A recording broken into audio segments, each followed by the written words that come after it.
贱人，滚进去！娘，闭嘴！不要叫我娘！你私德败坏，与人私通，还怀了个野种回来，简直丢尽我们余家的脸面！你等着明日老爷回来沉堂吧！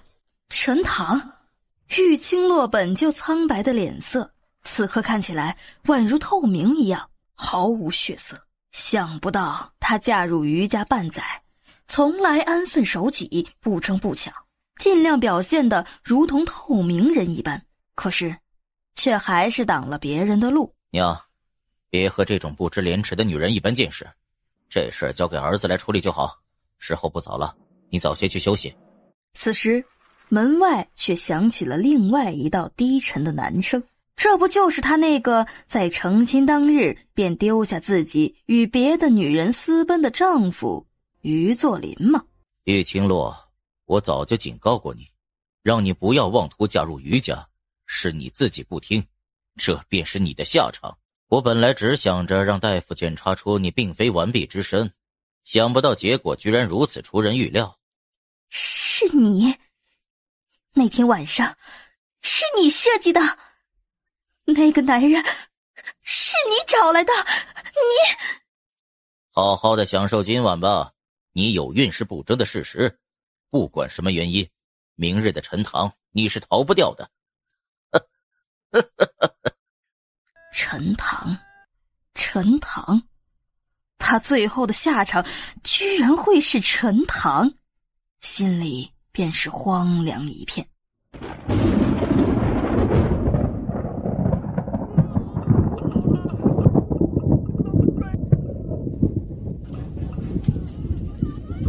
然而谁都没有料到，众人心心念念的沉堂尚未发生。当天夜里，一道惊雷便直直地打在了玉清洛所在的那间破败的柴房屋顶，顷刻间点燃了里头堆积在一块的柴火，火势凶猛，瞬间照亮了整个余府上空。少爷，少夫人还在里面，咱们先……谁是少夫人？那是贱妇。是，贱妇，那贱妇还在里面，咱们是不是先开锁让她……开什么锁？随即抬头看了看天，发现整个夜空虽然惊雷不断，却一丁点雨都未落下。这是老天都容不下他继续活着丢人现眼，所以才会一道雷劈到他所在的屋子上方。既然如此，我们自然要顺应天命，免得余府其他人也跟着遭殃。你让救火的人都小心一些，别让火势蔓延到其他地方。至于柴房，已经救不了，就算了。是，你去找2个可靠的人，将柴房的门给我封死了。陈堂，我行，其实都一样，只怨我遇人不淑，居然碰到那样狼子野心的人。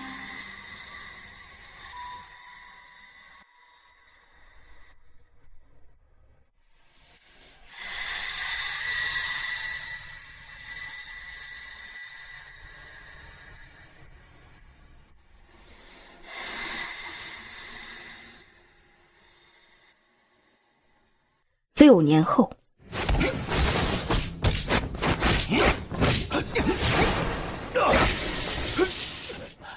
杨千，你说我要不要帮他呢？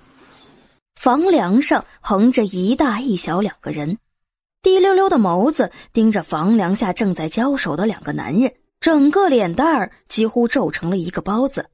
我觉得吧，咱们出门在外，路见不平当然是要拔刀相助的，对吧？虽然我今年才5岁，但是还是有一腔的热血沸腾的。应该帮。可是吧，我又担心另外那个好像也很厉害的样子，要是我帮了，人家会不会连我都要对付啊？这是个很严肃的问题。非常严肃。娘亲，你又不好好听我说话了，你这样很不尊重我的，你知道吗？你这样，娘亲，你可爱的、善良的、美丽的儿子在你左边，你往右边看什么？楠楠，你刚才说什么？玉清洛也没在意，视线却再一次的瞥向了酒楼角落里那道修长的身影上面。那件事情过去6年了，想不到今日居然会在这间小小的酒楼内再次见到于作霖。看到他便会想起6年前于家是如何对待他的。不对，不该说是他，而是真正的玉清洛。娘亲，那你说我到底是帮还是不帮呢？你想帮哪个？白衣服的那个。白衣服的那个武功高强，用不着你多此一举。啊？他厉害一点吗？那不然我先给那个白衣服的下点毒，然后再以救命恩人的姿态出现救了他，你说他是不是会感激我？楠楠，这种卑鄙无耻的行为谁教你的？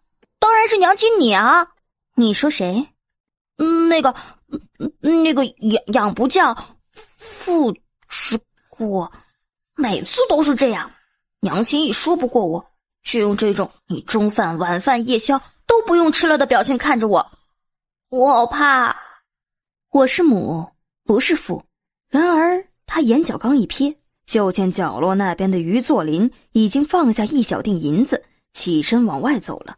你乖乖待在这儿，等我回来。娘亲有点事儿，出去一下。他说着，还不等楠楠回应，追着于作霖的身影离开了酒楼。然后他又开始拖着下巴，愁眉苦脸了起来。娘亲走了就走了，可还是没有给我一个正面的答案呢。那我到底是帮还是不帮呢？哎，娘亲就是这么不靠谱，要是葛奶奶还在就好了。楠楠又看了好一会儿，点了点头，终于下了一个重大的决定，哼哧哼哧的开始往挂在腰间的小包包里面掏了好半晌，才摸出一个小小的精致的瓷瓶，拔开塞子，嘿嘿的笑了2声，盯准了下面的2人，他缓缓地将手中的瓷瓶倾斜了半分，对着白衣男子的手臂浇了下去。我娘亲亲研的毒药，保重货真价实，童叟无欺，立即见效。嘿嘿。那瓷瓶中的药粉见效确实十分的快，不过沾上那白衣男子受伤的手臂，便立刻让其感到头晕胸闷，脸色发白，唇色发紫，好似下一秒便会栽倒在地上不治身亡一般。那双深沉幽暗的眸子如鹰一般锐利地射向楠楠，楠楠一下直接从房梁上往下栽去。完了完了，我要英年早逝，祸不单行，脑浆迸裂，死无全尸了。老天好残忍啊，我还没成亲，还没小孩，还没帮娘亲找男人，怎么就能死得这么没眼子没里子呢？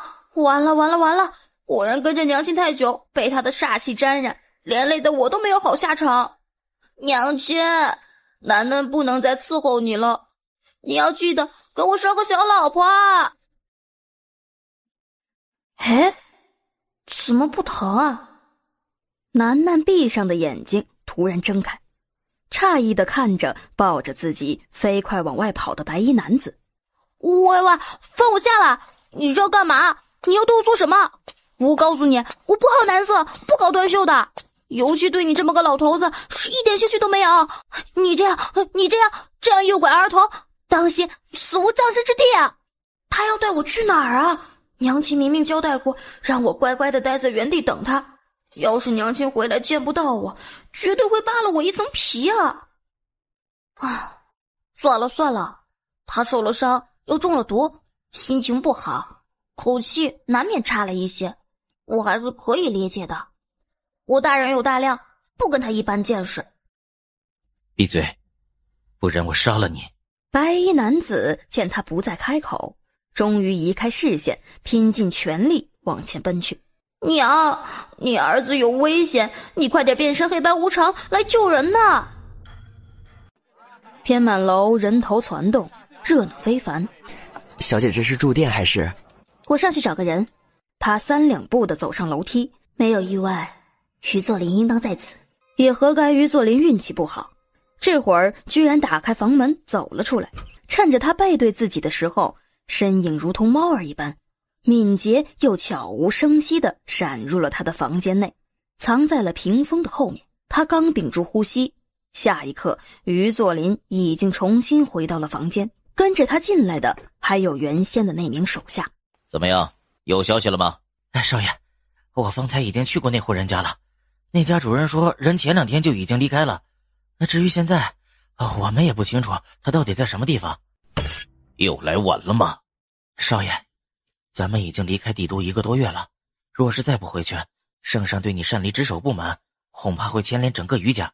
您看，好不容易有了那人的线索，你让我现在就回去？既然那人说他前2天还在这江城，那咱们再找几天，说不定还能找出来。连御医都说了，冉冉的病恐怕只有鬼医能治。这一次无论如何，我也要找到那个鬼医，就算是绑，也要将他绑回去给冉冉治病。感情于作霖离开帝都，来到这千里之外的江城，就是为了找我的。哼，真是何德何能啊！哼，想让我去给李冉冉看病，哼，我倒是敢去，可是他敢让我看吗？我可不确定，到时候会不会一个不小心把人给弄死了，甚至还让他死状凄惨。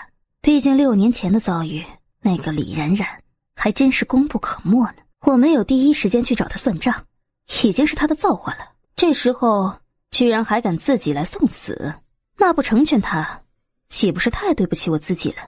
可是少爷，若是那鬼医已经离开了呢？而且咱们也打听到，那个鬼医性格孤僻，不一定有钱便能请得他过来的。于峰，你今天的话有些多。于峰一愣，赶紧垂下头，半点声音都不敢再发出了。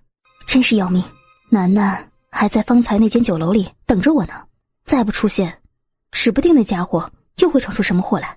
玉清洛心中想着那个不安分的小东西，却没料到此刻的玉晴南已经落在了别人的手里，正捂着嘴巴欲哭无泪的被人抱着跑路呢。喂，你再这么跑，毒素会流走全身，到时候连神仙都救不了你的。当然，你会不会被人救，我倒是不太关心。但是你要是死了，那我肯定也会被丢在这荒郊野外，叫天天不应，叫地地不灵的。我还没娶老婆，还没吃好吃的好喝的呢，就这样英年早逝，对咱们整个国家是一个大大的损失，你知道吗？白衣男子眉心微微的抖了一下，身影一闪，此刻已经闪入了一个暗巷子里，伸手便捂住他的嘴巴，蹲下身子藏了起来。没多久，追赶他们的一伙人已经迅速地跑过巷口，身影越来越远了。解药。哇，今天的天气真好，蓝蓝的天，白白的云。哦，天空中还有几只小鸟飞过，那翅膀真好看。啊，风也吹得好舒服，好想睡觉。再不交出解药，我要了你的命！刀剑无眼，你这样吓我，我会晕的。那我晕了，晕了，我真的晕了。你相信我，我马上就晕了。解药？木有解药，要杀要剐，随你小子的便。不过我可先警告你，要是你真的杀了我，你也会死的。你，妈，你身上的毒呢？我身上的毒也不是不能解。哼，这江城的大夫许多，难不成我还找不出一个能解我身上的毒吗？倒是你，现在落在我的手里，我有的是办法让你生不如死。有没有搞错？这人是打算破罐子破摔了吗？气死了，气死了！果然不招人待见。哼，你别做梦了，我娘亲研制的毒药只有我娘亲能解，就算你把整个封仓国的大夫都找来，也解不了你身上的毒。所以解药在你娘亲身上？那个大叔，你误会了，其实我娘亲没有解药，解药在我身上呢，真的，我给你找。不用了，我带你回刚才的酒楼，我想你娘亲应该会去那边找你吧。这下真的完了。然而他还没来得及将楠楠提起，天空中豁然响起一道轻响，随即便见一道紫色的烟雾直直地飞上天空。主子。楠楠奇怪地看了他一眼，便见他此刻居然毫不犹豫地一掌劈向他的后颈，直至将他劈晕了过去，才提着楠楠飞快地朝那道紫色烟雾跑去。楠楠一路颠簸，却睡得无知无觉。等他再次醒来之时，已经置身于一间带着清冷之气的房间里面，周边半个人影都没有，更别提先前那个白衣男子了。楠楠嗖嗖嗖的几下便爬了起来，掀开被子一看，见自己身上的衣服还是完完整整的。还好，清白是保住了，不然都没脸去见江东父老了。窗外立刻传来忍俊不禁的笑声，楠楠心中一凛，二话不说，当场又翻身躺回了床上，用被子将自己整个人给裹好了。我睡了。你就是莫贤带回来的那个小娃娃？楠楠很用力地闭着眼睛，什么话都不说。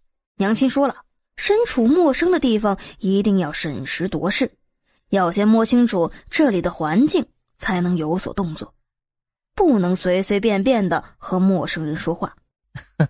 喂，小家伙，你饿不饿？要不要吃点东西？楠楠闭着眼睛，那双又长又黑的睫毛却是一颤一颤的，尤其是听到吃东西，小小的喉咙忍不住便滚了滚，口水也开始泛滥了起来。小家伙，你叫什么名字？我听说莫贤身上的毒是你下的，你好端端的为什么要给莫贤下毒？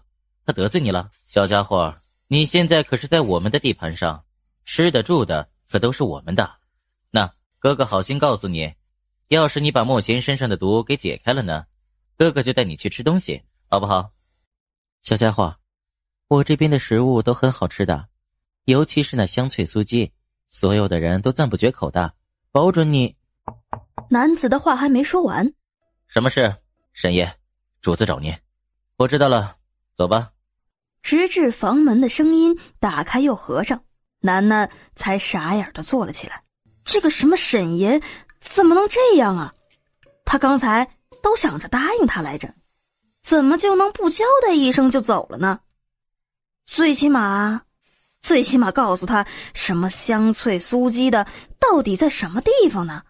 哎呦，他的那个口水哦！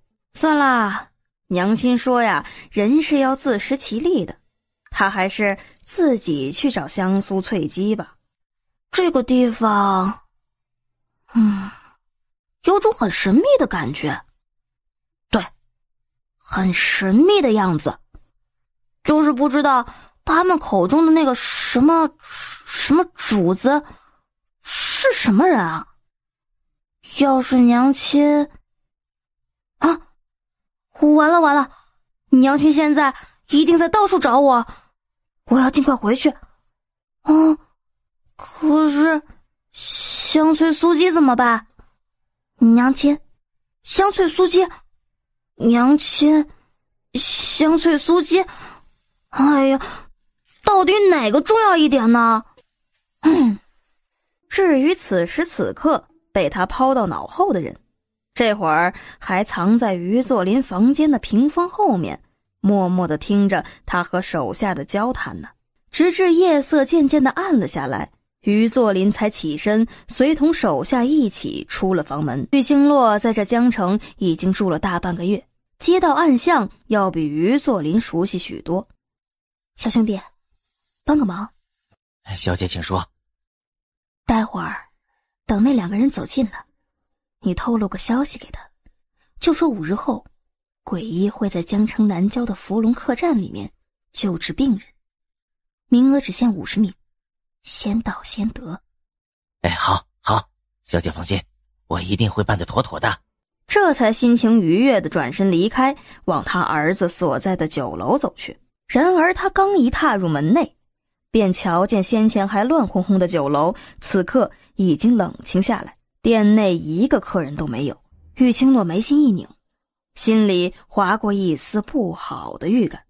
靠，那臭小子呢？这位客官，不好意思，咱们酒楼今天……我儿子呢？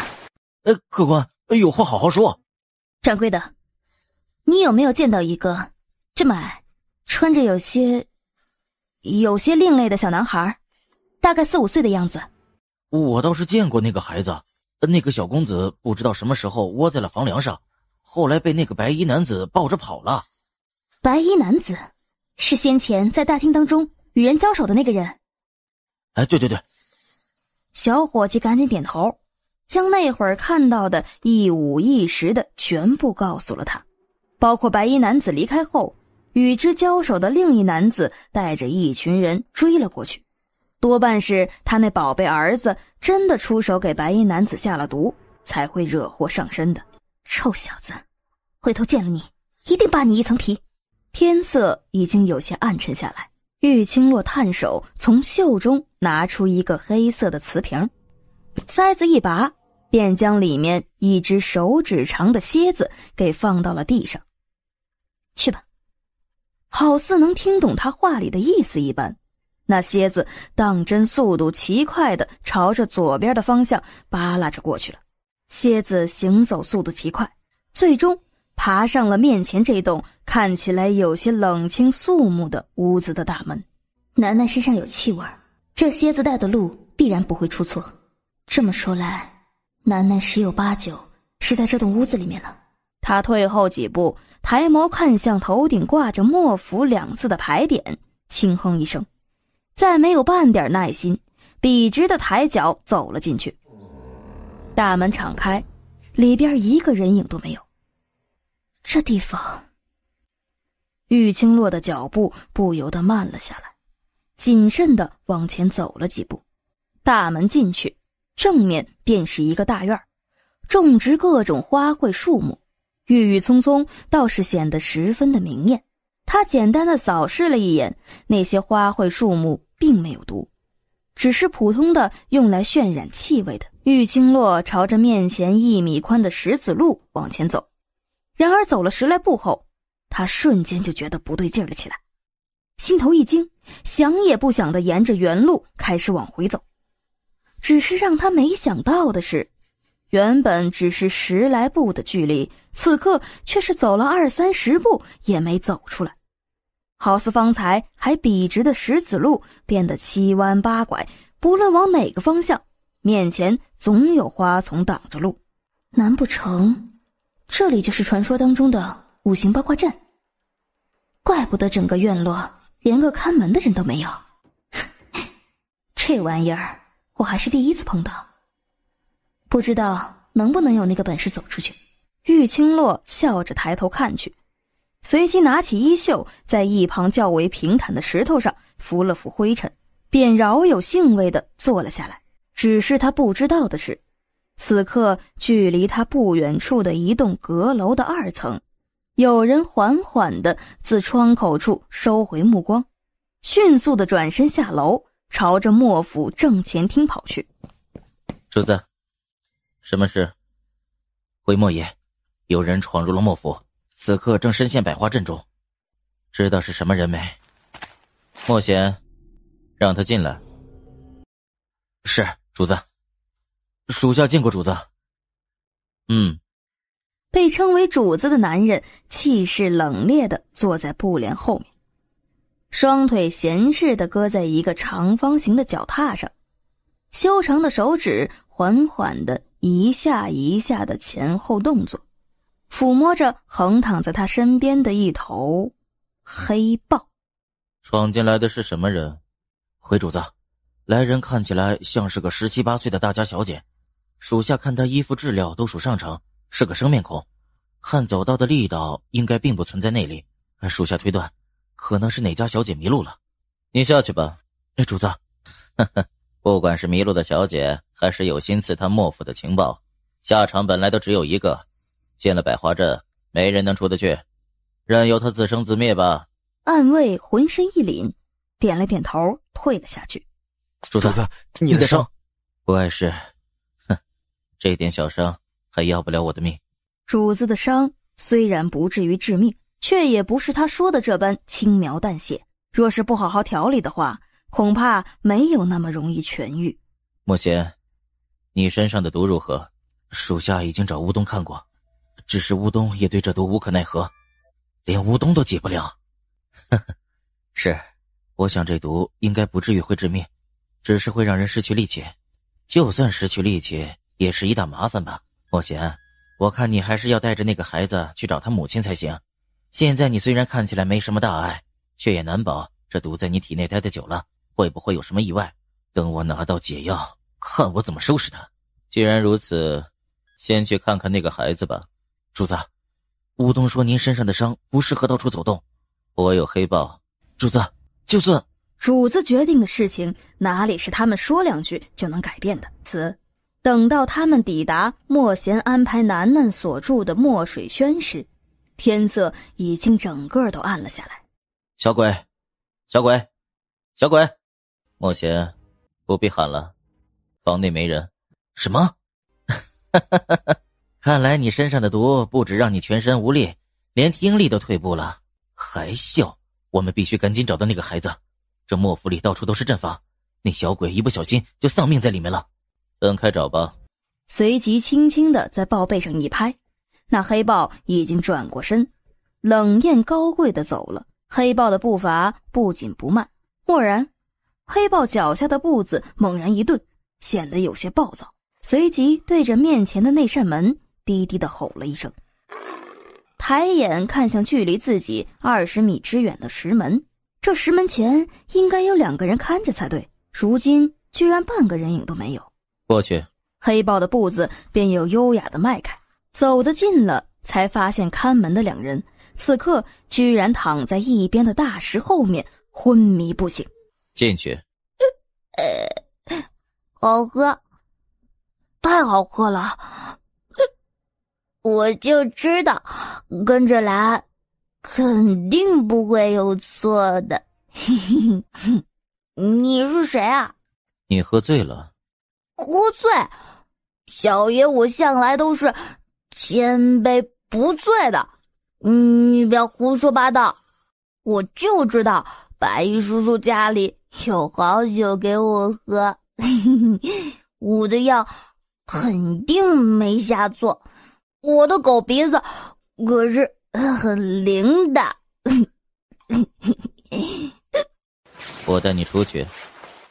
一个看起来不过4、5岁的小鬼，居然能将他偌大的一个酒窖给折腾成这样，也算是有些本事了。你长得可真倔，有我的一半。不错，不错。再乱碰，小心我把你的手指头给剁下来。剁下来？为什么要剁手指头？不剁脚趾头？你这是对我的脚趾头歧视，你知道吗？你别以为我的脚趾头藏在鞋里面，你就可以忽略它。我的脚趾头也是有血有肉、有人格、有尊严的。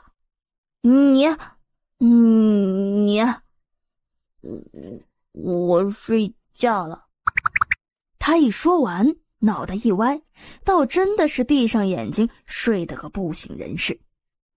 男子一瞬间竟然觉得无言以对。门外的莫贤和沈英也正好匆匆赶了过来，一见他臂弯里不省人事的小家伙，顿时松了一口气。然而下一刻，空气当中若有似无的血腥味又瞬间让2人的脸色大变。主子，孩子交给我吧。阿善，去把乌冬叫过来。是。我新酿造出来的酒全没了。我记得莫贤新酿出来的酒在架子上排了一整排才对。一个小鬼能喝这么多酒？是啊。主子，真的都是这孩子啊。他给莫贤下毒，应该是闻到了他身上带着的酒味，喝酒是他最终的目的。主子，我先带这个小家伙休息去了，免得他被莫贤分尸。再次醒过来，外面的天色已经完全亮了，随即便看到一只莫名熟悉的蝎子躺在他小小的手心里。小百合，我娘亲让你来的。完了，我都消失了1天1夜了，娘亲肯定7窍生烟、7死8活、7孔流血，回头就会剥了我的皮的。我得回去找根金条，负荆请罪才行。还是不行，我酒也喝了，不能不给那个穿白衣的大叔解毒啊！但是我又不知道他在哪里。小百合，你先回去给我娘亲报个信儿，说我安全就行。只怪我太善良了，没办法，毕竟我是前无古人后无来者的美男子嘛，和娘亲那个蛇蝎美人不一样。蝎子动了动尾巴，对他的话终于有了那么一丝丝的反应。你也觉得我说的对是不是？果然是我的知音。好吧，那就这么办了。他下床去把自己的那个包包给找了出来，拿出一个小瓷瓶，将里面绿色的粉末倒在了蝎子的背上。去吧，一定要将我是善良的人神共愤的小美男的中心思想传递给我娘亲啊！蝎子又动了动尾巴，转过身就飞快地跑了。小百合一路狂奔，速度奇快，没多久便又回到了躺在石头上闭目养神的玉青洛身边。看了一眼蝎子背上的颜色，玉青洛的心总算是放了下来。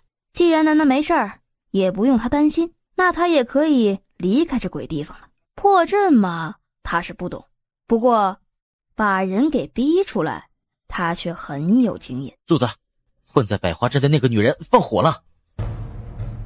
什么？哪个女人呢？她正在湖里，今天吹的又是西南风，所以主子，我去把那个女人带回来。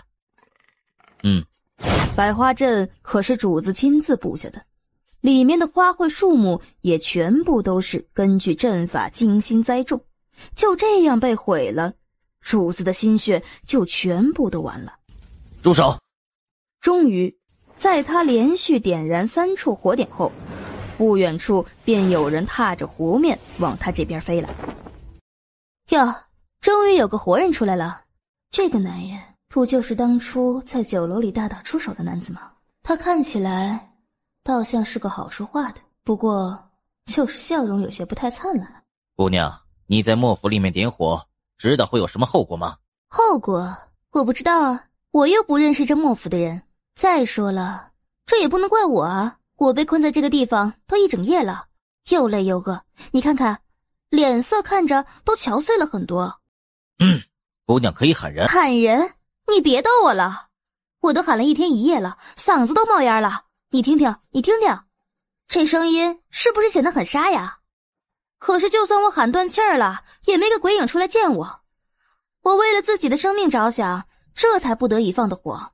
哪里想到我这一放火，救火的人立马就冒出来了。你说这是怎么回事啊？是不是这莫府的人故意见死不救啊？既然如此，那这把火我倒是觉得烧得一点都不冤枉。这一路上暗卫可没少将他在百花阵中的情况告诉他，他这一整夜过得懒散舒适，别说喊人了，就连张嘴说说话都不曾。晚上睡觉也知道找个平整干净一点的石头，冷不着饿不着，连虫子都没咬一口，就像是来莫府赏花赏月一般，享受得很。好了，事情既然已经发生了，你跟我去见主子吧。主子？是那个白衣男子，还是另有其人？谁知他还没想出个所以然来，手臂已经被沈莹一提，人就往前飞了出去。我数到3，你要是不把我放下来，后果自负。微微垂眸，见他表情严肃冷冽，的确不像是开玩笑的样子。前面带路。主子，人带来了。名字？玉青洛挑了挑眉，对他的话充耳不闻。尽管刚刚只是惊鸿一瞥，他也瞄到了那男子的轮廓，棱角应该十分的鲜明，只是脸色看起来似乎有些苍白而已。更有意思的是，他的身边居然还有只优雅慵懒的黑豹，让他有些想据为己有。主子问你名字。院子里的那个阵是你布下的？住口！谁准你对主子这么无礼的？我对阵法很感兴趣，你教我如何？大胆！你是什么身份？居然要主子？吴东，住口！教你？你烧了我的百花阵，你该求我不杀你。凭什么觉得我还会教你这些东西？凭什么啊？就凭我能治好你身上的伤。你怎么知道我受了伤？哦，也没什么，就是刚一进来的时候就闻到了那么一丝丝的血腥味儿。信口雌黄，主子的伤口是我亲手包扎的，他身上根本没有半点血渍，哪里来的血腥味儿？我看你闯入莫府根本就是别有用心，或者你跟伤了主子的人是同一伙的。你吴东，原来你主子受伤是你治疗的，怪不得他到现在还这么虚弱，真是庸医误人啊。哼，你说我是庸医，那你又是什么东西？你现在是乱闯莫府还烧坏主人百花阵的罪人，按照莫府的规矩是要直接拖出去喂黑豹的。哼，你还有闲工夫在这里评论我的医术？你还是担心你自己吧，免得自己怎么死的都不知道。你一口气说这么多话，是恼羞成怒了，还是心虚自己的医术确实不行？我医术不行，我可是琼山医老唯一的弟子，这天下间还没有人敢智慧琼山医老弟子的医术。你算是个什么东西？这个什么琼山医老很有名吗？琼山医老的医术举世无双，不管是达官贵人还是平民百姓，都将他奉为华佗在世。只是他归隐山林，鲜少露面，很多人得了重病去寻他，也很难寻到。吴东是他唯一的弟子，医术尽得琼山医老的真传。然而正在他期待着狠狠地奚落他一顿时，外面忽然传来了一道急切的声音：主子，出事了！主子，彭爷受了重伤，恐怕……快点给他看看！担架很快被放在了地上，乌冬的脸色也变得极其的难看，二话不说掀开了彭映身上染血的外衫。这琼山医老的弟子是吗？我倒是很好奇你的医术究竟如何，这下子倒是可以现场观摩一番了。如何？中毒太深，已经回天乏术了。你胡说什么？你连刀子都没拔，解药都没配，你怎么知道救不回来了？到底谁是大夫？我说救不活便是救不活，你吼我有什么用？刀子拔了只会加深他的痛处，还不如让他就这样平静的死去。再说他身上的毒素已经扩散到五脏六腑了，就算我现在去配解药，那也来不及了呀。就算来不及，你也该去试一试。你什么都不做，就这样看一眼你就下结论，算什么大夫？我什么都不做。沈英，你不要给我得寸进尺啊！我是琼山医老的弟子，我到这莫府来本来就只是伺候主子一个人的，现在你们这些莫府的下人也要我来医治，治不好居然还来指责我，你凭什么？沈英，你要是还当彭映是你兄弟的话，我劝你还是早早的给他准备身后事吧，他左右不过这2个时辰了。哼，你笑什么？啊，不好意思，我只是觉得琼山医老的弟子也不过如此。你说什么？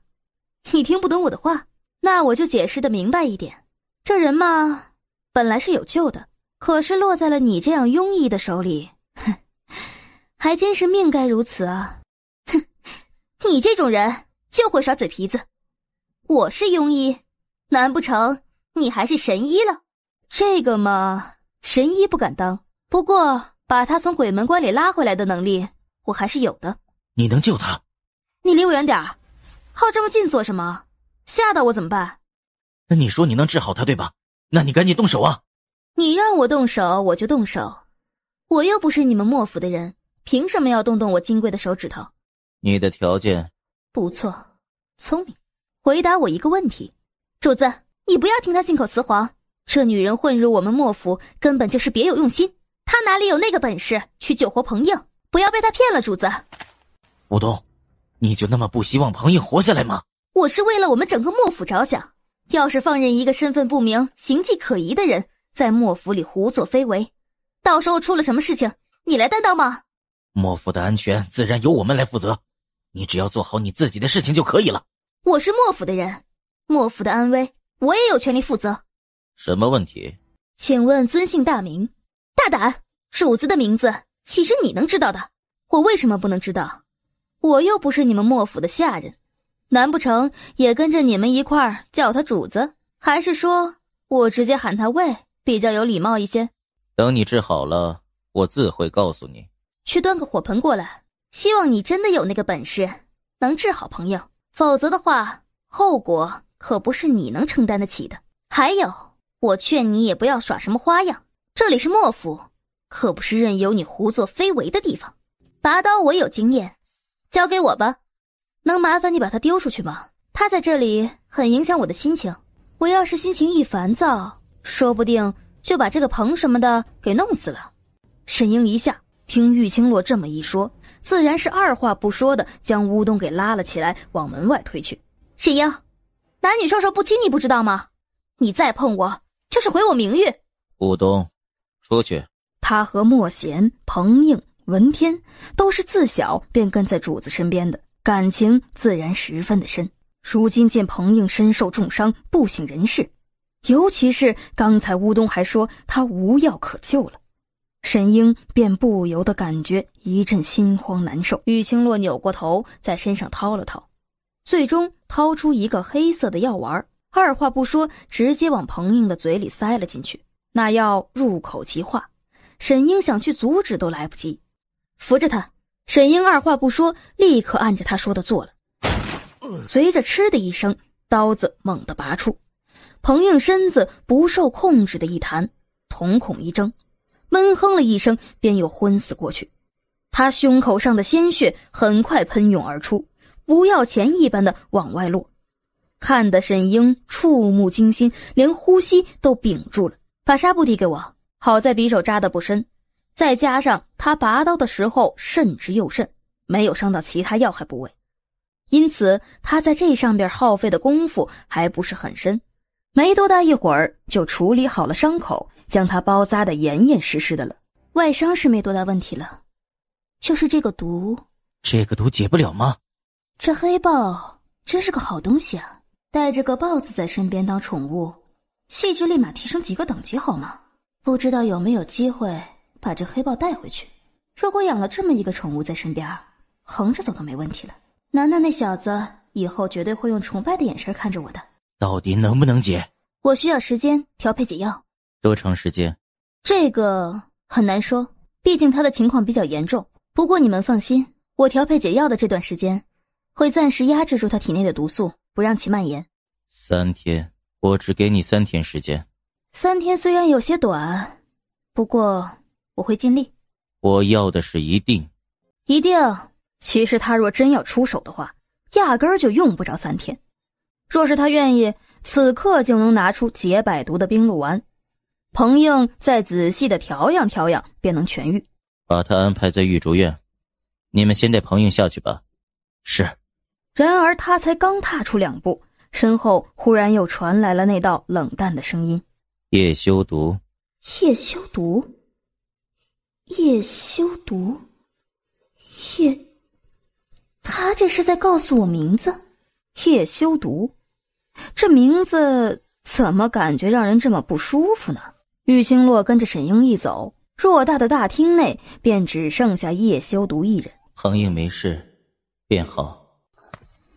主子，你回来了，查出来了？是。哪一方的人马？是夫人。这一次对主子痛下杀手的是帝都那边派来的人，主使者是夫人。他倒是有些本事，查到我此刻人在江城。这世上估计再难找出像他母亲这般心狠的人了，对他下起手来当真是毫不留情啊。主子，咱们一退再退，夫人却半点不了解您的心思，还如此步步紧逼，再这样下去只怕……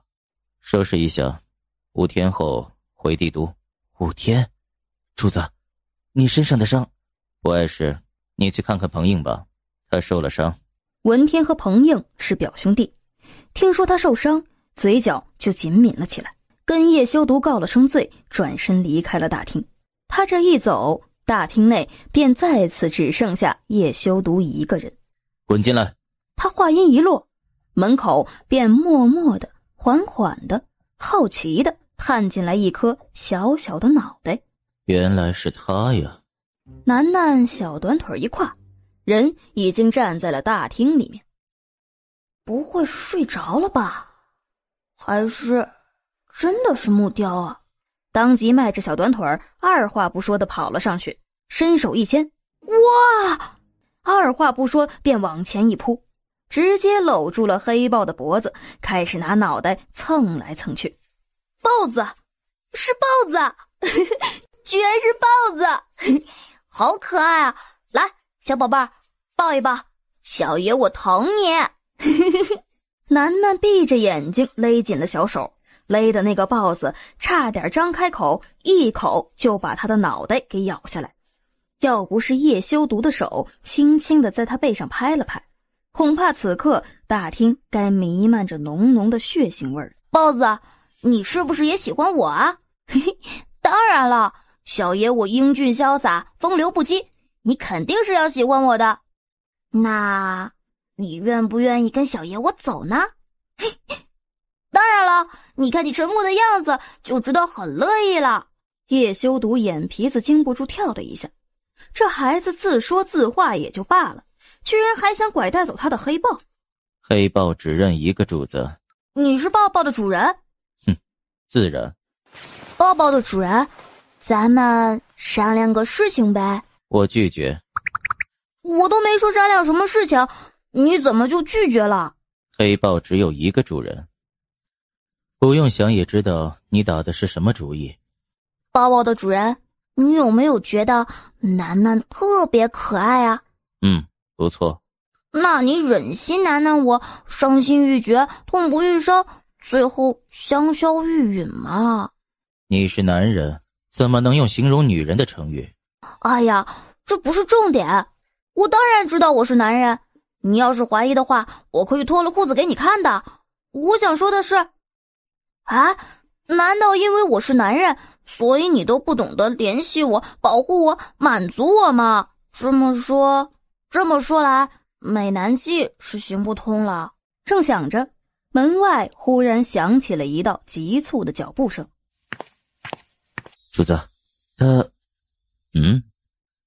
我身上的毒已经解了，主子推断的没错，这孩子跟上我确实是因为闻到了我身上的酒香味。我本来打算带这孩子来见主子的，刚走到前边墨轩时碰到了乌冬，他好奇我身上的毒，便给我把了下脉，没想到这孩子竟然趁着我不注意的时候溜到这里来了。莫大叔，不是我说你，人做错了事情就要改。你明明就是重色轻友，看到漂亮女人眼睛都直了，想也不想的丢下我就扑上去了，居然还把责任全部推到我身上。你这样人品不行的。你胡说什么？我什么时候扑上去了？分明是你。这孩子无论胆色、能力、才智都十分的不同寻常，若是好好培养，日后必定成为不可多得的人才。只是这孩子来历不明，放在身边也不知道到底是好还是坏。多年来的默契让莫贤很快明了主子的想法，看来主子是要让他去查清楚这孩子的身份来历了。主子，属下擅自将这孩子带回来，孩子的父母一定十分的焦虑。既然属下身上的毒已解，现在理该把这孩子还给他的父母，免得他家人担心。不行，我现在还不能回去。为什么？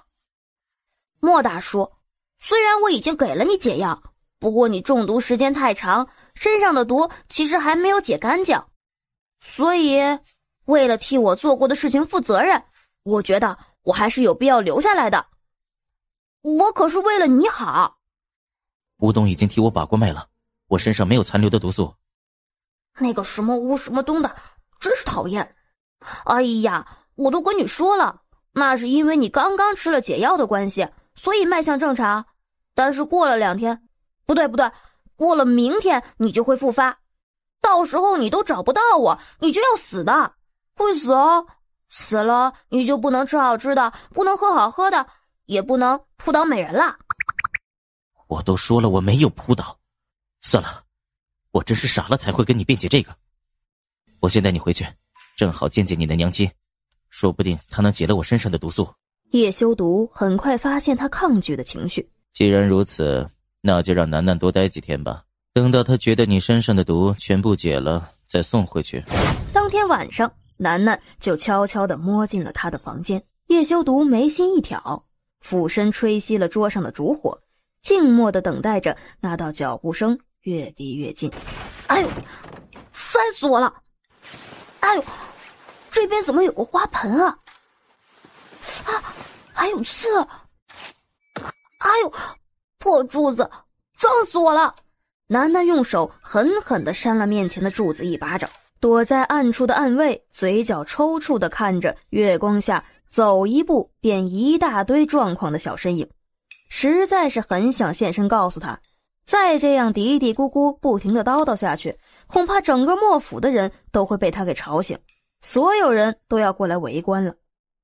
不过莫爷可交代过他们不要理会这个孩子，甚至还有意无意地告诉他主子房间的位置。屋子里的叶修毒耳力惊人，楠楠说的话几乎一字不漏的全部落入了他的耳朵，只是他现在忽然怀疑自己的做法是不是不太对，这孩子倒更像是大摇大摆的来挑衅他的。走了大半个时辰，楠楠终于在视线不佳的情况下打开了叶修毒的房门。奇怪，这么晚了，那个大叔去哪里了？算了，不管了，大叔不在最好，反正我也不是来找他的。楠楠又往前走了几步，这才小心翼翼地从怀里摸出一个小小的夜明珠，小手一摊，整个房间瞬间明亮了起来。随后从袋子里面掏了半晌，掏出一块胡萝卜，朝黑豹走去。小乖乖，你不要吵，不要叫啊，我给你吃好吃的。爸爸，你看我对你多好呀，我们才见了一次面，我就觉得跟你有一见如故的感觉，立马拿着好东西来跟你分享了。你现在是不是有点感动啊？其实不用感动啊，也不对，你要是真的有点感动的话，就要听我的话，知道吗？那咱们现在是朋友了吧？那我骑在你身上，你应该不会介意的，对吧？若不是楠楠身上的味道黑豹已经熟悉了，这会儿只怕这小家伙都成了豹子的腹中餐了，哪里还有那根胡萝卜的出场啊？咱们走吧，我带你出去见见世面。你放心，我会给你买好吃的的。等出去见到我娘亲了，我娘亲一定会给你买很多很多胡萝卜的。真是够了，要不是主人的吩咐，他一定将背上的这个小屁孩给甩下去。走吧，不过咱们要悄悄的，不能惊动任何人，知道吗？不多时，昏暗的房间门突然被人从里面打开。主子，你去跟着他吧。是。远处的天色渐渐的泛白，黎明的光线缓缓地落在了莫府的屋顶上。叶修毒又站了一会儿，这才转身回了房间。天一亮，沈英便急匆匆地跑了过来。主子，彭英醒过来了。那个女人倒是有些本事。是啊，玉小姐厉害着呢。彭英半夜里伤口突然开始恶化，玉小姐拿着一把小小的轻薄的刀子，就在她身上动来动去，那手法快得让人眼花缭乱的。我看吴东都没有这样的本事。还有啊，他给彭英吃的药，让她的脸色好看了许多，那些乌黑之色已经全部没有了。我相信他很快就能研制出解药来，彭英也很快就会没事了。主子，我看玉小姐也不像是坏人，不然她也不会这么尽心尽力的救治彭英的，说不定她还真的只是不小心闯入莫府的。最重要的是，她有一身的好本事。主子，你看，你查过她的身份了？那倒没有，不过文天去查了，我看很快就会有消息传来才对。既然如此，那就等查清她的身份再说。你照顾彭英一整天了，去休息吧。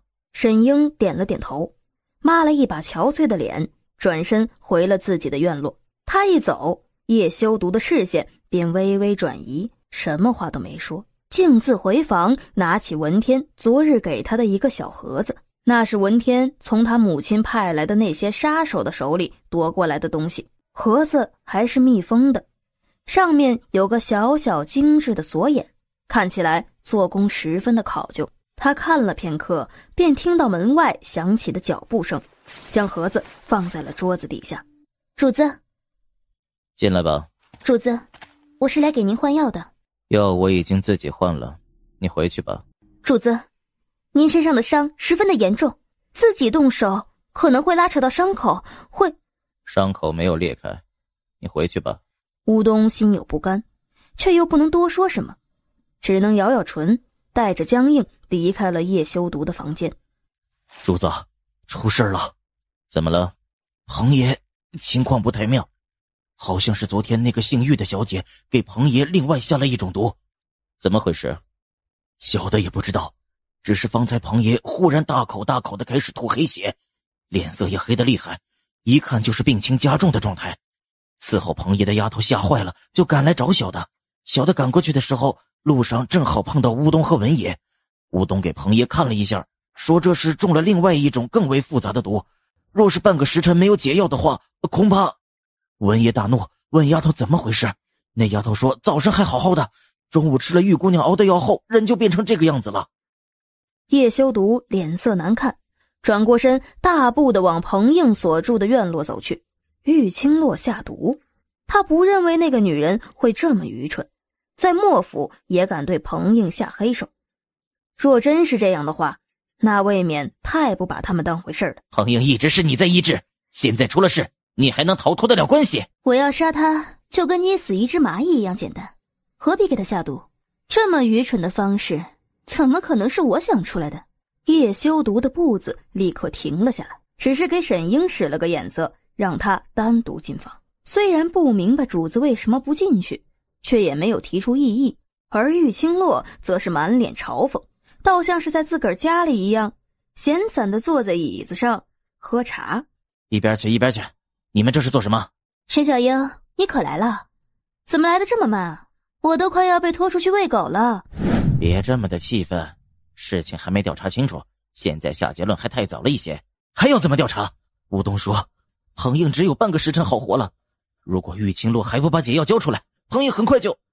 沈英，我知道你不信任我，但是这一次我说的都是事实。你要不信，可以去府外请个大夫过来，看看我诊断的有没有错。没错，你的诊断非常正确。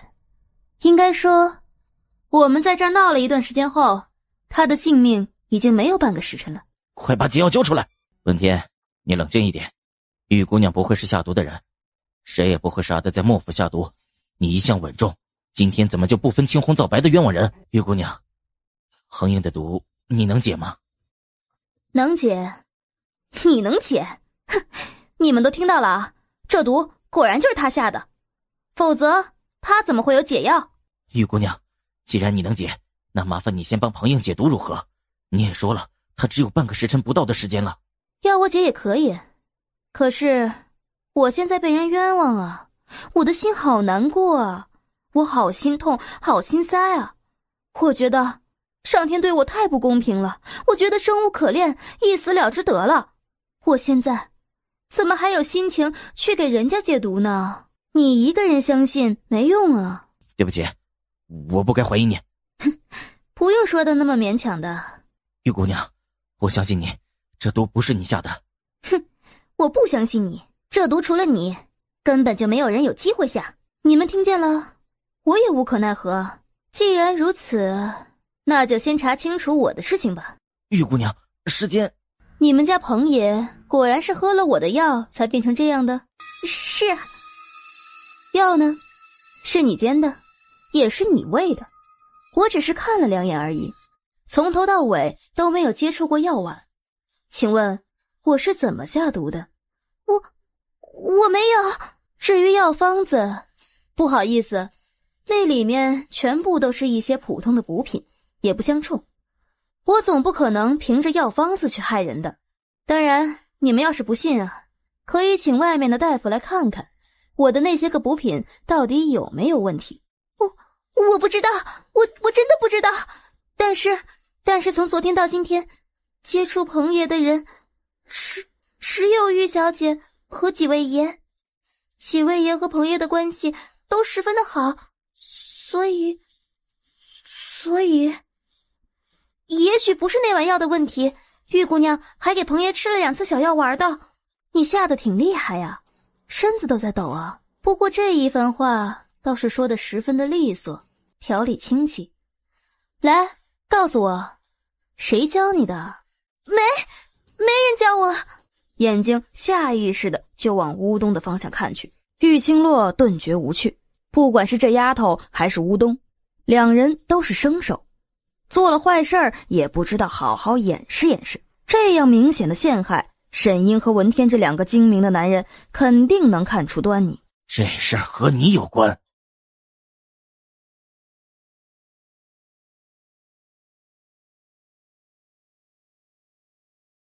文天，你什么意思啊？你的意思是彭映身上的毒是我下的？我为什么要这么做？这对我有什么好处啊？你们太好笑了！我在莫府待了这么长时间，你们宁愿相信一个刚来莫府的陌生人，也不愿意相信我。好啊，你们有本事，以后出了什么事情就别再找我，免得被我毒害了。他一说完，狠狠地瞪了那个丫头一眼，转身就跑了出去。等到他跑得远了，暗处的叶修毒才悄无声息地走了出来，让他离开莫府。主子，乌冬到底是穷山一老的弟子，医术高超，要是就这样送走了，那主子的伤……这里不是还有个医术更好的人存在吗？小的明白了。若不是看在穷山一老的面子上，乌冬设计彭映的事情就足够他取他性命了。现在这个情况，你们说吧，怎么处理？对不起，玉姑娘，是我冲动了。然后呢？玉姑娘放心，我们定不会饶过这丫头的。还有呢？玉姑娘，这个乌冬是主子的人，我们动不了。不过你放心，这件事情我们一定会原原本本的禀报主子。我相信主子一定会狠狠的处置乌冬的，给你出气。还有呢？还有。沈英和文天对视一眼，心里开始忐忑起来。是我冤枉了玉姑娘。玉姑娘若是心里还是不痛快，我任凭你处置。门外的叶修毒微微挑了挑眉，半晌才在管家耳边低低地说了两句。管家闻言，眸子都瞪直了，好一会儿才点点头，吞咽着口水走进了门内。玉姑娘，我们主子知道您受了委屈，这是100两黄金，希望玉姑娘收下，心平气和地替彭爷解毒。当然，只要彭爷安然无恙以后，主子还会有重谢。至于什么样的重谢，希望玉姑娘知道以后不会暴跳如雷。沈英和文天傻眼了，眼睁睁地看着他收好金子，看着他走到那个跪在地上还在瑟瑟发抖的小丫头跟前，看着他一脚踹翻那丫头的身子，踩过她的手背走到文天跟前，看着他拿出一颗药丸喂进了文天的嘴里。哼，这样我的气才稍稍的平顺了一些。你给我吃了什么？你刚才不是说任由我处置的吗？怎么，现在又不乐意了？至于那个乌冬嘛，自然也不会那么简单的在陷害了我以后还能安然无恙。文天被他堵得一句话都说不出来，只能用手拼命的去抠喉咙，但是那药早就化成口水咽进他肚子里了，怎么可能还吐得出来？也不知道玉清洛给他吃了什么，会不会有性命之忧。直至肚子里传来一阵阵不舒服的咕噜声，他才脸色一白，立刻明白过来，转过身就跑出房门去找茅厕去了。玉姑娘，有什么地方需要我帮忙的吗？玉清洛看了一眼彭映的情况，确实十分的严峻了。他这样的情形，估计也只有他的冰露丸能解了。只是他的冰露丸只有5颗，到现在都没舍得用1颗，就这么给他用了，自己岂不是很亏？真的那么难解吗？知道冰露丸吗？知道，那是能解百毒的药丸。玉姑娘，难道要救彭映只能用上冰露丸？可是我听说这药丸极其珍贵，总共也不过15颗，这不好找啊。知道冰露丸的市场价吗？倒是有人拿出来卖过，据说拍卖到3000万两。这么贵啊！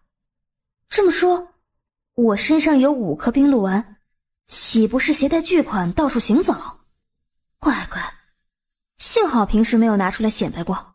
这样啊，我也不需要3000万两，给你打个对折， 1500万两，你给我写张借据，我给你冰露丸。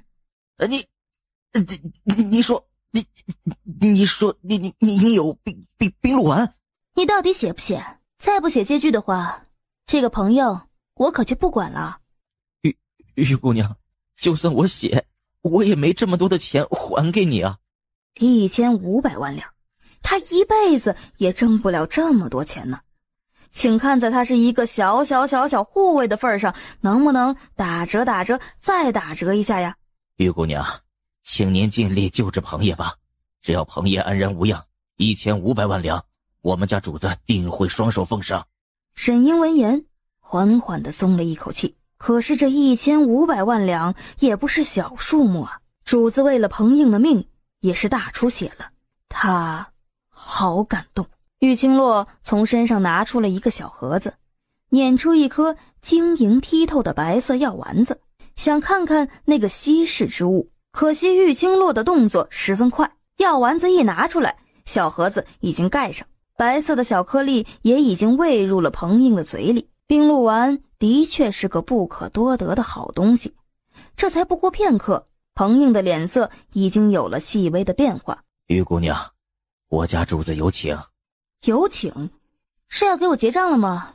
这位玉姑娘果然不是容易打发的角色。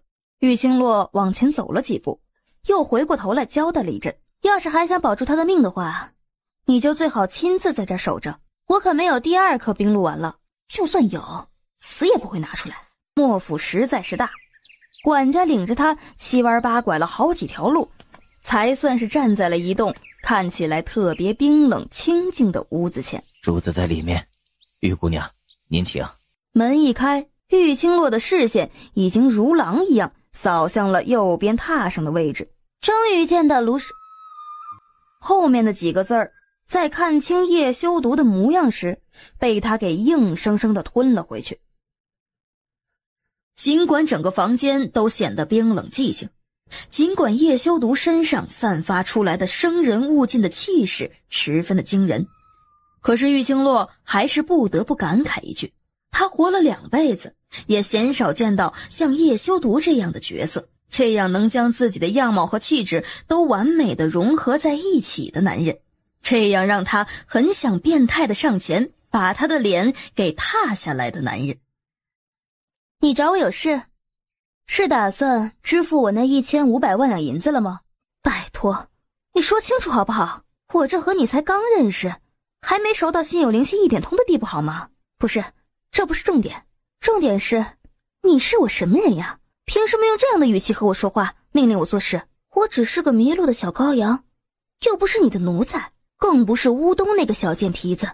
叶修读只是缓缓地掀了掀眼皮子，这也是他第一次如此近距离面对面地打量玉清洛。这女人的性子倒是和她的模样天差地别，模样分明是温婉清新的，可是说话动作却果断狠厉，半点犹豫之色都没有。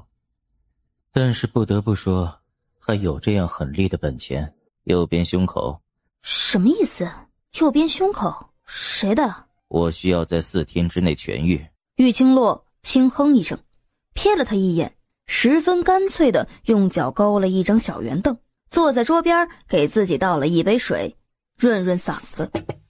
房间内一瞬间陷入了一片寂静。乌东走了。那女人走了，关我什么事？因为你，我把她赶走了。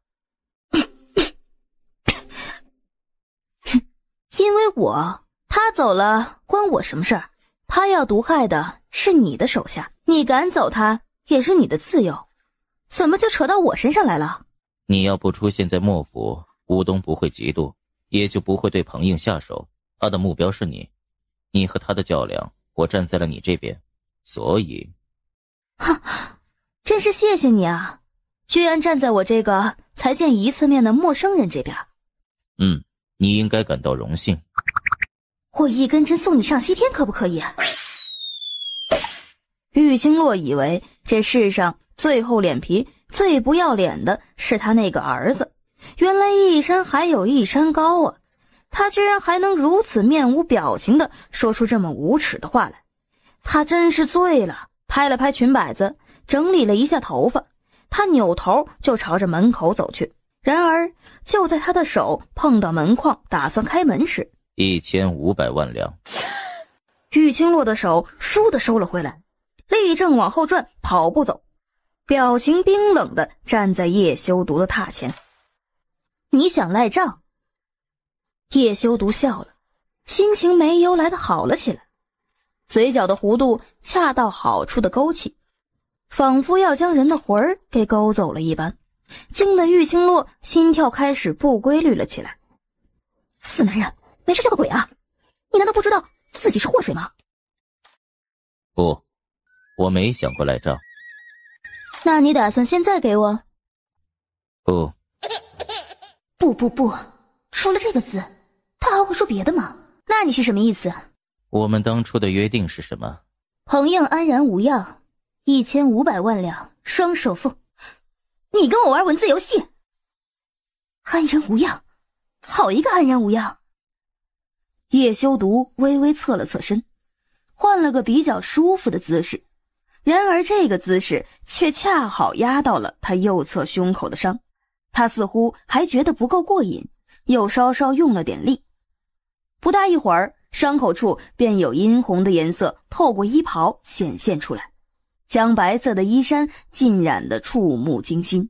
是啊，安然无恙。所以要等彭映完全好了以后，那1500万两才会到你的手上，否则……哼，那我等到他痊愈以后再来找你要银子。只怕到时候我已经没命给你银子了。毕竟我现在伤势加重，吴东也因为你被我赶出去了，这府里没了为我医治的人。玉清洛垂在身侧的手狠狠地捏了捏，心中10000匹草泥马在疯狂的奔涌嘶吼中。他玉清洛一世英名，居然栽在这个死不要脸的男人手上。他现在万分想念不知道在何处的宝贝儿子。楠楠多好多乖呀，被他欺负了也不敢说一个字。这个男人，他妈他想弄死他呀！好，我替你治，我一定好好的帮你治好你身上的伤。4天之内痊愈。靠！你怎么不去死啊？躺平。叶修毒很是配合，乖乖的按着他说的话，重新躺回了最先的姿势。他是不是有自虐倾向？若是楠楠，手指头破了一层皮都会呼天抢地的。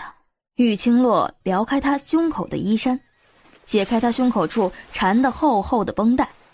下一刻，他的眉心倏地拧了起来，伤口居然如此深，而且整个伤口一直从右胸往下蔓延到腰部，怪不得只要稍稍的一压就裂开了。那个乌冬倒是有些本事，不然以现在的医疗技术以及他受伤的严重性，恐怕他的性命早就不保了。只是就算乌冬再厉害，他的药再灵验，伤口没有缝合还是很难愈合的，最起码就这样用绷带裹着不是办法。如何？我需要缝合伤口。缝合？既然如此，动手吧。你怎么一点都不怀疑我会不会因此要你的命？你就这么放心的让我动手？对你来说，我可只是一个陌生人啊。用人不疑。玉清洛轻哼一声，转身从自己随身携带的包包里拿出一个小型的手术包，这是他来到这个世界后慢慢的一点一点的让人打磨出来的，不管是镊子、针、线、剪子，都是独一无二的。可能有些痛，你自己忍着点儿。很好，很精壮，有腹肌，这身材真他妈的好。进来。沈英小心翼翼地打开门。主子，彭映醒过来了，他说有事要禀报主子，让我来。对不起，打扰你们了，我待会儿再来。沈英迅速地退后2步，一把将门给合上了。刚刚应该不是他眼花吧？刚刚是玉姑娘扑在主子的身上吧？刚刚他们2个在那个吧？沈英觉得自己的脑袋快要和脖子分家了，都怪彭映，早不醒来晚不醒来，偏偏在主子忙正事的时候让他过来，现在撞破了主子的好事不说，还看到了主子赤裸的身体，不对呀，主子受着伤啊，这玉姑娘也太猴急了一点吧。沈英想想不对，左右斟酌了一下，还是大着胆子又轻轻地敲了2下门。你来的正好，去给我准备点东西，我要给你们家主子治病。这个沈小英脑子里都在想着什么呀？我怎么可能跟你有一腿？他的话说到一半却戛然而止，瞳孔猛地放大，瞪着刚刚脱叶修毒衣服时落在榻上的一个小玉佩，感觉有什么东西噗的一声碎裂了。叶修毒抬头看去，见他盯着榻上的玉佩看，幽深的眸子微微眯了起来，探手将玉佩给收入了手里。那个玉佩挺精致的。和你无关。叶修毒冷笑一声，似乎并不愿意提起这个话题。他默默地扭过头去，默默地祈祷了一通，希望事情不是他想象的那样，否则他真的会有一头撞死的冲动。接下来的时间，两人都没再开口说话。玉清洛心里头装着事儿，叶修毒也因为玉佩的关系显得有些阴沉。直至沈英拿着准备的东西进来，才打破了彼此间的沉默。房间内很是安静。沈英看着玉清洛穿针引线，瞳孔都放大了。玉姑娘，这是要做什么？可是下一刻，他就瞪大了眼睛看着玉清洛，毫不犹豫地拿起针扎进了主子的肉里。玉姑娘，你闭嘴！玉清洛低喝一声，手上的动作却十分的迅速，娴熟的模样就如同只是在缝制一件普通的衣裳，看得人眼花了。沈英不敢多说话，生怕一开口就会扰乱他的注意力，直接弄死了主子。只是他的心头却十分的震惊。他也算是见多识广，看过各种各样的大夫治疗刀伤，却从未见过可以用针将人的肌肤给缝起来的。就连宫中的御医也没有用过这样的方式。这女人到底有什么样的来历？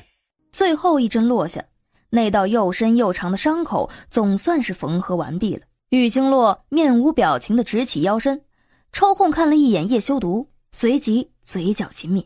他是故意不让他吃麻醉药的，可是从头到尾，这个男人不但连哼都没哼一声，甚至在缝制的时候，他的肌肉也没痛到紧绷一下，让他的缝合顺利了不少。他果然是个能忍的。玉清洛很佩服他，但是同时也明白了一件事，这个男人可一点都不好惹。若是那个玉佩真的是他的，他必须离他越远越好。好了，这是给他吃的药，早晚1颗，不要忘了。我有些累，后面的事儿你来收拾，我回房休息了。怎么感觉后面有什么东西在追他似的，逃得这么快？玉竹院距离毒轩有些远，玉清洛直至走入玉竹院的房间内，才抿着唇坐下，从怀里拿出一枚玉佩。那是一枚半圆形的玉佩，中间有个圆形的凹槽，玉佩上的图案十分的精致细巧，仿佛一个小小的人在上面，雕刻的栩栩如生。而这枚玉佩正是6年前出现在他身上，不是出现在原本的玉清洛身上的。葛嬷嬷说过，那夜他忽然在余府失踪，整整1夜都没有回来，直至天快要亮的时候才出现在了余府的后门。只是整个人看上去却十分的狼狈，衣衫不整也就罢了，裤裙上还染上了血，脸色也是煞白煞白的。葛嬷嬷是过来人，一看心里就有了数，虽然痛心，却还是小心谨慎地将那件事给隐瞒了下来。只是没料到那一夜之后，他的肚子里就有了个孩子。而那天回来，除了一身酸痛之外，他的手上还死死地拽着一枚玉佩，一枚看起来像是被一分为2的玉佩。玉清洛知道那是孩子父亲身上的东西，可是现如今他却在叶修毒的身上看到了玉佩的另外一半。若这玉佩是他的，那么楠玉清洛的呼吸倏地变得紧张起来，整个眉头都拧成了一个死结。他以为于作霖这么厌恶他，就算真的是设计，大概也会找个乞丐之流的来侮辱他。他无论如何也想象不出内夜的对象会是叶修独这样的男人。这样的男人，他倏地从椅子上站起来，心头烦躁异常。想到现在楠楠就在这个莫府当中，就在距离叶修独如此近距离的地方，他就觉得头皮都开始发麻了起来。不行，绝不能让叶修独知道这个事儿，我得尽快通知楠楠离开莫府。至于他自己嘛，那1500万两还没到手，他可舍。楠楠很嚣张，小小的身子很是威风地坐在黑豹的背上，小手微微地抬起，趾高气扬地看着沿途的小商小贩，就差没有挥挥双手大叫同志们好，同志们辛苦了。这到底谁家的孩子居然骑了个豹子出来，他家人都不管的吗？就是要是咬上人可怎么办？走，再走进去一点。看他身上穿的衣服，应该是大户人家的孩子吧，但是年纪这么小就敢骑着豹子到处走，胆子也挺大的呀。怎么样，这条街是不是很热闹？你是不是应该感谢我带你出来？你瞧瞧这里多热闹啊！你看那边那个叫做酒楼，那个叫石狮子，那个呢叫做彩灯。哼，当然了，那玩意儿晚上才好看呢。黑豹摇了摇豹手，有些不耐烦。楠楠自动理解为他这是赞同了他的话。你是不是也很高兴见到这么多稀奇的东西啊？嘿嘿，是不是现在特别激动，害我吧？如果不是我带你出来见见世面，你现在还关在那个屋子里当你的土包子呢。土包子？你才是土包子，你全家都是土包子，谁不认识彩灯，不认识酒楼啊？黑豹有苦难言，现在想念极了莫府的主子，偏偏这个小屁孩还没完没了了，从早上逛到现在，一点疲惫之色都没有，也没有目的地，更不晓得歇歇脚，不对，是给他歇歇脚。而此时此刻，和他有着同病相怜的，还有一直默默跟在后面的莫贤。看着楠楠绕着这条街走了第3次以后，他就觉得自己是揽了个苦差事。不就是骑个大黑豹吗？有那么嘚瑟那么兴奋吗？同一条街逛3遍也不觉得累得慌。莫贤有些认命的又跟了上去。土豹子，你现在是不是觉得跟着我特别好，特别有成就感，特别威风啊？只有你一个人觉得威风吧？主子，求带回啊！后面跟着的莫贤简直要哭了，总算是皇天不负有心人呐！逛了这么久，终于能见到传说当中的娘亲了。好了，咱们也嘚瑟够了，现在回去找娘亲吧。蹙了蹙眉，莫贤往前急走了2步。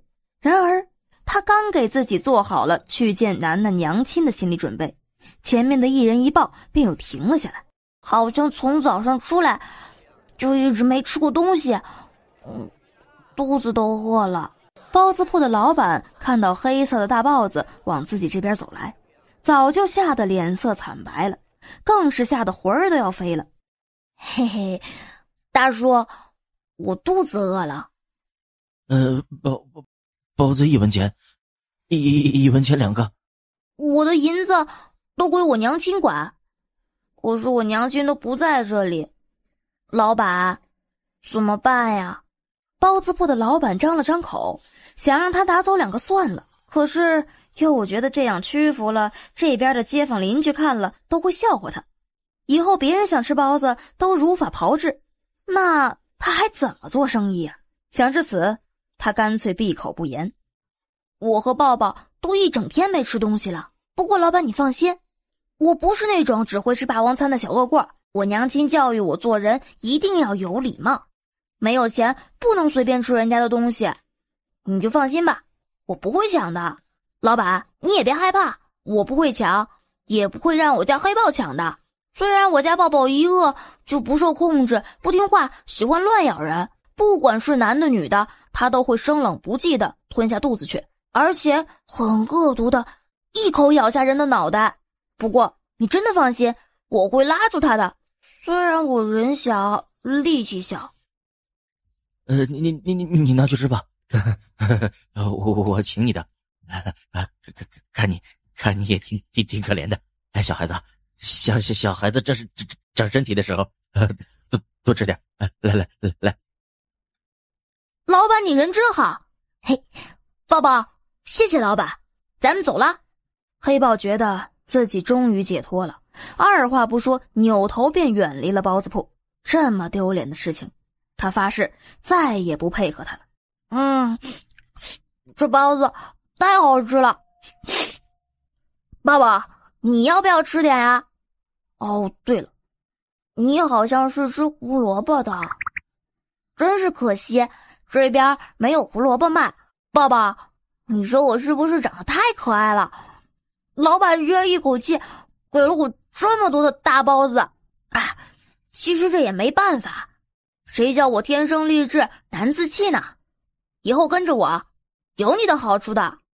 莫贤嘴角抽搐，什么长得太可爱了？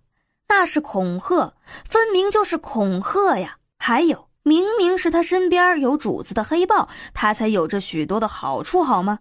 这奇葩孩子，他真的是好奇死了，他的父母到底是谁？2刻钟后，什么？你说我娘亲已经2天2夜没回来了？是的，他一直没有回来。小公子，你没跟你娘亲在一起？楠楠的小脸瞬间就垮了下来，人也变得无精打采的，也压根儿没去回答掌柜的话。窝在房梁上听着2人对话的莫贤脸色变得很难看，事情果然不会太顺利。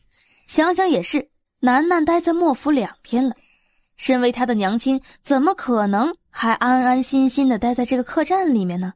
估摸着这会儿也在外面寻找楠楠，这下子麻烦了。小公子，你也别伤心了，我想你娘亲应该很快就会回来的。掌柜伯伯，你不懂的。我心里好难过啊！娘亲到底是一个女孩子家的，这样夜不归宿，而且还是2天2夜，这成何体统啊！混小子居然这么不要脸，还好意思说这种话，你娘亲真是受累了。小公子，你看这样行不行？你先在房间里歇息会儿，说不定你娘亲马上就回来了呢。算了，我还是出去找娘亲吧。有个这么不靠谱的娘，我也挺劳心的。莫贤现在很同情这小家伙的娘亲，估计平时没少被自己儿子气得昏死过去。见到他以后，他一定会对他很友好、很和善的。就算是表示歉意吧。楠楠拍了拍黑豹的脑袋，又重新走出了客。天色渐渐地暗了下来，远处的晚霞已经灼红了半边天。楠楠不了解黑豹吃东西向来有规律，今天算是例外了，一整天也没见他进食，也真是给了楠楠面子。只是再这样下去，黑豹肚子饿了就会变得凶残，到时候怕是会直接暴走的。就在莫贤还在想法子时，黑豹突然大吼了一声，身子一跃而起，在所有人都反应不及时，凶狠地往前冲去。楠楠几乎是下意识地弯下身子，抱住黑豹的脑袋。毒豹子，你做什么？我的屁股要裂开了！停下，我的屁屁哟！黑豹的速度很快，连带着带起的风都像是刀子似的。楠楠难受的不行，声音也变得破破碎碎了起来。莫贤脸色大变，想也不想的提身追了上去。那是叶修毒训练出来的豹子，速度本来就不同于寻常，更何况莫贤和他们原本还保持着一段距离，因此即使他拼尽全力，也没能让他停下来。好在黑豹的方向并不是漫无目的的，莫贤很快发现他跑去的位置是莫府，心也稍稍放下了一些。毒豹子，一个吃里扒外的家伙，你怎么又带我回这里了？你不是答应跟我走的吗？你回来做什么？难不成你的情人在这里面？你停下！停！我说过，黑豹只认一个主。是你啊！好巧啊！左右看了看，发现黑豹已经停在了莫府的院子里。哼，死豹子，咱们的梁子算结下了，你给我等着，我再也不给你胡萝卜吃了。知道拐带我的豹子的后果吗？大叔，你误会了，我没有拐带你的豹子，我只是想带他出去见见世面。大叔，不是我说你，你不能老把这豹豹关在府里。你看，因为这样，他都已经变成一只土豹子了，外面什么东西都不认识，连包子这种和他同名字的东西都不认识，简直土到家了。莫贤正好跟了上来，大叔，我是为了让他见多识广，你都不知道我有多累。我啊，带着他逛了3次街，他才总算有点认路的本事。大叔，不是我说你，你说你养豹子就养豹子吧，但是你好歹养只聪明一点的，这只太笨了。你看，我让他回来，他居然就直接开始跑了。哎呦，差点把我甩下去不说，让我的屁屁都快裂开2半了。大叔，你拉我一把呗。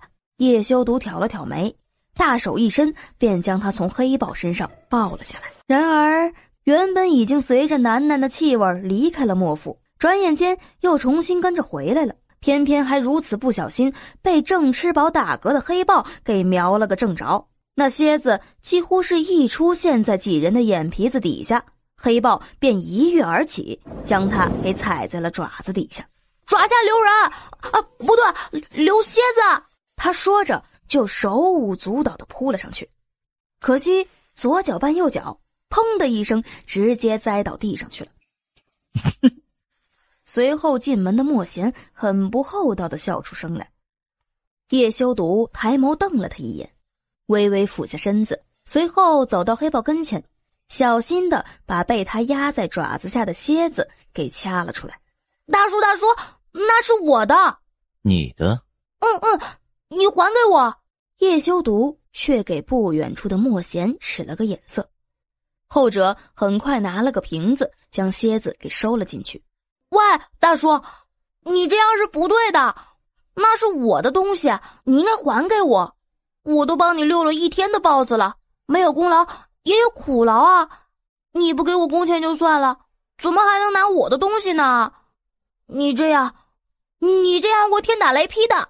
这小家伙这么紧张，这蝎子看起来有些危险，就暂时放在我这里保管了。大叔，小百合一点都不危险，那是我娘亲，不对，总之你不能歧视一只蝎子，你知道吗？小百合很可爱，是我的小伙伴。莫贤嘴角狠狠地抽搐了一下。小百合，这么诡异的名字到底是谁取的？叶修独眸子亮了亮，看来这蝎子与他娘亲有关。既然如此，那就更不能放他离开了。莫贤，把楠楠带回他房间里休息。是，主子。放我下来，放我下来！叶修独拍了拍黑豹的背，手上拿着那个小小的瓷瓶，一步一步夺回了自己的房间。文天此刻已经等在了毒轩外面。主子，查到了？属下无能，没能查出玉姑娘是哪户人家的小姐。或者你调查的方向错了？主子的意思是，也许她并不是江城人士，或者并不是大家小姐。属下明白，这就去查。等到文天离开，他的眉心仍旧紧紧地锁着。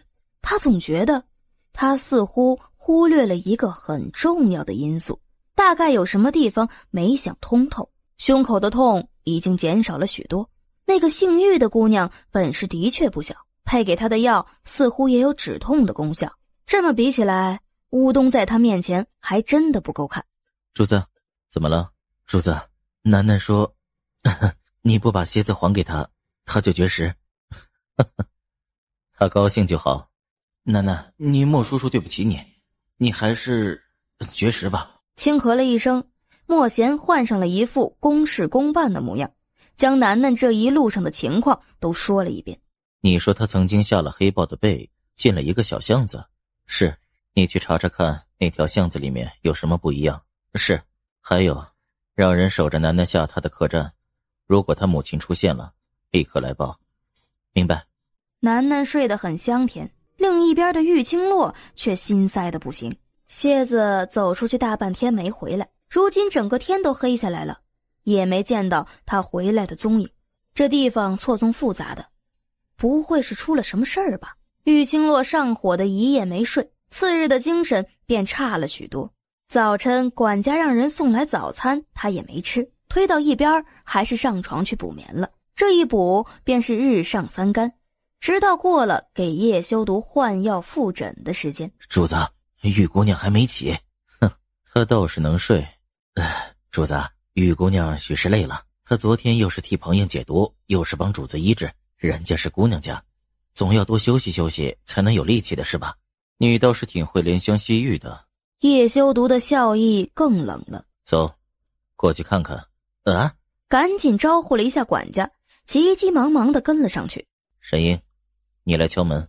玉姑娘，玉姑娘，你起了吗？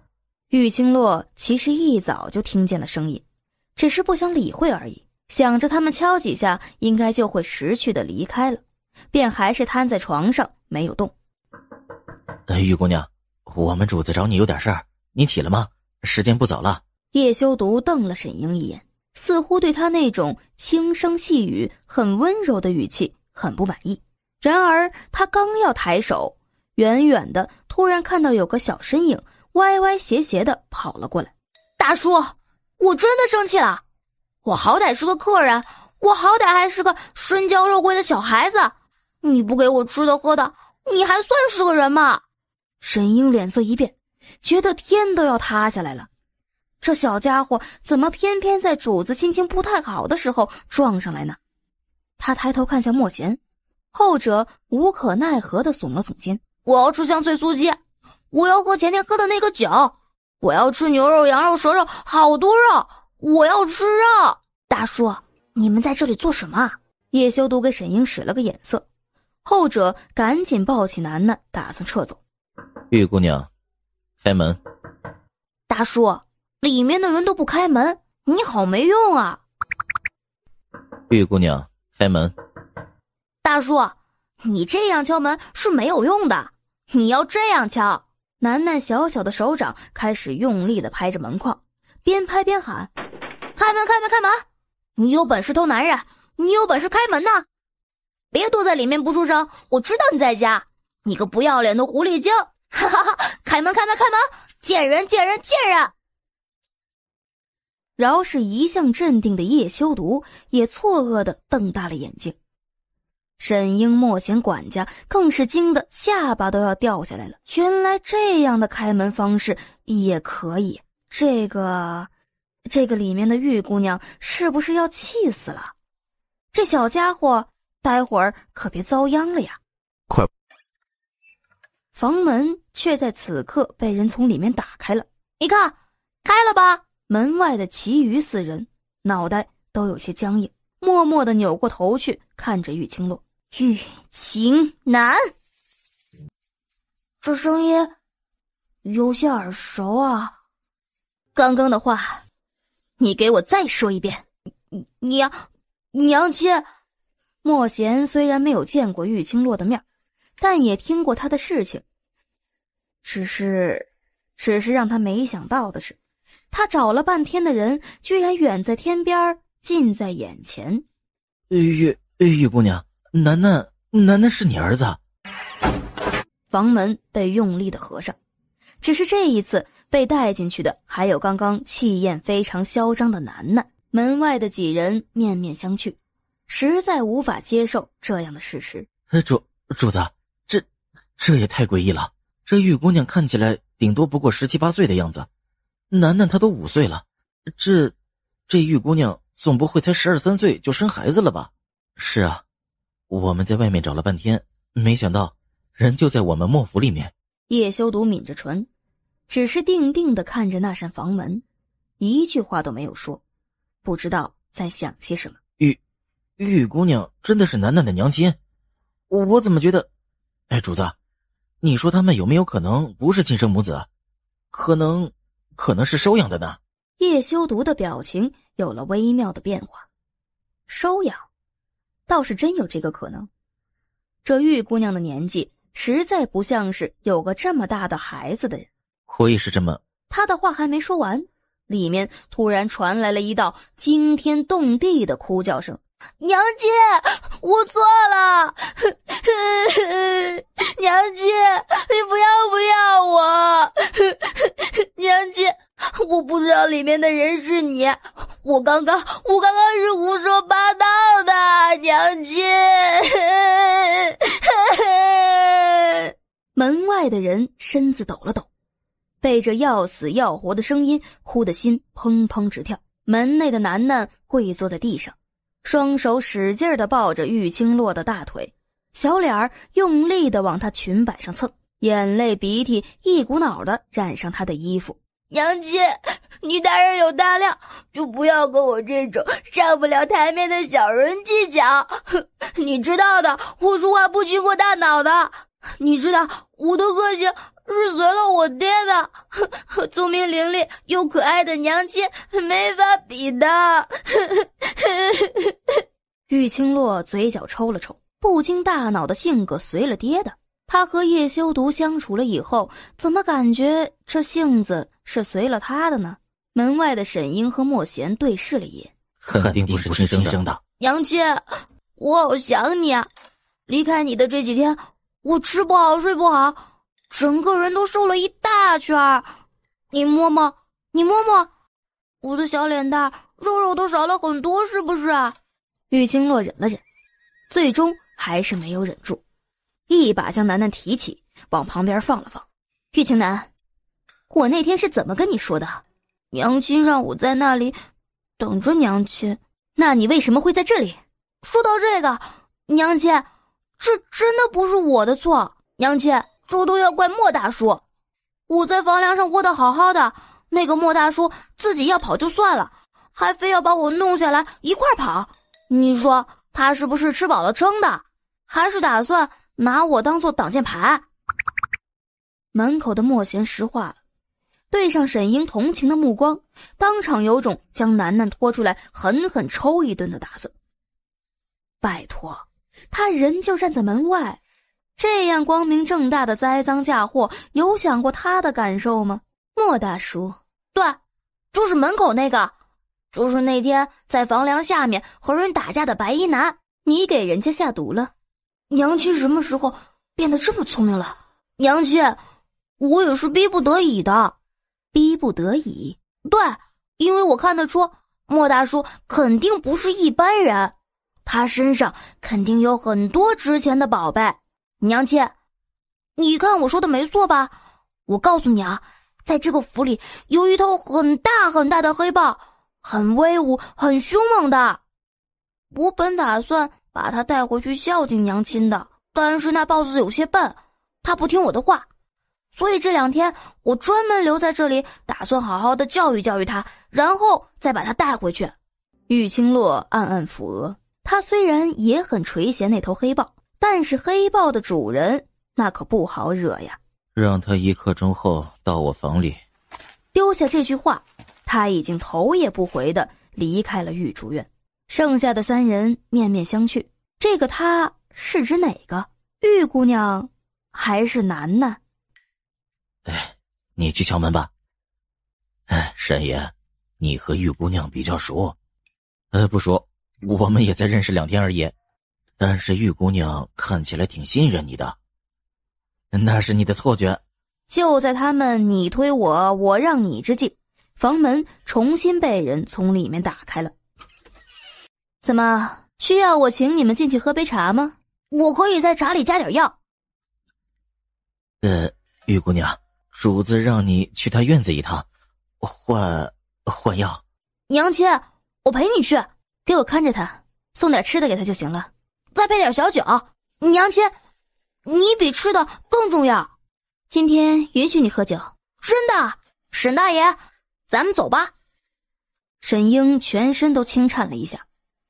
大爷，怎么感觉他像是去逛青楼似的？楠楠没救了，独院的门已经打开了，像是随时恭候他的大驾似的。叶修独依旧斜躺在他那张冷气十足的卧榻上，见到玉清洛走进来，也只是微微的抬了抬眸。你进入莫府就是为了找你的儿子？是。为何一开始的时候不说？叶修独眼眸微微张开，看他熟练地把他的衣服解开，那动作像是已经给人宽衣解带了许多次一样，心里顿时涌上了一丝烦躁，猛地将他的手给推了开去。玉清洛愣了一下，隐隐地感觉到他不稳的情绪。我不确定你们是不是好人。现在确认了，还要？我忍，为了那1500万两银子，我就忍了你这阴晴不定的脾气了。恢复的还算不错，他的技术再配合他的药，叶修独的伤口已经不会再渗血了，要痊愈应该用不了多长时间。你的夫君是谁？死了。死了。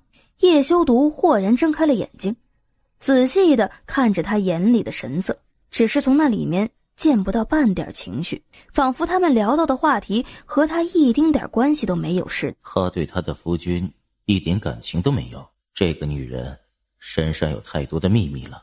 主子。玉清洛将他的衣服披上，门外便传来了管家的声音。叶修独从榻上缓缓地直起了身子。进来。主子，乌东要求见您。不见。可是乌东带来一个消息，说鬼医就在咱们江城。鬼医？玉清洛低垂着脑袋，嘴角微微抽搐了一下。叶修独则微微皱起眉，终于从榻上站起了身，越过管家走出了房门外。外面早就站着莫贤、沈英、文天以及趴在沈英身上睡得云里雾里的楠楠。主子，那个和琼山一老齐名的鬼医确实在江城。乌东说，虽然主子信不过他，不过他心里还记挂着主子。他说主子身上的伤也好，庞爷身上的毒也罢，还是请鬼医来诊治一下比较好。不必了，府里有玉姑娘，她的医术不差。主子，我知道玉姑娘医术高明，我也相信她定能治好你和庞爷的伤，但是玉姑娘毕竟年轻又是女子，经验没有鬼医这样的老前辈深。反正鬼医就在这江城之中，而且属下调查过了，他会在2天之后在南郊的伏龙客栈里面救济病人，咱们去看看也并无损失啊。我也觉得文天说的有道理。这话一出，在场所有人的视线都落在了玉清洛的身上，就连叶修独也诧异地挑了挑眉。你们看着我干嘛？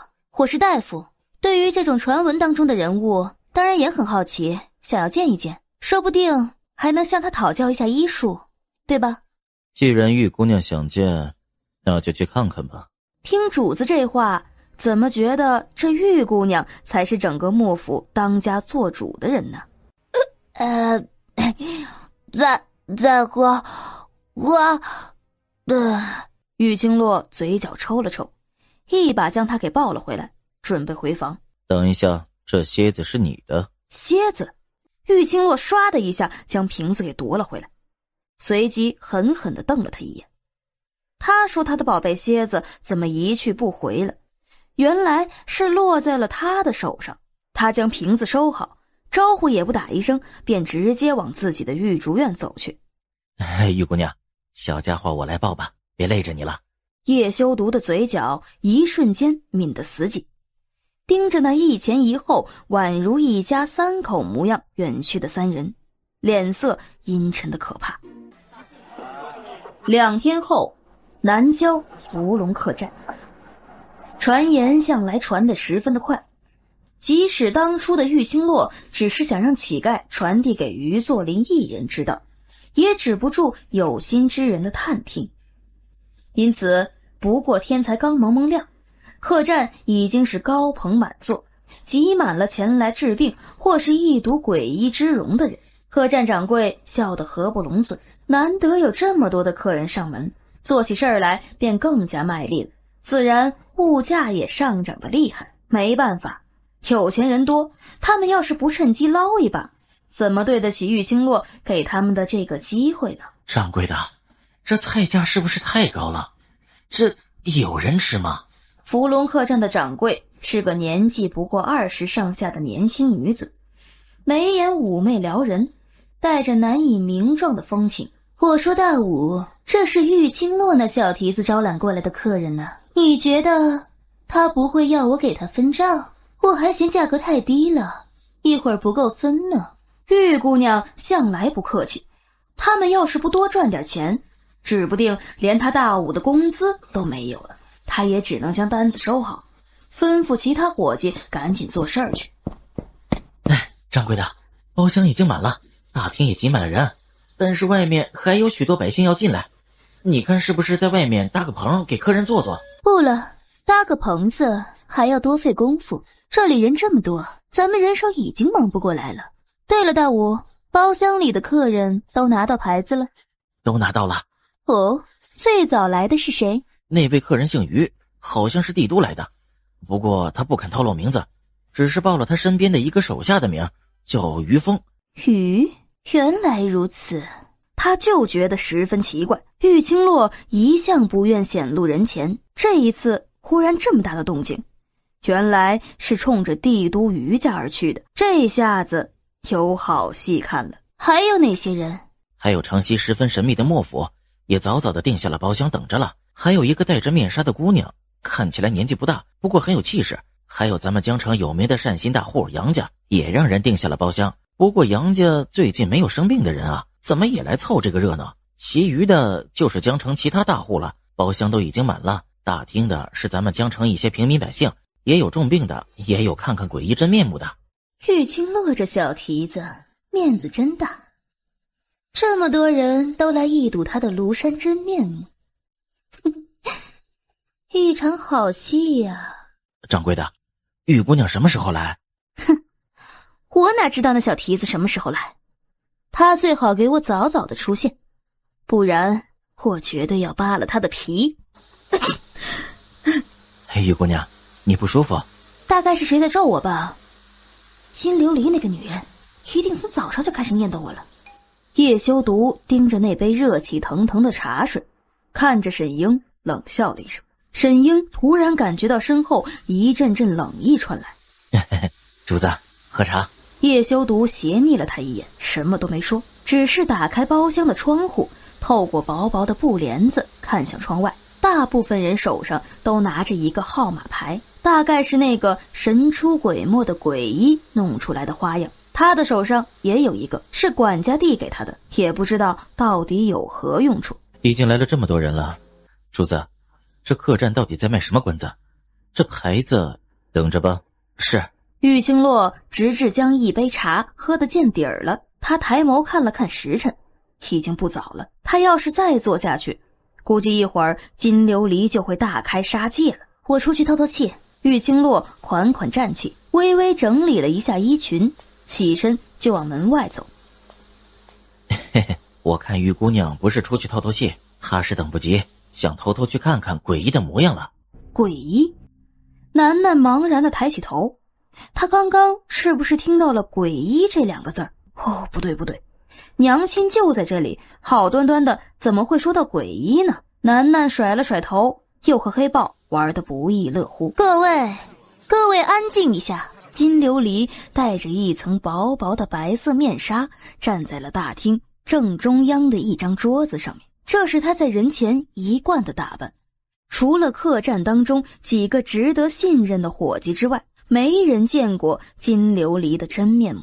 好身手。谁都没看清楚金琉璃到底是什么时候出现在大厅当中的，又是什么时候站上了中间那张桌子的。只是等到他开口的时候，众人才意识到福龙客栈的金掌柜居然是个练家子。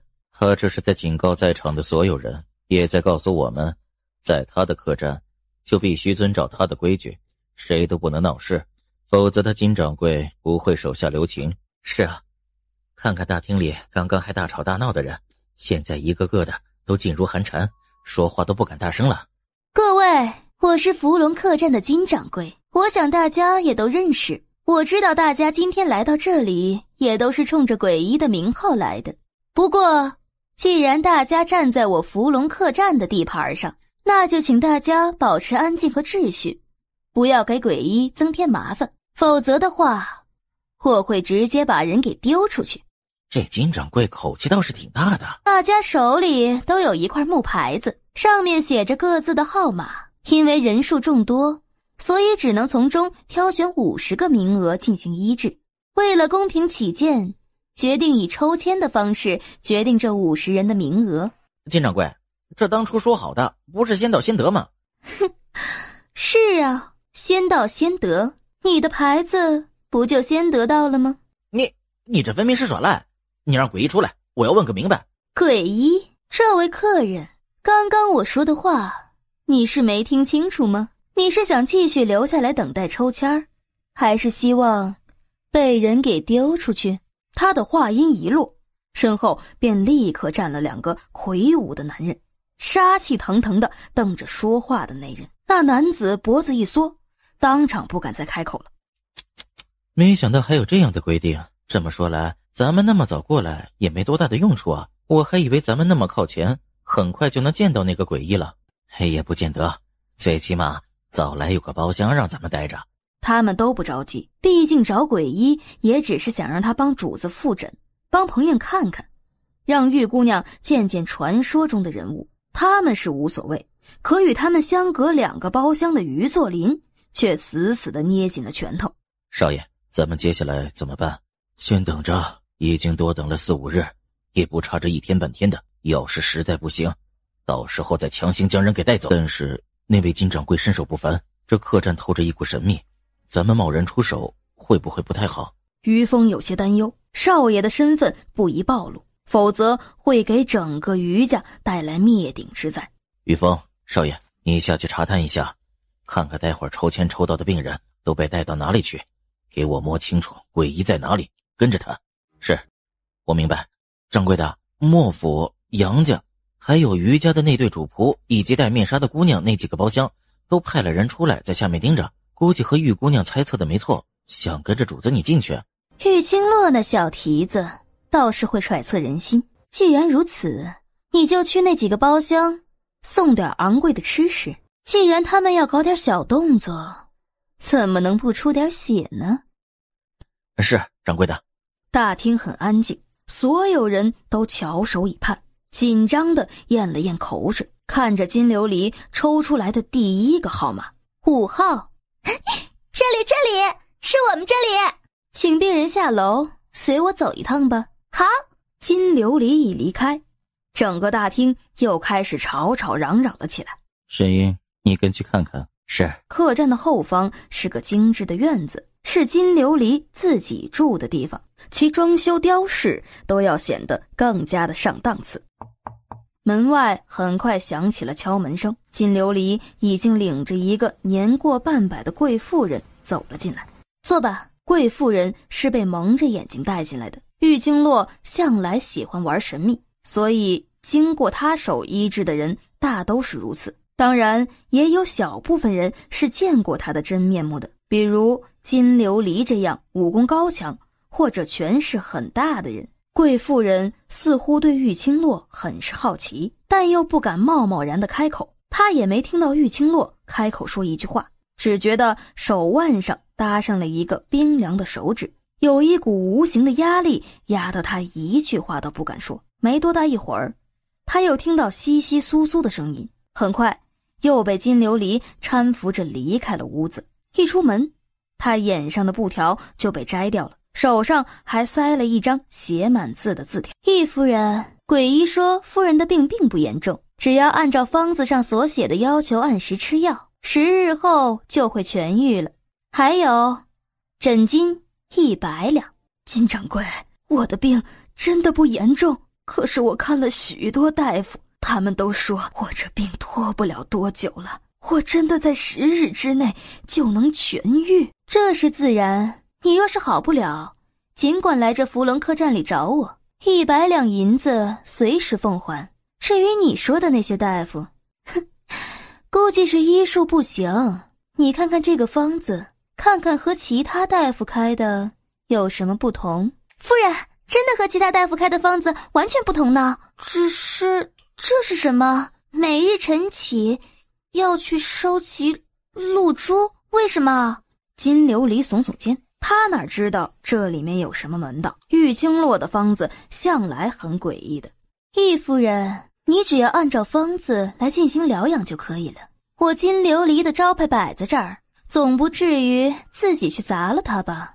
易夫人犹豫了一下，虽然对里面的鬼医还是充满了好奇，最终还是点了点头，带着自家的小丫鬟走掉了。看丫鬟扶着易夫人离开了后院，金琉璃才微微抬了抬头，看向屋顶，轻笑一声，重新走回了房间。大概有4、5拨人对你很有兴趣。这世上对我有兴趣的人多了，也不差这4、5拨人。你那边都准备好了？这是自然，保证给某人一个永生难忘的回忆。那你可以出去了，让第2个病人进来。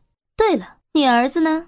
他自己找东西玩去了。那个小鬼现在急于和叶修毒的黑豹讨好关系，早就把他这个娘亲忘到九霄云外去了。金琉璃奇怪地瞥了他一眼，总觉得他似乎隐瞒着什么事情似的，一边点着脑袋，一边往大厅走去，心里的疑惑更加的深了。抽签的箱子里放满了许多的号码，却偏偏没有于作霖的1号和那个神秘莫府的3号。于作霖是他故意没有放的，免得真的抽到他。这个他能明白，毕竟他们今天的目标就是那家伙，目的就是让他等着干着急。可是莫府，金琉璃奇怪了，他们和莫府并没有任何的交集，可玉清洛为什么也不允许放他们的号码呢？这里面有古怪。金琉璃觉得自己嗅到了一丝不同寻常的味道，他将伙计给招了过来，去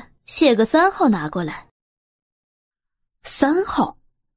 那伙计愣了一下，玉姑娘不是不允许1号和3号出现在抽签的盒子里吗？掌柜的这是做什么？他怎么有一种掌柜的要自掘坟墓的感觉？然而对上金琉璃恶狠狠的目光，他还是缩着身子跑走了。就是不知道其他包厢的客人是不是也这么容易搞定，只不过玉姑娘交代不能去莫府的包厢。奇怪了，那个莫府真那么神秘，连玉姑娘都不愿意去招惹，可是掌柜的又交代每个包厢的饭菜都要送过去。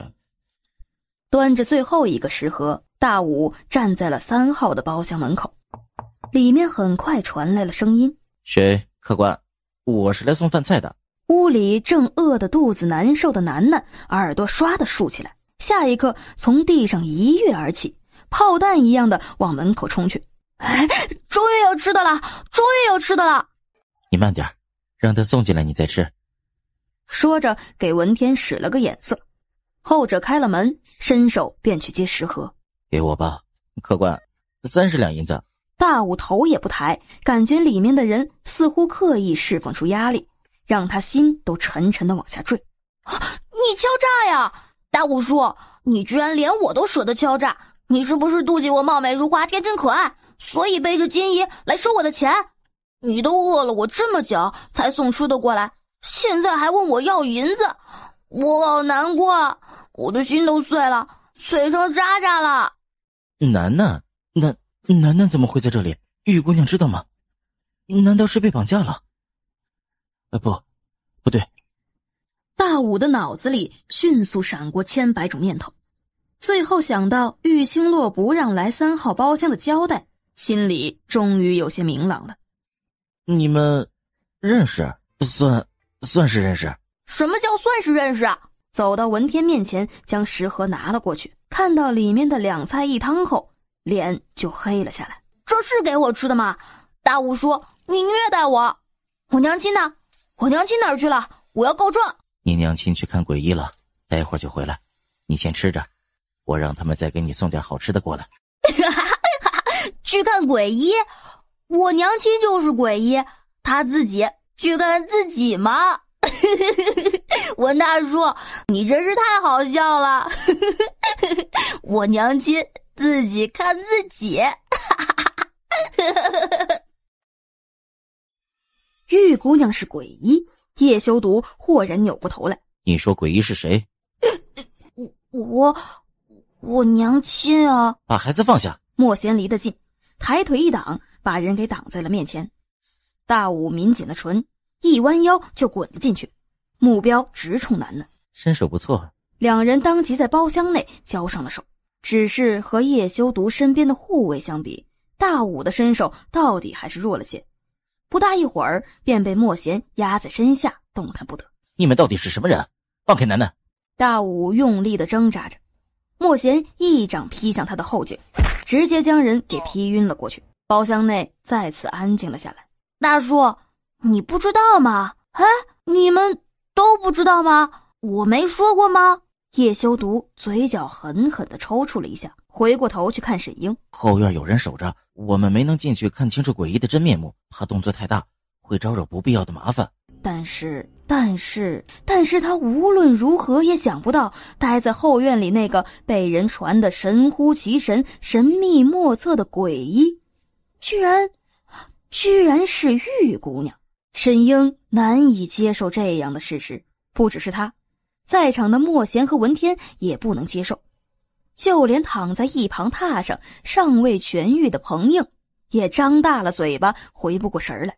楠楠，你说你娘亲就是玉姑娘，就是治好彭应的毒的那个女人，真的是鬼医吗？难道我娘亲不叫鬼医，叫毒医、神医、庸医？不对啊，好像是叫鬼医啊。金姨说那是因为我娘亲诡计多端，所以诡医这个词对她来说非常贴切。叶修毒嘴角紧抿，脸色紧绷，想起玉清洛毫不犹豫的要来见鬼医时那眼睛里闪过的光。原来如此，怪不得就算他的医术被质疑了，他也无所谓的样子。怪不得他的身上有那么稀少的冰露丸，怪不得他的医术如此出神入化。鬼医，居然是鬼医！这么说来，他算不算是阴错阳差捡了个宝啊？很好，又多了一个他必须留在他身边的理由了。鬼医不是男的吗？不是老头子吗？不是经验丰富神出鬼没吗？文大叔，你是不是生病神志不清了？连我娘亲是男是女都分不清楚。你如果不舒服的话，我让娘亲给你看看，放心，不收你钱。你口中的金姨是这个客栈的掌柜的？对啊，金姨很厉害的，他手底下的伙计都会功夫，就好像大武叔叔这样，对吧？大武叔叔，你怎么昏过去了？楠楠，你现在才发现来救你的英雄晕倒了吗？你娘亲和金姨是怎么认识的？好吃，就是金姨受伤，咔嚓咔嚓，然后就被我娘亲救了。你娘亲的身份除了你金姨，还有谁知道？他想，前段时间他的方向都错了，想知道玉清洛的事情，从楠楠身上是最容易问出来的。这小家伙几乎是知无不言。沈英开始同情玉清洛了。除了金姨，还有大武叔叔啊，何奶奶啊，棉花糖叔叔啊，柔柔姐姐。然而就在这时，楼下忽然传来了金琉璃清脆有力的声音：“3号，这次抽到的是3号。”3号，文天一把抓起桌子上的木牌子，对上叶修毒若有所思的眸子。叶修毒冷冷地勾了勾唇，很好，既然他运气这么好，那他便去看看玉清洛这个鬼医做得有多惬意。你想说什么？主子，玉姑娘应该也不是刻意隐瞒的，你别太责怪她。沈英忍不住笑了。怎么，你的主子什么时候换了个人了？主子误会了，我只是觉得玉姑娘的脾气有点拗，若是太过苛责于她，到时候她心生不满，在医治主子的过程中会挟私报复。走，我带你去找你娘亲。楠楠咦了一声，她其实不想走，她现在吃饱了，又可以去找黑豹玩了。可是看叶修毒面色不太好看的样子，只得乖乖地闭上嘴，一块儿离开了包厢。金琉璃很兴奋，宣布了抽中3号木牌子时，便已经迫不及待地往后院走去。才刚走到连接后院的小拱门时，就瞧见一道高大伟岸的身影正背对着他，风姿绰约地站在那儿一动不动。请问你是3号牌的客人吗？是。叶修毒转过身来，看了戴着面纱的金琉璃一眼，面无表情。楠楠，金姨，我好想你啊，好久不见，你有没有挂念楠楠？有没有梦到楠楠啊？你还说，既然这么想念金姨，为什么这么久都不来看我？我实在是忙啊，金姨，你知道的，我娘亲总是丢三落四的，我作为她的男人，有责任照顾她的。叶修毒给了他们叙旧的时间，只是眼看着2人越聊越投机，大有换个有桌子有椅子的地方坐下来喝杯酒慢慢聊的架势。金掌柜，我要见鬼医。啊！金掌柜有什么为难的吗？死道友不死贫道，玉清洛那吃人的小蹄子不下地狱，谁下地狱？不管了，先把人带过去再说。没，不为难，我这就带你过去。他今天接连打了2个喷嚏了，有种十分不好的预感。奇怪，过了这么久，下一个病人怎么还没到？金琉璃的速度是不是太慢了？还是说他是故意慢慢来，好让于作霖等得更加的不耐烦？这样也好，反正今天我是不会让于作霖好过的。门口响起了敲击声，病人来了。玉清洛挑了挑眉，金琉璃向来是直接带着人进来的，怎么这会儿倒是这么有礼貌，竟然还知道先敲门再通告一声？不对，玉清洛猛地从榻上跃了起来，眉心微拧。金琉璃这是在告诉他外面有情况，否则他不会如此不正常。娘亲，我来了！玉清洛豁然回过头去，看到楠楠兴冲冲地跳进来，还有他身后似笑非笑地盯着自己的叶修毒。怎么回事？3号不是没有吗？你把人带到这里来，是想死吗？金琉璃默默地扭过头去，看向房梁，脸色微红，有些不自在。要怪就怪你儿子，要怪就怪你儿子，要怪就怪你儿子。鬼医，原来玉姑娘就是传说当中的鬼医。谁说我是鬼医了？我不是，我只是来这里给鬼医打下手的。娘亲，娘亲，是我说的，是我说你是鬼医的。我告诉你啊，文天叔叔他们好笨啊，居然说娘亲你去见鬼医了，他们居然不知道你就是鬼医。嘿嘿，你说他们是不是好笨啊？被娘亲耍得团团转，太好笑了。玉清南，你敢再多说一个字，以后不许喝酒，不许吃饭，不许睡觉。玉清洛简直想把楠楠塞回肚子里重造。他前2天明明警告过他，不准将他是鬼医的身份告诉叶修毒等人。这小子居然把他的话当成了耳边风。哈哈，好恐怖，好恐怖啊！娘亲居然要用这种惨绝人寰的酷刑来虐待我，好恐怖，好恐怖啊！你还挺理直气壮的，耍得团团转。楠楠，你跟着金姨出去，我和你娘亲有话要说。金琉璃早就想离开了，见状自然是二话不说，带着也想跟着撤退的小家伙扭身离开了屋子。鬼医，玉姑娘好本事，好大的来头，怪不得医术如此了得，动作如此娴熟，手里还有千金难求的冰露丸。看来那1500万两的诊金还是少了点。你又想赖账？鬼医的账谁敢赖？知道就好。玉清洛满意的点点头，只是还没等他说完，眼前只觉一花，叶修毒已经站在了他的面前，右手用力的钳起他的下巴，脸色暗沉的盯着他。玉姑娘现在是不是很得意，把我们所有人都蒙在鼓里？是不是觉得自己很聪明？叶修毒，你冷静一点，我没有存心隐瞒你们的意思，真的，这男人到底生了哪门子气啊？我的下巴骨都要脱臼了好吗？叶修毒，这一切都只是巧合而已疼！叶修毒眉心一拧，手指微微放松了力道。玉清洛这才缓缓地吐出了一口气，右手快速伸出，猛地点到他胸口的伤口处，微微一压。叶修毒却连哼都不哼一声，只是冷冷地看着他。玉清洛嘴角一抽，眼看着他的伤口又要被自己给弄出血来，只能放弃地收回手指。算了，他不是早就知道这个男人是个能忍的吗？他要是不愿意放手，他就算在他身上砍上10刀8刀，他也不会撼动一分。叶修毒，今天发生的一切真的只是巧合。我会放出风声，说今天在福隆客栈医治病人，只是为了引一个男人过来，不是为了你们。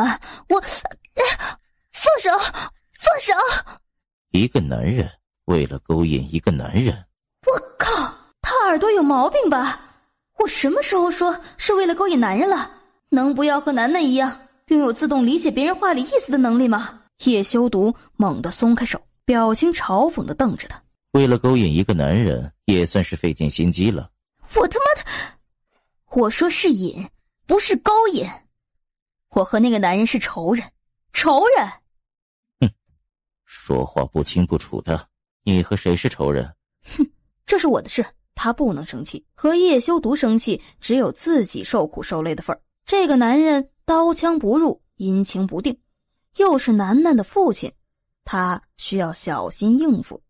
偏偏还是自己的金主，那1500万两没到手，他可不能得罪他。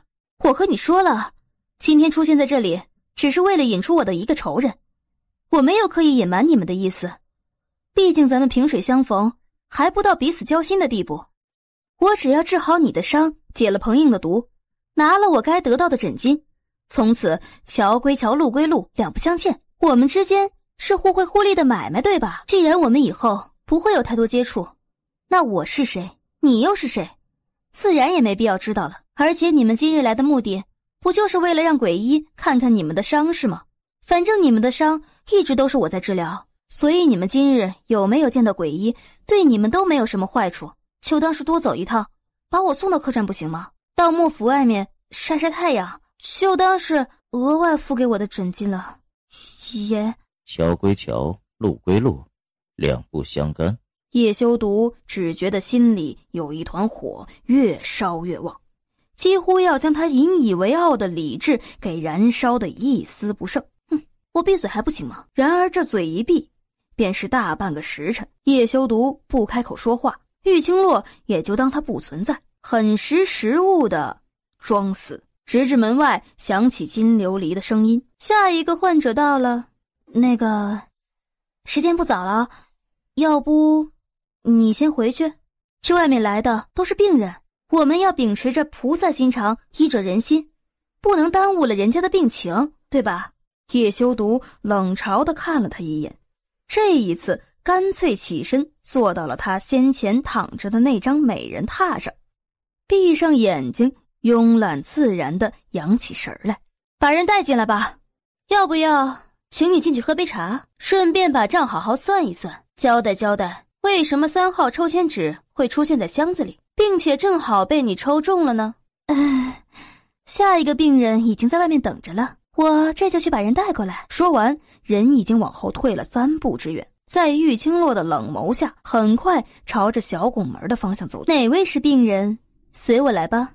我们不能一起去吗，金掌柜？我妹妹怕生，我要是不陪着她，她会害怕的啊！你放心，我保证乖乖的站在一旁，绝不打扰鬼医给我妹妹看诊。金琉璃迅速的在她身上扫视了一眼，眼底泛起的笑多了一丝冷意。这女人吐息平稳，走路轻盈，只怕身手不低。抱歉，这是鬼医的规矩，我也没有办法，请这位姑娘在这里等待片刻。你放心，我会一直陪在你妹妹的身边，不会让她单独一人的。啊，既然如此，那就只能麻烦金掌柜了。说完，又在妹妹耳边叮嘱道：不要害怕，记住我交代你的话就可以了。你也想尽快的治好手上的伤是不是？金琉璃挑了挑眉，依旧风情万种的笑着，领着妹妹往玉清洛的房间走去。走到门口时，便直接让人拿了块布蒙上了他的眼睛，这才推开门将人给领了进去。玉清洛一抬头，猛地愣住了，迅速地和榻上的叶修毒对视一眼。怎么会是乌冬？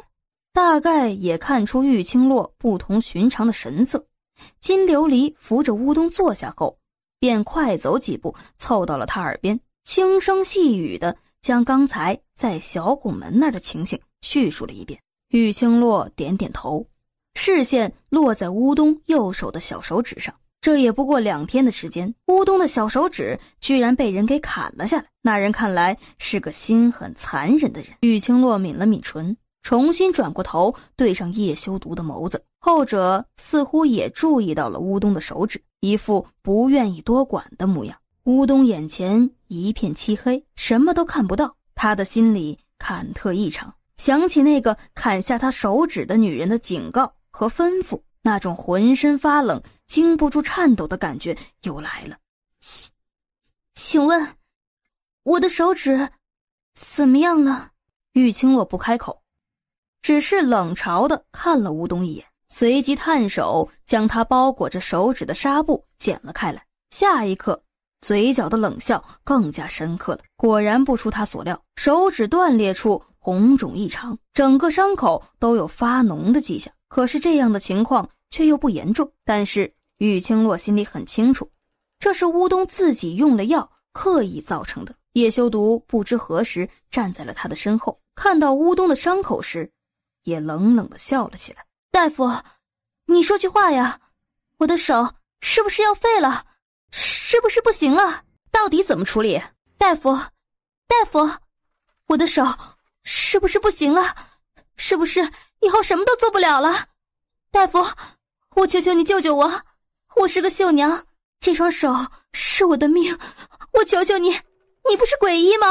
你一定有办法的，求求你。乌冬说着已经摸索着跪了下去。大夫，你是菩萨心肠，我求求你了，我的手要是没了，我也不想活了。够了，我没和你说话，你给我闭嘴。乌冬被他呵斥的顿了下，当即停下所有的动作，不敢再哭。你不处理是吧？那我怎么处理他？你也不会管对吧？是，我不会干涉。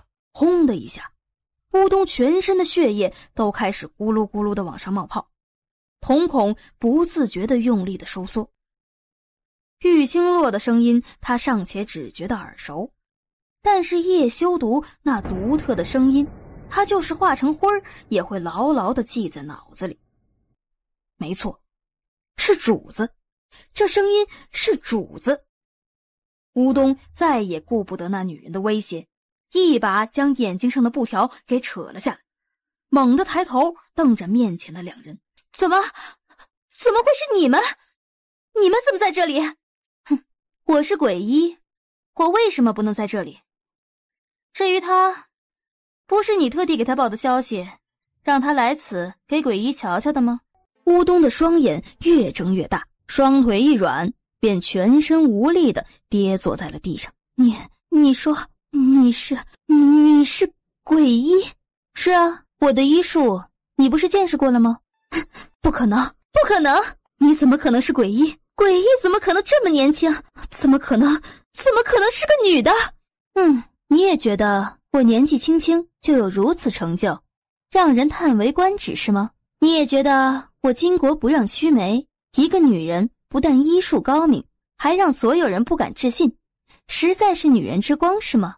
叶修毒嘴角狠狠抽搐了一下，默默地不发表任何意见。他终于明白，在莫府他的行为举止已经算是很收敛很克制了，如今出了莫府，说话动作的焦点完全是以自我为中心。楠楠大概就是遗传了他的性子，学了他的性格了。不是，你不是鬼医，你是冒充的，你不可能是鬼医，你在欺骗所有人！主子，你不要被他给骗了，这人行径实在是可疑诡异，怎么可能是他这样的黄毛丫头？他这种人怎么可能会和我师父齐名？主子，你不要相信他，不要相信我，难不成要相信你吗？穷山一老的弟子断了一截手指不自医也就罢了，居然还要冒充什么绣娘来找我。哦，对了，还给我磕头求我。刚才磕头那声音可真响，咚咚咚的，特别清脆。你说这事儿要是被你师父知道了，他会不会觉得特别丢脸？会不会从此以后不敢出来见人，或者干脆羞愧自尽了？你这个贱女人，你羞辱我！我要杀了你！这一口气他如何能忍？乌冬左右看了看，拿起玉清洛放在桌子上的一把锋利的手术刀，就冲着他冲了过去。玉清洛冷嗤，脚尖儿微微抬起，砰的一声，乌冬整个人高高跃起，背部重重地撞上墙壁，痛得只闷哼了一声，脑袋一歪便昏了过去。玉清洛缓缓地偏过头去，看看淡定从容地将脚收回来的叶修毒，果然好厉害的身手啊，一脚就能让人飞出去那么远啊，一定很疼吧？叶修毒瞥了他一眼，随后继续躺回到美人榻上，闭上了眼睛。怎么处理？与我无关。哼，与你无关？他背叛了你，你也无所谓吗？我方才可是听琉璃说了，乌冬好像是被另外一个女人挟持着过来的。那个女人为什么挟持他？乌冬又为什么会在离开莫府之后断指？今天又为什么会出现在这里？我想总不至于是为了我一个是男是女都不知道的人吧？我自认为没有那么大魅力。叶修毒，那个挟持乌冬的女人毫无疑问是冲着你来的。乌冬对于你来说就是背叛者，你能置身事外？就凭他背叛者？一个在莫府待了不到3个月时间的女人，一个连如何进出莫府的人都不知道的女人，一个只认识莫府4大护卫和管家的女人，一个连主子的名字都不知道的女人，你觉得我有什么地方值得她背叛的？你觉得她能背叛我什么？告诉别人我受了伤却又治好了，或者告诉别人我今天有一半的机会出现在伏龙客栈，见一见传闻中的鬼医，这些告诉别人有意义吗？或者他也会告诉别人，我的伤是一个叫做玉清洛的女人救回来的。你觉得有没有这个可能？玉清洛豁然抬起头，猛地看向乌冬的方向，随即悲催地发现100%会如叶修毒猜想的那样，他估计也被人给盯上了。乌冬是什么样的人我没兴趣知道，不过我既然敢让他活着离开莫府，就不怕他出去说什么。想从他嘴里套出点什么消息，那也是白费功夫的。他知道的事情还不如你知道的多。至少玉清洛知道他的名字，知道如何出入莫府，知道沈英他们在他心中的地位，知道他的身价不止1500万两。玉清洛心里咯噔一下，什么意思？难不成他以后不会让他活着离开莫府？那我知道了这么多，如果我背叛了你呢？如果你是背叛者，我会一口一口地把你给吞下肚去。你太变态了，那些事情又不是我想。嘘，有人。玉清洛话音未落，只觉得眼前一花，叶修毒已经站在他身前，伸手捂住他的唇瓣，声音微低：别吵。门外却在这时突然传来了轻轻的敲门声。鬼医先生，先生。玉清洛不声不响，也纹丝不动，心里大概有了数。鬼医先生，我能进来吗？我妹妹已经在里面待了许久，我有些担心。玉清洛和叶修毒对视一眼，同时看向角落里昏死过去的乌冬。叶修毒放开玉清洛，走到乌冬的身边，直接拖着他的腿将其弄到了屏风后面。那动作简单粗暴的让玉清洛都忍不住暗暗拍手叫绝。然而下一刻，他的腰间忽然多了一只手，脚下一轻，人已经被叶修毒揽着跃上了屋顶。紧紧地贴靠在一起了。门外的女子终于失去了耐心。诡异先生，打扰了，我担心我妹妹，希望你不要见怪。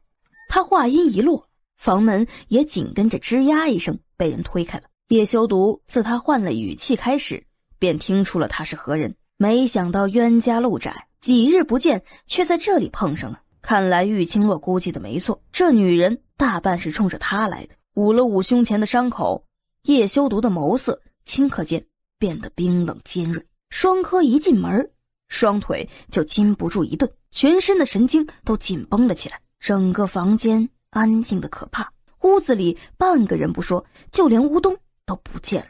这人都去哪儿了？双柯脚步微微往后退着，心里有股不好的预感涌了上来。房门突然砰的一声，已经在他身后用力的合上，徒留他一人站在空旷的屋子中间。谁？出来！叶修毒冷笑一声，搂在玉清洛腰间的手终于收了回来，微一用力，双腿已经落在了地面上。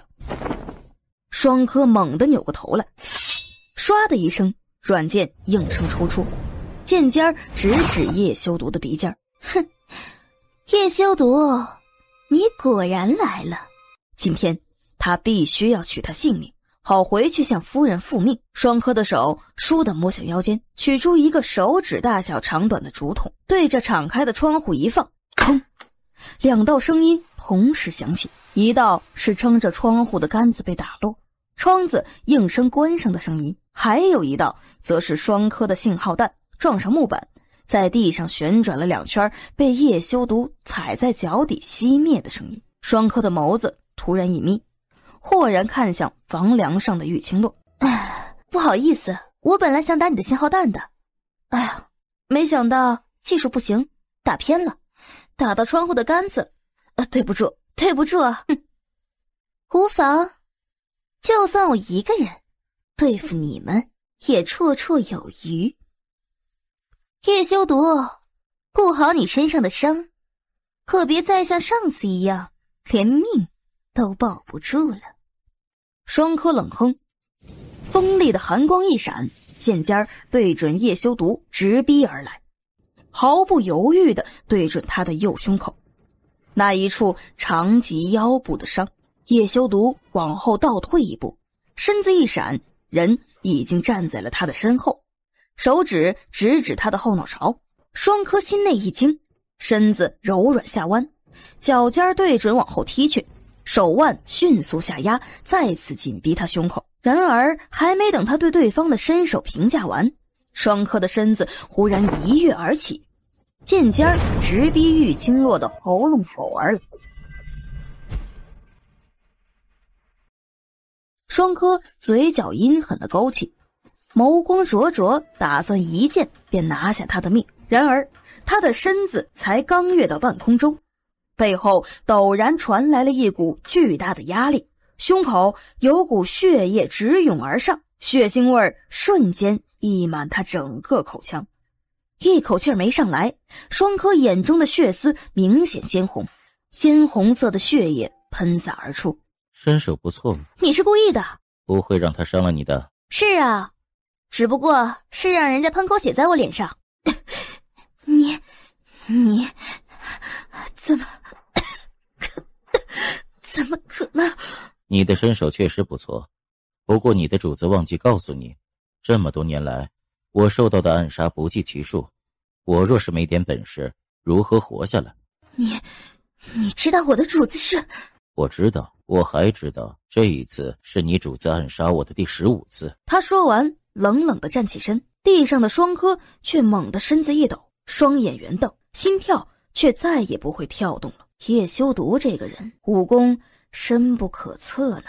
叶修毒转身走到房门口，吱呀一声将门给打开了。2号客房，动手。是。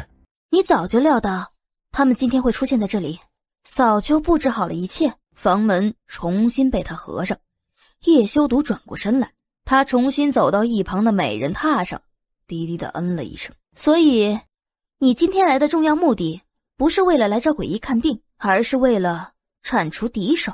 哼，你似乎很生气。生气？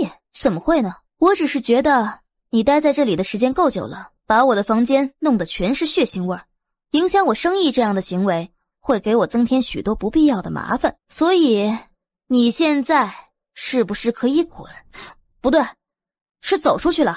我也不过是猜测，事先也并不确认他们是否会出现在这里。只是你既然想来看看，那自然是要做好万全的准备的。这不要脸的男人啊，又拿我当挡箭牌。什么叫做我既然想来看看？我想让你去死，难道你会答应吗？这个你处理掉，我后面还有病人呢。还有，让你手下铲除对手的时候低调一点，我的事情还没办完呢。要是敢坏了我的好事，我绝对把你们一个一个全部解剖了。今儿个还真是多灾多难。他原本只是想设计于作霖一个人而已，没想到于作霖还是安安稳稳地坐在那儿，他这边倒是一波三折，让他喘口气的片刻时间都没有。尤其是这个不要脸的男人呐！叶修毒看了他一眼，往旁边走了2步，将那扇被玉清洛打落的窗户重新撑起。金掌柜，麻烦你了。我这间客栈地形我并不熟悉，若是在处理的过程当中被人看见了，或是出了意外，只怕会给客栈带来不必要的麻烦，所以麻烦金掌柜了。金琉璃和玉清洛面面相觑，两人双双咬牙切齿。这个不要脸的男人呐，在窗户底下蹲得更低的楠楠眸子却倏地亮了起来。他决定从现在开始就崇拜叶大叔，能让娘亲和金姨同时说不出话来的人，绝绝对对的是他的偶像。金琉璃嘟嘟囔囔的绕进了房门，有些嫌弃的看了一眼地上的女人。方才他在外面看得并不清楚，只隐隐约约感受到屋子里有一股难以忽略的杀气和威压，让他多少知道叶修毒的武功修为要超出他许多。金琉璃有些担忧地看向玉清洛，他和这样的男人扯上关系，真的不会有事儿吗？琉璃，带下一个患者。只是那个乌冬好像还被叶修毒丢在屏风后面，乌冬怎么处理？你做主。我是大夫。大夫救死扶伤，你要医治他吗？让他去死比较快。看样子你已经决定了。金琉璃诧异地看向气得不轻却又拼命忍着的玉清洛。他和这小蹄子认识的时间不短，玉清洛这女人向来只有把别人气得半死的份儿，从来没有这么吃瘪过。就算他真的吃了亏，也绝技不会这般隐忍着。他的脾气从来都是嚣张的无耻的。我看那个乌冬也不需要我们来处理。先前我看见那个女人用了特殊的点穴方法，在她背上按了一下。我想，如果不知道如何解穴的话，这乌冬只怕也活不久了。既然如此，我们又何必多此一举，就任由他自生自灭好了。如果能活下来，那也算是他命大了。他和玉清洛、叶修毒倒是无所谓，可是他得给楠楠留条后路。那小家伙可不能平白无故的遭了伤害。金琉璃看他不反对，又去看叶修毒，却见他只是闭着眼，一副快要睡着的模样，转身让人拖着乌冬离开了房间，直接丢到了江城集市的一个小巷子里，不再理会。叶修毒，既然你功夫那么好，那个女人也根本就不是你的对手，当初你是怎么受的伤？他们的手段你刚刚不是亲自领教过了吗？他们人多势众，一部分对付我，一部分则要置黑豹于死地。玉清洛的眸子微微的眯起，所以他身上那些伤是替他家豹子挡的。金琉璃带着病人一进一出，忙得不亦乐乎，直至第49位病人被带走后，包厢内的某人开始坐不住了。少爷，咱们还有机会的，还有最后一个名额。于作霖死死地捏紧了手中的木牌子，目光灼灼地盯着楼下的金琉璃。6号，最后一位病人的号码是6号，请6号的客人拿着木牌到拱门等候。最后一次机会，最后一次机会也失去了。天杀的，那个鬼医到底在搞什么名堂？于峰，少爷，你去小拱门将6号拦下，就说本少爷要买了他手中的木牌子，这还不快去？于峰暗暗的一咬牙，转身离开了房间。于峰走后，于作霖才面无表情的站起身，也悄无声息的离开了包厢。至于6号的木牌子，如今就握在江城的善心大户杨家当家主人的手里。这金掌柜怎么抽中我了？我家可没个病人在。老爷，小的知道你心善，不忍心白白浪费这样的机会，不然让小的和金掌柜的商量商量，再抽一次签。这样也好，你赶紧去，免得下面那些需要求医的人散了。是。杨管家赶紧下了楼，跑到金掌柜的身边，仔细地将杨老爷的要求交代了一番。这可不行，抽签抽到的是杨大善人，那就是杨大善人。当初的规矩可都是说好了的，咱不能自己白白坏了规矩呀。金掌柜，你就再抽一次吧，反正都是抽签，也不差这一时半会儿的，你就高抬贵手，再抽一次。是啊，金掌柜，杨大善人都这么说了，你就别守着那一点规矩了。金掌柜，咱们都是有难处的人，你就当帮帮我们吧。好了，都给我安静！杨大善人的意思我明白了，杨管家再抽签一次是不可能的。不过，既然杨大善人心善，木牌子倒是可以转让给别人。杨管家，转给我吧。杨管家，我很需要诡异看病，求求你可怜我，转给我吧。众人你一言我一言，更有甚者，有人直接在他脚边倒下了，开始抽搐着身子叫了起来。杨管家，你看看，我都已经危在旦夕了，你让杨大善人给我吧。场面一时间有些失控，杨管家被围在中间，动弹不得。一直坐在杨彦生身旁的人低低地笑了起来。杨大善人，若是一开始你就拿着木牌子去见鬼医，可能就没这么多的麻烦了。正无奈之际，房门外进来。杨大善人，我们掌柜的让我来说一声，这样下去也不是办法。那木牌子转让给任何人，肯定有人会心存不满，闹出事情来的。所以我说让金掌柜再抽一次啊。咱们掌柜的脾气有些执拗，自己的规矩自己肯定不会去破坏的。不过他倒是有个主意，不知道杨大善人肯不肯听一听。请说。我们掌柜的说，既然转让不成，那就将木牌子拍卖了吧，价高者得，这样对谁也公平。只是对有钱人比较公平吧。这位客人误会了，我的话还没说完。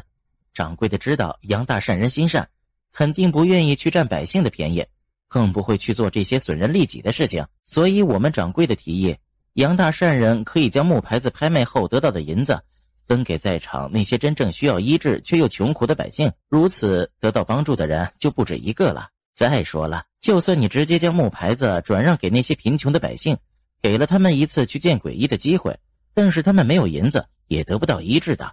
毕竟鬼医性格怪异，也不是像杨大善人一样付出不求回报的人。可是杨大善人给了他们银子，他们去找城里医术高明的大夫，一样能得到救治，这样岂不是一举多得吗？而且还能让杨大善人的名声更加响亮。好，金掌柜的想法果然奇妙，这样做才是真正有意义的。今天我算是来对了，看来金掌柜要求我过来，真正的用意在这里啊。金掌柜也是个不可多得的大善人啊，为众多百姓着想，想出如此绝妙的计划。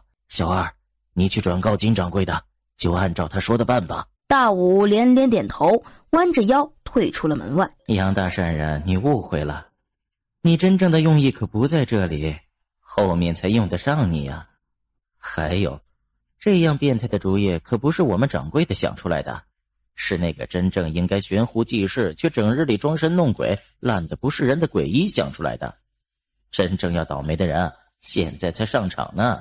各位安静，安静一下。各位，刚刚杨大善人已经决定将他手中的木牌子以拍卖的形式转让出去，也就是说，谁出的银子多，那么最后一次的机会就会留给谁，价高者得哟。什么？杨大善人说了，拍卖得来的银子会公平地分给在场真正需要的病人。下一刻，突然爆发出一阵阵兴奋的高呼声，对杨大善人充满了感激。既然如此，那我们以低价1两银子开始拍卖。说完，便把后面的事情全部交给了大武，自己则朝着后院走去。事情进展得如何？放心，很顺利。大鱼马上就要落网了。大鱼，你们今天要对付的人到底是谁？是你的教训。叶修毒眯了眯眼，干脆从榻上坐了起来。睡得有些时辰了，外面看起来似乎很热闹，这么热闹，让我也有些想去凑一凑的冲动了。反正无事，去查查看大鱼是谁也好，若是心情好了，提点他一声也未尝不可。本应坐在桌子前的人，此刻已经如旋风一样冲了出去，一把揪住叶修毒的衣裳。叶修毒，你赢了。唉，完全不是对手啊。玉清乐这小蹄子怎么没给他下药啊？你回去睡觉吧，反正那条大鱼很快就会过来，你到时候就看到了。你去拿几个木牌子，去3号厢房，让沈英、莫贤、文天他们几个在适当的时候提价。你对我的属下倒是用得挺顺手的。玉清洛也不理他，只是揪着他的衣服，将他重新牵回了美人榻旁边，这才走到金琉璃的面前坐下，将一些细节再次交代了一遍。等到房间内再次只剩下他们2人时，叶修毒，咱们商量个事儿呗。什么事？咱们之间呢，是医者和病人的关系，是吧？既然是医者和病人的关系，那咱们就是平等的。你付钱，我治病，仅此而已。所以我们也有各自的生活，各自想要对付的人。我今天在这里治病，破例让你待在这里休息，也是看在咱们相处了几日，交情还不错的份上。叶修毒的眸子眯了起来，定定地看着他。所以我接下来要做什么事儿，要怎么做，你就袖手旁观，当做看个笑话一样，不要干涉好吗？你那点破事儿，我原本也没打算管。破事儿，破事儿，他居然说他的事情是破事儿。忍，那就请叶大少爷继续在这里歇着吧。各位，6号的木牌如今就在我手上，为了避免不必要的纷争，所以就以拍卖的形式转让。现在时辰已经不早了，大家也都等了一整天，想必都有些疲累，所以这场拍卖我希望尽快结束。因此请那些病情并不是很严重到非要见到鬼医不可的朋友，就不要凑这个热闹了。然而尽管杨彦生已经事先交代了一番，可是那些百姓都是希望拍卖后的价格越高越好的，哪里会不去凑这个热闹？因此不过片刻时间，木牌子的价格已经从低价1两银子涨到了200两银子。少爷，于峰，500两。1号500两。楼下的金琉璃笑了，手指轻轻地敲击了一下，随即福龙客栈的外面忽然走进来一个人，举起手中的牌子道230号550两。正坐在3号包厢内哼哧哼哧地啃着鸡腿的楠楠，这个声音怎么这么像莫大叔啊？坐在他旁边负责照顾他的沈英忍不住嘴角抽了抽，可不是吗？那人就是被玉清洛用来当提价工具的莫贤啊。楠楠抹了抹嘴，将油滋滋的手往沈英身上一擦，转过身就往窗户外面探去。你别往外看了，那人就是你莫大叔。莫大叔干嘛也要买那个牌子啊？莫大叔生病了吗？他要见娘亲根本就不用买牌子啊，他只要讨好我可以让娘亲帮他看病啊。我跟你们说，只要莫大叔不是花柳病，我娘亲一般都能医治的。花柳病，沈英和文天嘴角抽了抽，很是同情被无端诅咒的莫贤。莫大叔好笨呐，都不知道什么叫近水楼台先得太阳，我都离他这么近了，他都想不到我。楠楠，是近水楼台先得月。大白天的哪来的月亮？笨死了。沈英默默泪目，他和一个小奶娃子较真做什么？问题是自己还说不过他。1号600两。价格已经出到600两了，还有更高的吗？700两。50-50的加实在是太慢了，既然玉姑娘想狠狠地宰着一笔，那她帮着就是了。1号800两。850两。900两。1号1000两。莫贤看了看外面的天色，觉得实在是在浪费时间，抿了唇，赌了一把。2000两。金琉璃蓦然瞪圆了眼睛，不错，有气魄。败家子，太败家了！2000两，他知不知道2000两可以买多少好吃的好喝的？为了一个烂牌子，他居然要出2000两，那还不如给我呢！不行，不能让他这么作孽下去，我得去提点他。从凳子上蹦了下来，就直接往厢房外面冲。沈英和文天神色一凛，想也不想地抱住他小小的身子，两人都是心有余悸。他们现在总算明白过来，为什么玉姑娘交代一定要他们两个一块把楠楠看住，为什么要拿一大堆东西给他吃，原来就是防着这么一出啊。哎，楠楠，你先冷静一下。沈英有些无可奈何，只能将玉姑娘的计划简单明了、通俗易懂地说给他听，指望他能稍稍理解一下这么复杂的事情。沈大叔，你就直接告诉我，这是我娘交代莫大叔这么做的不就行了吗？还说那么多，口渴吧？包厢内的于作霖手指已经死死地捏紧。再加2100两，3000两。大哥，你慢慢来啊，一口气加那么多，把人家于作霖吓跑了怎么办？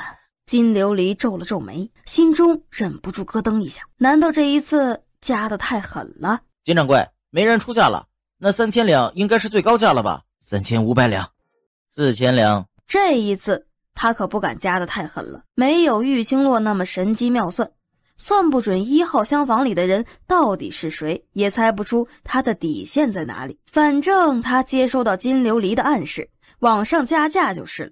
少爷，还要再加吗？再加4500两，5000两，再加5000两。少爷，值得吗？加，是10000两。1万两。哎，钱带的不够，算了，下次吧。反正我也只是走路的时候不小心磕碰了一下，手指破了点皮而已，不用诡异医治，应该也能好的。于作霖此刻真是想要将莫贤吞入腹中的冲动都有了。这男人没病没痛的，却跑来和自己过不去，难道是闹着好玩的吗？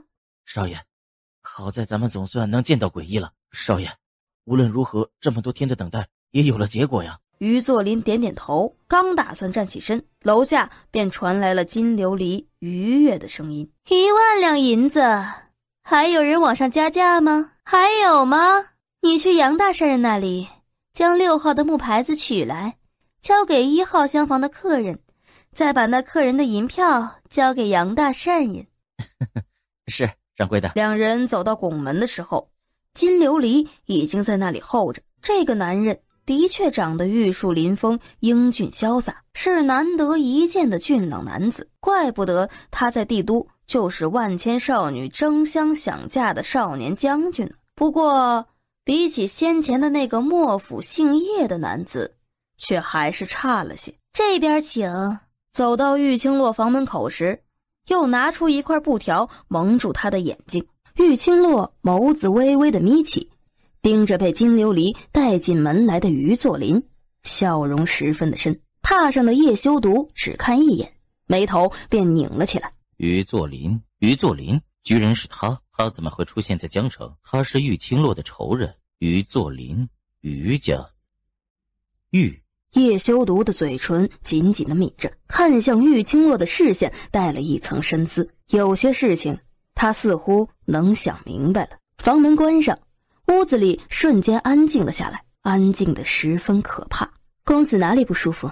你是鬼医？正是。此时此刻，于作霖有种想要将眼睛上的黑布扯下来的冲动，他有种强烈的想要看一看鬼医模样的欲望。我劝你还是不要动比较好。姑娘为何不肯以真面目示人？我向来不喜欢在人前露面，毕竟是一个小女子，若是被人知道我的样貌，岂不是会多了许多的麻烦？更何况众人见我只是想求医治病，若是让大家都知道我是女子，又如此年轻，心中必然有所怀疑，反而不利于我济世救人。叶修独嘲讽地勾起嘴角，冷哼了一声：“哼。”玉清洛猛地扭过头去，狠狠地瞪着他。混蛋，不是说不多加干涉的吗？发出声音是想找死吗？于作霖自然也是听到了那道轻哼声。房内还有什么人？是我的药童，我家药童不懂规矩，让公子见笑了。姑娘言重了，本来就是我太过唐突，问了不该问的。公子问的是正常的问题，怎么会唐突呢？不过我行医几年，确实鲜少见到像公子这样彬彬有礼的人。许多人都不能理解我的初衷，甚至恶语相向。叶修毒脸色铁青，有些听不下去了，当即给玉清洛做了个手势，似乎他要再如此说下去，他就捏死他。听说公子花了1万两银子才买到木牌子，让公子破费了，不知公子到底生了什么病，不惜花大价钱也要见我一面。姑娘，生病的人并不是我，我只是想请姑娘出诊，随我回帝都。出诊？帝都？我知道我的要求过分了，只是这也是我无奈之举，希望姑娘成全。公子要我给何人诊治？给我的妹妹，她近来身体不好，整日里没精神，脸色苍白，还偶尔咳血。帝都里的大夫说他们也瞧不出什么毛病，但是命不久矣，让我来找鬼医，所以我才会动身前来，希望姑娘能随我一块回帝都。妹妹？李冉冉什么时候成了他的妹妹了？难道不是他的妻子吗？公子还真是有心了，令妹有你这样为他着想的兄长，真是幸运。姑娘答应了。我家姑娘在江城还有事，没空随你去帝都。玉清洛猛地转过头来，真想扑上去咬死他。姑娘还有事？是什么事情？不知道我能不能帮上忙？算不得什么大事，过几天就能办好。公子对家人这般关心，我又怎能让公子失望呢？那姑娘的意思是，公子先回帝都几日，待我这边办完事情，自然会去帝都。随后走到叶修毒的身边，拉着他往外走，直至将他推出了门外，把他的身影藏得严严实实的，才回头对于作霖说：既然如此，我让金掌柜的送。不好了，有人闯入后院，想对鬼医不利，快保护鬼医。正在这时，前方忽然传来惊恐的呼声，紧跟着吵吵嚷嚷的声音一直朝着这边涌了过来。于作霖脸色一变，猛地将眼睛上的黑布扯了下来，一回头正好看到站在门边沐浴着夕阳余光的女子。他有一瞬间的错愕，再仔细看时，却发现她蒙着半边脸，只露出那双灵动清澈的眸子。公子，客栈出了点麻烦，公子请便，我先告辞了。玉清洛一说完，人已经飞快地朝着门口跑去。谁知才刚跑了2步，腰间陡然多了一只手，一阵清爽熟悉的味道涌入他的鼻尖，紧跟着双脚一空，便直接被带上了屋顶。你怎么还在这儿？嘘，他出来了。姑娘，姑娘。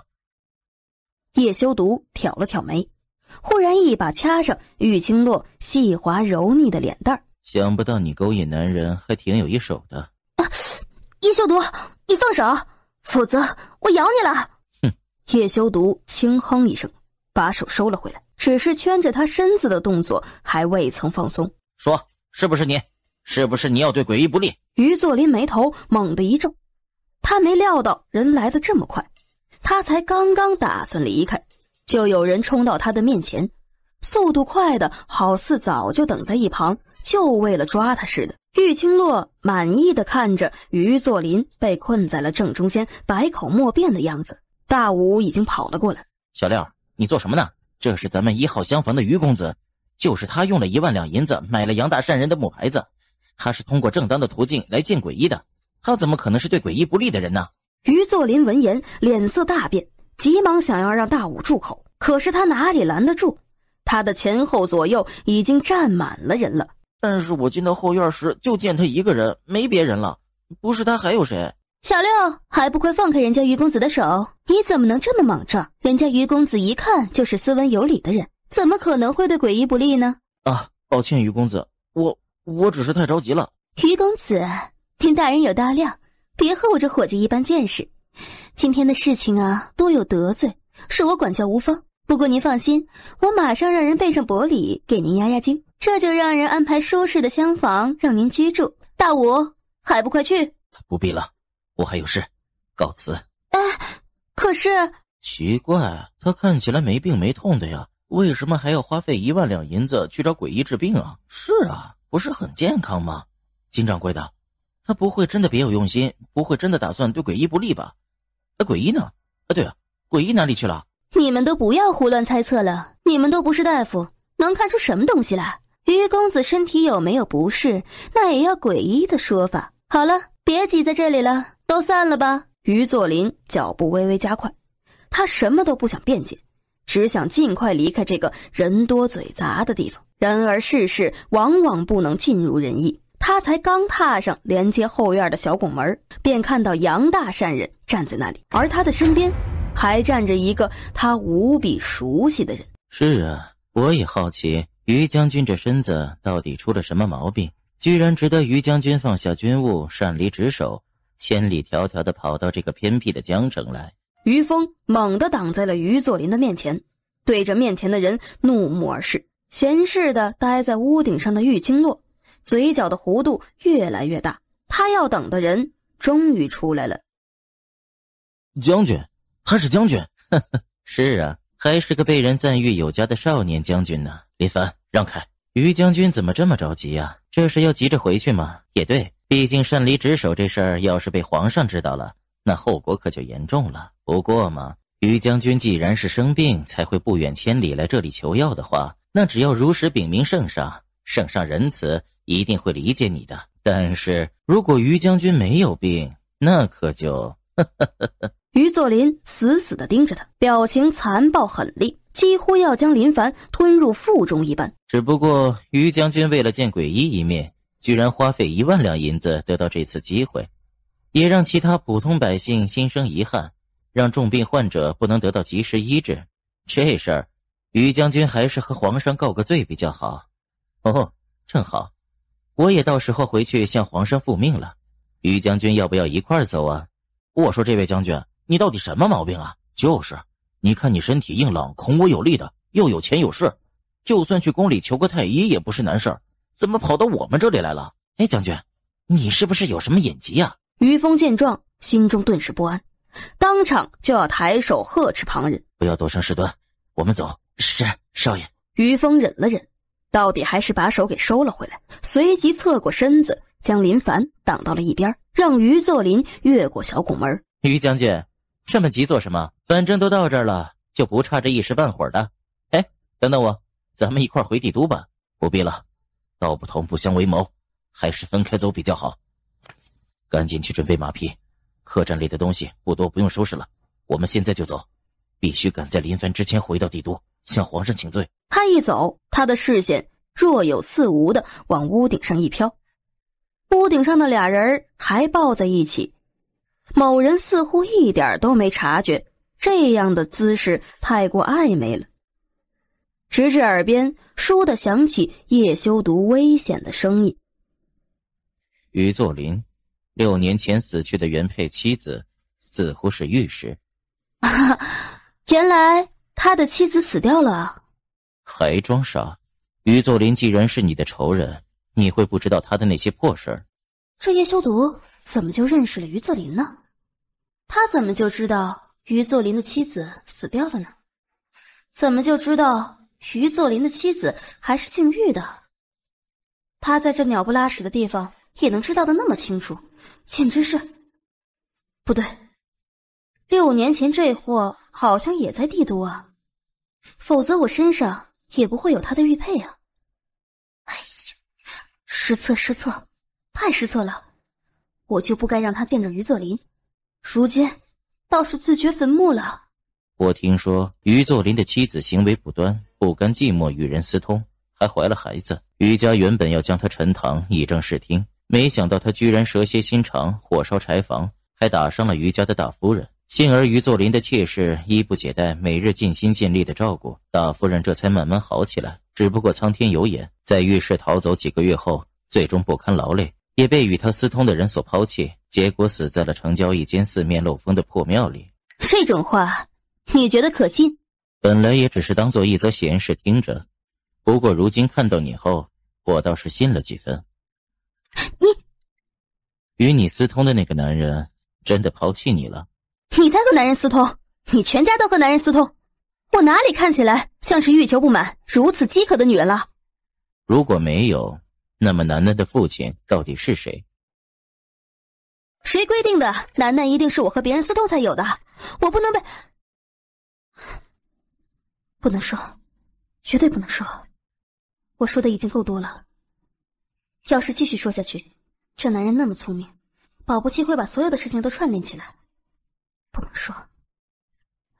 是6年前我的确怀了楠楠，但我根本就没有和别人私通。于佐林他假模假样，道貌岸然，其实就是个禽兽不如的畜生。他怪我站着正室的位置不肯松手，便想办法想要陷害我，一计不成又生一计，到最后竟然买通乞丐毁我清白，再冤枉我和他人私通。那乞丐呢？死了，被我杀死了。无论如何，他不能让他和楠楠父亲的身份联系在一起，否则他就完了。叶修毒微微闭了闭眼，胸口有一团火在炙热的燃烧着，烧得他理智微微崩裂。他如今有些后悔，就这样放了于佐林回去。那样的男人死不足惜。既然你这么恨于佐林，为什么不找他报复？楠楠刚出生的时候其实身体不太好，当年他在破庙生下楠楠时，于佐林得到消息，安排了杀手追杀他们，这也是导致原主在生产过程中死亡的直接原因。若不是他附身在原主的身上，只怕楠楠也难以活下来的。但是原主是在生产到一半的时候死去的，他一来就只能接着生。那个时候楠楠已经在肚子里待了太久了，出来后直接窒息，差点活不下来。好在他的身边一直有葛嬷嬷，而他原本就是个医生，能将自己的身体调养好，楠楠的命也保了下来。这几年我一直在调养楠楠的身子，好在他也算是争气，如今也和其他健康的孩子一样，不用我担心了。正因为如此，所以我也一直没找到机会去找于作霖算账。这一次也算是巧合吧，他自己送上门来，我哪能错过这么好的机会。原本这些事情他一直藏在心里，不愿意和任何人说的，今天居然在他一而再再而三的逼问下，一股脑的倾吐出来，这实在不是他的性格。我说啊，你们两个在上面待得够久了，是不是可以下来了？我们快点下去吧。搂着他腰的手猛然收紧，随即脚尖一点，人已经被他带着轻飘飘的往下落去。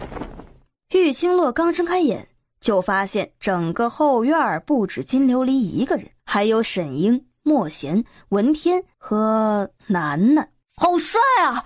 叶大叔，你太帅了，我也要飞，你带我飞一次。飞什么飞？你静怡以前也带你飞过，有什么大惊小怪的？那不一样，君怡飞起来没叶大叔那么帅。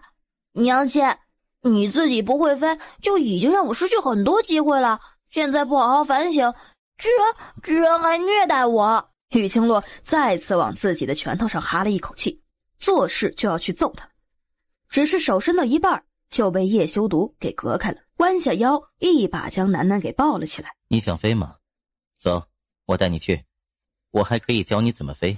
沈英三人已经完全傻眼了，主子好温柔，好有耐心，好像人家楠楠他爹呀。谁知刚走一步，面前刷刷刷的挡了3道人影，一抬头就对上了沈英三人热切的视线。你们要做什么？玉姑娘，你真的是诡异？难道金掌柜的没有和你们说清楚？不是，那个文天很崇拜诡异，2年前他受了伤，晕倒了在一个树林子里，有人救了他，还给他留了2颗药，1张纸条，上面写着正是诡异2字。玉姑娘，这事儿你不知道？那个树林子是不是在永城？是，就在那里。玉姑娘，真是对不起，以后我绝对不会再冤枉你了，你是好人。这个举手之劳，不必感激。那一次他貌似是救了人以后，从人家身上顺手将银子给摸走了，难道他没发现？叶修毒冷哼一声，看着他的3个手下，怎么，我交代你们办的事情都办完了？主子放心，那些人都已经处理掉了。处理什么？哈哈，娘亲，我飞了2趟啊，比你还多1趟呢。好好玩啊！叶大师说以后教我功夫，他还说我悟性很高，还说我筋骨很好，还说我学什么学？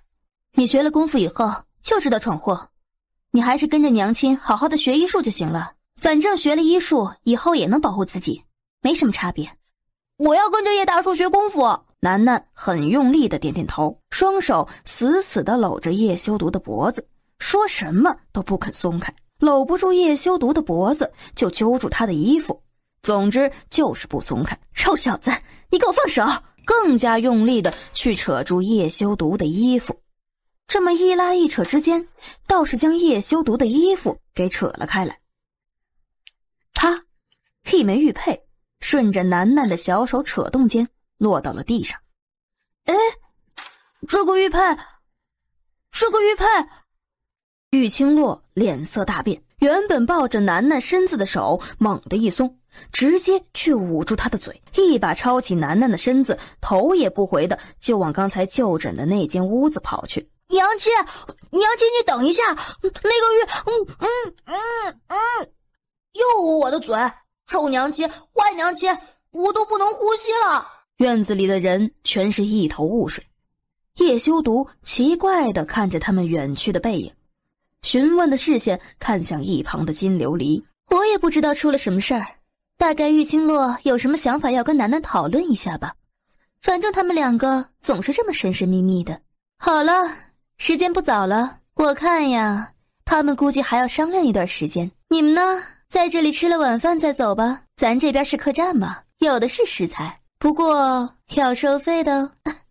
你们放心，你们既然是玉清洛那小蹄子的朋友，那就给你们打个95折吧，我还是挺大方的。金琉璃的声音越来越远，其他人的脚步声也渐渐地消失在了后院，似乎都跟着他往前方的大厅走去。娘亲，那个玉佩是不是你？你给我小点声！楠楠被他捂得难受，眼泪汪汪的，狠狠地点了点脑袋。玉清洛这才轻哼一声，放开了手。娘亲，我是你儿子，你知道吗？你老这样不让我呼吸，我会窒息而亡的。到时候你没了你可爱活泼、聪明勇敢的儿子，你损失多大啊？是不是？你也别嫌我啰嗦，我这都是为你好。这个世界上也就只有我这么劳心劳力的为你着想了，你要多多的爱护我，不能饿着我、渴着我、伤着我，让我受委屈，你知不知道啊？闭嘴！你都快要和你葛奶奶一样啰嗦了。胡说！我葛奶奶才不像我这么啰嗦呢。啊，对了，说到葛奶奶，娘亲，我刚刚看到叶大叔的玉佩了，和你身上的那个玉佩好像啊。葛奶奶说，娘亲身上的玉佩本来是一对儿的，不过现在只有一半，还有另外一半在我爹爹身上。我刚刚看到叶大叔的那个玉佩好像就是另一半。这么说来，叶大叔就是我的，他是我爹爹。我去，不许大声嚷嚷。可是，娘亲啊，叶大叔是我爹爹啊！我要去找我爹。你给我回来！玉清洛就知道他会是这么个反应，一早就防着他的动作，因此这会儿他一蹦起来，他便将他拦腰抱了回来，重新放置在了桌子上。不许去找他。啊？为什么？谁说他是你爹爹了？谁都没证明那个玉佩是他的，对吧？你看，娘亲身上的玉佩原来也不是娘亲的，对吧？你叶大叔身上的玉佩也有可能是他捡回来的，或者别人送给他的，又或者其他人放在他那里的，对吧？那我们去问问叶大叔不就可以了吗？这样就能知道他到底是不是楠楠的爹爹了。楠楠，你其实有时候可以笨一点的，娘亲不嫌弃你啊。好，假如他真的是你爹爹，你要和他相认吗？要。嘿嘿，如果和叶大叔相认了，那头黑豹就是我的了。大家都说爹爹的东西都是儿子的，我是他儿子，所以那头黑豹，嘿嘿，以后要听我的话。良久，玉清洛才微微放开身子，很安静地坐在一旁的椅子上。娘亲，你怎么了？楠楠，娘亲问你，你要爹爹还是要娘亲？两个都要，不行吗？不行，只能要一个。如果你要爹爹的话，你就去前面厢房找他，娘亲现在就走，以后都不会出现在你面前。娘亲不要走，我要娘亲，我要娘亲。好，既然你要娘亲，那以后关于玉佩的事儿，不许在任何人的面前提起，更不许在叶修读的面前说起，也不准认亲，听到没有？我知道了，我以后都不说了。玉清洛暗暗地松了一口气，他不知道叶修读是什么人，也不想知道，但是他可以肯定的是，叶修读这人的身份不简单，背负的东西也十分的沉重，他不希望自己的儿子也要背负这些东西。然而次日一早，你怎么了？没什么。对了，你们昨晚怎么没回莫府？主子说时间有些晚了，就先在这里住一宿，而且玉姑娘还在这儿，主子和庞英还需要玉姑娘诊治，就免得玉姑娘还要赶到莫府去，太过劳累了。其实他们原本今日要动身回帝都的，可是主子忽然说伤势还没痊愈，再缓2日。虽然他心里很清楚，是因为主子还没想到办法说服玉姑娘一块儿回帝都，这才找借口留下来的。你家主子呢？既然知道要复诊，怎么一早上都没见到人呢？楠楠说主子要教她功夫，说过几日等主子的伤好了，可能就见不着面了，趁着这个机会多学点。等到他治好了叶修读和彭英的伤，也许以后都没机会让他们父子2个相见相处了。罢了，这会儿就由着他们吧。走吧，我先去给彭英看看。直至2人一走，楠楠才从屋顶上探出半个脑袋。叶大叔，现在可以下去了。你躲着你娘亲做什么？叶大叔，你们是不是要回帝都了？你听到了。可是你们回帝都了，楠楠不是会很寂寞吗？而且叶大叔和彭大叔的伤都还没好呢，你们回去了，我娘亲不在，就没人给你们治病了。是啊，没你娘亲在，我也挺为难的。你娘亲医术那么好，待在这个地方倒是可惜了。我倒是想带你娘亲一块儿回帝都。她当然不乐意了，娘亲现在巴不得离你越远越好呢。不过看起来有些难，你娘亲估计不乐意。其实要娘亲同意也不是很难的事情啊。怎么，你有主意？楠楠抿着唇，连眼睛都眯了起来，小嘴微微地凑近叶修读的耳边，嘀嘀咕咕叽里咕噜地说了半天。葛嬷嬷。是啊，我葛奶奶人可好了，她很善良很漂亮的，这么多年来一直都是她在照顾我和娘亲。不过她在半年前失踪了，我和娘亲找了她好久都没找到。我们到江城来，就是因为得到葛奶奶在江城的消息啊。可是我们在江城都找了好久了，金姨他们也帮着找，都找不到。金姨说葛奶奶肯定不在江城了，不然她不会再听到诡异在江城的消息，也不出现。我那天骑着黑豹在大街上绕了好几圈，也没能让葛奶奶出来。我想她肯定不在这里了。楠楠窝在他怀里，听着他一下一下的心跳，忽然觉得很安心。这种安心和待在娘亲身边不一样，好像对了，好像更高大一些。难道这就是爹爹的感觉？其实我娘亲也怀疑葛奶奶不在江城了，可是又没有她在别处的消息。我觉得葛奶奶可能在帝都，她在帝都生活了好多年了，对那里很熟悉的，所以我打算和你回帝都，说不定就能找到她了。叶修读诧异地低下头，看着他认认真真的模样。呵呵，我知道了。既然如此，那我们现在就动身吧。现在？免得夜长梦多。这一路上黑豹都让你骑。叶大叔，你说的对，咱们不能再耽搁下去了。说不定我葛奶奶就在帝都等着我呢，我那么爱她，绝对不会让她久等的。咱们走吧，先去找大武叔。提着他的小身子，叶修读豁然站起身来，脚尖一点，人已经快速地下了屋顶，直奔芙蓉客栈的厨房而去。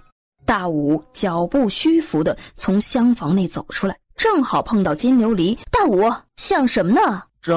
掌柜的，到底什么事儿？不说的话，信不信我让你挥刀自宫？犹豫了半晌，最终牙一咬，将方才的事情一五一十地告诉了他。楠楠和叶修毒为什么要让玉清洛的小蹄子去帝都，还要让大武告诉玉清洛葛嬷嬷如今在帝都的消息？这事儿我去和玉清洛说。啊，掌柜的，你打算？我去说，不是更有说服力吗？虽然帝都那地方复杂危险，并不适合玉清洛生活，可是现如今楠楠已经先斩后奏去了帝都，无论如何玉清洛也待不住这江城的。明天开始就不用我复诊了，你只要注意一点，好好的休息几天就好了。我这里有瓶药膏，你早晚涂在伤口上，好了以后也不会留疤痕。不必了，男人身上留点疤也无所谓，并没什么影响，只要伤好了便成。砰的一声，吓得屋里的人都惊了惊。出什么事情了？清洛有葛嬷嬷的消息。真的？在哪儿？在江城吗？不在江城，我得到消息，有人在帝都看到过她。帝都？葛嬷嬷回帝都了？也有可能，说不定葛嬷嬷又回去找我和楠楠了。既然如此，我马上收拾收拾，启程回帝都。琉璃，你帮我把楠楠找来。不用找了，楠楠刚刚知道以后就迫不及待的要去帝都，叶公子带着他一块走了。什么？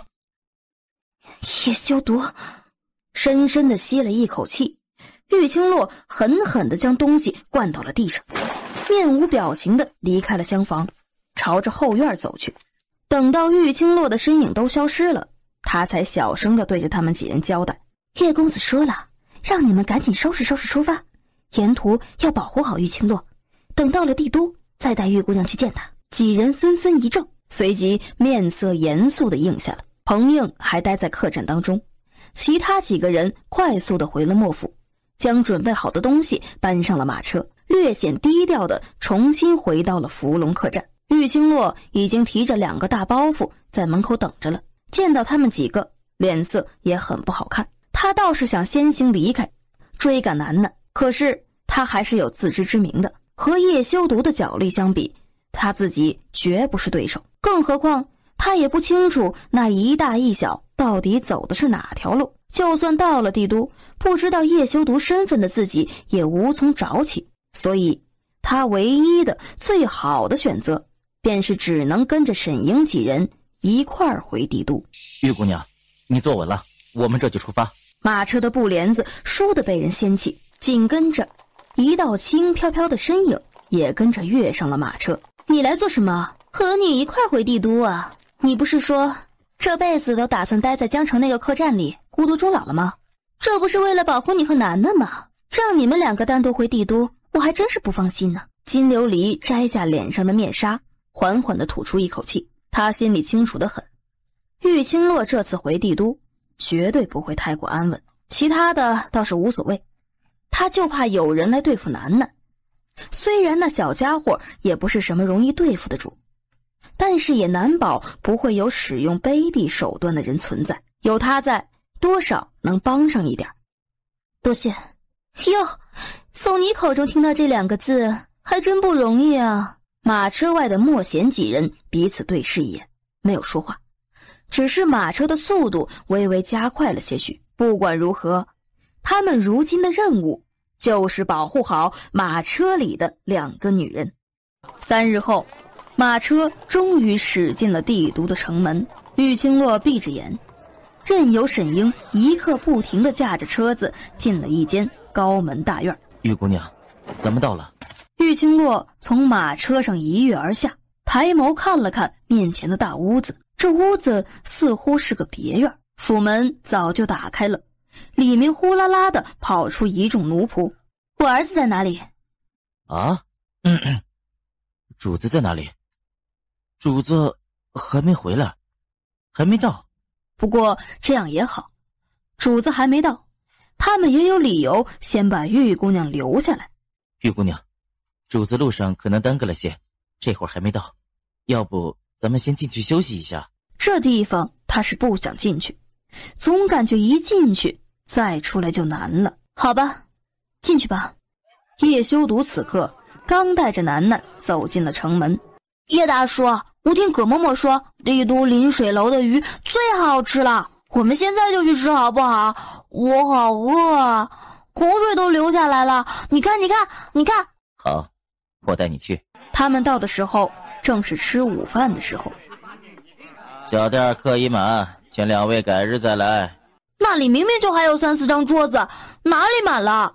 那几张桌子早就有客人预定了。你们是外地来的吧？不知道咱们临水楼向来是座无虚席，许多都是要提前预定的嘛。不知道。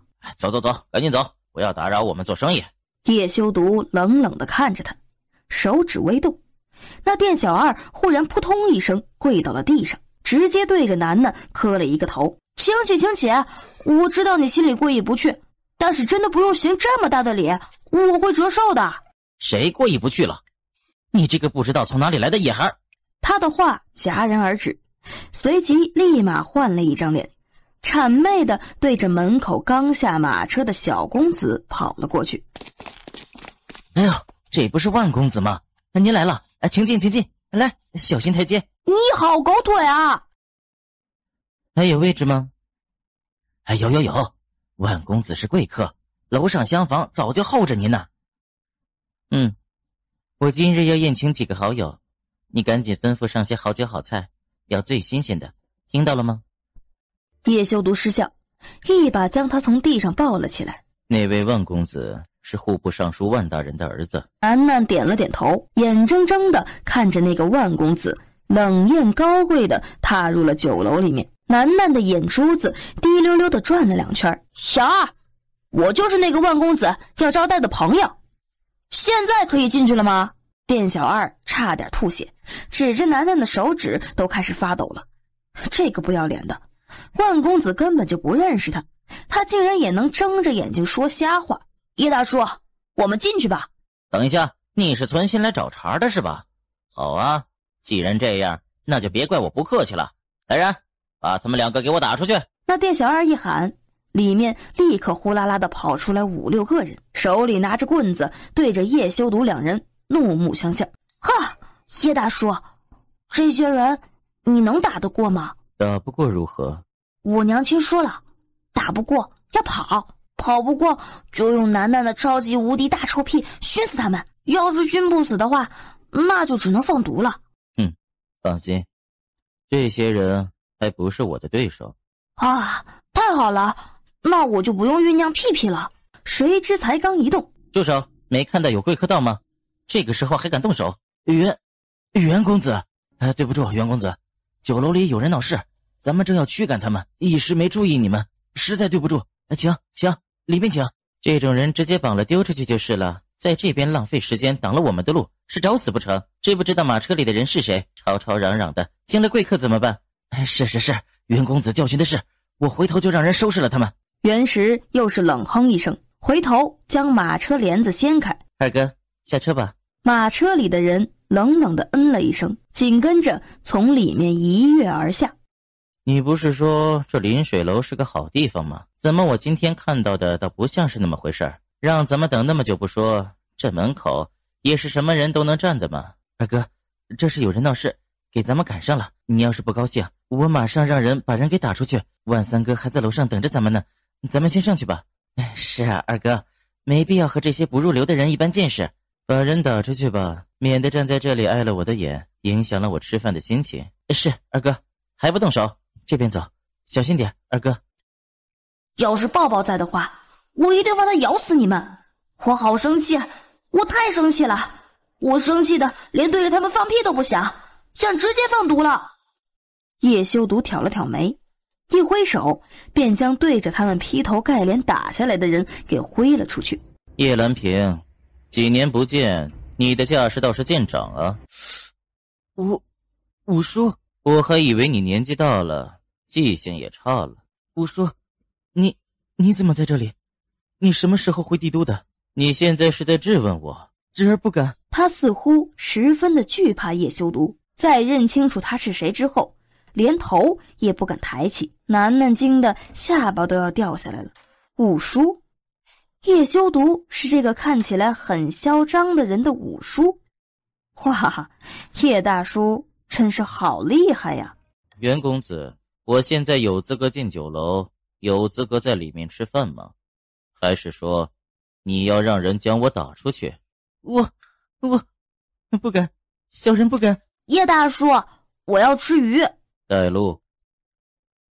是。叶大叔，那个店小二刚才还要打我，他一点同情心都没有。我才那么小，细皮嫩肉的，要是打破皮了怎么办？我这样的花容月貌毁了怎么办？他太可恶了。随即冷冷地看向叶兰萍，后者陡然一个机灵，赶紧给身旁的人使了个眼色，让下人将店小二给拖下去了。姓万的小公子早就点了菜，正让人一盘一盘的上来，桌上早已是琳琅满目，全是临水楼最好最出名的菜。楠楠很没骨气地擦了擦口水，二话不说夹了一块鱼肉放入碗中，哼哧哼哧的就打算开吃。这鱼里面还有鱼刺，你这么着急做什么？忘了上次自己被梗着脖子的事情了？那你给我挑。叶修毒也不推却，当真拿着筷子给他将细细的鱼刺全部弄了出来。这还是他五叔吗？他五叔居然帮人家做这种下人才会做的事情，怎么可能？叶修毒从来都是高高在上的，也向来都是唯我独尊的，什么时候竟然会去伺候人了？吃慢点儿，待会儿噎着了。玉清洛要是看到他儿子被自己养得白白胖胖的，会不会太过高兴，直接留下来？这个好吃，这个也好吃。叶大叔，我能不能打包回去给我娘亲吃？当然可以。叶大叔，你吃饱了吗？那咱们走吧。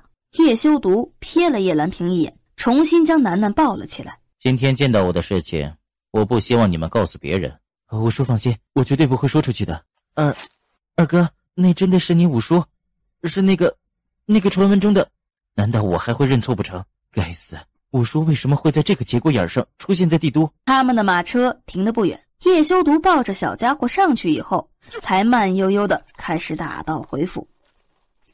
莫贤等人听到消息，早就在他书房外面候着，随后才跟着他一块进了屋，汇报这些日子的情报。主子，玉姑娘似乎不愿意在府里多待，她说彭英的伤已经好了，等楠楠回来，她便带她一块离开。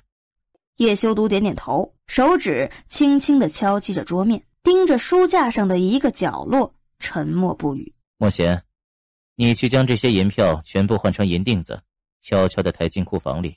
莫贤诧异地瞪大眼睛，那里面怎么说也有几百万两银票，要都换成银锭子，怎么可能悄悄地抬进库房里？怎么做不到？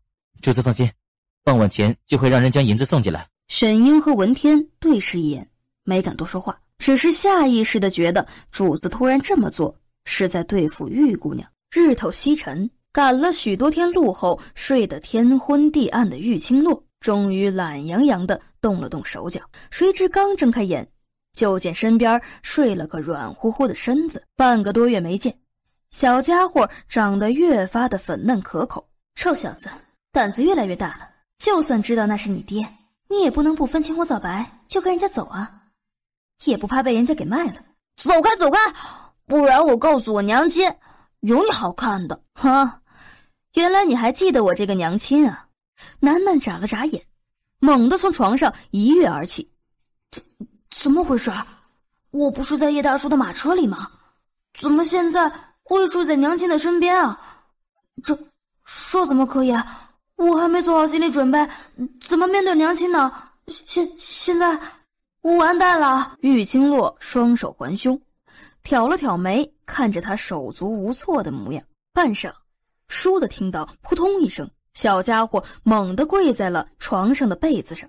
娘亲，我想死你了！你都不知道，我听说葛奶奶在帝都，立刻就迫不及待地让叶大叔带我到这儿来了。我知道娘亲也很想念葛奶奶，所以我想，我要是先找到葛奶奶，娘亲一定会很高兴很高兴的。娘亲，楠楠多孝顺你啊，是不是？这几天吃得不错吧？还算可以啦。叶大叔挺有钱的，我想吃什么就能吃什么。娘亲，你都不知道，你上次不带我去吃的那个熊掌啊，我都吃到了，那滋味儿。娘亲娘亲，我错了，我的意思是说，叶大叔他没亏待你的宝贝儿子，他知道楠楠想念娘亲，想念葛奶奶，胃口不好，就变着法儿的喂我吃东西。胃口不好？我怎么感觉你好像胖了？哎，有吗？我又胖了？这样不行，再胖下去，我以后就找不到媳妇儿了。娘亲，你不是说要研究减肥药吗？不然你给我吃点吧，以后叶大叔再带我出去吃东西，我就可以展开了吃。娘亲，我错了，我的意思是说，其实我这是对，虚胖来着，没有跟在娘亲身边来的身体结实。娘亲太坏了，总是转移话题，害我老是瞎说实话。原来你还知道虚胖啊？娘亲教得好，娘亲教得好，我没有在称赞你。哦，娘亲刚才的语气太可怕了，好像要把我身上的肥肉都骗下来似的，想想都疼，好疼啊！门口的沈英听着他们母子两个的对话，楠楠，你平常耀武扬威的，什么都不怕，怎么到你娘亲面前就跟小老鼠似的？外面的，你站在那里听够了没有？有事说事儿，没事就滚。没事，来日方长，有的是时间和你这个小混球好好的算算账。玉姑娘，你起来呀！主子让我来看看，说要是玉姑娘起了，就让我带玉姑娘去前厅用膳。玉清洛冷笑，他还有一笔账要和叶修毒好好的算一算。2刻钟后，玉姑娘这边请。琉璃呢？金姑娘已经在前厅了。玉清洛牵着楠楠的小手，脚步稳稳，慢慢吞吞的朝着前厅走去。玉姑娘这边坐。你家主子呢？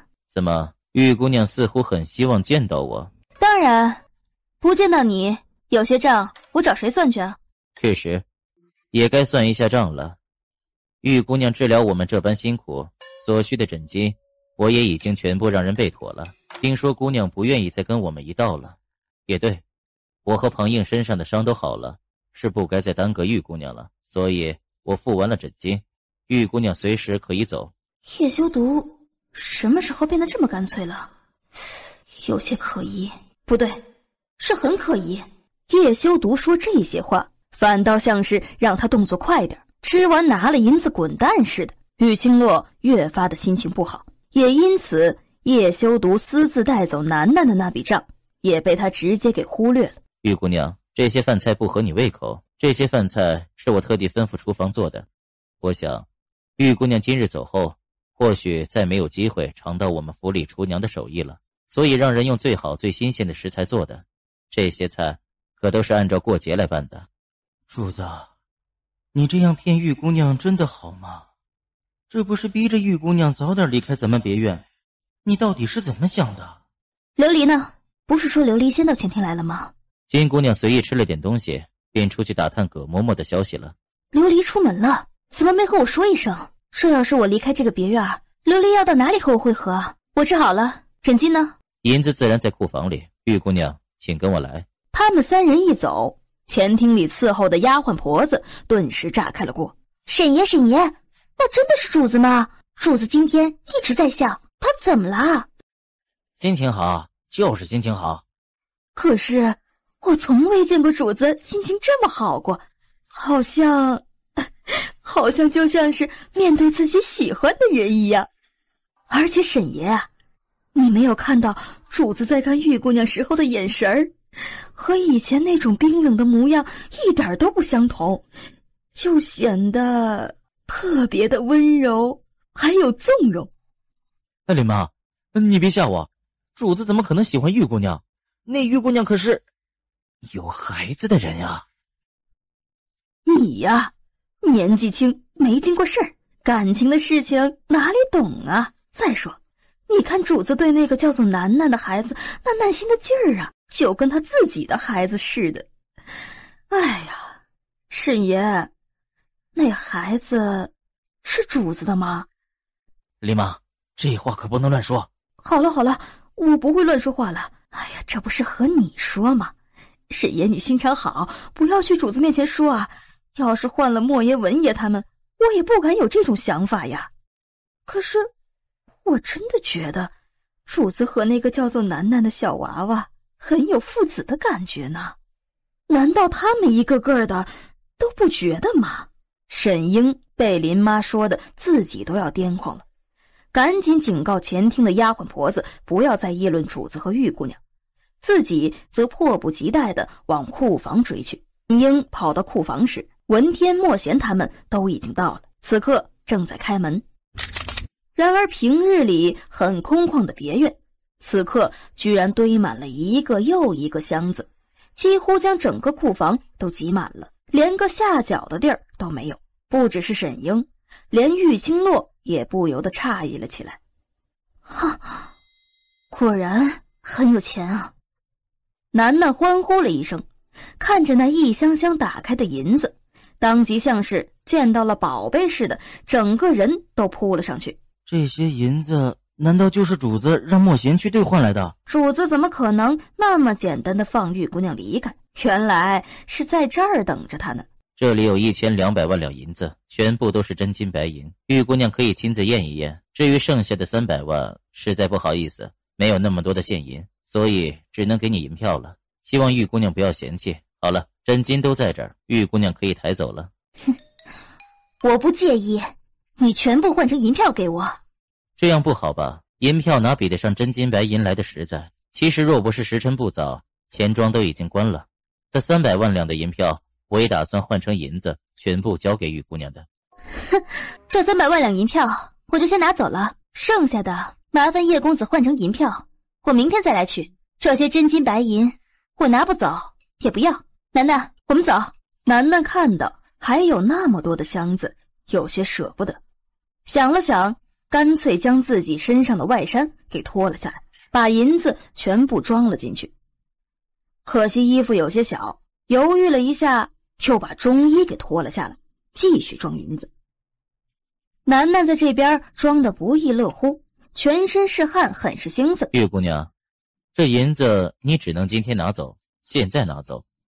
我和这府里的人明天一早就要离开这间别院了，实在没空也没能力去帮你兑换了银票，再等你来拿。所以银子你只能现在拿走，否则……你想赖账？这怎么能算是赖账？银子我已经放在你面前，一个铜板不多，1两银子没少。玉姑娘要拿走我也不会阻拦，要怎么处理全部任由玉姑娘说话。这算是履行了我的承诺了吧？叶修毒，你厉害，你狠。玉姑娘，考虑好了吗？其实我也不会勉强你，你要实在想要全部兑换银票的话也可以，不过要麻烦玉姑娘跟在我身边多几日，等我得空了会把银票双手奉上的。娘亲，我已经收拾好了，这些银子我可以帮你扛的，我们走吧。好多银子，他拿了好多银子，而他除了下面的裤子之外，完全是赤条条的。哼，这小家伙还真是出人意料。娘亲，这袋重一点，你来提。不过我要先说一下，不是楠楠偷懒啊，因为我裤子小，拿着不协调。叶大叔，你干嘛把我提起来呀？我不就是拿了2袋银子吗？可是你刚才还让我娘亲带走呢，你不能说话不算数的。叶大叔，你不要捏我啊！好痒，好痒啊！叶修毒整个脸色都变了，那模样看起来恐怖非常，从未有过的冷冽残暴。他的视线紧紧地锁在楠楠的腰上，盯着他方才弯腰时露出来的那一小块粉紫色花形胎记。那胎记十分的好看，像是玫瑰花一样，甚至还有几瓣花蕾还未盛开，如同含苞待放的羞怯姑娘。放开他！为什么他身上有紫玫瑰胎记？紫玫瑰胎记，是楠楠的腰上是有这么一个胎记。说，为什么他身上有紫玫瑰胎记？这胎记怎么了？孩子的父亲是谁？死了。是吗？在封仓国的南面有一个和4国都有联姻，并且不受4国约束的族人——蒙族。紫玫瑰胎记只有蒙族的后代才会拥有，不应该说，就算在族人里面，拥有这样胎记的人也少之又少。他妈的，这胎记居然真的遗传！叶修毒盯着他略带了点心虚的眼神儿，转过身，将一头雾水被自己提起来有些晕头转向的楠楠递给了身后的莫贤，随后朝着玉清洛一步步的逼近。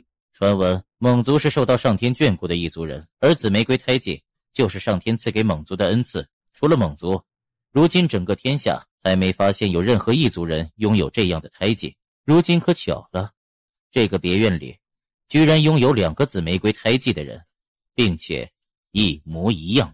这下不止玉清洛脸色青白，就连站在一旁一直沉默不语的莫贤、沈英、文天等人也震惊地看向叶修毒，随后再紧紧地盯着楠楠。2个紫玫瑰胎记只有蒙族人才有，胎记一模一样，难不成楠楠真的是主子的儿子？楠楠的父亲到底是谁？我说了，他是个乞丐，死了。那你告诉我，尸体埋在哪里？被我烧了。在哪儿烧的？忘记了。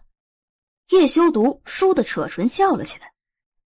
他扭过头，楠楠，你的生辰是什么时候？生辰3月初4。这么说，楠楠的生辰是过了，真可惜。我还想说，若是再过些日子，说不准还能给他办个热热闹闹的宴会呢。叶大叔，你说的真的吗？其实我的生辰是7月初3，离现在还有1个多月的时间呢。你可以给我办的，可以给我办的。叶修毒满意了，垂眸看向脸色阴沉的玉清洛。7月初3啊，这倒是有些凑巧了。楠楠的生日的确是3月初4，他只是嘴馋你说的宴会，才会故意推后。你不能相信。很好，那么这个你是从哪里来的？什么时候？那个玉佩什么时候被他拿走的？我明明放在身上的，他……主子，那个玉佩不是你6年前遗失的另外半枚吗？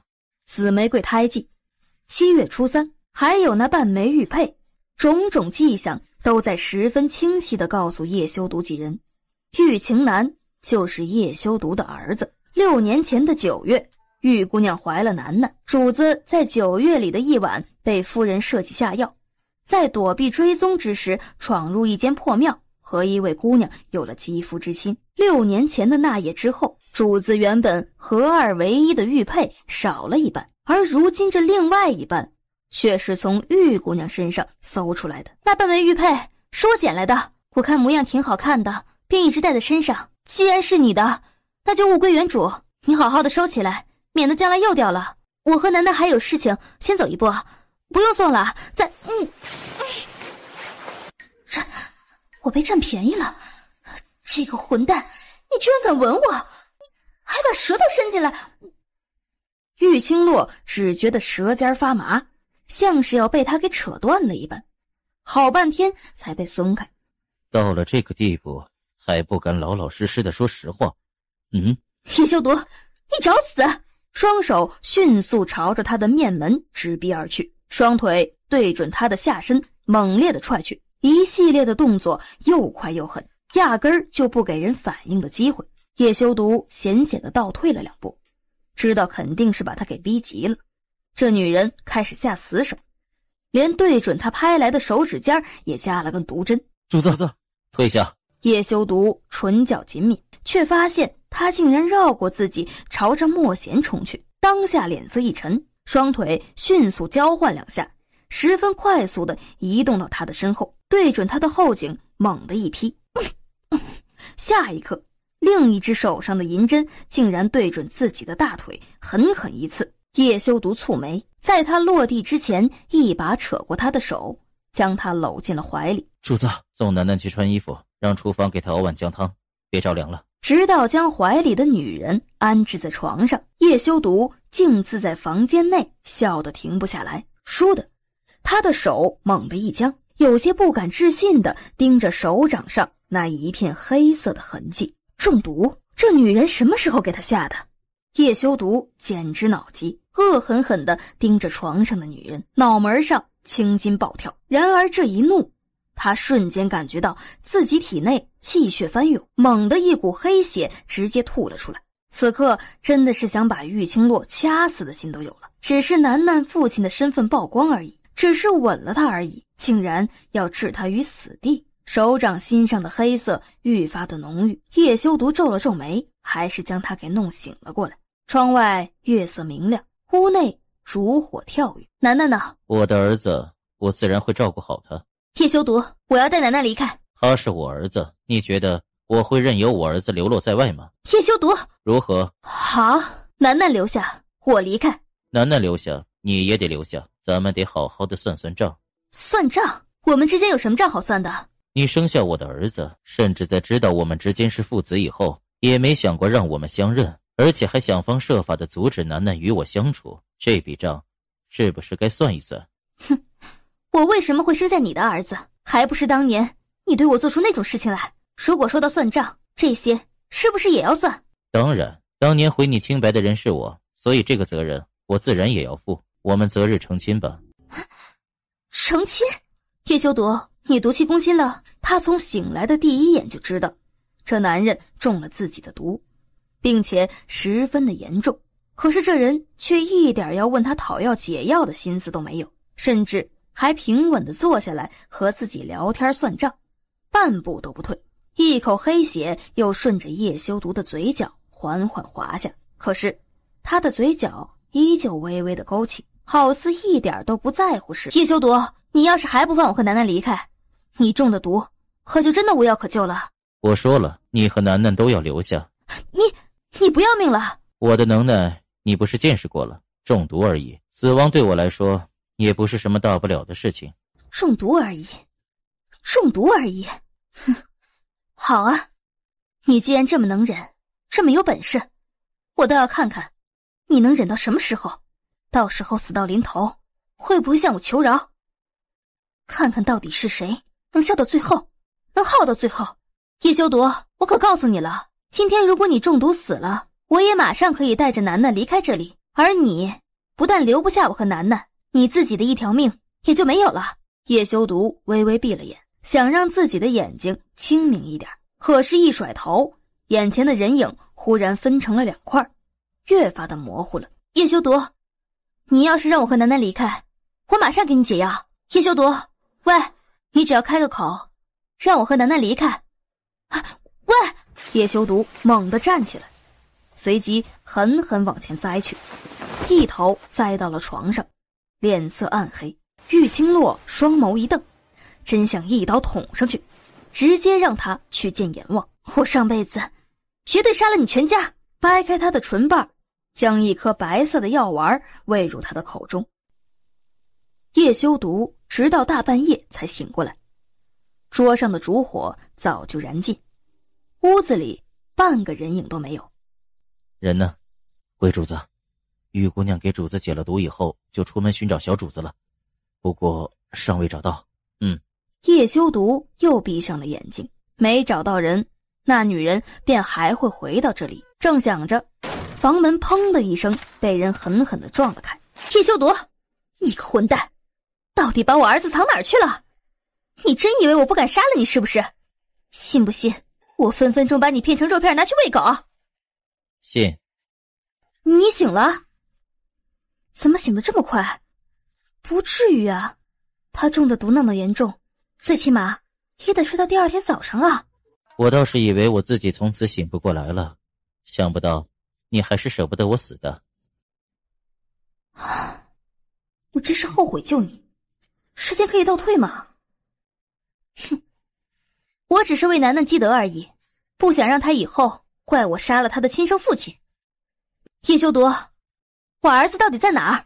只要你放弃带着楠楠离开这里，我自然会让你见他。待在你身边不安全。可是你现在若是带着楠楠出去，只怕更加不安全。什么意思啊？白日里我带了楠楠去临水楼吃饭，很多人看到他与我在一起，关系亲密，大概……玉清洛豁然抬头，上前便去掐他的脖子。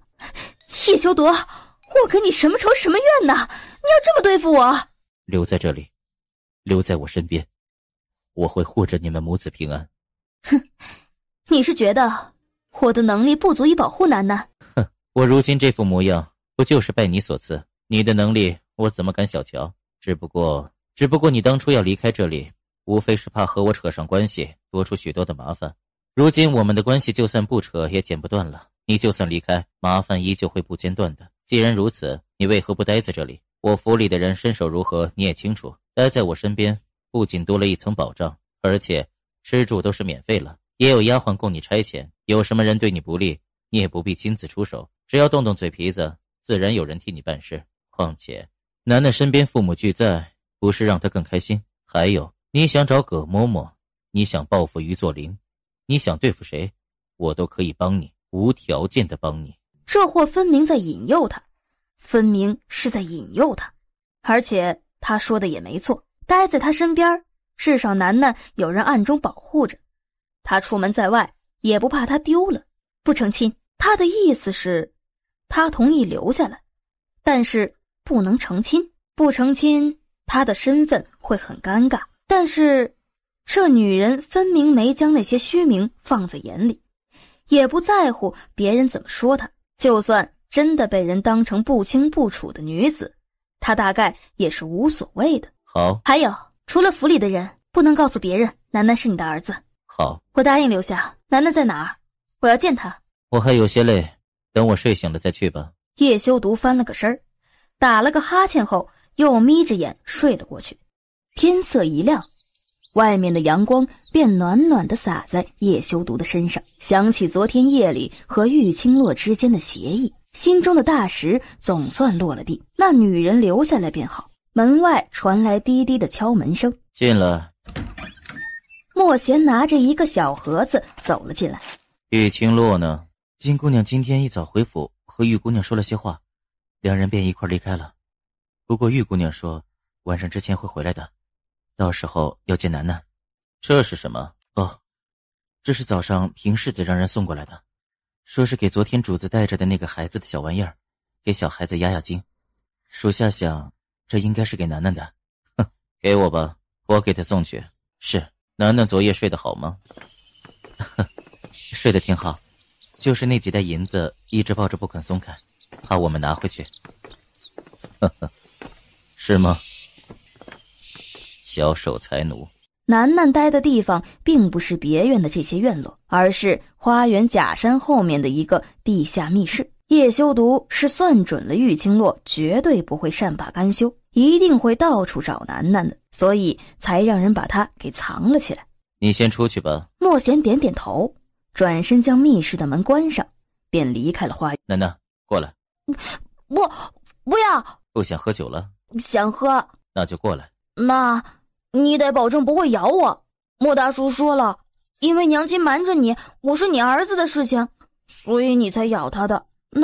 那我也瞒着你了，你要是咬我会很生气的。莫贤这家伙无端的和他解释这个做什么？再说那不是咬，是吻，他和玉清洛是在接吻。放心，我不会咬你，我是来给你送吃的的。叶大叔，其实我真的不是有意要瞒着你的。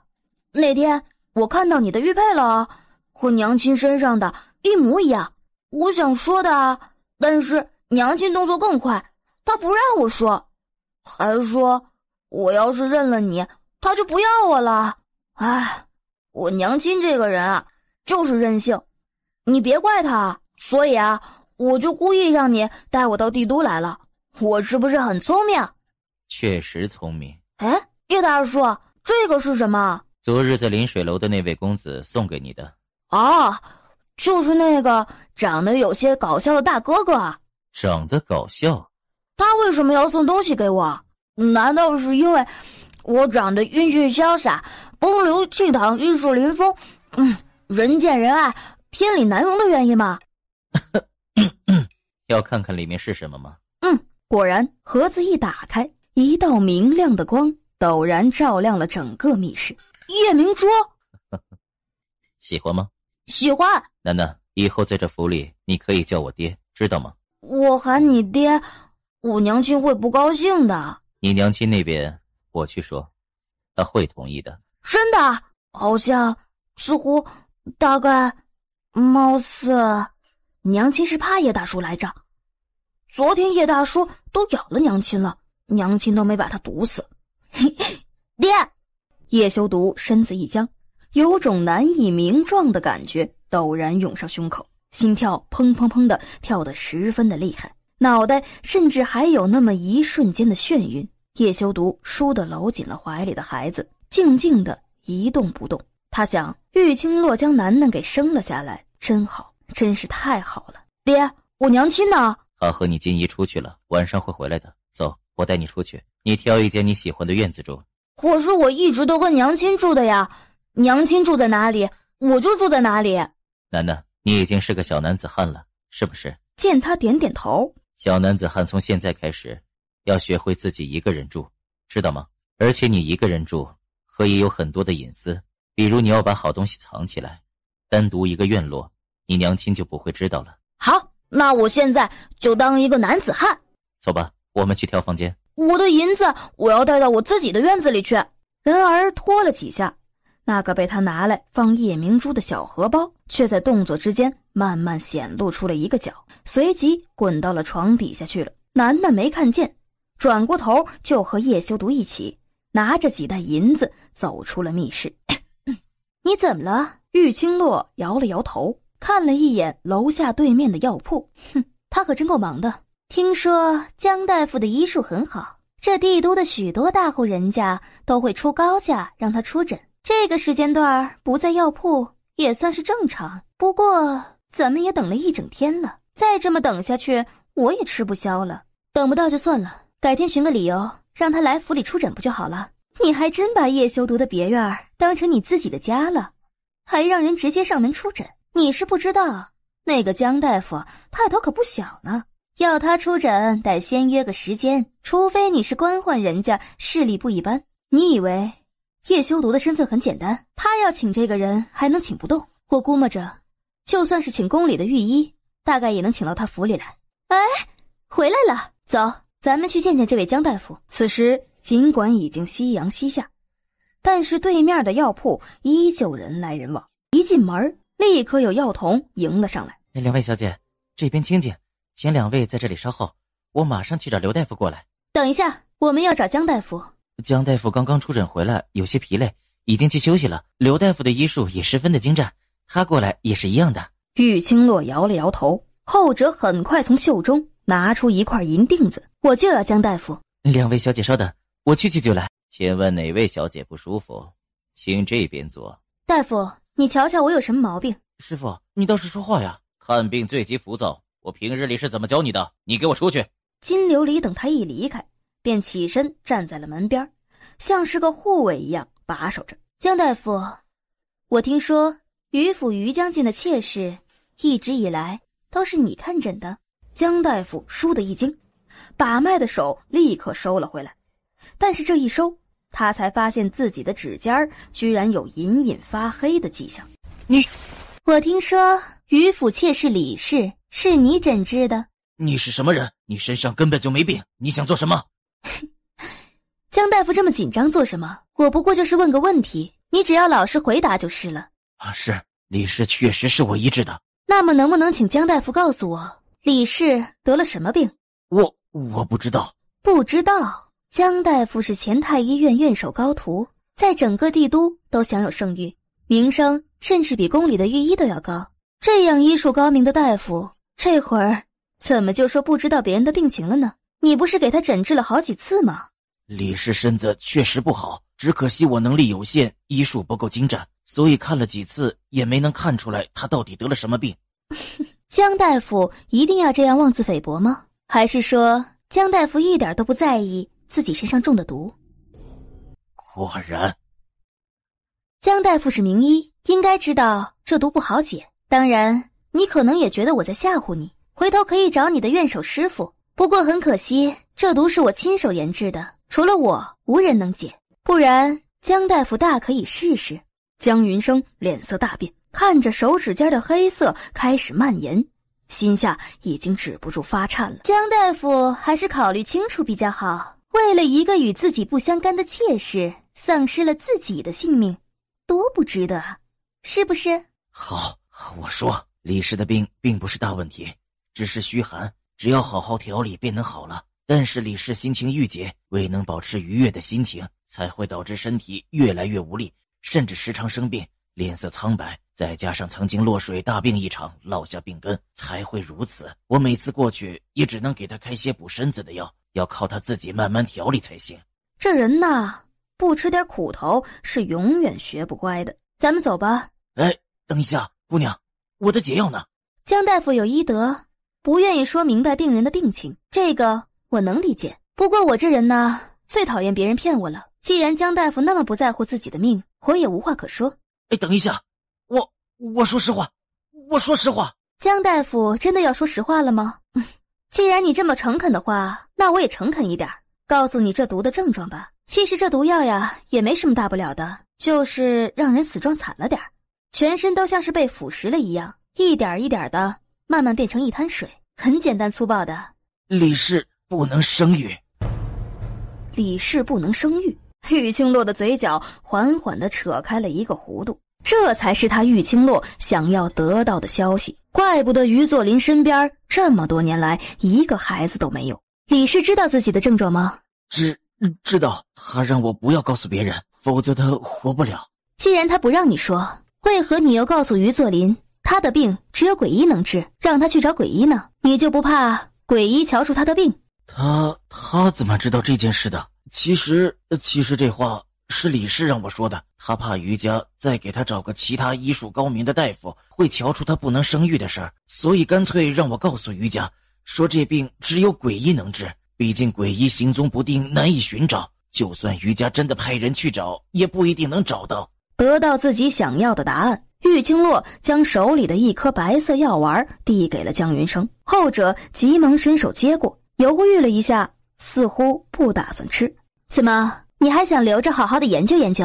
我可告诉你啊，你的毒耽误不得，1刻钟之内不吃解药，你就等着让人收尸吧。咕噜一声，江云生便迫不及待地把药给塞进了嘴里。啊，姑娘请。这是下逐客令了。别院外面早就点上了灯笼，有下人给他守着门。自打知道楠楠的小家伙是主子的儿子后，别院里的那些丫鬟婆子仆人个个都把那小家伙当成了祖宗一样供着。主子，宫里来人了。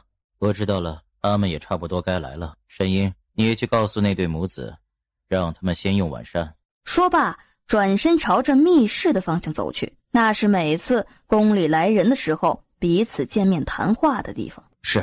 娘亲，这银子给你，娘亲刚刚给人看了病，等我洗完澡再来抱你。那我和娘亲一起洗？不要，都多大的人了，还要和娘亲一起洗澡，丢不丢人呢？小家伙当场一屁股坐在他门口的石阶上，双手还是死死地抱着银子不撒手。娘亲，你今天去哪儿了？楠楠都等了你一整天了。我告诉你啊，文大叔、沈大叔他们诱惑我，让我去吃东西，我都很坚定地拒绝了。这都是因为我要守着银子送给娘亲你。你老是说我不孝顺，现在你明白楠楠我的苦心了吧？我那么孝顺，那么可爱，那么英俊潇洒，你有这么一个宝贝儿子，是不是觉得很骄傲啊？其实我有时候自己也被自己给帅哭了，我做梦也会被自己给帅醒的。你老说我不好好睡觉，你看这就是最基本的原因。娘亲，你以后就不要冤枉我了。对了，娘亲，你今天出门有没有带好吃的回来给楠楠？不是我说你啊，你每次都自己吃饱了不记得带东西给我，我就和你不一样啦。我昨天和叶大叔出去吃饭，给你打包了好多东西呢。虽然我不知道那些东西上面有没有我的口水，但是我相信我的口水也是香的。娘亲你不介意的哦。娘亲，我明天想出门，你有没有想法给我做件新衣服啊？毕竟我是你的宝贝儿子嘛，我穿着好看的衣服出去也会给你长脸的，是不是？不然你给我买点首饰也行，试一下也挺好看的。你放心，你的那些衣服我都帮你从江城带来了，都挺新的。至于首饰，你就别想了，男孩子要首饰做什么？回头又拿去换银子买吃的，当心吃的以后都走不动了。可恶！娘亲，你干什么把我的衣服带过来？我都故意忘了让他们在江城寿终正寝的。你这样一点点都不理解你宝贝儿子的心。我表示我受伤了，很受伤。哼，我这儿有药，你要吃吗？不吃。你让我病入膏肓算了。那也好，那我把以前帮你准备的娶媳妇儿的银子也替你花了吧。我把自己治好了，娶媳妇儿的银子我可以自己花。他就知道娘亲整天打他银子的主意，幸好他聪明，今天收到的那个夜明珠真是个宝贝，一定能换到很多钱。楠楠想到夜明珠，就忍不住伸手去怀里拿。阿莲，我的夜明珠呢？那颗很好看很值钱的夜明珠呢？但是找来找去也没找到他的珠子。掉了，一定是掉了啊！密室。对于后花园的密室，楠楠一点都不陌生。他在那里面睡了一夜，还趁机逛了一圈，也留意过叶修毒和莫贤进去出来时候的动作，知道开关在哪里。怎么都没有呢？不行，再找找，仔细的找找。打开面前的第一道石门，往里面看了看。咦，我白天来过这里吗？这间密室几乎是横穿了整个别院，又大又复杂。楠楠2次进出都有人带着。夜明珠，夜明珠，猪猪，猪猪，你在哪里啊？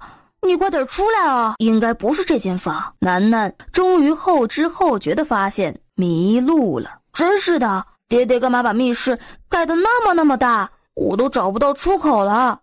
哎呀，我的银子还在那里呢，怎么办？都拿不回来了。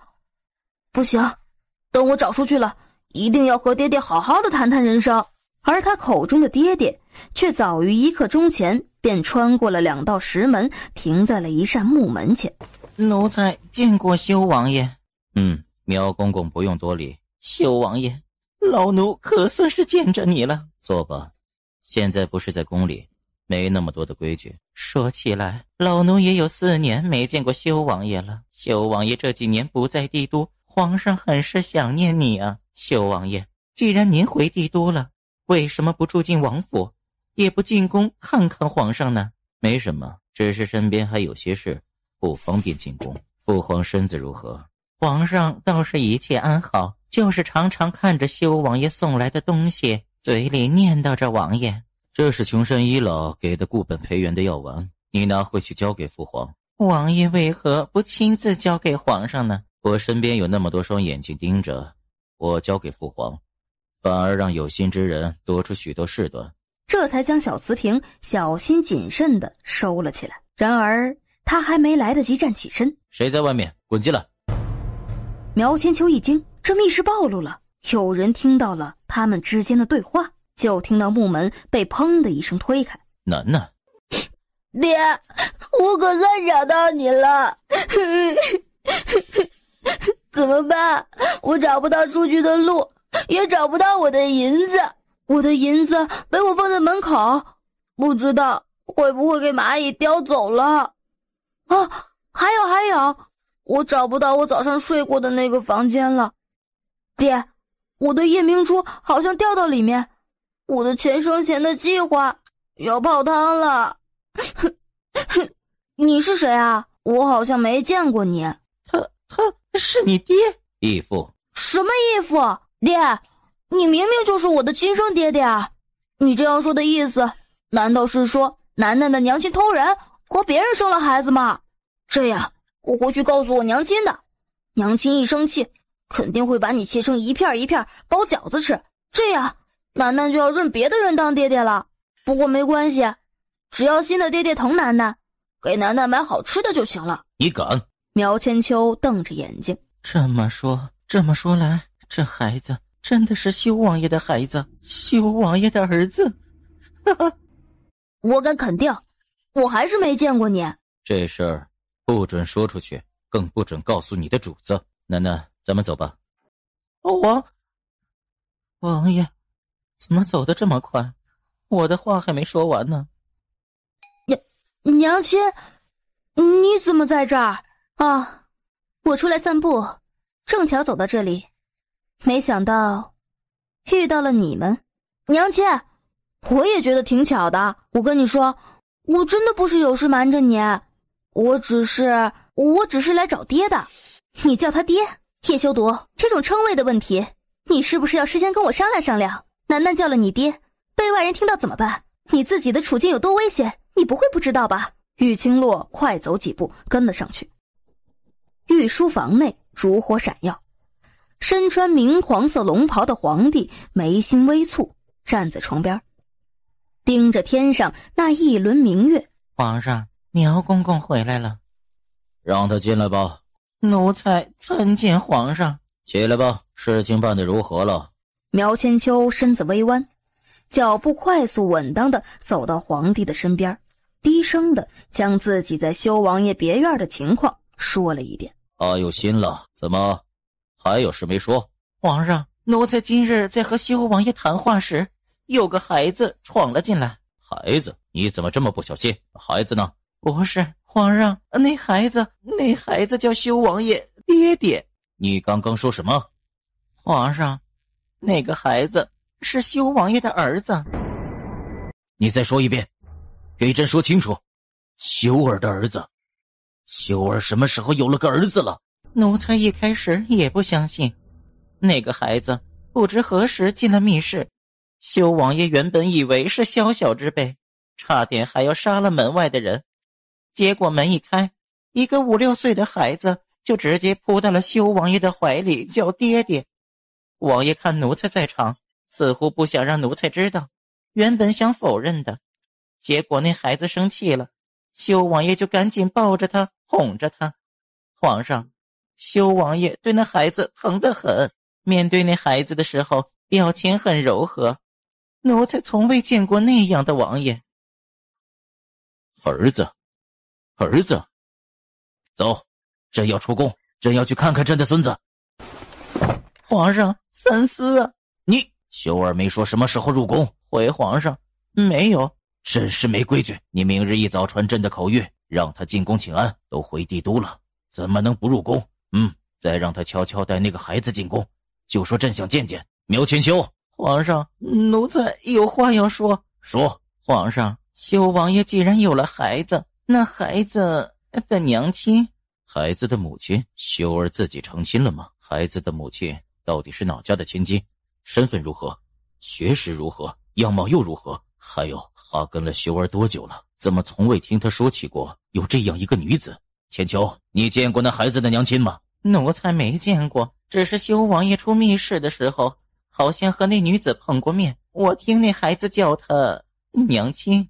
皇上，奴才还有一事想说。不必说了，朕知道你顾虑什么。他有些头疼，修儿有了孩子是好事，但是1年前他却替他指了门亲事。若是被威远侯家的柳香香知道叶修毒有了孩子，哎呦，那恐怕不是那么容易善罢甘休的。千秋，那个孩子母亲的性情如何？怕是不好说服的。奴才虽然没见过那女子的面，可是听她和修王爷说话的语气，似乎一点都不惧怕修王爷。不怕？苗千秋担忧的就是这个。若是那孩子的母亲对上柳香香，不知道会弄出多大的事情。然而他这边还没想到解决的方案，威远侯柳家就已经得到了叶修毒回帝都的消息。次日一大早，柳香香已经带着一干丫鬟奴仆找上门来。玉姑娘，您起了吗？我打了水给您端进来好吗？进来吧。紧跟着响起了金琉璃带着笑的清脆玲珑声。我说你这小蹄子起得可真是早啊，这都快到中午了，真是一点女子的样都没有。这里的主人家都没管我，你那么多话干嘛？说着示意了下丫鬟，让她先出去。等人一出去，我手上现在有2个消息，要先听哪一个？有葛嬷嬷的消息了？没有，不是葛嬷嬷的消息，有什么好高兴的？2个消息，你到底要先听哪一个？先听我比较感兴趣的那一个。比较感兴趣的，刚刚我进院门的时候，听到前边吵吵嚷嚷的，好像有什么人大闹的声音。我呢就凑过去一看，发现呢有个年纪15、16岁的小姑娘正嚣张地站在那儿，吵着要见叶修毒呢。哎，那个姑娘啊，自称是叶修毒的未婚妻呢。还有一个消息呢？哦，还有一个就是我早上出门得到的消息。昨日你在兴盛医馆露那一手，再加上江云生让人去做了防止病情蔓延的举动，如今呢，整个帝都街道都传得沸沸扬扬的，全是关于你的消息。不只是街头巷尾啊，那些高门大户也在暗中打听你的身份，尤其是于家于作霖。这于作霖呐，今日一大早就到兴盛医馆去了。我估摸着他应该能猜出你的身份，毕竟医术高明又年轻漂亮的姑娘，却刚刚出现在帝都，可不就是当初答应了他会到帝都给他那妹妹看病的鬼医吗？他现在还在兴盛医馆，他如今不知道你住在哪儿，也只能一边让人去客栈问问，一边守着兴盛医馆，看看你是否还会出现在那儿啊。很好，这才是我更感兴趣的那个消息。琉璃，去兴盛医馆。现在？当然，要是于作霖回去了，咱们昨天的功夫不是全白费了吗？两人一前一后走出了院落，直接朝着大门口的方向走去。然而两人还未走到前厅时，里面倏地传来了一道尖锐的娇斥声。你们没听到我的话吗？我要见你们主子。这人就是叶修毒的那个未婚妻，确实是很嚣张啊，就是希望他这嚣张能一直保持下去，最好在见到叶修毒的时候依旧能用这样的语气说话。怎么回事？那丫头陡然听到声音，一抬头正好对上玉清洛冰冷的眼神。说话。玉姑娘，这是烫伤药，饶了玉姑娘，是我们该死。这丫头烫伤了，奴才给她找了药膏，正打算帮她敷上，不是什么大事儿。姑娘还没用过膳吧？我这就吩咐人将膳食给玉姑娘端进去。烫伤？我看不止吧。他说着，将方才那丫鬟努力缩进去的手臂给抽了出来，肩膀上瞬间就显现出一道鞭痕，这里还有道鞭伤呢。是那个女人打的？不是，是自己不小心的，与他人无关。走，先进去，我给你看看伤口。玉姑娘折煞我们了，我们可以自己来的。跟我过来。玉清洛直接拉着那丫头往一边的屋子走去。林妈没了办法，只能跟上，只是将那丫头半边的衣衫解开，几人才发现她的烫伤到底有多严重。这么严重的伤，亏你还能忍的，那个女人也太狠了吧，怎么会弄成这副模样？玉姑娘，擦药的事情就交给我来吧，我这里有烫伤药，我这就给如英敷上。是啊，玉姑娘，我用那个就成了。那个烫伤药放的时间太久了，敷上去不但治不了烫伤，反而还会引起伤口溃烂。用这个，这2天手臂不要碰水，擦个几天就会好了，也不会留疤。叶修毒哪里去了？主子一大早就和莫爷沈爷出去了。文天和彭应呢？小主子早上起来说要出去玩，文爷担心小主子的安危，就跟着一块儿去了。彭爷倒是在府里，但是2刻钟前，就是有人来找彭爷，他就出去了，说是一会儿便回来，让我们好生照顾玉姑娘。行了，林妈，不用解释的那么清楚，我只要知道他是谁就行了，没问叶修毒对他是什么态度。玉姑娘，管家已经去找彭爷和主子了，咱们就先在这儿等他们吧啊！那位柳姑娘身边有好些人呢，手上还有鞭子，你过去是会吃亏的。金姑娘可以以一敌百，她手上也有鞭子，而且她那条鞭子不会伤人，只会杀人。林妈猛地呆在原地，被玉清洛话里的血腥味给吓到了。可是等到她回头，哪里还有玉清洛的身影？你是谁？玉清洛无视她，直接越过她身边，坐上了上手的位置。你到底是谁？我要见你们主子，你们到底要我在这等多久？信不信我杀了你们？见府里在此候着的丫鬟婆子一个个都低垂着脑袋，敢怒不敢言，身上都带着1-2道鞭伤，估计全部都是拜这个柳香香所赐。这女人还真是够嚣张的，发脾气耍横，居然耍到这里来了。玉姑娘，你和那丫头一块去找林妈，把伤口处理一下。但是玉姑娘，这里有我呢，她伤不了我的。那婆子还是有些不放心，转手让旁边的丫鬟离开了。自己还是留下来守着。叶修毒府里的人还真是十分的忠心呢。你到底是谁？你看我能坐在这儿，你说我是什么人？你给我下来！那位置是你能坐的吗？我不能坐，难不成还要给你坐吗？你不知死活的东西！唰的一声，鞭子没抽到玉清洛的身上，反而和另外一条更为坚硬的长鞭缠上了。金琉璃的手微微一用力，嗖的一下，柳香香的那条鞭子便脱手而出，直接飞到了他的手上。金姑娘好厉害的身手啊！屋顶上的暗卫暗暗地松了一口气，蓄势待发的姿势又收了回去。他们怎么就忘记了金姑娘可是月下修罗，身手比他们还要好，有她在，玉姑娘还能受了委屈？你敢碰我的鞭子？鞭子来了，你都不会躲一下吗？我又不是你的保镖，下次要是再抽过来，我可不会帮你挡了。你说的对，你怎么会是保镖呢？来，坐，别累着了。要给你倒杯水喝吗？金琉璃翻了翻白眼，双手环胸，还是站在一旁。去，给我拿把刀来。刀子？这玉姑娘是想要做什么呀？这个节骨眼儿，她要刀子做什么？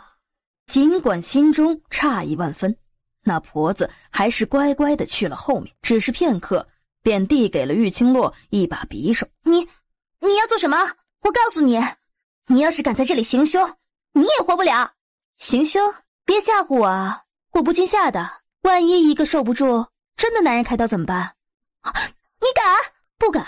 随即唰的一声将鞭子抖直，摊开放在了旁边的桌子上。那条精致的鞭子瞬间被截成了2节、3节、4节、5节。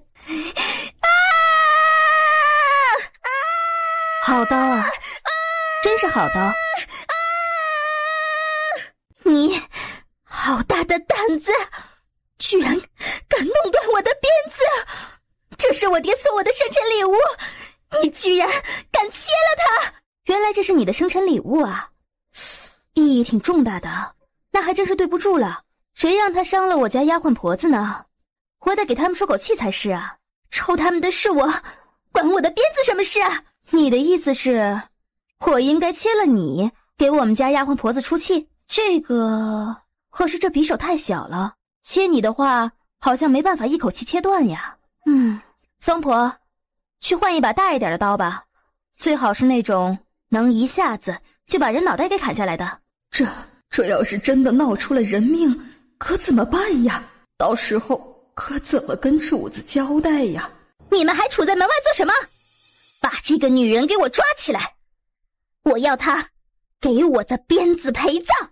只可惜还没进玉清洛的身，就被中途截断了。金琉璃下手毫不留情，手中的鞭子霍霍作响，那些冲在最前面的家仆很快就撞上了桌子椅子，在偌大的客厅里横躺了一地。还愣着做什么？你们人这么多，难道还打不过一个女人吗？我们府里养你们这群废物有什么用？给我一起上！后者喝着茶，茶杯掩住了他嘴角的笑意。不自量力。然而下一刻，他眼角一瞥，却发现一直站在身边没有离开的方婆，居然手持匕首对准了冲过来的柳香香，满脸坚定。后者的屁股一落地，玉姑娘，你想死吗？在这个节骨眼上杀了柳香香，他们一个个都逃不过。要杀人，那也要符合天时地利人和才行啊！我只是看他。好了，你下去吧。玉清洛这才扭过头，看着金琉璃揍晕最后一个护卫，掸了掸身上的灰尘，走到自己身边。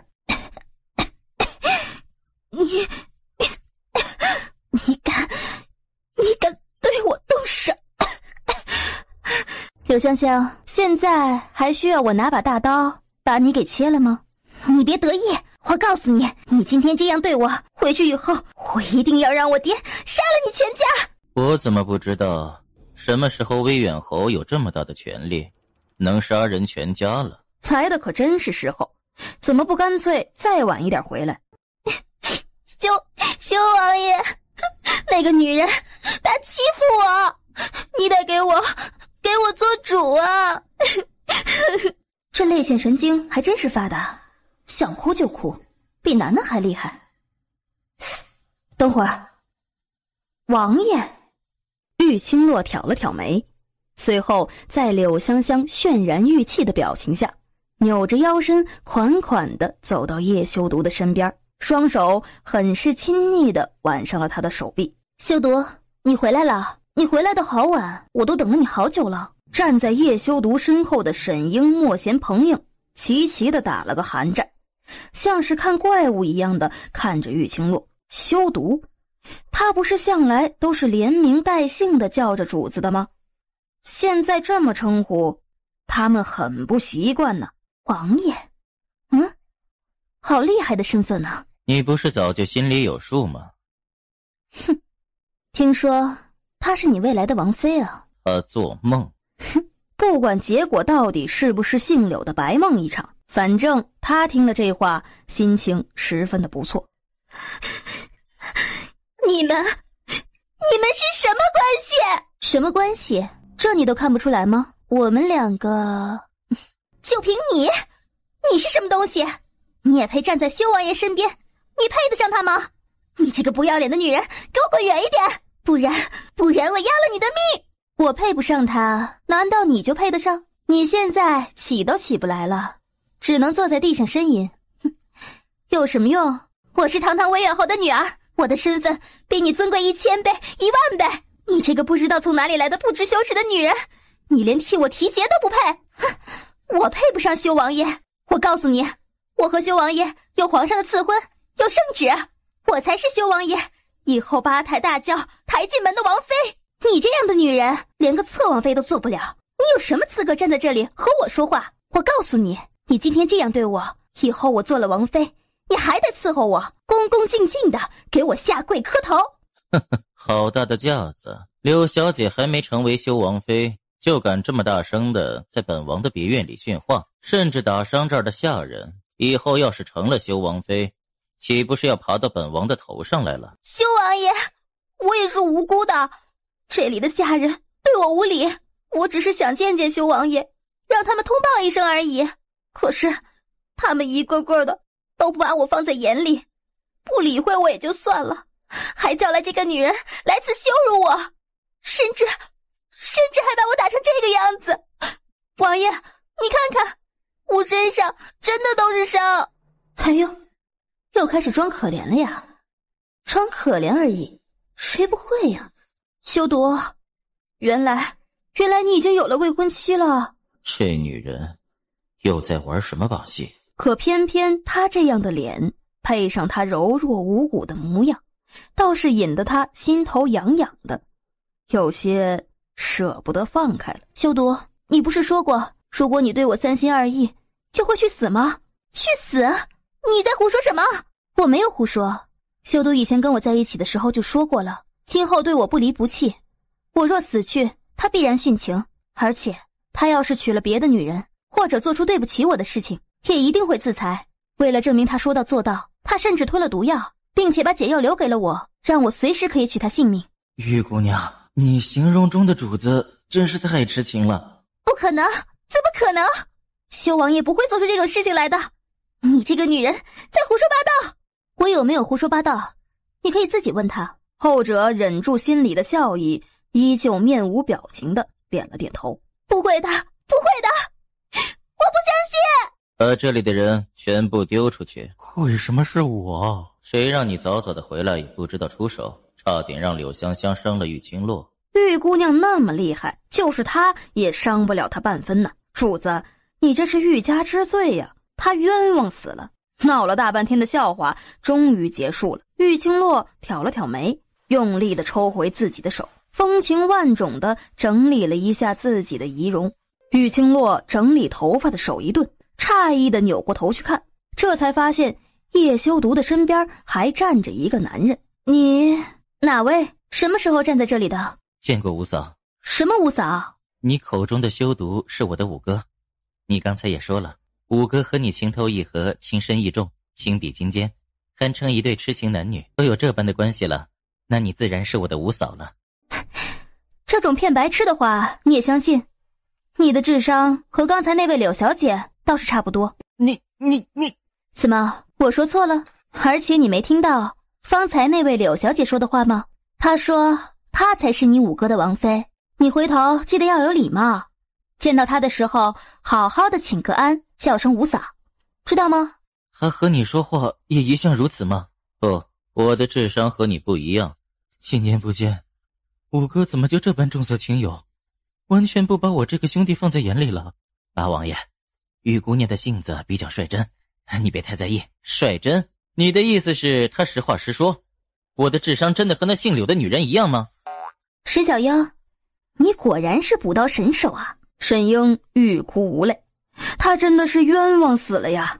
哼，好吧，我不叫你五嫂，你是玉姑娘是吧？在下自我介绍一下，在下家中排行第8，大家都叫我八王爷。当然，玉姑娘要是觉得这样称呼显得太过生疏的话，也可以随五哥一起叫我八弟。八弟原名叶浩然。叶浩然，我是玉清洛。玉姑娘只对自己觉得可以信任的人称呼名字，要是她叫王爷为八王爷的话，反倒觉得王爷是外人。玉清洛，这名字好像有些熟悉啊，好像在哪里听到过啊！我想起来了，玉清洛不就是那个于作霖6年前已死的？五哥怎么会和当年那个被帝都百姓街头巷尾议论的名声全无的已故夫人扯上关系？这让他如何接受啊？我还有事，先走一步。玉清洛说完就去找金琉璃。奇怪，方才明明在这里，怎么一会儿居然不见了？去哪儿？兴盛医馆。去见姓于的。叶浩然瞪大了眼睛，竖着耳朵听他们的话。姓于的，难道是于作霖？玉清洛去见于作霖，难道是对他余情未了？当然不准去。凭什么？我们马上要搬到王府去，你去收拾东西，现在就走。玉清洛猛地意识到了什么，狠狠地推开了他。偏偏大厅内的其他人一个个都安静地盯着他们两个，那吃惊的模样就好像他和叶修毒在大庭广众之下做了什么见不得人的事情似的。我没有东西可以收拾，包袱就在房间里，要过去等我回来再去也是一样的。而于作霖现在就在兴盛医馆，我若不去就错过这个机会了。叶修毒的怒意一层一层的往上涌，他倏地伸手将玉清洛拉了回来，后者脚步不稳，一头栽进了他的怀里。你现在去找于作霖，我马上派人去告诉他，诡异的身份就是你，玉清洛。玉清洛再也没办法待在这里，狠狠地一一瞪了过去，扭头便走，往自己的房间跑了回去。赶紧收拾东西回王府。是。等一下，你去账房支些银子，让管家给今天受伤的那些下人分过去。我明白了。叶修毒等人都已经整装待发了。五哥，不是说有个孩子的吗？那孩子呢？出去玩了。那什么时候回来？怎么就那么不凑巧？那孩子居然不在府里。五哥也真是的，这帝都到处都是横行霸道的皇亲国戚，他放一个小孩子出门，难道安全吗？五哥太不人道了，一点都不懂得爱护幼童，被拐卖了怎么办？到时候哭都没地方给他哭去。然而他没想到的是，他心中的想法此刻却已经变成了事实。楠楠，咱们该回去了。回去？文大叔，你是不是走累了？没关系，你可以先回去的，我再玩一会儿，自己也能找到回家的路。我不累，不过楠楠，你不累啊？那我们就逛到晚上吧。我刚刚听说晚上那边街道的夜市很热闹的，我想去看看。让开，让开，让开！前面的全都给我让开！文天一皱眉，就见不远处的马车直直地对着蹲在地上开始研究蚂蚁的楠楠冲了过去。他的心跳骤然一停，狠狠地倒抽了一口气儿，随即一把甩飞了手中的东西，脚尖一点，对着那匹乱跑乱撞的棕色马匹狠狠地拍去一掌。再落回地上去时，已经搂着楠楠的腰身站离了3步之远。哎呦！车里坐着的2个女人有些狼狈地滚了出来。哎呦，吓死我了，吓死我了！那个马车差点就撞上我可爱英俊的小脸了，我差点就破相了，以后都找不到媳妇儿了。楠楠，以后不要离开我身边，知道吗？只是不等他点头应是，面前已经怒气冲冲地走来2道身影。哪里来的混小子，居然敢将我的马直接打死，好大的胆子！夫人的马车嚣张难驯，在大街上也敢如此不顾及他人安危的到处冲撞，差点撞到我家小主子，难道我不该宰了他吗？你打死了我家的马，你还有理了？我告诉你，我要去官府告你。告我？官府有令，这条街道本来就不允许马车疾驰冲撞，除非涉及到国家要事。你原本不对在先，这里的人都是见证，我倒想看看你如何告我。公子，实在对不住，那匹马的确顽劣难驯，冲撞了小公子，公子将他打死也是理所当然。只不过公子有所不知，这辆马车并非是我们母女所有，而是右相府家的。这匹马更是右相的心爱之物，公子打死了他，恐怕……哦，原来这个才是坏女人。文大叔，你不要怕，你管他那个右相是什么雕像，咱们用榔头砸了就行。楠楠，别说话，这事儿交给你文大叔来解决吧。你好大的胆子，竟然敢羞辱当朝宰相！宰相？我没有宰了雕像啊，我说的是用榔头砸，不是宰。你这么大的人了，怎么就听不懂我的意思呢？右相的马车又如何？右相的马车就可以随便撞人吗？我告诉你，大家怕右相，我可不怕。咱们现在就去见官，看看到底谁对谁错。行啊，既然你说要见官，那就见吧。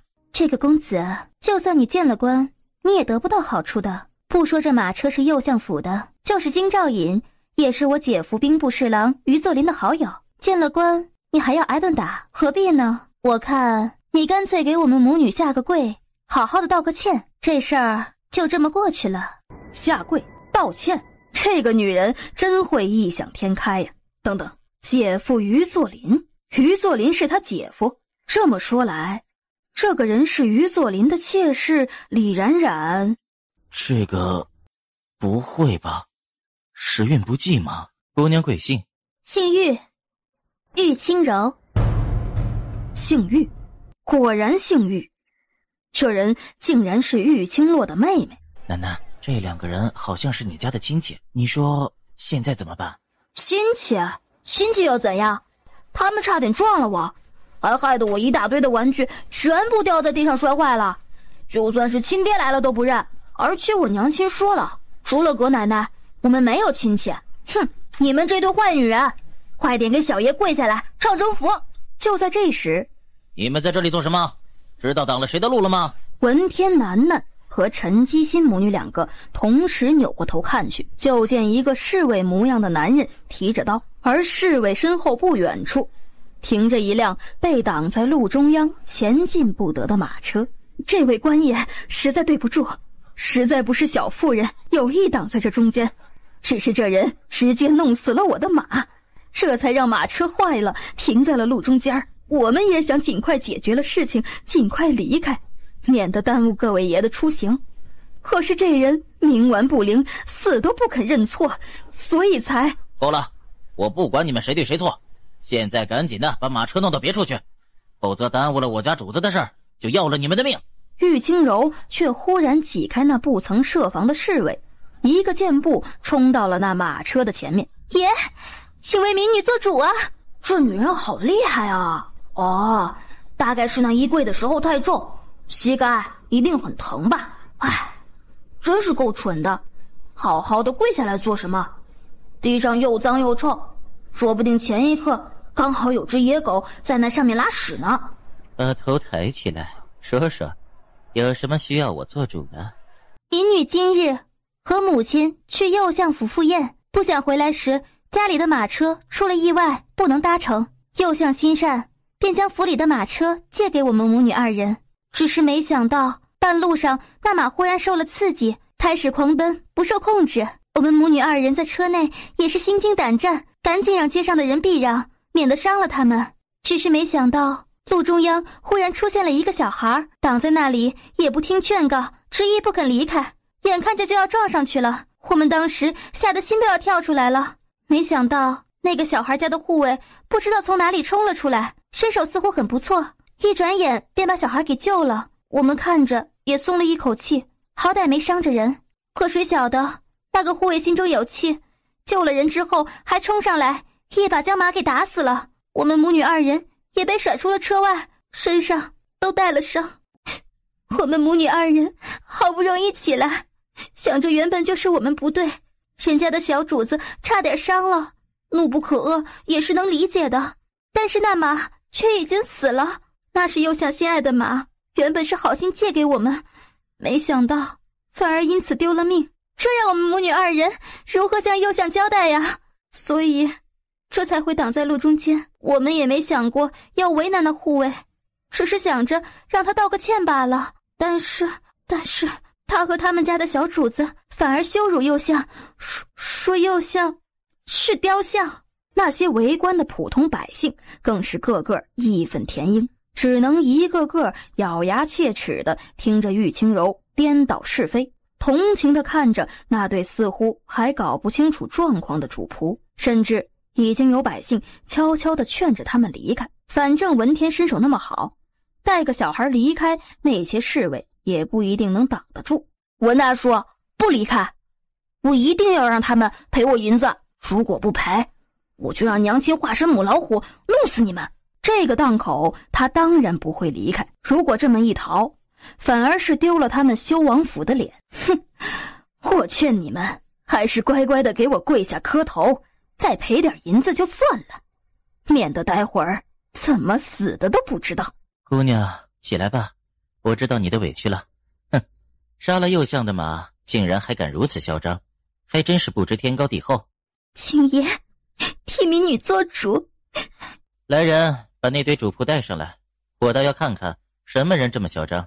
等一下，怎么我的侍卫什么时候轮到你来管了？二哥，那堆主仆就是那个姑娘口中的孩子，就是前2日修王爷带去临水楼的那个孩子。你说的真的？二哥，你看，还真是那个孩子。还有那个护卫，那不是以前一直跟在五叔身边的护卫吗？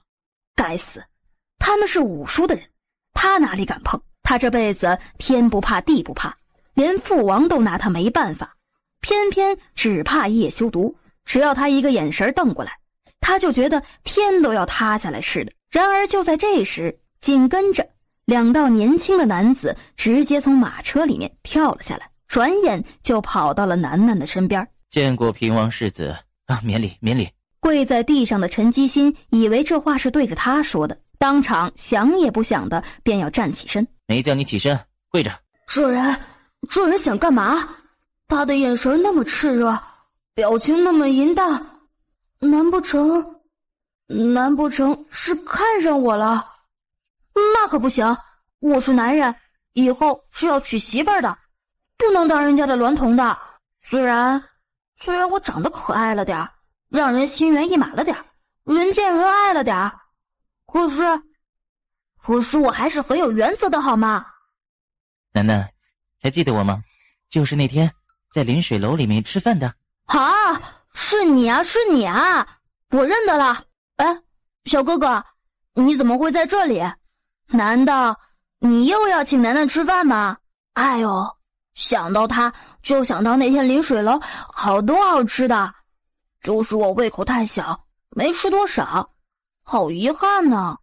楠楠想吃什么，只要和我说，就算是宫里的御膳也能让你尝尝。就是不知道这里的御膳是不是也和天宇国的一样好吃。小哥哥，御膳都有什么好吃的呀？楠楠，咱们还挡在路中间呢。你说，你是不是要跪下来对我唱征服，还要赔我银子？这怎么可能呢？这2人认识平世子，那我方才说那番话岂不是自找死路？我们不知道这位小公子是世子的朋友，冲撞了他是民女的不对，求平世子饶过我们母女。冲撞说一句冲撞就可以了吗？这街道本来就不允许马车疾驰，你们有错在先，差点撞到了这样一个手无缚鸡之力的4、5岁孩子不说，见到了本世子还敢恶人先告状，说是他们的错，这种行为如此恶劣，怎么能轻易饶了你们？是啊，你们太坏了，差点撞死我不说，居然还把我的东西都给弄坏了。你们知不知道，这些都是我送给小哥哥的礼物。送给我？没错，小哥哥昨天送了我一颗好漂亮的夜明珠来着，我可喜欢了，你看都一直戴在身上呢。楠楠这么喜欢小哥哥送给你的夜明珠啊？要是你喜欢，下次我再送给你别的东西。小哥哥，你对我真好，你对我这么好，楠楠当然不能对你很坏啊。所以收到小哥哥的礼物后，楠楠就决定也要给小哥哥送一份礼物。叶大叔说楠楠是个懂事的孩子，本来想替我送的，可是楠楠觉得这样不够诚意，一定要自己送才显得我很重视很喜欢小哥哥的礼物。但是小哥哥，楠楠还小，就算拿出所有的零用钱也比不上小哥哥送给楠楠的礼物，所以就更不能随随便便的拿一个东西来敷衍小哥哥了。因此我才决定今天上街花1天的时间给小哥哥挑礼物。楠楠不知道小哥哥喜欢什么，所以就把楠楠喜欢的东西都买来了，到时候全部送给小哥哥，让小哥哥自己挑。可是，所以就把楠楠喜欢的东西都买来了，到时候全部送给小哥哥，让小哥哥自己挑。可是，这小子果然遗传的主子的基因，好腹黑呀！可是叶兰萍早就在他一口一个天真无邪的小哥哥中感动极了。可是刚刚他们这2个坏人，马车一直对着楠楠冲过来，文大叔为了救楠楠，不让楠楠成为可怜的不能再可怜的孤魂野鬼，就不小心把那些东西给摔坏了。我花了一整天才挑的，我想了好久才给小哥哥找的。叶兰萍顺着楠楠手指的方向看去，果真见到不远处的地上横躺着一堆尸体，有风筝，有铃铛，有面具，有小糖人儿，还有小瓷瓶之类的东西。这些东西都是楠楠好喜欢的东西。小哥哥，你喜欢吗？楠楠不管送给小哥哥什么东西，小哥哥都是喜欢的。可是都摔烂了，我挑了好久的。可是那些都已经坏了，我不能把坏的东西送给小哥哥，都是他们。如果不是他们，我明天就可以叫叶大叔带我去找小哥哥。楠楠一大早就起来说要张罗平世子的礼物，很用心，不管买了多少东西都觉得不够，怕平世子不喜欢。怎么会？这些礼物都是小哥哥喜欢的。来人，把这些东西都整理好，放到我的马车里面去。是。给小哥哥送礼物去了，你们要赔给我，全部赔给我。是我们的错，小公子的礼物我们一定赔，一定赔。那些礼物我们都会以双倍的价钱赔给小公子，这样可以吗？怎么，你们觉得楠楠送给本世子的礼物值不了几个钱吗？还是说赔几个钱就能了事了？就是你们还差点吓坏我，胆子都要吓破了。我娘亲说了，胆子被吓破的人是会死掉的。我现在就感觉很不舒服，就算胆没有被吓破，那也肯定吓裂了几条缝，对我以后娶妻生孩子有影响的，你知道吗？这可是关系到我的终身幸福啊！你们毁掉了我的人生，几个银子就能解决得了吗？几条缝？那楠楠打算怎么处理？我买礼物的银子，他们刚刚说要双倍赔给我。小哥哥，你听到了？听到了。文大叔，你帮我算一算，我那些礼物花了多少银子？去掉零头的话，一共花了69两银子。就是69两。因为是要送给平世子的礼物，所以楠楠一直挑的都是最好的，也是最贵的。那些小商贩看楠楠如此，便都提了好几倍的价格。属下虽然劝过小公子，但是小公子很坚持，觉得贵的礼物才是最好的，也才能送给平世子，不肯听属下的劝。69两，按照2倍的价格，那就是138两，凑个整数吧，那就是140两。还有啊，我说了，你们伤了我的胆，也是要负责的，医药费也是要赔的。就这样吧，医药费就算你们便宜一点，1000两吧。我得去找最好的大夫给我看病，然后再唱一首征服，这样我的心情舒畅了，病大概也能痊愈了。小公子，我们不会唱啊。不会唱？你们怎么这么没用啊？那这样，我唱一句，你们跟着一句。就这样被你征服。唱。就这样被你征服。我听不到。陈基新两人无奈，只能眼一闭，大声地唱了出来。好了，那就这样唱20遍吧。楠楠心情舒畅了，眉眼间也跟着眉飞色舞了起来。20遍。陈基新和玉清柔两人确实跪在地上，结结实实的大声唱了20遍。滚！玉清柔眼泪汪汪的扶着自己的母亲，一句话都不敢说，默默地退了下去。楠楠，相请不如偶遇，咱们既然那么有缘分，3天之内碰到了2次，现在时辰也不早了，要不要小哥哥带你去吃好吃的？好啊好啊，是不是还去那个临水楼吃鱼？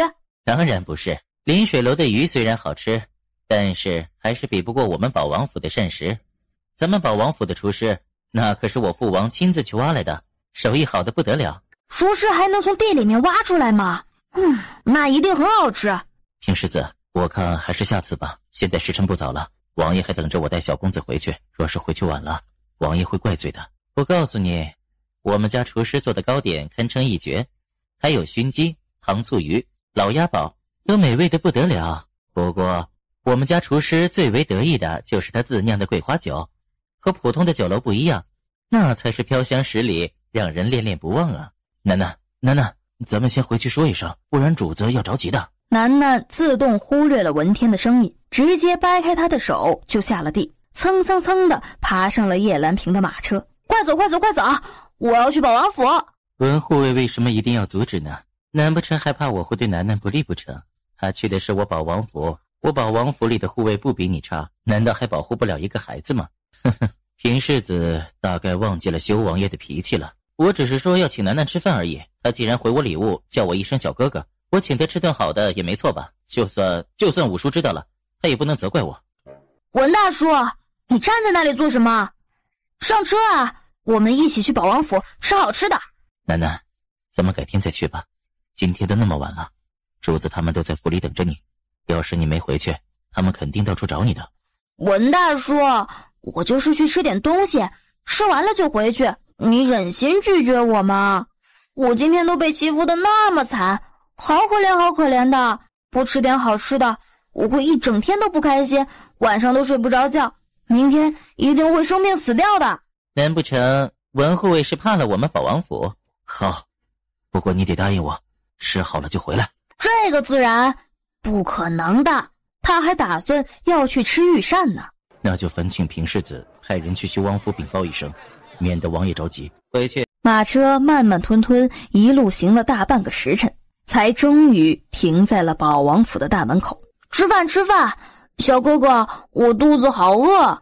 楠楠别急，咱们去那边的花厅就坐，我马上让人把好吃的端上来。叶兰萍满脸堆笑，挥手让丫鬟伺候楠楠用膳。不用不用，我自己吃就可以了，不要站在我身边影响到我。我父王呢？回世子，王爷和王妃进宫给淑妃娘娘请安，还未回来。文侍卫也下去吃点东西吧，不然饿坏了就是我们保王府的不对了。如果被五叔知道了，都不知道要怎么想我呢。多谢平王世子关心，属下得了王爷的命令，必须寸步不离开小公子的身边。小公子还小，免得他摔了碰了，到时候我就是死也是难辞其咎。这人还真是石头。楠楠，既然你回了我礼物，那小哥哥也不能小气，你跟我来，小哥哥的宝库里还有很多的东西，你想不想见识一下？想看。叶兰萍到底想做什么？那你赶紧吃，吃好了我就带你去。小哥哥，走吧，我们去看好东西。一行人直至站定在了一个小库房的门口，才堪堪地停了下来。叶兰萍打开房门，楠楠直接就冲了进去。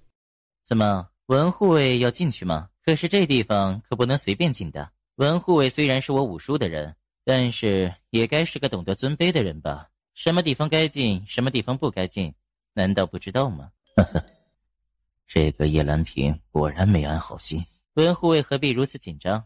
哎，我又不能对楠楠怎么样。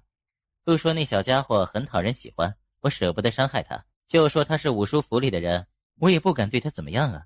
否则的话，五叔还不弄死我呀？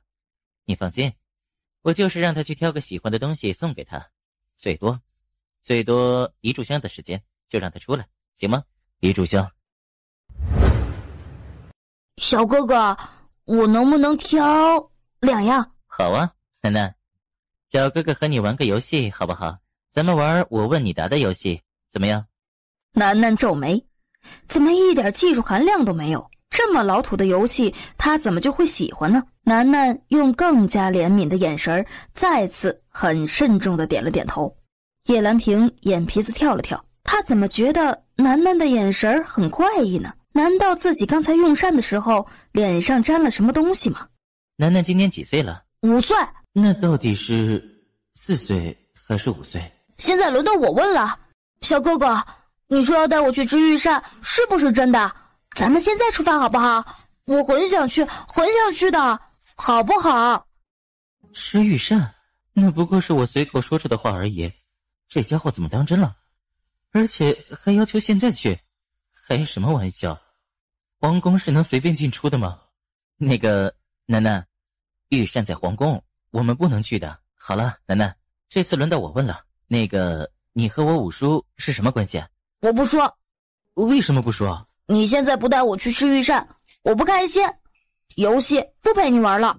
但是楠楠，而且你还说大话，说能带我去吃御膳，结果根本就是骗人的。你没有那个本事，你不能进皇宫，也不能让我吃御膳。你吹牛，你根本就没有你表面上看上去那么厉害。我以后都不要相信你了。对了，说不定你送给我的珠子也是假的，肯定是你吹牛骗来的。不就是进宫吗？不就是吃御膳吗？好，去就去。哼，好，我可以带你去。真的？不过皇宫可不是随便什么人都能出入的，我带你去的话就必须要悄悄的，而且你的那位文大叔不能去，你要想办法打发他走。哼哼，这个很简单的。好了，既然我答应带你去了，那我刚才问的话你还没回答我呢。问话？什么问话？平世子，一炷香的时间到了，我要带小公子回去王府去了。文天抱起了楠楠，就要跟叶兰萍告辞。文大叔，这是我特意给你留下的桂花糕哦，我知道你饿了，来，给你。他说着就把手中的桂花糕往他的嘴边递去。文天对楠楠从来都不会有所防备，可谁知没多久，他陡然感觉到全身不对劲儿起来，软绵绵的，好像没了力气一般。文天一只手抱着楠楠，一只手摸向了腰间的信号弹，可是下一刻，手背上忽然附上了一双软乎乎的小手。楠楠，文大叔，我知道你累了一整天了，就先在这里休息一会儿吧，等我吃了好东西回来，再和你一块回家。是刚才的那块桂花糕，要命！这小子。文天只觉得眼前一暗，人已经顺着墙角昏了过去。嘿嘿，搞定，我们走吧。1刻钟后，保王府驶出了一辆马车，直奔着皇宫而去。你在想什么？他还是将暗卫禀报的事情一五一十地说了出来。你是说，楠楠他们碰到了玉家的人？我是担心叶兰萍不怀好意，想趁机从楠楠口中抢出一些消息。楠楠不会说出去的。那个混小子精得很呢，如果不是自己信任的人，哪能什么事都往外说啊？虽然他总是坏我的事，只不过如果他乐意，也有办法圆回来的。这也是他最对楠楠咬牙切齿却又无可奈何的。在陌生的地方，他显得比平日里靠谱许多。你似乎看柳香香很不顺眼，怎么不希望她成为我的王妃？当然，那个女人怎么能成为你的王妃？怎么就不能了？如果那样的女人做你的王妃，楠楠以后还有好日子过吗？而且你应该感谢我。那个女人知道你娶了她就会中毒而死，恐怕也不会乐意嫁给你的。这可是一劳永逸的办法。等到以后你碰到了你真正得意的王妃，你再告诉她实情便是了。哈哈哈，那可不一定，玉姑娘，这天下可是有很多人很乐意嫁给我五哥的。就算五哥死了，他身后还有这么一个修王府，你也不能小看哦。还有，玉姑娘，你有没有想过，你说五哥中了毒，并且解药只有你身上有，那些要对付五哥的人，岂不是认为只要杀了你，就能要了五哥的命吗？你们说，我现在去和柳香香澄清一下，还来得及吗？恐怕来不及了。叶小朵，你当时怎么不提醒我啊？这男人一定从一开始就考虑到这一层了。提醒你做什么？如今我们已经彻底的绑在一起了，还真的像你说的那般，你生我生，你死我殉情了。哼，你会殉情？这可难说。叶修毒丢下一句意味深长的话，走到叶浩然的身边。你是不是该回去了？时辰不早了。五哥，你告诉我那孩子去哪里了吧？好吧。叶修毒冷哼一声，让莫贤给他准备回去的马车，直接送出了修王府的大门。叶浩然咬牙切齿，愤恨地在修王府的大门前对着里面瞪了好几眼，这才转身上了自家府里来接他的马车。可没料到一上车，主子，刚才刘侍卫来报说宫里的公公去了咱们王府，让王爷从修王府出来就直接去皇宫。走吧，去皇宫。王爷，你可来了，皇上可是等了好些时候了。有劳公公了，不知今日父皇召见我有什么要事？大抵是关于修王爷的事情。御书房的门很快打开，苗千秋引着他进去后便悄悄地退了下去。儿臣给父皇请安，起来吧。听说你今天去找你五哥了，是在修王府都碰到了什么有趣的事情了？说来给朕听听。是。叶浩然恭敬地开口，倒是确确实实原原本本的把他在修王府看到的那些事儿给说了出来。不过关于玉清洛是于作霖6年前死去的妻子这件事儿，叶浩然斟酌了一下，还是隐瞒了下来。你是说那个女人将柳香香给踹飞了？是，父皇，那个柳香香确实不适合五哥。朕知道，可是这圣旨已经下了，怕是不好收回来了。父皇，五哥倒是有个主意。哦，什么主意？既然玉姑娘已经说了五哥中了她的毒，没有她的解药，五哥就难以活命，那我们不如将计就计，落实了五哥中毒的事实。威远侯疼爱女儿，定然不会要自己的女儿嫁给一个随时都会没命的人。如此，等到威远侯请求父皇收回成命的时候，父皇正好顺势撤销了五哥的婚事。不愧是修儿，这主意确实十分的绝妙。那位玉姑娘到底是什么人？她配得上修儿吗？儿臣不清楚，似乎挺神秘的。五哥也一直瞒着不肯说，更不允许儿臣打听玉姑娘的事情。但是看五哥的意思，似乎很中意玉姑娘。这个身份是绝对不能说的，否则只怕父皇情愿五哥娶了柳香香，也不愿意玉姑娘和五哥在一起了。对了，你有见到修王府里的一个孩子吗？儿臣是听说有一个孩子，不过那孩子出门去玩了，直到儿臣告辞他还没有回来。朕知道了，你下去吧，有空多去你五哥府里走走。他离开4年，难得回来，这帝都有些事情，你也多说与他听听吧。父皇要传位给五哥的念头还没断。是，儿臣告退。皇上，嬴世子进宫了。他这个时辰进宫做什么？奴才打听出来，好像是进宫给淑妃娘娘请安的。请安，在宫门即将落锁的时候，相信才怪。恐怕又是在外面闯了什么祸，进宫来告状或者是避难的。皇上，要不奴才再去打听打听？不用了。皇上，这是右相让人送进宫的。一看完，奏折便被他拍到了桌子上。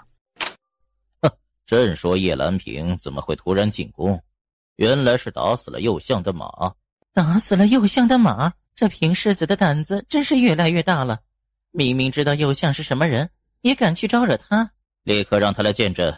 是，奴才这就去传平世子。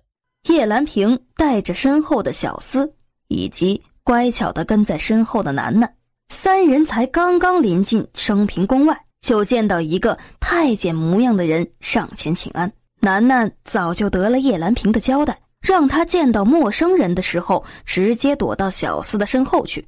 那太监走近，哪里还看得到那道小小的身影？平世子，皇上请您去御书房一趟。皇爷爷，怎么好好的皇爷爷忽然让我去御书房呢？难道他发现了我带着楠楠进宫？不对呀，不至于吧？不可能的。平世子，平世子，平世子，皇上还在御书房等着呢。好，我这就去见皇爷爷。公公，你先走一步，我和小厮说两句话，马上就好。那太监点了点头，往旁边走挪了10多米的距离，但还是低着头候在那里。叶兰萍趁机低下头。楠楠，我现在要去见皇爷爷，马上就回来，你乖乖的在这里等我，不要乱跑，知道吗？小哥哥，我想吃御膳。我知道你想吃，但是皇爷爷是皇上，他的召见没人敢不去的，就算是你叶大叔也要马上去见皇上的，不然后果会很严重的。你放心，我就去一会儿，马上就回来带你去吃东西，你只要在这里等一小会儿就行。我知道了，真麻烦，早知道让爹爹带我来吃了，爹爹功夫很厉害的，进皇宫一定没有问题的。楠楠，这皇宫和外面不一样，这里到处都是拿着刀剑的人，看到陌生人会直接杀人的，你要是不小心冲撞了宫里的贵人，人家马上就会把你杀了吃掉的，连我也救不了你。楠楠，你待会儿就藏在那里面，我走了。楠楠睁着眼睛，很用力地点了一下头。御书房一片烛火通明。皇上，平世子来了。让他进来。见过皇爷爷，请皇爷爷恕罪。哼，恕罪？你何罪之有啊？孙儿许久没有进宫来给皇爷爷请安，孙儿不孝，请皇爷爷恕罪。你好好看看，你到底有什么罪？右相真是吃饱了撑的，不去管国家大事，竟然这么有心思关注这些小事。皇爷爷，右相真的是冤枉我了。右相的马是武叔家的护卫打死的，孙儿当时只是经过那里，也听过双方的说辞，旁边围观百姓的证词，确确实实是右相的马先在街上狂奔，差点撞伤了人。武叔家的护卫这才出手将那马给杀了，可是那对母女因为心里气不过，反而恶人先告状。孙儿只是想给他们一个教训，没想到反而得罪了右相。既然如此，你把详细情况说清楚，不得添油加醋。啊，是。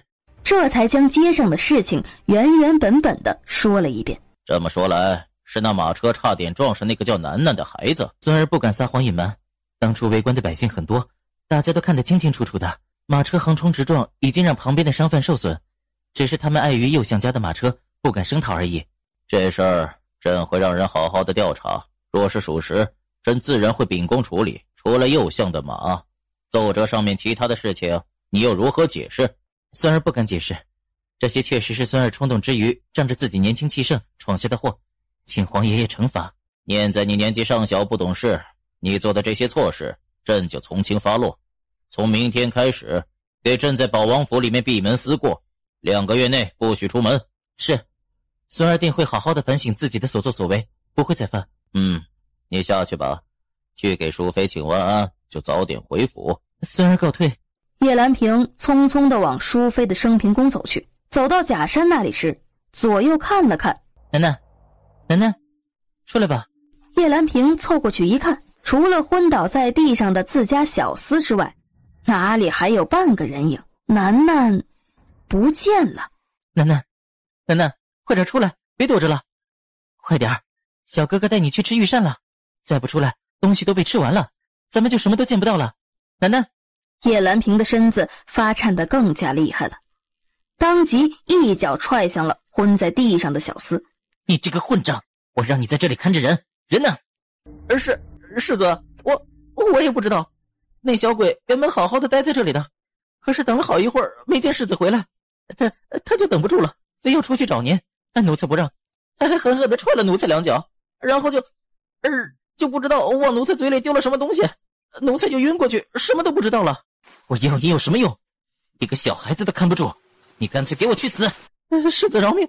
世子饶命！世子，闭嘴！还不去找？是。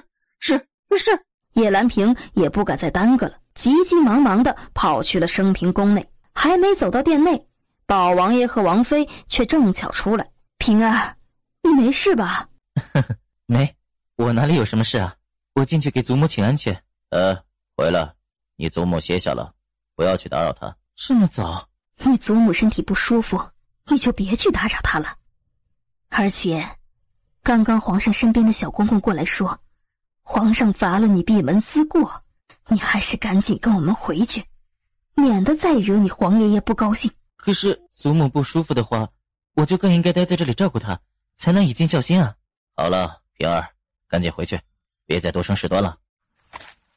王妃抿着唇，不由分说地拉着叶兰萍往外面走去。走到半路上的时候，正巧看到满头大汗的小厮，他赶紧把人拉到身边。怎么样，找到了吗？世子，皇宫这么大，一时半会儿哪里找得到？世子，咱们现在只能这样了，死不认账，就当不知道楠楠为什么进了宫，就算出了什么事情，咱们也当不知道。你想的倒是轻松，那个文天可是武叔的护卫，他可是知道楠楠跟我在一起的。世子，文护卫还昏迷着，咱们干脆趁此机会，一不做二不休的，到时候死无对证，修王爷就算问起来，咱们就说文护卫早就带着楠楠回去了，不关咱们的事儿。叶兰萍眉心紧拧，有些拿不定主意。只是他更加不知道的是，文天已经醒了过来，此刻正抓着保王府的下人问他们两个的下落。楠楠给他下的药本就不重，他还是不放心让文天一个人在陌生的地方昏睡太久的。叶修毒正好用完膳，文天便是在此刻冲了进来。请王爷责罚，属下办事不力，有负王爷信任。这是怎么了？到底怎么回事？平世子带着楠楠进宫了。什么？你把前因后果都说一遍吧。楠楠怎么会进宫呢？是属下无能，平世子说可以带楠楠进去吃御膳，那个时候属下就该心生警惕，只是……所以是楠楠给你吃了那块桂花糕，让你昏倒的？混小子，又开始乱来了。是，属下问过保王府的人，他们没人知道楠楠的去向。可是属下回来的时候打听过了，平世子确实去了皇宫，楠楠应该和他在一起才对。文天自己下去领罚，莫贤执行100棍子。谢王爷不杀之恩。这个有什么好罚的？文天本来就对楠楠没有防备，别说是他了，就是你们中间的任何一个都会中招，被他放倒也没什么意外的。你还敢说？你没事给他那么多的毒药迷药做什么？我给他自保的，不行吗？还不去领罚？站住！你这个人能不能好好的听别人说话？叶修毒，你今天要是罚了文天，楠楠回来后看到他血肉模糊的躺在床上，你要他怎么想？他会自责内疚，会觉得自己害了文天，今后去哪儿都会小心翼翼的先问过你的意见，免得自己又伤害了其他人。叶修毒，你希望以后的楠楠都是唯唯诺诺、束手束脚，在你面前什么都不敢的样子吗？若是换了个人，那和宫里的那些皇子有什么区别？算了，都下去吧。文天感激地看了玉清洛一眼，下去了。不大一会儿，去打听消息的暗卫回来。皇爷，保王爷和保王妃已经带着平世子回府了。楠楠呢？没有看到楠楠的身影，应该还在宫里。好个叶兰萍，竟敢把我儿子丢在皇宫，自己回来了。哼！进宫。叶修毒，你在这里等着，我会把楠楠安全带回来的。可谁知玉清洛却犹犹豫豫的，似乎有些不舍得将怀里的瓷瓶递给了他。这里面的蝎子你也见过了，如果你不想惊动皇宫里的其他人，他会帮你找到楠楠。你小心点儿，别给我弄死了啊！我会好好的照顾他的。这才转身大步流星的离开了修王府。宫门确实已经关上了。叶修毒带着沈英、文天赶到的时候，天色已经完全暗了下来。直至三人落了地，叶修毒才把玉清洛交给他的瓷瓶拿了出来，里面拇指大的蝎子便顺着瓶口往外爬去。跟上。只是那蝎子似乎越走越偏，最后忽然钻进了一个石头缝里，不见了。玉姑娘怎么就没有告诉他们会有这种意外发生呢？王爷，前面就是御膳房了。楠楠既然想要吃御膳，说不定会在那里面。走，去御膳房。是，文天，你留下，等着那蝎子回来。时间不早了，御膳房也早就已经歇下。楠楠此刻就横在那房梁上。唉，谁？外面忽然响起了一道脚步声。是我，柯公公，你来了呀！今天可是来晚了，吃的都差不多没有了。不过我暗中把好吃的留下来了，你带回去，有劳了。太坏了，这个太监太坏了，居然把好吃的留下来，都不让我知道。呵呵，真是多谢了，那我就先走了。好。楠楠听他要走就急了，赶紧趁着那2个太监在门口说话的时候，慢慢的从房梁上滑了下来，偷偷摸摸的跟在那个柯公公的身后。只是他并不知道，他这边刚一走，叶修毒就带着沈英来到了御膳房。找找看有没有玉青落的蝎子。是。只是看了半天，连蝎子来过的痕迹都没找到。去其他地方看看。他们前脚一离开，蝎子也从石头缝里爬了出来，可惜却是和他们完全相反的方向，一路跟上了楠楠的脚步。主子，我带晚膳来了。进来。可正在这时，房门又被人打了开来，刚刚进去的柯公公低着头又出来了。楠楠兴致勃勃的，正好里面就剩那个什么什么小主子，他就直接进去吧。忽然看到地上有个熟悉的小影子。啊，小百合，小百合，是娘亲让你来的吗？哎，娘亲果然放不下我，我也想早点出去的。可是皇宫现在这个时辰肯定关了，对不对？所以你帮我给娘亲报个平安，让她放心。我明天一定会想办法出去的。说着拿出一个小瓶子，往蝎子的背上倒了一点点绿色的粉末。小百合，你一定要将我思家心切、想念娘亲但又无可奈何、逼不得已的复杂心情传递给娘亲，知道吗？明白吗？还有啊，除了我娘亲，我也是比较想念爹爹，想念金爷、文大叔、莫大叔、沈大叔、彭大叔啊，还有隔壁家的老王。你你跑那么快干嘛？你都听了我说的话了吗？谁在外面？你是谁？我嘞，不是说在吃饭的吗？那个食盒呢？那个柯公公拿进来的食盒呢？难道都被吃完了？有没有搞错啊？这个人看起来个头小小的，人也小小的，怎么吃东西的速度比我还快啊？喂，哎，你在做什么？被他抓着折腾来折腾去的，那小孩也有些恼了，一把揪回自己的衣服，不想太过用力，呲啦一声，那袖子却猛地被撕成了2截。你怎么不生气啊？你别挡着我看书，你是哪个宫里的孩子？赶紧回去吧，这么晚了，大伙找不到你，会着急的。你怎么不生气啊？生气什么？这衣服本就穿得久了，撕破也是正常的，改天拿针线缝一缝就好了。衣服穿久了，你怎么不换一件啊？还有，你是谁啊？你为什么一个人住在这里？你爹娘呢？好吧，那我先做个自我介绍，我叫玉晴南，今年5岁，你可以叫我楠楠。我有一个娘亲，一个爹爹，还有好多好多的叔叔阿姨。你别看我长得这么好看，其实都是我努力保养的结果。我呢，原来是住在宫外的，今天一不小心上了一辆马车，就一路摇啊摇的，就到这里面来了。后来我找不到出去的路了，就胡乱走，走到了这里。啊，你叫什么名字啊？我叫叶兰胜，7岁。小胜胜啊，我刚才看到有个小太监拿吃的进来了，我走了好多好多的路都没吃东西，肚子好饿啊。你不要这么叫我，你在这儿等我一下。便转身进了内殿，将方才的那个食盒拿了出来。楠楠眸光大亮，这里面就几个馒头，而且还是冷的，2碟小菜，这个他倒是在御膳房里看到过。唯一还能看得过去的就是那个鸡腿了。那个太监说的藏起来的好东西，不会就是这个鸡腿吧？就勉为其难的吃一口吧。然而下一刻，他的瞳孔倏地一缩，肚子传来尖锐的痛意。楠楠已经捂着肚子翻到地上去了。你怎么了？楠楠，你怎么了？肚子好痛啊！怎么会肚子痛呢？你等一会儿，我马上喊柯公公来。等一下，帮我把包包里的那个灰色的小瓶子拿过来。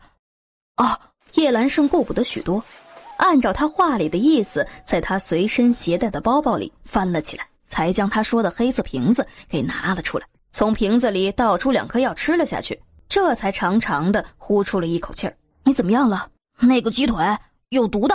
有毒？不过这毒是慢性的，小圣圣，有人给你下毒哦，而且还是慢性的。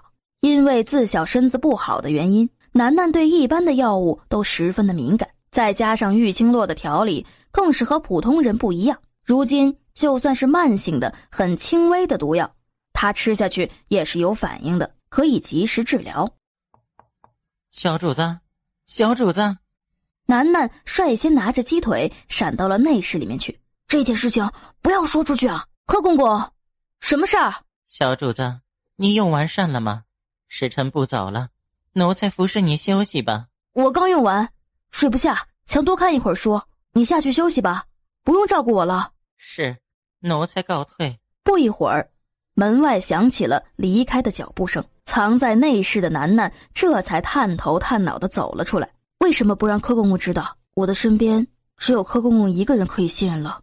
你怎么就知道他是可以信任的？我告诉你啊，这个鸡腿是御膳房的那个小太监偷偷留下来的，就说别人都不知道这个鸡腿是给你吃的，能下药的就只有你的那个柯公公和御膳房的小太监。小圣圣，你也别太伤心了。我告诉你啊，我娘亲是大夫，医术很厉害的大夫，以后我介绍给你认识，让他帮你看看你身上的毒，他一定可以帮你解了的。叶兰胜苦笑，看着食盒里的其他东西，既然鸡腿被下了毒，那其他的东西应该也是不能吃的。肚子很不合时宜地叫了起来。楠楠猛地抓紧包包，戒备地看着他。我包包里还有一点点的桂花糕，真的只有一点点啊，我可以给你吃，但是作为交换，你的床今天要分我一半睡。好，那全部给你，我去睡觉了。真是好可爱的孩子，真不知道他的父母是谁，这会儿不见他会不会着急啊？因此此时此刻，叶修毒看着背上多了一点点绿色粉末去而复返的蝎子，脸色暗黑。蝎子是回来了，可是楠楠呢？那个小家伙却还是不见踪影。王爷，要不我们再让他去一趟，我们跟着再找一次。叶修毒不说话，半晌后点点头，让蝎子再走一次。只是小百合觉得任务已经完成了，这会儿死活不肯走，反而很自觉地爬进了文天放在地上的那个瓶子里，再无声息。主子，这蝎子的背上多了一点绿色的粉末，然后他就回来了。我想应该是楠楠弄上去的。既然楠楠有功夫告知我们信息，说明他现在是安全的，而且这皇宫里也没听说有人闯入里面的消息。主子，我看不如我们先把蝎子带回去，让玉姑娘看看这绿色的粉末到底是什么意思，再做决定吧。玉姑娘啊，你把东西给了主子，好歹也要交代清楚不是？蝎子钻石头缝没说，蝎子背上的颜色是什么意思也没说，这让我们怎么判断？怎么知道楠楠此刻到底情况如何呀？叶修毒回到修王府，便直接去了玉清洛的房间。床上的女人似乎早就安安稳稳地睡下了，叶修毒整张脸都黑了下来。这女人在月色的照耀下，盯着她姣好柔美的脸，半晌说不出话来。楠楠出事，你怎么就一点紧张感都没有？叶修毒揉了揉眉心，手指放在她滑腻的脸上，却没了动作，只是静静地放着。6年前的滋味早就不复存在了。那夜的事情也在药物的作用下忘得干干净净，如今重新接触到她，才发现不过这么一会儿。这女人怎么就能那么容易的乱人心智？玉清洛，醒醒！叶修毒，你半夜三更来我房间做什么？皇宫里找不到楠楠，蝎子也找不到。蝎子回来的时候背上有绿色的粉末，应该是见过楠楠了。绿色的粉末表示楠楠很安全，没事。如果是红色的粉末，那就表示很危险。虽然从一开始心里猜测的也是如此，但是听到他说出这番话，总算是彻底的放下心来。他重新将小百合装进了瓷瓶。叶修毒，还给我！我明日一早还会进宫，这东西先放在我这里，我还指望他带路呢。那是我的东西，伸手去抢。这个男人该不会是想把他的蝎子据为己有吧？直接对着他出手，不大一会儿已经气喘吁吁地趴在他身上。我告诉你，叶修毒，那是我的宝贝，你要是……动作快于思想，看着他那一张一合的唇瓣，叶修毒猛地压下他的脑袋，不受控制地吻了上去，比上一次在库房的那一吻还要让人销魂。王爷，粘合中的两个人猛地回过神来。什么事？没事就滚。那个属下只是想问一下，那个绿色的粉末到底是什么意思啊？我只是关心楠楠而已，难道错了吗？主子刚刚和玉姑娘到底说了什么？玉姑娘到底怎么惹到主子生气了？居然能让我殃及池鱼，我是无辜的呀！楠楠很安全。说完，砰的一声，狠狠地把门在他面前关上了。叶修毒回过身来，再走到玉清洛的床前时，这女人已经整理好了凌乱的衣服和情绪。要不要喝口水？喝你妹的口水！叶修毒，你占了我的便宜，居然还敢这么光明正大地站在我面前，我弄死你，你信不信？叶修毒，不准抿唇！怎么，给你亲了一下，倒是开始管起我的嘴巴了？你要管也可以，不过就那么一下，还不太够，不然我们再来一次。叶修毒，你真以为我不敢杀你是不是？我有些困了，睡吧。你说是？叶修毒，你想干什么？不是说了吗？混了。滚下去！你自己有房间，睡我这里做什么？再不下去，明天一早就等着变成一具尸体吧。你不是试了好几次了吗？上次还不是给我解了毒？那是因为楠楠在你手里。你明知道他在我手里也是安全的，玉清洛，你没有想过，为什么你对我下不了手？为什么你明明有很多次机会能够杀了我，可就算被气得暴跳如雷，你也舍不得对我下毒？我哪里舍不得？你有没有想过，或许你对我上心了？做你的春秋大梦去吧。玉清洛便觉得脖子有一瞬间的钝痛，随即陷入了一片黑暗。睡吧。这一觉，叶修毒感觉睡得前所未有的安心和舒服。20多年了，他从未感觉到身边睡着一个人是这么让人爱不释手。早晨，沈英找遍了叶修毒可能待的书房、卧室、花园、树林，也没看到他的人。最后居然看着他面无表情地从玉清洛的房间里踏出来。玉姑娘的房间，玉姑娘的房间，难不成主子一整天都待在玉姑娘的房间不成？愣着做什么？进宫！文天一夜都没消息传来。没有。进了宫，两人找到了文天。王爷，属下昨夜把御膳房的熄灭也找了一遍，没有发现楠楠的踪迹。王爷，还有一件事，威远侯的夫人今日一早就带着受伤的柳香香进了宫，如今就在贵妃娘娘的怡心宫。告状倒是挺及时的。父皇在御书房还是在怡心宫？皇上刚刚退朝，这会儿应该在御书房。叶修毒点头，脚步加大，直接朝着御书房走去。秀王爷，皇上刚刚去了怡心宫，让您过去。怡心宫，叶修毒的脚步停了下来。那个地方他还真是不乐意去。蒙贵妃是他的亲娘，是当今皇帝最宠爱的妃子，如今也是整个后宫里面权力最大的女人，却也是对他最为心狠手辣的人。王爷，4年没见，贵妃娘娘也一定想着您呢。是啊，4年没见了，他那个母妃见到他还活得好好的，不知道该有多失望。一行人还没到，就听到亭子那边传来了几道熟悉的谈话声。修王爷到。儿臣见过父皇。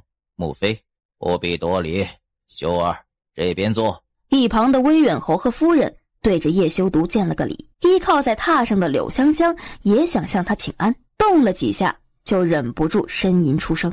修儿，昨日柳姑娘去了你的别院，却受着伤回来，到底是怎么回事？母妃，你何不问问柳姑娘在本王的别院里都做了些什么？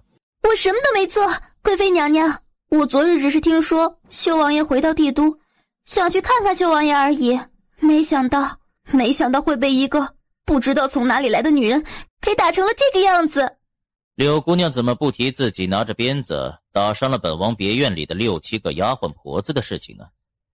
我那是因为那些丫鬟婆子为难我，不肯去通报王爷。如此没规矩的下人，我教训他们有什么错？就是，王爷，不过就是几个下人而已，难道我女儿连几个下人都不如吗？皇帝不动声色地喝了一杯茶，似乎并不打算插手。本王的下人什么时候轮到柳姑娘来管了？香香马上就会是修王妃，那些下人如今对香香不敬，以后还不得爬到香香的头上来？更何况那些下人不过受了一点小伤，但是我女儿现在却是躺在那里动弹不得，极为痛苦。大夫说了，若不是及时医治，恐怕连命都没有了。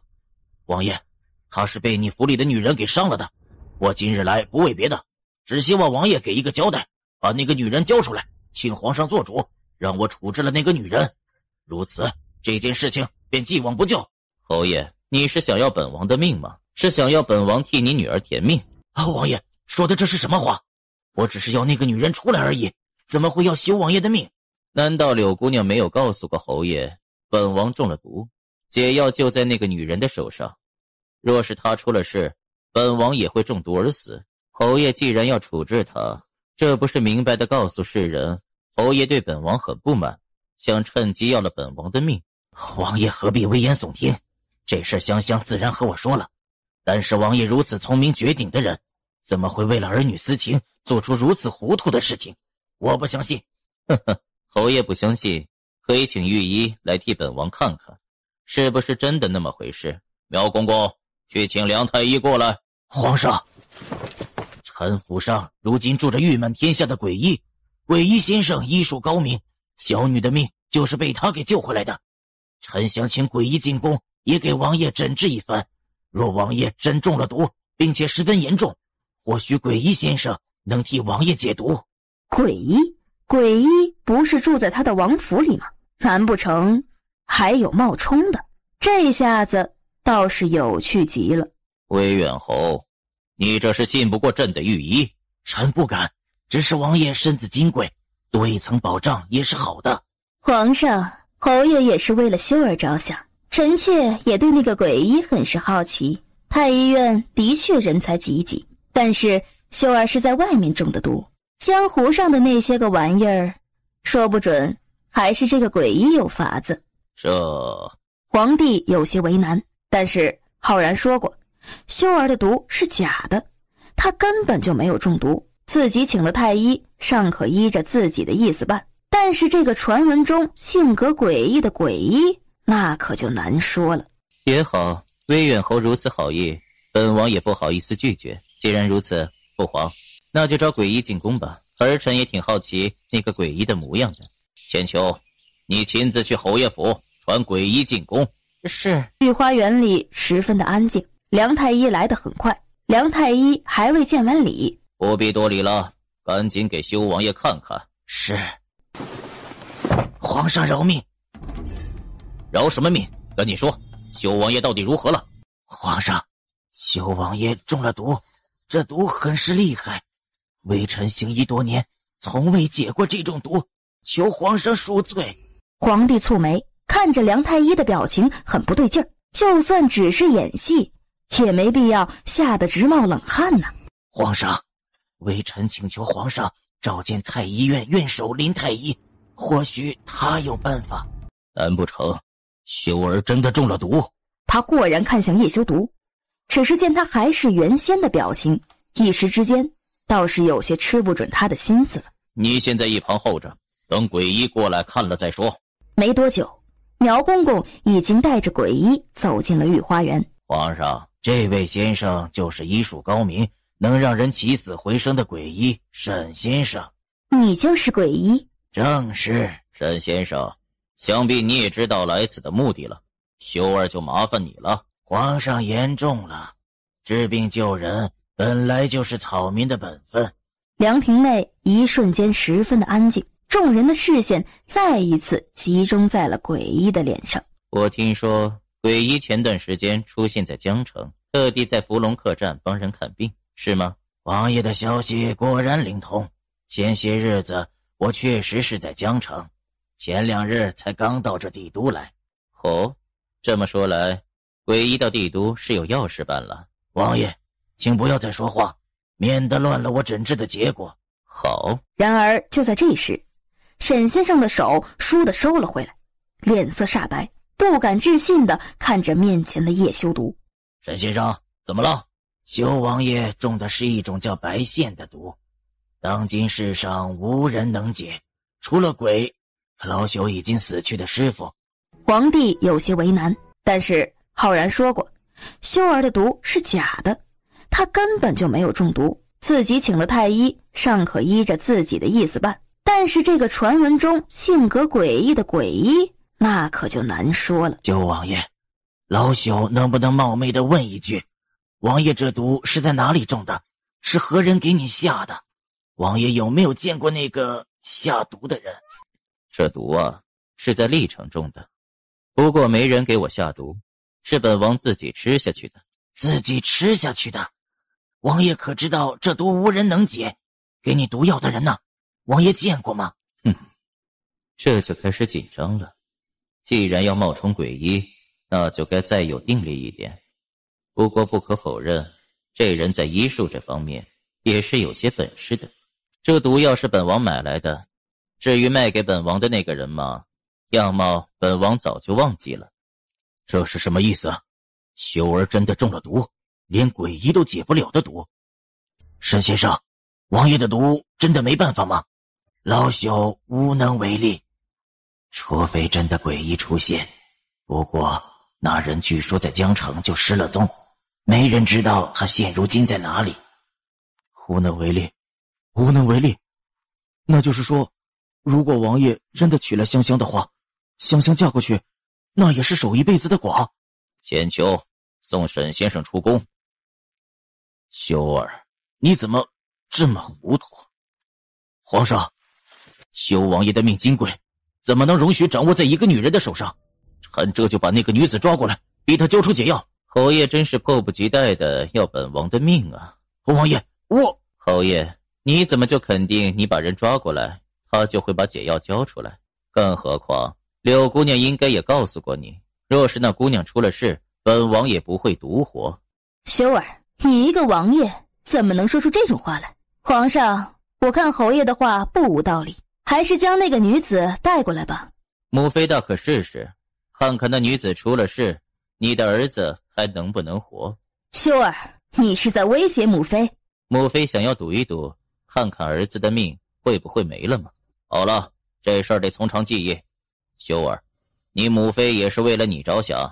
魏远侯，朕知道柳姑娘受了委屈，朕会让梁太医给她好好的看看。至于那个女人的事，等朕调查清楚了，自会给你一个交代。谢皇上。爹，那个女人她……闭嘴，这事儿你也有错，回去再和你算账。蒙贵妃看着他们渐行渐远的背影，皇上和修儿几年不见，定是有许多话要说，臣妾就先告退了，回头再让修儿到怡兴宫陪我这个母亲谈谈心吧。也好，朕也有许多问题想问问修儿。等到走出御花园后，他的脚步才慢了下来。那个鬼医拦下了吗？回娘娘，已经拦下了。鬼医正窝在假山里面等着脚步声过去的楠楠诧异的眨了眨眼，娘亲也进宫了？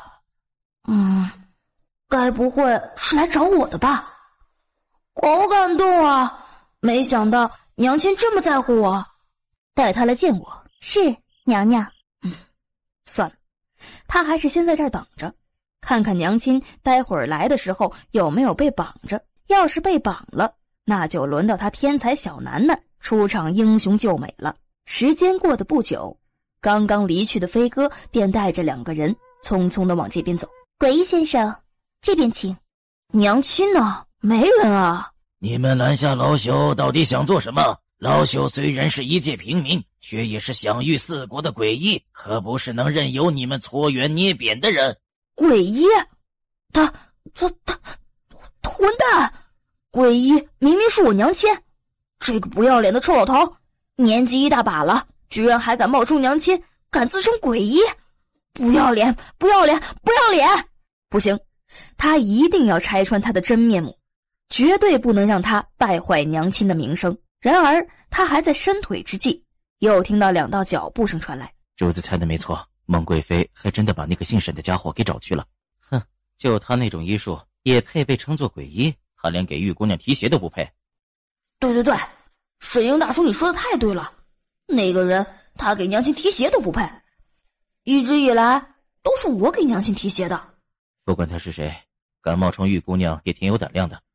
主子说了，既然敢冒充诡医，今后就该承受冒充的后果。暂时先别去管他，咱们只管看看孟贵妃找他到底有什么目的。爹得知道那个人冒充娘亲，还不要去管他。那我要不要去拆穿他呢？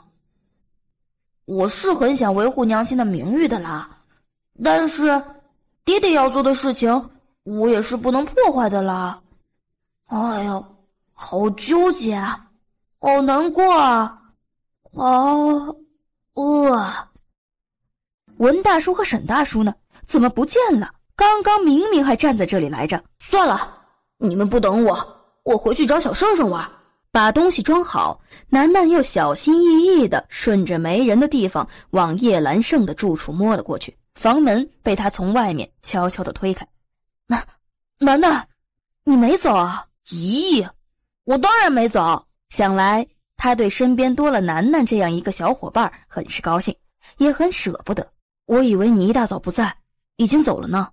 御膳房只有一大早的时候人才不多，我才能混进去嘛，不然人多了我就不能进去吃东西了。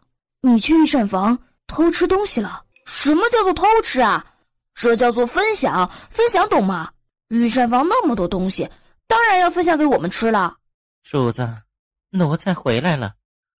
主子在和谁说话？叶兰胜脸色一变，随即便听到柯公公不等他开口便推门进来的声音。快，这里面！楠楠二话不说，呲溜一声就钻了进去，动作娴熟明快，像是已经钻过桌子无数次了一样。柯公公，你来了。主子刚才在和别人说话。柯公公，你明知道这个院落里只有我和你，除了你，我还能和谁说话呢？我刚才只是在背书而已。主子，休息一会儿吧，看书也要适当着点儿。奴才刚才去御膳房问管事的拿了点吃食，来，趁热吃，吃饱了有力气再看。辛苦柯公公了，东西放这儿吧，我一会儿就去吃。主子，你要多保重身子，别累坏了。虽然现在吃的东西差了点儿，不过主子要相信，很快太子就能重新得到皇上的重视，到时候主子的日子也一定会好过起来。宫里的那些个势利眼肯定会毁得连肠子都青了。这人好烦啊，还不走？怎么还不走啊？柯公公见状又安慰了他2句，这才告退离开。你还好吧？见他脸色红润润的样子，忍不住心里又暖了几分。这孩子真的是十分的有趣，还是他的福星呢。这个肯定又有毒。那这是我早上从御膳房里拿来的，给你吃吧，反正凉了也不是很好吃了。我告诉你啊，这是最后一次，下一次要吃东西，你要跟我一块儿去御膳房偷。我是说拿。对了，刚刚那个柯公公说什么太子什么的，和你有关系吗？为什么他得到皇上的重用，你的好日子就来了？太子是我爹。你爹？你爹是太子啊，你怎么还住在这种破地方啊？叶兰胜不说话了，似乎是个不太愉快的经历。楠楠沉默了一会儿，幸好他有个能让他吃饱穿暖，还有好多钱花的爹爹，养他一个完全没有问题。叶修读摸了摸耳朵，感觉有些热热的。修儿，你到底有没有听朕说话？父皇，我身上确实中了毒，至于解药，也确实在那个女子身上，别人没有。难道你真的打算将自己的性命系在一个女子的身上？你真的打算以后只娶了那名女子？修儿，你别忘了，你以后的身份尊贵无比，后宫佳丽。父皇，以后真正身份尊贵无比的人是太子，不是本王。你别拿太子当挡箭牌，太子的本事朕比你更清楚，江山交到他的手上，朕一点都不放心。呵呵，父皇，太子或许资质平平，但是太子有个儿子，不是聪明伶俐，在众多世子之中脱颖而出吗？太子的儿子，想了好一会儿，才想起那个孩子的名字，似乎是叫叶兰胜。父皇，4年前那孩子还是3岁的时候，就已经聪明尽显，若是好好的栽培，能力才干并不比其他人差。那孩子4年前3岁，这么说来，还真的是有7岁了呀。父皇如今还是十分的精神，等到将那孩子培养成帝王将相，也完全不成问题，又何必那么着急呢？不管太子今后能不能成大器，在小一辈当中，至少太子的那个孩子确实能够脱颖而出的。朕确实没想到过那个孩子，不过修儿，你的那个孩子似乎也是个聪明伶俐的，朕看他或许更适合这个位置。父皇居然把主意打到了楠楠的头上。修儿，既然你已经有了儿子，是不是该带进宫里来给朕看看？他是朕的孙儿，可是个小世子，要正身份的，总不能就这样不明不白的跟着你住在王府吧？他母亲的身份尚且没有，何必急着给他证明身份？修儿，你这是要父皇承认那个女子是皇家的媳妇儿，给你们赐婚？不，父皇，这个不着急，那女人可不是能任由摆布的，就算你要给我们赐婚，说不准她还不领情。什么意思？难不成朕说的话他也敢违抗？父皇，我还得给母妃请安，就先告退了。等他一走出，皇上，王贵妃让人拦下了那鬼医沈先生。他有说什么吗？说是要找鬼医问问清楚，修王爷的毒是不是真的无解了，还有没有别的方法？王贵妃要真的那么关心修儿就好了。从小到大，修儿在他那边什么时候能讨得一声好，朕就不明白。同样是亲生儿子，贵妃对七皇子浩廷的态度与修儿却完全不一样。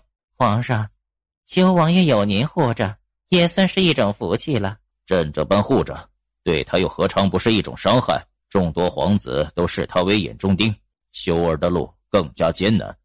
更何况王贵妃不喜他，太后也不喜。千秋，是，奴才在。太子的那个孩子，如今还在太后那边住着吗？回皇上，太后近年来不问世事，再加上身子一日比一日差，有些事情许是忘了。那个孩子如今住在太后宫殿的西北角，已经很久没得太后召见了。千秋，摆驾，朕去看看那个孩子。算了，不用惊动其他人，就我们2个去看看吧。是。临近太后的祥和宫时，皇帝的脚步微微顿了顿，而是直接往西北角的方向走去。这里怎么连个看守的人都没有？皇上，小世子喜静。冷哼一声，你也别找借口了，这宫里这些个暗地里的事情，朕清楚。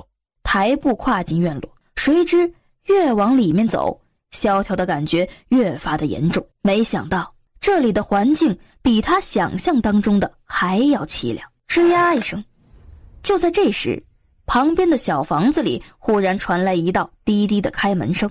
奴才给皇上请安，皇上吉祥。你是伺候兰胜的？回皇上的话，奴才正是。这院子里除了你，其他的宫女太监呢？皇上，这个院子里伺候小世子的只有奴才一人。苗公公，奴才在。回头去拨几个宫女太监，到这边来伺候。兰胜是太子的儿子，是朕的孙儿，怎么能如此怠慢？奴才领旨，奴才替小世子谢皇上恩典。皇上，小世子在房内看书，奴才这就去通报。不用了，你和千秋安排一下，让人整理干净这个院落，朕一个人进去。是。门一开，外面的光线陡然照射进整个屋子。正端端正正地坐在书桌前看书练字的叶兰胜猛地抬起头来，诧异地看着逆光而站的人。他看不清楚他，只是隐隐约约感觉好像是一道高大的身影，不像是柯公公。是谁？纵然2年没见过面前的男人，可是一看到他那身代表着帝王至尊的明黄色龙袍，叶兰胜还是第一时间明白过来，来的人到底是谁。孙儿见过皇爷爷，给皇爷爷请安。起来，起来。皇爷爷怎么过来了？皇爷爷来看看兰胜。兰胜在看书吗？看什么？兰胜，这些都是你写的？是。不错，字迹苍劲有力，见解也独到新颖。多谢皇爷爷赞赏。小圣上，你在和谁说话那么大声？都把我吵醒了，好困的。然而就在这时，内室里忽然传来了一道软软糯糯的声音，带着一丝丝的不满走了出来。楠楠，快见过我皇爷爷。什么皇爷爷？小圣上，我很不开心，你知道吗？我现在正是长身体的时候，睡觉最忌别人把我给吵醒了。以后我要是长不高了，你负责养我一辈子吗？哎呀，你不要扯我衣服，待会儿把我的衣服都给拉掉了。虽然我身材很好，可是光着身子有碍观瞻的。娘亲说不能这样暴露给别人看的，就算你是男人那也不行。楠楠，你别说了，皇爷爷在呢。皇爷爷是皇上，拥有生杀大权。楠楠要是对他不敬，他有100种的理由让人把他拖出去砍了。小圣上，你把我吵醒，居然还不允许我发发牢骚。你都不知道，你这个院子好无聊啊，我找个人说话都找不到。你现在犯了错，还不允许我发牢骚，你对得起我吗？你对得起我1日3餐把你喂得白白胖胖的恩德吗？你这样，我以后都不给你找吃的了。叶兰胜觉得就算现在他说再多也没用了，该听的皇爷爷都听到了，该看的皇爷爷也都看到了。皇爷爷，对不起，惊扰到你了。楠楠还小，不懂事，皇爷爷慈悲为怀，饶了楠楠吧。皇爷爷，楠楠他真的是无心的。你起来吧，皇爷爷今天只是来看看你而已。叶兰胜松了一口气，这会儿直接走到楠楠面前，只得使出杀手锏。楠楠，好吃的来了。在哪儿？在哪儿？小圣上，好吃的在哪儿呢？小圣上，他是谁啊？你这个破地方不是不会有人来的吗？为什么他来了？皇爷爷，你的爷爷吗？你的爷爷，那就是太子的爹爹。太子的爹爹，哦，好像是皇上啊。楠楠，现在可不是分析这个的时候啊。起来吧，都起来。啊，那你是皇上？哎呦，我见到皇上了。那我要怎么做？我跪下？不对，刚才跪过了啊，是不是要叫万万岁啊？啊，那我是不是要给你泡茶？我到底要做什么？哈哈，你这孩子实在有趣。来，坐这儿吧。你什么都不用忙，朕和你们说说话。皇上想说什么？我告诉你啊，我博览群书，博古通今，上知天文，下知地理，无所不能。你要说什么话，我都能陪你说。哦，那你说说，兰胜桌子上的这本书讲的是什么？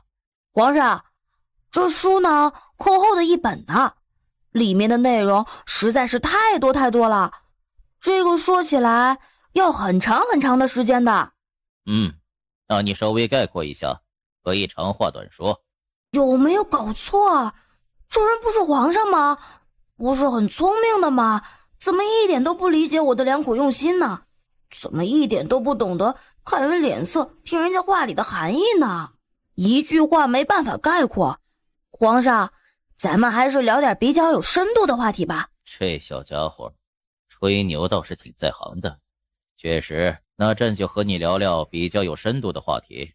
你告诉朕，你叫什么名字？从哪里来的？父母是谁？为什么会在宫里？这孩子，绝对不是宫里的小奴才。这个皇上一点都不可爱。我叫玉晴南，今年5岁，我从我娘亲的肚子里来。我的父母就是我的爹爹和娘亲，我是不小心就这样到了宫里，然后走着走着就迷路了，就走到这里来了，就和小圣圣认识了。那你没打算出宫？我有很认真的打算过啊，不过现在还不行。为什么？因为我心爱的小圣圣还在这里受苦受难，我不能丢下他一个人的。不要胡说，我很好，哪里受苦受难了？我哪里有胡说？你每天吃的饭都是馒头咸菜，馒头咸菜，而且都是冷掉的。你看看你身上瘦了那么多，而且啊，那馒头里面还有毒。你说什么？再说一遍。皇爷爷，不要听楠楠胡说，这些都是子虚乌有的事情。楠楠，你不要说话了，会让人误会的。为什么不让我说？皇上权力很大的，如今又来看你，心情又不错，现在正是告状的好机会，你知不知道？小圣圣，你笨死了，要懂得抓住机会，明白吗？楠楠不理会叶兰胜紧蹙的眉，也不理会皇帝紧绷的嘴角，哧溜一下子就从凳子上跳了下来，直接跑到了内室去了。不一会儿，把那个还没拿去处理掉的食盒给提了出来。皇上，你看看，我说的都是大实话，我这个人从来不撒谎的。你看看，这个就是小程程每天吃的东西，是每天啊，早中晚每天啊，而且这东西还有毒。兰生，你说，事实是不是和楠楠所说的一样？叶兰胜低垂着头，沉默了好半晌，才无奈地闭着眼睛点了点头。这馒头里面果真有毒。兰生，你又不是大夫，你如何知道这馒头有毒的？因为我不小心吃了一口，然后立刻就肚子痛了。我的身体很厉害的，只要吃到一点点的毒就会有反应，就会肚子痛。这事儿朕会让人去查。兰生，从今天开始，朕会派几个人照顾你，以后若是再受了委屈，只管来找朕。谢皇爷爷。这才对嘛，小圣圣不会吃苦了。皇上，你现在知道小圣圣有多惨了吧？你看看，自从知道馒头有毒以后，他就没吃饭了，都瘦成了这个样子了，好可怜的，是不是？兰生确实太瘦了，是吧是吧？而且我跟着小圣圣在这个房间里也一直都没有吃东西，肚子好饿好饿。皇上，为了不影响我们2个小娃娃的正常发育，你能不能叫御膳房做点好吃的送过来？御膳，我终于能吃到御膳了，想想好激动啊！等到吃完了御膳，我就可以离开了。或许秀儿说的对，他该看看这些孙子的行为，该给他们一个机会。兰生，1个月后便是3年1度的4国大赛，今年正好在咱们封仓国举办，到时候你也参加吧。你要不要也来？到时候说不定连娘亲都要巴结我，说不定我就出名了，天下所有人都知道我玉晴南的名字，以后连娶媳妇儿都不用愁了，那些女孩子还不得排着队等着我？好，我参加，别的本事没有，比赛什么的我从来都是拿第1名的。孙儿领旨，定然不辱使命，1个月后会竭尽全力赢得比赛。我也是，一定会得第1的，谁不让我得第1，我就咬死他。楠楠，既然你要准备1个月后的赛事，是否该回去和父母说一声？我现在就让人送你出宫，如何？不用，咱们要以大事为重，比赛的事情不能耽搁，就不用费那个时间出宫了。我现在就和小圣圣好好的讨论比赛的事情。皇上，你觉得怎么样？皇上，不过我娘亲说了，人是铁，饭是钢，我和小圣圣那么努力的准备比赛的事，那你是不是要每顿都给我们好吃的？皇帝眯了眯眼，他怎么有种感觉好像这孩子到皇宫里来的最终目的就是为了吃饭呢。皇上，御膳已经准备好了。等会儿，我去上个茅房，把肚子空出来。吃饭的时候说这个，他还真是百无禁忌呀。皇爷爷，楠楠大概以前有过什么不好的经历，所以一看到吃的就不想浪费。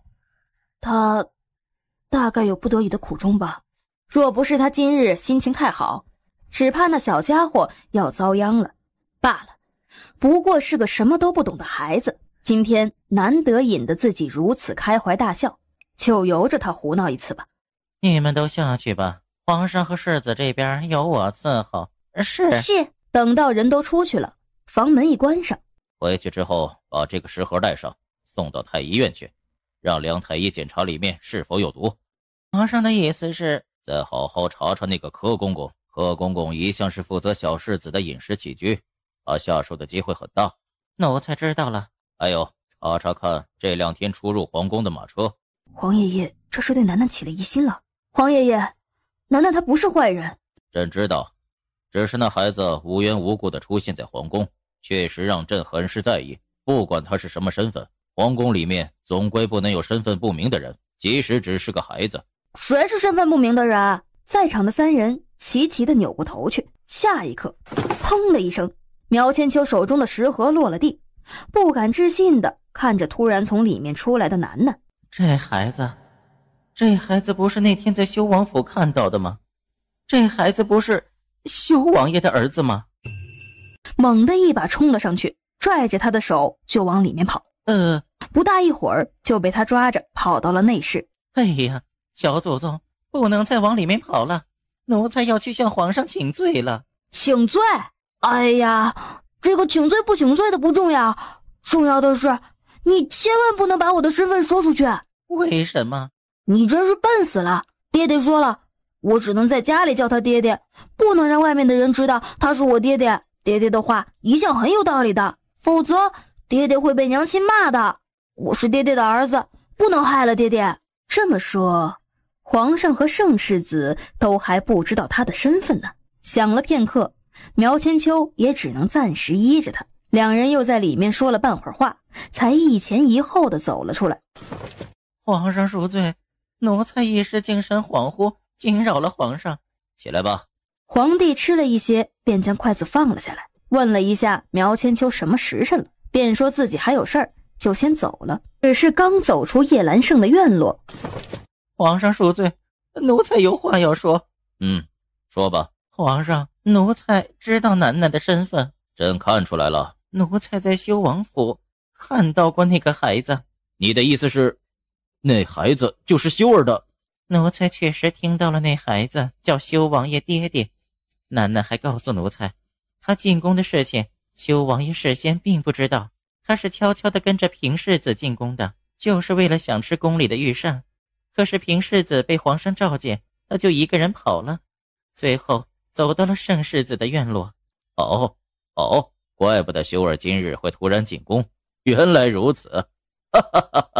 原来如此，不愧是修儿的儿子，有胆色，够聪明，还讨人喜欢。走，千秋，回去看看那个孩子。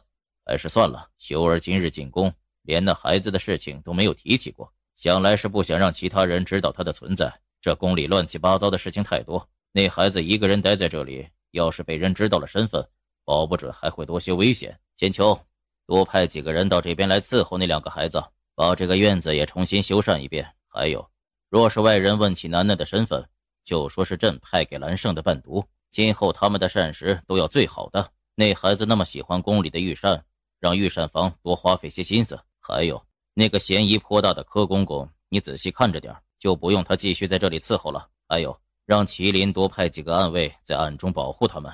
奴才明白。所有伺候2个小世子的人都要是皇上的心腹了。盛世子总算是苦尽甘来了，连天都帮着他，让楠楠误打误撞的居然和他成了好朋友。主子，咱们要不要回去和玉姑娘商量商量，看看她还有没有别的办法，让我们直接找到楠楠？走，回去。主子，那个沈先生已经出宫，又回到了威远侯的府里。根据属下的调查，沈先生是昨日恰巧遇到受伤回府的柳香香，仗着有那么一点医术，出手救了他。后来被请到威远侯府里后，便自称是鬼医，被威远侯当成贵宾招待。那姓沈的倒是很有胆色，骗人居然骗到皇宫里来了，如今还攀上了蒙贵妃这棵大树。看来就算他原本不是鬼医，以后也会将这个头衔给落实了。主子，那玉姑娘岂不是名声尽毁？不急，等他再和贵妃多接触接触，让他们熟悉了，再来拆穿也不迟。你让人一直盯着宫里的动静，楠楠还是要尽快找出来。若是让蒙贵妃知道了他的身份，她怕是不能安全了。楠楠那小家伙如今可是重中之重了，出了一点点的意外，不只是玉姑娘，恐怕连主子都会把整个皇宫都给拆掉的。正思索之间，马车已经慢慢的在修王府的大门口停了下来。王爷，玉姑娘不见了。怎么会不见的？早上玉姑娘醒来用完膳后说要出门，可是王爷嘱咐过，让小的把玉姑娘留在府里。玉姑娘很生气，原本想要硬闯的，可是这个时候忽然有个姓金的姑娘过来，说是玉姑娘的朋友。后来那位金姑娘跟着玉姑娘回房，两人不知道在里面说些什么。小的看玉姑娘不出门，也不敢去打扰他们说话。谁知中午小的去请两位姑娘用膳的时候，房间里一个人都没有，不知道去哪儿了。叶修读没说话，只是大步的走了进去。玉清洛和金琉璃进了楼上3号包厢，于作霖气息微喘的站定在那间包厢外面，轻轻的扣了扣房门。于公子请进吧。随后推门而入。于公子请坐。你真的是鬼医？你真的来了帝都？答应于公子的事情又岂能反悔？一别数日，于公子风采依旧。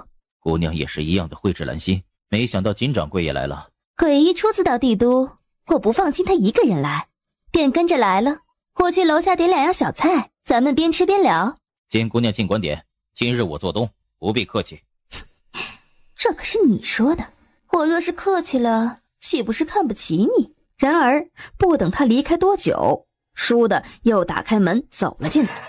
楼下有个自称是鬼医的人，说要换咱们这间包厢。鬼医不是姑娘吗？我也好奇，这世上居然有2个鬼医，似乎有好戏看了。金姑娘，现在你预备怎么办？你下去告诉店小二不换。当即又转身下了楼。姑娘不打算拆穿那个冒充鬼医的人吗？任由他胡作非为下去，岂不是败坏姑娘的名声？名声这东西我向来都不在乎，不过我更加好奇的是，这人冒充鬼医到底有什么目的？先看看吧，静观其变。姑娘真是让在下越来越佩服了。于公子才是让人佩服。我这次到帝都来，听说因为上次江城的事情，于公子被皇上降了职，我真的很为于公子不平啊。像于公子这般为了家人妹妹不顾一切的男人，这世上少之又少，怎么反倒降职了呢？哈哈，不管怎么说，在下确实是擅离职守，皇上爱惜我，只是降职已经不错了，以后再建立功勋，皇上还是会重新重用我的。说的也是，于公子这般有本事的人，一定会很快官复原职，甚至更上一层楼的。对了，于公子，令妹的病情不宜耽搁，什么时候方便去你府上，让我替令妹诊治诊治吧。不急，亲姑娘刚到帝都，还是先休息2天，我再安排。安排什么？哼，不会是安排李冉冉真的变成你妹妹吧？那也算是你有本事了。正想着，房门忽然被轻扣了2下，随即就见着一个店小二跟着金琉璃一块走了进来。姑娘，实在对不住，我知道这样的要求不合情理，可是楼下的那位客官是威远侯府里的，咱小老百姓得罪不起啊。很好，既然是威远侯家的，那他就更不会让了。小二哥，开门做生意原本就是要公平公正公开的，就算是威远侯也不该仗势欺人呢。要求别人给他腾出位置来，你去告诉那个什么威远侯，这个厢房是本姑娘先来的，堂堂正正本来就占理。不过不管怎么说，那个鬼医是个冒牌的，若是秦姑娘当场拆穿了他，估计那冒牌的也不好意思待下去，威远侯府也不会待见他。更何况秦姑娘是真正的诡异，哪有真的去给冒牌的让位置的？说出去，秦姑娘以后也不用在江湖上混了。楼下的那位更是不得了，大胆！你没和上面的那位说，今日来的是闻名天下的诡异吗？连外面威远侯府的位置都不让，有没有把我们威远侯放在眼里？不好意思，我们就是没有把那个什么威远侯放在眼里。狗仗人势，不知所谓，臭气熏天，值得谁放在眼里啊？你敢羞辱威远侯，活得不耐烦了？我活得好好的，也想多活几年。你还是带着你们的人赶紧滚吧，不然有你们好看的。简直是大言不惭！你知不知道我身边的这位是谁？他可是今天才刚蒙受当今皇上召见，蒙贵妃和修王爷都十分器重的诡异。你和楼上的那位要是识相的，就赶紧让路，不然怎么死的都不知道。诡异？这位先生真的是诡异？怎么我听说的那位传闻中的诡异和这位先生不太一样呢？小的给右相请安。好看，真好看。这个男人气质温和，和叶修毒完全相反的两种类型，却同样能让人喜欢的不得了。真没想到这样的男人竟然会在这儿遇到。坐在2楼的玉清洛早已经打开了窗户，和于作霖一块儿看着楼下。这个角度正好将右相姣好的面容全部映入了眼帘，完美无缺的一张脸，真是有勾引女人的本钱呢。想不到传闻中的右相居然这般年轻，还会路见不平拔刀相助。姑娘可别被他的外表给蒙蔽了，这人年纪轻轻，手段却极狠。他这次出生也不过是针对威远侯府而已，右相早就把威远侯视为眼中钉，欲除之而后快了。是吗？正想着，威远侯府什么时候来了个诡异了？可是本相听说诡异一向淡泊名利，行踪成谜，不愿和达官贵人多加接触，怎么如今倒是住进了威远侯府了？相爷，道听途说的不足为信，诡异也是人，虽然有济世为怀的本事，却也需要让他展示本领的平台。侯爷慧眼识珠，让老朽住进了他的侯府，提供给老朽最好的药材和环境，让老朽一展抱负，哪里有错？哦，济世为怀，原来先生所谓的济世为怀，就是仗着侯爷慧眼识珠，到这酒楼内和2位姑娘过不去啊？怎么2楼的那间厢房能让先生一展抱负吗？先生，不如咱们今天先回去吧，改天再来。哼，既然来了，如何能够回去？右相说了这么多，还是不相信我是诡异吗？哦，殷先生这话的意思是能证明自己确实是诡异，能力超强了。正想着，就见外面大步地走进了一道身影，脸色沉沉，面无表情。叶修毒，他怎么来了？而玉清洛差点一口茶水喷出来，赶紧稳了稳情绪，淡定地开始寻找遁走的机会。哈哈，听说修王爷回到帝都了，没想到今天倒是有缘能够结识。结识？他不会是想下去跟叶修毒套套近乎吧？秦姑娘，我相信修王爷在，今日一定不会让你受了委屈的。你对他还真是信心满满呢。难道你刚才没听到威远侯府的那个侍卫说，楼下的那个诡异很得修王爷器重吗？你是耳朵聋了，还是故意忽略不计？修王爷，咱们又见面了。叶修毒理都没理他，更何况如今他是带着一股气来的，目的就是找到玉清洛。尤其在看到一旁的金琉璃后，他就更加确定玉清洛果真在这个酒楼里面。王爷，你可得给民女做主啊！王爷，你真的是王爷是不是？那你可要给我们这些小老百姓做主啊！有人仗势欺人，还用你的名义欺压百姓，无耻的不行啊！非要赶我们走，要霸占我的位置，还说自己是威远侯的贵宾，得皇上召见，被王爷你器重，用你们的名义作威作福。民女一介百姓，无权无势，有苦无处说，好在王爷来此，所以想请王爷给我们做主啊！这话好歹是把事情的前因后果给说明白，也十分实在地告诉叶修读，他和玉清洛被人欺负了，他和玉清洛才刚到这个酒楼，他和玉清洛并没有和于作霖有过多的接触，就被打断了。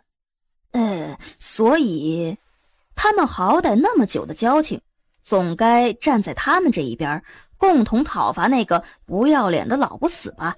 听姑娘，我们单独在这包厢内，若是被别人看到了，会对姑娘的声誉有所影响。在下先下去和修王爷打声招呼，姑娘在这里稍候片刻，王爷一定会秉公处理的。多谢于公子体谅，公子慢走。王爷，民女只能求你做主了。你胡说八道什么？我怎么算是仗势欺人了？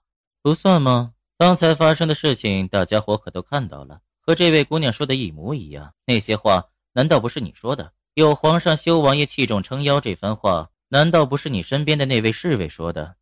修王爷，老朽从来都不是这个意思，你不要听他们胡言乱语。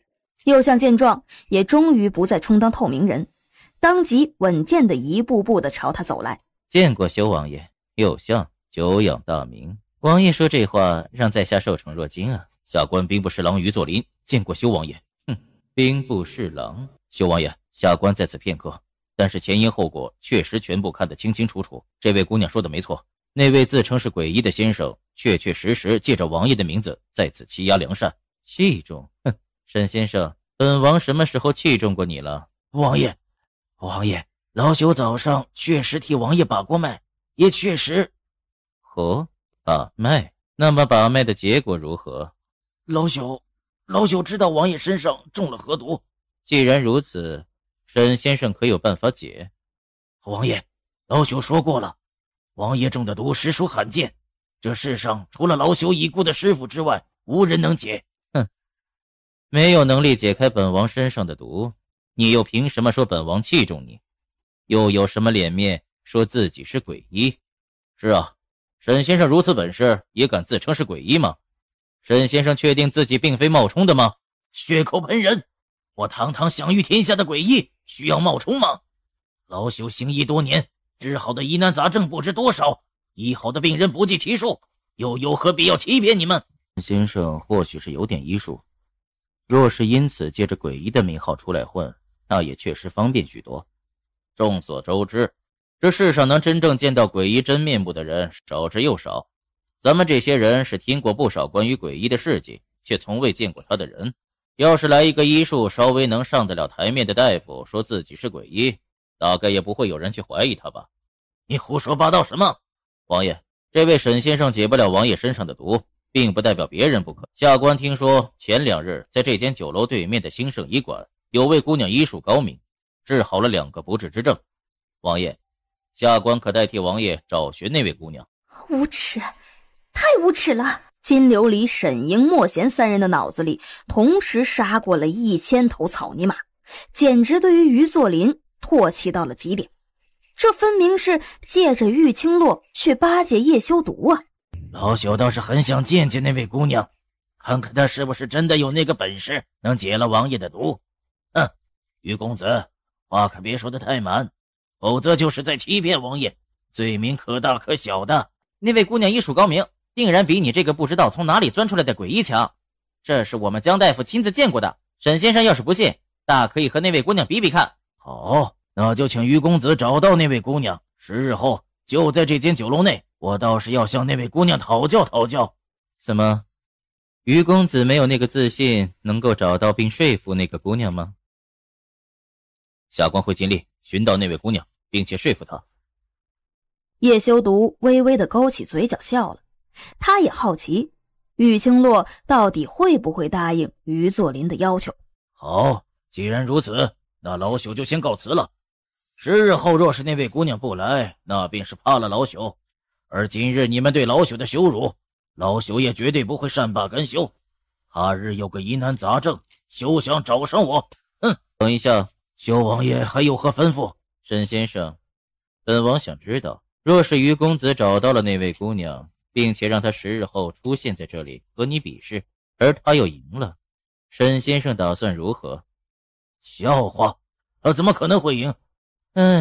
凡事不能说得太满，万一赢了，沈先生当如何？呵呵，右相觉得我该如何？不然这样，若是沈先生输了，以后便再也不能踏进封藏国一步，以后也不能以诡异的名号到处行医。当然，沈先生若是赢了，本相当着所有人的面给先生道歉。沈先生赢了，本王也会当着所有人的面给先生道歉，并且奉上厚礼，本官也会道歉。好，你们不要后悔。走，王爷，我府里还有些事，就不相陪了，告辞。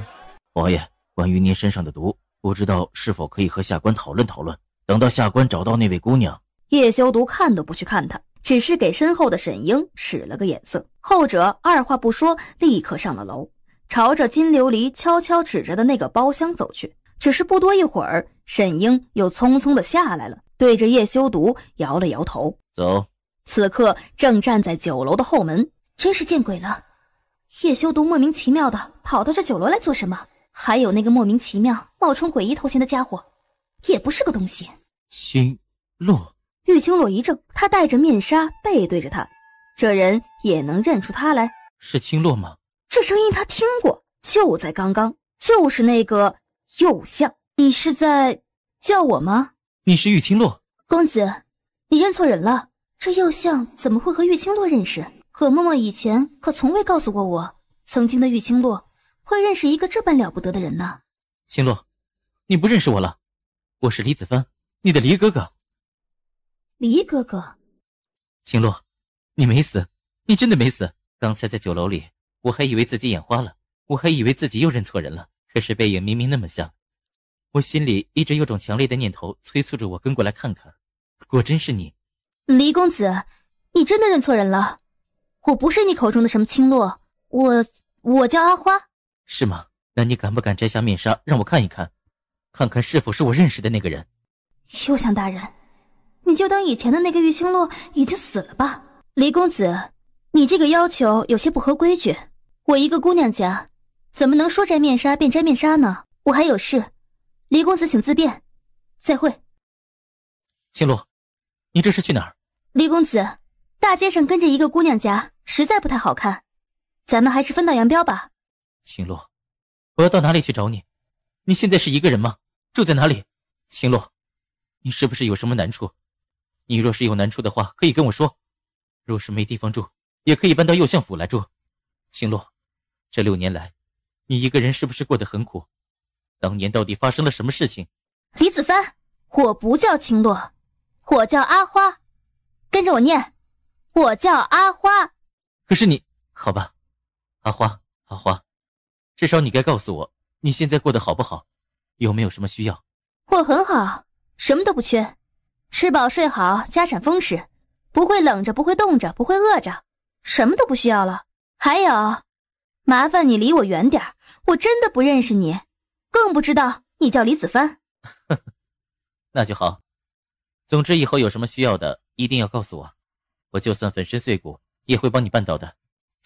阿花，你既然回帝都了，为什么不去玉府？右相。李子帆皱着眉回头望去，玉青洛抿着唇，很快闪身消失在他面前。青洛，青洛，面前却倏地多了一道身影。你是谁？我家姑娘不想见右相，右相还是止步，别再往前追了。你家姑娘？你是指青洛？我家姑娘叫阿花。秦松一本正经的纠正，心中计算着玉青洛走得远了，这才猛然跃上了屋顶，瞬间消失得无影无踪。好厉害的功夫，青洛身边居然会有这样的高手，这么说来，他过得确实还不错了。玉青洛直至走了好些路才停下来，正想着，身后忽然传来了咕噜咕噜的声音，一辆马车冲着他急急地飞驰而来。玉青洛嘴角一抽，身子往旁边闪去，谁知才闪到一半，马车内忽然伸出了一双手，拖着他的腰身直接拉进了马车。然而腰间被人狠狠裹住，身下的人闷哼一声，陡然压下他的脑袋，狠狠地吻了上去。叶修毒！玉青洛几次想要掐他的脖子，可是双手被他牢牢地掴住，双腿也给他死死钳住，完全动弹不得。片刻后，马车停下。王爷，到王府了。身上的力道一放松，玉清洛终于找到了机会，猛地从他身上一跃而起。你使那么大劲做什么？叶修毒伸手缓缓地揉着他的脑袋。好点了吗？叶修毒，你找死！你敢再亲我一次试试？沈音还在外面。叶修毒趁机抓住他的手，将他的身子转了个方向，直接窝在了自己怀里。要不要我抱你下去？哼，不劳你修王爷大驾。可是你的嘴还红肿着，出去被人家一看就知道是怎么回事了。你还有脸说这是谁造成的？啊，叶修毒，我和你的关系还没有好到肌肤之亲的地步。没有到这个地步吗？那楠楠是怎么出来的？6年前那个事情是意外，他怎么能在这个时候拿出来说？哼，玉清洛，今日的事情本王就原谅你，下一次若是再敢不经本王的同意私自出府，本王绝不轻饶。他一说完，已经大步地朝着王府里面走去。叶修毒，你是不是没搞清楚？我不是你修王府里的丫鬟，不是你修王府的人，我想做什么还不需要经过你的同意。你大爷的居然管起我的闲事来了，凭什么？玉姑娘，王爷只是没找到楠楠，心情不太好，你别生气。楠楠没有回王府，结果还是和昨夜一样，鞋子背上倒上了绿色的粉末，但是没见着楠楠的面。这小混蛋一直待在皇宫里做什么？两人一前一后走进前厅，便看到金琉璃坐在那边喝茶。嘿，青洛，你有麻烦了。什么麻烦？到底什么麻烦？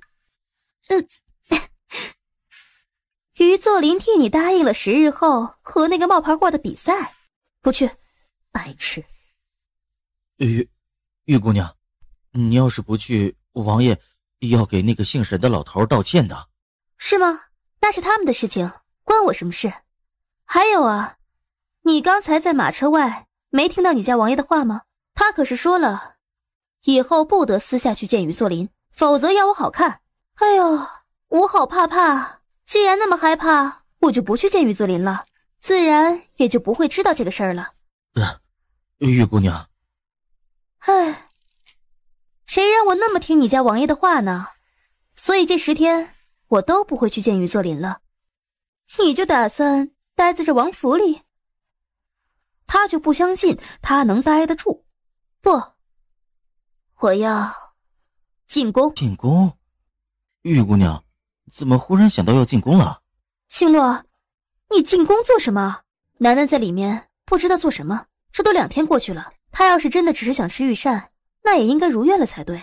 如今还在宫里不肯出来，大概是有什么别的事耽搁了。琉璃，你有没有什么办法带我进宫？可以。那好，你准备一下，我们明天深夜进去。蝎子在哪儿？王爷身上。玉姑娘，你若是想进宫，直接和王爷说，王爷有的是法子可以带你进去，而且还是光明正大的进去。可怜王爷明明一心为玉姑娘着想，怎么玉姑娘一点都没把王爷当自己人呢？算了，我去找他。想到叶修毒，唇瓣上便有一股火辣辣的感觉侵袭上来，仿佛刚才的灼热温度还在，两人之间的紧密接触还有。要死，我还真是魔障了。丢下金琉璃和沈英，便往里面走。奇怪，他不是刚刚回府吗？怎么莫名其妙就不见了？丫鬟婆子都说不知道王爷去哪儿了，就连彭映和文天也是一脸莫名，声称并没有见过叶修毒。而那个被他前前后后找了许久的人，此刻正站在王府后山的一座凉亭上。你是说李子帆和玉清洛相识，而且关系匪浅？主子，右相确实很关心玉姑娘。关心？玉清洛什么时候轮得到他来关心了？在王府里吃好住好，本王哪里亏得了他？需要他来多管闲事？李子帆分明不安好心。行了，你下去吧。自己则转过身去，俯视着下面的修王府。不大一会儿，沈英匆匆地跑了上来。他想进宫？是，知道了。也好，至少玉清洛进宫，便有法子能够找到楠楠。那小家伙简直可恶，他2次进宫寻他，2次都被他用绿色的粉末给打发出来了。而第2天天才微微亮，叶修毒却擅自进了他的房间，一把把他从床上给揪了起来。叶修毒，你别太过分啊，我对你的容忍是有限度的。你不是要进宫找楠楠吗？起来，我带你去。盯着他只着亵衣亵裤的身材大饱眼福，忽然觉得以后每天进来叫他起床也是个不错的主意。你说什么？让林妈给你装扮一下，跟我进宫。林妈？林妈不是在别院吗？怎么也到王府来了？叶修毒并未给他解惑，只是挥手让林妈进来，自己则出去了。直到玉清洛一身男装，面色冷硬地出现在铜镜前。好了，姑娘就是被装扮成男人呐，呀，还是一个英俊的让人着迷的男人。这样子，就算是王爷也不一定能认出姑娘是女子呢。玉姑娘，王爷还在外面等着你呢。来，这个拿着，走吧。哎呦，王爷大半夜的派沈爷来找奴才，奴才还以为出了什么事儿呢，原来是给玉姑娘装扮一下。王爷对玉姑娘真是有心了，什么都考虑得面面俱到。2人一直走到王府外的马车前，上车。王爷，我现在是小厮，还是坐在外面吧。外面有沈英驾车，你跟着凑什么热闹？进来。不错，林妈收拾了一下，还真的和男人无异了，就是这双眼睛太明亮。把车停在皇宫门口，下了车子后，玉清洛才抬眸，开始打量起面前的皇宫。小厮是不该抬头到处看的，我先去见父皇，1刻钟后便过来。玉清洛低低地嗯了一声，便和沈英待在外面。然而站了5分钟后，玉姑娘，蒙贵妃来了，咱们得跪下。大概是听说王爷进宫了，才会往御书房这边过来的。娘娘吉祥。娘娘吉祥。只是却在经过他们面前时忽然停止了。你是修儿身边的护卫？是，属下沈英。本宫听说修儿和鬼医昨日在月明酒楼见过面，你当时在场吗？属下在。是吗？既然在，为什么不劝诫点王爷？沈先生是本宫和皇上请进宫的人，他的医术是得到皇上和本宫的认可的。修儿是皇家的人，在外面如此质疑沈先生，那岂不是在打皇上和本宫的脸吗？属下……修儿任性妄为，你作为修儿身边的人，不知道劝着点拦着点吗？那本宫要你们这些废物有何用？修儿的身边就是有你们这些人才会不听本宫的话，思考才会有欠妥当，变成了一个庸碌无能的纨绔子弟。看来本宫不能再任由修儿这般胡闹下去。既然你们这些护卫没有那个能力，只会拖王爷的后腿，那也没有存在的必要了。来人，把人带走。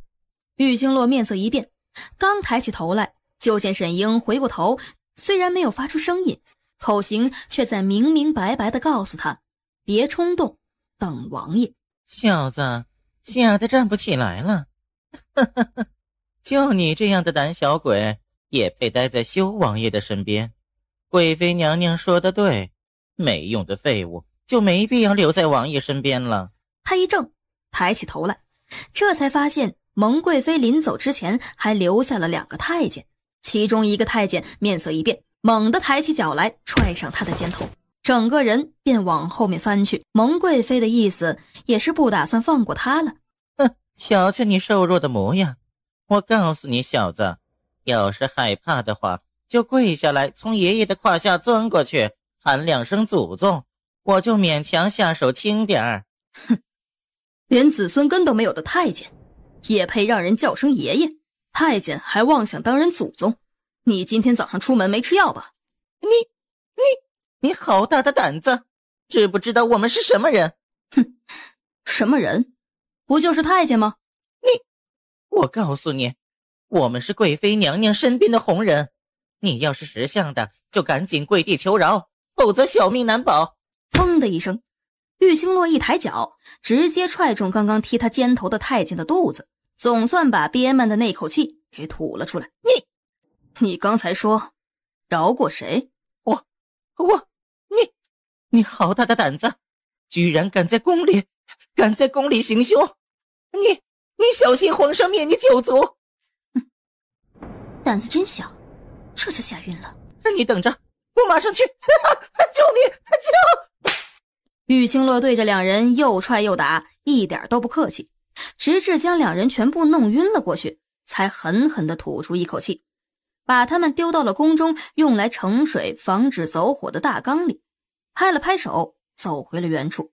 而御书房内，修儿这2天怎么来宫里来的这么勤啊？这宫里什么时候有这么大的吸引力，竟然让你接连2日进宫给父皇请安？父皇若是没有别的事，儿臣去给母妃请安。父皇，儿臣改日再进宫给父皇请安，儿臣告退。叶修读面色阴沉地离开了御书房，脚步有些急，匆匆朝着玉清洛的方向走去。走得倒挺快。沈英呢？玉清洛一怔，3两步地跑到他的身边。10分钟前，我是说你刚刚进御书房没多久，蒙贵妃就带着一群人过来。她说昨日在月明酒楼内，你质疑那位沈先生的医术，是在暗中指责他和皇上识人不清，而且蒙贵妃将这一切所有的错都怪在了沈英的头上，觉得是他没有尽到一个作为下属的责任，没有及时的劝解你，还会让你变成一个庸碌无能的人，便直接把他带走了，说你的身边不需要他这样没用的废物。他还真是嫌自己的日子过得太舒服了。那你呢？他有没有为难你？为难我的人都被我丢到那里面去了。随后看到大缸内确实横躺着2个人。沈英让我在这儿等你，我觉得蒙贵妃应该不会简单的放过他，你有没有法子去救他？走，去怡兴宫。只是等2人走到怡兴宫的门口时，忽然看见有个小太监模样的人对着叶修读使了个眼色，随后一张纸条顺着地面不动声色地滚到了2人的脚边。捡起来。纸上说，姓沈的老头昨日帮蒙贵妃把了把脉，说贵妃身子不适，所以皇帝特别允许他进宫帮贵妃调理身子。今日一大早，因为昨日月明酒楼的事情，姓沈的就进宫告状了，所以蒙贵妃才会来找你的麻烦。沈英目前被6个侍卫看守着，都是宫内顶尖的高手，在左边的那栋小屋子里。顶尖的高手？你不会是打算直接冲进去，把那屋子里的6个顶尖高手宰掉，然后救出沈英吧？除了这个，你还有别的主意吗？这女人想什么呢？我就算再愚笨，也不可能做出这种把自己推进陷阱里的事。蒙贵妃的弱点是什么？弱点吗？蒙贵妃的弱点从来都只有一个。看着从远处慢慢走过来的一个人，带着玉清洛退后了几步，隐身到一旁的大树后面。蒙贵妃的弱点就是他。他是七皇子叶浩庭。七皇？叶修读，楠楠还是很敬重你，喜爱你的。用不着你同情。你误会了，我可没有同情你。七皇子有蒙贵妃疼着，你有皇上护着，还有楠楠崇拜着，至少比他多一个人，有什么地方值得同情的？那也不过2人。2个人还不够，你还想要几个人对你好啊？至少再加一个你吧。你若是以后对我态度好一点，顺从一点，温柔一点，也许我以后心里便会平衡一些。玉清洛真想扇自己耳光，这男人哪里看着意志消沉了，分明还是和原先一样腹黑冷酷，到了这个地步还有心思挖个陷阱给他跳。喂，七皇子进去了，赶紧行动。但是你还没告诉我如何行动。有没有办法射中七皇子的脖子？可以。叶修读手指翻飞，袖子仿佛带着一股风，利落地擦过玉清洛的脸颊，手中的银针直线飞出。来人啊！来人啊！七皇子晕倒了，快来人啊！怡兴宫一瞬间仿佛炸开了锅一样。浩庭，你们都是死人吗？赶紧把人扶起来，听到没有？是，去把沈先生请过来。是，奴才这就去。沈先生不敢耽搁，很快同梁太医一块过来。怎么样了？这支针有毒，娘娘，这毒来得十分的霸道，老朽只能先暂时抑制住七皇子的毒素蔓延，再寻找解毒的法子。沈先生，什么时候能找到解毒的方子？浩庭会不会有事儿？娘娘放心，老朽定会尽快找到方法，七皇子会平安无事的。到底怎么回事？给我一五一十的说清楚。是，奴才不敢撒谎。娘娘，七皇子刚进入怡心宫，忽然停了一下，紧跟着就晕了过去。哼，七皇子是在宫中遭人毒手，皇宫之内必定有刺客，吩咐下去，抓刺客。是。正趴在假山上盯着两只蚂蚁打架的楠楠抓刺客，难道是来抓他的吗？他们不会把我当成刺客了吧？因为我刚刚去了御膳房，拿了2块糕点，1碗燕窝粥。听说那碗燕窝粥好像是给什么娘娘喝的，不会是被我喝了就给当成是刺客了吧？真是的，那个什么娘娘也太小气了，不就是1碗燕窝粥吗？虽然是挺好喝的，可是也不能把我当成刺客啊，有什么了不起的？没了就再做1碗嘛，小气鬼。楠楠冷哼着，小心翼翼地沿着来时的路往叶兰胜的院子走去，发现直接通往叶兰胜屋子的地方被挡住了，他回不去了。太过分了，就1碗燕窝粥而已，竟然把我这个这么小的孩子往死路上逼，简直没有人性。滚出去！不知道这是什么地方吗？抓刺客竟然抓到这里来了！太后娘娘在里面清修，谁敢打扰？小心你们的小命！公公，我们也是奉命行事，宫里出了刺客，若是不尽快抓住，那刺客惊扰伤害了太后，后果岂不是更加严重？大胆！祥和宫里里外外都有人守着，怎么可能会让刺客进来？你们若是再往前一步打扰到太后，那就别怪咱家不客气了。太后啊，对了，小圣圣说他的院子旁边就是太后的宫殿，除了外面的入口之外，还有一个入口就是在太后的祥和宫里。这么说来，我可以从这里跑到小圣圣的住处嘛。踩着小步子一点一点地往祥和宫的方向挪去，因此楠楠才探出一个小脑袋。站住！大叔，我觉得我们应该要谈谈人生。你是哪个宫里的？来这里做什么？大叔，你这样做是不对的，你看到了，我只是一个小孩子，一个还不到你屁屁的小孩子，你怎么能用这么冰冷的东西吓唬我呢？万一我吓出病来怎么办？万一我双眼翻白就这样死掉了怎么办？万一你一个手抖在我脖子上划了一刀怎么办？万一血就这样飙出来染红了这么漂亮的走廊我怎么办？万一……这里是祥和宫，不是你随便来玩的地方，惊扰了太后谁也担当不起。哎呀，大叔，你有没有好好听我说话？你觉不觉得你现在应该先把刀子拿走，这样我不害怕了，说话也能利索一点，对不对？咱们谈话也能顺利一点，对不对？那你有没有好好的听我说话？这里不是你该来的地方。小你又转移话题了不是？这人怎么就没被自己的废话给绕晕呢？看来谈谈人生不顶用啊。那不然直接放屁熏死他，还是用药把他给弄晕掉，这样我就可以直接朝里面走了。谁在外面吵吵嚷嚷的？奴才惊扰到太后，罪该万死。太后不就是皇上的娘亲吗？比皇上还要大1倍，那权势不是更大吗？太后娘娘，你是太后娘娘？太后，那孩子是昨日皇上只给盛世子的陪读。盛世子？你是说兰胜？是的，太后。兰胜，哀家似乎很久没见他了。自从皇后出事后，也不见他来给哀家请安了。他现在如何了？回太后，盛世子当初犯了错，在自己的院中反省也是应该的。那孩子既然是兰胜的陪读，不好好陪着兰胜，跑到这里来做什么？这样贪玩不尽心伺候主子的小东西，留着有什么用？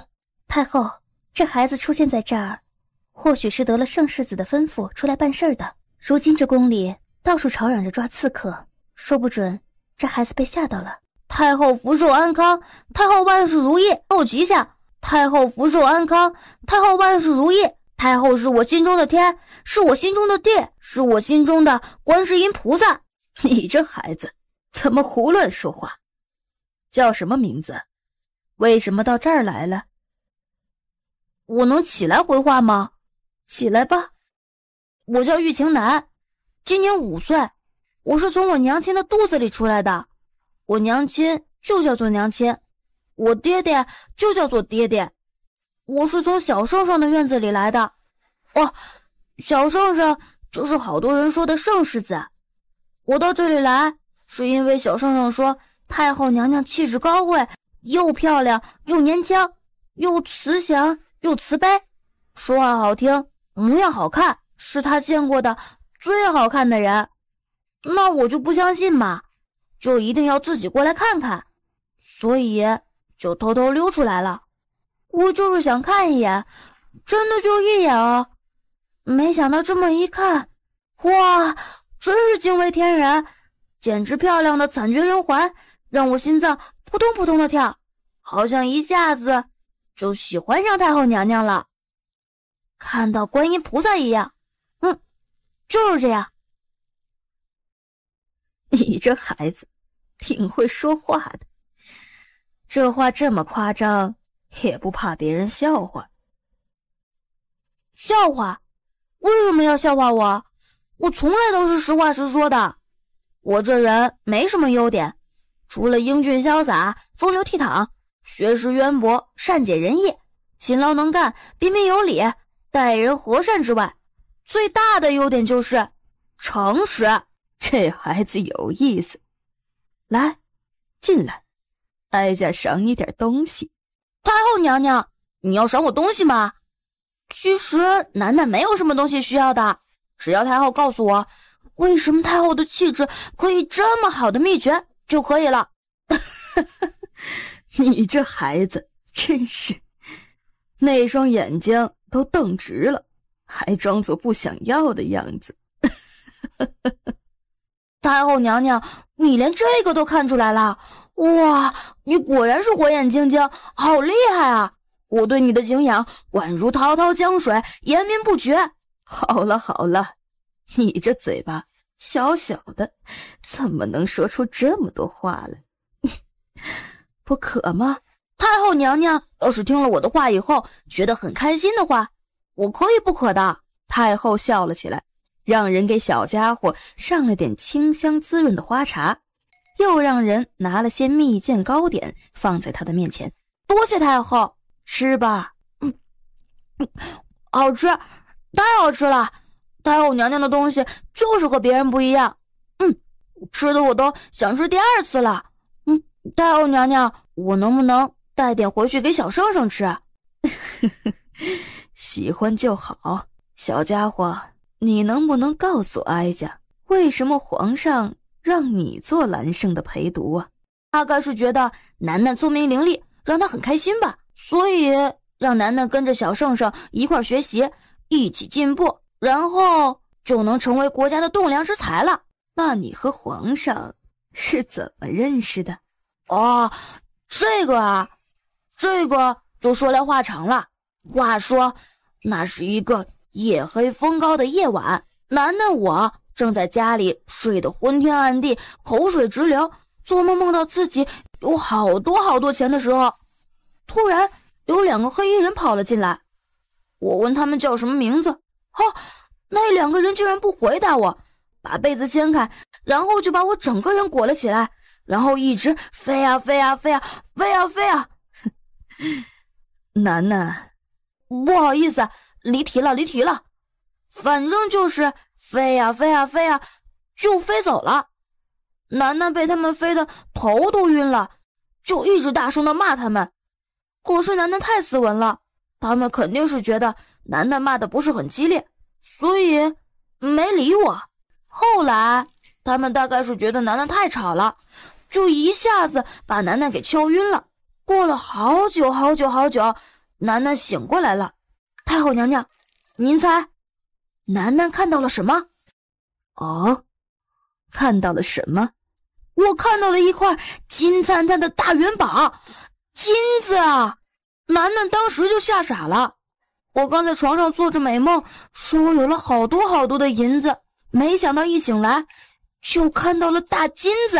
楠楠不敢相信啊，我就拿着那个金子使劲的咬，用力的咬，使出吃奶的劲儿，使劲的咬，没咬破。那金子果然是真的。这和你跟皇上认识有关系吗？当然有关系，因为那金子是皇上给我的。哦，皇上说，如果我当了小圣上的陪读，这金子就是我的。哎呦，我那么爱金子，陪读而已，又不会少块肉。于是我飞快地把金子藏了起来，说这生意我接了。皇上说了，以后每个月都会给我这么一大锭金子。有了金子，我连我爹娘都抛到九霄云外去了，所以就成了小圣上的陪读了。这么说来，你爹娘并不知道你在皇宫里了。这个我就不知道了，不过皇上说爹娘那边他会安排的。所以他若是想知道这小家伙的来历，只能亲自去问皇上嘛。太后娘娘，楠楠当小圣上的陪读有什么问题吗？没有，哀家很高兴你能当蓝圣的陪读。太后娘娘，时间不早了，我能不能先回去？不然小圣上找不到我，我得回去陪读的。也好，那孩子哀家也许久没见过了。绿福，你陪着楠楠一块儿过去，把那包蜜饯带上，还有些糕点。是。绿福姑姑，怎么了？这个人鱼玉佩是不是很值钱啊？楠楠，这人鱼玉佩可不能换钱，太后赏赐的东西不能随便弄丢的，知道吗？楠楠，太后赏赐的东西可是比那些金银珠宝还有价值呢。楠楠微微地叹了口气，将玉佩给收了起来。你看这些书有用吗？看再多，你也是个没用的废物。这些人都是谁啊？居然这么欺负小圣上！他们是三皇子、四皇子和六皇子的嫡子。三皇子那些人的儿子，身份比太子高吗？怎么敢欺负小圣上？楠楠，这中间的事情有些复杂，一时半会儿也没办法解释清楚。楠楠，你在这里看看，别到处乱走，也不要出去。绿夫姑姑去禀告太后，马上就回来。去吧去吧，快点让太后娘娘来给小圣上做主，免得小圣上被人欺负了去。楠楠，你记得不要出去，否则的话，估计受伤更重的会是楠楠。放心吧，我很爱惜自己的生命的，没有把握我不会出去的。走到院门口时，绿福姑娘，你是？绿福姑娘，奴才是皇上派来服侍小世子的太监。奴才方才见几个小世子来势汹汹，怕圣世子吃了亏，便想着去禀告苗公公。可是七皇子中了毒，皇上这会儿正在宜兴宫。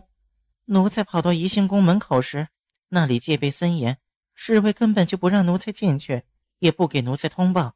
奴才没了办法，只能回来。绿福姑娘，你是太后身边的红人，能不能麻烦你在太后耳边提一提，让太后给小世子做个主？太后的宫殿就在旁边，你该第一时间来禀告太后。奴才罢了，你先进去，这事交给我。那太监感激地看了他一眼，擦了擦汗，目送着绿福往祥和宫匆匆走去。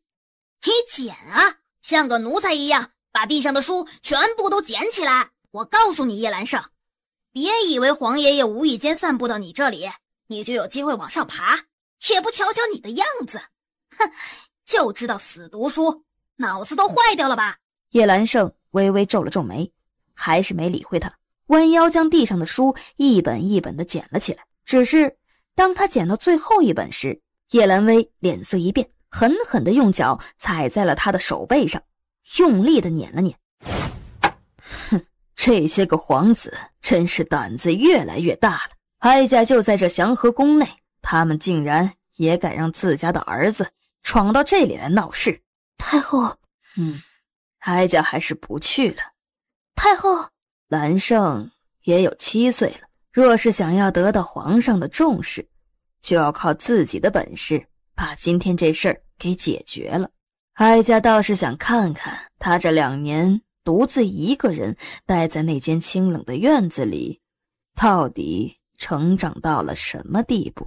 绿福，你且去看看，只要不是闹出人命，你就不必出手阻止。若是闹得太过，把他们全部带到哀家这里来。是，绿福遵旨。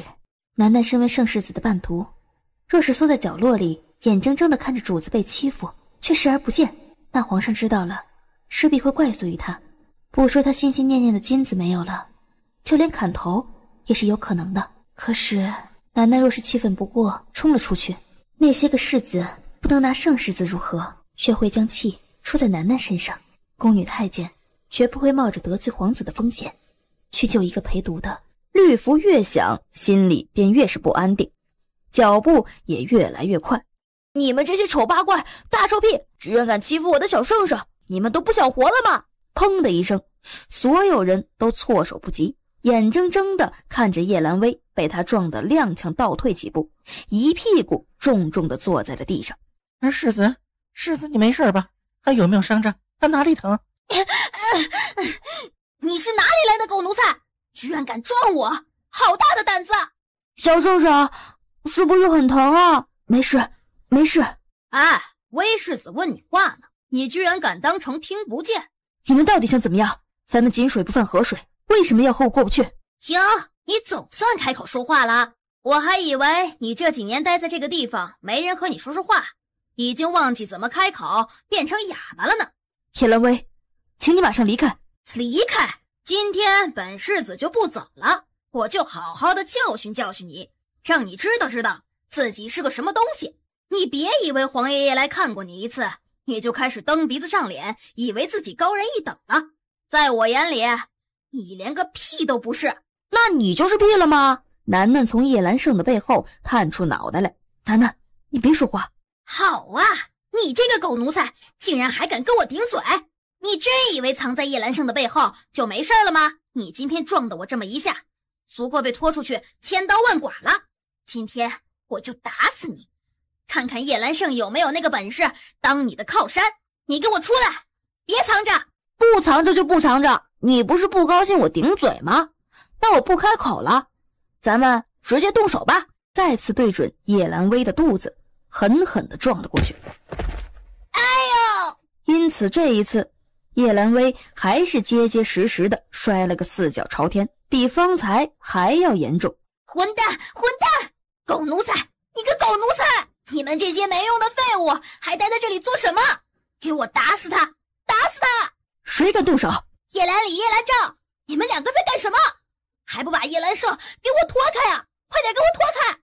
今天我要让这个狗奴才死在这里！ 2人微微一点头，还是冲了上去，一人一只手拖着叶兰胜往旁边走去。嘿嘿，我告诉你，得罪我的人都没有好下场。本世子今天就要让你血溅当场，永不超生！靠，永不超生，那么狠！皇帝的暗卫全身戒备，眼看着那些个下人全部朝着楠楠扑去，谁知还没等到他动作，楠楠的身影忽然一晃，人已经飞快地躲过了那些个下人的飞扑，站在了5步之远的地方。方才楠楠是怎么移动的？这好利落的身手啊！这小家伙居然会武功，似乎是天宇国武林世家陆家的独门功夫。这小家伙居然会！哎呀，累死我了！你们这些坏人干嘛要一起上？不知道以多欺少是禽兽所为吗？不知道我一个弱不禁风的小孩子很容易夭折在你们手上吗？不知道我肚子空荡荡的，没吃饭力气使不上来吗？混蛋！你们还愣着干什么？上啊！2个窝在房梁上的暗卫看得惊奇不已。喂，你刚才看清楚了没有？他双脚到底是怎么动作的？没有，完全看不清楚。哎，也是，陆家的独门功夫，要是能随随便便被人看清楚了，岂不是都被别人学去了？哎，不过这孩子到底是谁啊？功夫那么翘也就罢了，连皇上都特地嘱咐我们2个暗中保护他，这个待遇就连圣世子都没有。确实，我觉得这孩子的身世定然不简单。惊得2人齐齐地打了个寒战，瞪着眼睛看了过去。你们来追我啊！来追我啊！裤子掉了，裤子都掉了哦！他竟然一个人抽掉了所有下人的腰带，这怎么做到的？哎呦，笑死我了！妈呀，我的肚子好痛，都把我给笑饿了。楠楠笑得肚子抽筋，整个人躺在地上。楠楠，快躲开！叶兰薇瞅准机会，正好把整个身子压在了楠楠的身上，一双手死死地掐着楠楠的脖子。哼，你真是重死了，简直就是猪啊！哎呦，压得我差点把早饭都吐出来了。你到底吃什么长大的？怎么能长那么肥？你这个狗奴才，你对我做了什么？你再叫我一声狗奴才试试，你再叫，我就把你的舌头割下来。你才是狗奴才，你全家都是狗奴才。你敢骂我？你还敢骂我的家人？你知不知道我父王是谁啊？你敢辱骂王爷，还把我黄爷爷给骂进去了。你等着，黄爷爷一定不会放过你的。你等着被砍头吧！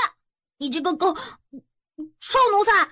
楠楠，不要说话了，不然真的闯下大祸了。哼，没用的，他已经闯下大祸了。他辱骂黄爷爷，大家都听得清清楚楚的。听得清清楚楚？你听清楚了？你哪只耳朵听到的？我现在就把他给割掉！你住手！不要碰我！我没听见，我什么都没听见。你住手！你听见了？没有，我什么都没有听见。这才乖嘛！你们听见了吗？你们这些蠢货，还不赶紧穿好裤子，把那个小兔崽子给抓住！还有，快去请太医！我痛死了，要痛死了！快去啊！给我打！2个一块打，谁敢往后退，我让父王杀了他！给我打死他们！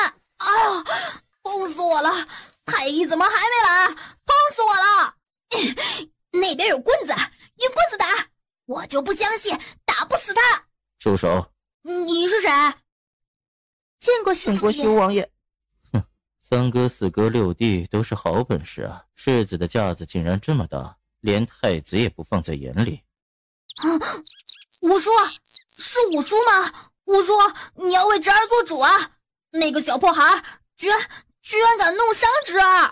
这就是你的家教吗？叶兰胜是太子的嫡子，轮得到你来这边放肆？不是的，五叔误会了，我们没有。没有？哼，没有。你们带着这么多奴才过来找麻烦，要不是我今日路过这里，还不知道你们要怎么折辱太子呢。小小年纪也敢这么嚣张，喊打喊杀如此张狂，就算是你父王要杀人也得师出有名，你算是个什么东西？五叔，我们明明没有，是那个不知道从哪里冒出来的。够了，本王不想听你的解释。今日这事，本王不予追究。若下次再敢如此藐视太子，绝不轻饶。还有你们，世子年纪小，性子急，你们这些伺候的人也不知道规矩吗？在旁边不劝着点也就罢了，竟然还敢在这个院子里杀人，怎么都嫌命太长了？奴才知罪，奴才该死，求王爷网开一面。都给本王滚！把你们的世子抬过去，给太医看看，要是伤了哪里，有什么3长2短的，你们也不用活了。奴才告退。侄儿见过五叔。小圣圣，肚子好饿啊，能不能吃午饭了？五叔，这是我的陪读，他刚刚进宫，还没学礼仪规矩，五叔不要怪他。先进屋吧，本王有话和你说。你们去忙吧，顺便传膳。是王爷。你是不是有事情要跟我解释解释？五叔，楠楠还小，你别伤了他。叶大叔，你放开我了，不然我回去告诉我娘亲，让他毒死你。五叔，你和楠楠认识？楠楠叫他叶大叔。你还有脸让你娘亲毒死我？你这小东西，擅自给文天下药不说，还敢跟着叶兰萍进宫，而且一待便是好几天，舍不得出来了。难道你不知道这皇宫是多么危险的地方吗？一不小心，你的小命都会没了。楠楠，你不是说你是不知道坐着谁的马车进来的吗？哎呦，小圣圣，你也老大不小了，不能老是别人说什么你就信什么，知道吗？要学会判断。来，我来教你什么是为人处世之道。叶大叔，你快点放我下来，我得和小圣圣讨论一下人生，你明白吗？你放他下来，我和他讨论一下人生。就凭你也要跟小爷探讨人生？我告诉你，我和许多人探讨过这个深奥的问题，没有一个人能够说得过我的，是吗？啊，你干什么？你这个变态疯子，你敢拧我耳朵？我告诉你，我长这么大，除了我娘亲拧过我耳朵之外，没人敢这么对小爷。你等着，叶大叔，你还不快点救我？你不救我，我回头就让娘亲毒死你！哎呀！不用担心，楠楠不会有事。你坐这儿，本王和你聊聊。可是，五叔，你要和我说什么？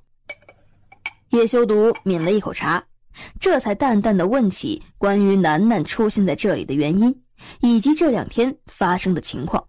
你的意思是，苗公公见过楠楠？是。五叔怎么会问到苗公公？五叔有什么不对吗？没事，用膳吧。五叔，让楠楠出来吃东西吧。刚刚那一闹，她的肚子肯定饿了。你等着，你给小爷等着，我娘亲一定不会放过你的，她一定会要了你的命。你娘亲倒是挺厉害的，你倒是对她信心满满，有了她就天下无敌了吗？那是，没人能够比得上我娘亲。虽然她那个人有些不靠谱，又懒又烦，长得也不太好看，嘴巴又毒又暴力，人挺阴险，还有错死不承认。啊，对了，他还总是搜刮走我赚的钱，说是为了给我存钱娶老婆。可是我估计他是想着以后演小白脸。很好，继续说，有胆子你就继续说。但是我娘亲毕竟把我生了下来，俗话说儿不嫌母丑，更何况他在我的英明指导下，潜力已经完全被激发了出来，完全可以做到杀人不见血的。你要是再敢惹我，小心哪一天就那样睡着睡着就永远醒不过来了。你确实挺英明的。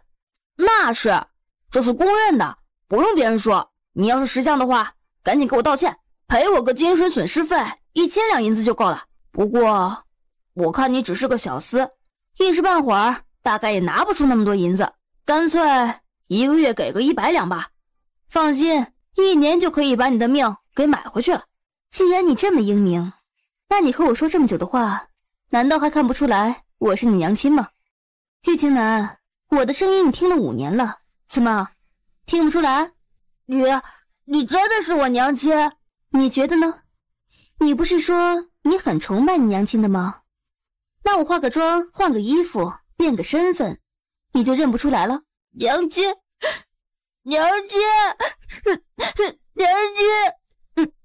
不准哭！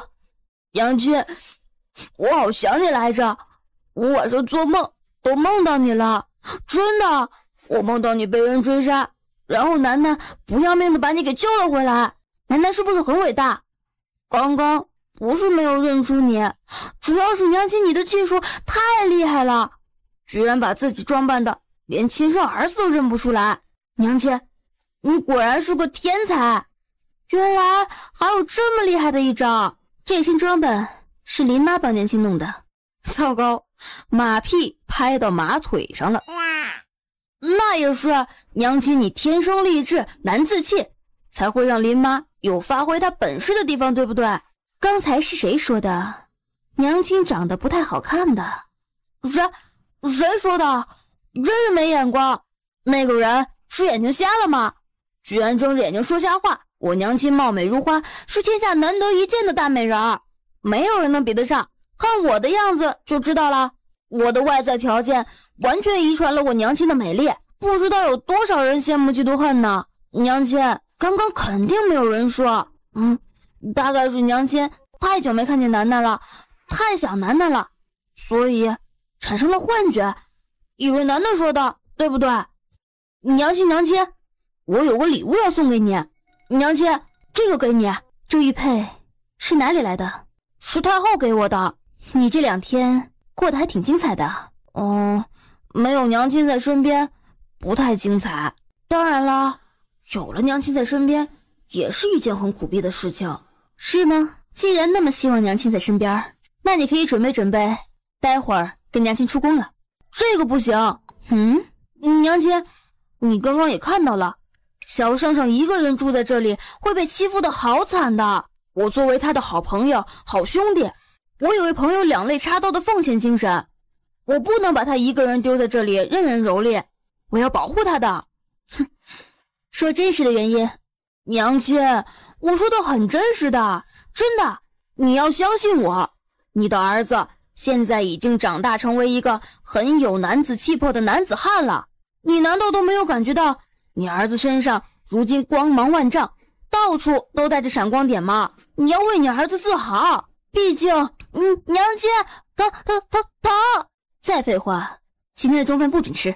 我答应皇上参加4国大赛了。请问你要参加哪个比赛？有很多个比赛吗？娘亲，我的饭菜来了，我去吃饭了。修王爷呢？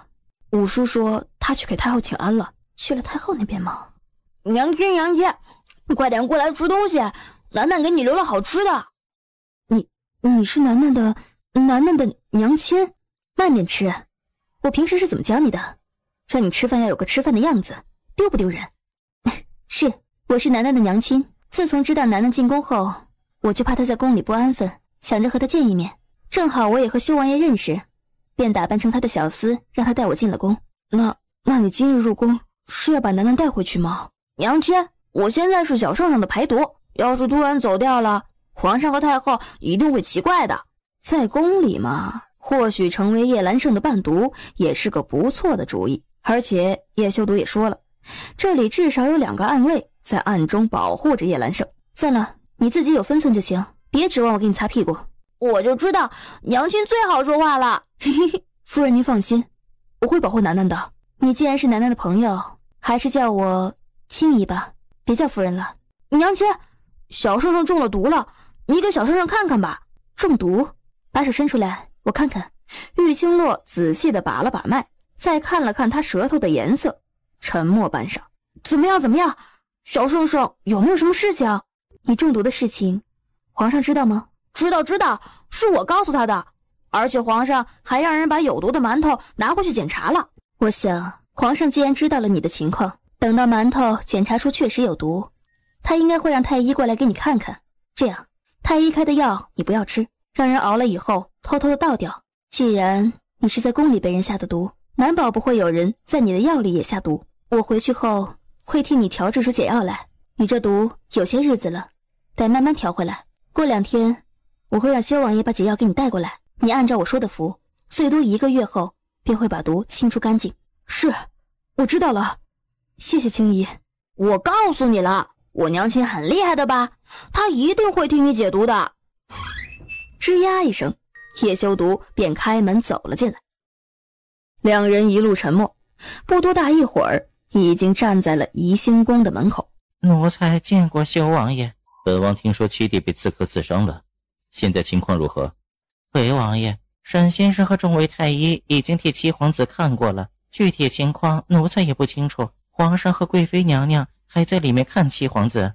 叶修毒点点头，抬腿大步地跨了进去。玉清洛往前走了2步，却被那个太监拦在了外面。他撇了撇嘴，无声无息地退到了一边。居然敢在皇宫内行凶，如此胆大包天！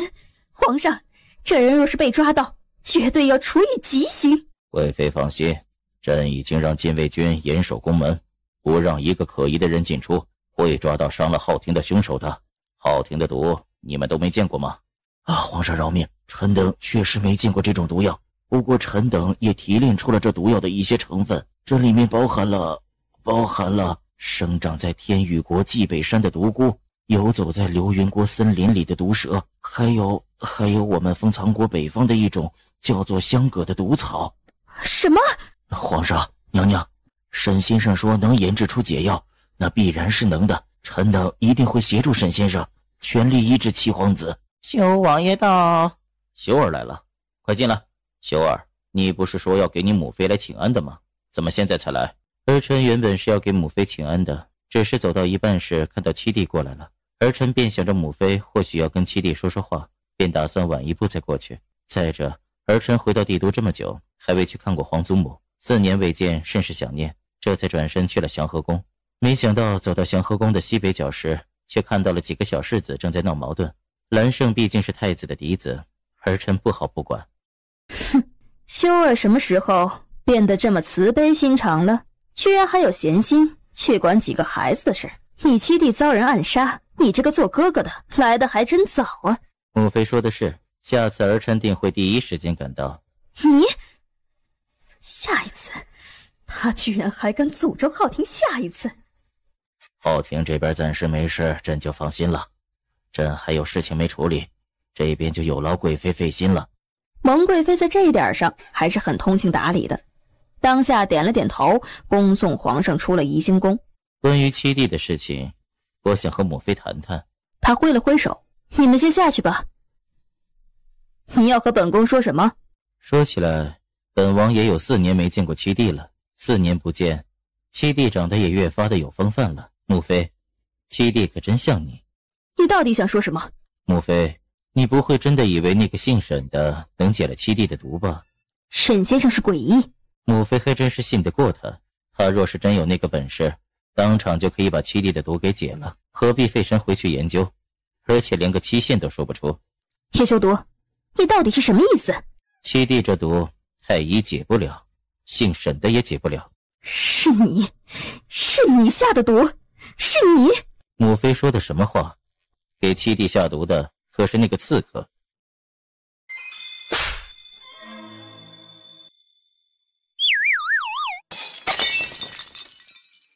这是打起来了，还是打算拆房子了？这母子俩的关系，就算再不好，好歹也要爱护周围的花花草草，别把那些上等的玩意儿给弄坏了，很值钱的。若是楠楠在这儿，估计又要去谈谈人生了。这里面传出来那么大声响，不会是出事儿了吧？嘘，别胡说八道，修王爷在里面呢，不会出事的。是啊，修王爷和七皇子都是咱娘娘的儿子，母子两个说话能出什么事儿啊？我看呢，娘娘是太担心七皇子的毒，不小心打坏了茶杯了。蒙贵妃被那般一甩，腰身撞得酸痛，对叶修毒的恨意便更加深了。浩庭可是你的亲弟弟。本王知道，所以本王会不惜一切的把这个弟弟给救回来。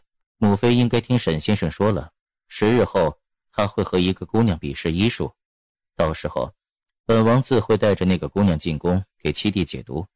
母妃放心，10日后七弟定然会安然无恙。你在威胁本宫？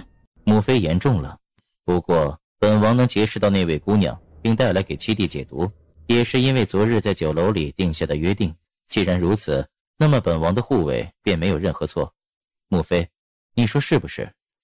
果然做了这么多就是为了那个奴才。好，什么时候你给浩庭解了毒，本宫便什么时候放了你那护卫。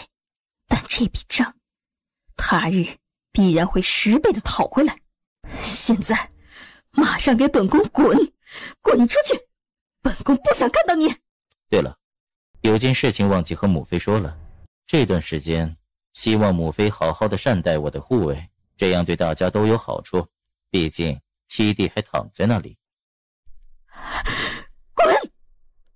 叶修毒本就不愿意和他多说，当即打开了房门，大步的走了出去。娘娘，去把沈先生叫过来。娘娘，沈先生，解药的事情暂时先放在一边。可是娘娘，七皇子他……浩庭的事情我自有主张，你如今最重要的事便是想办法坐上太医院院守之位，然后替本宫办好那件事。老朽明白。还有10日，10日后的那场比赛，本宫要你赢，只能赢。是。你下去吧。去左边的那栋小房子，给修王爷的护卫诊治一下，别让他的身上留下一道疤痕。叶修毒，想不到4年不见，翅膀越发的硬了。你们都出去，娘娘让我来给他治伤。看看你，都被打成了这个样子，也不见你主子来救你。现在知道跟错了主子的下场了吧？哼，跟错了主子，我这辈子最不后悔的便是跟着王爷。你何必在这里心里不平衡？还嘴硬！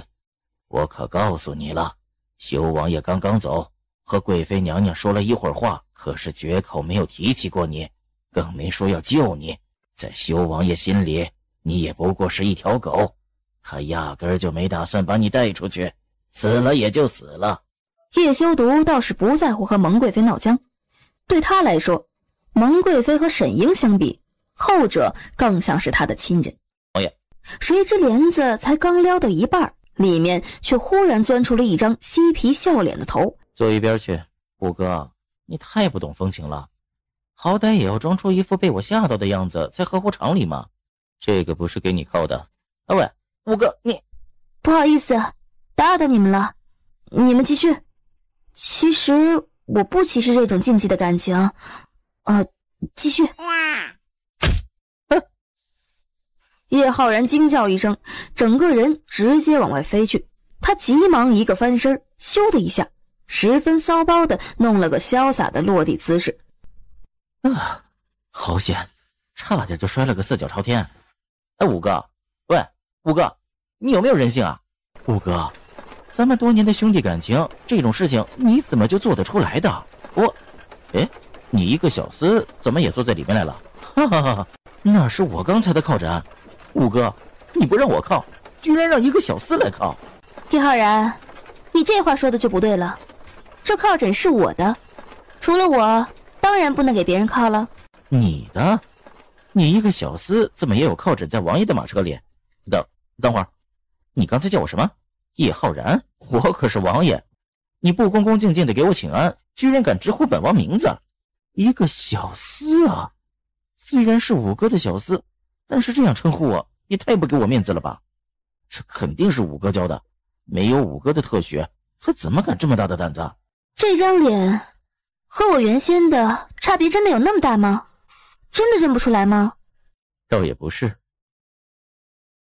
只是智商低的人大概认不出来而已。这个叶修毒还拿我那天的话去赌叶浩然呢。奇怪，我好像从未见过五哥身边有你这样的小厮啊。可是我看你又觉得十分的眼熟。你是该眼熟的，不然那眼睛就相当于是瞎了。是你？你不是那个五哥，你不用找我扔枕头的，我有分寸。吕青洛，你打扮成小厮进宫做什么？那你一个人躲在这马车里做什么？嘿嘿，我可是听说了，宫里的那个什么鬼医要和于作霖找的一位姑娘比赛医术，要是那位姑娘输了，五哥还要当面给那个鬼医道歉。五哥，你希望哪边赢？哎，五哥，那个于作霖可是咱玉姑娘的仇人啊，总不至于希望他找的那位姑娘赢吧？不过要是那位姑娘输了，五哥你又要道歉。我说五哥，你当时是怎么想的呀？怎么会自掘坟墓呢？是啊，非要自掘坟墓，活该了吧？叶修毒干脆闭上了眼睛，靠在马车边缘闭目养神。五哥，青洛妹子，你希望哪边赢？我比你大1岁。正想着，马车的速度忽然慢了下来。王爷到府了。你们回来了。叶修毒，玉青洛那小蹄子呢？随着话音一落，车帘也紧跟着被人掀了起来。然而下一刻，一把将车帘子甩下，扭头就跑。梨儿，是你！一说完，袖子一甩，人也跟着窜了出去。叶浩然和琉璃认识。5年前，有人买通了杀手来对付巴蒂，那个杀手是个女的。金琉璃？可是琉璃出手，怎么可能没完成任务？巴蒂这个人好玩，被打得奄奄一息之际，还去调戏那杀手。至于后面发生了什么，我也不清楚。只是后面几年，巴蒂一直在寻找那个女杀手，但凡听到她的消息，他也会跟着跑过去。可惜2年前那杀手忽然销声匿迹，八弟没了线索，这才无奈地回到帝都。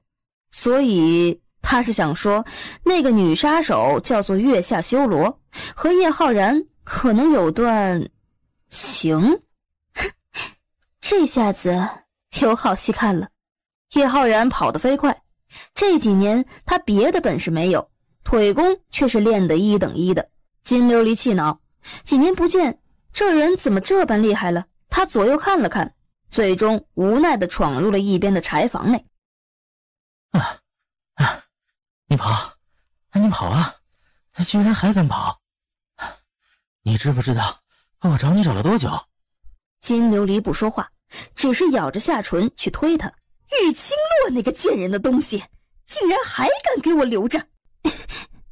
叶浩然，不要靠过来，不然我杀了你！5年前你都没舍得杀我，现在你舍得了？金琉璃惊了惊，胸口憋着一股气，又被他压着不敢动弹。娘，你在做什么？哼，我要把这些晦气的东西全部烧掉！玉清洛那个小贱人都死了那么多年了，你爹那个老不死的，竟然还偷偷的留着他的东西。今天要不是被我看见了，我还不知道他还想着那个丢人现眼的女儿呢。女儿？金琉璃眨了眨眼，没发现叶浩然已经悄悄地凑过去，将脑袋枕在他肩膀上了。娘，你何必这么生气？反正玉清洛都死了，你何必和个死人计较？你也别和爹生气了，不然爹又不去你房间里了。他要留着那贱人的东西，就让他留着吧。爹最多也就只是想想，难不成还想让玉清洛活过来不成？想？他想再多也没用。6年前，玉清洛挺着个肚子跑到玉家来求救，你爹可是嫌他丢人，把他赶出去的。哼，要不是我让人去于府通风报信儿，告诉他们玉清洛没死在那一场雷电之下，玉家大公子还以为他已经遭天谴了呢。好在玉清洛后来还是跟着他肚子里的孩子一块死了，不然还不得连累咱们玉家，连累你以后找婆家吗？什么？金琉璃眸子一立，脸色铁青，身子气得直发抖。好一个玉家，好一个陈机心呐，居然这么对待玉清洛。你干什么？我要宰了他们！你做什么？我让你冷静点，你在这里行凶，到时候追查起来，岂不是连累了玉清洛？我的身手绝对能做得干净利落。你放开我，贴那么近干嘛？我一放松你就跑，这一次不会让你跑掉了。你不准伤我姐姐的东西！你们走开，走开！玉宝儿，你做什么？谁让你跑出来的？金琉璃和叶浩然对视一眼，小心地趴在窗缝底下看。叶浩然没看到他跑，便蹲在他的身边，还是以围堵的姿势圈着他。秋兰呐，秋兰呐，死到哪儿去了？让你看个孩子都看不住，还有什么用？放开我！你这个蛇蝎心肠的女人，放开我！不准伤我姐姐的东西！姐姐？玉清洛已经死了，你现在唯一的姐姐就是轻柔，以后给我认认清楚，她将来可是要嫁给右相当相爷夫人的。我劝你还是乖乖的听话，多巴结巴结你轻柔姐姐，不然我就关你一辈子。呸呸！你不要脸！右相才不会看上他，我一定要跑去告诉右相，告诉他你们的真面目。到时候他一定不会娶她的。扬起手，啪的一声，狠狠打了他一个巴掌。小少爷又发疯病了，还不快把他送回房间关起来！下次要是再被他逃了，我要你好看！再不老实，有你好受的！你个老巫婆！我要告诉爹爹，你烧我姐姐的东西，还是个不要脸的老巫婆！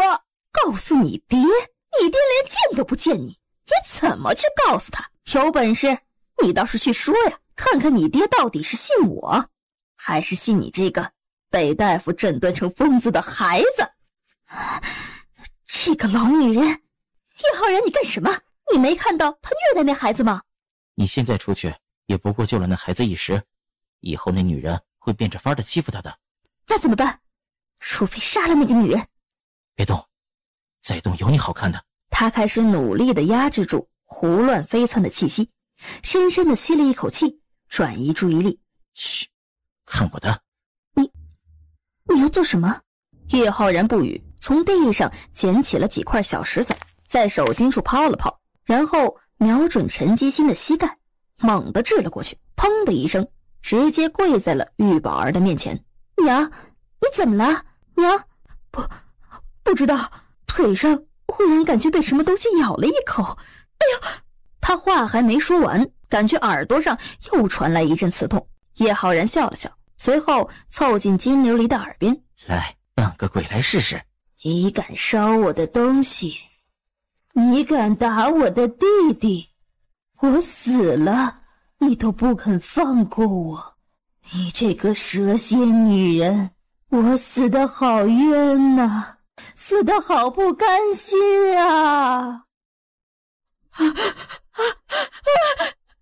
玉青洛，是玉青洛，你害死我的孩子，如果不是你，我和我的孩子都会活下来，我不会放过你的，你还我命来，还我命来！娘，是玉青洛，别过来，别缠着我！哎呀！当即慌慌张张站起身来，拉着玉清柔跑离了这个小院子，脸色惊慌的回了自己的房间。刚刚那鬼装得好像……该死，我还没做好面对他的准备。把这个给玉清乐。说完，猛地一提气，人已经翻过屋顶，迅速的离开了玉府后院。他到底要逃多久？5年了，他还有什么好逃的？算了，反正玉清洛和他认识，如今有了方向，他就不信找不到他。然而叶浩然没想到的是，他才刚走到修王府的大门，就见莫贤、彭英等人正在门口等着他。八王爷，去哪儿啊？来，和我们说说金姑娘的事吧。她的事儿？她什么事儿啊？五哥，你怎么管的你手下的？我好歹是个王爷啊！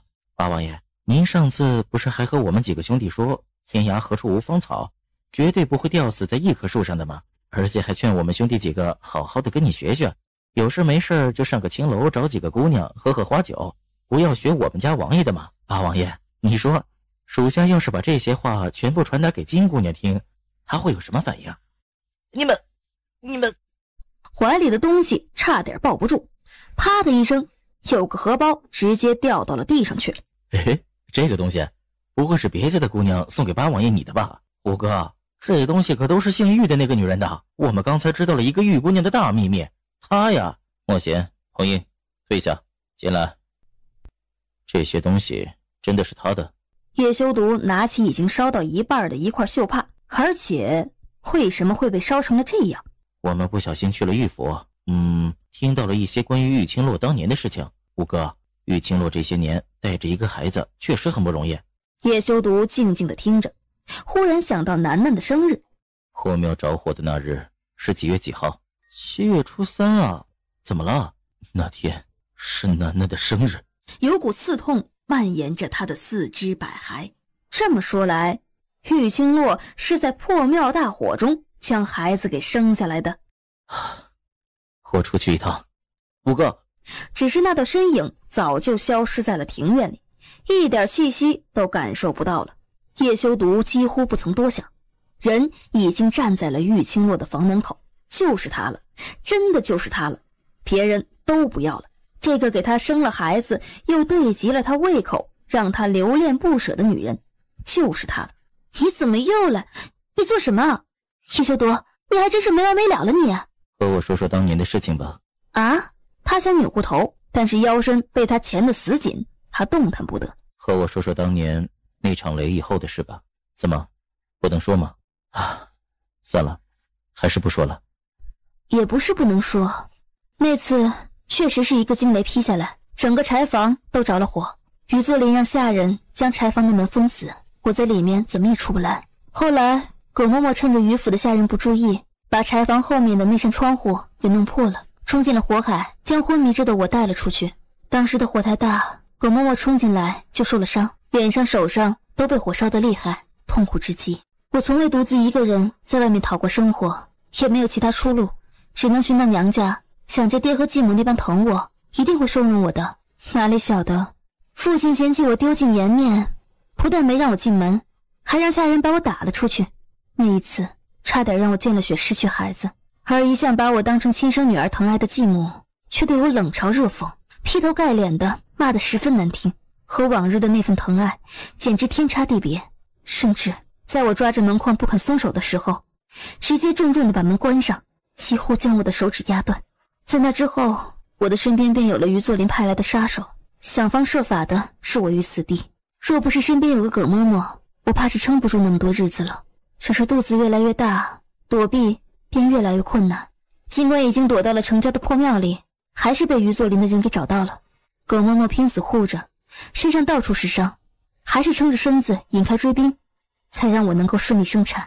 可惜原来的玉清洛终究抵不住长久以来的追击和难产时的悲剧，撒手人寰。自然最后这句话玉清洛是不会告诉任何人的，就连葛嬷嬷也不知道当时生产的女人已经换了一个灵魂。叶修独静静地听着，玉清洛说的平静，而他的心里却是惊涛骇浪，后怕不已，尤其是在破庙生产时的九死一生。辛苦你了。你今天怎么这么奇怪？怎么突然想要问这件事儿？没什么，睡吧。就这样抱着他，缓缓地闭上了眼睛。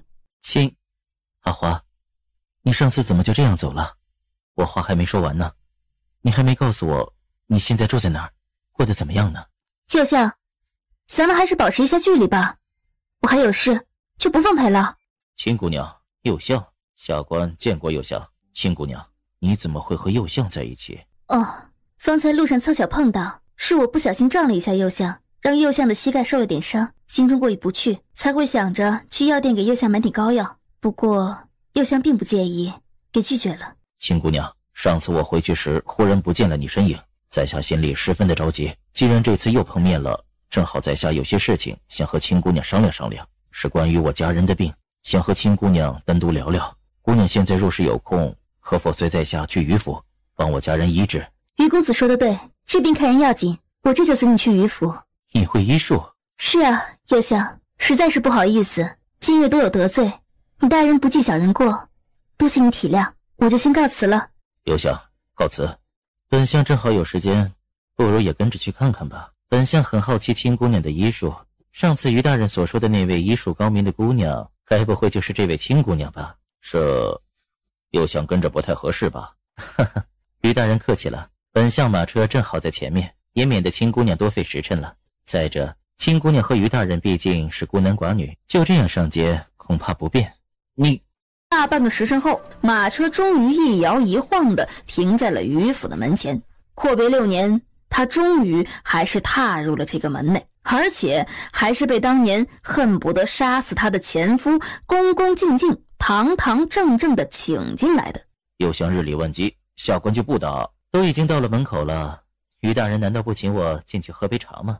青姑娘，今日你才是贵客，你先请。您父见过相爷大人，这位就是青姑娘了吗？夫人，好好好，这声音一听便知道是个乖巧可人的姑娘。作霖，你在这儿陪着相爷大人说说话，我带玉姑娘去后院给冉冉瞧瞧吧。也好。敢问青姑娘家在何方啊？家里可还有什么人呢？姑娘年纪轻轻的，竟然有如此成就，不知道夫人对玉有没有研究？可否帮我看看这枚玉佩如何？这是我家人给我的，说是不能轻易丢掉的东西啊。青姑娘，这真的是你家人给你的？是很重要的东西。这枚玉佩青姑娘的确要好好的保存着，要是不小心丢了，那确实十分的可惜呀。是吗？多谢夫人提点了。对了，我听于公子说，于小姐的病有一段日子了，不知道到底如何，能不能请夫人好好的和我说说？于小姐？于公子说病人是他妹妹，难道不是于小姐吗？对，是于小姐。哎呀，我真是糊涂了，一时之间和姑娘说着话，倒是没转过神来。李冉冉躺在床上，看起来虚弱万分。好了，躺着吧，这身子骨不好，就不要乱动了。是，娘，这位就是青姑娘了吧？有劳了。小姐，你的药，先趁热喝了吧。青姑娘，我知道你医术高明，这药是我原先的一个大夫开给我的，可是我吃了好久，也不见好转。能不能请青姑娘帮我看看，这药是否有什么问题？你怎么回事？连端个药碗都端不住吗？说今天这副药是你主子的救命良药，你担当得起吗？你做的好事，这一点小事都做不好，留你何用？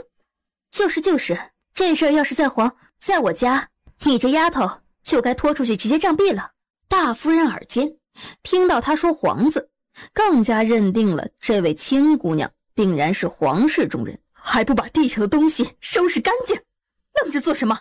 是，对不起夫人，对不起青姑娘，我这就收拾。夫人，刚才真是失礼了，您别怪我多嘴多事啊。我是大夫，因此对药物也好，对病人也罢，从来都不敢有丝毫懈怠。如今看到有人打翻了药碗，一时急火攻心，就失态了。青姑娘说的这是哪里的话？是我们府上的丫鬟不记事，还累得你差点被烫伤，这真是一点事情都做不好，以后还怎么伺候小姐？更何况小姐如今身子不好，有你这么笨手笨脚的丫鬟在身边，反倒让她闹心。凤山，把她调去做个粗使丫鬟，好好的磨练磨练。青姑娘，是我房里的丫鬟不懂事，您请多包涵。于小姐，你身子不好，小心的躺着吧。于小姐，你的意思我都懂，我不会怪她的。不过大夫人说的对，你现在身子虚弱，可不能再有这种打破药碗的事情了，否则耽误了病情，岂不是多些痛苦？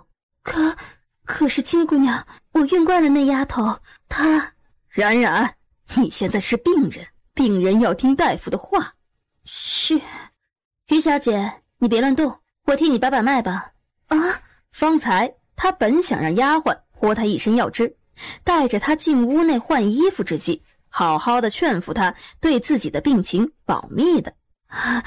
青姑娘，方才让你受了惊，我实在有些过意不去，不如我先让人安排你休息一晚，等到明日精神好了，再替我看病也不迟啊。无事，这点惊吓算不得什么。于公子对于于小姐的病才是十分的焦急，我也不忍心她继续奔波劳累，所以还是先给小姐看看吧。就这么一愣神儿，手腕已经落在了玉清洛的手里，他的手指已然搭上了李冉冉的脉搏。半晌，玉清洛将手收了回来。青姑娘，我的病是不是很严重？其实你不说，我也知道，我这病肯定十分的难治，否则也不会烦请青姑娘过来。于小姐其实不必这样悲观，你这病只是小事，不过是身子寒，有些虚罢了。我待会儿开些药，你慢慢的吃着，很快就能好的。青姑娘，冉冉真的没事，可是那个江大夫却说这病十分的难治，他都看不好。其实于小姐的病主要就是在这里，于小姐病情不重，但是心病太重，不能保持愉快开朗的心态，再加上整日的在这个屋子里不出去，空气不流通，呼吸不到新鲜的空气，所以才会不见好。这病说难治也难治，说不难治也不难治，还是要看于小姐自己。青姑娘，真的有把握把我治好吗？当然，只要你按照我说的去做，并且按时吃药，保准你能尽快痊愈。是，青姑娘说的，我一定会牢记在心里。我说过，你这是心病，不能老待在屋子里，而且作息要正常，饮食要清淡，心情要保持开阔，可不能发脾气。毕竟调理身子都是要从平时的小事做起，然后再配合我的药，一日一副，不日就会痊愈的。时候不早了，既然于小姐的病没有性命之忧，夫人和公子也就不必过分担忧了，我就先告辞了，过2日再来。这个青姑娘对左琳似乎过于关注了，她到底想干什么？难不成看上左琳了？夫人，于小姐的病确实不重，不过也要多加重视，平日里多加锻炼才是关键。有些话我不好在屋里说，怕于小姐听到后心中不快，所以才出来单独告诉夫人。青姑娘，你说，我一定认真听着。夫人不必紧张，也不是什么大事。不过这俗话说得好，是药三分毒，任何病都不能只是依赖于药物，调理才是最重要的。可是这调理也有不少的门道，像于小姐这样的，得清心寡欲才可以。饭菜不能有荤腥，油盐最好也能少则少，不放最好。平日里多喝水，勤锻炼。每日早晨起床后，最好身着单衣，站在庭院当中，吸收天地之精华，呼吸一下大自然最纯粹干净的空气，将前一日的浊气吐出来。当然还有一个最重要的事情，请说，这于小姐的病情耽搁的有些久了，又喝了不少的药，每日躺在床上也没消化，堆积在体内，那才是最大的病因。所以夫人，以后每日你都要给于小姐催吐。催吐？我知道，这是这个治疗里面最痛苦也最难熬的经历。于小姐身娇肉贵，我实在是怕她受不住会不乐意，这才没有在于小姐面前说出来。毕竟炼油水每日这样吐一次都是一场煎熬啊。大夫人，为了于小姐的病早日痊愈，希望这些事情夫人监督一下，就算强迫于小姐也要吐一次啊。夫人是不是有为难之处啊？没有，怎么会有问题呢？青姑娘说得很对，你是大夫，我们自然是要听你的。你放心吧，我会根据你说的做的。那就有劳夫人了。是，两人快要走到前厅，耳边已经传来了于作霖和右相的对话声时，玉清洛的脚步又停了下来。对了，夫人，有件事情能不能麻烦你？请说。夫人，我在江城的药童并没有随我一同来帝都，如今我一个大夫，要看病、抓药、熬药、治人，一个人实在是分身乏术，忙不过来，所以能不能请夫人借我一个能吃苦耐劳的丫鬟帮我忙？青姑娘，这是什么话？你是为了作霖才千里迢迢的从江城来到这帝都的，也是为了我们于家才会这般辛苦劳累。咱们能帮得上手的，自然会尽量帮。一个丫鬟而已，不必这般客气。那就多谢大夫人了，青姑娘多礼了。咱们于府的丫鬟呀，虽然比不上青姑娘的药童，却也个个都是能干的啊。这样，我身边的方山心灵手巧，伺候我多年，做事啊向来都是妥妥帖帖的，就让他跟着青姑娘吧。啊，大夫人，这可使不得。方山姑娘是夫人身边用的舒心的，怎么能忽然跟着我走呢？这样不说我心里过意不去，也不敢劳烦方山姑娘帮我做事啊。再者，夫人换个人伺候也会不习惯的，这样岂不是两边都不得好？这样吧，方才于小姐房间里不是有个人被调去做粗使丫鬟了吗？那原先的那个粗使丫鬟就给我用吧。那会儿咱们在路上看到他们争执时，我看那丫鬟端碗倒是挺稳的，那么烫的药汁也不会摔到地上去，那样子倒是比我以前的药童还要好用。那丫头叫什么来着？你是说月心？对，好像就是这个名字。我倒是觉得她十分的合适，她原本也是个粗使丫头，能帮我做一些粗活累活，而且最重要的是煎药端碗都稳当，我用的顺心。可那丫头月心她怎么？大夫人有什么为难的地方吗？要是有的话那就算了，其实累一点也没事儿，一个人还是可以忙得过来的。没有什么为难的，一个粗使丫头而已，秦姑娘用得上，尽管拿去就是了。如此，那就多谢于公子了。夫人和公子放心，我也不过是这段时间里麻烦一下那丫头，等到于小姐的病治好了，自然会让那丫头回到府中，绝不多占用她一天。那丫头不就是青洛未出嫁时的贴身丫头吗？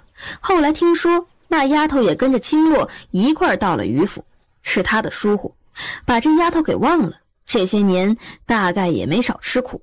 青姑娘也太委屈自己了，给人看病抓药，人家连个丫头都不肯给你。哼，青姑娘如此慈悲为怀，缺了什么少了什么，我右相府有的是，不就是一个丫头吗？青姑娘若是有空，去本相府里挑一个，不管是谁，本相立马奉上他的卖身契，让他从此一心一意地伺候秦姑娘，帮着秦姑娘一块行善积德，如何？这李子帆又来凑什么热闹？我不是都已经说了会把那丫头给秦姑娘了吗？他这是什么意思？又想真是大方。那是自然的，若是本相家人生了病，秦姑娘来相爷府治病，不说一个丫头，就算是全相府的人都任由秦姑娘差遣。若是用得上本相的地方，本相也会义不容辞的。右相言重了，这只是件小事而已。于公子也并没有说不帮我，你别误会。于公子他为了家人，一向都是尽心尽力的。娘，将那个叫月心的姑娘的卖身契拿来，交给秦姑娘。从此那丫头就是秦姑娘的了，以后无论如何处理，都全凭秦姑娘做主。夫人看来很舍不得。我这就去拿卖身契。秦姑娘，既然你是帮我府里的人看病，那就请秦姑娘在府里住下吧。我会让下人给秦姑娘安排一个清洁的院子，也免得姑娘左右奔波多劳累了。于公子，你的好意我心领了，只是住在于府多有不便。再者，我如今和金掌柜住在一块儿，实在不好将他一个人留下，毕竟他也算是陪着我来帝都的。那可以让金掌柜也……于公子，金掌柜不喜欢住在大户人家的府里，对他的性子实在是种束缚，所以还请公子不要挽留了。既然如此，那我就不勉强姑娘了。于公子，时辰不早了，金掌柜的还在等我，我就先回去了。本相送秦姑娘回去。2辆马车，一前一后。姑娘，这是夫人让我交给你的，以后月心便是姑娘的人了。多谢。小姐，是我们家的小姐，这怎么可能？要不要喝杯水？小姐，你还活着，你还活着，太好了，你还活着，小姐。小姐，月心以为你2年前真的被雷给劈死了。小姐，好了，擦擦脸，别哭了。我好高兴，我好激动，小姐，我没想到还能再看到你，我真的太高兴了。小姐，这些年你都去了哪儿了？过得好不好？有没有被人欺负？对不起，月心没用，当年没能救出小姐，让小姐受了那么多的苦，月心没用。来，喝口水，再慢慢的说。小姐，这是什么？这是药膏，你抹在手上去，以后这东西就给你了。以后每天晚上睡觉的时候擦一遍，手会光滑许多。小姐，我抹就是了，你别看了。手指是被谁折的？小姐，这是我不小心弄断的，你就别问了。反正能再见到小姐，月心就已经很满足了。今后月心一定不会再离开小姐，不会让小姐一个人受苦了。谁折的？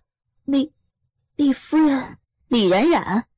回头我把你的手指重新接一下，这样一直扭曲着可不行，以后多注意一点，慢慢的把手给养回来。小姐会医术了吗？这事儿我回头再和你慢慢说。月心，我有些事情想问你，那个李子帆以前和我是什么关系？李公子，小姐不记得了。6年前九死一生，大概是伤到了脑子，醒来时以前的事情大部分都忘记了，只是依稀记得几个很小很小的细碎片段。关于在余家的那些事情，都是葛嬷嬷后来告诉我的，连你我也只记得一个名字，更别说是李子帆了。若不是他在我蒙着面纱的时候还认得我，我至今都不知道多年前会和他认识。你哭什么？小姐，这些年你真的是受苦了，没想到你伤得那么重，连记忆都没有了。小姐，你真的好惨啊！小姐，李公子现在是右相啊，他居然那么有本事，都当了右相了。小姐，以后你再也不用怕余家了，让李公子狠狠地收拾他们，把小姐以前受的那些委屈一一讨回来。李公子那么爱小姐，一定会帮小姐的。玉清乐越发觉得这丫头和楠楠简直是绝配呀。玉姑娘，王爷回来了，让你去花厅一晚膳。我知道了。笑话，难不成他们家王爷还比不过一个右相？打听到了什么？月心那丫头嘴倒是挺严的，关于右相和玉姑娘的事情她只字未提，只是属下先前去玉姑娘房里时，在门口听到月心说了一句，似乎说右相很爱玉姑娘。不过王爷，属下倒是打听到了一件很重要的事。月心那丫头说，玉姑娘她因为6年前的遭遇，几乎所有的人和事都给忘记了，连月心的名字都不记得，而关于右相这个人更是忘得一干二净。所以王爷，你有个楠楠还是很有优势的。忘记了所有的事情？是。七皇子是谁啊？七皇子是蒙贵妃的儿子，我听说昨日追捕刺客就是因为七叔被人下了毒，到现在还昏迷不醒的。下毒？这好办啊，我娘亲医术高明，我也小有成就，咱们去看看，说不定我能顺手把他的毒给解了呢，这样我就又有赏赐了。嘿嘿嘿，听说七叔中的毒十分的罕见，就连宫中的御医都没办法解。楠楠，咱还是不去了吧。小圣上，你这是对我能力的亵渎。那些太医解不了，那是因为他们没用，是他们头发长见识短，我可不一样。我从小就跟在我娘亲身边，简直就是那个走南闯北，上刀山下火海，已经到了见多识广满腹经纶的地步了。说不定我见过七皇子的毒呢，说不定我身上正好有这毒的解药呢。小圣上，你要对我有信心。可是楠楠，那个蒙贵妃对我不喜，她不愿意见到我们的。小圣上，你怎么那么笨啊？你想啊，就是因为她不喜欢你，所以我们这一次如果救了七皇子，正好可以改善他对你的态度，对不对？好了好了，你这么磨磨蹭蹭的不愿意出门，该不会是根本就不愿意让你的七叔好起来吧？嘘，楠楠，你胡说什么？我怎么可能不希望七叔痊愈呢？好了，既然如此，那咱们就更应该去了。来来来，走吧，别耽搁了。蒙贵妃可是十分的严肃的，就算是小孩子冲撞了她也没好果子吃。这俩熊孩子这不是去找死吗？等到他们好不容易藏在了怡兴宫宫门口，已经是半个时辰后的事情了。楠楠，你看这里戒备森严，咱们也不知道七皇子到底在哪个房间，就这样贸然闯进去，会被直接抓起来的。你说的也有道理，不然这样，咱们直接告诉他们咱们是来治病的，让他们去通报那个什么贵妃娘娘，这样咱们就知道七皇子在哪里了。不可，为什么？楠楠，咱们是小孩子，当然我是知道你的本事很大，可是别人不知道啊，他们也不会相信啊。我们这样大摇大摆的出去，贵妃又不喜欢我，到时候一定会认为我们是闹事的，还会把我们打一顿，所以是行不通的。不如咱们还是回去吧。那可不行。有了，我有办法了。有刺客，有刺客，有刺客，刺客往怡兴宫去了，快点保护贵妃娘娘。快，刺客跳上屋顶了。刺客在哪儿？刺客在哪儿？快来找刺客。怡兴宫旁边所有的偏殿院落全部亮起了烛火。千秋，外边出了什么事儿？没事儿，有朕在这里，看谁敢放肆。皇上息怒，宫里闹起了刺客，听人说那刺客往怡兴宫来了，所以……好大的胆子！真当这皇宫是自家的后院了，想来去自如不成？又有刺客？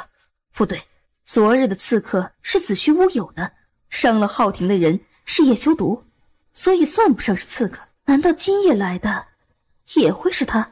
不对，既然我们之间已经达成了协议，叶修毒就不可能闹上这么一出，这样对他没有任何好处。难不成真的有刺客？皇上，那刺客会不会是冲着浩庭来的？臣妾担心。让人保护好七皇子，若是七皇子再出了什么事儿，提头来见。是。皇上，刺客已经拿下，请皇上定夺。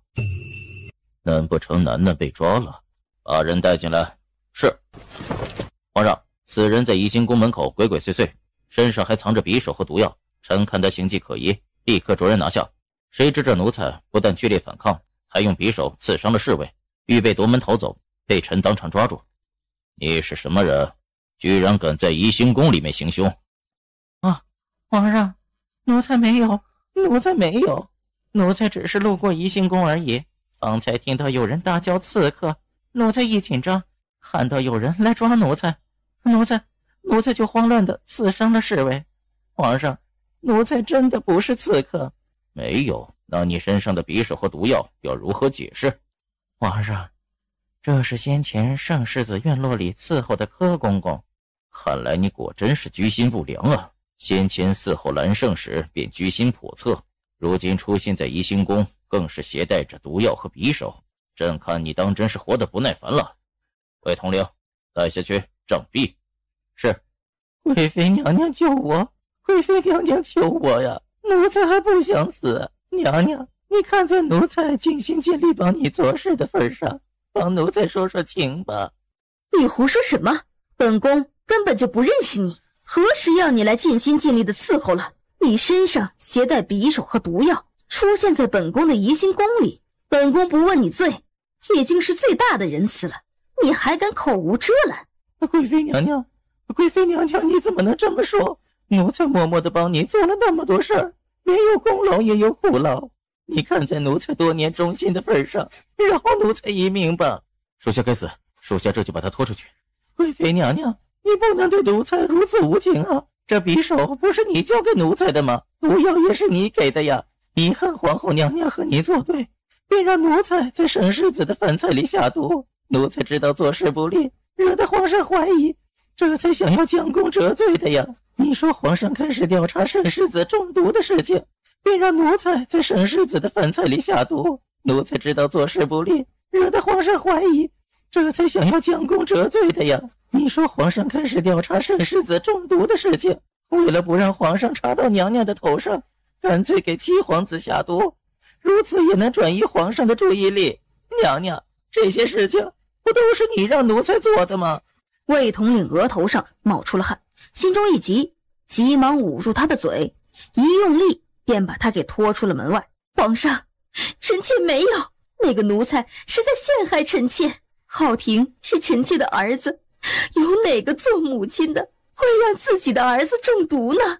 皇上，臣妾再残忍也不会让自己的儿子这般凄凉的躺在床上动弹不得。好了，朕怎么会不相信你呢？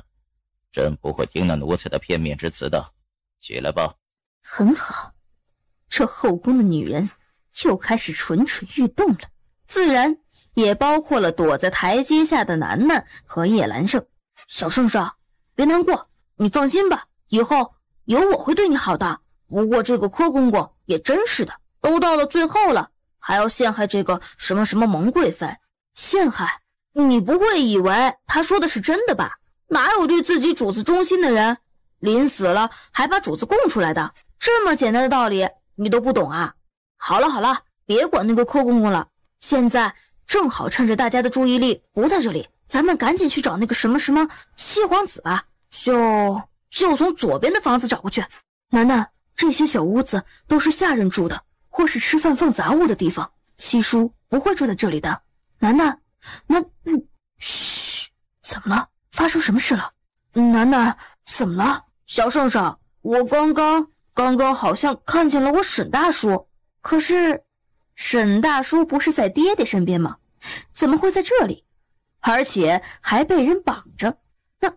那爹爹知不知道？沈大叔是谁呀？是爹，就是叶大叔身边的护卫，很好的。你是说是我五叔的人？被绑在架子上，好像受到虐待了一样。两个小孩子同时坐在地上，一个想着怎么救人，一个想着这中间错综复杂的关系。小圣上，我终于决定了。决定什么？我决定亲自把沈大叔给救出来。就里面那个人。楠楠，这里可是怡兴宫，是蒙贵妃的宫殿，好多人守着的，我们就2个人，怎么救啊？这个嘛，包在我身上。我这个人别的本事没有，悄悄地放倒2个人还是没有问题的。探手从随身的包包里面鼓捣了一阵子，半晌后从里面拿出一个细细的竹筒，就见楠楠把一枚银针放在了那个小手指粗的竹筒里。楠楠将竹筒含在嘴里，对准坐着的那个人，咻的一声，十分的细微，那针很快没入了坐在墙角那人的手臂上。不好，刺客还在。总算是我聪明伶俐可人，那2个人晕过去了。小圣上，你赶紧爬进去。谁？楠楠又推了他一把，好半天叶兰胜才费力地爬了进去。你去给我沈大叔的绳子割断吧。叶兰胜也不说话，踮着脚用刀子割断了沈英手腕上的绳子。你是谁？你为什么要救我？不是我要救你的，是楠楠。楠楠呢？怎么还没进来？奇怪，楠楠怎么没进来？沈英一听楠楠，急忙3两步的走到窗边。沈大叔，我比较矮，爬不上去，你快点抱我进去。一弯腰便把他给抱了进来。楠楠，你怎么来了？我来救你啊！这2个人好没用啊，在这里看守着，居然一直都没有发现我和小圣圣。楠楠，你是怎么到这里来的？你知不知道这里是什么地方？我知道啊，我还知道你被绑在这里。沈大叔，楠楠还是很疼爱你的，你看看，这不马上就来救你了吗？好了，趁着时间还早，咱们赶紧走吧。我不能走。为什么？楠楠，如今王爷知道我在这里，他也已经有了救我出去的主意。可是如果我现在走了，那就变成了心虚，反而破坏了王爷原本的计划，甚至给了蒙贵妃给王爷找错处的机会。沈大叔，其实你错了，其实叶大叔根本就没有要救你出去的意思。你想啊，这皇宫里危机重重，到处都是害人精，叶大叔自己进来都要小心翼翼的。而且啊，这里是那个什么贵妃的地方，叶大叔一个男人怎么能随便进来呢？要是被皇上知道了，那是要被砍头的。沈英差点笑出声来，这家伙居然为了心里的那点小心思，不惜败坏自己爹爹的名声。王爷有这么个坑人的儿子，也是作孽呀。好了，楠楠，王爷是什么样的人，我心里清楚得很，你不用这么费尽心机的挑拨离间。倒是你，王爷找你都找了很久了，你是不是该想法子出宫了？沈大叔，你这人怎么这么笨呢？我真的没有挑拨离间，我也见过叶大叔了，不然你问小圣上。五叔确实和我们见过面，而且还带着楠楠的娘亲来的，但是绝对没有说过不救沈护卫的话。五叔？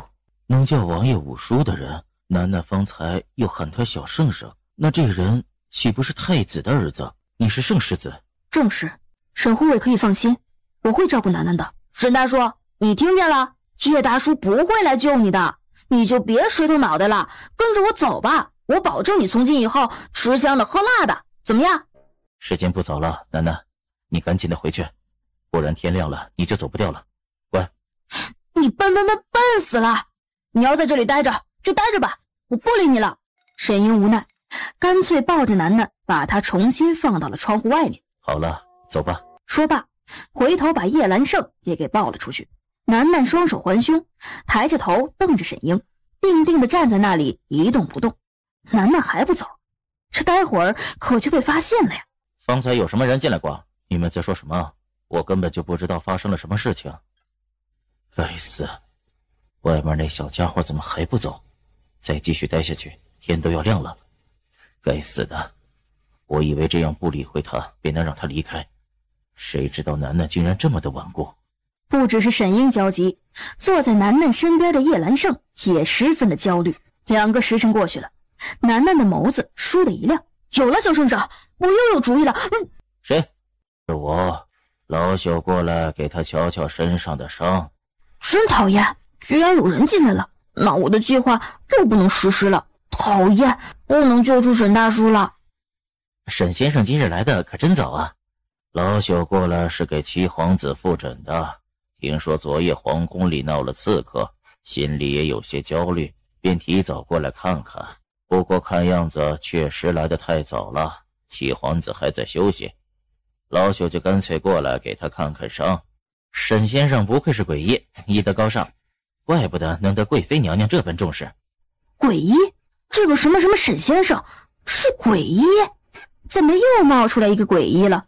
不会吧，这个骗子还在皇宫里面，还在骗人。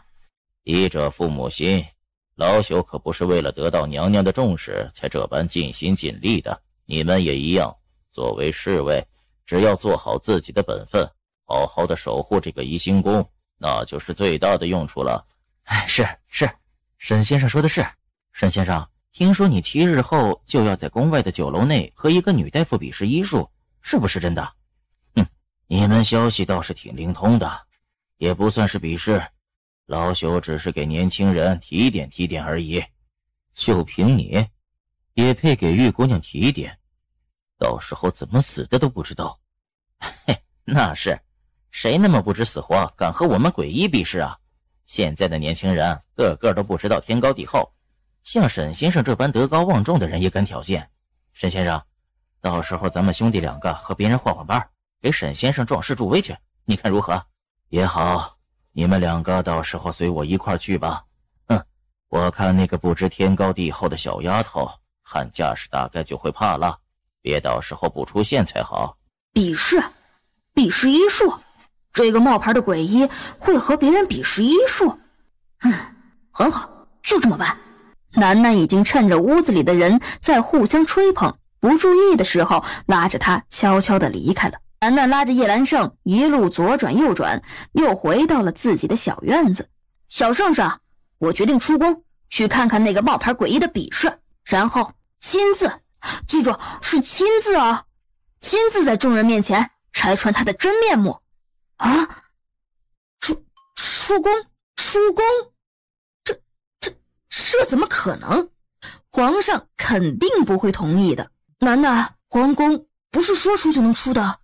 你说的对，不能说出去就出去。我出去是肯定没有问题的，但是你嘛，书虽然看得很多，但是不会功夫，跑也跑不快，这样要被欺负的。不行，还是要稍微的锻炼锻炼。这样吧，反正还有时间，小圣上，我教你一点点基本的功夫吧，最起码要懂得防身，是不是？楠楠，咱们还是先准备。皇上，你慢着点走。兰胜给皇爷爷请安。真收不起你的礼。兰胜惹皇爷爷不高兴了，请皇爷爷恕罪。你念的都是什么书啊？你告诉朕，这书里面都教了你什么？你的规矩礼仪呢？都学到哪里去了？皇上，小圣上读书很厉害的，你不能骂他，他又没犯什么错。祖宗，你就别再火上浇油了。不能骂他，半夜3更跑到贵妃的宫里大叫刺客，惹得宫内人心惶惶，害得宫女太监侍卫严阵以待，闹出这么大的动静，还说没有犯错，没话说了。你们知道你们这么做的后果吗？知道这是要问罪的吗？是不是也想被关进牢房里，从此不见天日？不知道，皇爷爷，是兰胜不对，是兰胜在这院子里待久了。太后今早解除了兰胜的禁足令后，兰胜就忍不住想要出院子走走，这才拉着楠楠出去的。可是兰胜久不出门，宫里的路都记不太得了。楠楠刚进宫，更加不知道路，这才不小心的走到了怡兴宫。皇爷爷，所有的后果全部由兰胜一人承担。楠楠还小，不知道宫中规矩，请皇爷爷不要怪他。果真如此，既然你要一力承担，那朕便罚你。等一下！怎么？你还有什么话要说？楠楠，你别说话了。皇上，这件事情其实还有内情的。说说。皇上，其实我们出这个院子，不是因为小圣上贪玩想出去，而是因为我们看到了柯公公。皇上你也知道，小圣上身上中了毒，对吧？柯公公的嫌疑很大的，对吧？然后我们看他行为这么鬼祟，心中当然有了怀疑啊，这才一直的跟着他。结果不得了啊，那个柯公公居然去了贵妃娘娘的宫里。虽然吧，我是不认识贵妃娘娘，可是我们知道皇上在那里啊，我们觉得那个柯公公会对皇上不利的，所以啊，皇上，我们是担心你被伤害的，但是我们都是小孩子。小圣上也说了，他在宫里的地位不高，没人会相信他的。就算说科公有问题，也会被当成小孩子的玩笑话来着。我们左思右想，右想左思，终于想到一个绝妙的主意，这才大声喊着有刺客的。你看看，效果很好，对不对？那个柯公公也因为太过紧张而露出马脚，被皇上给抓住了。这样也成？这孩子果真不愧是修王爷的儿子。皇上，你看，昨晚上我们还被柯公公发现了，我的小手都受伤了呢。受伤了？这事儿怎么没人和我说？怎么回事？这孩子受伤了？整个院子里的奴才都是死人吗？不会叫太医过来？不用叫太医了，我自己已经擦过药膏了。其实不是很大的伤，皇上就不要劳师动众的了。我是男人，男人身上留点伤，才有男子汉的气概。也对，这孩子手背上的伤不可能是柯公公造成的，估计是他自己不小心磕着碰着了。皇上，你相信我说的话了吧？皇上，所以说我和小圣上不但无过，还有功呢，对不对？说吧，要什么赏赐？皇上，您太看不起我了，我是那种只会要赏赐的人吗？那你说你想做什么？我想让皇上给我和小圣上一次再度立功的机会。这功怎么立？要我和小圣上出宫才能立。你倒是说说，什么事情还需要你们两个出宫去办？果然是太野了，太野了。皇上，我听说宫里有个鬼医，对不对？是。可是皇上，你知道吗？那个鬼医啊是假的，真正的鬼医才不长他那个样子呢。你说什么？我见过鬼医的，那个沈先生他真的不是鬼医，我有办法证明他是假的。不过这个一定要出宫才行。好一个沈先生，骗人居然骗到皇宫来了，怪不得他没办法解开修儿身上的毒，也没法子解开七皇子中的毒。但是梁太医也说过，这个沈先生的医术确实了得，医学知识比太医院如今的院手还要丰富，许多连太医都不知道的药材病例他都了解。但是这种事情楠楠应该不会说谎才对。这可真的是件大事儿，要是被外界的人都知道了这事儿，以后皇上的脸往哪里放？皇上要不要把沈先生抓起来严刑拷问？若是情况属实，那可是欺君之罪。确实，情况属实便是欺君之罪，满门抄斩都不为过。但他若真的是鬼医，那岂不是错杀了一个医术高超的大夫？此人还不能杀。皇上，那可如何是好？或许这个时候知道那沈先生不是鬼医，倒是件好事。皇上，我和小圣上到底能不能出宫啊？可以。太好了！不过朕有个条件，朕要一个人带着你们一块儿出宫，你们两个必须听那个人的话，不得擅自行动。姑娘，太子和太子妃来了。太子妃，你没说王爷不在？这小的说了，可是太子亲自上门，非要进来，说王爷不在，那他就在府里等着，小的拦不住。哟，这太子什么时候胆子这么大了？不是说他向来怯懦无能的吗？这会儿倒是敢硬闯修王府了，就连宝王爷等人也不敢这般大胆，不顾王府侍卫的阻拦硬闯进来。他们那些人听说王爷不见客，最多便是留下帖子，还是不得不回去的。难不成还真是无知者无畏吗？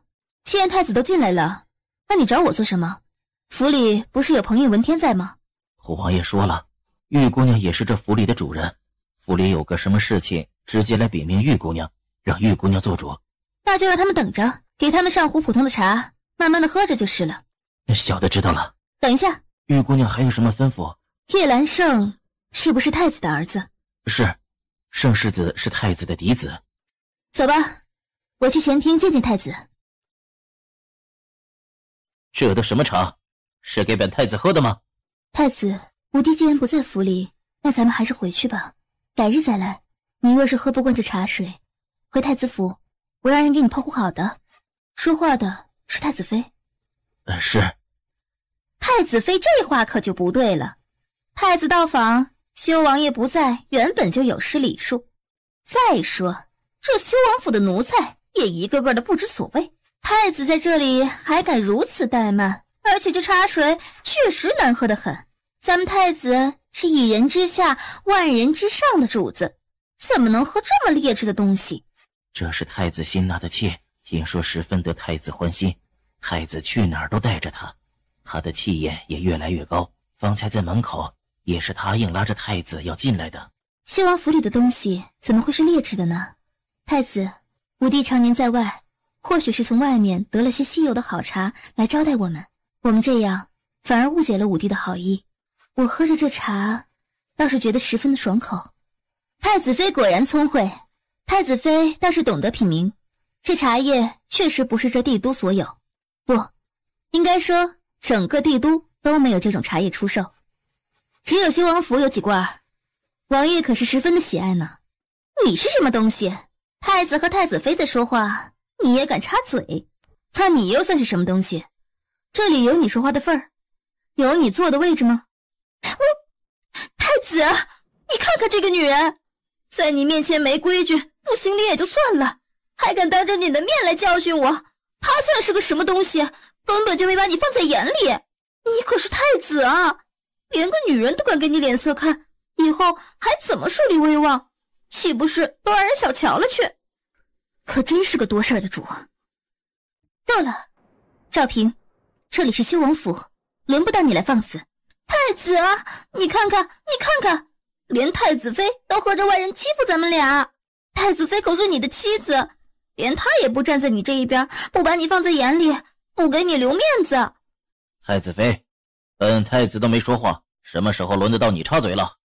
乖，别生气了，这里有本太子给你做主，别哭了。你是什么人？见到本太子为何不行礼？还敢如此大胆地训斥本太子的爱妾？爱妾？杨管家，把那个女人屁股底下的椅子给我挪了，这修王府的前厅可没给妾室坐着的地方。除了姑娘，太子和太子妃身下坐着的，其他的椅子全部撤掉。是。赵平整个人都愣住了，呆呆地站在屋子中间，半天没反应过来。太子，妾身以为以后跟着太子，定然不会再有人敢欺负妾身了。想不到在太子的面前，也有人敢把妾身从椅子上扯下去。那些个粗鲁的侍卫也敢用脏手来碰妾身。太子，妾身没法活了。赵平已经狠狠地朝着一旁的柱子撞去。太子妃大惊，比太子反应还快，急忙冲上去帮赵平挡了一下。太子妃只是被他这么一撞，被他头上的发钗戳到了下巴，当场疼得眼泪都掉了下来，整个人都滑坐到了地上，捂着胸口，大口大口地喘着气。平儿，你怎么样了？有没有撞到哪里？你怎么这么想不开呢？有什么委屈，本太子会给你做主的。你要是出了什么事情，你让本太子怎么办？你这个女人居然敢如此羞辱本太子的平儿，还逼得平儿差点自尽在这里，本太子今天就要了你的命。太子不可，这里是修王府，我们还要等武帝。你给我闭嘴！你还真把自己当什么东西了是吧？要是没有本太子，你连个妾室都不如，什么都帮不上本太子也就罢了，还敢在这里长他人志气灭自己的威风，你还有没有把本太子放在眼里？太子，我是为了你好。太子反手又是一个巴掌打在太子妃的脸上。你给我闭嘴，否则我当场就废了你。够了，太子要耍威风，要发脾气，回你的太子府去，在修王府逞什么能耐？太子小心地安抚好怀里的赵平，随后冲过来就想要对玉清洛动手。田管家，你不用管，我今日倒要看看他是不是只有打女人的能耐，还是连打女人的能耐都没有。是。玉清洛冷笑着看着太子对着自己扬起手，只是还不等他动作，身后腰上忽然抱了一个人。太子，请你三思啊，不要冲动行事，这里是修王府。太子妃，你到底是不是太子的妻子？都这个节骨眼上了，还帮着那个女人。滚开，你个贱人！太子妃的手肘重重地磕在了地上，赵平趁机上前，状似无意地踩上了他的手背，重重一碾。太子剑甩开了太子妃，便又想冲着玉清洛扬手，然而一回头，才发现玉清洛的身后站了一整排的侍卫，仿佛他若是敢动手，他们便敢杀人一样。你等着，你对太子不敬，我定会将你满门抄斩。本太子这就回去禀明父皇，带人来将你抓到刑过。走。太子！大厅内的人看着他，都带着一丝同情，让他们全部下去，和月心一块把太子妃给扶了起来。多谢，今日多有叨扰，请姑娘见谅。太子他只是一时失控，希望姑娘在王爷面前解释一下，免得他们兄弟两个多有嫌隙。太子妃今日过来，是想知道盛世子的情况吧？太子妃的身子一僵，豁然回过头去，扶太子妃去客房休息。身上带着伤，怎么能从修王府出去呢？谢谢。玉姑娘还懂医术？只是略懂皮毛而已。太子妃的伤有好几处，这府里的大夫是个男子，所以我想还是我来处理比较妥当。玉姑娘是个妙人儿，玉姑娘是否知道兰胜的情况？王爷和姑娘说起过吗？王爷说他很好，皇上对他也很是喜爱，如今倒是开始打算栽培他了。是吗？我倒是希望皇上不要注意到那个孩子才好，我没那么大的野心，希望兰胜有什么成就，只要他平平安安就好。如今宫里的形势本就紧张，兰胜若是得了皇上的重视，只怕会招来更多的祸端，而太子也会因为兰胜得到皇帝的特殊对待而变得自满起来，以为皇上对他开始刮目相看了。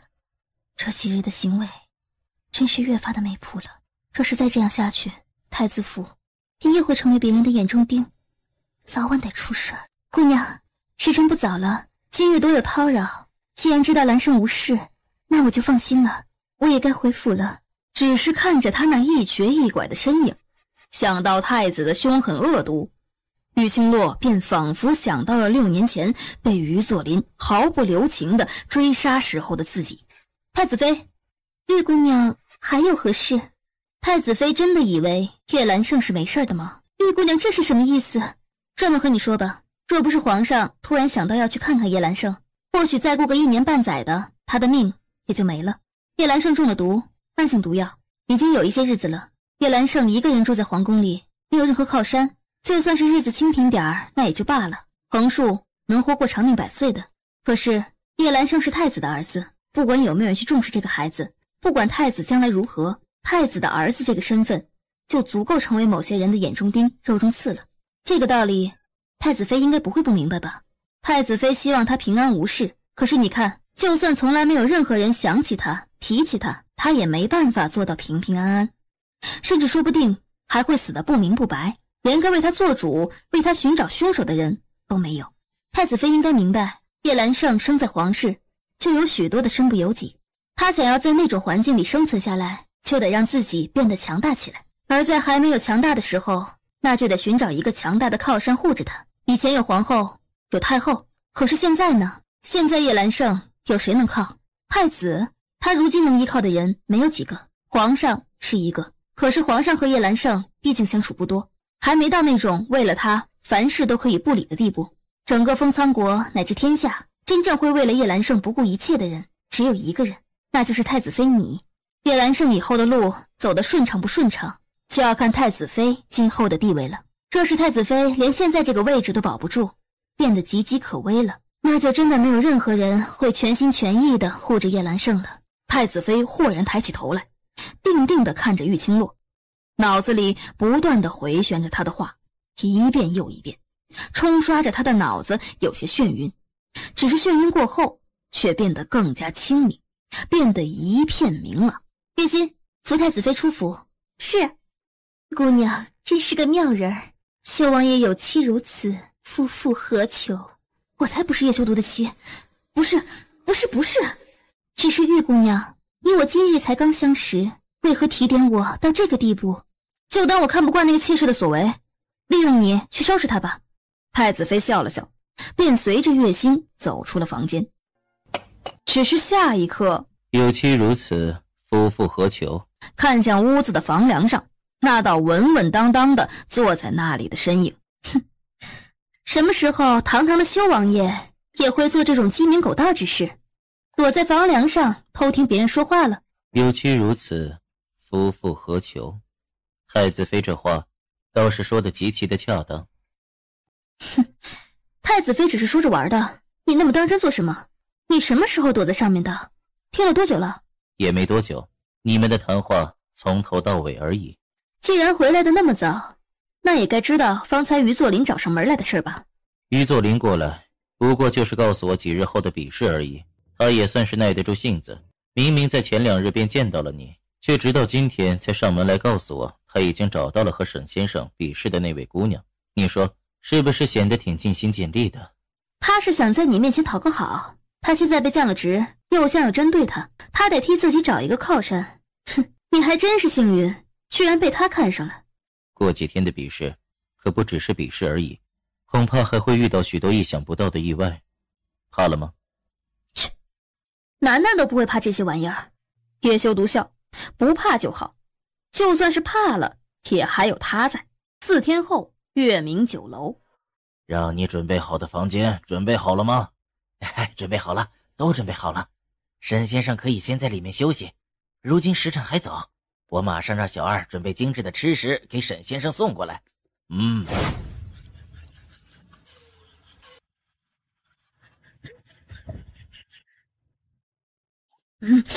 小圣上，那个东西看起来好好吃，咱们下车去买吧。买什么买？我们已经到月明酒楼了，得抓紧时间进去了。你看看，这外面都围了那么多人，比试肯定都要开始了。那个姑娘还没来呢，该不会是不敢来了吧？是啊，这约定比试的时间都要开始了，她还没出现，人家鬼医早就坐在包厢内等着了。如果那姑娘还不来，我看事情就悬了。可不是，不但那姑娘没来，就连修王爷和于大人也不在。哎，你们说，会不会是那个姑娘不愿意过来，不敢过来，修王爷和于大人丢不起这个脸，索性也不出现了？不说，人家堂堂的王爷和兵部侍郎，如果真的怕了，当初就不会搁下那样的条件。你们看，右相刚刚也来了，他都那么淡定悠闲，胸有成竹的样子，肯定是没有问题的。我倒是比较相信右相的眼光，说不定那个姑娘能赢。五哥也没来。八王爷这边请，按照您的意思，给您留了8号的厢房。就在这时，2楼的一间厢房忽然被打了开来。比试的时间马上就要到了，可是人好像还没到齐呀。估计是怕了吧，毕竟咱们鬼医也是享誉天下的名医，岂是那种乡下小大夫能够比得上的？估计一听到咱们鬼医的大名，就躲起来不敢见人了吧？是啊，当初可是说好了的，若是到了时间人还没出现的话，就算是认输了。修王爷、右相和于大人可都要给咱们沈先生道个歉，当众赔个不是的。时辰不是还未到吗？沈先生你急什么？那个右相好年轻啊，真好看。哎，我以前还以为右相是个不分是非的老头子，大坏蛋呢。我也觉得好看，和五叔是完全不一样的类型，可是气势也同样很惊人。你看他一说话，别人都自动闭嘴了。那个冒牌的鬼医可算是给我找到机会了。现在这里这么多人，我这就下去拆穿他的真面目，让他冒充我娘亲的名头，罪该万死。哼！等会儿，时辰还早呢，咱们等人到齐了再说。还要等什么人啊？我看现在人就挺多的，我只要下去拆穿他的身份，大家一定会对我刮目相看，竖起大拇指的。现在还不行，你现在下去拆穿他的身份，人家死不认账怎么办？咱们先看看热闹，等到人家比赛完了，才是你大显身手的时候啊。比赛完了还怎么大显身手啊？那个沈先生要是比赛赢了呢，一定会很高兴的，对吧？一定会自认为天下无敌了，对吧？这个时候你再出现，狠狠地泼他一盆冷水，在大家都为他喝彩的时候，你再爆出惊天大秘密，岂不是让在场的群众对你印象更加深刻吗？你说的好像是有那么一点道理。可是要是那个冒牌鬼医输了呢？要是他输了，咱们就可以痛打落水狗，让他被所有的人唾弃，永世不得超生，让他知道冒充诡异的下场，也给所有人一个警示，告诉他们冒充诡异都是大错特错的，这样不是更痛快吗？也好，那我们就看完他们的比试。哎呀，人怎么还没到齐？我等的头发都白了，居然还不出现。比试就要遵守比试的规则，要有比试的精神。哪有人不早早的过来准备，还拖延到现在的？真是的，连比试的时间都不遵守。我看那个人的医术肯定也不怎么样，说不定就被这个冒牌货给赢掉了。唉，早知道我就让我娘亲过来比试了，也免得让我等这么久。我娘亲虽然不靠谱，但是还算是比较守时的。大厅内的嗡嗡声已经越来越大了。右相是否要先准备一下？毕竟再过一会儿该给老朽道歉了。道歉？沈先生真爱说笑，谁给谁道歉还不一定呢。在本相看来，今日沈先生时运不济，似乎是要倒大霉的预兆。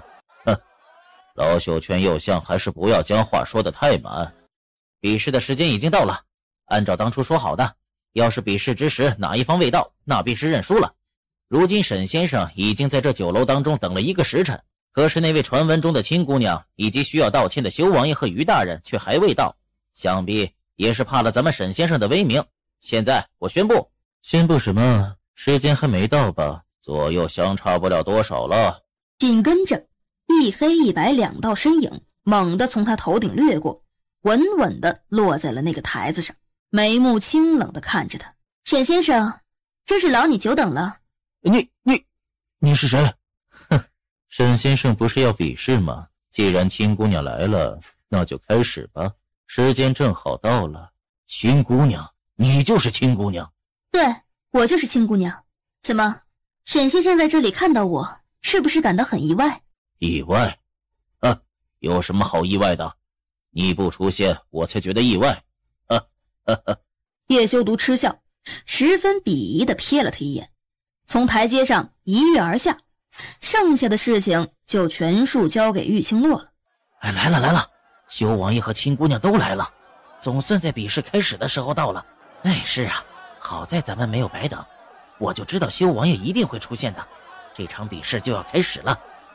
激动，真是太激动了。快点过去一点，别挤过来了。我真是好奇亲姑娘面纱底下的模样到底是咋样的。奇怪，于大人怎么到现在还没来？爹爹出场的方式简直帅呆了。真后悔，我刚才怎么就没想到这么有气势的出现呢？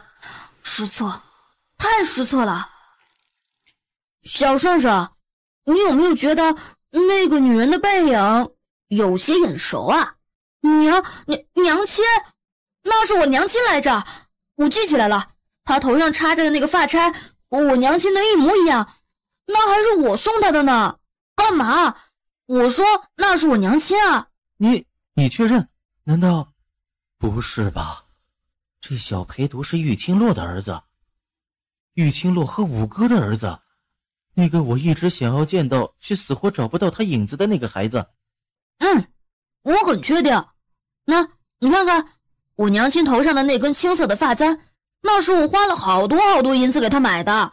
哎呦，你都不知道，我当时真是心疼死了。可是娘亲说她生日，当儿子的一定要送她礼物才行，而且还有独一无二的东西。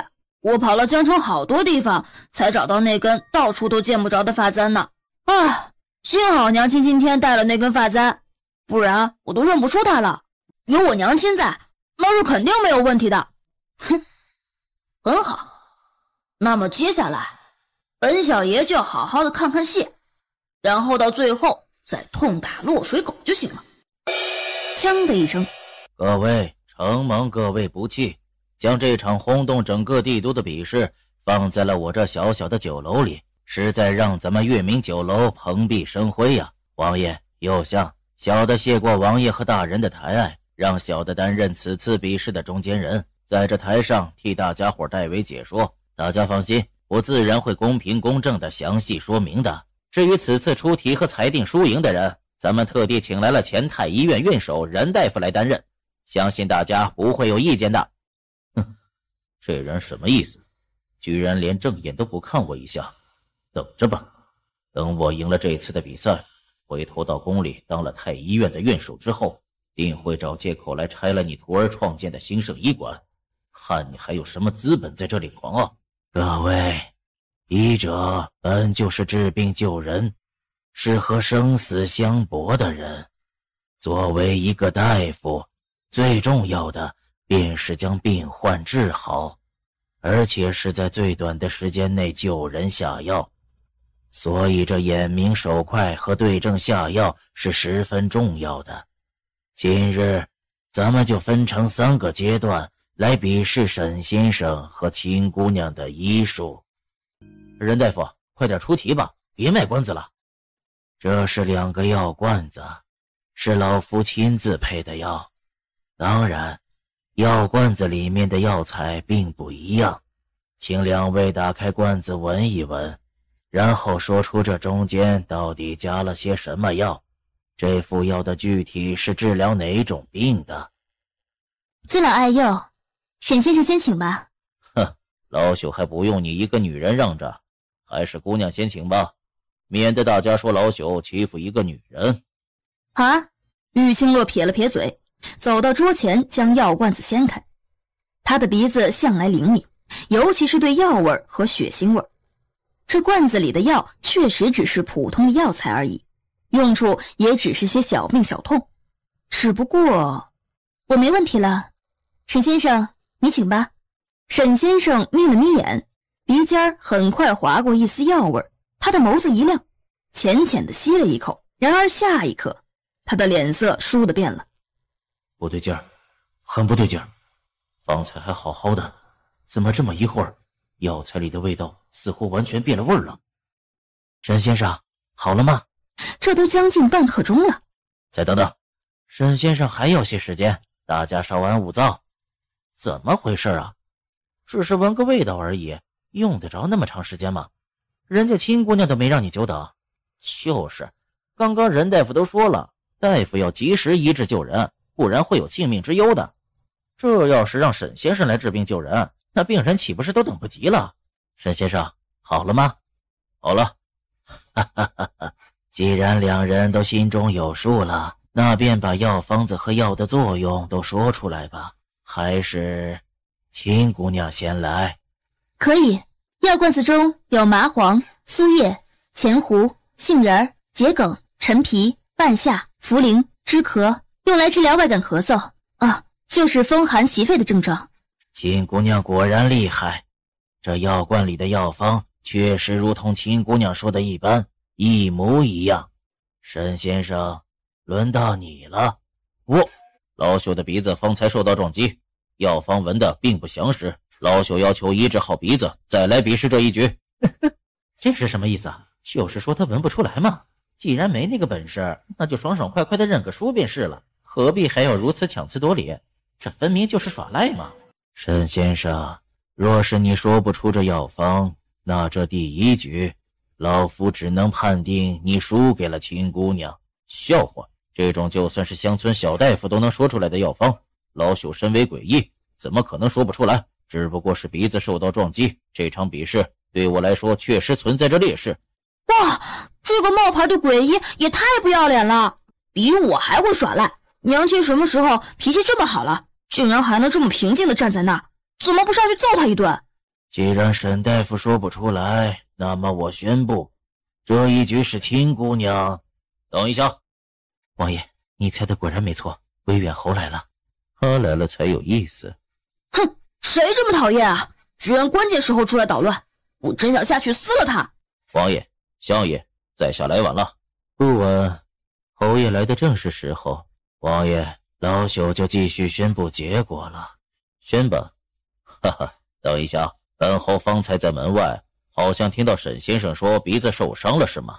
是，侯爷，老朽的鼻子方才确实不小心的被撞了一下。既然如此，那这闻香识药的比试规则对沈先生便是不公平的，你们说对吗？2楼的楠楠简直气到不行。你担心什么？没看到我五哥坐在那里吗？你放心吧，威远侯的身份没五哥高，五哥不会让他乱来的。没叶大叔高。是这里身份最高的人就是武，你也打输了。侯爷这话可不对了，若是沈先生的鼻子受了伤，那一开始便应该提出来。既然在任大夫说比试开始的时候他并没有意见，那说明沈先生是接受这样的较量的。哼，可是如今倒好，药罐子也闻了，人家亲姑娘也说出了药名和作用，沈先生倒是开始找借口了。难不成是沈先生闻不出这药名，也说不出这副药的用处，所以才会以鼻子撞伤为由，想借此避过这一局？就是，既然鼻子受伤，那为什么一开始不提出来？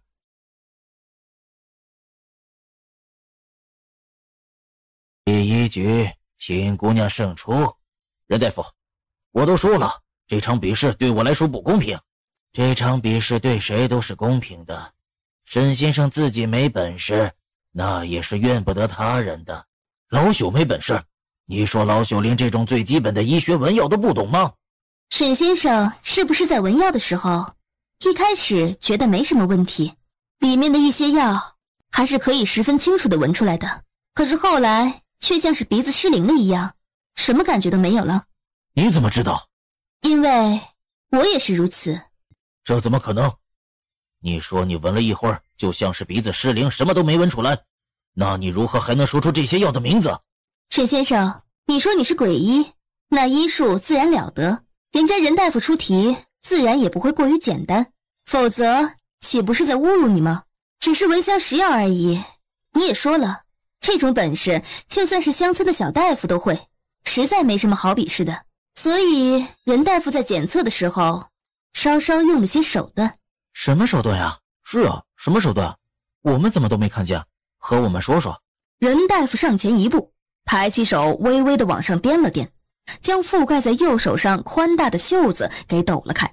这是老夫自己研制的味香，这香味清淡醒神，是老夫平日里用来提神醒脑的。今日比试诚如秦姑娘所说，既然这场比试轰动帝都，自然不能过于简单，否则实在难以测试出两人的医术到底如何。刚才在秦姑娘和沈先生打开药罐子的时候，老夫便站在他们的身边，打开这个瓷瓶，以瓷瓶当中的味香的味道混入其中。所以沈先生一开始表情尚算正常，等味香的味道混入其中之后，沈先生便心神不宁，对这罐药中的味道不确定了。到了最后，更是以鼻子受伤为借口，试图逃避比试的结果。沈先生，我说的对吗？原来如此。这么说来，沈先生这闻香识药的本事确实是不如秦姑娘了。先生还有什么想说的吗？既然任大夫都说这味香混入药味会让人闻不出什么，那秦姑娘又怎么会知道？莫不是这中间又有什么阴谋？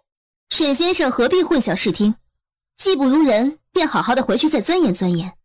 在这台上输了便是输了，大大方方的承认也比你这样耍赖要好得多。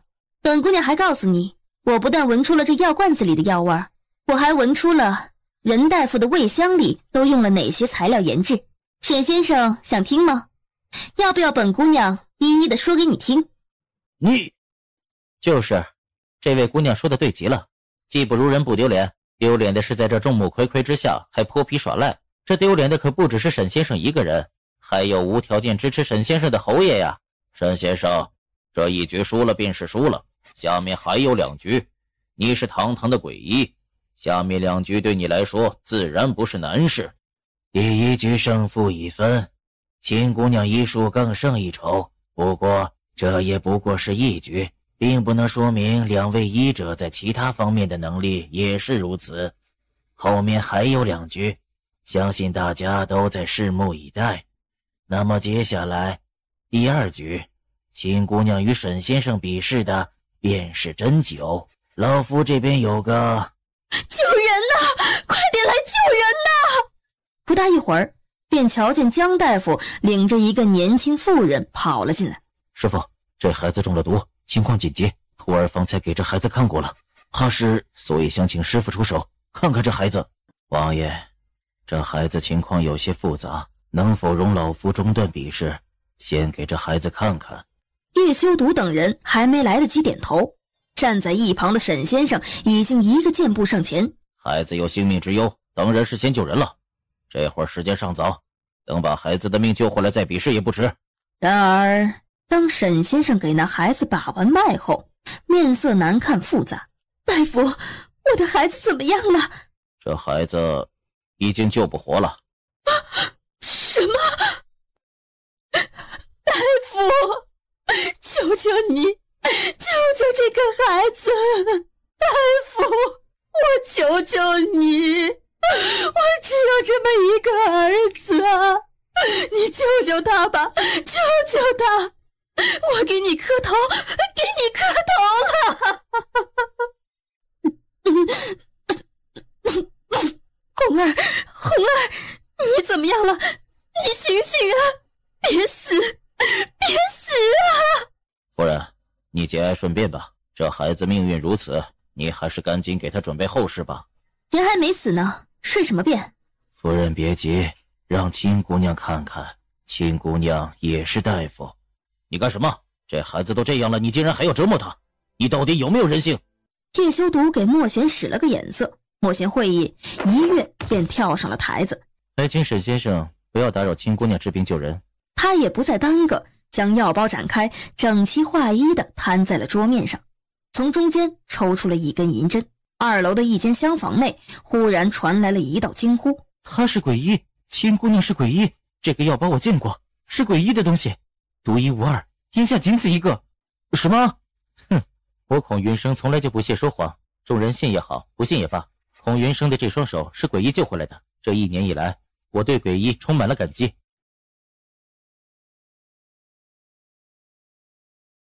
只是鬼医向来神秘，当初替我医治时也是蒙着我的眼睛，不肯让我看到。在下想找鬼医道谢，也是苦于无门。此次听说鬼医来此要和一位姑娘比试，在下心中存疑，这才过来看看。孔云生虽然没见过鬼医的面，却看到过鬼医的那个医药包，因为在下从未见过那包里的那些东西，这才印象深刻，记在了心里。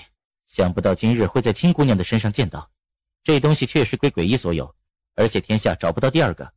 沈先生，哼，不过就是个冒牌的，真正的鬼医是亲姑娘。玉清洛只是微微地抬了抬头，看了他一眼，对这个孔云生他还是有些印象的。不怕，我会救你的，乖一点，勇敢一点，这一夜就过去了，好吗？你却给他倒下手。是，大家安静，亲姑娘既然出手了，那孩子必定还有救。刚才那个孔云生说什么？他说这个年轻的女人才是鬼医，这怎么可能呢？这不可能的，鬼医怎么可能只是这么一个涉世未深的小娃娃，还是个女人？那个孔云生一定在说谎，绝对不可能。你娘亲是鬼医？你不要说话，我现在心情很不好。楠楠，你为什么心情不好？那个人竟然提前把我娘亲的身份给说出来了，这怎么可以？这个是要留给我说的，我都想好了，等到我娘亲和姓沈的那个冒牌货比试后，我就从天而降，然后拆穿那个姓沈的身份，让他无地自容，让他羞愧万分，让他没脸活在这个世上。这样这里所有的人就都认识我楠楠了，对不对？这里所有的人都知道我才是那个揭穿冒牌鬼医真正身份的人了，对不对？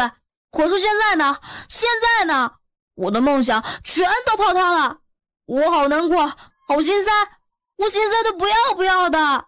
小圣圣，这个是意外，楠楠，反正那个沈先生的身份也算是拆穿了，结局还是好的，对不对？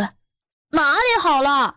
最重要的不是那个诡异身份的揭穿，而是我还没露面呢，我都没让大家伙记得我呢，我还没出场，机会就让别人给砍断了。楠楠，到头来原来你没想着为青姨出头啊。都是你，都怪你，一直不让我下去，现在好了，功劳全被别人给抢走了，我的个天啊，你真是太坏了。楠楠，你放心吧，总会有你出场的机会的。真的？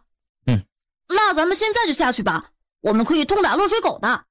楠楠，你看，你娘现在在给人治病呢，咱们要是突然出现打扰了你娘亲，让她一个错手不小心戳了那孩子一刀，那岂不是让这里所有的人都指责你娘亲，还有你我吗？那你的英雄形象就彻底的没有了。是啊，这个问题我怎么没想到？那好吧，现在不能出现，就只能等娘亲把人治好了再出现了。娘亲的医术很厉害的，应该花费不了多长的时间。玉星洛并不知道楼上还有个急于出场的小家伙，等到把他身上的小衣服给拢上，玉星洛才缓缓地吐出了一口气，将最后一枚银针递给了身旁同样已经忙得冒出汗来的文天。姑娘，红儿她能醒过来吗？你放心吧，他身上的毒素已经清掉了，到了晚上便能醒过来了。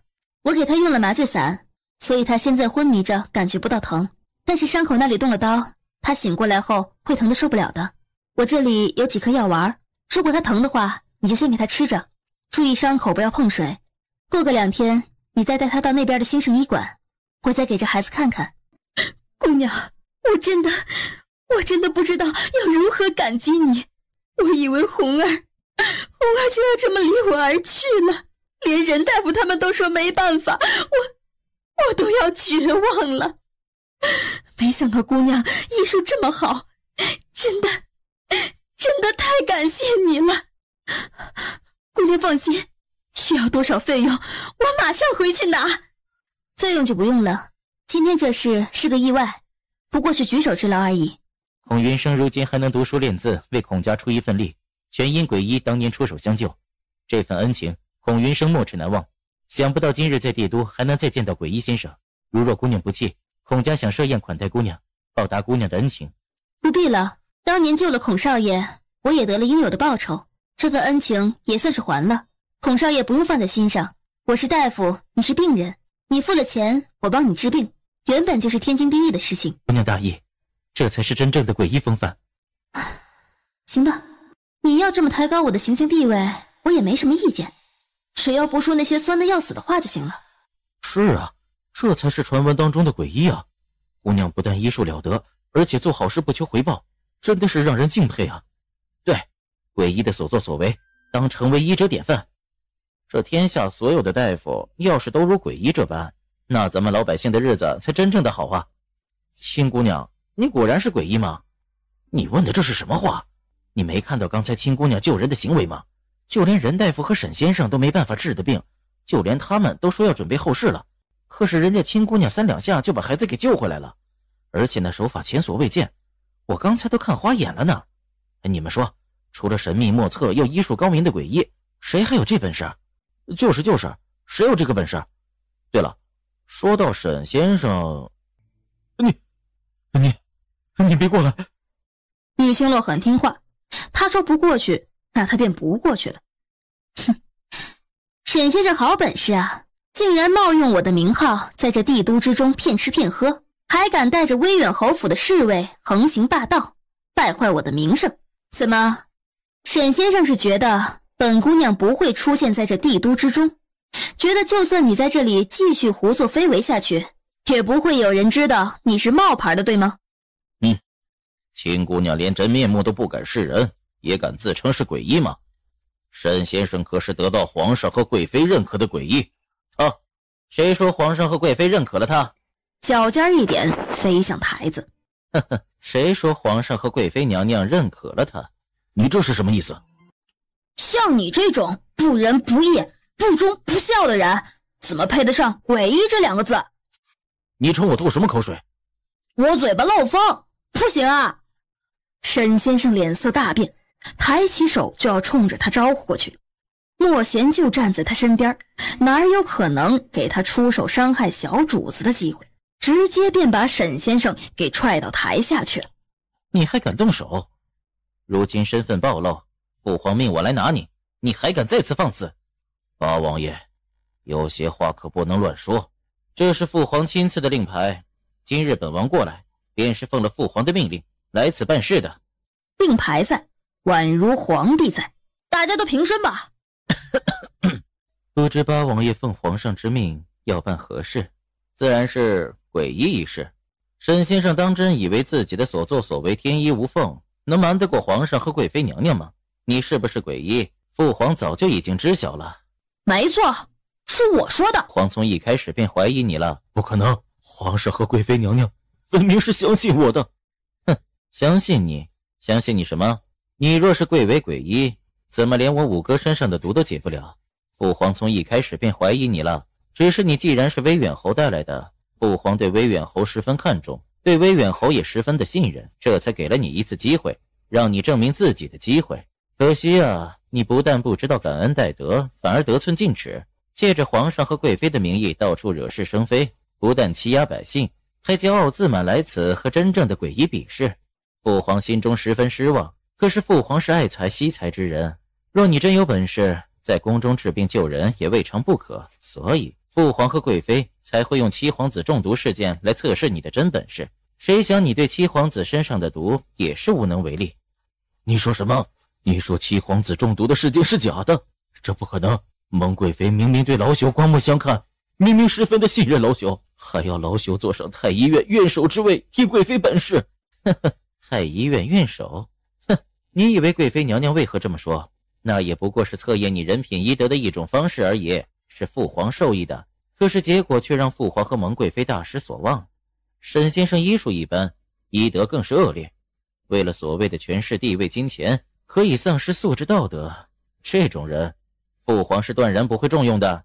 呵呵，沈先生，今日这场比试可是让本王大开眼界呀。不过你也算是死得瞑目了，在这会儿还能见到真正的诡异，还能和真正的诡异比试医术，虽然输得一败涂地。欺君之罪，论罪当斩。沈先生，乖乖的随本王走一趟吧。沈先生大口大口的喘着气，猛地跳了起来，随后一把抓住离得他最近的楠楠。别过来，你别过来，不然我掐死他！放下他！别过来，不然我就扎死他！沈先生，你确定你没抓错人吗？你别吓唬我！我告诉你，你们要是敢动我一根汗毛，我就让这小鬼替我陪葬！冒牌货，你真的要绑架我啊？闭嘴，不准说话，否则我就杀了你！诶，五哥怎么这么淡定，看起来一点都不紧张，除了刚刚那一会儿从椅子上站起来开始，如今面色好正常来着。他妈的，这女人比五哥还要淡定，那眼神轻蔑嘲讽，看起来倒像是有一点点的同情在里面。同情？他同情谁？楠楠？沈先生？还是我1号人？坏就坏在他的手上有那么一根银针，那针尖儿对准楠楠的脖子，若是他们一个不慎，楠楠说不准就真的归西了。沈先生，只要你乖乖的放了孩子，本王保证会向父皇求情，对你从轻发落。我不相信你的保证，你们给我准备1匹马送我离开，否则我就对这个孩子不客气了。1匹马？不行不行，1匹马要是载着我们2个，肯定跑不快的。而且我不习惯坐在马背上，我喜欢坐在马车上。这样吧，你让八王爷准备3匹马1辆车，3匹马拉着我们，一定跑得比较快，对吧？还有啊，既然我们要逃亡，那一定要准备干粮、酒水的，还有银子，还有衣服、被褥之类的，也不能少。路上要是生病了，那就麻烦了。好啊，一个个的全都没把本太子放在眼里，全部当我是死人吗？当着我的面也敢编排皇帝的人选，全都该满门抄斩！我都叫你闭嘴，你没听见吗？不许说话！喂，你这人怎么一点都不知道通情达理的？我好心好意的提醒你，你就应该对我说声谢谢，知道吗？我告诉你，作为一个高级的绑架犯，一个有脑子能成功的绑架犯，首先就要有一个十分周密的计划。你看看你，一点计划都没有，手还发抖。我告诉你啊，你别抖了，你要是再继续发抖，那根银针会戳死我的，戳死了我，你手上就没了人质，就更加逃不出去了。沈先生顿了顿，心跳又加快了些许，随后发现自己的手居然真的不再抖动了。可是他的唇瓣却发颤得更加厉害，眼珠子滴溜溜的四处乱转。玉清洛眯起眼，大概知道楠楠已经下了手了，如此他便更加不会担心了。没有任何人注意到威远侯的动作，威远侯勾了勾唇角，手指一拉一勾，弩箭拉直到了后面，咻的一声，直直的冲着沈先生的咽喉而去。只听啪的一声，不等他出手，那个飞射出来的弩箭突然在半途中被人横劈成两段，而站在中间的那个人正是表情冷漠、嘴角紧绷的叶修毒。魏远侯，这是要杀人灭口吗？不是，修王爷，你误会了，我只是想要趁着沈先生不注意拿下他，好把那孩子给救下来。魏远侯要真是有心要救人，何不上去和那孩子交换人质呢？就是，魏远侯这么做很容易让那孩子也遭遇到危险的。修王爷，你真的误会了，我怎么可能不会顾及那孩子的安危呢？不过是看到大家都束手无策，所以才会想办法出手的。你说谁束手无策呢？你说谁呢？我这不是把绑架犯给搞定了吗？你对我做了什么？我都给你说了，作为一个绑架犯，一定要有一个充足的准备和计划。你这样临时决定，肯定不会成功的呀！哎，不听男人言，吃亏在眼前，说的就是这个道理，懂？刚刚发生了什么事情啊？楠楠应该是趁着沈先生不注意的时候给他扎了一针。楠楠身上有很多稀奇古怪的东西，那针上面大概也涂了什么药吧。然后过了一段时间，沈先生便全身僵硬，动都动不了了。你们都进来，把人带走，关入大牢，听候发落。王爷，下官这就将人带走。此人多行不义，敢在帝都天子脚下犯下重罪，下官定会好好的审理此案，将罪状整理好，全数递交给皇上的。叶大人辛苦了。侯爷救我，侯爷救我呀！你不是说过咱们是坐在同一条船上的吗？你不能见死不救啊！你在胡说什么？谁与你是一条船上的？你胆敢欺君罔上，还把本侯也蒙在鼓里，差点陷本侯于不忠不义之人，如此罪大恶极，本侯恨不得将你碎尸万段，怎么还会去救你？简直可笑！侯爷，你确定是被蒙在鼓里的吗？修王爷，这是什么意思？侯爷做了什么事情，应该心知肚明才是。重新坐回了方才的位置上，表情冷峻。修王爷，八王爷，本侯承认，在未调查清楚沈先生身份之前，便将他带入皇宫替王爷诊治身上的毒，确实是本侯的疏忽。这件事情影响重大，本侯必然不会推卸责任，回头自然会去向皇上请罪。皇上要如何惩罚我，本侯绝无半点不满。侯爷，你如果真是不知道沈先生的身份，那你对沈先生今天的比赛有什么好担心的？甚至担心到不惜一切代价的在半路劫杀亲姑娘，这一路上果然不太平。亲姑娘，真有此事？你真的在半路上遭受了劫杀？是，怪不得沈先生当时的表情很怪异，原来一早就知道亲姑娘会被杀，无法参加比试了。对啊，我也觉得奇怪，这沈先生怎么就那么肯定亲姑娘不会来了呢？当时还口口声声的说亲姑娘是怕了他才不敢来，而且啊，时间还没到，他就迫不及待的站到台上宣布了，他肯定也是知情人。魏远侯，你竟然草菅人命，不但对亲姑娘下手，还要杀害朝廷命官。幸好王爷及时赶到临道，把人救下来了，否则大家岂不是全都中了你的阴谋诡计了？竟然还派了4个黑衣杀手来对付亲姑娘这样的柔弱女子，这行为和畜生有什么两样？今日我同于大人出了于府，便遭到了4个黑衣人的暗杀，他们一路追着我们的马车跑到了林道上，更是不惜一切代价对我们痛下杀手。于大人双拳难敌4手，被重伤，此刻还是昏迷不醒的。如果当时不是修王爷及时赶到，恐怕我也已经死在刀下，根本就不会出现在这里，更不可能和沈先生比试。若非路上遇到追杀，我也不可能快到比试的时间才出现在这里。叶大人，如今那林道上的血迹还在，叶大人尽可派人过去查看。王爷，这种事情你怎么能冤枉我？亲姑娘和于侍郎遭遇追杀，许是他们自己结下了什么仇人，这无凭无据的，怎么能说是我派去的人？哼，无凭无据，侯爷是要证据是吗？叶修毒嗤笑一声，横竖今日他是不会放过他的。彭英，侯爷要证据，你给他看看。是。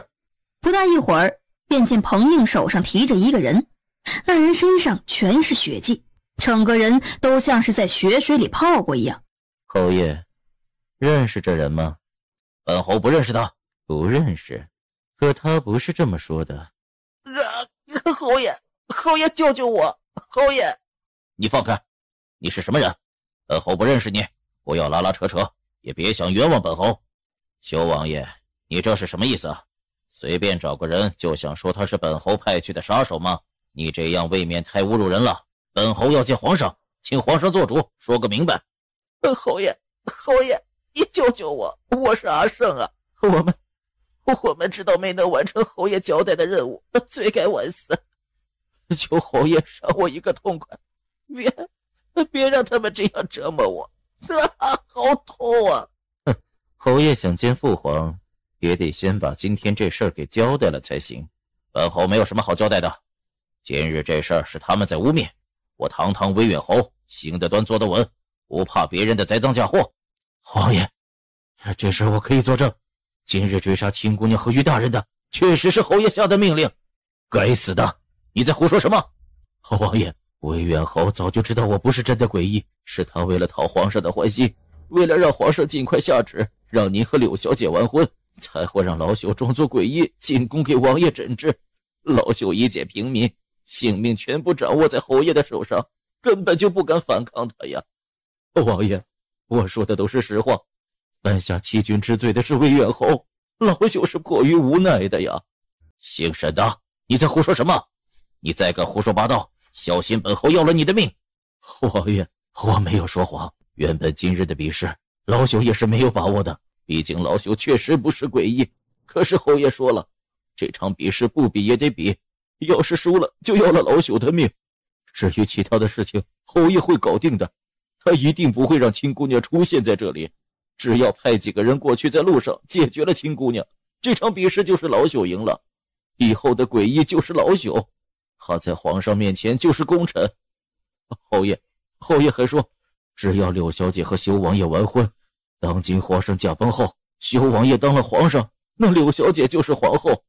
他们柳家一定会成为整个帝都最为显赫的家族，在整个封苍国的地位，那必然是要比皇家还要高贵的。大胆！太子脸色铁青的直接冲下楼来。你好大的胆子，居然敢说如此大逆不道的话！我父皇如今还是身强体壮，你居然敢诅咒我父皇，活得不耐烦了。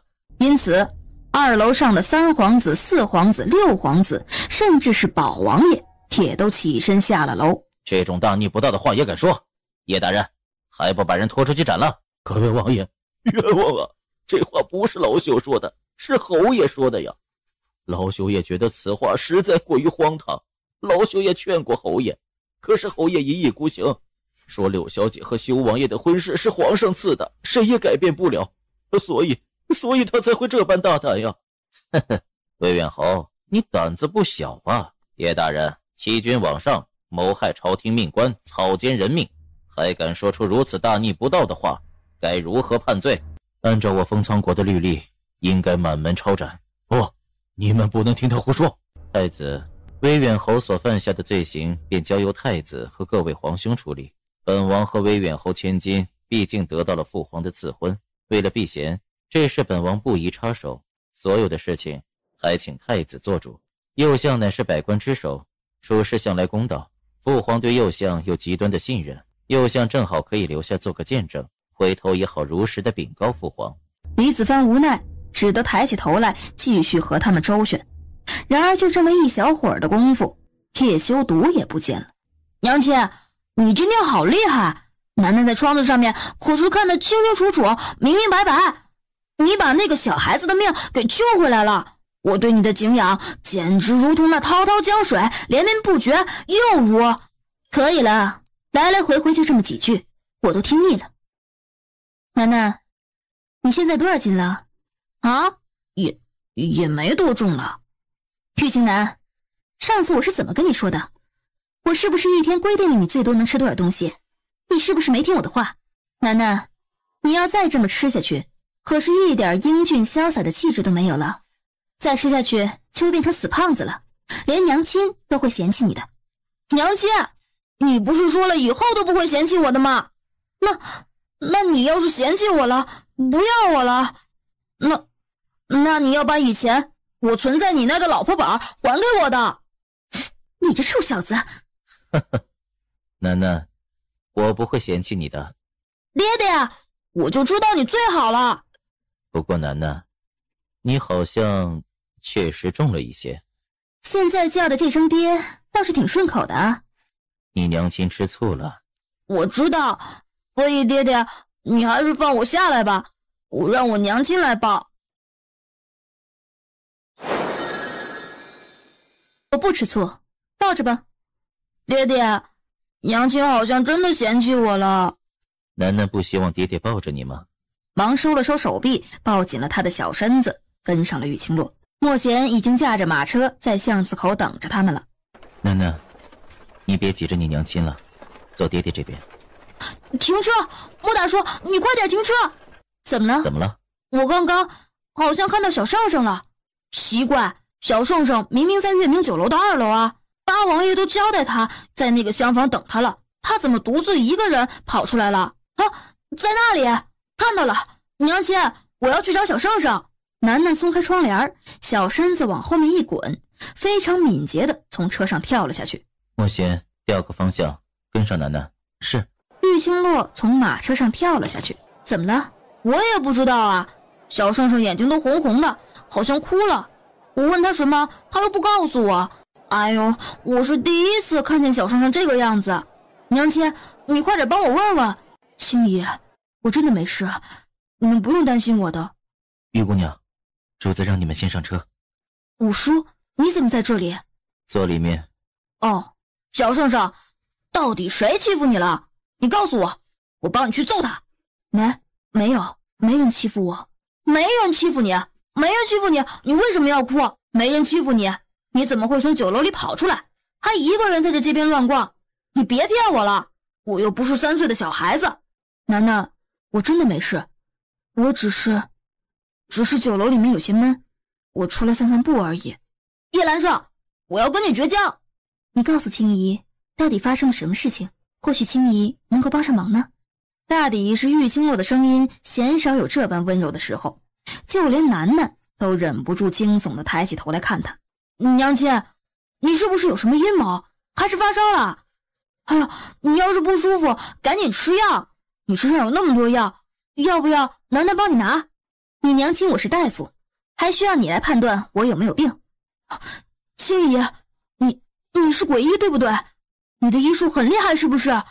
是了，你好厉害的，我刚才在2楼都看到了，看到青姨救起那个孩子的样子，就连任大夫都救不活的人，青姨都给救活了，所以一定很厉害，很厉害了。他是鬼医，你既然方才也在那个酒楼里面，就应该很清楚了。那青姨，你能不能帮我救一个人？你要我救谁？我娘亲太子妃。只是他前几日看到太子妃时还好好的，如今是怎么了？难道太子妃到底斗不过那个赵平，被 KO 了？可是不对呀，太子妃是个聪明人，赵平虽然有太子宠着护着，应该不是太子妃的对手才对呀。小圣圣，你娘亲怎么了？她出什么事儿了？我也不知道出了什么事儿。我刚才在2楼的厢房等着八叔和楠楠的时候，突然看到管家过来说要带我去见爹，但是等我过去的时候，我爹他已经冲到楼下去抓文远侯了。我想着大概这次不能和爹相见了，便想让管家转告我娘亲，说我过得很好，让他们不用担心我。可是管家却告诉我，说我娘亲现在躺在床上，重伤不治。小圣圣，你慢点说，来，先喝口水。管家说这事儿外边还不知道，爹不让府里的任何人说出去。管家是好人，才会单独告诉我。他说娘亲很想我，让我想个办法回太子府见娘亲最后一面。可是我2年没回太子府，已经不认得路了，在街上转了好久，都没找到。玉清洛的心猛地一揪，忽然觉得楠楠比这个孩子实在是幸运太多。虽然楠楠自出生开始便没有爹在身边，却也是他一直照看着，许多人疼着长大的，不像叶兰胜，连家都找不到。太子妃的伤是太子命人打的，至于严重到何种地步，就要你亲自去看看了。我爹让人打的。具体的事情你还是回去问问太子妃吧。我说，能不能带我回？不能。为什么呀？小圣圣好可怜的，都不能见到自己的娘亲。他被关在宫里2年了，2年都没有回家，多惨呐！带他回去可以，不过不能光明正大的从太子府的大门进去。咦，真的可以进太子府？小圣圣，你不用担心了，你马上就能见到你的娘亲了。星爷，你能救救我娘亲吗？可以的。莫贤，去太子府后边的那条巷子。是。主子，到了，楠楠留在这里等我们。为什么我不能去？因为我一次性只能带2个人进去。等下次我请示了黄爷爷，我再光明正大的带你进来玩，好不好？娘亲，都是你不好，你为什么不会轻功呢？你要是会的话，就能自己飞进去，那样子爹爹只要带着我和小上上进去就可以了。爹爹，楠楠，你刚才说什么？什么爹爹？小上上，你听错了，哪里来的什么爹爹呀？星姨，楠楠真的是武叔的孩子吗？他是我弟弟。下车吧。楠楠是你武叔的儿子，武叔竟然真的有个孩子，而且还是楠楠，这也太不可思议了。可是青姨并不是武叔的王妃，也不是侍妾，怎么会替武叔生了个儿子呢？玉清洛已经等在外面好一会儿了，不见他们下来。你们到底要不要进太子府？我也要去，我不要一个人在这里等你们。太子妃的院子竟然会冷清成这个样子。莫贤，你留在这里。谁？当场迈开步子，急匆匆地往内室跑去。不大一会儿，楠楠便听到了扑通的一声，十分清脆的跪地声。小上上，你怎么了？我听到……刚刚跪着的时候，是不是很疼？想想你都哭得成个什么样子了。楠楠，你不说话，没人把你当哑巴。玉清洛也吓了一跳，这几天他到底都经历了什么？兰生，你是兰生，娘亲，好想你。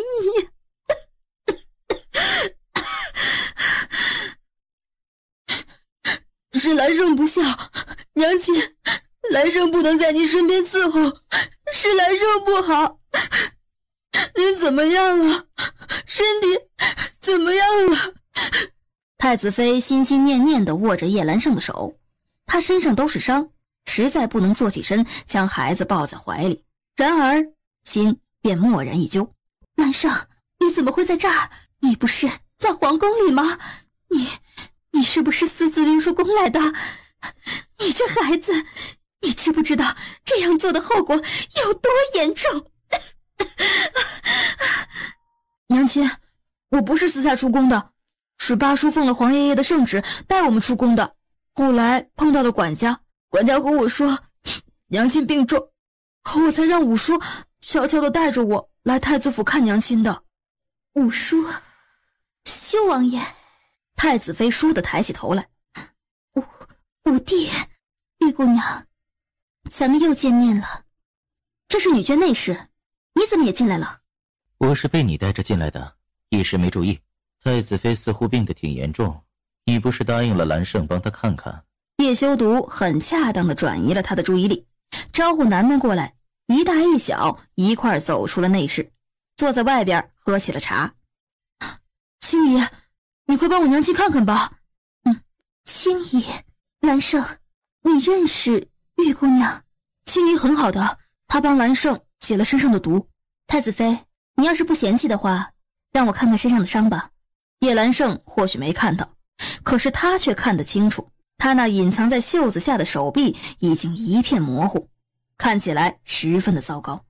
兰胜，你先出去，陪你五叔说说话。好。玉清洛伸手搭在他的脉搏上，发现他的生命迹象十分的孱弱，方才和叶兰胜说话分明就是耗尽了他全部的精神力了。怎么会变成这样？是太子让人打的。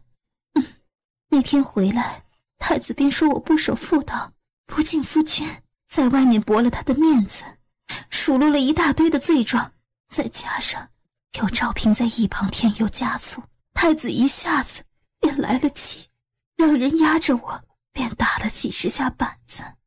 那这是谁烫的？赵平。玉清洛压下胸口胡乱碰撞的沉闷，轻轻地翻转太子妃的身子，小心地除下她的衣服，眸光惊疑不定地落在她血肉模糊甚至开始腐烂发臭的背上。你这伤都没治过吗？太子不许任何人请大夫，更不许别人帮我处理。这些天赵平又三不五时的来找我的麻烦，伤口裂开过好几次，我身边原来的丫鬟也被赵平弄到别的地方，整个院子的下人全都被调走了。我想自救也是无能为力，好在我原先的丫鬟忠心，悄悄地拿点吃的东西和药膏过来，虽然没什么大的用处，好歹也算是有命撑到了现在。否则我这辈子怕是也难再见到兰生最后一面的。只听啪的一声，玉清洛直接扫落了旁边的一个花瓶，豁然站起身来。这太子还真不是个东西，果然皇家的子弟多薄情。玉姑娘，这话在我面前说说也就罢了，要是传出去，怕是对玉姑娘不好。玉姑娘也不用这么想，太子和武帝是不一样的，武帝对玉姑娘确实是真心实意的，我看得出来。我还是先帮你把身上的伤治了吧，你这伤要是再拖下去，命是保不住了。谁知东西刚摆放在床沿儿，玉清洛还没来得及抽出刀子，主子，有人过来了。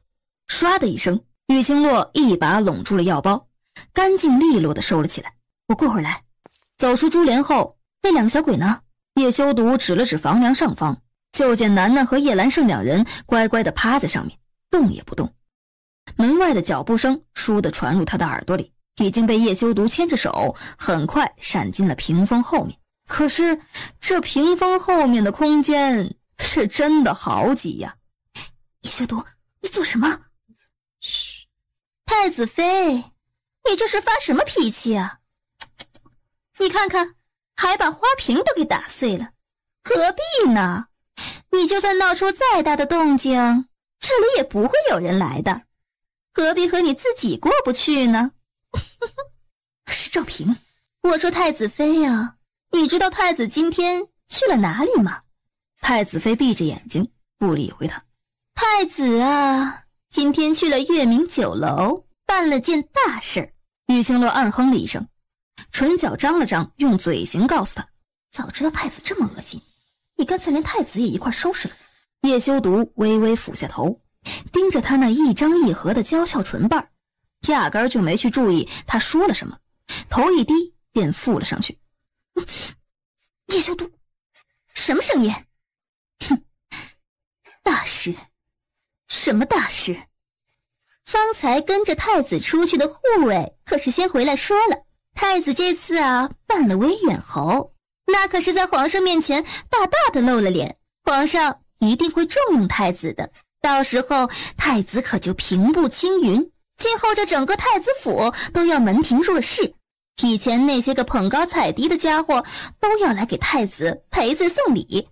太子妃啊，以后这太子可是要享福了，可惜你没那个福气，这身子骨，这尖酸的脸，哎呀呀，看看你这暴躁的样子，也没办法母仪天下吧？这花瓶可值不少银子的。太子妃闭了闭眼，实在不想和他说话。叶修毒，你做什么？什么？轻轻地咬了咬他圆润的耳垂，实在喜欢极了两人贴得这般靠近。你这种行为是流氓。王爷的位置确实不好坐，偶尔一次流氓也不是不可以。收紧了抱着他腰身的手。玉青洛，我们必须成亲。该死的，他想碰他。叶小铎，你不要在这里发情。这混蛋难道没有一点自制力吗？也不看看这是什么地方。那两个宝贝孩子还坐在房梁上看着呢。发情？楠楠在看着，你快点离我远一点。你的意思是，只要不在楠楠的势力范围之内，我就可以离你近一点了。叶修毒，你冷静一点，不然会被发现的。只要你不发出声音，谁都发现不了。放屁！玉清洛恼了，手肘啪的一声撞在了屏风上。谁在那儿？这屋子里有人吗？要是有人在，那我今天的计划岂不是不能实施了？出来！只是那个窄小的角落里哪里有半个人影？哎，可怜啊！这院子是多久没有人收拾了，连老鼠都有了。倒是一旁的楠楠压低了声音，恨铁不成钢的看着坐在自己旁边房梁上的父母。你们也太不小心了，都那么大的人了，连躲都不会。幸好我的本事大，老鼠叫声学得那么像，不然的话就被发现了，要完了，你们知道吗？你再敢教训我试试看。娘亲，我没有教训你，我说的是爹爹。真是的，身为一个男子汉，怎么连帮着娘亲藏起来都不会？赵平已经重新走到了床沿。其实也怪不得那些老鼠找到这里来，你背上的肉都烂了，那些老鼠啊，就闻着那个臭味过来的。哎呀，你说说，要是你晚上睡觉的时候，那老鼠啊爬到你的身上去，哎呀，想想都恶心。烂了，娘亲背上的肉都烂了。你说够了吗？若是说够了，请你离开，这屋子里可是有老鼠，别到时候把你给吓死。太子妃这话就好笑了，怎么说妾身以前也是个做奴婢的，以前住的屋子可是比现在这儿差多了。太子妃都不怕，我有什么好怕的？啊，对了，根据那个侍卫说，今日太子在那个月明酒楼里好像看到世子了。那侍卫说，世子如今可是面色红润，看起来比以前好多了，想来这段日子应该是吃得好穿得暖。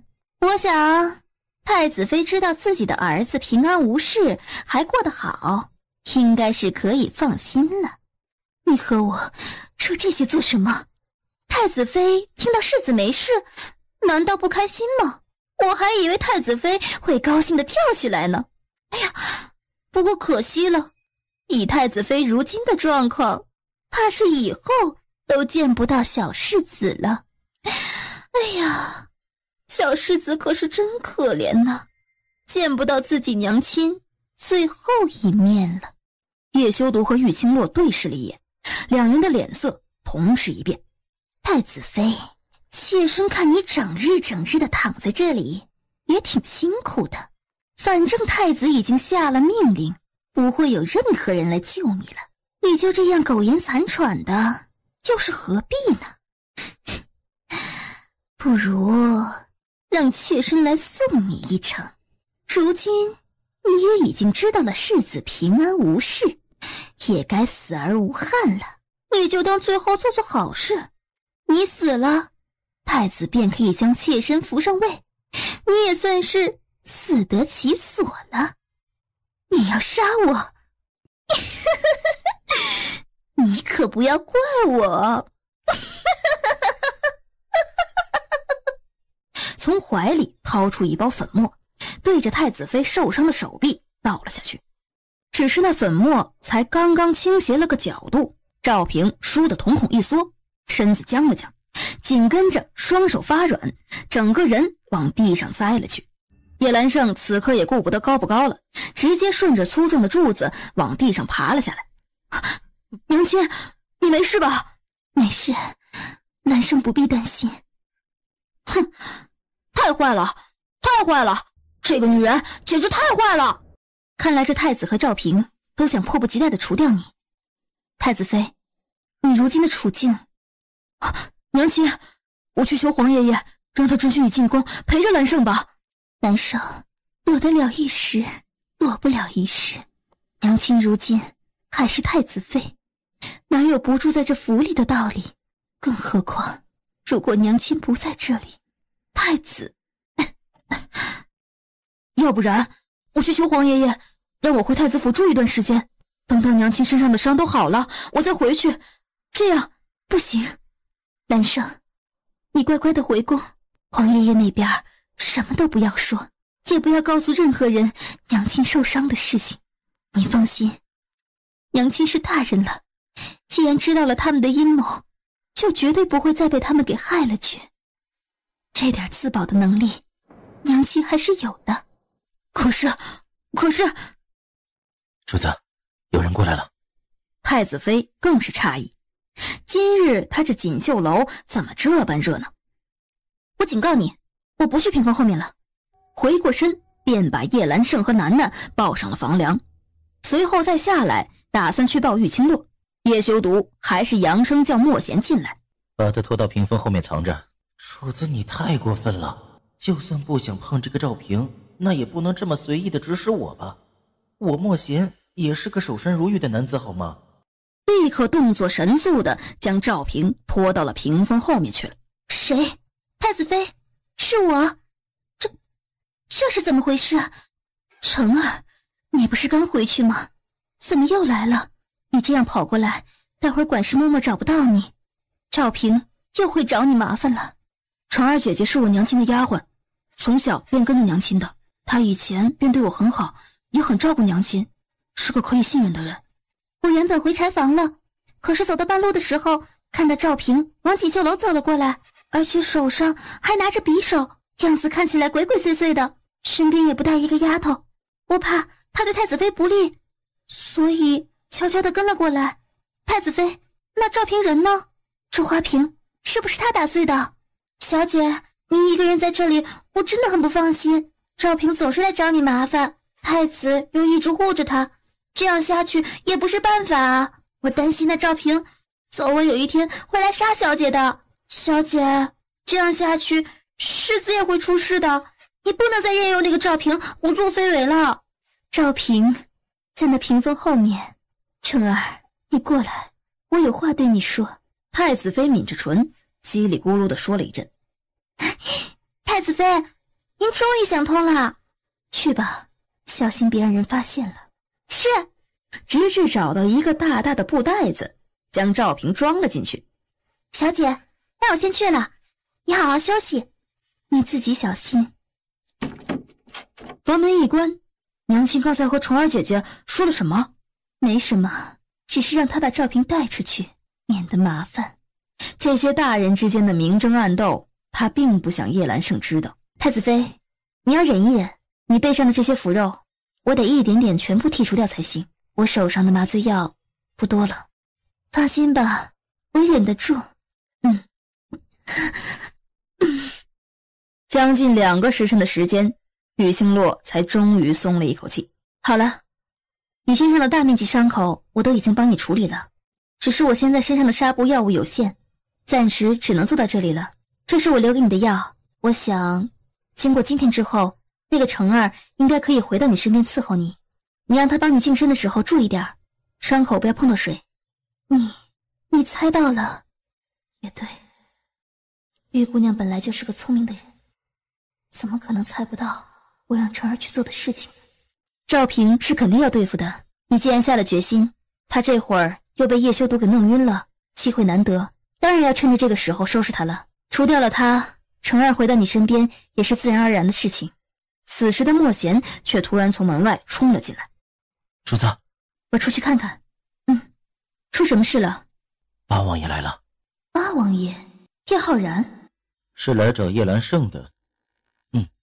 圣世子是八王爷从皇宫里带出来的，如今威远侯的事情已经大致的处理好了，八王爷自然也要带圣世子回宫，不然难以向皇上交代。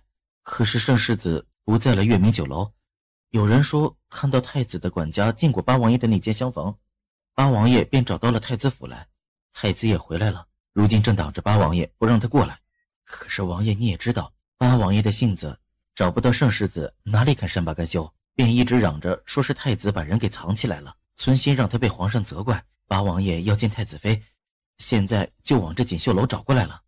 走，上屋顶。此时此刻是断不能让太子看到他们在这里的。莫贤点头，伸手便把楠楠和叶兰胜给抱了起来。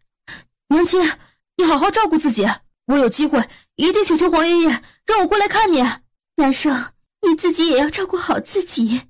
这屋子里还有些药味儿，不知道他还在想着，鼻尖忽然传来了一阵清香温和的味道，不大一会儿便把屋子里的药味给冲掉了。这玉姑娘果真是个妙人儿，五弟也是个有福气的。叶浩然，你不要欺人太甚，这里是太子府，哪里轮得到你来撒野？还敢闯入太子妃的院子，你还有没有把我这个太子放在眼里？你要是再敢往里面闯，回头我就禀告父皇，治你一个目无尊长的罪名。哟，太子如今倒是底气足了，怎么今天办了威远侯，觉得能在父皇面前立功了是不是？呵呵，太子这么焦急地拦着本王，是不是里面真有什么见不得人的事情？或者兰胜真的在这太子府被太子藏起来了？胡说，本太子堂堂正正的，哪里会有什么见不得人的事情？我说了，这里是太子妃住的地方，太子妃是女眷，容不得你放肆。太子哥哥说的也有道理，那不如这样，你让太子妃出来，我看看兰胜有没有在这里就行。太子妃感染风寒，身子不适，不能出门见风。这么说来，我就更应该进去看看了。太子妃怎么说也是我嫂嫂，嫂嫂生了病，我自然要去探望探望的。男女有别，探望就不必了。哎，话可不是这么说的，虽说男女有别吧，但是只要太子哥哥陪着本王进去，也就没什么干系了。再说兰胜那孩子，本王还是很喜欢的。如今他的母亲病了，他要不在太子府，肯定是见不到。我探望了，回头告诉兰胜，也免得他还担心家里人的健康，对不对？要是太子妃病得严重的话，本王也好禀告父皇。父皇喜爱兰胜，还会请太医过来呢。不用请太医了，只是偶感风寒而已，大夫已经看过了，没什么大碍。你回头见了兰胜，只要这样告诉他就可以了。那不行，要是兰胜问的比较详细怎么办？我没见过太子妃的面，回头兰胜一定不会相信我的。哼，太子百般阻挠，说里面没有什么见不得人的事情，我还真不相信了。太子，兰胜一定在里面了，是不是？是你将他给藏起来了，是不是？叶浩然，你不要胡乱污蔑，兰胜是本太子的儿子，本太子要见他，大可光明正大的，何必把人藏起来？那就不要拦着我，让我进去看看。叶浩然也懒得和太子废话了，当场脚步往左一窜，虚晃一招，等太子去挡时，他已经从他右边快步走入了锦绣楼，砰的一声，直接把门给推开了。太子嫂嫂，本王听说你病了，所以过来看看。太子嫂嫂没事吧？叶浩然，太子大怒，赶紧跟了上去。八弟来了，真是失礼了，我身子有些不适，不能招待八弟了。太子一怔，温情脉脉地坐到了太子妃的床沿。你身子好些了没有？都是本太子不好，八弟硬要进来，吵吵闹闹的打扰到你了。八弟性子急，咱们做哥哥嫂嫂的也别太苛责他了。说的也是，八弟也看到了，这里没有你要找的兰胜，太子妃也确实生病了，你如此吵扰，是想要太子妃的病情加重吗？呵呵，说来还真是打扰到太子嫂嫂了。不过太子妃都生病了，我这一路走过来，怎么也没见半个丫鬟仆人伺候着。太子妃的下人都是这么伺候主子的吗？就是，这成儿呢？怎么回事？这院子里的下人都跑到哪里去了？不好好伺候主子，又跑出去玩了，成何体统？管家，把这院子里的下人全部换了，太不是东西了。原来太子做戏也是如此有一套的，还是怕八王爷到皇上面前告状，将他今日好不容易得来的功劳都打了水漂吧。不关那些下人的事，是我想要清静清静，才让成儿他们都离开的。哼，这么说来，倒是我不知好歹的打扰了太子妃的清静了。阿弟说笑了，我不是这个意思。阿弟来探望我，原本就是一番好意，怎么算是不知好歹呢？是我拖着这病体，失了礼数。阿弟来太子府，我这个做太子妃的，也没有让人好好的招待，倒是让八弟和太子兄弟之间有了嫌隙。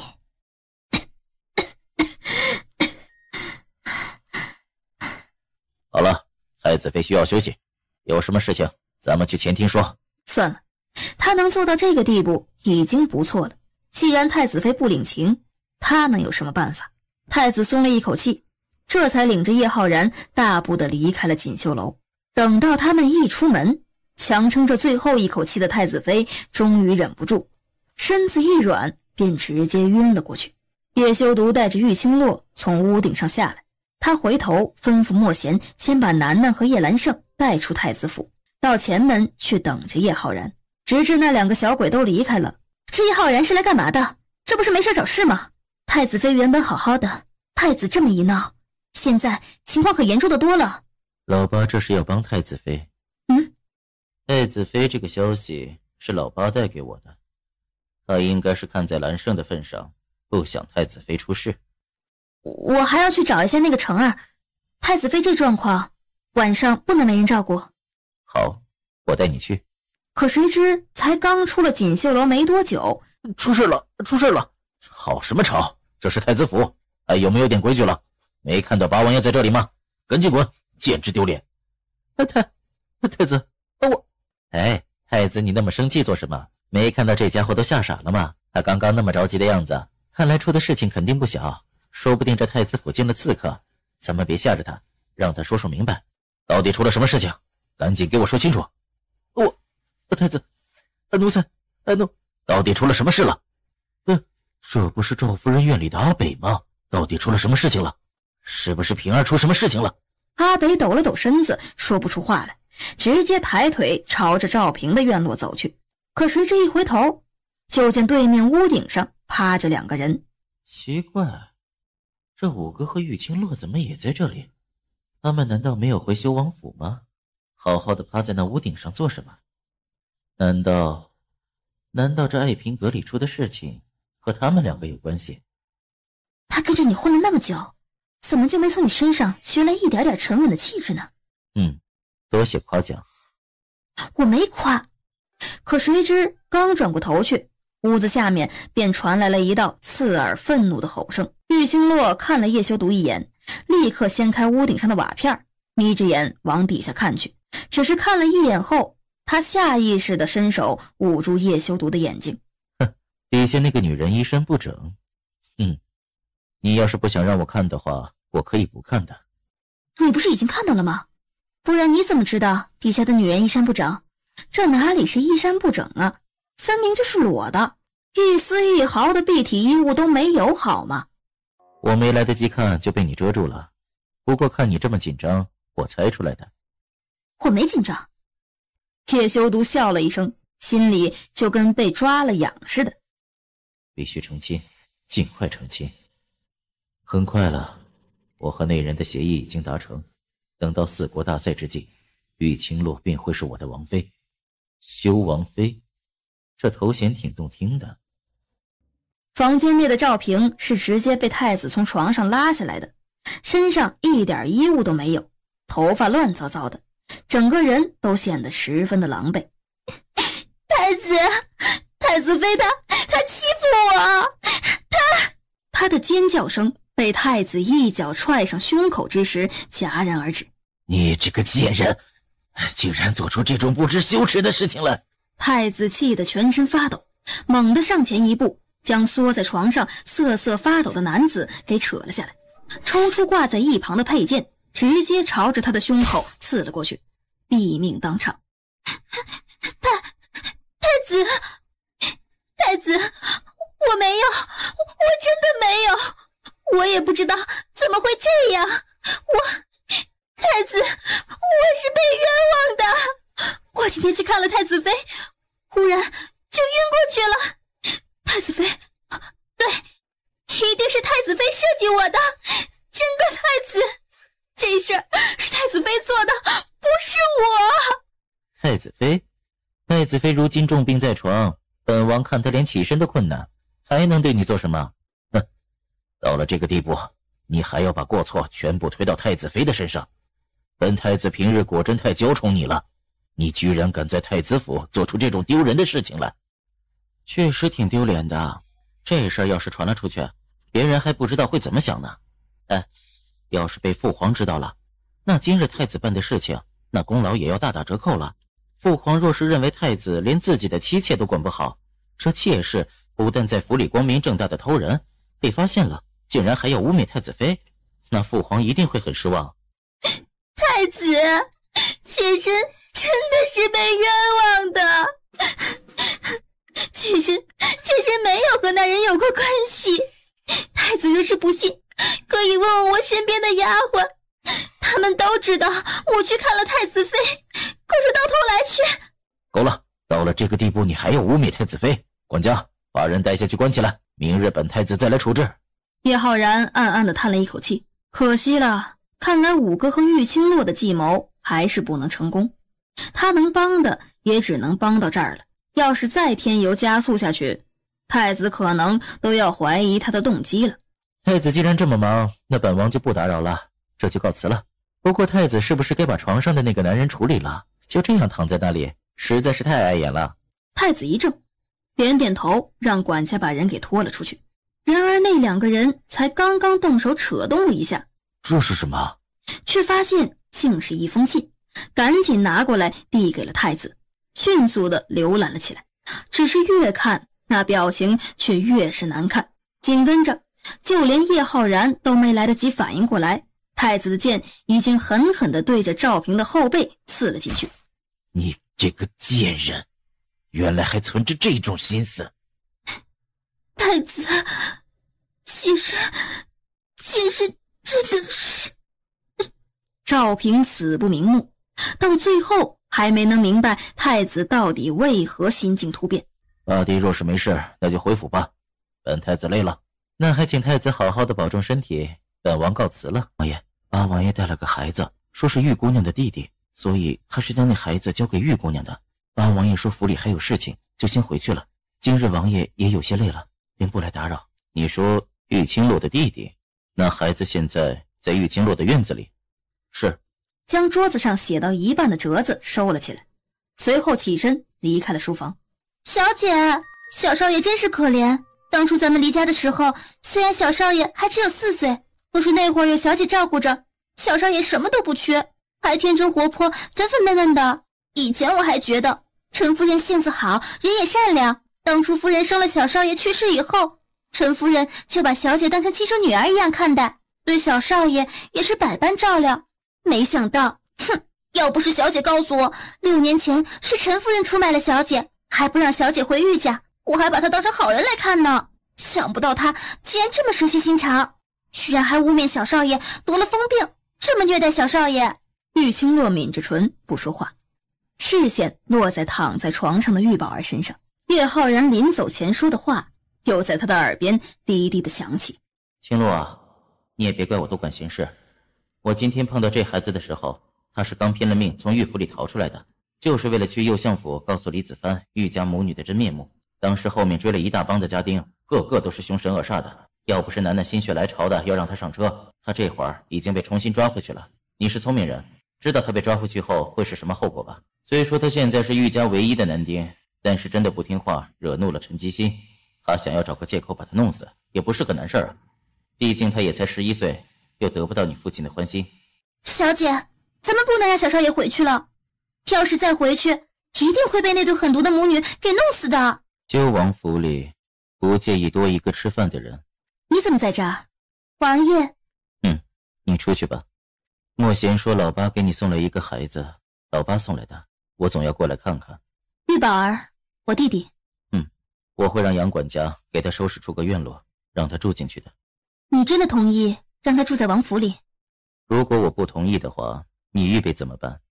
去外面找一家客栈安顿他，还是单独买一个房子给他住？见他沉默，叶修毒就忍不住怒火上涌。看来我是猜对了。怎么，我偌大一个王府还住不下你弟弟吗？我只是觉得太麻烦王爷了。一点都不麻烦，就这样决定吧。回头我去找杨管家，你收拾一下，早点休息，明日还要进宫给七皇子解毒。说罢，看都不看他，便头也不回地离开了玉清洛的院子。小姐，小姐，我看到王爷怒气冲冲地出去了，你惹王爷生气了？没有。小姐，其实修王爷真的很不错的。你看啊，王爷位高权重，可他都没有像于作霖那样仗势欺人，胡作非为。不仅如此，他身边的人也都那么好，不会搬弄是非，对小姐也很敬重。那就像那个莫贤，他武功很厉害，不但很用心地保护王爷，也很用心地保护小姐，顺带着连我也保护了。长得又很正气，虽然没有王爷好看，但我觉得吧，至少一点都不比于作霖差。还有啊，他有好东西都记得拿过来和大家分享，对我这样的小丫鬟也从来没有看低过。最重要的是，他说话的声音也很好听的。月心，你喜欢莫贤？啊，没有。小姐，你说到哪里去了？你好好的怎么会有这样的想法？说话不能乱说的。小姐，月心打算服侍小姐一辈子的。看来某人是春心萌动了呀。小姐，月心要是和莫贤两情相悦，也不是不可以，那也是一件好事。今后他要是离开了修王府，月心也算是有了个归宿了。一夜好眠，然而躺在床上的玉宝儿却在天才刚刚蒙亮的时候便醒了过来。这里是哪儿？谁带他来的这里？玉宝儿皱了皱眉，难道这里是八王爷府？不行，他不能在这里了，他得尽快离开，去寻找幼香。玉宝儿不知道自己的行为由始至终都在别人的眼皮子底下，他只是乱晃乱撞的出了玉清洛的院子，渐渐的冲着叶修毒的屋子走去。站住，去别处逛吧，这里不能进。你那个玉少爷，这里面是王爷的屋子，王爷还在休息，不能打扰他，你还是去别处逛吧。我不是要逛的，我是要离开王府。离开？你要回玉府？他要离开，玉姑娘应该不知道吧？玉姑娘向来睡得晚，这会儿应该没起床才是。当然不是，我有事情要办。玉少爷，这里是王府，你不能说走就走的。你们要管我？我没想着要管你，这里是王府，你想走到哪里便走去哪里，还是很自由的。不过王府有王府的规矩，任何进出王府的人都要事先报备，明白了吗？闻言，王爷起了。王爷知道玉少爷在这里，让你带玉少爷过去。好，我这就带他过去。王爷，玉少爷来了。玉宝儿见过王爷。你起来吧，以后见到本王就不用跪了，不然玉清洛那个女人肯定要不高兴。是。玉宝儿慢慢的抬起头，下一刻，你是谁？玉少爷，这是修王爷，不得无礼。修王爷？可是昨天带我来的是八王爷，怎么现在变成了修王爷了？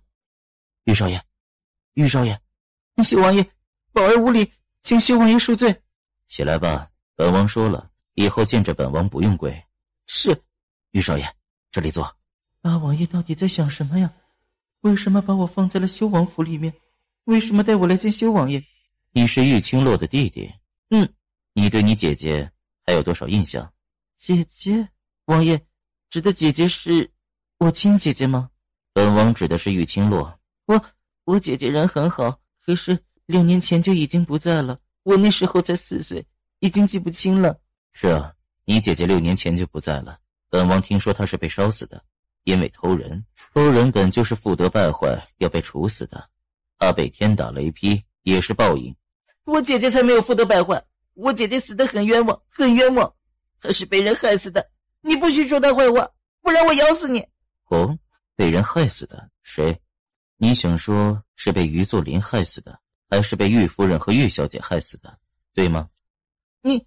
你是不是要告诉本王，当初玉清洛其实没有被雷给劈死，他死里逃生，从于府里逃了出来，结果却在回玉府求救的时候被你爹给赶了出去，还被陈吉星告密，让于作霖得知他的下落，并派人追杀他，最后才死在了破庙当中，对吗？你怎么会知道这些事情？你怎么会知道的？喝茶。这些事情谁告诉你的？文天拍了拍自己的额头，现在他相信了，这个玉宝儿和玉姑娘真的是姐弟，某些方面他们还是惊人的相似，比如目无尊卑这方面。我只是觉得奇怪，为什么王爷会知道这些？因为知道这些事情的人，只有害死我姐姐的那几个坏人。那几个确实不是好东西。所以王爷不喜欢玉清柔是不是？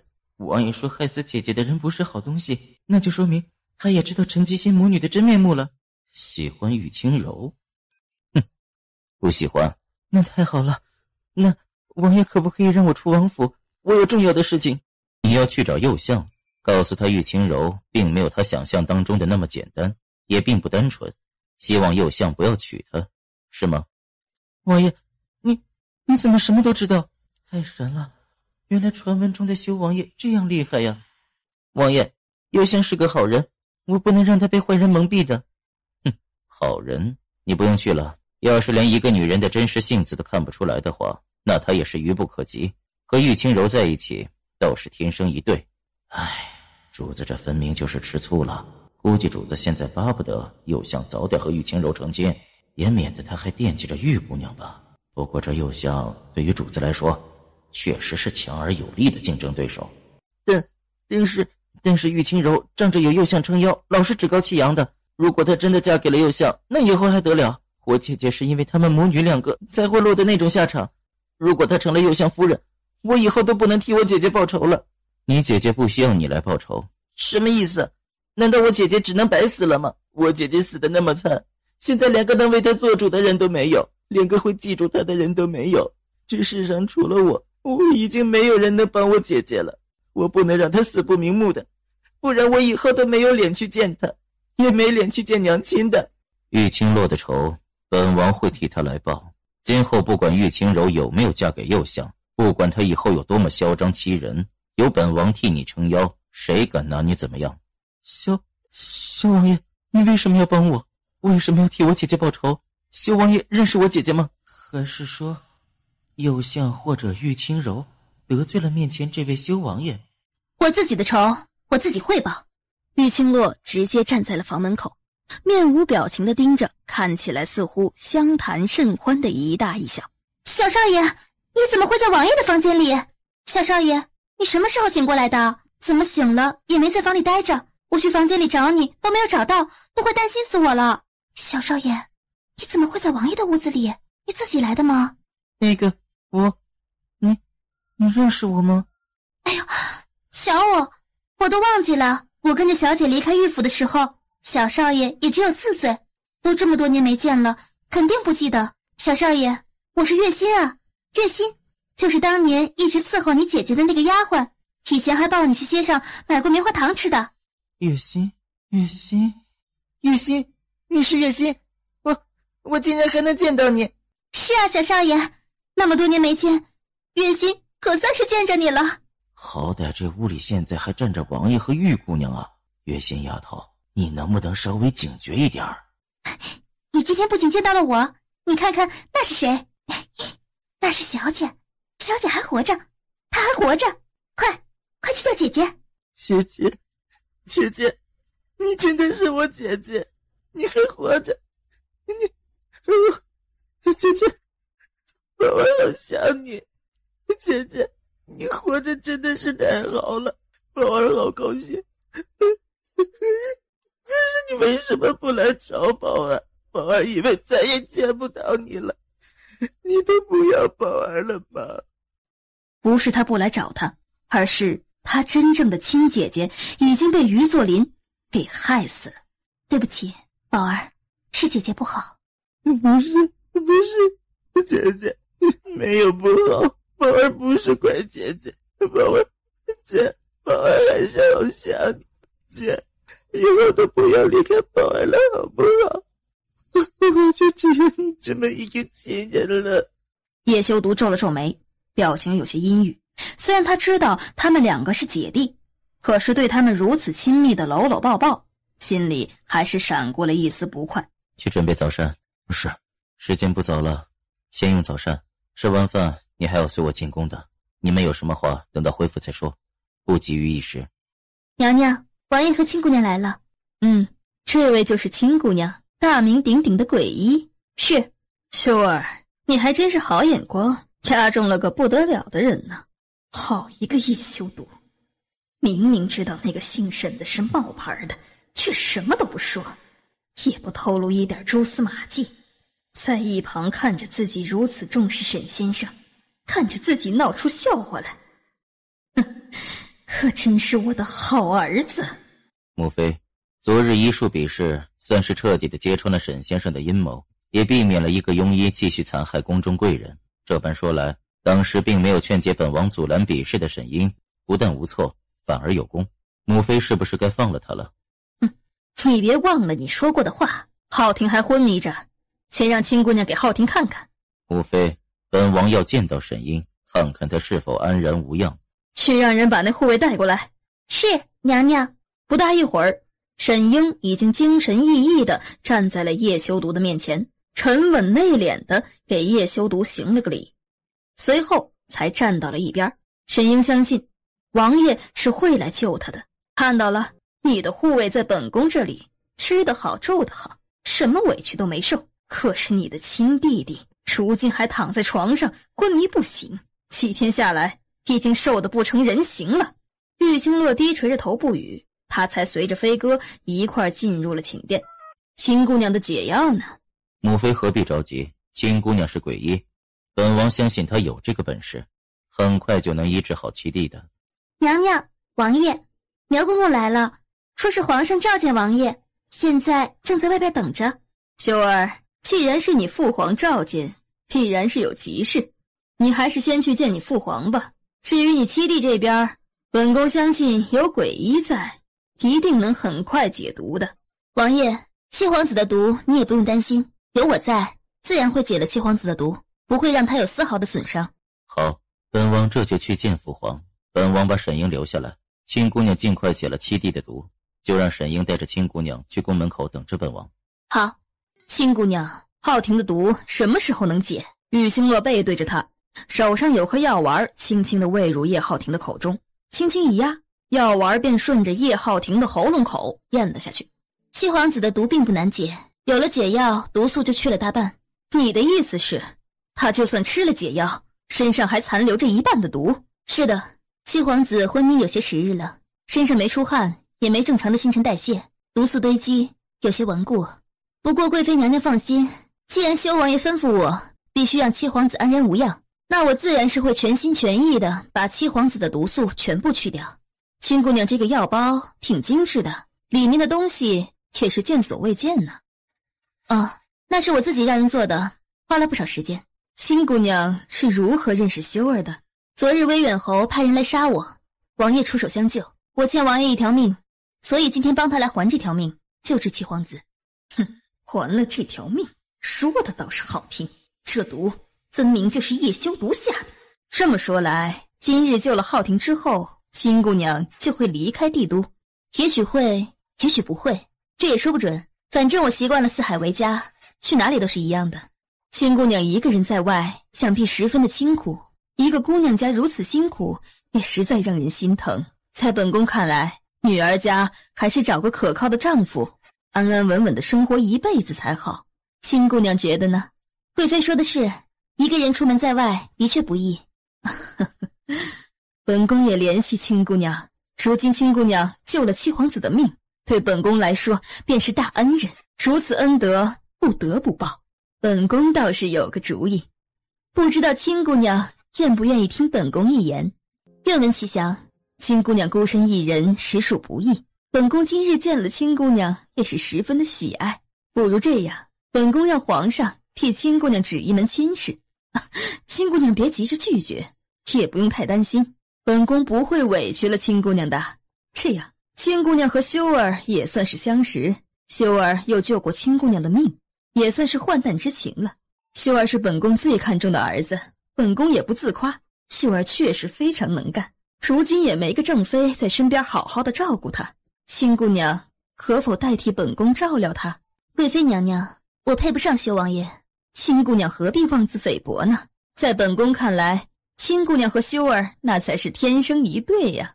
今后要是有亲姑娘这样有本事的人站在修儿的背后帮着修儿，皇上和本宫才能放心呢。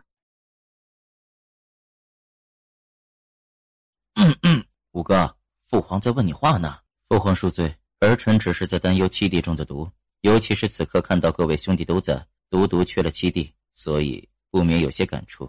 难得你如此关怀你七弟，朕听说你已经带了那位鬼医去给浩庭医治了，有那位鬼医在，应该是没多大的问题的，修儿也可以放宽心了。有鬼医在，儿臣相信七弟很快就能醒过来了。小圣上，我腿麻了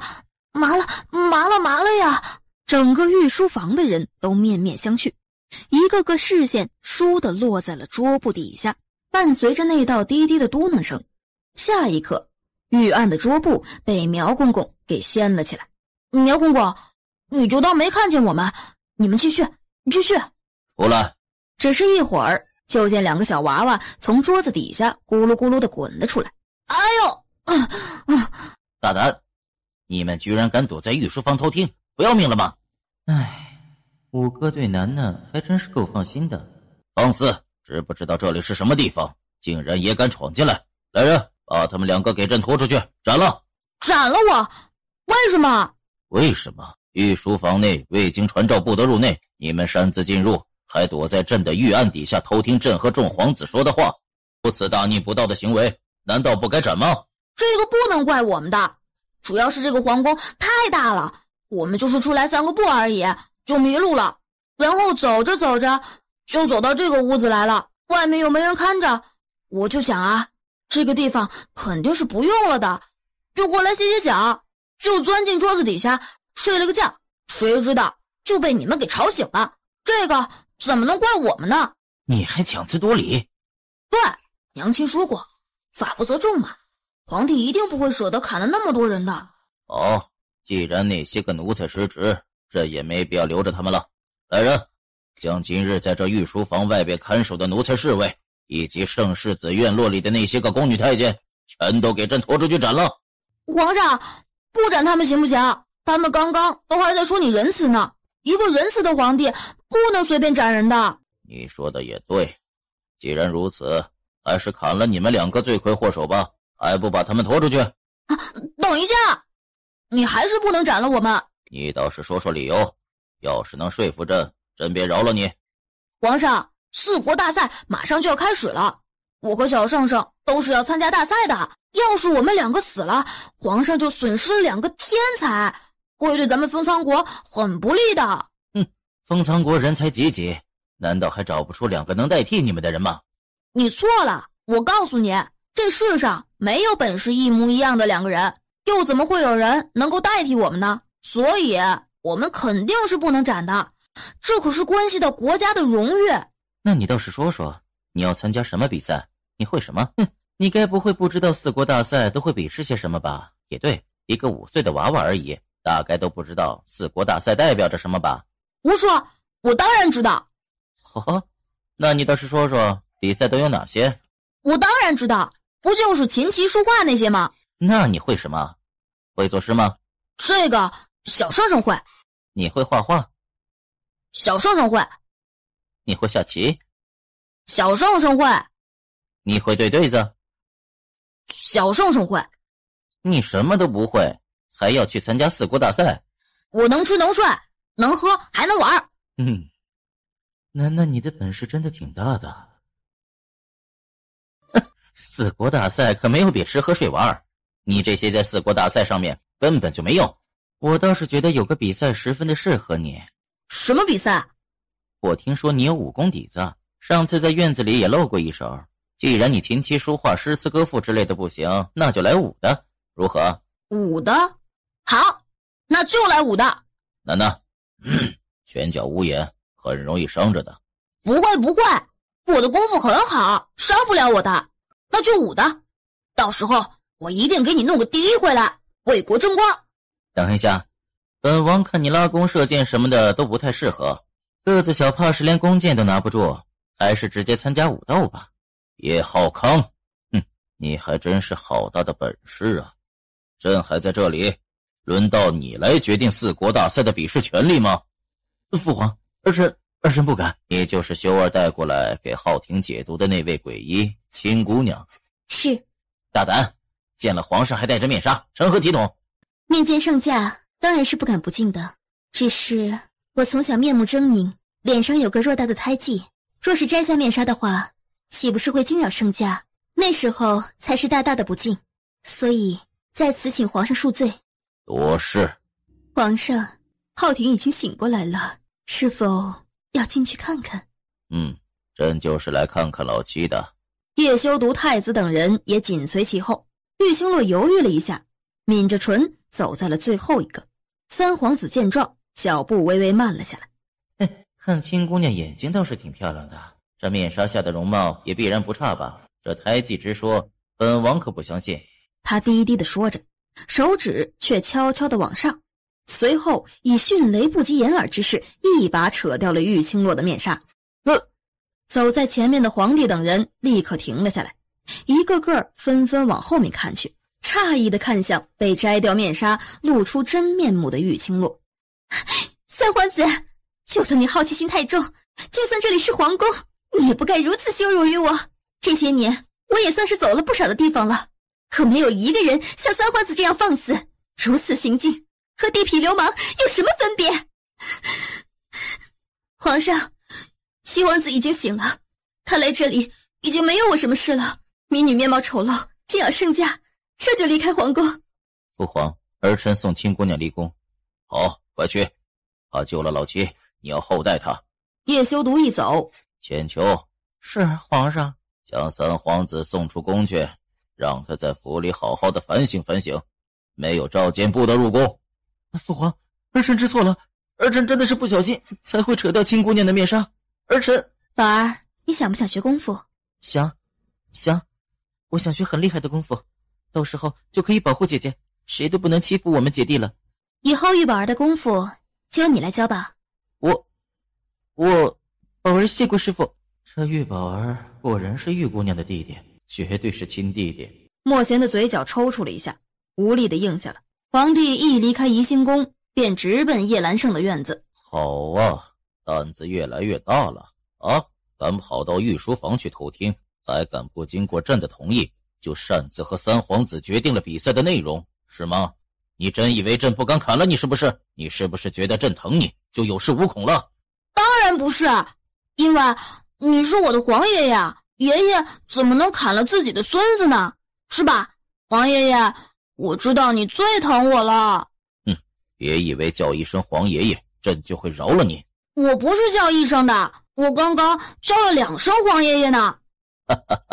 你这小鬼，过了这么久，终于知道朕是你皇爷爷了。其实这不怪我爹爹都不告诉我他是你儿子，不然我早叫了。皇爷爷，你要算账就去找我爹爹吧。好了，别贫了，朕可告诉你了，4国大赛的武斗你是绝对不能参加的，知道吗？可是我已经和那个三皇子打赌了，我要是临阵退缩会很没面子的，不能扬名立万，不能趾高气扬，以后都没脸见人了。以后那个三皇子一定会见我一次就笑我一次。不行，我绝对要参加那个武斗。你到底知不知道武斗的后果是什么？是什么？不知道。楠楠，这会要了你的命的，你真的不怕死吗？怕，我怕死的，但是我会保命的功夫的，谁都要不了我的命的，放心吧。皇爷爷，楠楠，不如把这件事情交给武叔来决定吧。楠楠，你是没有信心说服武叔让你参加武斗吗？小圣圣，你小看我告诉你，我一定要参加这场武斗，而且还要拿个第1名回来，我会让爹爹同意的，我一定会参加的，一定。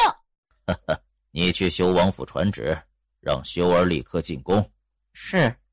次日一早，苗千秋便亲自来到叶兰胜的院子里，替2位小主子收拾东西，并且带着他们上了马车，亲自去了修王府，手上还拽着一道圣旨。楠楠此刻已经飞快地朝着玉清洛的院子跑去，直接扑到了玉清洛的怀里，大叫：“娘亲，青姨，娘亲，娘亲，楠楠今天有没有轻了？我告诉你啊，我昨天都没有吃5顿饭，我就吃了3顿，而且吃的都不太饱。你抱一抱，看看有没有减掉1斤肉肉。娘亲，我还要告状，爹爹昨天欺负我了，他说要我回来，他打退以后天天都虐待我。娘亲，你有没有觉得这件事情简直是惨无人道，丧尽天良啊？我觉得有，娘亲肯定也是这么认为的，对不对？我就知道娘亲和我是心有灵犀的。我什么时候虐待你了？教你功夫就是虐待你了？对啊。楠楠，你给我消停点啊！把放在我脖子上的爪子给我拿下来。楠楠立刻乖乖的不敢再动了，小媳妇儿一样的缩在玉清洛的怀里。娘亲，他们2个怎么了？小姐，这是他叫你娘亲，那不就是月心啊，就是当年的那个孩子没有死，他活得好好的，就是他，楠楠，5岁。娘亲，他们2个都傻了吗？怎么一副天都要塌下来的样子啊？你看看他的眼睛都要凸出来了，还有他，怎么这里还有2个傻子的？楠楠，不要胡说，这是娘亲的弟弟宝儿，你的亲舅舅，这是月心，娘亲以前的丫鬟。亲舅舅？娘亲，你从哪里找来的弟弟啊？他只比我大那么一丢丢，却好当我舅舅了，那我不是很吃亏吗？我不要，死都不要！舅舅啊！玉宝儿很高兴。小少爷还活着，小姐，真是太好了！我以后再也不用偷偷的给小少爷上香祭拜了。你敢咒本王的儿子去死？小姐，月心不是故意的，就是那个……哎，你去做什么？主子都在呢，你去凑什么热闹？回来，别到时候越帮越忙，真把那丫头的命给搭进去。莫贤焦虑，却也只能站在门外静观其变。我知道你不是故意的，你是有意的，你就是不想我好好的活着。我没有，小少爷，我怎么可能不希望你好好的活着呢？月心看你没有事情，你都不知道我有多高兴，真的。好了，我知道你的心思，起来吧，没人会真心怪你的。谁说的？我就很生气的。娘亲，他在诅咒我，你都不生气的吗？生气？你生气想做什么？当然是赔偿我的精神损失费了。他已经伤害了我弱小的心灵，已经造成了我的心理创伤，已经让我的心情很不爽了。你去把你所有的银子都拿出来。是。月心很听话，匆匆地跑出门外，回了自己的屋子。不大一会儿，又匆匆地跑了回来，直至月心摊开手心，将掌心中的2文钱放到他的面前。2文钱？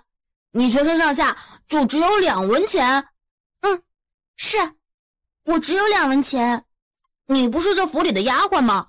你是王府里的丫鬟啊，王府啊，难道工钱只有这么一点点？不可能。那个小少爷，我不是王府的丫鬟，我原来在余府，因为不受待见的原因，所以余府的大夫人一直都不给我结算工钱。我差不多半个月前才跟了小姐的，小姐本来要给我银子，可是我想着在这王府里吃穿不愁，需要什么东西小姐也给我买了，银子放在身上反而是累赘，就没要。笨死了，连银子都不要。我跟你说，下次别人给你银子，你一定要收着，知道吗？你不要给我啊，我很喜欢银子的。我有点事，你先和楠楠说会儿话。你在不在里面？进来。你见过这个？没有。那你认识？不认识。你不认识？那你看到月心拿出它时反应那么大做什么？不认识他，把它拿到书房来做什么？看错了而已。还给我。玉清洛的怀疑更深了。他翻过帕子，简单的看了一眼，手上的触感也是一模一样，角落里的花也依旧存在，大小也没什么变化，应该没有被调换过。满脸疑惑的拿着帕子走了。小姐，我怎么看着这朵花有些不对劲儿啊？不对劲儿？哪里不对劲儿了？你吞吞吐吐的做什么？说。原先的花不是这朵，月心洗完帕子的时候看到的那朵花比这个要复杂的多，颜色也不对，看起来更漂亮一些，也更加的精致。可是这帕子还是原来的那一块，难道角落里的刺绣换了？小姐，你去哪儿？找叶修毒。该死，那个混蛋到底想做什么？竟然敢破坏我的东西！小姐，王爷这么做一定是有原因的，你先冷静一下，和王爷慢慢说。你说的对，叶修毒既然这么做了，就算去找他算账也无济于事。月心，在，你能不能将帕子上原来的那朵花画出来？小姐，月心很笨，不会画画，而且月心也只是看了2眼，只知道颜色有好多种，很复杂，和现在的这朵花不一样，所以对不起，小姐。啪的一声，玉清洛将帕子摔在了他的面前。有事？你让人改了我帕子上的刺绣，对吧？你想多了。我就知道你不会承认，不过你这么做倒是落实了我的想法。什么想法？我原本就觉得这帕子的手感十分的好，不像是平民百姓家的东西，一直怀疑它是皇宫里出来的，不过没有证实过，也只是猜想而已。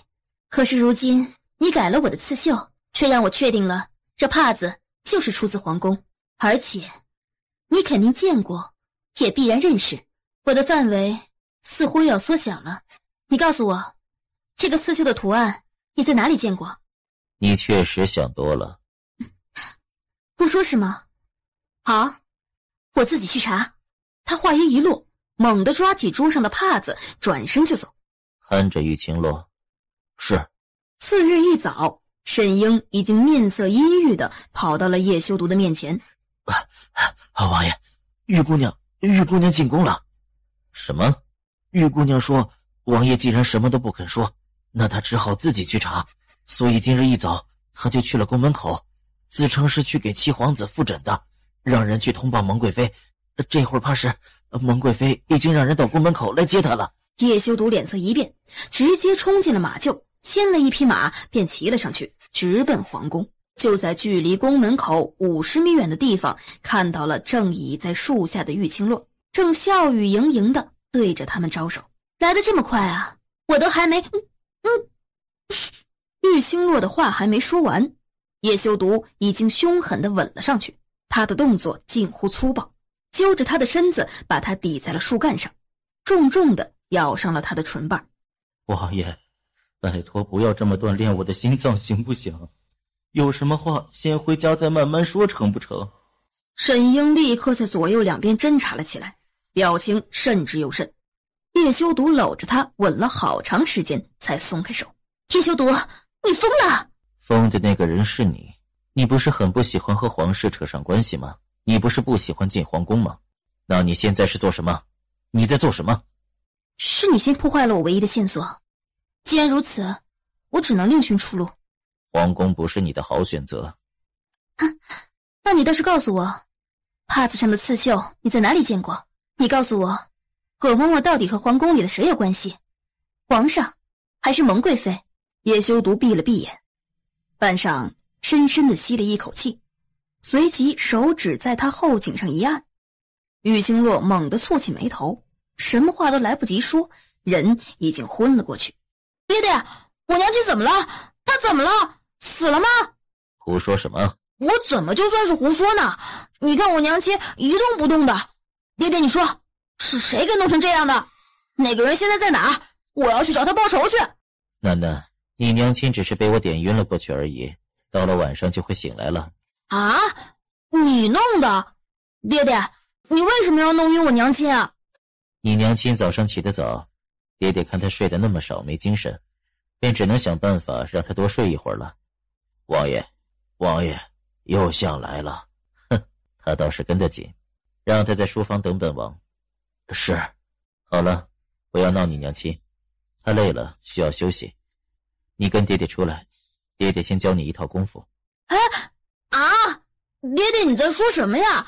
刚才杨管家都说右下在等你了。哎呦，你赶紧去见他吧。娘亲从小教育我，待人接物要真诚，让人家久等是不好的行为。爹爹，我是好孩子，我怎么可以耽误你的大事呢？哎呀，好了，你快点放我下来，咱们分道扬镳，后会有期怎么样？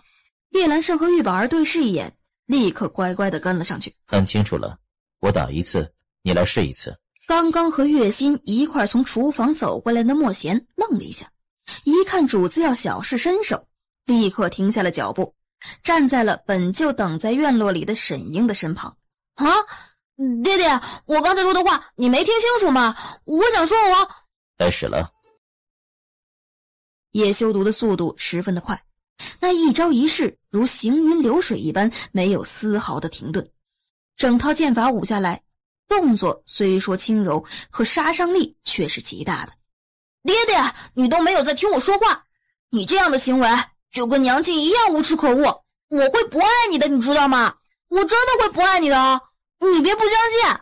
可是等到他想再开口控诉之时，叶修读已经停了下来。好了，开始吧。主子，这太快了吧？怎么，你对本王有意见？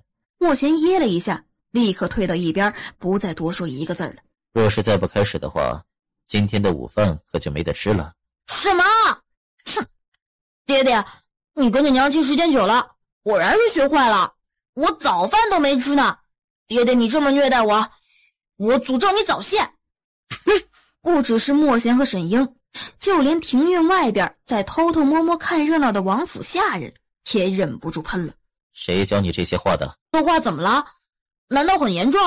也对，娘亲用这句话诅咒棉花糖叔叔的时候，棉花糖叔叔的脸色也很臭，差点要找娘亲拼命呢。再不开始，就连晚饭也没得吃了。楠楠瞬间觉得天都要塌下来了，赶紧揪紧了树枝，小脚一抬，小嘴一抿，树枝如同叶修读先前那般往下滑向地面，一模一样的场景仿佛重现一般。那些早就散落在地上的落叶，再一次在那根细细的枝条指挥下，生龙活虎的，宛如有了生命一样，井然有序的飞舞着。枝条一上一下，一左一右，顺着落叶一滑一落，最终落势之时，那树枝竟然啪的一声应声而断。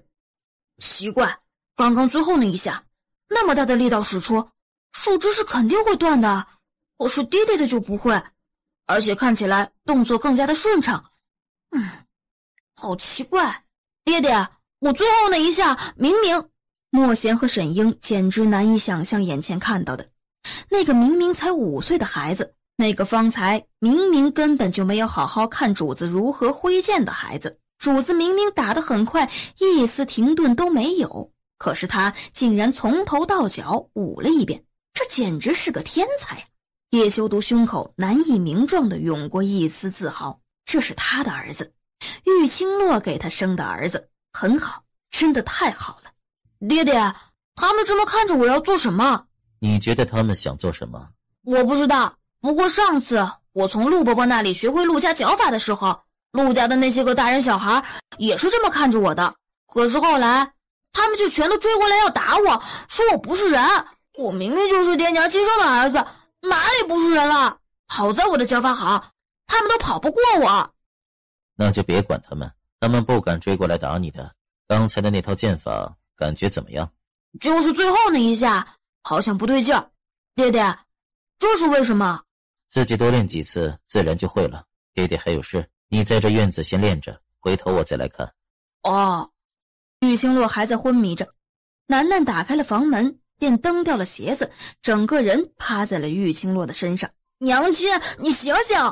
我告诉你，有人欺负我来着。虽然这人有钱有势，人又长得高高帅帅的，而且还和楠楠一样玉树临风，英俊潇洒，秀外慧中，沉鱼落雁，闭月羞花，天作之合。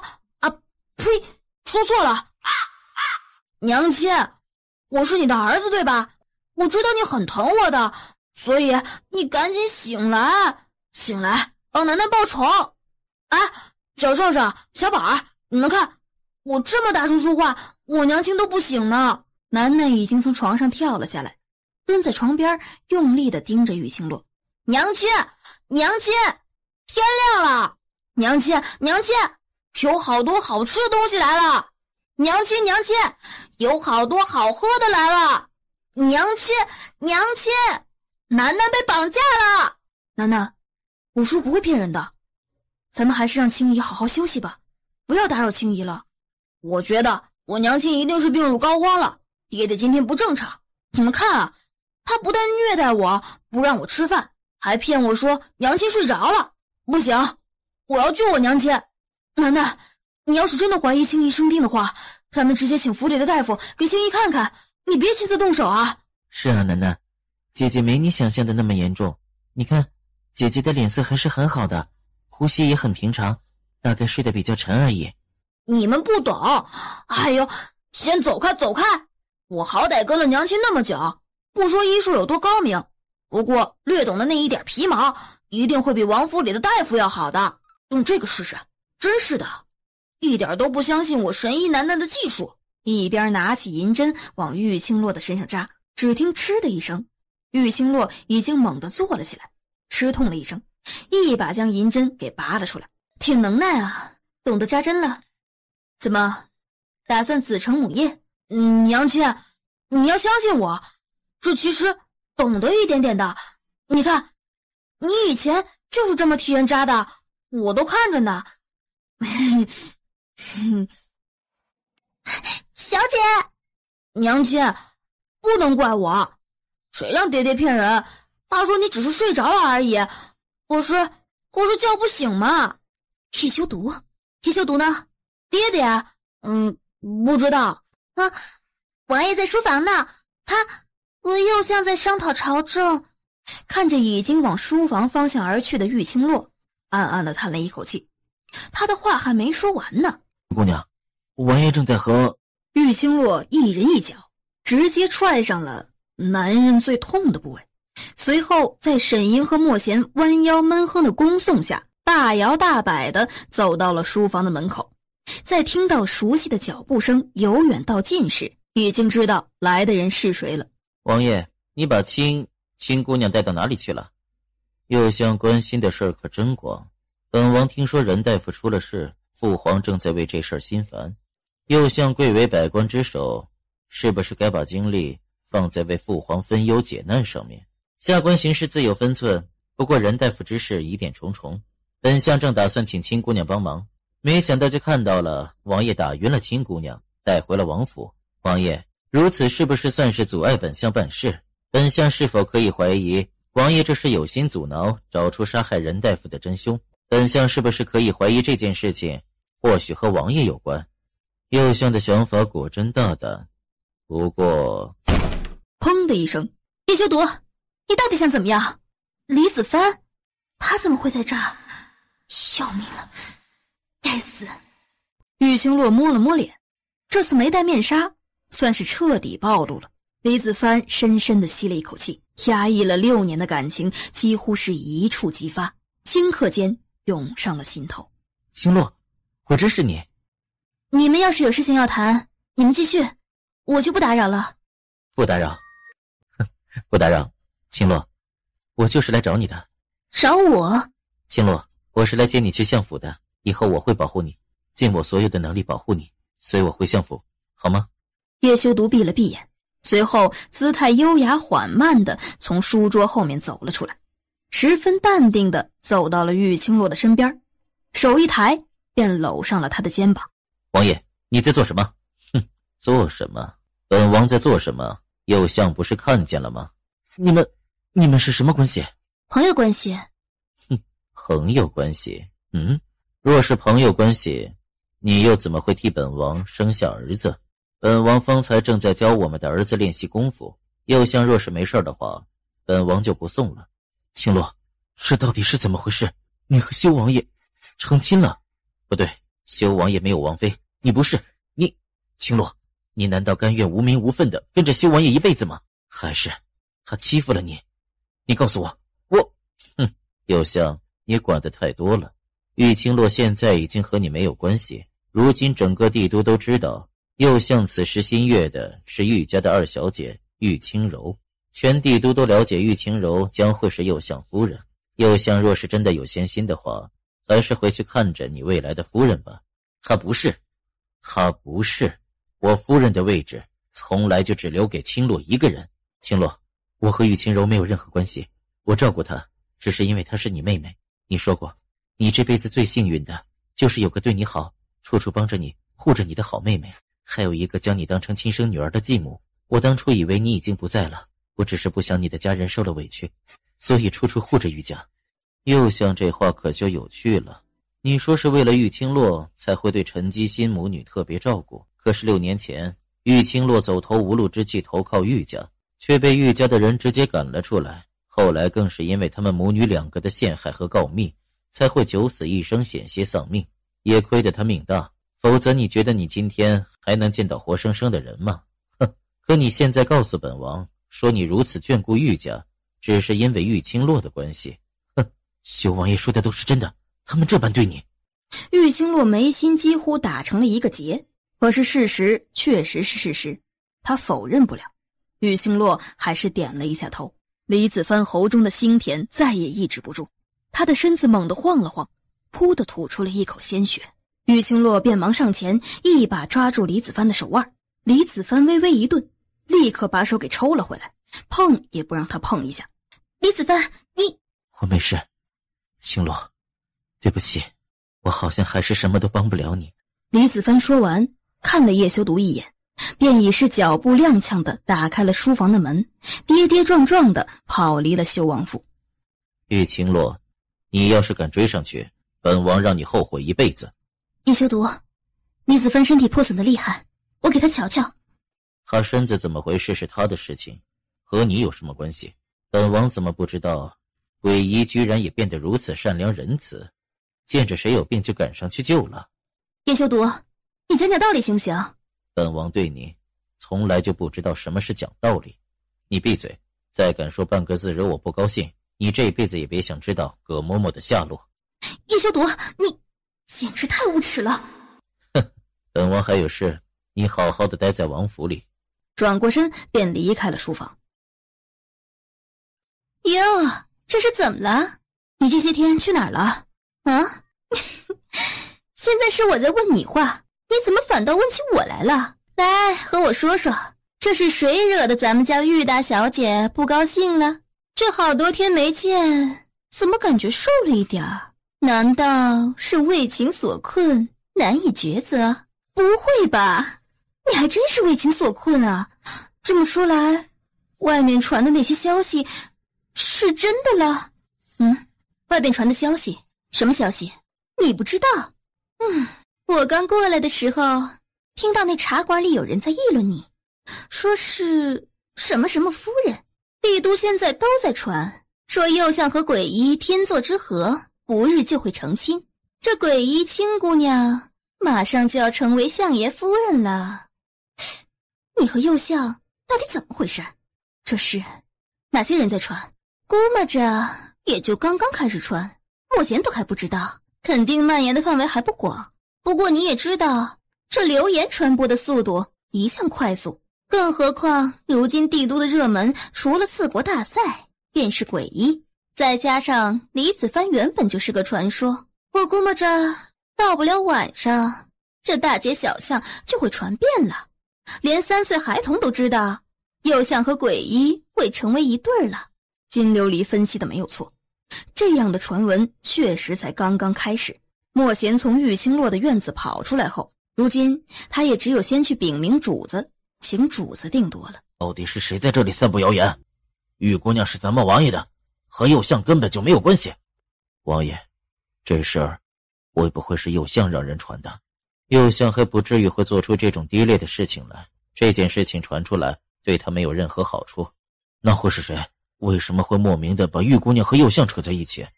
就算要传，也该传玉姑娘和咱们王爷是天生一对啊。去查散布谣言的幕后之人是谁。是。右相府那边怎么样了？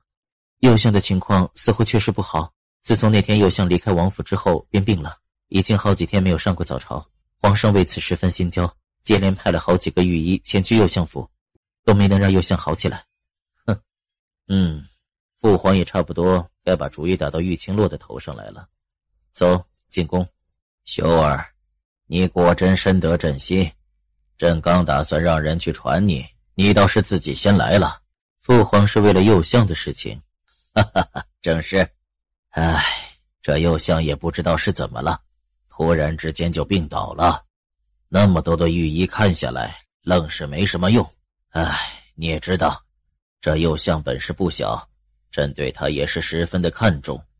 他这一病，许多的事情便都耽搁了起来，尤其是如今四国大赛将近，右相是百官之首，接待四国使臣皇子责任重大，除了右相，朕还真不放心交代给别人。修儿，朕原想着让千秋去宣旨的，不过用圣旨让鬼医给右相治病，到底有些强制性的，朕也担心那姑娘性子倔，不高兴。如今你来了倒是好了，你也算是救过那位亲姑娘，如今她又住在修王府上，有你出面，朕就放心了。可是父皇，儿臣并不打算让鬼医出面医治右相。为什么？父皇觉得是为什么？修儿，你和右相到底有什么怨仇？朕听说右相是从你府里出来之后便病倒的，如今你又阻止鬼医给右相医治，朕实在想不明白，你无缘无故怎么就和右相对上了呢？不管如何，鬼医是不会给右相医治的。父皇若真的爱惜右相，还是让御医再想想办法吧。修儿，这是你对父皇的态度吗？不知道父皇有没有听到如今外面传的关于右相的流言？流言？皇上，奴才刚刚得到消息，说今日帝都的街头巷尾都传着一个消息，消息称右相和鬼医互生情愫，不日便会成亲，很快鬼医就会是相爷夫人了。相爷夫人？朕听说右相对御家的千金态度很不一般，怎么现在又和鬼医了？这流言谁传出去的？儿臣已经让人去查了，不过父皇也说是流言，这则消息自然不可信。父皇应该明白一个姑娘的声誉，鬼医虽然常年在外行走，可是在这种风口浪尖、谣言满天飞的情况下，要是出现在了右相府，那些就算是谣言，也会马上成为事实，到时候亲姑娘的名誉尽毁。或许那些谣言也不一定是谣言。若是右相和鬼医真的两情相悦呢？要是他们敢两情相悦，他也不介意做个刽子手，斩断他们之间的情丝。父皇既然这么说，儿臣也不好多加阻拦，干脆父皇直接给鬼医下一道圣旨，让他去右相府给李子帆看病。不过儿臣有个要求，说若是鬼医抗旨不遵，不肯给右相看病，父皇不能怪罪于他。好，不管怎么说，当初亲姑娘和沈先生比试医术的时候，右相也是站在亲姑娘这一边的，甚至帮着亲姑娘说了不少好话。就冲着这一点，在右相病入膏肓之际，亲姑娘也应该出手救一次吧。叶修独笑了，也不再耽搁，当下起身告退。你先回府，告诉玉清洛，若是他敢去给右相看病的话，他一辈子都别想找到葛嬷嬷。是。你还在这里做什么？拒绝圣旨啊！玉清洛，这修王爷是不是在害你啊？竟然让你抗旨啊！我大概知道叶修毒的用意了。用意？叶修毒让你拒接圣旨，难不成还有什么特殊的用意？琉璃，帮我办件事。你要让我做什么？替我把这个给右相送过去，告诉他里面的白色药丸一天吃1次，黄色药丸一天吃3次。你没发烧吧？那莫贤不是把叶修毒的话转达给你了吗？你要是敢替右相看病，你这辈子都别想知道葛嬷嬷的下落。你确定还要冒这个险？所以我才把这件事交给你去办。我相信以你的身手，一定能够神不知鬼不觉的把东西亲自交到李子帆的手里，并且来回都不会被王府的人知道。玉清洛，你还真是……你不要告诉我，你真的看上右相了？你和他真有那么大的交情吗？以前不是有人死在你面前，你这家伙也是冷眼旁观，连眼睛都不眨一下的吗？这会儿居然对右相这么上心。金琉璃，你有空就想想什么时候跟我说说和叶浩庭的事儿，其他的事儿就别琢磨了。好了，赶紧去，再晚李子帆就真的命在旦夕了。金琉璃恼恨地瞪了他一眼，就如同来时一样，又悄无声息地离开了修王府。日头渐渐地倾斜，金琉璃去了半日，在玉清洛让月心准备晚膳的时候，又眉飞色舞地回来了。你猜我在右相府的时候看到了什么？看到了什么？玉清柔啊！我告诉你啊，那个玉清柔啊，还是一副我见犹怜的样子，那个抽抽搭搭的小模样哟，别提有多可怜了。我看那右相府的护卫啊，一个个的都心生不忍了。可是就算再不忍心，也绝对不让他踏进府门一步。不让他踏进右相府，你用得着这么高兴吗？现在右相生病，恐怕不只是玉清柔吧，任何人都会被拒之门外的。我话还没说完呢，这其实吧，他们被拒之门外也没什么好大惊小怪的。问题是，你知道那个护卫去请示管家，管家出来的时候说了一句什么话吗？他说啊，以后右相府不欢迎玉家的人，陈吉心母女两个要是再来的话，他会直接让人打出去。你是不知道，听到这话时，我心里啊可真是痛快极了。莫贤的脚步声就在这个时候于门外响起。玉姑娘，于府的夫人给你送来了请帖，请你明日去于府做客，大概是感谢你替于作霖看病的意思。玉姑娘要去吗？如今玉姑娘正处于风口浪尖，整个帝都都在议论你的事情，现在去了于府，恐怕会给帝都的百姓又添一桩谈资，而且主子也一定会很不高兴的。如今主子不在，什么事情都要由着玉姑娘做主，他还真担心主子回来会给他治一个办事不力，连个人都看不住的罪名。人家帖子都送上门了，我要是不去，以前的功夫不是全都白费了吗？可是玉公子的身子没什么大碍了吧？真是抱歉，最近事情有些多，也没能来看看玉公子。哈哈，秦姑娘说的是哪里话？我知道你现在住在修王府里，也有诸多的不便之处，我不会怪你的。于小姐的面色倒是好了不少，看来确实有按照我给的方法好好调养。多谢亲姑娘，我已经好多了。倒是亲姑娘看起来精神有些不太好呢，是不是遇到了什么难事了？我听说昨日帝都都在盛传亲姑娘和右相，不过应该只是谣言而已。亲姑娘又怎么会和右相有什么呢，对吧？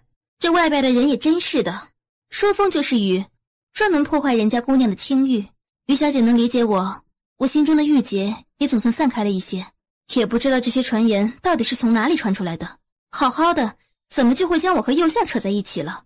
我和右相又不熟，谁这么记恨我，非要败坏我的名声呢？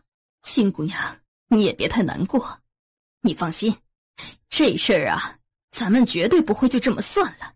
作霖的本事你也清楚，他一定会帮你揪出那个敢胡编乱造的可恶之人的。是啊，亲姑娘不要太在意，外面的谣言虽然传得十分的厉害，可我们都知道你是清白的，不会在意的。一旁的李冉冉眼睁睁地看着他那炽热的目光，这个女人不除不行，否则这整个于府之中哪里还有我的容身之地？如今不但大夫人对她谄媚，就连作霖也像是得了失心疯一样。三人反应不一，却全部一丝不漏地落在了玉清洛的眼里。有大夫人和于公子这话，我就放心了。我昨日还在想，若是连你们都把我想成那样不堪的女人，那该如何是好？不会，亲姑娘洁白无瑕，是世上难得一见的好女子。亲姑娘说得对，清者自清，浊者自浊，没做过的事情也不怕别人说什么。不过亲姑娘毕竟和右相同进同出过，恐怕于小姐说的是，恐怕就是有心之人抓住这点来大做文章的。可是我和右相一同进出也就那么一次，就是上次一起来于府的时候，这件事于公子最清楚的，对吗？是，当时可不止右相一个人，不过右相表现出来的确实是对青姑娘有意思的样子。我和右相也就见了那么一次面，那一次是唯一一次说上话的时候，但也没交谈过几句。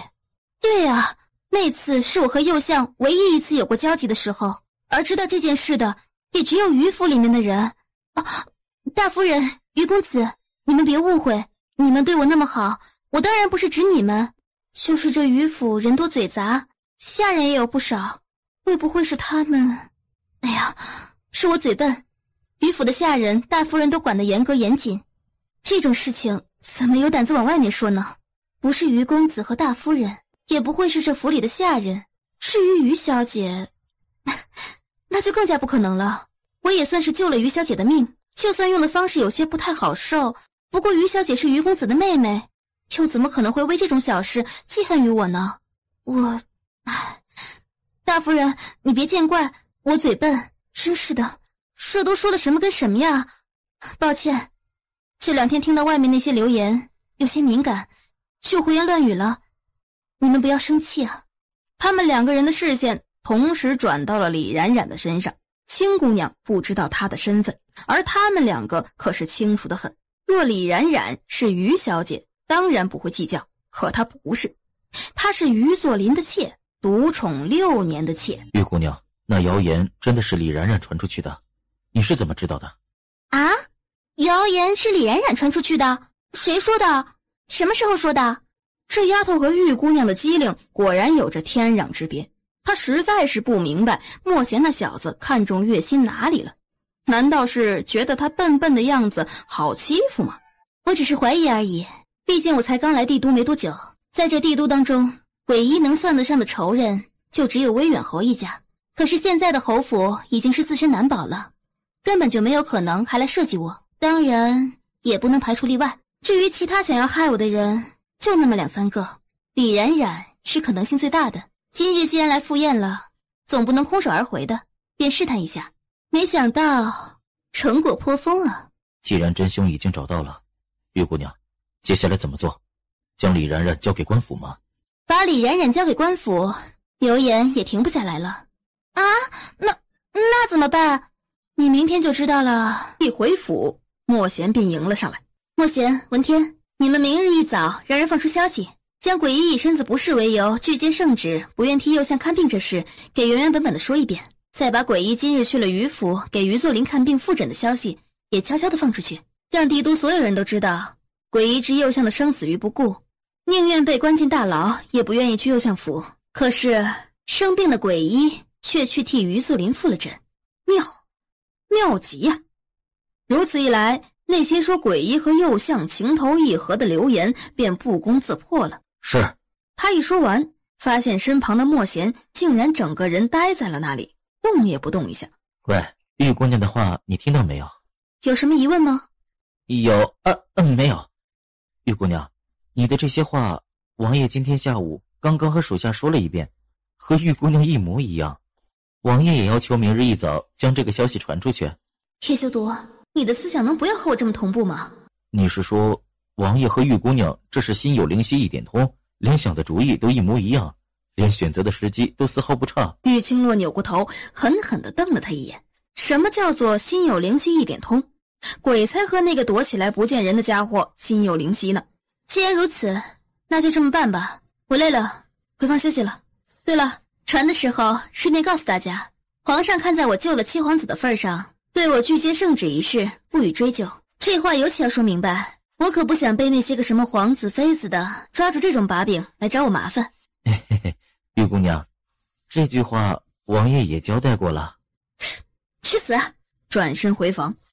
第2日，传了2天的鬼医和右相惊天动地的爱情故事。鬼医和右相不得不说的是，鬼医暗恋右相多年，为了他扎根帝都，等等不同版本的流言终于急转而下，来了个翻天覆地的大变化。一大早，酒楼茶肆便传出了诡医不顾右相生死，拒绝帮助右相诊治的消息。右相躺在床上，看着手中的药瓶子笑了起来，拒接圣旨，却还是让人给他送了药。青络研制的药丸确实要比那些太医有效得多。这几天他已经感觉好多了，最起码不会再吐血了。四国大赛也来临了。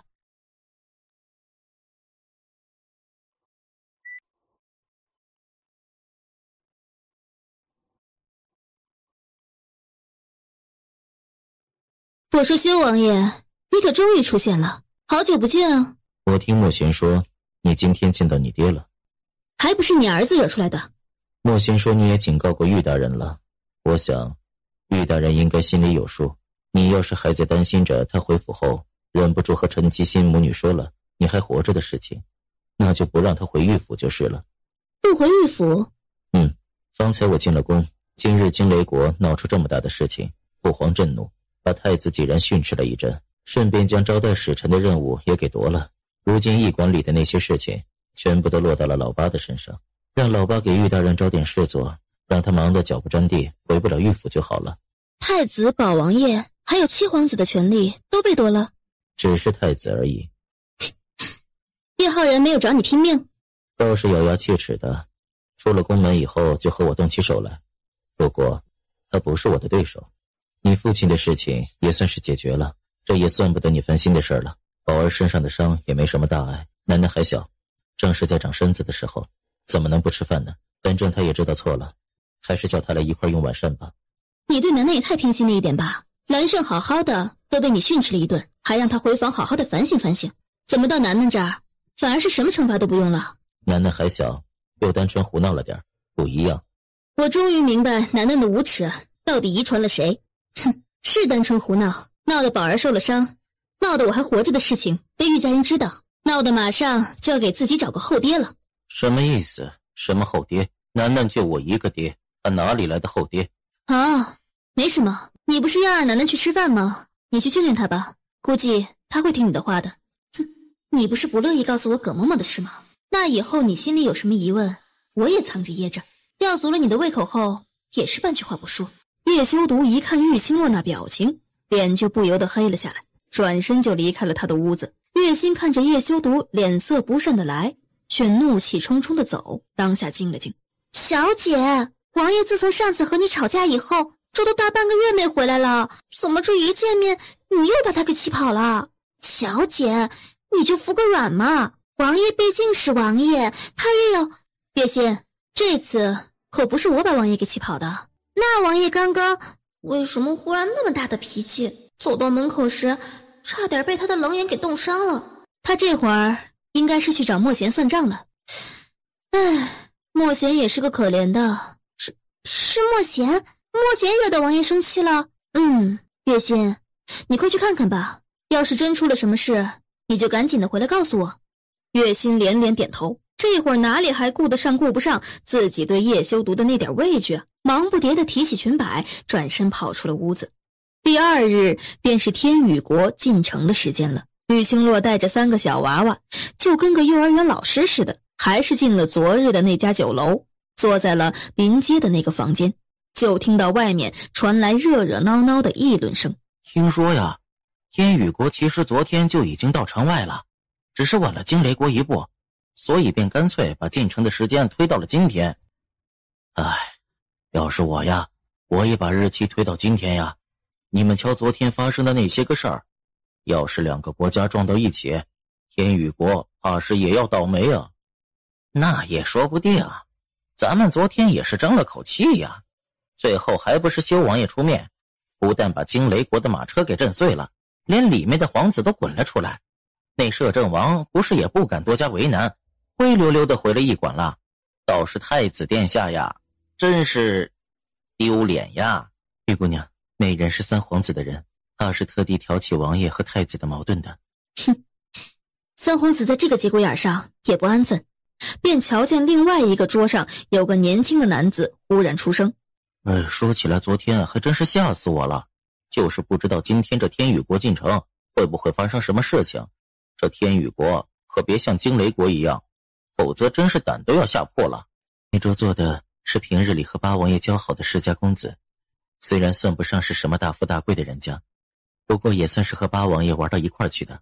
忽然又听到角落里传来一道神秘兮兮的声音：“哎，我告诉你们呀，听说这一次天宇国还带了个公主过来，她不只是参加4国大赛的，还有意和咱们封仓国联姻呢。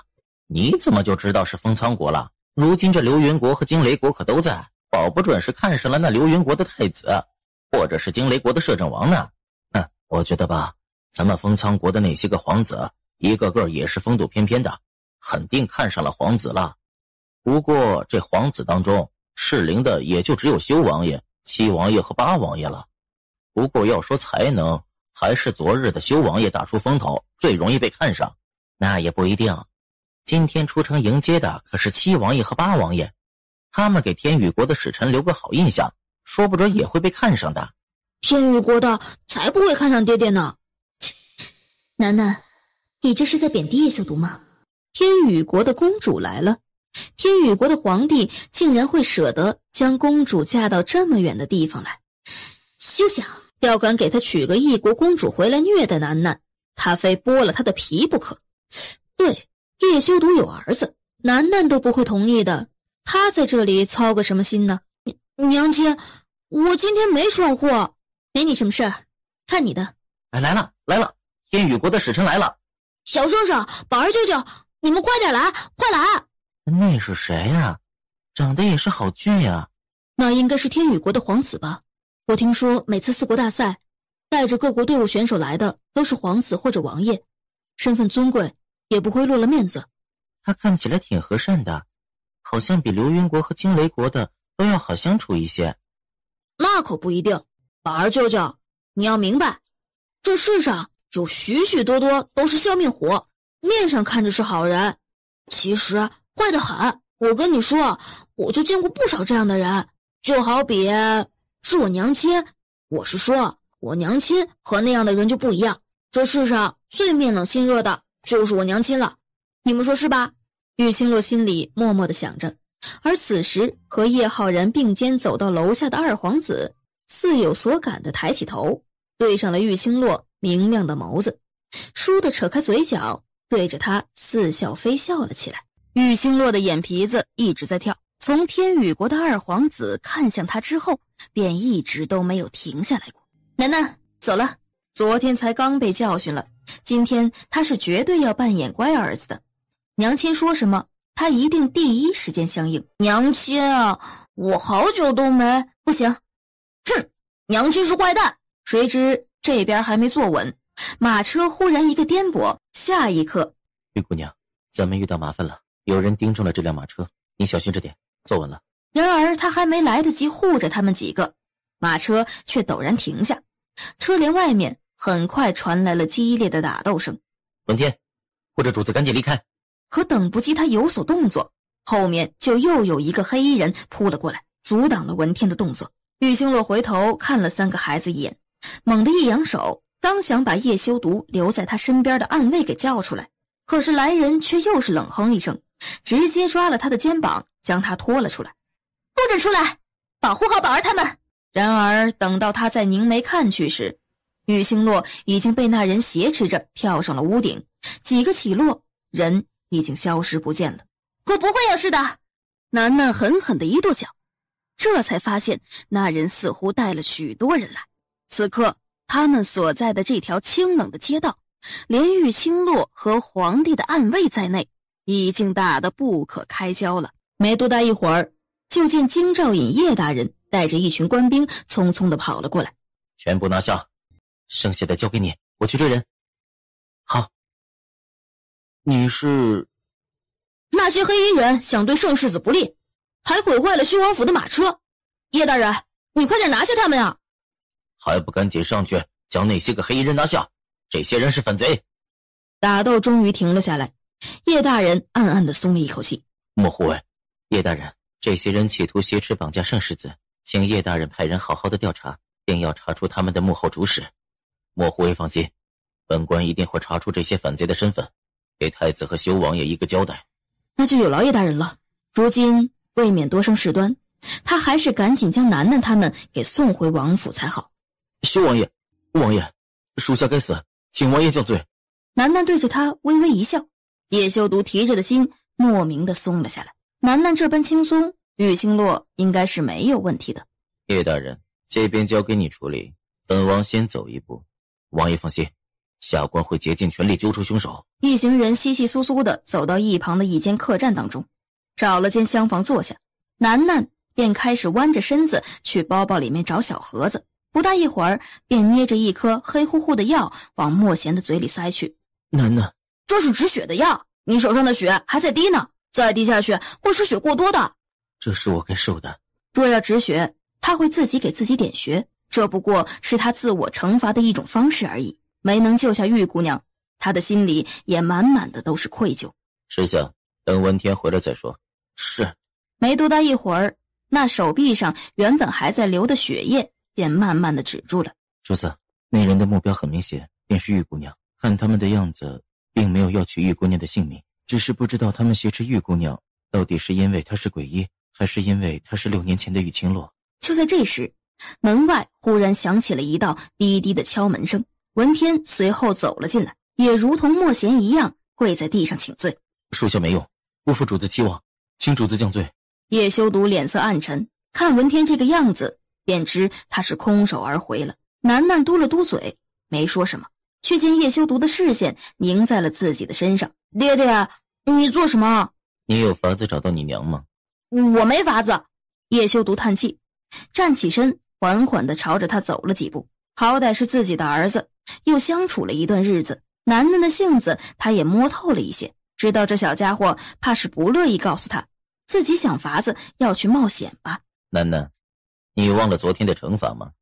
还是说你想要从今天开始就不吃饭了？哼，臭爹爹，比娘亲还有无情，只要是涉及到娘亲的事情，你就会死命的虐待我，虐待我，再虐待我。可怜我一个5岁的孩子，没有靠山，没有本事，还打不过你，活得真是辛苦。好了好了，我知道了，我带你去找娘亲。楠楠暗暗地叹了一口气，蹲下身将包包里的东西全部倒了出来，随后在地上翻了许久，才摸出一个小小的私房盒子。一打开，就见一个比玉清洛那个还要大1倍的蝎子，正一动不动地伏在盒子里。大百合，醒醒，不要睡了。这大百合的性子啊，像我。其他人全都一副恍然大悟的模样，还真是有什么样的主子，便有什么样的宠物啊。性子像楠楠，那不就是懒吗？楠楠又用力地戳了戳，那蝎子终于不耐烦了，快去找小百合去。直至楠楠失去了耐心，他才懒洋洋地开始往外面爬去。你带着宝儿和兰胜先回王府，把手臂上的伤处理好。说罢便弯身抱起了楠楠，随着那个蝎子越来越快的速度，沉着脸离开了客栈。一回到驿馆内，他便直接被泼了一盆冷水，激灵灵的打了个寒战，猛地醒了过来。摄政王，我拜托你，就算你性子再暴躁，也该知道怜香惜玉这4个字怎么写吧？你知道是本王？本王在问你话，你从什么时候知道是本王的？摄政王身手不错，本来抓了我就可以直接走的，非要震破修王府的马车，还不是为了报复昨日修王爷做的事情。真是个小气狭隘的，这点亏都要讨回来。哼，既然那个时候就知道是本王，为什么临走前不告诉你那些护卫？他又没那么傻，真是的。反正事后楠楠能找到自己的。玉清洛又动了动肩膀，真是粘得非常难受。上官锦大概也看到了他如此别扭的姿势，便挥手让外面的人送来一套干净的衣裙。只是那衣裙一抖开，却赫然是惊雷国独有的服饰。我觉得我自己这身衣服挺合身的。我劝你还是不要违抗本王的好。请问摄政王，你将我一个手无缚鸡之力的弱女子抓到这里来做什么？本王听说昨日本王亲自打杀的那2个贱民是被你给救了，想不到神秘莫测的鬼医竟然是个这么年轻的姑娘。不过本王不管你是什么人，既然敢救下本王要处死的贱民，你知道你会是什么下场吗？摄政王想要我如何将功赎罪？你和天宇国的二皇子是何关系？那个二皇子今天不一定是在看我吧？本王的耐心有限，若是不老实回答，本王……王爷，什么事？曹护卫回来了，让他进来。王爷，属下该死。其他人呢？属下该死，除了属下，其他人全部被杀，无一生还。无一生还？你竟然告诉本王你们无一生还？好啊，本王亲自训练的护卫军，居然连几个侍卫都打不过，还有什么脸面活下去？上官锦倏地抬起手，一掌拍在曹护卫的脑袋上。其他人都死了，你又何必苟且偷生？曹护卫连哼都没哼一声，已经是七孔流血，软着身子倒在了地上。活下去，又到乱葬岗。是。秦姑娘，现在是不是可以告诉本王你和天宇国二皇子的关系了？本王的耐心不多，虽说秦姑娘是鬼医，能力不俗，本王也是惜才之人，可对于不听话的人，就算那人的本事再好，本王也不介意让他死无全尸。摄政王其实真的用不着这样威胁，本姑娘向来知道什么叫做识时务者为俊杰。摄政王要是想问什么，本姑娘一定会知无不言，言无不尽。玉星洛长长的叹了一口气，摄政王想知道我和天宇国二皇子的关系。这么说吧，天宇国的二皇子是我的哥哥。你当本王是傻子不成？摄政王，你不是傻子，我才是傻子。明知道说了你不信，还偏偏捡老实的说。早知道说实话让你这么暴怒，我还不如说二皇子是我的仇人或者是情人呢。你……他冷嗤了一声，却还是松开了手。好，你说二皇子是你哥哥，那你倒是告诉本王，你是哪位妃子所生的女儿？据本王所知，天宇国的皇家公主，像你这般年纪大小的可就只有3个。你告诉本王，你是哪一个？上官锦去过天宇国，对于皇家的资料自然了如指掌。这女人竟敢说她是天宇国二皇子的妹妹，简直是滑天下之大稽。没人规定我一定要是那些个世人皆知的公主吧？难道就不准我是天宇国皇帝不为人知的私生女？不准二皇子是我的堂哥、表哥、义兄之类的？不准我是……玉星洛说了一串，见他又要开始暴怒，慢着，我话还没说完呢。摄政王未免也太没耐心了一点吧？秦姑娘，你果真是不怕死的吗？你错了，我很怕死的，要命了。方才他掐着自己脖子时，自己给他下的药，怎么到现在还没生效？难不成这人有抵抗能力？还是说他的药对他不起作用？王爷，什么事？回王爷，封仓国的修王爷来了，说是有急事要和王爷相商。只是走出屋子后，派2个人看着屋子，不要让他踏出屋子一步。是。玉星洛等他一走，便寻思着离开的方式。刚凝神之际，就见后面刷刷刷爬过来一个蝎子。那蝎子在他面前停了下来，果真是楠楠的大百合。他看了那蝎子一眼，忽然对着外边尖叫了起来：啊！发生了什么事？有蝎子！蝎子！我不要在这里了，我这辈子最怕的就是蝎子了。你们带我走，去别的房间，快点儿！还守在外边的2个护卫军猛地上前一步，伸手拦住他的去路。走开！你们想害死我吗？蝎子可是有毒的，我要是有个3长2短，你们怎么跟摄政王交代？哎，放心，蝎子会给姑娘找出来，不会伤着姑娘的。玉清洛冷哼一声，往后退了几步，随后抬眸对着屋顶上的某个方向说道：已经给他们下了药了，动作应该会迟缓一点，快点儿，不然上官锦要回来了。只是下一刻，几人的眸子同时一瞪，人已经栽到了地上去了。你不是去见上官锦了吗？不去前厅等着，不怕上官锦见不到人？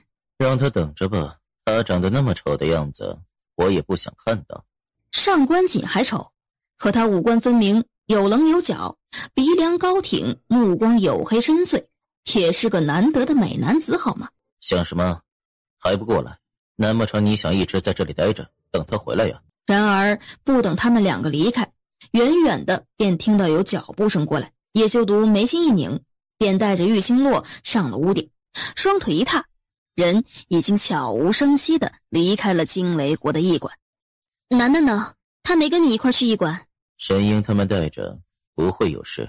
现如今3国的选手都已经到齐了，明天宫里头宴客，你跟着我一块去。皇上宴请4国使者，我一个女人跟着去做什么？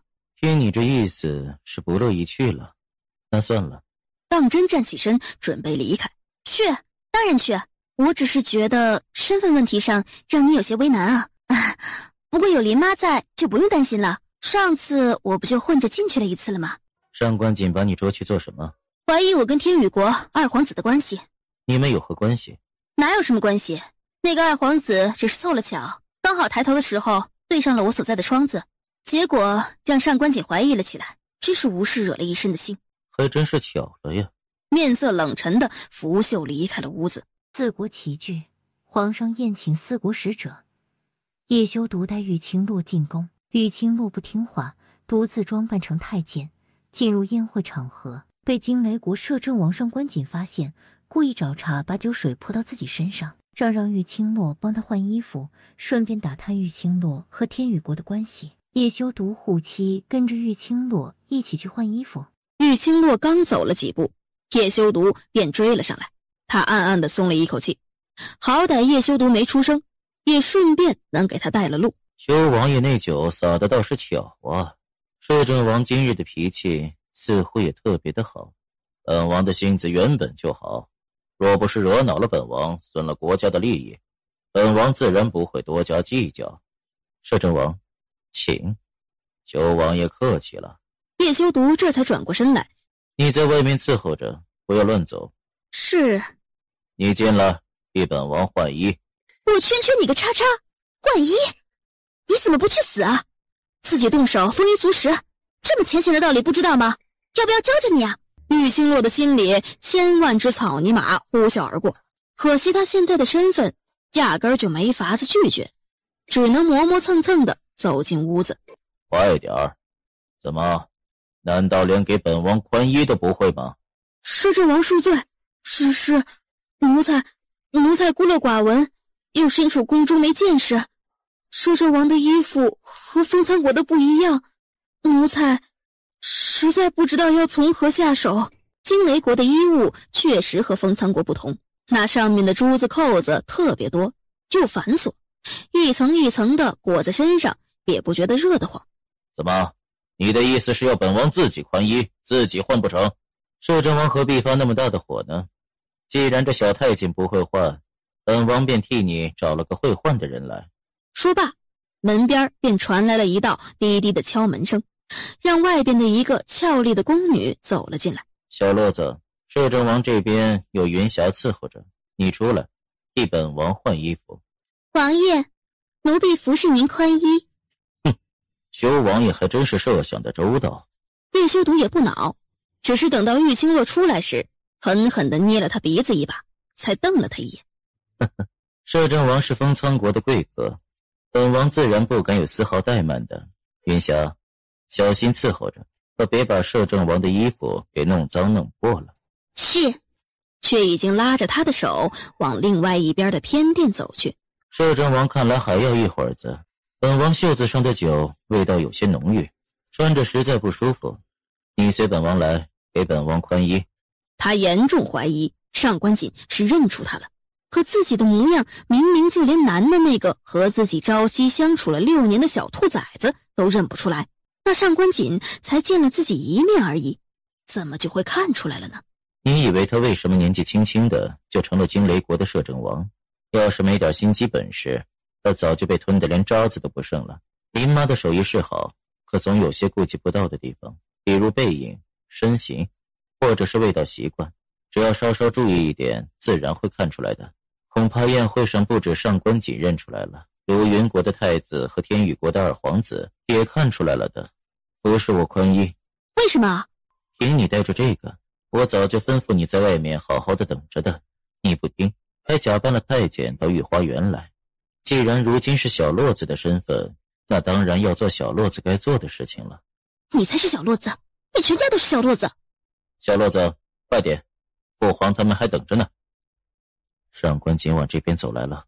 玉清洛一惊，叶修独有内力，就算十分细微的声音他也能听到。叶修独，你发什么神经？放手！再叫，上官锦就听到了。可是叶修毒却压根儿没有要松手的打算，玉清洛的整个身子都贴着他的胸膛，全身也开始变得灼热起来。修王爷，你的衣物没本王这么繁琐，也需要这么长的时间吗？把衣服拿过来。玉清洛生怕上官锦等不及闯进来，赶紧拿了衣服给他换上。这一出偏殿，果真就见到上官锦傲然的模样，率先往外边走去。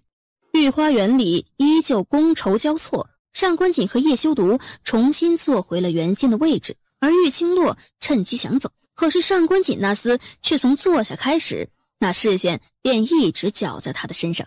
偏偏上官锦的眼神太过专注，很快的就吸引了一些不该吸引的目光。玉清洛只觉得头皮开始发麻，此刻手里很想有一把枪，直接崩了上官锦的脑袋才是上策。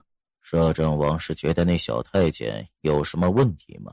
苗千秋心下一咯噔，忙小心的退到后面，招来管事太监，问他那太监到底是什么身份。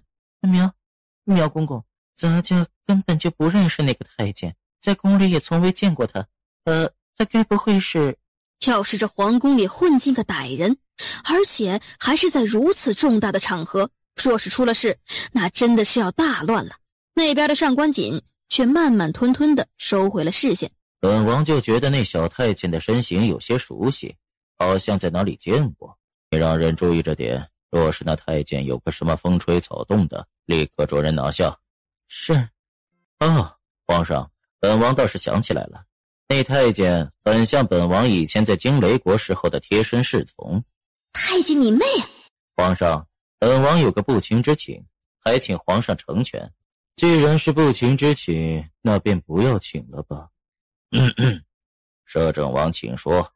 本王在这帝都之中还要待些时日，直到4国大赛结束为止。只是身边没个贴心的伺候，其实是看那些个长得寒碜的，惹得本王心中实在不愉。既然那太监如此像本王曾经的侍从，不如皇上把他借本王几日，等本王离开帝都之时，再将他换回来如何？摄政王真会说笑，小路子连替摄政王更衣都不会，如此愚笨之人过去，岂不是自寻死路？摄政王若是缺个贴心服侍之人，本相倒是可以为摄政王寻一个过去。又想说哪里话？本王不缺伺候之人，不过就是希望有个眼熟的在身旁站着，本王心情也会愉悦了一些。是吗？小路子，摄政王都这么说了，你可愿意去？玉清洛扑通一声便跪了下来。得摄政王看中，奴才真是受宠若惊，只是奴才粗手粗脚，对惊雷国的规矩一概不知，就算站在摄政王的身边，也会一个不慎犯了错误，得罪了贵人，到时奴才便是给封苍国丢了脸，万死难辞其咎啊！当然，摄政王这是看得起奴才，奴才要是服了摄政王的好意，便是不知好歹，奴才命薄如纸，死不足惜。摄政王若是要杀了奴才，奴才也绝无半点怨言。好一个奴才！你的意思是，本王是个心狠手辣之人吗？摄政王，奴才该死！奴才就说奴才嘴被蛇啄，奴才只是说了2句话，就惹得摄政王心情不悦，大发雷霆。若是奴才真的在摄政王身边伺候，不到1个时辰，奴才一定会身首异处的。奴才知道摄政王不是个心狠手辣之人，奴才求摄政王放过奴才，放过奴才，奴才是个苦命的人啊！奴才够了，不要给本王一口一个奴才的。叶修毒默默地喝了一口水，嘴角噙着一抹笑。他就知道这女人绝对有把人气疯了的本事。李子帆暗暗地摇了摇头，无奈地看了他一眼。天宇国的2皇子也似笑非笑地看着玉清洛。王爷，你瞧你把个小太监吓的，不就是要个奴才吗？你看他都哭成这个样子了，何必为难人家呢？人家当奴才的也不容易，是不是？2皇子可真是善心，对奴才也这般的宽容。靠，让我不要一口一个奴才，你们倒是对奴才2个字喜欢的紧啊！小路子，你先起来，退到一边去。是啊。玉清洛二话不说，赶紧起来，踮着脚尖挪着小碎步朝着一旁走去。只是没走几步，跟前儿忽然多了一双手拦着，一抬头就见面前不知何时站着上官锦。本王给你承诺，不管你犯下什么事，本王都不会治你罪。如此，你可跟着本王回驿馆伺候了吧？摄政王说，不管这小太监犯什么罪，都不会怪他。那如果他要刺杀摄政王呢？那也不治他的罪吗？你是什么东西？凭你也有资格和本王说话？本官只是说出实话而已。摄政王要以权压人吗？好，既然于大人说本王以权压人，那本王就换个方式，看看于大人有没有资格和本王说话。听说于大人曾经也是赫赫有名的武状元，更是少年将军，那身手定然不错。不如于大人和本王比试比试，免得于大人说本王只会以权压人，不会让人心服口服。皇帝心中不悦，他也没料到于作霖竟然会突然开口，更是直接得罪了摄政王。怎么，于大人不敢吗？封苍国的武状元也就这点胆子吗？于是郎，你就和摄政王切磋切磋吧，不过点到为止，不要伤及性命。臣遵旨。此次也算是机会难得，既然如此，那便恭敬不如从命了。于作霖从位置上走了出来，直接来到了中间的空地上。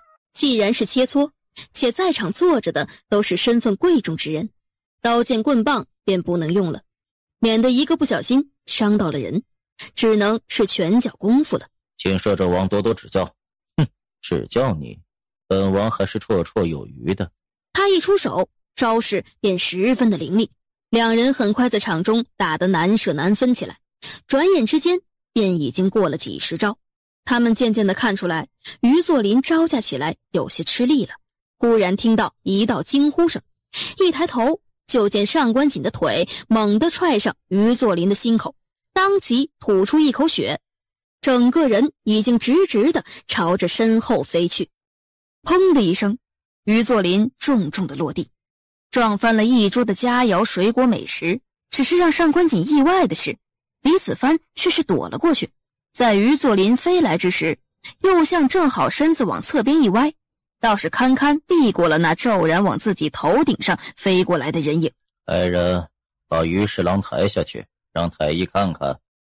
他方才分明说了只是切磋而已，这上官锦却重创他的臣子，甚至还想对付右相，一箭双雕吗？右相，你也下去换身衣服吧。臣遵旨。御花园内的气氛一瞬间有些紧绷。皇上莫怪，本王并非有意伤到于大人的，只是看到于大人确实武功高强，本王一时兴起，倒是失了分寸，下手重了些。不过仅此一番切磋，本王确实也见识到了封苍国的人才济济。于大人一个兵部侍郎就有如此身手，本王佩服。摄政王太谦虚了，不过这封苍国人才济济却也是实事。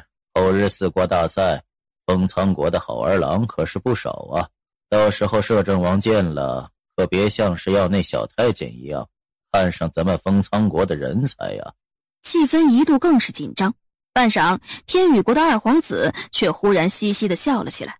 本皇子确实觉得这封苍国人才辈出啊。皇上，本皇子虽然没像摄政王一样看上一个小太监，可也想向皇上讨个人才呀。哦，二皇子也想讨个人才，二皇子看中了哪个？不过这四国大赛的选手，朕是不可能给你的。皇上说笑了，本皇子哪敢讨要四国大赛的选手的？不过嘛，皇上，其实说要讨要嘛，也不算。本皇子此刻来封苍国，除了参加四国大赛之外，父皇还交代了本皇子一件事。天宇国有意和封苍国结为秦晋之好，本皇子有个小妹，刚在前不久被父皇封为天福公主，此次也一同进了帝都。哈哈哈哈！二皇子，朕这封苍国的皇室子弟可都是才德兼备之人啊！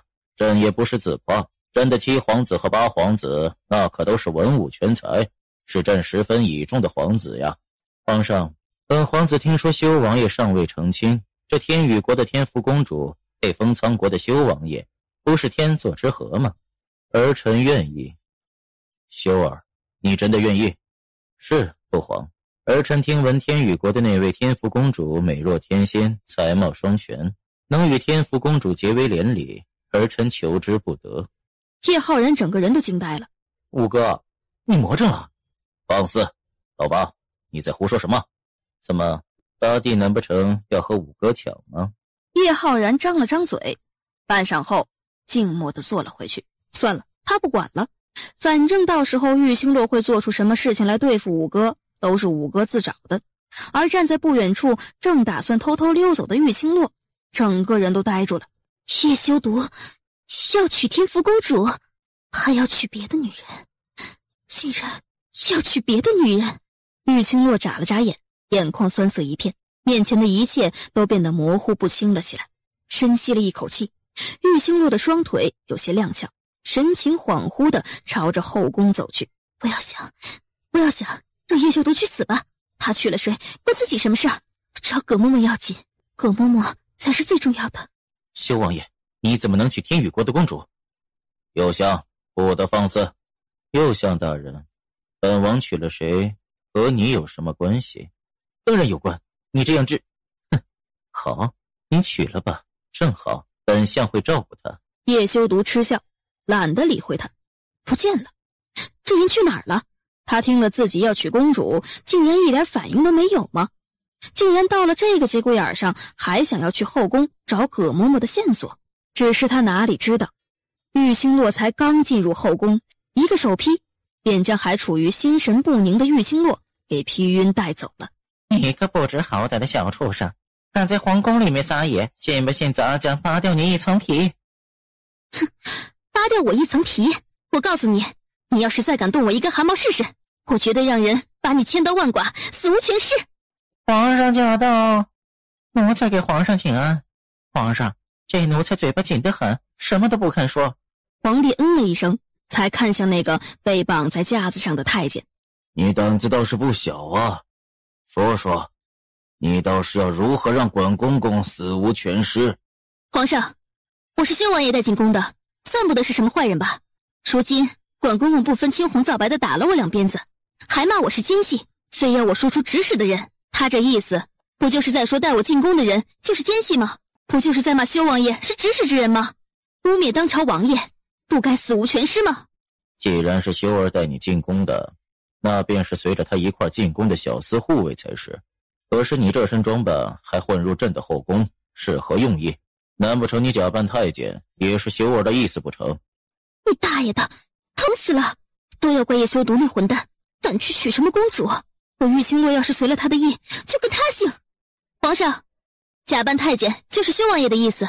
看来你还真是不愿意说实话。既然如此，朕也不必客气了，正好替修儿清理门户，免得你这样心怀不轨的奴才败坏修儿的名声。管公公在。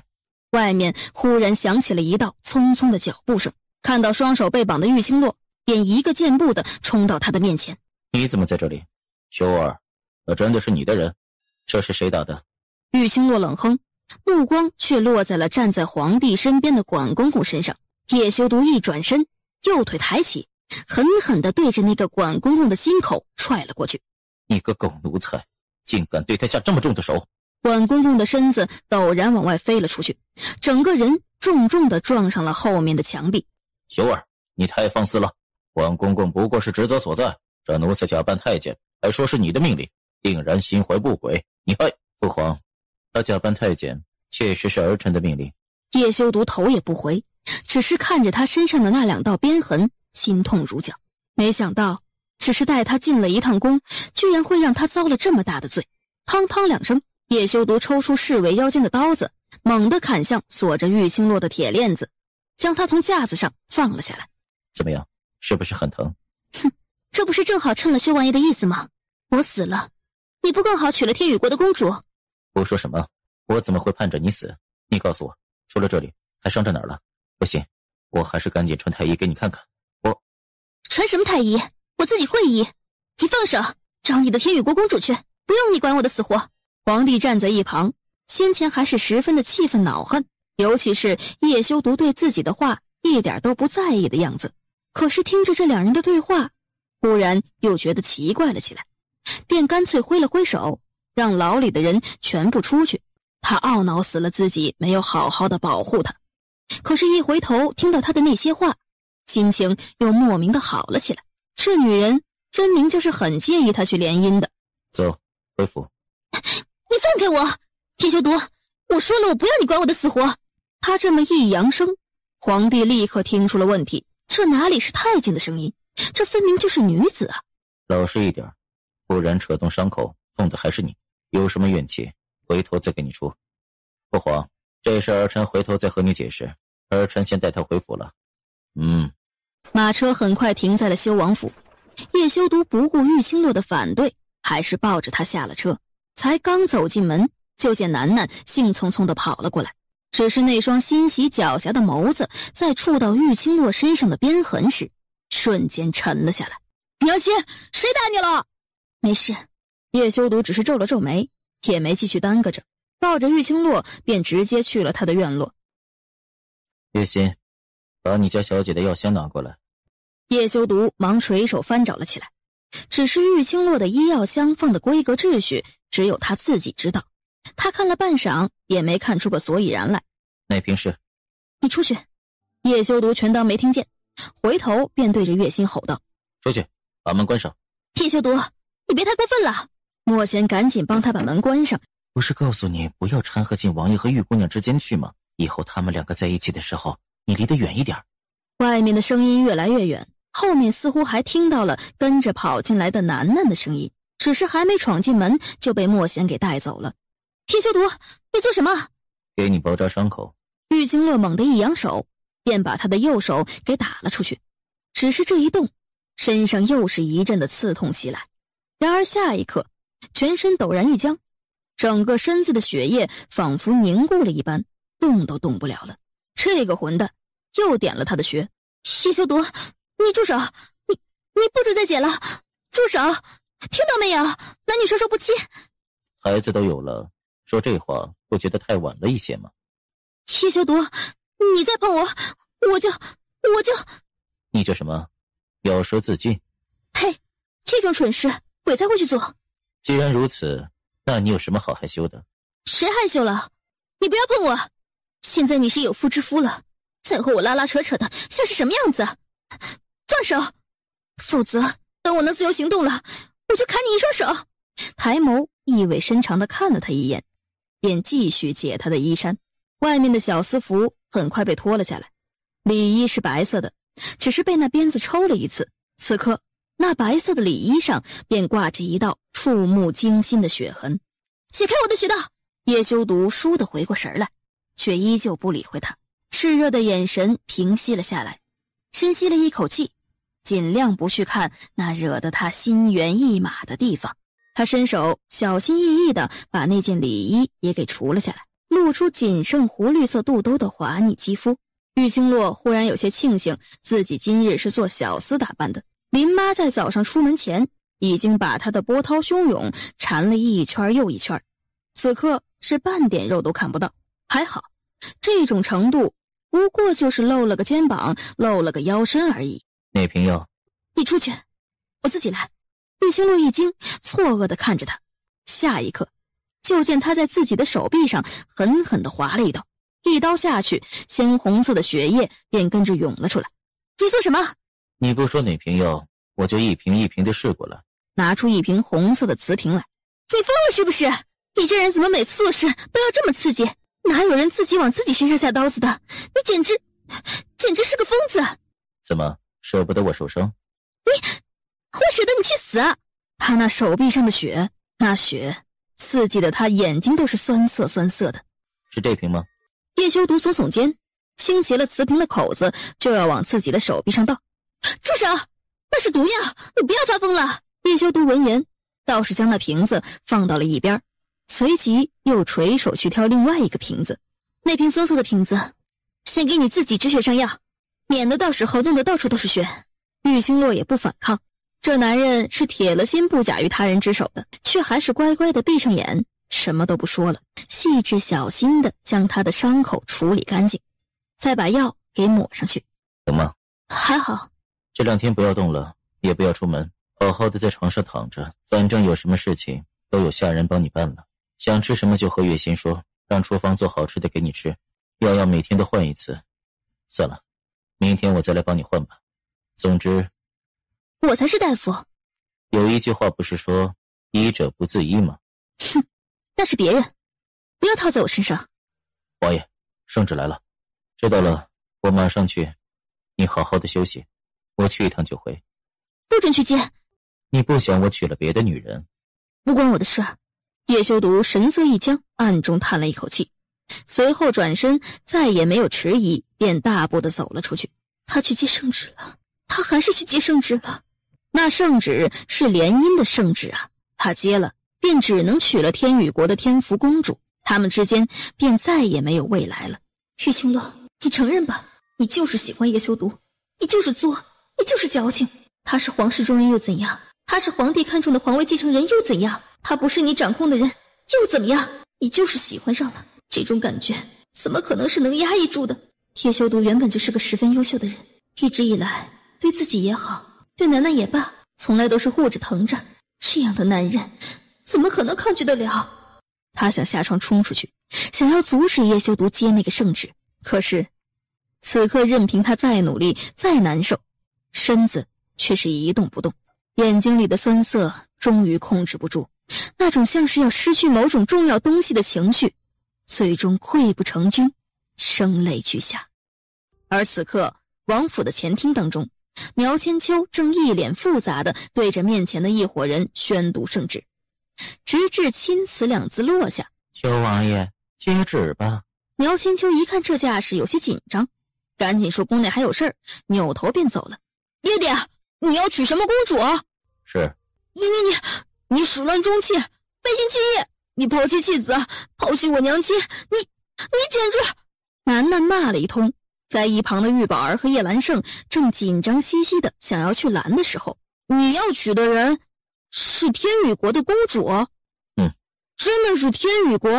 那个天宇国？似乎只有一个天宇国。不行，我要去天宇国的驿馆。不行，楠楠不能去的。让他去吧，沈英、莫贤，你们两个跟着他，只要保护他的安全就行了，其他的事情随他吧。楠楠已经炮弹一样的冲了出去，莫贤和沈英对视一眼，赶紧转身跟了上去，追着楠楠的身影离开了修王府。叶修毒却懒得和他们解释，手指一收，已经带着圣旨直奔玉青洛的院子。王爷，叶修毒一挥手让他下去，他还是有些兴奋的，几步便走到了床沿，却见他双眸红肿，眼角两行清泪。你真……要逼出你的心意，怎么就那么的难？头顶上传来叶修毒低低的叹息声，他的身子还被他抱在怀里。不想我和别的女人成亲？好，那我就不和别人成亲。圣旨都接了，现在说这个还有什么用？你管那个什么圣旨，横竖不会影响到我们就是。不会影响？什么意思？没什么意思。伸手把他的穴道给解开了。你到底有什么预谋？身上还伤着呢，别那么激动。要不是你，我能受伤吗？叶修毒默默地垂着脑袋。对不起。你做什么？你这样绑着不难受吗？我帮你拆掉。叶修毒的手已经抚上他的背，手指一挑，便将捆着玉青洛汹涌澎湃的绷带给挑断了。那一圈一圈的白色带子渐渐地松了开来。我自己拆，你出去。叶修毒大笑，搂着他躺了下来。你说，你和那个天宇国的二皇子到底有什么阴谋？那道圣旨是不是假的？这个以后自然会告诉你的。现在先陪我睡一觉，这2日事情有些多，好累。冷哼一声，却还是往里面挪了挪，让他躺进来一些。青罗，等4国大赛结束后，我们就成亲。可是身边的呼吸声却渐渐的平稳了，似乎真的累极要睡过去一般。再醒来时已经是第2日清晨了。月心敲了门进来时，他已经穿好了衣服下床了。小姐，你身上还有伤，怎么就起来了？我是大夫，自己的伤自己还不知道吗？放心吧，我知道做什么对伤口的愈合有好处。对了，叶修毒呢？王爷带着楠楠还有盛世子进宫了。4国大赛过2天就开始了，听莫贤说，今天各国的选手都要进宫，算是个简单的见面，商讨一下具体事宜和比赛规则。小姐，月心，叶修毒他有自己的考量，你也不用为你家小姐担忧。你家小姐我啊，也不是个吃亏的主。可是，玉姑娘，于府派了人来，说请你过去帮于作霖治病。小姐还受着伤呢，去治什么病啊？于作霖本来就不是好东西，让他病死算了。祸害1000年，你也说了他不是什么好东西，哪里就这么容易死的？走，换身衣服，和本小姐一块去于府。小姐，你真要去啊？跺了跺脚，还想阻止，他便还是听话的去换了衣服了。果然，玉清洛一进门，便见于作霖端端正正的坐在榻上，脸色看起来还不错。受了重伤就不要起来了，赶紧坐着。秦姑娘，许久不见了。原本前几天就想着来看看于公子的，只是怕上次的流言让于公子介怀。怎么会？秦姑娘的为人我自然相信，那些不过是小人散布出去的，倒是累得秦姑娘受了委屈了。于公子相信我，那我就放心了。一时之间便是相对无言。玉清洛做事要告辞，于作霖便有些焦急，忙使眼色给大夫人。冉冉啊，你去看看你大哥的药熬好了没有？于小姐看起来不太高兴啊，她不想给你煎药吗？哪能啊，她是看到作霖受重伤，才气那个把他重伤的人呢。哦，是这样。我听修王爷说，打伤于公子的是惊雷国的摄政王是吗？那个摄政王听说凶残又阴险，我相信于公子被他打伤，那个摄政王一定是用了卑鄙的手段才能赢的。就是，我们家作霖可是当年的武状元，这帝都之中还鲜少有人是作霖的对手呢。娘，于公子何必谦虚呢？夫人说的也没错，就是修王爷也常常在我耳边说于公子有大将之风，将来定会是国之栋梁呢。修王爷真的这么说？秦姑娘，你现在和修王爷很熟，你们之间……秦姑娘，你看修王爷府上一个女眷都没有，你住在那儿也着实不方便呐。不如住在于府吧，作霖现在身受重伤，也免得你跑来跑去的不太方便。你看怎么样？不会不方便的，我和修王爷我们本来就是家人，住在于府，我和于公子毕竟男女有别，没名没分的会被说闲话。秦姑娘，我给你名分。于公子，这事儿得和修王爷还有我父母他们商量。我去看看于小姐，方才我看她脸色有些发青，好像不太舒服的样子，不和你们说了。玉清洛说完便急急地跑出了屋外。作霖，有戏我看这位亲姑娘啊也十分的钟情于你呀。也对，我儿子长得风流倜傥，有哪个姑娘不动心的？别说是皇家公主，就算是天仙美人儿，也会对我们家作霖死心塌地的。小姐，咱们真的要去找那个李冉冉？当然，他送了我一份这么大的礼，哪有不还回去的道理？于小姐，你还好吗？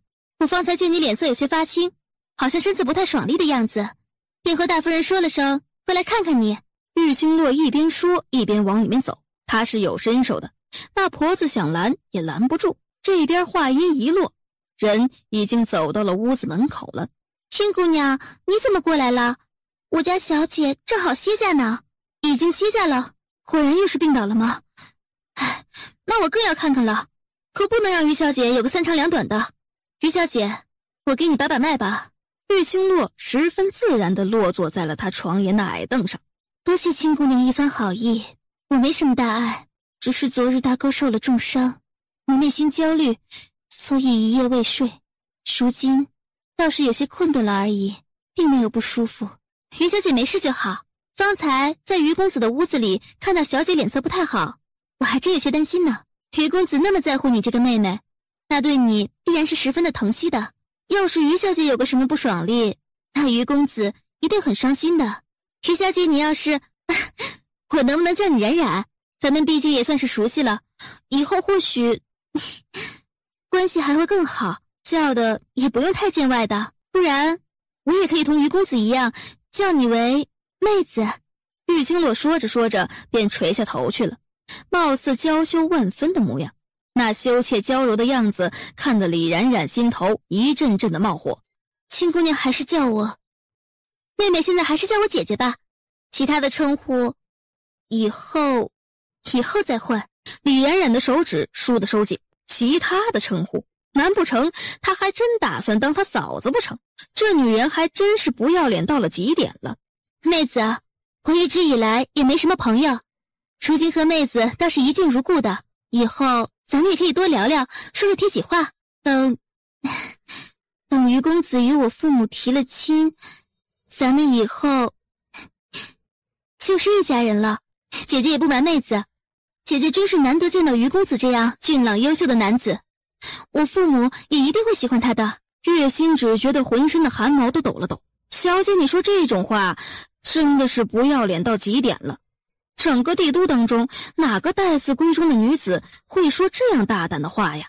李冉冉却是气得浑身发抖了起来。这个女人果真是个淫娃荡妇，说出这种话也不怕被进猪笼。玉清洛却仿佛看出她心里在想什么似的，又加了一句：于公子方才还说要给姐姐一个名分，姐姐到现在心还扑通扑通的跳呢。你说什么？你说座林要给你一个名分？是啊，还是当着大夫人的面说的呢。虽然我也算是江湖儿女，可这样的话还是让人很不好意思呢。于公子一看就是个专一痴情的男子，虽说以我的身份，将来是不会再允许他有别的女人的。不过我相信，就算我只是个普通的女儿家，于公子也不会有妾室通房。其实真要说起来，我也不是个不通情达理的人。于公子若是有了别的女人，我也会大大方方的成全他。可是啊，我那些个兄弟，就算放过于公子，估计也会直接让人弄死其他的女人的。她的身份，是了，大夫人曾经说过，这女子很可能是个公主。既是公主，那驸马想要纳小，岂不是在打皇家的脸吗？也就是说，一旦于作霖娶了这个女人，那自己便只有被休弃的份儿了。亲姑娘，未免太自以为是了吧？你难道从未想过，作霖20好几了，怎么可能连个妾室通房都没有呢？说的也是，不过无妨的，只要在咱们成亲之前，将那些妾室通房打发了便是。若是有那么一两个不要脸的缠着于公子不放的女子，那就直接打杀了吧。那种女子死不足惜。亲姑娘，你也说了，作霖是个痴情专一的人，怎么可能对自己曾经的女人这么残忍呢？亲姑娘或许不知道，作霖可以为了一个妾室去死呢。不可能，于公子怎么可能是那等看重儿女私情的人？他是心怀天下的英雄，为一个女子去死，成何体统？哼，就这样的女子，怎么可能斗得过我？李冉冉也没觉得困顿了，干脆从床上下来。亲姑娘把作霖想得太好了，我可先提醒你了，作霖啊，曾经为了一个女人下过跪，为了一个女人中过箭，为了一个女人声泪俱下，哭得毫无形象。他可说了，这辈子唯一喜欢的就是那个女子，若是再喜欢别的女人，那也不过是虚情假意，为了某种目的而已。玉清洛的脸色瞬间惨白，往后退了2步。怎么可能？不可能的！那个女人是谁？是谁？那个女人啊，就在这府里面。你告诉我是谁，在哪里？带我去见她！玉清洛猛地上前，一把钳住李冉冉的手，狠狠地摇晃了起来。月心便趁着这个时候，悄悄地离开了李冉冉的屋子，趁着守门的婆子不注意，从另一个低矮的墙面上翻了过去，随后撒开鸭子就往于作霖的院子跑。大夫人刚和于作霖说完话，打算来找玉清洛。小贱蹄子，不要命了！谁让你这么闯进少爷的屋子的？是不是真的以为跟了亲姑娘以后就水涨船高，不把我们放在眼里了啊？娘，他好像有事情要说，说什么事了？你怎么一个人跑到这里来？亲姑娘呢？少爷，夫人，不好了！方才亲姑娘说去如夫人的屋里替如夫人看病，但是不知怎么的，忽然就吵起来了。如夫人的脸色好吓人，还好像要打亲姑娘似的。什么？而此刻的玉清洛却已经双手紧紧地揪着李冉冉的手臂。你放手，放手啊！你说啊，那个女人到底是谁？到底是谁啊？你说话呀！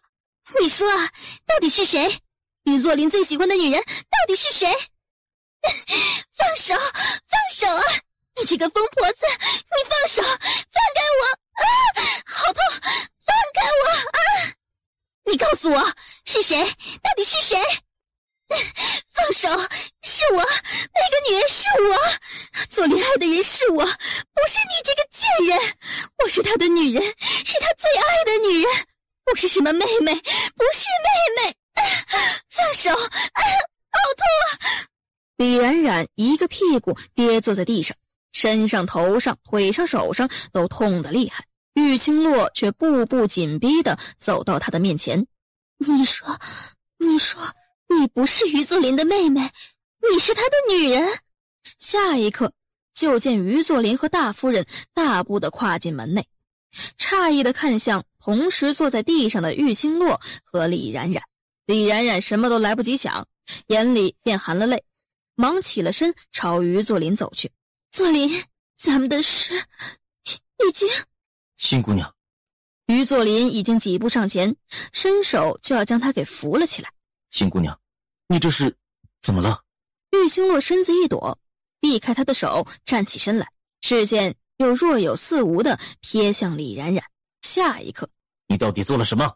亲姑娘看你身子不适，特地过来给你医治，你非但不领情，还让她受了委屈，你这个贱人！于公子，你又何必骂他？难不成是心虚，恼羞成怒了吗？心虚？哼！方才于小姐亲口说，不，或许不该叫于小姐，该叫少夫人了。她方才可是亲口说，于公子爱的人是她，她是你的妾，是你可以为之牺牲性命的女人。哼！我真是傻，竟然会相信你，竟然会相信她是你的妹妹。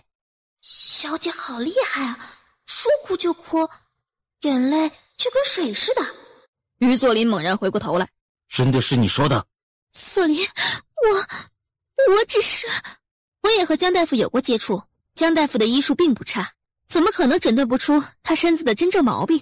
他若是没有说出真实病情，也不外乎就是2个原因，一个难以启齿，另外一个或许就是被人给收买了。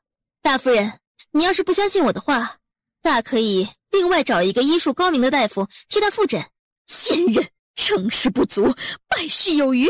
大夫人对着他冷冷地哼了一声。亲姑娘，你可别听他胡说。是，作霖是骗了你，李冉冉也不是什么于家的小姐，她不过是个妾室。但是作霖绝对不爱她，作霖骗你，那也是有苦衷的。他在江城时就对亲姑娘一见钟情了，可是又怕亲姑娘嫌弃他有了妾室，再说那是他的妹妹，只是想让亲姑娘来这帝都，咱们作霖才有机会啊。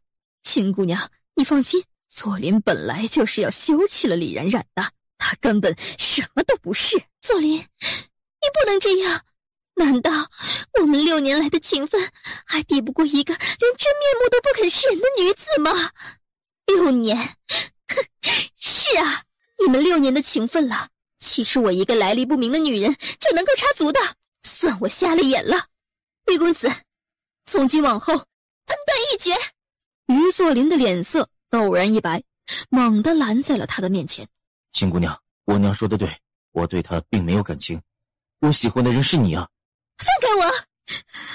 我岂是那么好欺骗的人？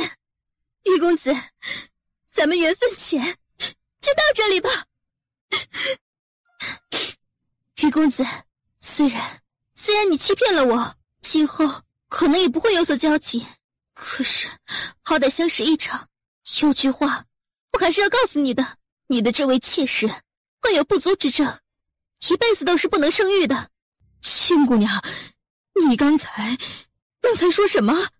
从我一开始给他把脉，就诊出他气血不足，子宫异位，这辈子怕是不可能会有自己的孩子的。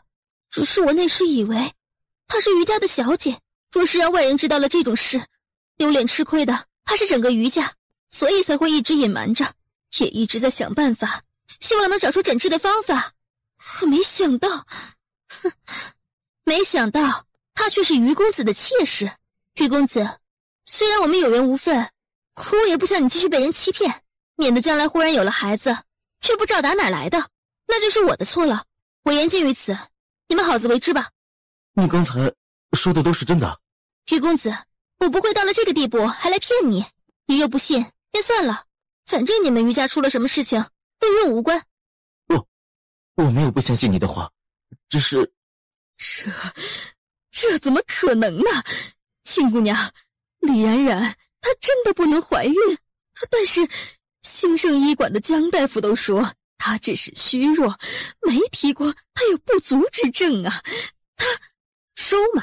于作霖豁然扭过头，死死地盯着李冉冉。贱人，你可真不是个东西啊！自己生不出孩子，还不允许我们作霖再娶一个。如今更是买通了大夫，把这件事情隐瞒下来。你是不是想我们于家绝后啊？不是，我没有。你们不要被这个女人给骗了。我何必骗人？这事儿只要找个大夫好好看看就知道了。于作霖手掌猛然握紧，身上的伤更是痛得厉害。只听噗的一声，他呼的一口鲜血喷了出来，右手捂着胸口，整个人便缓缓地往地上倒去。作霖，快把亲姑娘拦下来！少爷情况不太好，他要是走了，后果就严重了。四国大赛就在众人紧张又期待的心情下正式开始了。亲姑娘，修王爷吩咐奴婢不用带着亲姑娘进屋子等候了，再过1刻钟，皇上便会带着列位大臣和使臣入席，到时候奴婢再带着亲姑娘过去就好。果真不过1刻钟的时间，另一个入口处已经传来了熙熙攘攘的声音。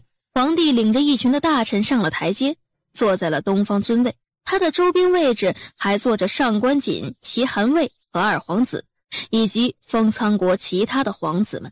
品阶位分低一些的大臣则分散在后面的位置，而另一边也有一些女眷，在太后的带领下陆陆续续的入了席。那是专门为女眷设置的，能来看比赛的女眷除了皇室，便也只有品阶高的女子了。亲姑娘，这是您的位置。小宫女停在了一个略显得角落的席位，有些偏，却一点都不招眼。不过让玉清洛最满意的是，这位置十分的靠前，而且虽说在角落，可是整个赛场的情景却能尽收眼底，一览无余。皇上，这孩子的行为可是倒不……这孩子倒是有趣。本皇子看多了那些中规中矩的孩子，倒是难得看到如此天真可爱的孩子。二皇子觉得在一个如此场合说话没大没小、大呼小叫的孩子可爱，呵呵。二皇子可别因为和封苍国联姻，说话就失了公正了。别忘了，那孩子如今可也是你们天宇国的竞争对手呢。摄政王此言差矣，一个5岁的孩子，人生阶段才刚刚展开，正是最为好玩、充满童趣的时候。这是孩子的天性本性啊！难道摄政王认为5岁的孩子就该充满心机，处处小心谨慎，心思缜密，想着法子的对付别人才算是正常吗？摄政王，孩子就该有孩子的样子，和咱们大人可不一样。哼哼，强词夺理。人都说天宇国的二皇子诡辩机警，今日本王算是见识到了。哈哈哈，多谢摄政王夸奖，本皇子真是愧不敢当啊。皇帝暗暗地松了一口气，抬眸瞪了楠楠一眼。那个小家伙肯定又把那些个规矩礼仪给抛诸脑后了，或者是根本就没听。玉清洛只觉得有道视线一直打在自己身上，耸了耸肩，玉清洛还是看向了场中的楠楠，只是耳边还是传来了许多不一样的声音。那孩子也不知道是谁家的，真是没教养。就是，在如此重大的场合也敢大声喧哗，等着吧，这边结束了，皇上一定会治他重罪的。不过如此没家教的孩子死了也干净，免得丢了咱们封苍国的脸面。就是啊，如今那边的台上还坐着流云国、惊雷国、天宇国的使臣呢。哎呦，这会儿啊，他们肯定要笑话咱们封苍国的。那孩子真是成事不足败事有余，留在世上也是个祸害。玉清洛眸子微眯，倏地扭过头去。比起只会嘴碎乱嚼舌根却什么贡献都做不出来的妇人，那孩子最起码还去参加四国大赛了，最起码也算是为封苍国出了一份力的。你说什么？你说谁乱嚼舌根了？谁应我谁便是了。你这不知好歹的女人，你以为你是什么东西也敢来编排我们？那你又是什么东西敢手指对准我？他说着猛地揪住那人手指，轻轻地往上一折。你折断了我的手！你这个女人！最终惹得女眷这边席位上的人都朝着这儿看过来，坐在最中间的太后、皇后以及蒙贵妃也骤然扭头看向了这边。是亲姑娘吗？正是，民女见过贵妃娘娘。吵吵嚷嚷的，成何体统？也不看看这是什么场合，还有没有把皇上放在眼里，把哀家放在眼里？太后，求太后给妾身做主啊！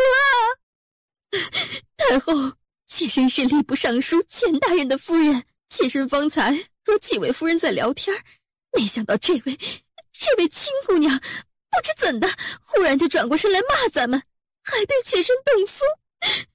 您看，妾身的手指都被他给折断了。亲姑娘，你救过七皇子的命，哀家感激你。今日你坐在这边看四国大赛，也是皇上开恩，你不知道感恩也就罢了，还闹出这种事情来，可知罪？玉清洛心中暗笑，上前几步，也对着太后行了个礼。太后，民女对皇家的恩情自是不敢亵渎，方才是民女冲动了。只是民女一听到钱夫人几位口无遮拦，侮辱封苍国的国之栋梁，民女心里的怒火又涌了上来。失态之处，请太后见谅。我什么时候侮辱国之栋梁了？方才钱夫人说，武赛选手队伍当中有人没教养，应该早死免得丢人，是吗？钱夫人，不说在场的选手都是苦练多时，就是为了一朝为国争光，都有着雄心壮志，是封苍国铁骨铮铮的儿郎，是皇上亲自挑选方有资格站在场上的孩子。就说你方才侮辱的那个孩子，他也是太子世子的陪读，他所学的，所仰慕崇拜并为之跟随的是圣世子，你侮辱他，岂不是在说圣世子也没有教养？更何况他近半个月来都在修王府跟着修王爷学习武术，那还是得了皇上亲自下的旨。听你这话里话外的意思，岂不是在说皇上没有眼光，修王爷不会教人？太后、皇后、蒙贵妃三人的脸色更是在一瞬间变得精彩纷呈，复杂万千。他早就从楠楠那里知道，太后对那小家伙是十分的喜爱的，赏赐的东西更是一件连着一件，对楠楠的珍珠粉更是赞不绝口。楠楠当初被选中武斗的选手时，太后差点就要跑到皇帝那里去，将这场比赛的选手给换了，只是被楠楠给劝下了。后来楠楠要到修王府跟叶修读学功夫，太后也是十分的不舍。而且太后，民女根本就没有折断这位钱夫人的手指，钱夫人不但侮辱参加大赛的选手，还放大事情，欺骗太后，欲陷民女于不仁不义的地步。此种做法实在是让民女心寒。若是钱夫人这样说话做事不近不实的女子，在钱大人身边多说几句，岂不是影响了钱大人在朝中做事判断的公正性？太后眸子一眯，深深地看了玉清洛一眼，便让律福上前检查一番钱夫人的手指。律福回来时微微点了点头。好大的胆子！钱夫人，你出言不逊，诅咒参加武赛的选手早死，岂不就是在诅咒封苍国输了武斗这场比赛？如此心思，实在可恶！来人，带下去，掌嘴，好好的让他明白明白，什么话该说，什么话不该说。是。太后饶命啊！妾身知道错了，太后饶命啊！太后饶命啊！太后连看都不看他一眼，只是挥了挥手，让人将地上的其他几位夫人也带了下去。太后英明果断，民女佩服。民女在修王府上和盛世子以及楠楠也有过接触，听盛世子和楠楠说，太后不但风姿依旧，而且公正严明，是他们最为喜爱的长辈。民女如今有幸见得太后，实在是三生有幸。亲姑娘，哀家听说你医术不凡，改日进宫给哀家请个脉吧。民女谨遵太后懿旨。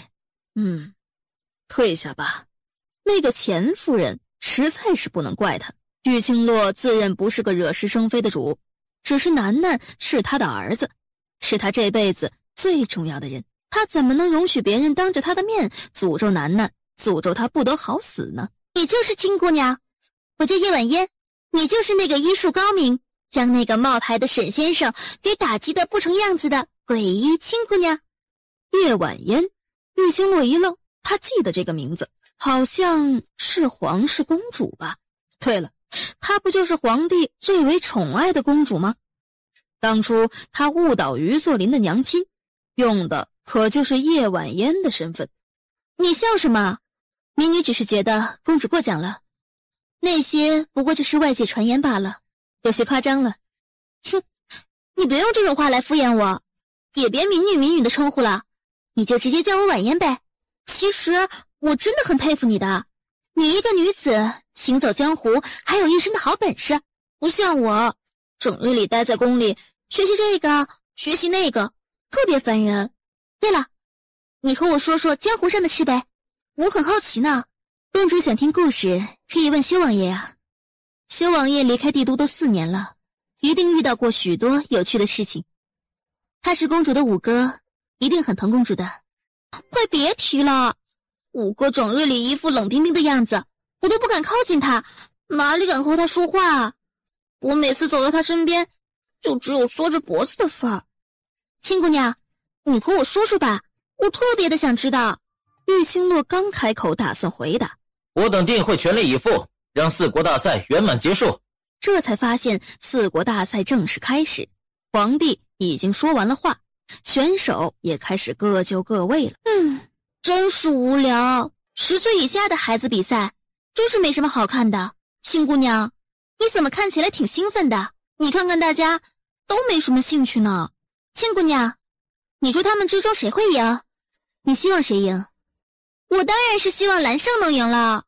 蓝胜不仅是封仓国的选手，还是我的侄子。虽然我对太子哥哥不是很喜欢，觉得他太过蠢笨，可蓝胜却随了我太子妃嫂嫂，是个十分聪明的孩子。不过他这2年一直被冷落在宫里，没有先生在一旁细心指导，我还是挺担心他的。啊，对了，亲姑娘，我听说蓝胜这段时间也住在修王府，你和蓝胜应该相识的。那蓝胜到底如何，你心里也清楚的吧？你觉得他有把握赢吗？会不会赢我不敢说，不过至少此时此刻，在比赛场上的8个孩子中，只有叶蓝胜一个人的神态最为自信冷静，没有半分怯弱。好像被你这么一说，我也对他们的比赛感兴趣了。那边出题的考官已经站在了一个架子前，那木架子上悬挂着一幅卷轴，请各位选手对出下联。叶蓝胜只是稍稍垂眸沉思了片刻，随后便抬手握着手中的毛笔，只是缓缓地蘸了蘸墨，便下笔如飞，很快在纸上写出了下联来。好字。再看叶蓝胜的下联，金科场内，今日金榜才提名，几人的表情便更加的满意了。皇上，经过众位大人的合计，此次比赛的4位获胜者分别为流云国的蒋生、封仓国的叶蓝胜、惊雷国的慕容乐以及天宇国的高柳。有没有搞错？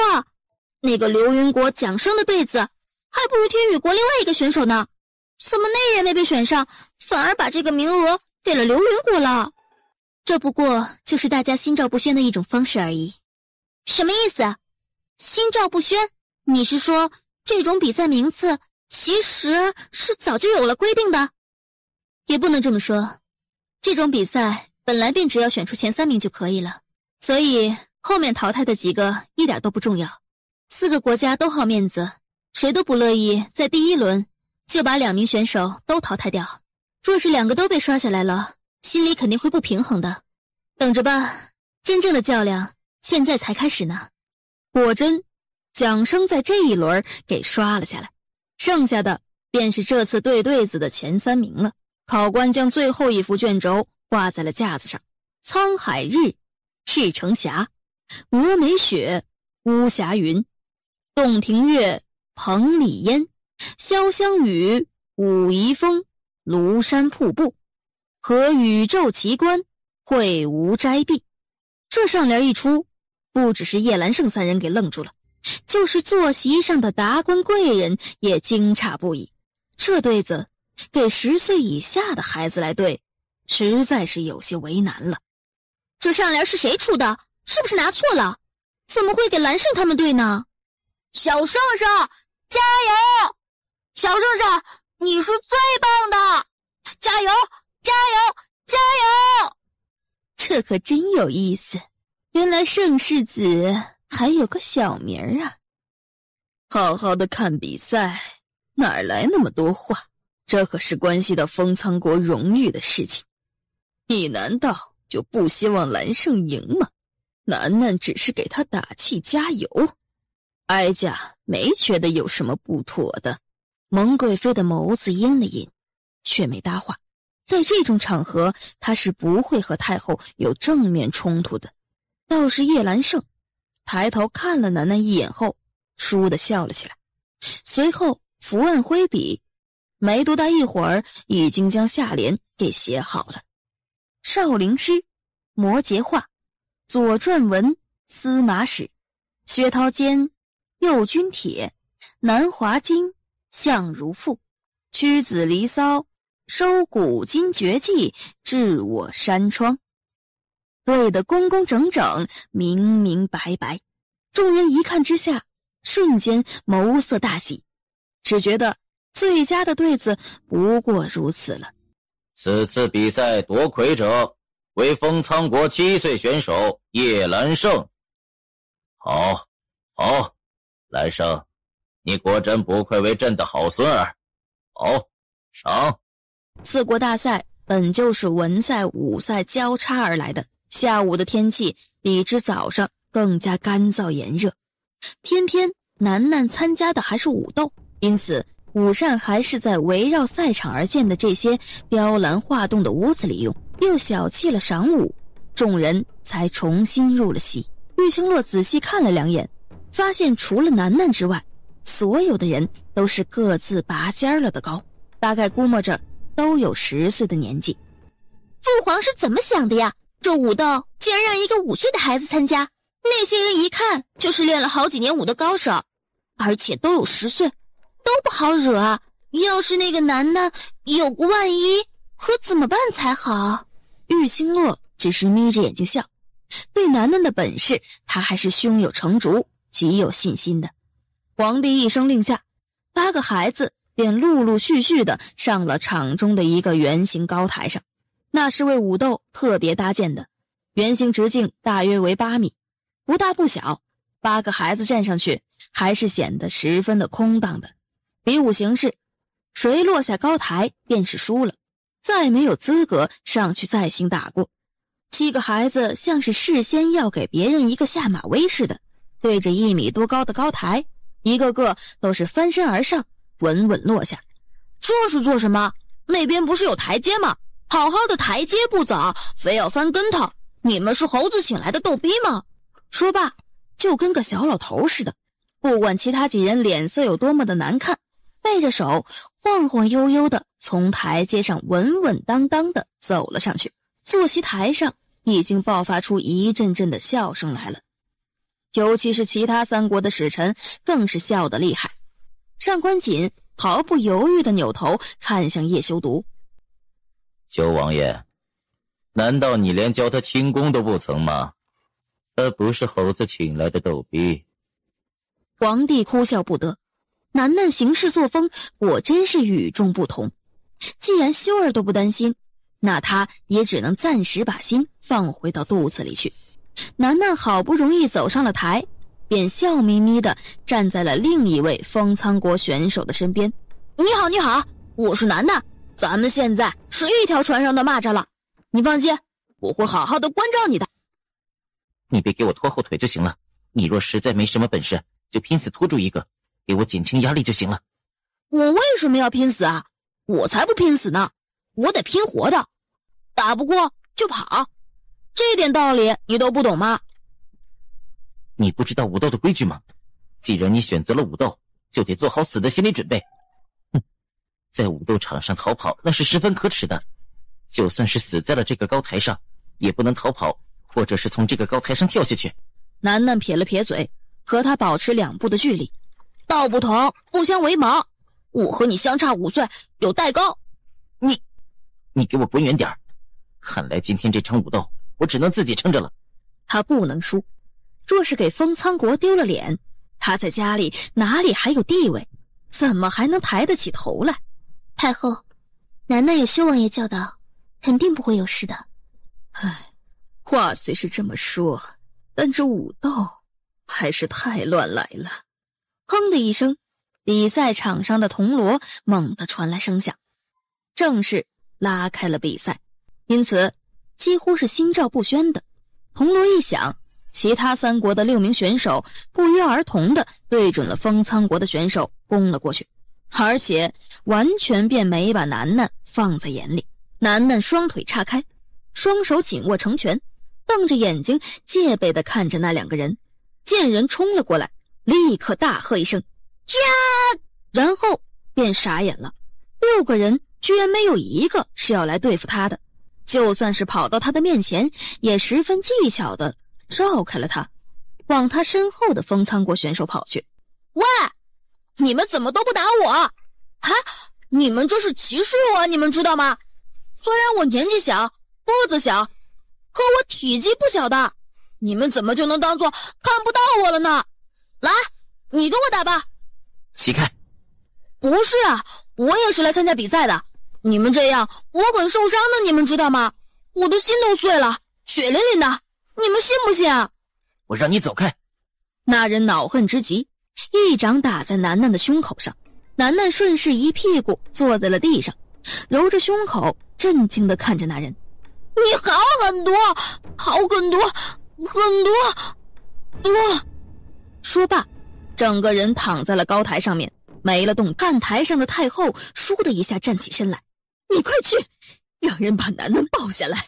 哎呀，这人怎么就下这么重的手啊？会不会有事儿啊？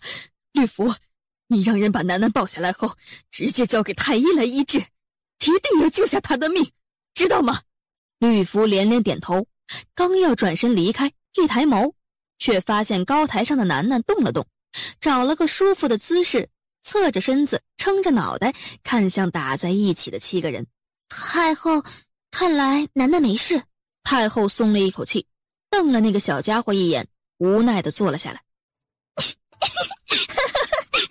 那个叫楠楠的小家伙真是太有趣了。他竟然躺在那里吃东西，这哪里像是比赛的选手，分明就跟个置身事外的观众一样嘛。这孩子到底是怎么想的？五哥教出来的也和五哥一样性格怪异。玉清洛简直哭笑不得，扶着额头暗暗地叹息了起来。他怎么到了这个节骨眼上，还不忘处心积虑地往自己身上塞点糕点来吃？正常人不是该想方设法的在身上藏点武器的吗？楠楠双手撑在地上，开始匍匐前进，一直前进到了封苍国选手的身边才停下来。你觉得他们谁会赢？你没死？呸！小爷我要长命百岁的，怎么可能那么容易死呢？既然没死，那你在这里做什么？还不上去打？你这个贪生怕死的东西，居然装死倒在这里，简直丢脸！你简直丢尽我封苍国的脸！你嘴巴放干净一点，我哪里丢脸了？是你自己笨，不知道用计策，你才丢脸，你全家都丢脸，我呸你一脸口水，居然骂我，你再骂我，我就不救你了。你救我？哼，你滚远一点，我不用你救。哼，你也没那个本事救我。这可是你自己说的，那你就死在这里吧。小爷我的圣心也不是一直都维持着的。那个天宇国的身手有些弱，奇怪，天宇国的高手明明就有很多的，怎么就没人教教这些参加武斗的孩子呢？那个流云国的还行，看起来挺利落的，而且还精明。那个惊雷国的看起来力气好大，拳头也很有力，看起来不好对付的。坐在他后面捂着胸口缓解疼痛的选手额角划下3条黑线，什么跟要出宫似的。那人越想，心口的那股郁气便越盛，抬脚便对着楠楠的屁股狠狠一踹，直接把他往比赛场中踹了过去。楠楠尖叫一声，整个身子就往那6个人中冲了过去。只是冲到一半，脚跟子忽然一扭，紧跟着小小的身子顺势一滚，便滚出了混斗圈子，又咕噜咕噜的重新滚到了那人的身边。你做什么？居然踹我！我告诉你，要不是我帅得太惨绝人寰，地板忍不住亲近我，我现在就死了。你有功夫？废话，我参加的是武斗，又不是文赛。那人的眸光还是十分的复杂。方才若是他没看错的话，这小孩的身手，就是许多的武功高手也不一定能翻转回来。我警告你啊，要不是看在你重伤不治，马上要死的份上，不与你计较，否则我就把你从这里直接踹下去。还有，下次再敢踹我，我就……砰的一声，楠楠的话还没说完，一个人陡然擦着他的身边，重重地摔在了地上，噗的一口血吐了出来。楠楠吓了一大跳，吓死我了，吓死我了！你没事吧？看他的穿着，好像是天宇国的选手啊。天宇国，楠楠有些为难，救还是不救？这是个很严肃的问题。他还在想着，另外一边又重重地摔过来一个人，楠楠这才反应过来，混斗好像见到了成效。许久，他才猛地下定了决心，豁然指着惊雷国的其中一个人喊道：“他的袖子里有蛇，是毒蛇！”惊雷国果真就会使些下三滥的手段，太卑鄙了！楠楠很快选了个地方，小心地窝着。其实，刚刚他被踹出去的时候，正好看到了那条蛇吐着信子咬了一个人。原来可以带蛇进来的。早知道他就该把大小百合都给带过来，这样他就可以躺在一旁，让大小百合一个一个的遮过去，想想都觉得美死了。那么现在还在打着的，就只有袖子里藏着蛇的惊雷国选手和流云国的选手了。唰的一下，流云国的选手瞅准了机会，一把抓住探出来的蛇头，一手掐住那蛇的7寸，狠狠一扯，往地上一甩，那蛇的脑袋顷刻间扁了下去，下一秒便软绵绵的被扔到了高台之下。你敢杀了我的蛇！楠楠啧啧有声，耳边忽然传来一道声音：“趁着这个机会，你赶紧上去对付那个惊雷国的，快呀！”你看我像是那种乘人之危的人吗？我是有着高尚品德情操的人，这个时候冲上去就不能体现我的个人魅力了。不过嘛，你这人好烦啊，你一直在这里说个不停，我都不能好好的看比赛了。那人吐血。看比赛，他是选手，可不是观众。他上了这高台，不去动手，却一直在动嘴。要不然，这样吧，你刚才踹了我一脚，又骂了我那么长的时间，我已经不爽你很久了，干脆我也踹你一脚，直接把你给踹下去，得我自己报报仇怎么样？你敢？我为什么不敢？这世上还没有我不敢的事儿。如果说有的话，就是不敢不听娘亲的话。二话不说，直接一脚将人从高台上给踹了下去。封苍国选手杨林被淘汰。皇上，那玉晴南简直太过可恶，他这是要置封苍国于不利啊！这种行为绝对不能姑息。吴大人这么着急做什么？这比赛还没看完，你怎么知道他在置封苍国于不利？可是他……楠楠还一直在想自己要不要日行一善，把这些人给救了。你叫什么名字？想不到最没用的人倒是活到最后了。我是问你叫什么名字？陆满。你姓陆？你是天宇国陆家的子孙？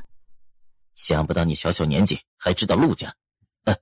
不过可惜我不是大家族陆家的子孙，若是的话，又怎么可能这块就中了他们的诡计呢？好吧，看在你同样姓陆的份上，我就救了你吧。可是下一刻，就见楠楠从自己的袖子里摸了两下，摸出一颗药丸塞进他的嘴里。等到他猝不及防咕咚一下咽下去后，便毫不犹豫地把人给踹下了高台。陆满震惊，可是下一刻又觉得自己通体舒畅。刚刚还因为蛇毒而感觉呼吸困难，现在却发现整个人都舒爽许多。难道刚刚这孩子给自己吃的是解毒的药丸？陆满想着，抬头看向高台上的情景。可是下一刻，眉心又忍不住拧紧。那两个人该不会是打算联手对付那个孩子吧？楠楠还没注意到那两人已经停下了动作，他只是哼哧哼哧的跑到几人面前，大发慈悲的给每个人喂了解药，然后再用力的把人踹下高台，将人给淘汰了而已。等到他最后走到那个尚未中过蛇毒的惊雷国选手面前时，楠楠伸出脚丫子便去踹人，却被那人一把给扯住了。楠楠恼恨，一屁股坐在了地上，将脚狠狠地抽了回来，随后伸手去推。那人毕竟还有些功夫在，阴沉地笑着，想率先将楠楠给扔下去。可谁知手臂刚碰到他的胸口，猛地便感觉到腰间一麻，胸前不知何时多了一只手，对着他连点数下，画去他双手的动作，啪的一下再度狠狠地将人给踹了下去。方才那个孩子的动作快得厉害，他只觉得眼前一花，胸口好像有无数只手在动一样，就像是虚幻一般，还没反应过来便摔到了地上去了。这个孩子才是真正的高手啊！喂，你们怎么能搞偷袭呢？你们爹娘没有教过你们做人要光明正大的吗？光明正大？哼，你不是一直都在扮弱装死，用以躲过我们所有人的注意力吗？如此阴险狡诈，竟然还敢和我们提什么光明正大？什么叫做扮弱装死啊？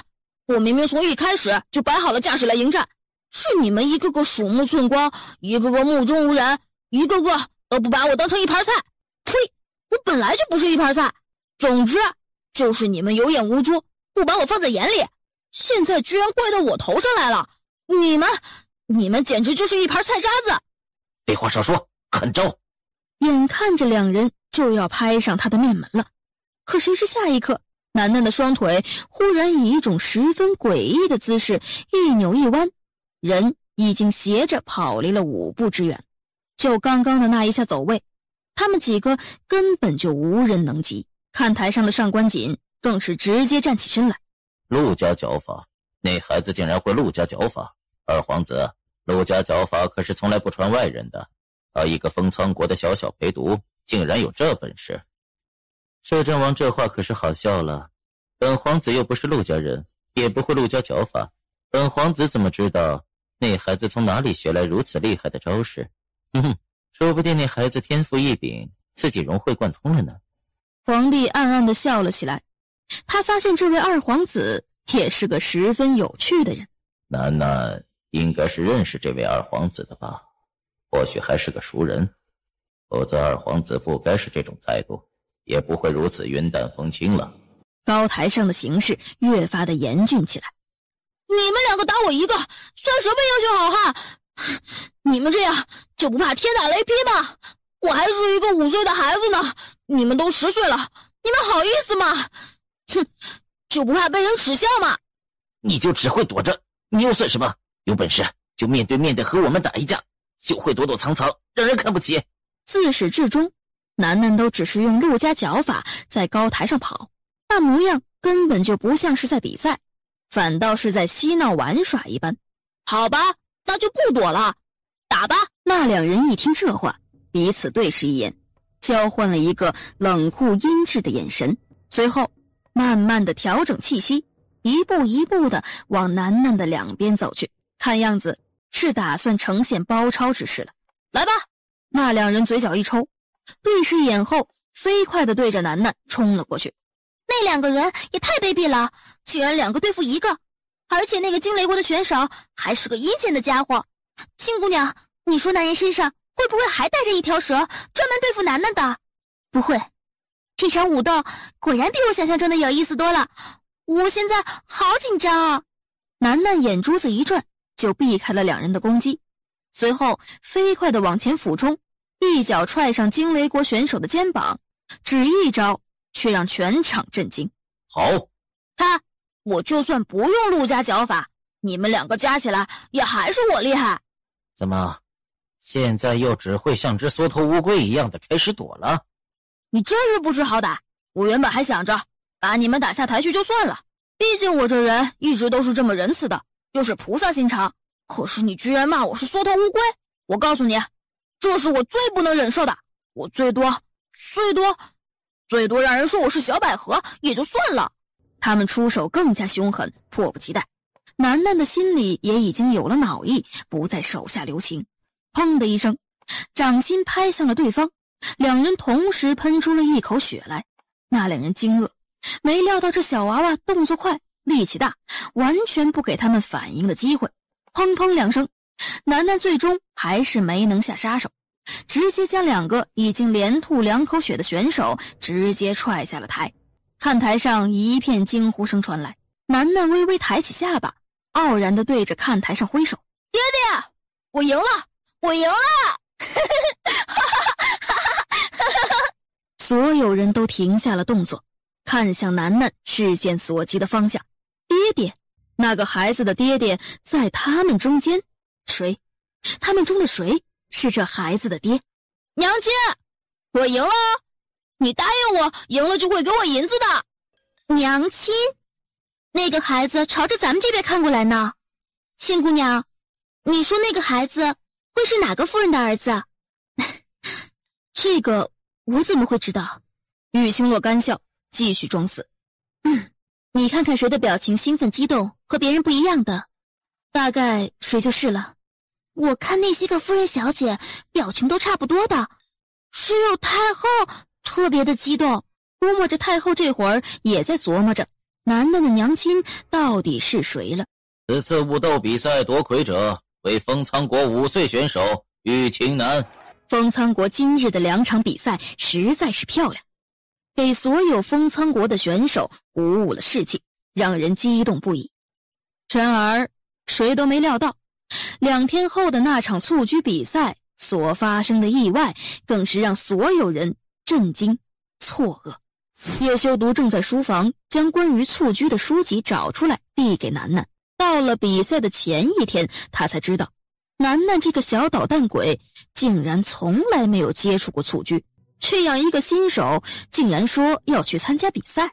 爹爹，书里的字我都不认识，你看看这2个是什么字，好复杂的样子。要不你来教他？蹴鞠我也没玩过，更没去看过这中间的规则，所以爹爹，其实你也不用那么为难的，你看看我也没有参加过武斗，不也一样捧回了大把大把的银子。叶修读叹气，蹴鞠是团队比赛，和武斗可不一样。那就没我什么事了吧，爹爹，我去找小圣圣玩了。转身就要往书房外面跑，只是这边还没踏出门外，就见沈英抬手要敲门的样子。沈大叔，你便秘了？王爷，于作霖来了，说是要找青姑娘。于作霖？就是那个差点害死我的于作霖，他奶奶的，我去收拾他。楠楠，不许说脏话。娘亲，我要说的重点是去收拾他，你怎么和我一点默契都没有？楠楠，你去吧。你真的打算让楠楠去收拾于作霖？6年前，楠楠也算是受害者。于作霖的那场追杀，差点让我儿子死于非命，难道他不该给自己报仇吗？去吧。不过楠楠，于作霖虽然受了伤，可他武功不低，你小心着点。放心吧，他不敢对楠楠动手的。咱们去看看。既然于作霖自己送上门来欠扁，这么精彩的时刻，自己怎么能够错过呢？于作霖这2天虽然请假在家养伤，可对比赛场上的事情，他也没有落下一丝一毫。根据手下汇报，这2天最轰动的比赛，便是在武斗当中被众人忽略却惊为天人的叫做楠楠的选手。沈英跟在楠楠的后面，看到于作霖，也当作没有他这个人存在一般，更像是为了验证于作霖心里所猜想的那般。楠楠，皇上召见，你穿这身衣服是不是太随便了一点？楠楠一边回头一边往外走。这身衣服很不错的，贵得要死要活的。皇上说了，要我保持这份天真纯洁、可爱俏皮的性子，不用随大流。所以这衣服我也是可以这么穿着进宫面圣的。还有啊，皇上，哎呦！整个人就往前栽去，擦着于作霖的身子踉跄了一步。下一刻，耳边传来了一道刺啦的衣衫裂帛声。楠楠刚站稳身子，就发现自己衣服的袖子已经被勾破，彻彻底底的变成了2截。另外那一小截此刻就挂在于作霖腰间的佩玉上。你弄坏了我的衣服！你竟然弄坏了我最贵最宝贝的衣服，这可是我要穿着去见皇上的，你知不知道？葛嬷嬷说，于作霖在新婚之夜便带着那个叫做李冉冉的女人离开了帝都，让娘亲成为了全封仓国的笑话。平日里就连上街都会被人耻笑谩骂。娘亲会怀孕，也是于作霖和李冉冉设计的。娘亲被关进柴房后着火时，于作霖甚至让人封了娘亲能够逃生的唯一的那扇门，打算活活的烧死娘亲。于作霖得知娘亲没死后，便雇了杀手追杀娘亲。楠楠一想到葛嬷嬷流着泪说她当初出生时有多么的困难，一想到娘亲为了自己一度没了生命迹象，徘徊在生死边缘，却还要躲避着于作霖的追杀，他便觉得这个于作霖就是死1000次10000次都不能缓解他的心头之恨，直接爬到了于作霖的身上，对着他的脸便揍了上去。哎呀，楠楠，你这是做什么？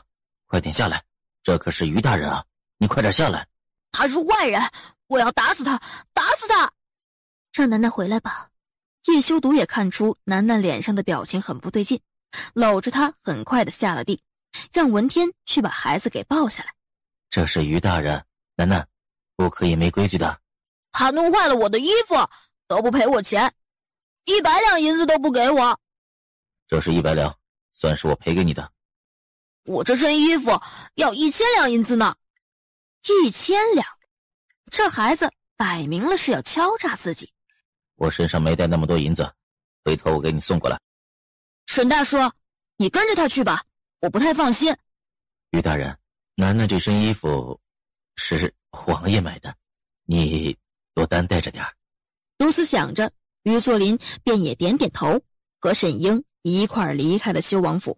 楠楠揣着那100两的银票，转身便进了门。看到爹爹娘亲就站在里面看着自己，我打过他了。回去吧，娘亲，你现在有我，有爹爹呢，以后没有人能欺负你了。谁敢对你不好，楠楠就帮你去揍他，好不好？你不给我找麻烦，我就谢天谢地了。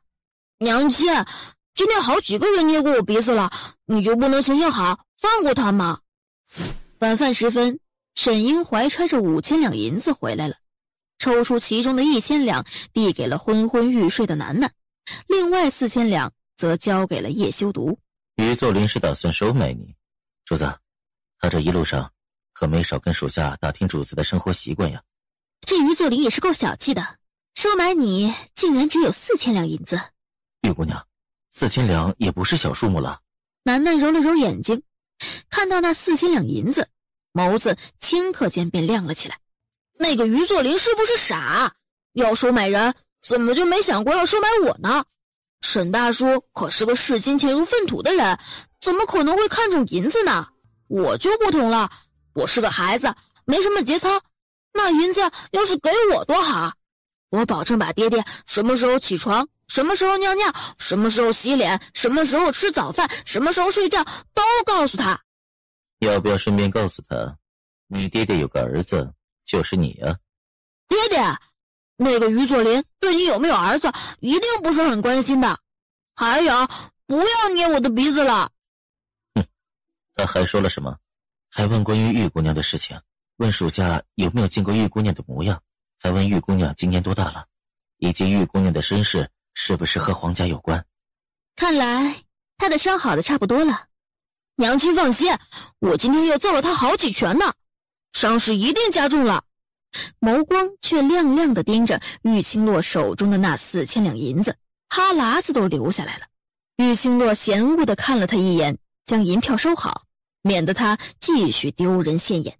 叶修独暗暗扶额，他怎么觉得整个王府在楠楠的带领下似乎都要变成钱罐子了，一个个的好像都掉进了钱眼里一般。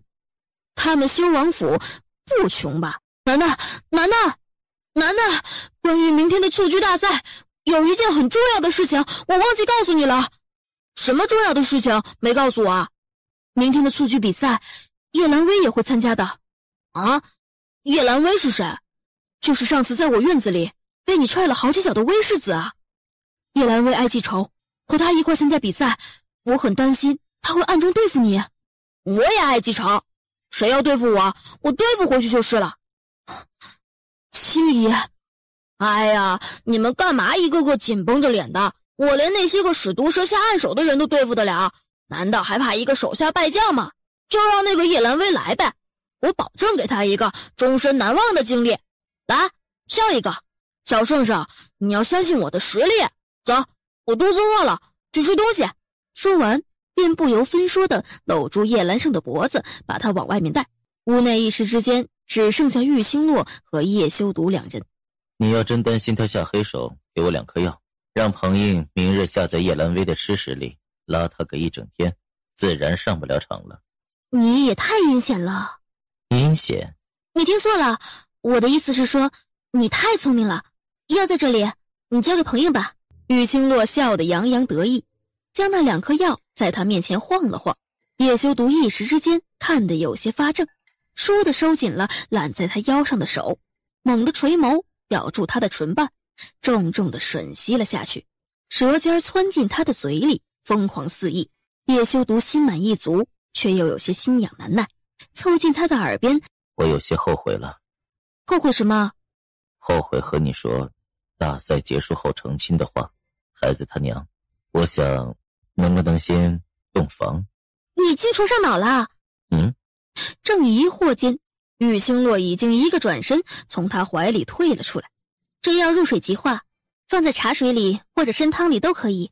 绿色的这颗是解药，等到比赛差不多了，就给叶兰薇吃下吧。收好手中的药丸子，叶修独又瞪了他一眼。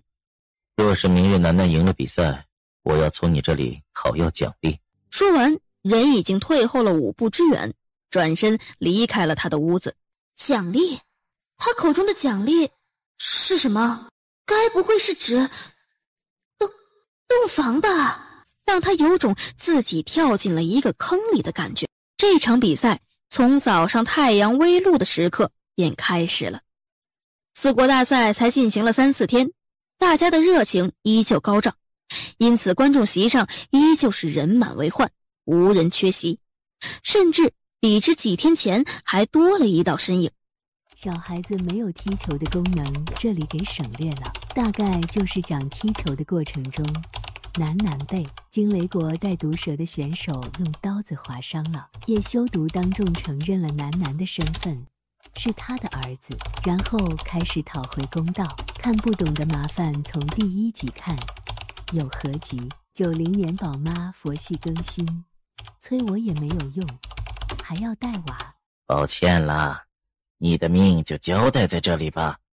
对准楠楠脖子后面便砍了下来，只听砰的一声，那位选手的袖子还未落下，自己的身子已经笔直地飞了出去。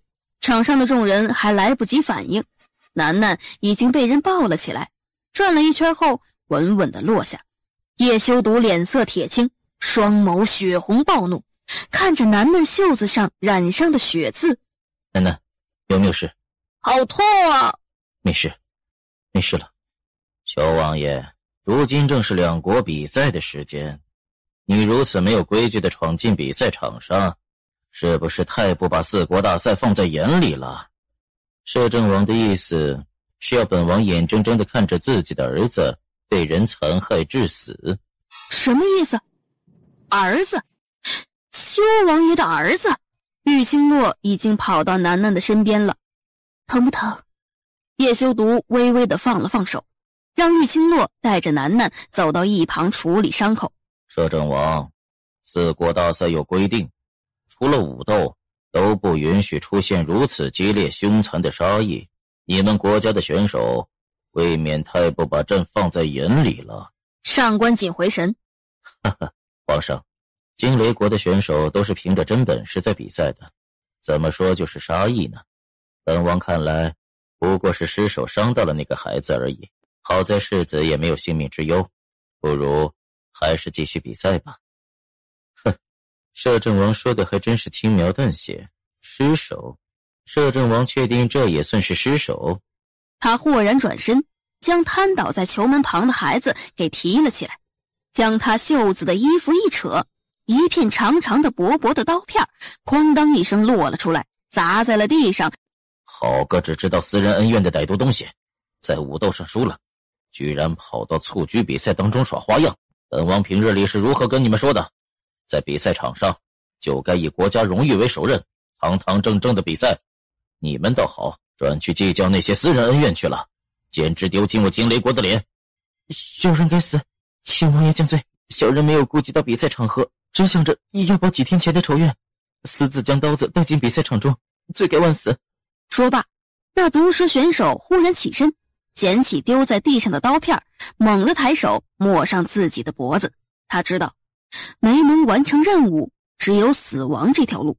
小王爷，本王不知道那个孩子是你的儿子，否则的话必定会交代惊雷国的选手小心再小心，免得伤了身娇肉贵的小世子。不过既是比赛场上，修王爷若是真的心疼小世子的话，还是选择文赛比较好。如今我们的选手也算是为了自己的行为付出代价了，这事儿就到此为止如何？到此为止？摄政王是不是太过异想天开了？众所周知，楠楠在武斗场上力压群雄，一举夺魁，他的本事大家都清楚。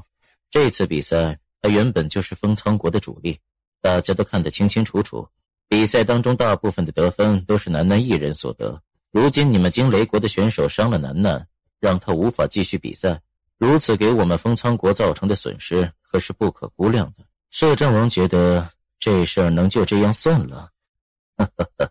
修王爷未免太看得起小世子了吧？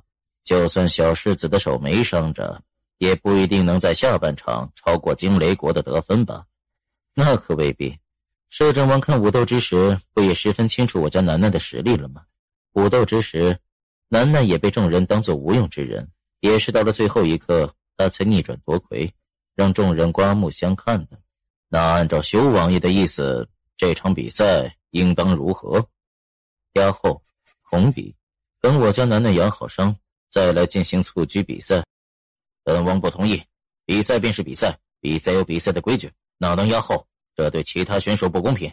更何况小世子伤的是手，不是脚，可不影响比赛。谁说的？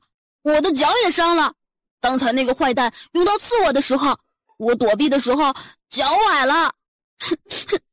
爹爹，疼！楠楠说着，好像不堪重负一样，一下子便倒在了地上，整个身子都开始哆嗦了起来，却吓到了看台上的皇帝和太后。两人匆匆地从看台上下来，尤其是看到楠楠口吐白沫的样子，更是满脸心焦。摄政王，我的重孙子被你们的选手害成这个样子，难不成你还忍心让他继续比赛不成？玉清洛嘴角抽搐了一下。太后放心，楠楠没有生命危险，只是方才确实受到了惊吓，再加上手脚受伤，他年纪小，难免会有点突发状况。只是看来今天是不能再继续比赛了。摄政王，这结果是鬼医亲自诊断的，总不至于有错吧？既然是鬼医说的，那自然不会有错。好，本王就等小世子伤好之后，再进行两国之间的蹴鞠比赛。不知道太子和二皇子怎么说？本太子没有意见，这原本就是封苍国和惊雷国之间的比赛，本皇子自然也没意见。这场蹴鞠比赛暂定半个月之后，上官锦冷冷的一甩袖子：“本王还有事，就先回驿馆了。”一时之间，整个比赛场上便只剩下了封苍国的人。本宫不承认这个孩子。秀儿，皇室的骨血不容混淆，怎么能随随便便说这孩子是你的儿子，是皇家的子弟？你如今连个妃子侍妾都没有，又从哪里来的儿子？是啊，五弟，皇室血脉要慎之又慎，你可不能随随便便的便说这孩子是皇孙，这万一不是，岂不是犯了欺君之罪吗？母妃，本王暂时是没有妃子侍妾，可是本王很早以前就说过了，本王有心爱的女人，此生只要那个女人当本王的妻子，也只有她能给本王生下孩子。你的意思，这孩子就是你说的那个神神秘秘始终不肯怠于人前的女人所生的？正是。秀儿，一个名不正言不顺的女人跟着你，本身就已经私德败坏了，你要如何相信她生的这个孩子是你的？蒙贵妃，这话可不能乱说。秀儿是你的儿子，他做事分寸如何，你应该清楚。楠楠聪明伶俐，眉眼睛和秀儿十分相似，你这么说，就不怕寒了自己儿子的心吗？老不死的，平日里在自己宫里吃斋念佛，这个时候倒是来多管闲事了。太后恕罪，臣妾正因为是秀儿的母妃，才会如此看重血脉子嗣。说这孩子真是秀儿的儿子，那也就是臣妾的孙儿。若是这孩子是冒充的，叫臣妾和秀儿以后如何自处？那么以母妃的意思，要如何才能认定这孩子的身份？滴血认亲。好，那便滴血认亲。秦姑娘，麻烦你准备一下。皇上，秦姑娘是秀儿的人，臣妾信不过。这秦姑娘是鬼医，医术不同凡响，由她去，自然是最当然不过的了。皇上，臣有话说。胡太医但说无妨。皇上，滴血认亲只要准备1碗水便可，到时候当众滴血，任何一人去准备都可，实在不必去麻烦鬼医秦姑娘的。臣倒是可以。既然如此，那就让千秋去吧。你去拿1碗干净的水过来。是。蒙贵妃这是搞什么鬼啊？看来她是很不希望楠楠是叶修毒的儿子，甚至想要借这个机会否定楠楠的身份，好治他一个欺君之罪。她想要楠楠死啊！这个女人还真是心狠手辣。楠楠好歹是她的亲孙子吧，怎么就下得去这个手呢？苗千秋很快端来了1碗清水。皇上，可以开始了。秀儿，带楠楠过来吧。如今要滴血认亲了，看到自家爹爹抽出一把匕首，爹爹，我怕疼。皇上，臣这里有银针，可以借王爷一用。小世子方才受了伤，必然是受了惊吓，对匕首刀片有阴影了，不如用针在手指头上扎一下便可。玉清洛的眸子忍不住眯了眯，怎么，蒙贵妃难道在太医院里面安插了好几个太医吗？也好，曲太医，滴血认亲就由你来吧。修王爷，亲身出手。在叶修毒的食指上轻轻的一刺，指尖的鲜血咚的一声，在众人屏气凝神的视线下落入了碗中。小世子，不疼的，只是踩一点血，很快就好。来，把手给我。你真的保证不疼？是，一点都不疼。方才修王爷已经试验过了，很快便好。可爹爹是大人，我是小孩，小孩子的疼痛很敏感的，我又细皮嫩肉的，爹爹不疼，不代表我也不疼的，你知道吗？你如此磨磨蹭蹭，不愿意伸出手滴血认亲，是不是心中有鬼？明知道修儿不是你的父亲，才想着顾左右而言他。母妃，楠楠是个孩子，他见血怕疼很正常，本王都不着急，母妃又何必着急？就是啊，楠楠一向怕疼，蒙贵妃，你也算是2个孩子的母亲了，对待孩子难道不该有点耐心吗？楠楠还小，方才又受了伤，这个大家伙儿可都是知道的。是啊是啊，慢慢来，不碍事的。太后都这么说了，有些不喜欢蒙贵妃的嫔妃自然是要附和的。为了不辜负太后娘娘的疼爱，来吧，我不怕疼的。然而他这边还没来得及下针，膝盖处忽然传来一阵刺痛，当场受不住的往前扑了过去。砰的一声，他不但将整个身子盖在了桌面上，甚至直接打碎了那个混着叶修毒鲜血的碗。曲太医，你这是做什么？皇上恕罪，皇上恕罪，微臣是遭了人暗算呀，方才腿弯处忽然一阵痛，才会让微臣身子不稳倒在地上的，请皇上恕罪呀。暗算？谁人会好端端的暗算于你？禀太后，微臣也不知。曲太医这样子像是在说本王在暗算你了。臣不敢，臣没有那个意思，只是微臣觉得有人不愿意让微臣将滴血认亲进行下去，才会。曲太医，本王可是站在你对面呀，双手也都是放在桌面上的，而且方才曲太医可是说了，受到暗算的部位是腿弯处，那么下手之人应该在曲太医身后吧？曲太医一愣，倏地扭过头去，就见太后等一干女眷对着他怒目相向。曲太医难道在说本宫等人暗算了你不成？淑妃脸色微红，曲太医，本宫等人都是女流之辈，不说没有功夫傍身，就算有那么一点身手，又如何能在众目睽睽，在皇上、王爷、众位大臣面前对你下暗手？在场武功高强者不知凡几，在那么多人的眼皮子底下，有人会冒那个险来暗算你吗？本宫看来，分明就是曲太医自己做错了事，却没有那个胆子承认，却将过错都推到别人的头上。曲太医，你这话，你这意思，可是把太后、皇后、贵妃娘娘、淑妃娘娘，甚至是本王的母妃都算进去了，这可是大不敬啊！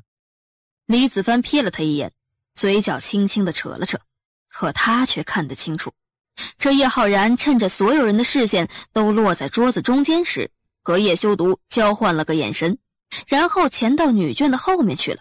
等到曲太医摔倒在地引起混乱之时，再悄悄地潜了回来。那一记暗算分明就是叶浩然弄出来的。皇上饶命，微臣真的是冤枉的。曲太医，你办事不力，还存心狡辩，还想陷害于修王爷，简直无耻至极！来人，拖下去打20大板，从今日起剥夺他在太医院的封号。皇上饶命啊！不多时，便有板子打在肉身上的声音一下一下地传了过来。皇上，既然碗已经打碎了，那便叫人再去端一碗过来，继续吧。闻言点点头，让苗千秋再去取了一碗水过来，把碗重新置于桌上。皇上，让乌太医采血吧，他的身上也带了针。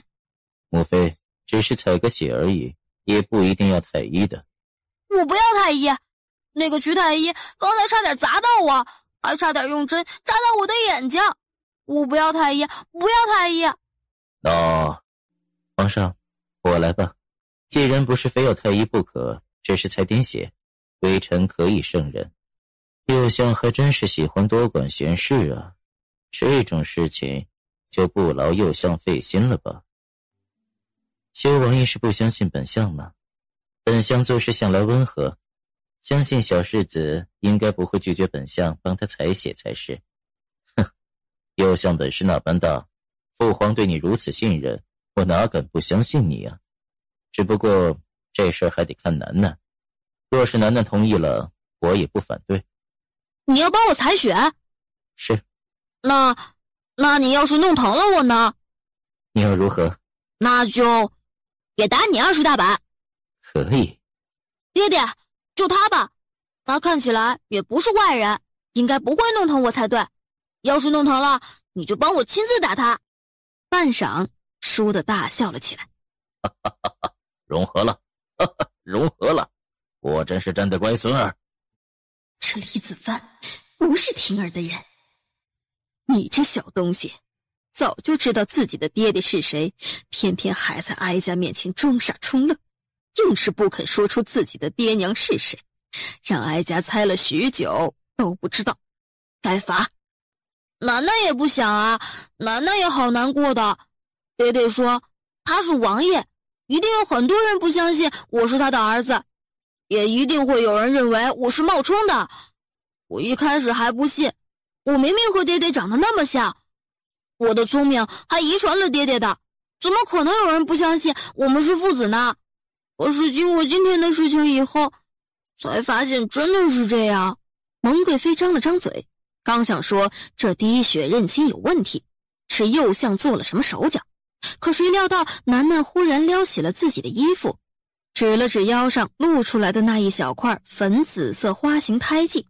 爹爹明明说只要看到这个就能确定我是爹爹的儿子了，为什么还有人要求滴血认亲呢？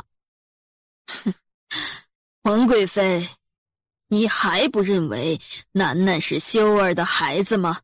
蒙贵妃暗暗压下胸口涌上来的气血翻涌。真是本宫的好孙儿，是本宫不好，冤枉了楠楠。楠楠可以原谅祖母吗？不原谅可以吗？那楠楠要如何才能原谅我？只要祖母大声说一句我是爹爹的儿子，我就原谅你。楠楠听爹爹说可能没有人相信楠楠的身份后，就一直很伤心。楠楠很想得到大家的认可的，尤其是看到平世子、盛世子、微世子他们都能大大方方地告诉所有人他们的爹爹是谁，他们的祖母是谁，我就好羡慕。楠楠也想得到大家的承认，可是偏偏只能当一个没有任何身份的陪读。每次看到太后，看到皇上，其实楠楠都好想认的，可是不能啊。要是被人当成坏心眼的小孩怎么办？所以楠楠特别的努力，特别的勤奋，想要表现得特别的好，这样大家就会认可我了，都觉得我那么厉害，足够当爹爹的孩子的。爹爹说武斗很危险的，可是楠楠想要证明自己，就算再危险，楠楠也要去试一试，就算拼了命，也要证明王家的子孙是英雄。我证明了。我以为所有人看到了楠楠的努力，我以为祖母也会十分喜欢我的，所以今天爹爹当着大家伙的面说我是他的儿子以后，我真的好开心。我以为祖母会是第一个认可我的，却没想到，最后捂着眼睛呜呜地哭了起来。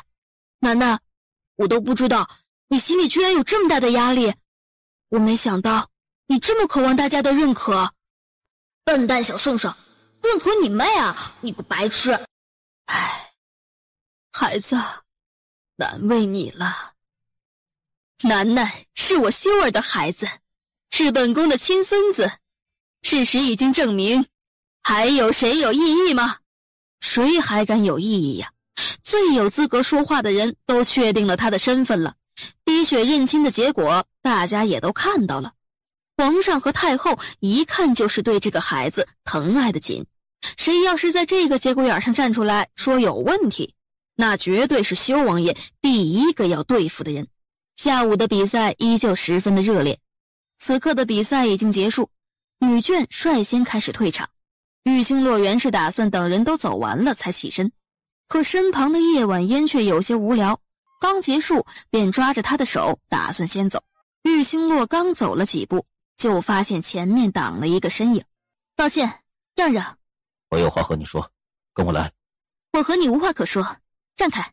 玉清洛不想与他在这里纠缠，弯腰便要从他身边走过，只是于作霖却身子一横，挡在了他的面前。你跟我来。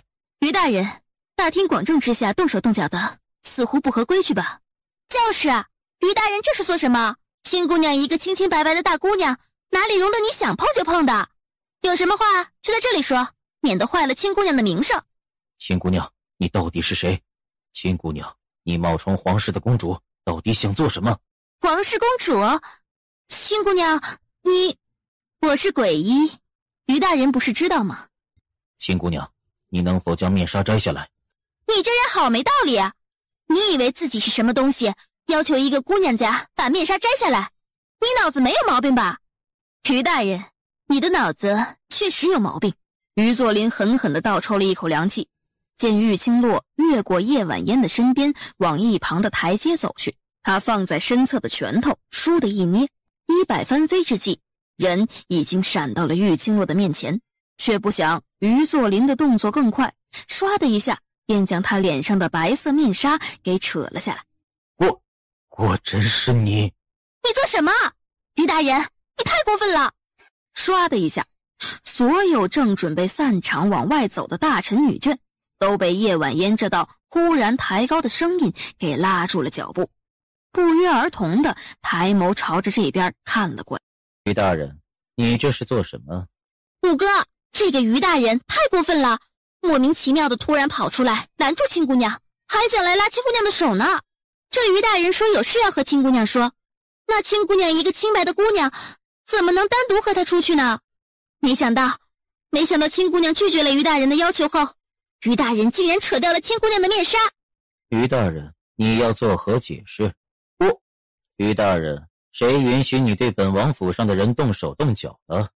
于作霖一抬头，便对上了他这般从未在人前出现过的眼神，心里一阵阵的烦躁不平。王爷，下官这么做事出有因，下官只是不想让王爷被这个女子欺骗，情急之下才会动手扯掉她的面纱。欺骗？皇帝已经朝着这边走过来了，看到玉清洛时也是微微的愣了一下。青姑娘的脸原来是长成这个模样的吗？皇上，这位青姑娘混进修王府，怕是心怀不轨，有难以见人的目的。见过皇上，民女有罪。上次进宫时正好生病，脸上长疮留疤，吓到了三皇子，也让大家误以为那是民女的真面目，是民女的不是，请皇上恕罪。胡说八道！你上次分明说自己从小面目狰狞，脸上有个偌大的胎记，怎么现在倒是说自己长疮留疤了？三皇子可不好糊弄，他现在正想着法子要抓住玉清洛的把柄呢，恨不得弄死他。三皇子年纪轻轻的，是耳朵不好使了吗？民女什么时候说过这种话了？民女倒是知道一种叫做幻听和妄想症的毛病。三皇子放心，民女是鬼医，只要你好好的听民女的话，民女一定可以治好你的。不过真是可惜了，年纪轻轻的就得了这么重的病。唉，你强词夺理，不知道这幻听的毛病会不会传染，和我三哥待的久了，会不会也染上？太子蹙眉，想开口说点什么，只是太子妃不知何时走到了他的身后，对着他低低的耳语了几句，太子立刻便消停了。倒是太子妃视线担忧的落在了玉清洛的身上。那位于大人到底想做什么？于大人这话是什么意思？青姑娘混进修王府，到底有什么目的？本宫记得青姑娘还是于大人介绍给修儿的。臣该死，是臣思虑不周，让这女子钻了空子。皇上，这女子根本就不是诡异，她是臣6年前便要休妾，并在当年天打雷劈以为死去的妻子玉清洛。什么？不止皇上震惊，就是周边的那些个文武百官也瞪大了眼睛，一阵哗然。秦姑娘，于大人所说是否属实？哼，父皇，这样的信口雌黄怎么可能属实？皇上，臣并没有信口雌黄。6年前，微臣在外期间，玉清洛不甘寂寞，和他人有染。微臣回家之时，她却被诊断出怀有身孕。如此不知廉耻的女子，按照我封仓国的律例，便是当着族人的面，陈堂以死谢罪。可是没想到，一场惊雷却让她得以逃生。可这女子实在狡猾，让所有的人都以为她离开了人世。微臣和家人也是这般认为的。没想到6年后，她竟然会再度出现，而且还是以诡异的身份接近微臣。在微臣面前，也从未摘下过面纱。微臣知道诡异性子古怪，便也没有勉强，只是敬佩她年纪轻轻，却医术如此高明，实在是巾帼不让须眉。可是哪里知道，她接近微臣根本就是为了报复。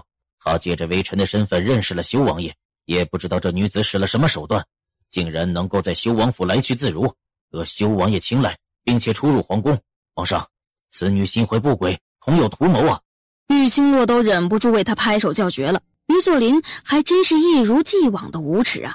到了这个节骨眼上，还能把自己塑造成那样高大的形象，他真是打从心眼里佩服他。秦姑娘，你有何话说？皇上，于大人口中的故事挺有趣的，不过民女可不是他口中的那位于夫人。玉清洛，你还敢强词狡辩？你的样子，就算是化成灰，我也认得。于大人可真是好本事，化成灰，竟然还能看出一个人长成什么模样。修王爷，此女确实是下官曾经的妻子，下官不知道此女到底使了什么手段，让王爷对她如此信任。可此女不贞不洁，不知廉耻，却是不争的事实。王爷，您是封藏国堂堂修王爷，可不能被一个女人耍得团团转啊！放肆！做一个不知廉耻，又一个不贞不洁，你这混账东西，真是欠收拾！于大人，你是在说本王糊涂，被一个女人迷了心窍不成？于作霖低头沉默不语，像是默认了这话一般。叶修毒抬脚便往他身上踹，皇帝一愣，想阻止已经来不及了，只能眼睁睁地看着于作霖整个人被踹出去2步之远，捂着胸口猛地咳出一口血来。修儿，你还有没有把父皇和母妃放在眼里？这里哪容得下你这般胡作非为？于大人是朝廷命官，他敢说敢做，哪里有错？你还当真被一个私德败坏的女人给勾了魂不成？于大人，你说秦姑娘是你曾经的妻子，可秦姑娘却不承认，你可有什么证据？证据？于作霖眉心微拧，他和玉清洛从未同房，也不知道他身上有什么记号的，实在说不出有什么证据。回皇上，玉清洛的身份不止微臣知道，于府上下全都知道，还有玉建达玉大人也认得自己的女儿的。皇上只要一问，自然真相大白。比赛场内置的大殿上，此刻肃静一片，皇帝端坐在正中间的主位上。然而最让皇帝头疼的还是那站在不远处冷眼旁观的3国使臣。大殿外面很快走进2个人，正是皇帝让人去传来的李冉冉和于家大夫人。臣妇韦氏见过皇上，万岁万岁万万岁！奴婢李氏见过皇上，万岁万岁万万岁！不必多礼，朕今日让你们过来，是想你们认一个人。你们2个告诉朕，站在你们左手边的女子到底是何人？玉清洛，你果真还活着？你们可要想好了再说啊，不然就是犯了欺君之罪，可是要杀头的。大胆！大殿之上，岂容你当着皇上太后的面出口威胁人证？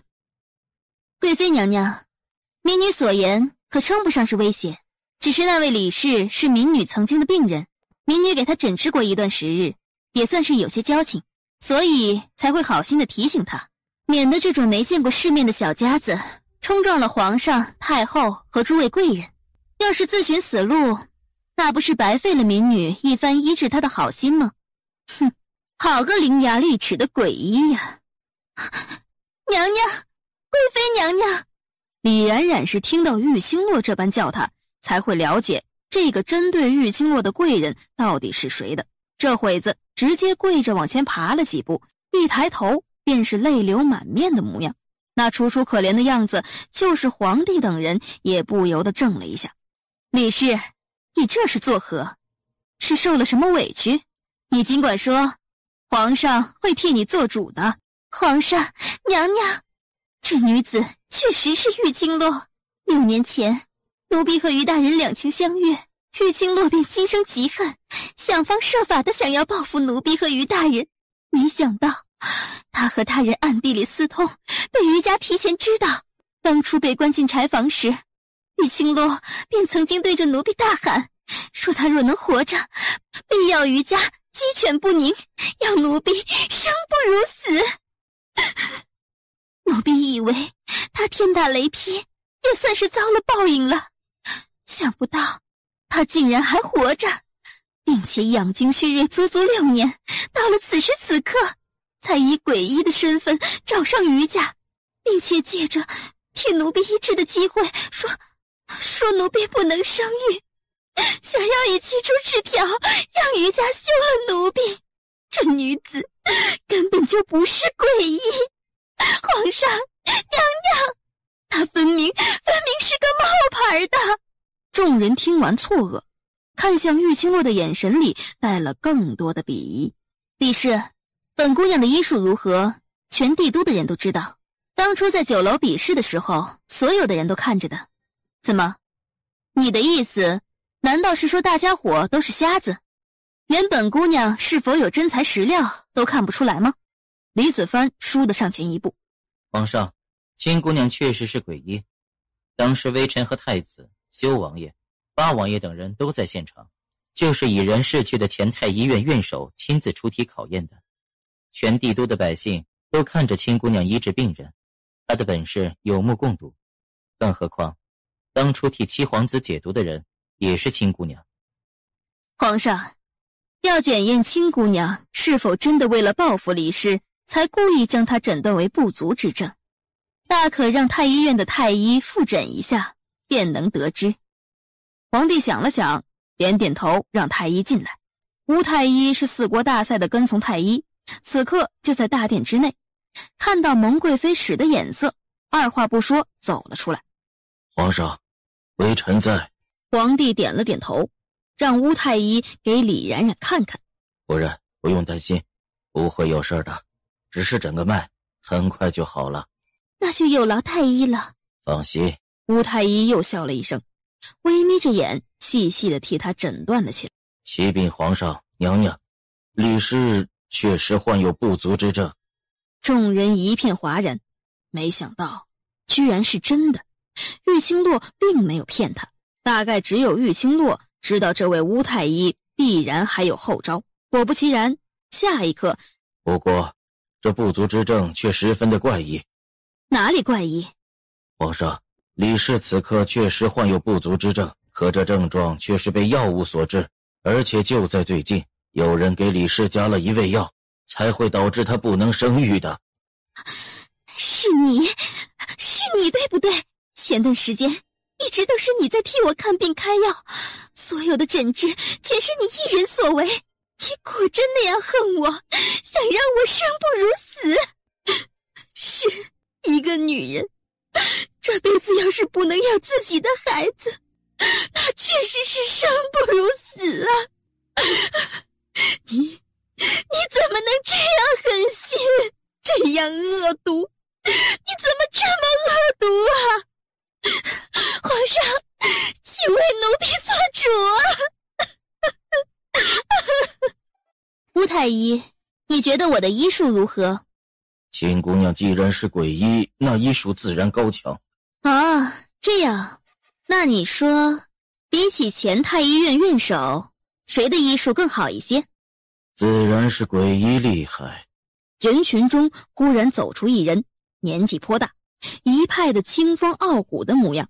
当初在月明酒楼医术比试时，前太医院院首任大夫便是主事者，他出的难题，鬼医全部轻而易举地答出来了。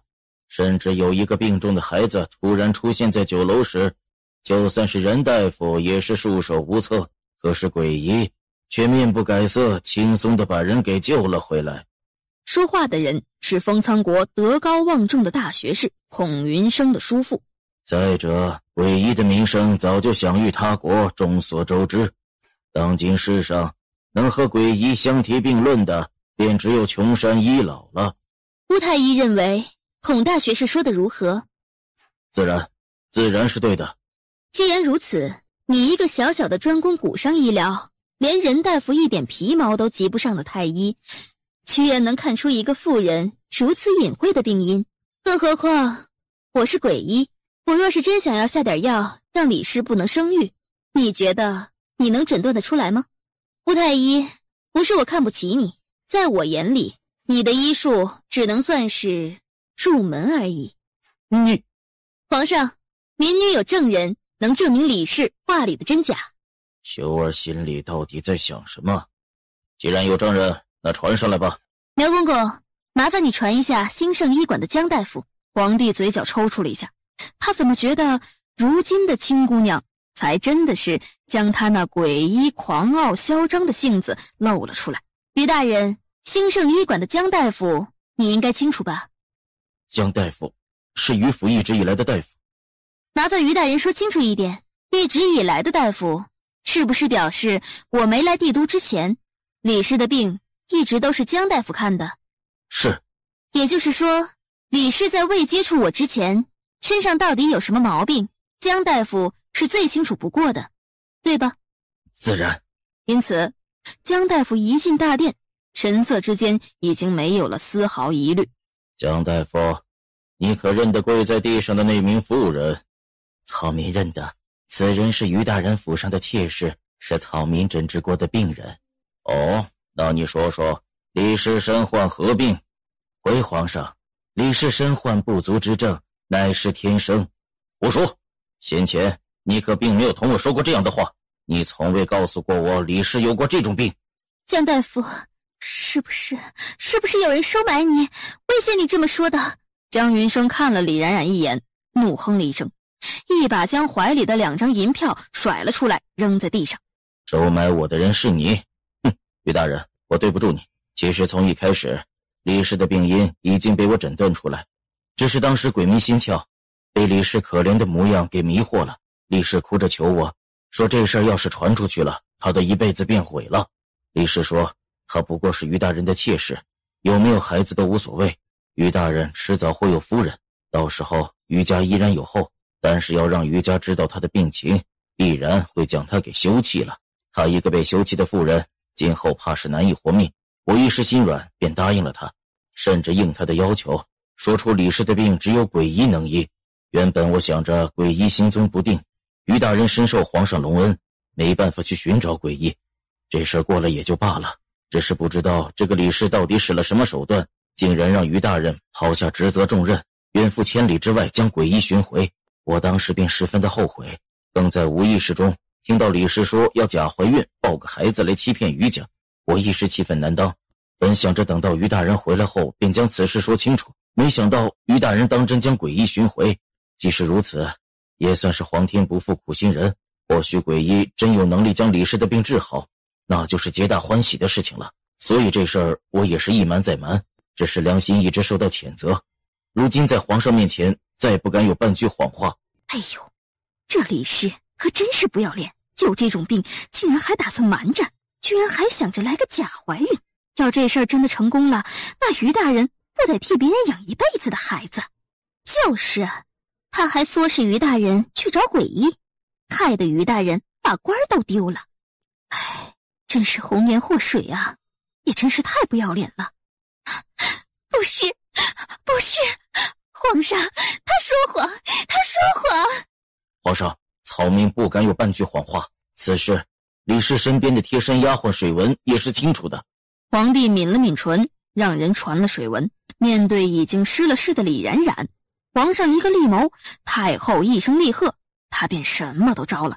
好个不知廉耻的李氏，不但污蔑鬼医对你下毒手，败坏他医德，还害得朕的臣子陷入谣言当中，毁坏幼相声誉，如此无德无知陷害忠良的妇人，留你回。皇上，李氏确实罪大恶极，不过今日最主要的目的还是需要先查清楚青姑娘的身份的。就算青姑娘没有陷害过李氏，可李氏和大夫人却是认得她，也确认了她是于侍郎6年前已死的妻子。贵妃娘娘这话可有失妥当？几乎所有的人都诧异地看向声音的来源，就是皇上也错愕地盯着说话之人。摄政王这是何意？这是我封仓国的事，摄政王难不成也想参一脚？娘娘此言诧异，本王这人向来心直口快，遇到不平之事就想说两句。不说李氏品德败坏，就是他敢当着皇上、太后以及本王等人的面撒下弥天大谎，如此胆大包天、目中无人、无视皇权的女人，就该先处置了她。至于她只认亲姑娘吗？娘娘，李氏这样的人说的话，你还信吗？反正本王是不相信了的。摄政王言之有理，来人，将这个欺上瞒下、心思狠毒的李氏拖出去，乱棍打死！皇上饶命！皇上饶命！奴婢再也不敢了，奴婢再也不敢了！皇上饶了我吧！皇上，娘娘救我！娘娘救我！贵妃娘娘救我！不要！不要！你们走开！我不要死！我不要死！玉青洛，不，亲姑娘，亲姑娘，你救救我！是我冤枉了你，我知道错了，以后再也不敢了。亲姑娘，亲姑娘，你救救我！你救救我！玉青洛笔直地矗立在大殿中间，裙摆被他拉得绷直了，他才缓缓地蹲了下去。不是我不愿意救你，是你非要自寻死路。我当初揭穿了你有不足之证时，余家原本是要休了你了，若是那样，你的日子尚且能过下去，可是你却不知足，如今到了大殿之上，在皇上面前也敢随意编排是非，这欺君之罪，我想救也救不了啊。说着，他倏地缓缓凑近他的耳边，用着仅有2人能听到的声音缓缓说道：李冉冉，6年前你和于作霖联手陷害我，毁我清白的时候，就该想到有这样的后果。别以为我不知道，那场通奸的戏码就是你想出来的。原本我还想留你一条命，让你下半辈子好好的享受一下被抛弃、被挤兑的生活。可惜啊，你非要到这里来自掘坟墓。对了，我差点忘记告诉你一件事情了。你知道6年前和我有染的那个男人是谁吗？真是抱歉，并不是你们心里想的那个乞丐，那人是修王爷。我还给修王爷生了一个儿子，我真该感谢你，是不是？李冉冉震惊地瞪大了双眼，不敢置信地盯着玉青洛。修王爷和玉青洛发生关系的那个男人是修王爷。李冉冉倏地抬起头来，不行，他要告诉于作霖。李冉冉朝着于作霖看去，然而他张了张嘴，却愣是发不出一个声音，说不出一句话来，便感觉到身体僵硬，全身都没了力气，仿佛整个人都已经不受自己控制了一般。是玉青洛搞的鬼，一定是他。赶紧把人带下去吧。蒙贵妃坐在上首，看得不太明白，只隐约觉得李冉冉的反应有些奇怪。亲姑娘，你方才和李氏说了什么？回娘娘的话，民女只是告诉她，善有善报，恶有恶报，不是不报，时辰未到，时辰一到，该报都报。她也不愿意和他多纠缠，只是回头看向皇帝。皇上，李氏已经处置了，方才摄政王说的对，李氏品德有亏，话不可信。可是余家大夫人也是证实了亲姑娘就是玉青洛的身份的。哦，你说那老妇啊，现在吓得整个人直哆嗦，恐怕脑子里已经一片空白了。这样的人说话可信吗？于作霖猛然反应过来，皇上，玉大人一家已经到门外了。皇帝只觉得头疼，这事儿若不是涉及到修儿，他确实不太想管，便挥手让玉建达进来。玉建达领着陈姬心母女进门，几人给皇帝行了礼，便俯身在地，不敢出声了。玉大人，听闻你还有一个女儿，只是在6年前去世了，是不是？是。那你抬头看看，站在你身边的是不是你6年前应该死去的那个大女儿？皇上，微臣不认识身边的这位女子。他知道，若是他今天说旁边的这个女人就是自己的女儿，那青洛可能就要被治罪，可能活不了了。玉家经不起折腾了。老爷，你在胡说什么呀？这分明就是玉青洛，是你的女儿青洛呀！老爷，你可不能胡乱说话呀！是啊，爹，这分明就是姐姐，是最疼爱青柔的姐姐啊！爹，你怎么能胡说八道呢？胡说什么？你姐姐6年前已经死了，不要胡乱认了别人。不是的，爹，姐姐福大命大，她没死。你看看，你好好的看看，姐姐活着是好事，咱们一家人又可以团聚了。上次你回来告诉我和娘，说姐姐还活着的时候，我们不知道有多高兴。6年前姐姐遭了那么大的罪，好在还是活下来了。现在只要人好好的就好了，以前的事情咱们就都不要计较了吧。是啊，老爷，我知道你还在气青洛以前做的那些个错事，可事情都过去那么久了，青洛也知道错了，他也受了不少罪。如今回来了，你怎么还能不认他呢？这让青洛的心里得多难受啊！到底是一家人，咱们和和气气的不好吗？玉建达猛地瞪向他们母女，他们怎么就这么蠢呢？不知道说这些话会害死青洛的吗？这不是把青洛往死里逼吗？胡闹！我说青洛已经死了，你们听不懂吗？爹，都是一家人，你就别再说气话了。你平日里在我和娘面前别扭别扭也就罢了，可是现在是在大殿之上啊，不能因为意气用事就犯了欺君之罪呀。爹，欺君之罪是要满门抄斩的。方才于府理事就是在大殿之上犯欺君之罪，才会落得那样的下场。爹，你不是都看见了吗？难道你要为了心底的那一口气，让咱们整个玉府都赔进去吗？爹，我和娘倒是无所谓，可是你忘了弟弟吗？他才11岁，你可不能连累他呀！不要再赌气了，好不好？玉清柔的话算是戳中了玉建达的软肋了。他的初衷是想要保住玉清洛，就算牺牲自己也在所不惜。可他更想保住整个玉府啊！想到这儿，玉建达有些摇摆不定的心也渐渐变得坚硬起来。皇上，这是微臣的女儿，微臣以为她6年前已死，一时之间有些看不清楚，才会以为认错了人。玉清洛嘲讽地看了他们一家3口一眼，他从一开始就知道自己在玉建达的心里是比不上陈姬心母，这可是个困局。玉清洛要如何解呢？玉大人，青姑娘可不是你的女儿，上次在驿馆中，青姑娘和贵府小公子都清清楚楚地告诉过你认错人了，怎么，玉大人难道忘记了要本太子提醒你吗？蒙贵妃一愣，心里的怒意猛地涌了上来。先前是上官锦，如今是齐寒卫，这些个外国使臣都是吃饱了闲的，非要来掺一脚吗？皇上，关于青姑娘的身份，本太子也稍微了解过一些，不知插嘴进来会不会让人误会想要掺一脚。哈哈，太子单说无妨。当日玉大人家的小公子因为一些误会，被本太子的皇帝给抓进了驿馆之内。青姑娘进驿馆是为了救那位叫做玉宝儿的小公子，而玉大人正好在驿馆内主事，碰巧见到了青姑娘。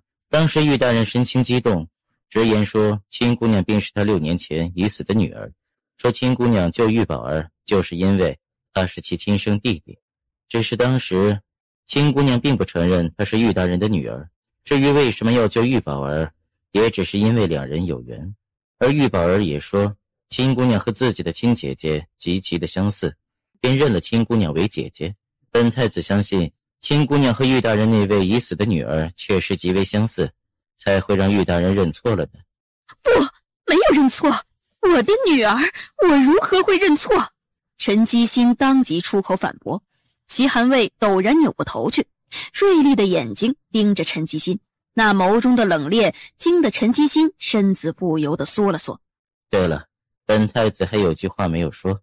玉大人说玉宝儿小公子有疯病，可是青姑娘是鬼医，她替玉公子诊断过，他身上并没有任何毛病，思维清晰，说话清楚，完全就是个正常人。至于为什么会有疯病这样的传闻出来，恐怕是有人刻意为之了。听说以前替玉公子看病的大夫都是玉夫人和玉二小姐请来的，是吗？本太子记得青姑娘提醒过玉大人，让他好好的想一想，为何玉公子会遭受如此待遇。可惜啊，玉大人还是信任玉夫人二人，并没有将小公子的安危放在心上。本太子倒是挺同情那位玉公子了，小小年纪便被关在小屋子里饱受折磨，若不是遇到了好心的青姑娘，怕是这一辈子都要毁了。玉建达整个人都呆住了。玉夫人，二小姐，玉公子为何会被诊断出疯病来？本太子想，你们两个心里都清楚得很。一个对玉家独苗都能如此狠心的人，本太子可不相信玉小姐方才表现出来的姐妹情深。真是恶心。蒙贵妃眯了眯眼，这齐寒卫可真能坏事。我没有，皇上娘娘，我真的没有。弟弟的病确实是大夫亲自告诉我们的，我和姐姐的关系真的十分要好，以前就很好，这些姐姐都知道的，是不是姐姐？我记得小时候我走路不稳，你为了救摔到地上的我，撞伤了自己的背，背上留下了一个疤痕，一直都没好。玉小姐，你姐姐的背上果真有疤吗？回娘娘的话，姐姐背上确实有个疤，就在左边，她的背上还有一颗红痣的。既然如此，只要检查一下青姑娘左边背上是否有颗红痣，就能清楚她是不是玉青洛了，是吧，皇上？皇帝看了蒙贵妃一眼，点了点头，带青姑娘到偏殿查看一下。青姑娘，你应该不会拒绝吧？然而就在那嬷嬷伸手打算去拉玉青洛的时候，天宇国二皇子猛地飞扑过去，直接将那位嬷嬷给踹翻在地。天宇国的天福公主，什么时候轮得到一个狗奴才检查身体？鬼医是天宇国的公主，她分明就是玉青洛，若她不是玉家的小姐，怎么可能对玉宝儿如此关心体贴？大殿之中，所有人的眸光都变得惊疑不定。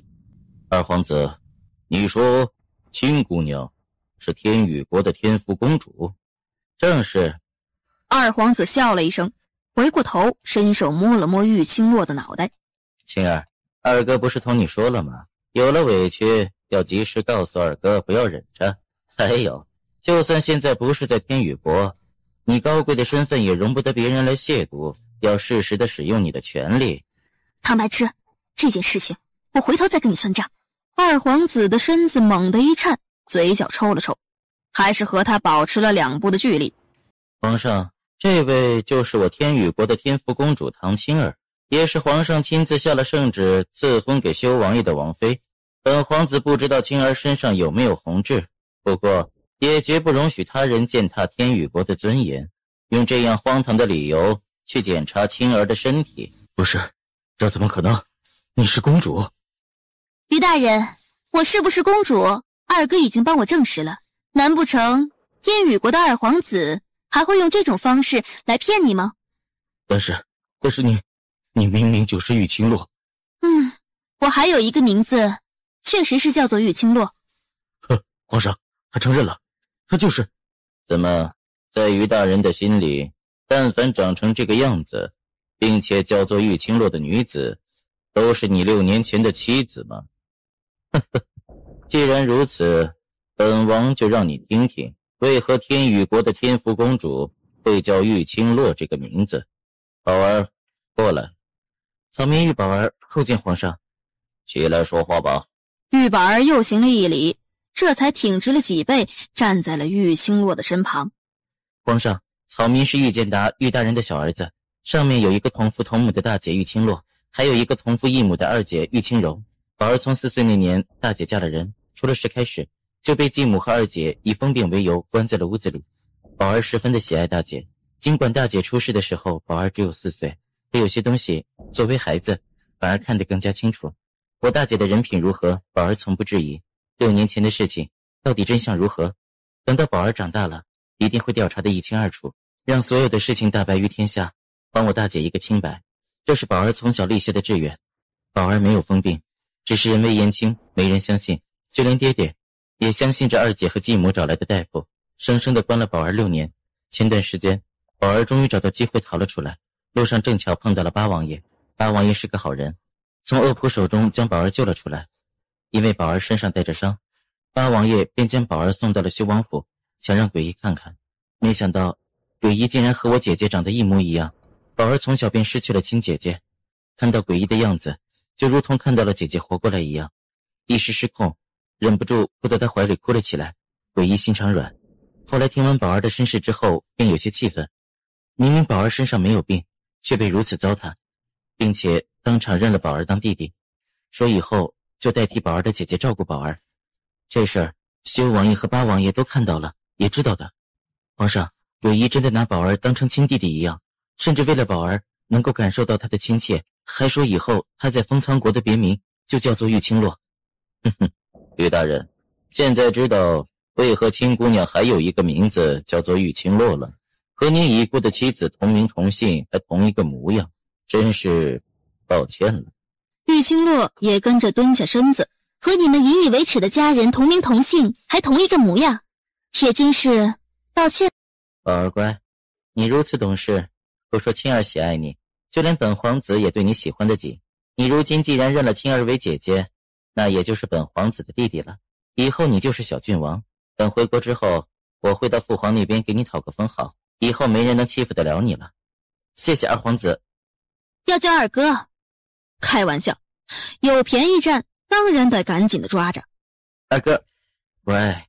皇帝的脸色有些难堪，在他的国家里，在他的大殿上，他臣子的儿子竟然要他天宇国的封号，岂有此理！玉宝儿，你上来。玉宝儿愣了一下，急忙上前2步。朕看你小小年纪气度不凡，这些年也是受了不少的委屈了。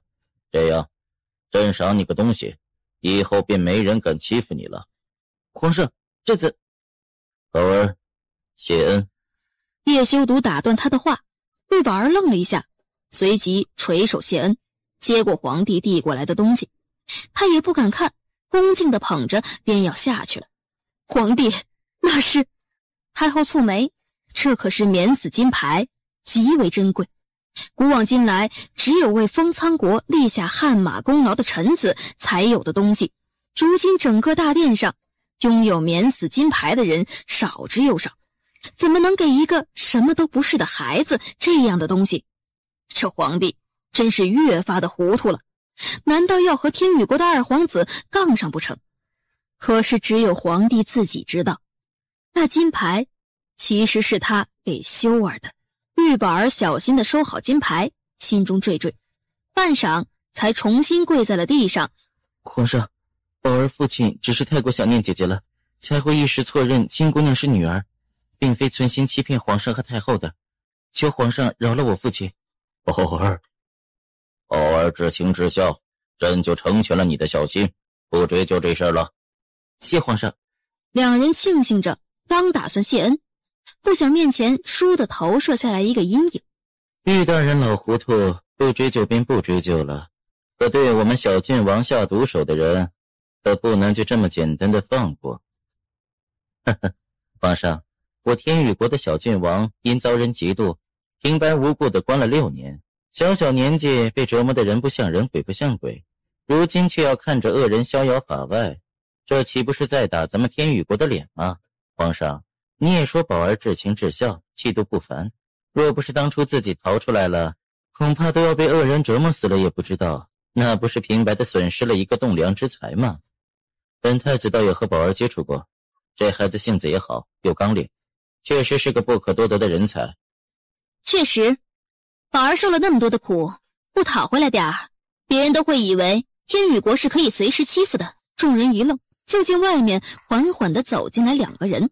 2人走进大殿，行了个标准的宫廷礼仪。奴婢见过皇上，见过诸位贵人。奴婢见过皇上，见过诸位贵人。他们是？这2位是在天宇国公主府内伺候天福公主的教养嬷嬷和宫女。此次青儿先来了封苍国，身边一个伺候的下人都没有，本皇子特地把他们2个送了过来。奴婢是公主的教养嬷嬷，对公主的行为举止十分的在意，所以方才一时心急，才会突然出声，无理冲撞，请皇上恕罪。无妨。见过公主。嬷嬷不必多礼。叶修独诧异地看向玉清洛，这女人天不怕地不怕的，怎么这会子倒像是十分的怕见到这位教养嬷嬷，那脚步看起来有丝落荒而逃的狼狈。公主方才是要动手教训恶人吗？公主还没有回答奴婢的话。还有，公主不能对着二皇子翻白眼，那是十分不雅的行为。玉清洛简直要哭了。唐白痴这个混蛋，他是故意把萧嬷嬷给带来折磨他的吧？是，我方才是要动手教训恶人。公主是千金之躯，这种粗俗的事情哪里轮得到公主亲自做？那嬷嬷觉得应该谁来做？奴婢是公主的人，自然由奴婢为公主效力。只听啪的一声，几乎是任何人都还没反应过来的时候，萧嬷嬷已经扬起了手，干净利落的直接给了陈姬心一巴掌。娘，你怎么样了？哎呀，这个恶毒的老妇竟然下这么重的手！好啊，等到有了机会，我一定……啪！又是一道响亮又清晰的巴掌声。陈姬心脑子里的念头还没完全落下，右边的脸又狠狠地挨了一记。玉夫人，你这是什么眼神？难道你到了此时此刻还不服气吗？你这样仇恨地瞪着老奴和公主，只觉得皇上和我家二皇子处事不公，想要报复不成？陈姬心猛地心里一惊，和萧嬷嬷这样的老工人比起来，陈姬心哪里是对手？当下收敛了眼神，就连心里的那些个恶毒念头也不敢再起了。萧嬷嬷冷哼，抬手对着陈姬心又是接连的2个巴掌。萧嬷嬷真是一点都不留情，啪啪的巴掌声在整个大殿当中回荡着，异常的清脆震慑。青洛，就当爹求你了好不好？她到底是你母亲，你这是不义不孝，是有……玉大人，谁给你的权利这样和我们公主说话的？公主的身份尊贵无比，什么时候在这里有了爹娘了？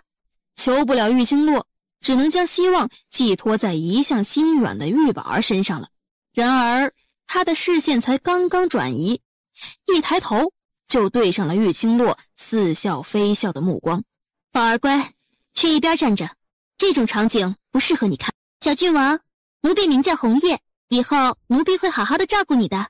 玉宝儿有些茫然，耳朵被他捂着，他根本就听不到他说什么。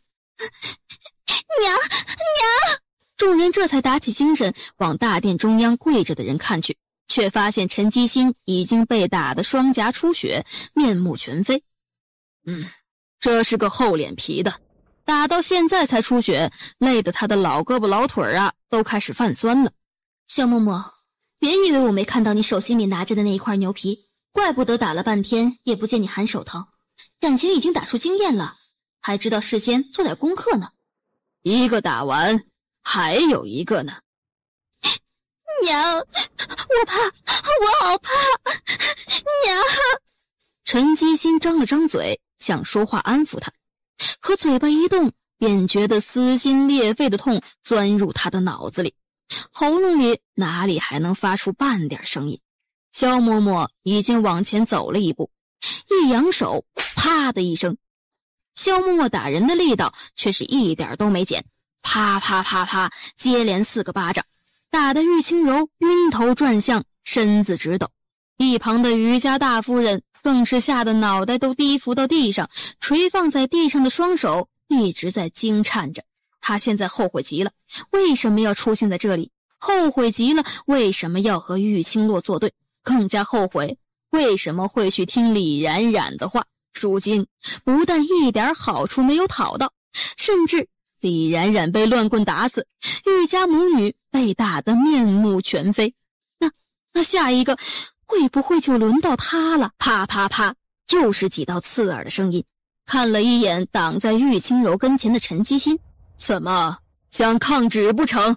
我们饶了我女儿，6年前清柔才10岁，哪里知道那时的事情，这一切都是我做的，是我不想让我儿搞过，才会让朱大夫说他得了疯病被关起来，这一切都是我，和清柔无关，我们要打就打我吧。你来说，你母亲说的是不是真的？他几乎是下意识的点了头了。那你母亲带你受罚，你也同意吗？萧嬷嬷等了一小会儿，没有听到他的回答，便直接扬手抽了他一巴掌。看来你是不同意了，那便继续打你吧。我同意我娘亲带我受罚。好痛，太痛了，好像脸上被钉子扎进来一样，痛得他五脏六腑都要绞起来一般。哎呦，母亲都被打成那个样子了，他竟然还说同意。哼，这玉清柔啊，从一开始还表现得楚楚可怜，很有骨气，很为家人着想的样子。哎呦，原来呀，都是纸上谈兵啊。哎，看不出来呀，真是看不出来。你母亲带你受罚，可是承受不住的。要是再打下去，她估计会昏过去，甚至有性命之忧。打我娘亲，是我娘亲，一切都是我娘亲做的，这一切都不关我的事啊！真不是个东西，都告诉他可能会有性命之忧了，他竟然都不顾。就是啊，我看呐，最阴险狠毒的人是他，就是他那个10来岁的弟弟都要比他孝顺懂事的多。哎呀，怪不得要陷害那么聪明的弟弟呢，感情啊是妒忌人家。只听啪的一声，玉清柔错愕的抬起头，唇瓣哆嗦了2下。为什么呀？不是说母亲带他受罚的吗？为什么还要打他呀？像你这么不孝的子女，老奴打死你都是好的。好。萧嬷嬷不再有丝毫的犹豫，一巴掌一巴掌，一点都不手软，直接对着玉清柔招呼了下。皇上，2个恶人已经惩罚完毕，老奴方才的自作主张，请皇上恕罪。皇帝轻笑，让萧嬷嬷起来。皇上，既然恶人已经惩罚完毕，公主身娇肉贵，站在这里已经许久了，老奴能否带公主回去休息？时辰不早了，都退下吧。等一下，父皇，儿臣有话要说。你还有何事？父皇，儿臣方才突然想起，既然亲姑娘是天宇国的天福公主，那自然是有公主印鉴的。三王爷是认为本皇子会胡乱指认不相干的人当天宇国的公主，是天宇国皇室血脉于无物吗？二皇子言重了，本王也是为了二皇子着想。刚才玉家小公子也说了，这位亲姑娘和她的姐姐长得一模一样，既然如此，也有可能是真的玉清洛没死，来冒充天福公主呢。到时候受到蒙蔽的就不只是二皇子，将来还有可能是天宇国整个皇室啊。所以亲姑娘，你是否能拿出公主印鉴给大家瞧瞧，来证明自己的身份呢？玉清洛抿了抿唇，这个印鉴呢，他还真的没有。这个三皇子算是挑了个不错的切入点呢。印鉴，我有啊，在我这儿呢，娘亲，在我这儿呢。忽然吵吵嚷嚷，蹦蹦跳跳的跑出一道小小的身影，手上还高高的举着一个金色的圆形印章。娘亲，印章我一直都有好好的帮你保管啊，是不是特别特别乖？那给你。玉清洛微微的眯了眯眼，先是抬眸看了一眼假装无辜的二皇子和叶修毒，随后才蹲下身子。看来你也是参与设计我的其中之一啊，给我把皮绷紧了。棉花糖叔叔明明说这个东西放在自己这里，娘亲一定会高兴的，怎么事实和想象严重不符啊？靠，一定是棉花糖叔叔骗我。娘亲，楠楠是乖孩子，楠楠今天早上手臂受了伤，好疼好疼的，可是还是拼命的忍痛帮你捧着这个印章，都没嫌过它重。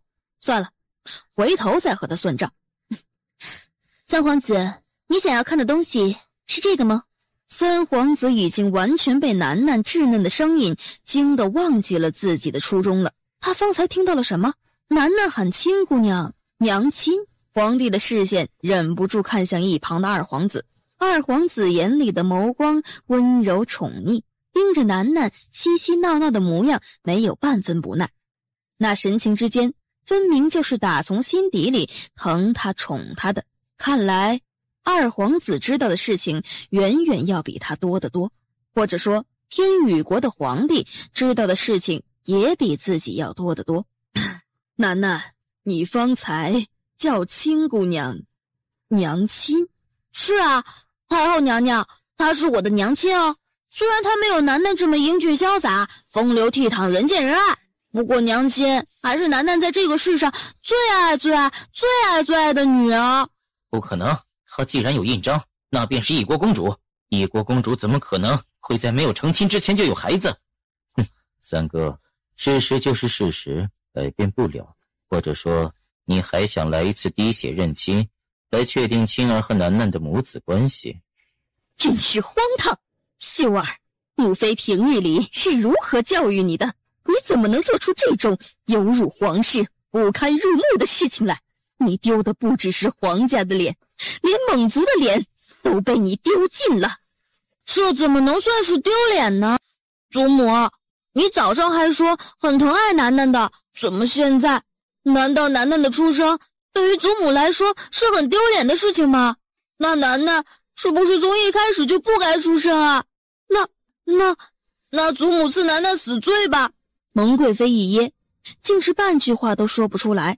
何必要赐死罪呢？楠楠这么聪慧，就这样死了多可惜。不如到本王的惊雷国来如何？这里若是容不下你，惊雷国保证给你锦衣玉食的生活。上官锦自己都不知道此刻说这些话到底是什么心态，可偏偏这话就这样脱口而出了，甚至说这话时视线还若有似无地落在了玉星洛的身上。不要去惊雷国，有毒蛇咬我会死。不会有事的，你娘亲是鬼医，区区毒蛇她怎么会放在眼里？蒙贵妃一惊，这惊雷国的摄政王不但想着要带走楠楠，更想要挖走鬼医。如今鬼医马上就要嫁进封苍国了，都到了这个节骨眼上，如何能被惊雷国的摄政王带走？摄政王费心了，楠楠是朕的孙儿，有谁敢说他的出生是丢脸的？有谁敢赐他死罪吗？岂不是不把朕放在眼里吗？不过修儿，你做出这等事情确实有辱国体，你必须给朕一个交代，给所有大臣一个交代，你到底是一国王爷，是全国子民尊崇的对象，这事儿不能不说个明白。王爷爷，这事儿楠楠最清楚，楠楠可以说的。楠楠知晓。这事儿说来话长，不过我可以长话短说。话说我娘亲这人貌美如花，英姿飒爽，天真可爱，见义勇为，巾帼不让须眉，心地善良。哎呦，娘亲，我已经把我能想到的成语都用上了，你还不满意啊？不是要长话短说吗？不许那么多废话。反正呢，我娘亲有好多好多优点就对了。所以呢，我娘亲小时候就和楠楠一样，人见人爱，大家都喜欢我娘亲，都宠着我娘亲。然后我娘亲就去学医了，就医术高明，就惨绝人寰，就天地变色，总之，我皇外公就允许我娘亲做自己想做的事情，还允许她出去行侠仗义。我娘亲心地好嘛，又是大夫，治病救人简直没得说。你们说对吧？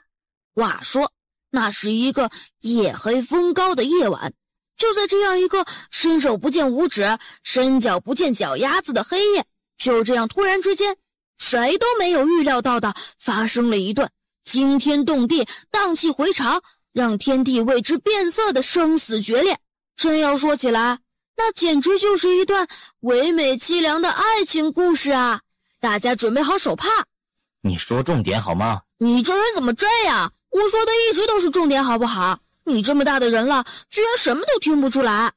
还有，你知不知道你这样会破坏我好不容易建立起来的气氛？气氛你懂吗？看你一副茫然的样子，就知道你不懂了。哎呦，都是你，害得我说到哪儿都不知道了，这样会影响我的思路的。你，三皇子，我们可都听得入神呢。你这样打断，确实是十分的不礼貌的。还是你有见识。小世子，请继续。我说到哪儿了？对了，就是在那样一个鬼哭狼嚎的夜晚，我娘亲出走江湖，于是就来到了封苍国。那一夜，刚大发善心、行善积德的帮人出诊治病出来，打算回客栈，没想到半路忽然看到一个人，一个穿得黑乎乎的、面色惨白、受了重伤的男人。那这个人就是我爹爹了。我爹爹当时正在被人追杀，也不知道哪个歹人那么心狠，居然要追杀我爹爹一个堂堂的王爷。皇帝听到眉心一拧，抿着唇扫过大殿中。这个虽说夜黑风高、孤男寡女的不太方便，可是我娘亲是大夫嘛，大夫看到一个人忽然倒在自己的面前，怎么可能撒手不管呢？更何况我娘亲又是个心地善良、医者仁心、见义勇为、行侠仗义、路见不平。说远了，总之我爹爹不能不救的，对吧，皇爷爷？当然。一想到修儿6年前若不是遇到了鬼医，说不定真的就没命了，所以我娘亲就把我爹爹给救了。爹爹当时受的伤很重，所以救了1天肯定不够，2天也是不够的，3天、4天、5天，我爹爹都还没醒，足足半个月啊！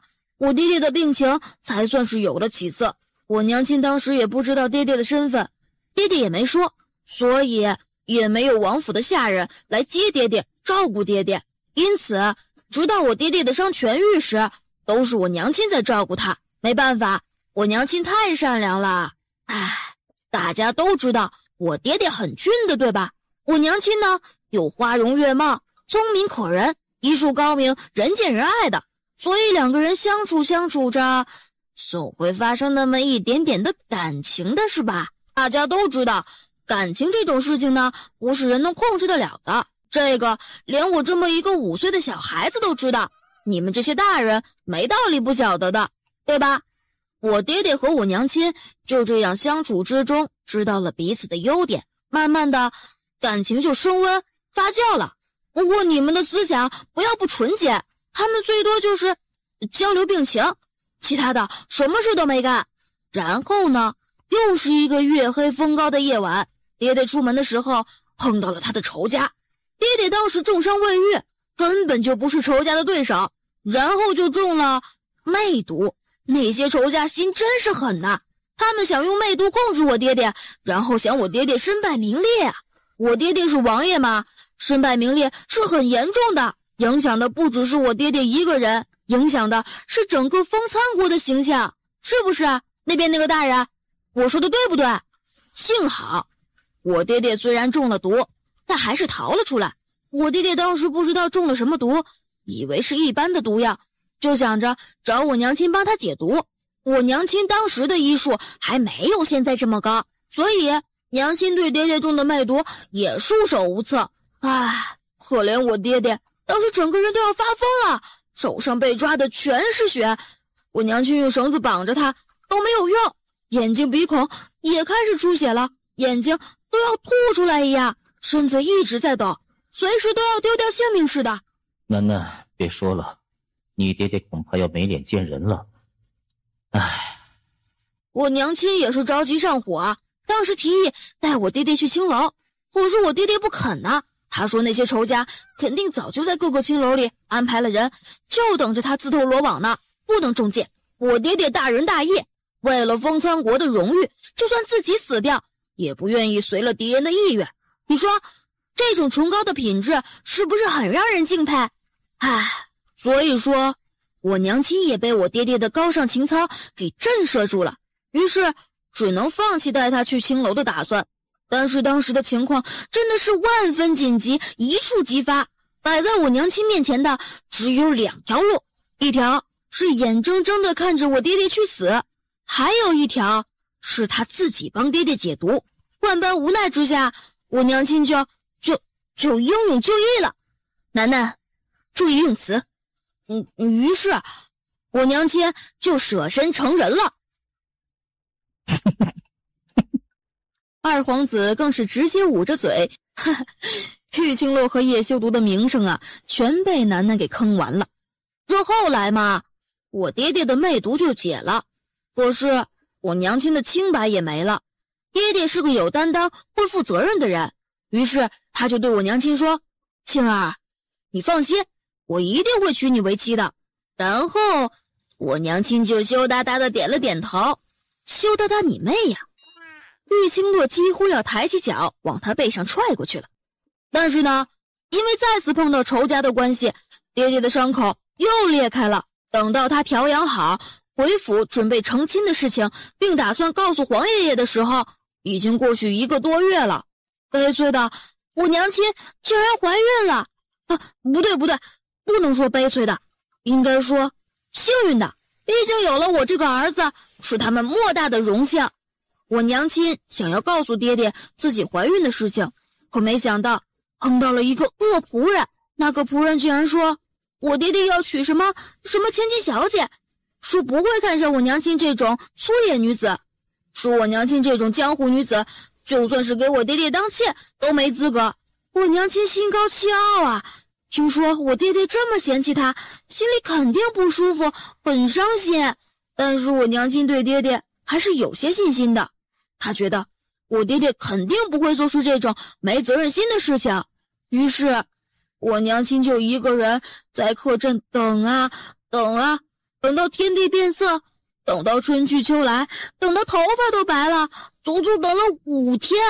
但是我爹爹和娘亲约定见面的时间明明是3天，他却迟到了2天。于是5天的时间已经是春去秋来了嘛。楠楠，你的日子会不会过得比别人快了一些？可怜我娘亲，明明是那么洒脱的一个人，遇到感情之事也变得懦弱、害怕、紧张了。她摸着肚子里的孩子，也就是我，很伤心地说：“宝宝，你爹爹是个负心薄幸之人，他不要咱娘俩了。娘亲这是瞎了眼，看上那样一个渣男。你放心，娘亲一定会把你生下来的，就算受到再多的苦，遭受再大的罪，娘亲都不会不要你的。人都说母爱是伟大的，我的娘亲是这个世上最伟大的女人。就算她身边一个朋友、一个亲人都没有，她也从来没有想过要抛弃我。所以楠楠这辈子最爱的人就是娘亲了。”修王爷呢？修王爷到底哪里去了？说好3天见面，为什么等了5天还不出现？是啊，难道修王爷真的是那个薄情寡信之人吗？修王爷，亲姑娘可是为了救你才把自己的清白交到你手上的，你这样做对得起她吗？叶修毒的嘴角狠狠地抽了一下，垂眸瞪了楠楠一眼。大家别怪我爹爹，我爹爹是个好人，他真的是个重情重义的好人。我爹爹不出现是因为那几天正好有事，他的2个忠心的护卫为了救我爹爹身受重伤，我爹爹当时要照顾他们，才会耽搁了时间。我爹爹也没想到娘亲会怀孕，还去王府找过她，也不知道有个恶仆人羞辱误导过我娘亲，这一切阴差阳错啊！等到我爹爹赶到客栈的时候，我娘亲已经收拾了包袱，带着肚子里的我离开了帝都。离开了封仓国，从此浪迹天涯，独自聊着情伤。可怜我爹爹不知道我娘亲去了哪里，也只能痴痴的在客栈中等待娘亲的出现。这一等就是1个月。后来我爹爹就开始发疯了一样寻找我的娘亲，也慢慢的知道了那个恶仆人的真面目，才发现我娘亲竟然是在那样的情况下离开的。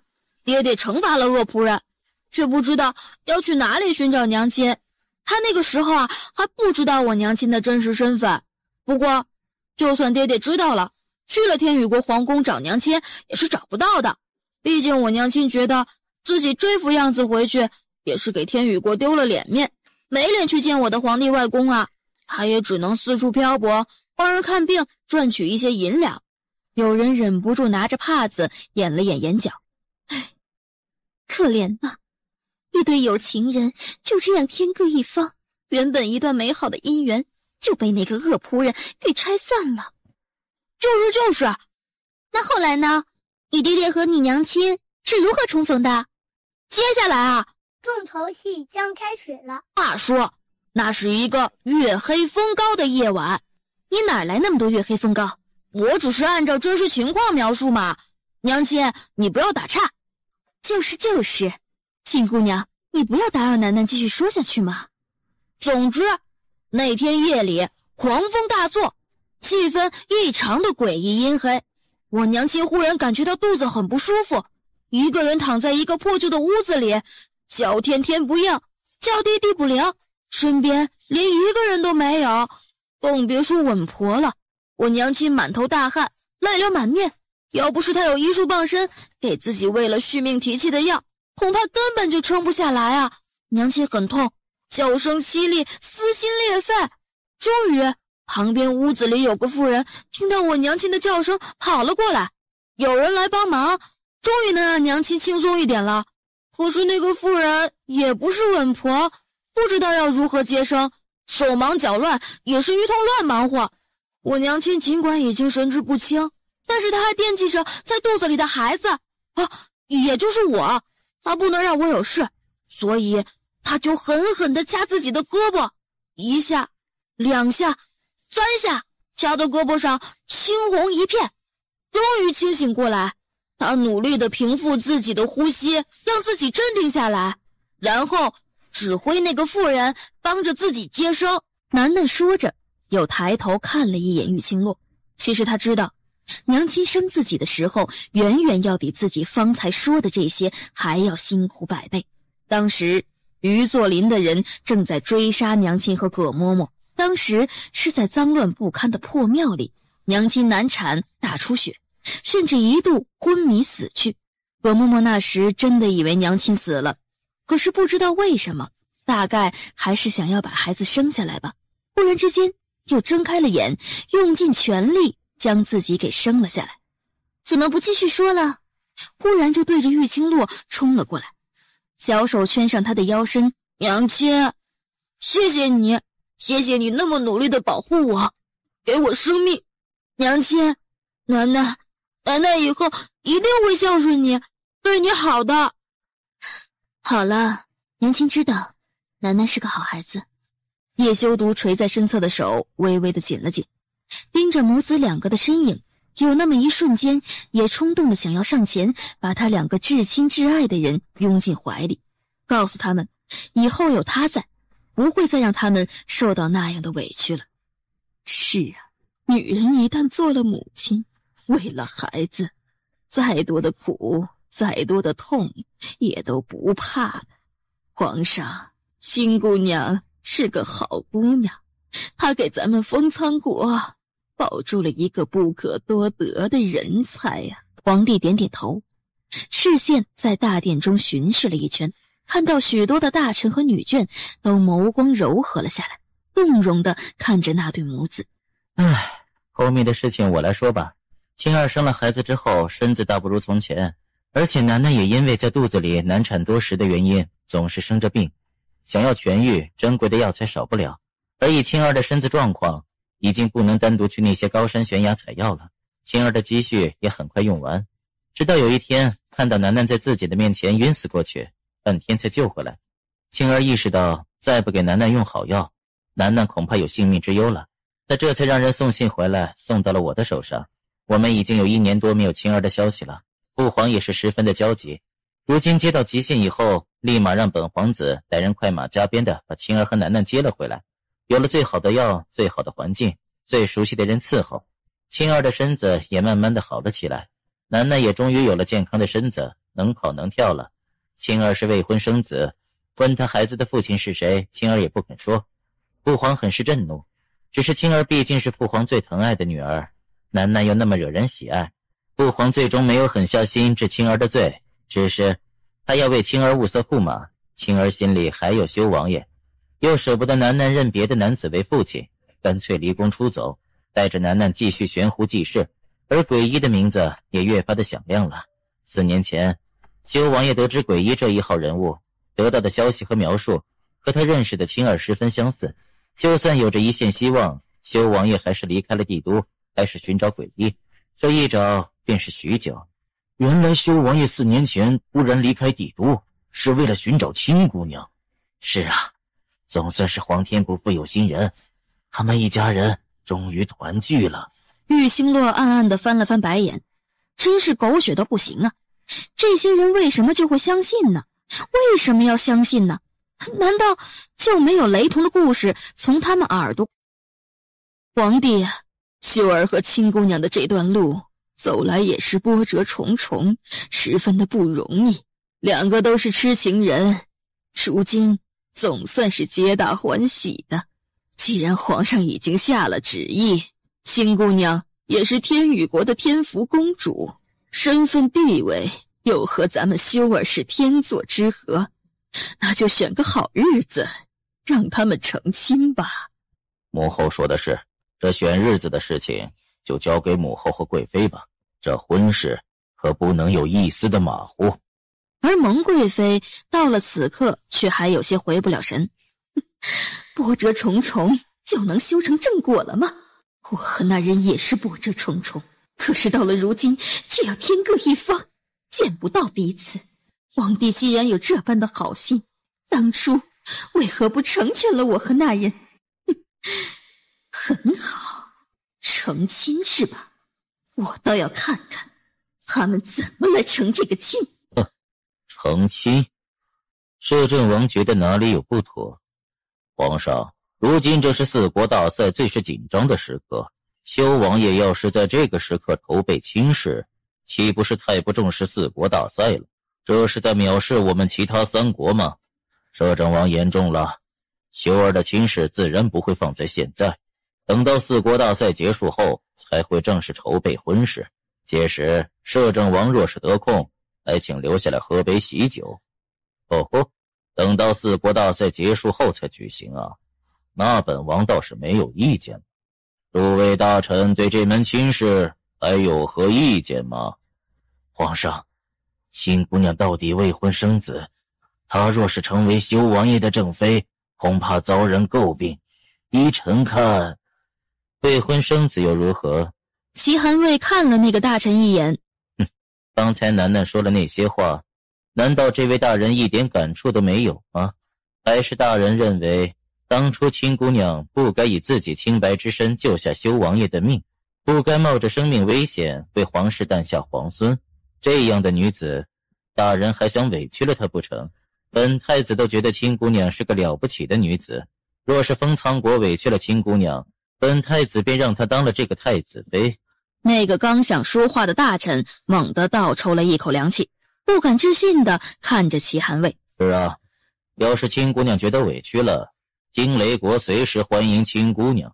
多谢摄政王和太子的好意，本公主相信修王爷定然不会委屈了我的。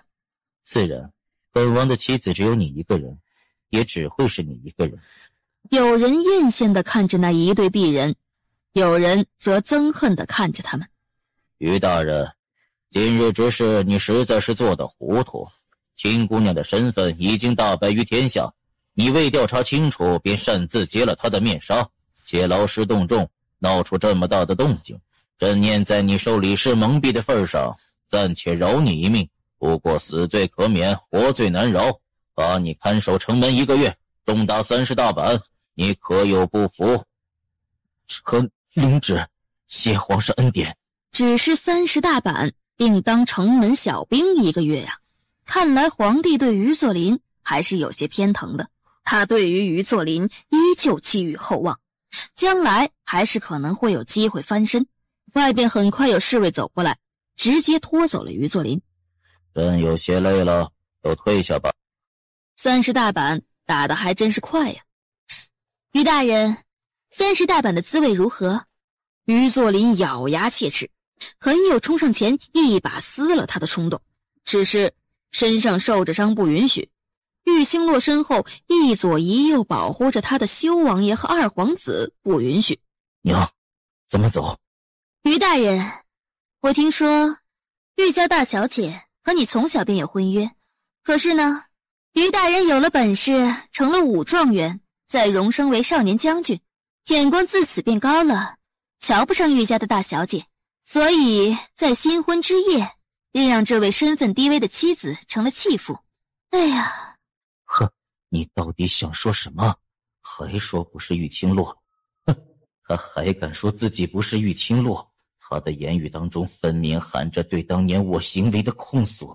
这女人，哼，想必很在乎当年的事情啊。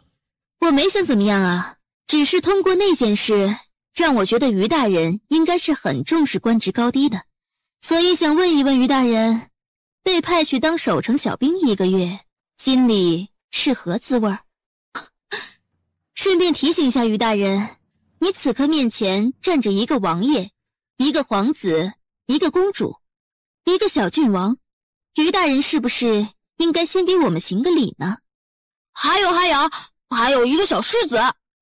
于作霖猛地惊住，没想到今时今日他却要对着自己曾经鄙夷轻视的人行礼。做梦，他做梦。民妇见过修王爷、二皇子、天福公主、小郡王、小世子。于作霖一愣，是啊，就连他向来趾高气扬、仗势欺人的娘亲都看得比他要清楚，知道此刻若是不低头，必然会被抓住把柄。他就算心里有再多的恨意，就算不为自己着想，也不能让自己的娘亲跟着受到连累呀。于作霖深深地吸了一口气，吞下所有的高傲和怨恨，撑着受伤的身子低了头行了礼。他们已经走了。小小羞辱已经算是便宜了那个人渣了。小姐，不好了，王府里来了2个人。有话慢慢说，什么来了2个人？这个月心也说不清楚，就是来了2个女人，直接就进了小姐所在的院落，对着小姐的院落指指点点的，要求换这个换那个，把小姐的那张床都给抬出去了。岂有此理！居然还敢扔我娘亲的床？那床可是很珍贵的，是我和娘亲关系友好、母子情深的象征，怎么能把这么具有划时代意义的东西给扔了？月心，你说他们还做了什么坏事？我现在就去找他们算账。他们还说那个屋子不是人住的，还说小姐用的东西都是下等人用的，屋子的品味也十分的差，里面什么东西都没有，比要饭的住的还要干净。他怎么越听越发觉得月心口中的那2个人十分的熟悉呢？正想着，几人已经站在了玉清洛的院落门口了。怎么回事？王爷，您回来了。这些事情谁让做的？杨管家抿了抿唇，悄悄地凑近叶修读的耳边，叽里咕噜地说了一阵子。还要多长时间能弄好？差不多了，再摆上几捧花束便好了。里面的人好大的胆子，居然敢动我娘亲的东西！你们一个个的知不知道我娘亲是谁啊？她可是鬼医，是天宇国的天福公主。你们是不是不要命了？我告诉你们啊，再敢乱来，我让我爹爹把你们捆了，全部扔出去。娘亲，你觉得我说的对不对？哼，小爷可警告你们了，小爷数到3，识相的就赶紧滚出来，滚得越远越好。小爷我可不是那么好说话的人。当然了，你们要是能给小爷赔点银子，那就更好了。可别说我没警告过你们啊！小爷我现在是世子，有一个皇爷爷，有一个皇外公，你们两个不知道从哪里来的疯婆子，快点出来！小世子，你的教养就是这样的吗？娘亲，这个声音好像有些耳熟啊。岂止是耳熟啊，记得上次你也是这么不分青红皂白的乱敲门说胡话，怎么到现在了还没吸取教训，还敢不确认里面的人到底是谁，就敢大声叫骂？娘亲，你知道是谁？你娘亲这么聪明，当然能猜得出。那你怎么都没事先和我通个气？楠楠的眼里在看到那个逐渐朝着他走来的身影后，萧嬷嬷，你怎么会在这儿？娘亲是坏蛋，世界上最坏的坏蛋，她一定是在报复我，手段恶劣，行事一点都不光明磊落。唯独我今天在大殿上把她夸得惨绝人寰，世上绝色的，到了这个节骨眼上，居然连给我使个眼色，告诉我一声都没有。老奴给小世子请安。小世子方才都说了什么？那什么，萧嬷嬷，这月黑风高，冷风嗖嗖的，有些话可能被风吹得有些变形了，所以你刚才听到了什么，一定都是幻觉啊！对，是幻觉。老奴见过萧王爷，见过公主。萧嬷嬷不必多礼。小世子觉得外边冷风嗖嗖的吗？楠楠很用力地点了点头。那小世子还是进屋里来吧。小世子以前身子不好，可不能再着了凉了。说罢，萧嬷嬷便拉起了楠楠的手，一步一步地朝着屋子走去。萧嬷嬷，嬷嬷，不用这样的，我自己有屋子。嬷嬷，娘亲。而玉清洛仿若没有看到，定定地站在庭院当中，却死活不肯进去一步。公主也进来吧。虽说公主医术不凡，可要是受了风寒，身子难受的还是公主自己。玉清洛原本打算往后退的身子陡然顿住，犹豫了好半晌，才认命地跟了进去。嬷嬷，别盖了。屋内的萧嬷嬷正把床上的2床被子往楠楠身上盖。小世子既然冷，自然要多盖些被子的。若是身子不适，那就是老奴的错了。红叶，2床被子不够，再去拿1床来。嬷嬷，我错了。小世子说的哪里话？小世子怎么会错呢？小世子有皇爷爷，有皇外公撑腰呢，如何能错？嬷嬷，我以后一定乖乖的，我发誓。萧嬷嬷这才轻哼了一声，挥了挥手，让红叶不必去了，伸手拿掉楠楠身上的2床被子，替她将身上凌乱的衣服整理好，这才把她抱下了床。萧嬷嬷怎么来了？回公主的话，二皇子吩咐，公主既然住在修王府，老奴和红叶是伺候公主和小世子的，自然也要跟着住进王府。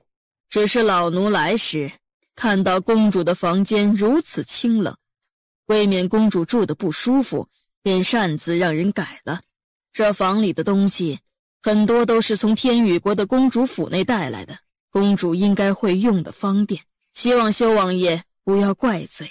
萧嬷嬷客气了，萧嬷嬷也是为了青儿好，本王怎么会怪罪呢？玉清洛狠狠地瞪了他一眼，你现在就高兴吧，总有你哭的一天。公主看起来不太乐意老奴住在这里。怎么会呢？嬷嬷不要多想。那方才萧王爷答应不怪罪老奴，公主为何要瞪他？我靠，嬷嬷你年纪都一大把了，难道没有眼花的毛病吗？嬷嬷，我知道，楠楠可以告诉你为什么娘亲对爹爹没有好脸色。为什么？娘亲嫌弃楠楠今天在大殿上编排的故事狗血，嫌弃爹爹和楠楠多管闲事，让他的身份提前曝光。对，我的理解就是这样的。你的理解？你居然还有脸说是你的理解？公主，老奴不在公主身边大半年，没想到公主的礼仪和道德观退步得如此彻底。嬷嬷，楠楠的话你觉得？公主，修王爷和二皇子为了今天的事情，呕心沥血，彻夜未眠，想尽办法想要帮着公主掩饰某些事情，让公主有个堂堂正正的身份，能不被人欺负，不被人瞧不起。不说今日的故事感动了那么多人，即使故事平淡无奇，公主也该怀着一颗感恩的心来面对修王爷。说起来也是本王的错，本王不该将今日之事全然的瞒着青儿。原本想给青儿一个惊喜，在背后默默的替她做好事情，她会感激本王，更加看重本王。想不到在她的眼里，本王倒成了吃力不讨好、多管闲事之人。唉。玉星洛抬腿就朝着装可怜扮无辜的叶修毒踢去，叶修毒也不躲，给他踢到了就哎呦一声，显得更加像个受害者。天福公主，你的行为太出格了。公主，你是皇家的女儿，就该有皇家的规矩和礼仪。老奴半年前教你的那些规矩礼仪，公主已经全部忘记了吗？公主，不说王爷的身份尊贵，就算他只是个平民百姓，可他也是公主未来的夫婿。这女子原本就该遵守三从四德，就该知道礼义廉耻，就该以夫为天。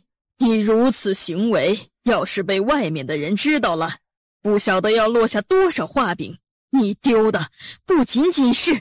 总之，从明日开始，公主要学会服侍夫婿，就从简单的洗漱用膳开始吧。老奴会一点一点地重新教会公主如何对待自己的夫君，如何以夫为天。萧嬷嬷，你的意思是我明天要伺候她穿衣吃饭？是。萧嬷嬷，你不是向来最注重礼仪的吗？我和修王爷两个还没成亲呢，难道你不觉得我们在成亲之前应该不能见面吗？男女授受不亲，不是你教我的吗？还有啊，要是我都还没嫁进修王府就做出这种事情来，应该更加会让人诟病吧。玉星洛觉得不可思议极了，萧嬷嬷是脑子秀逗了吗？进水了？她是不是要趁着半夜的时候溜进她房间替她把把脉？公主和王爷情况特殊，如今已经有了小世子，再谈男女授受不亲，未免太过矫情。更何况公主的礼仪太差，若是在婚前不好好训练的话，恐怕成亲不久便会成为弃妇。老奴宁愿公主在婚前被诟病，反正公主也不在乎这些虚名，也不愿意公主婚后过得不幸福。老奴是为了公主着想，王爷会理解，公主也应该理解才对。更何况老奴听说修王府如同铜墙铁壁，府里的下人也都是守口如瓶之人，不会毁了公主的声誉的。是，嬷嬷是有经验的老嬷嬷了，府里的事情安排以及成亲之前本王王妃要了解的一些事情便都交给嬷嬷了，本王十分的放心。这二皇子还真是给他送了一个宝啊。好了，时辰也不早了，公主早些休息，老奴明日一早会来伺候公主起床的。牵着楠楠的手，缓缓地离开了玉清洛的屋子。红叶和月心很贴心地站在门口，给叶修毒和玉清洛一个单独说话的机会。哼，修王爷，你确定要我伺候你？这是萧嬷嬷的意思。青儿，萧嬷嬷是你的人，你的人我自然不能多说什么，是不是？否则你心里又要不痛快了，到时候岂不是要怪我苛待你身边的下人，让你丢了面子吗？那你不是更要恨死我了？所以说他真的是无辜的，很无辜的。而且青儿，萧嬷嬷今天在大殿上也出了不少力，咱们不能卸磨杀驴，过河拆桥。事情过去了，就不好好的重视她了，对吧？好，很好。你就得意吧，你就听萧嬷嬷的吧，等着看看萧嬷嬷是不是真的都事事如你的意。我可告诉你，半个月，顶多半个月，作茧自缚吃苦头的一定是你自己。早点休息，明早本王会在房间等你的。他还以为今日之后玉清洛回来必然会大发脾气，会找他秋后算账。他已经想好了无数种应对的方式，可没想到只是一个萧嬷嬷不但把这事儿给搞定了，还给他争取了一个额外的大福利。吃屎去吧！叶修独当没听见，依旧心情愉悦地离开了他的院子。月色渐渐的浓郁，红叶收拾好东西，看了一眼躺在床上的玉清洛，便出去了。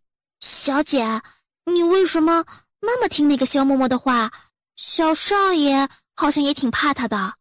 萧嬷嬷救过楠楠的命，救过小少爷的命。当初萧嬷嬷为了救楠楠，差点连命都没了。她以前是天宇国皇后的贴身嬷嬷，要不是皇后疼惜她，将天宇国珍藏的救命药材都拿出来，就算是我，恐怕也不能保住萧嬷嬷的命。这种过命的恩情，玉清洛铭记于心。萧嬷嬷虽然爱说教，可她其实心软得很，对我和楠楠也是真心的好。好啦，你也回去休息吧，红叶就暂时先跟你住在一块儿，她是个好相与的，你也不要因为今天的事情就对她有意见。小姐，我才不是那么小心眼的人呢。去吧，时间不早了。那小姐，你也早点休息。月心起身，吹灭了烛台上的蜡烛，悄悄地关了门，离开了房间。只是他睡得并不安稳，一夜的光怪陆离。梦里他被叶修毒折磨得人不像人，鬼不像鬼，凄惨悲伤程度简直要用天理难容来形容。等到玉清洛好不容易从噩梦中挣扎着醒过来时，外边已经是天色大亮了。公主起了吗？玉清洛不答，就当他没起吧，能拖一时就是一时。公主，老奴听到公主翻身的声音了，想必也是半醒了。既然如此，老奴进来了。容不得玉清洛多想，萧嬷嬷已经推开了房门，面无表情地站定在了他的床沿边。公主，起身洗漱了，一会儿还要去王爷的院子里，晚些时候今日的赛事便要开始，若是耽搁了，吃亏的还是公主自己。我有什么好吃亏的？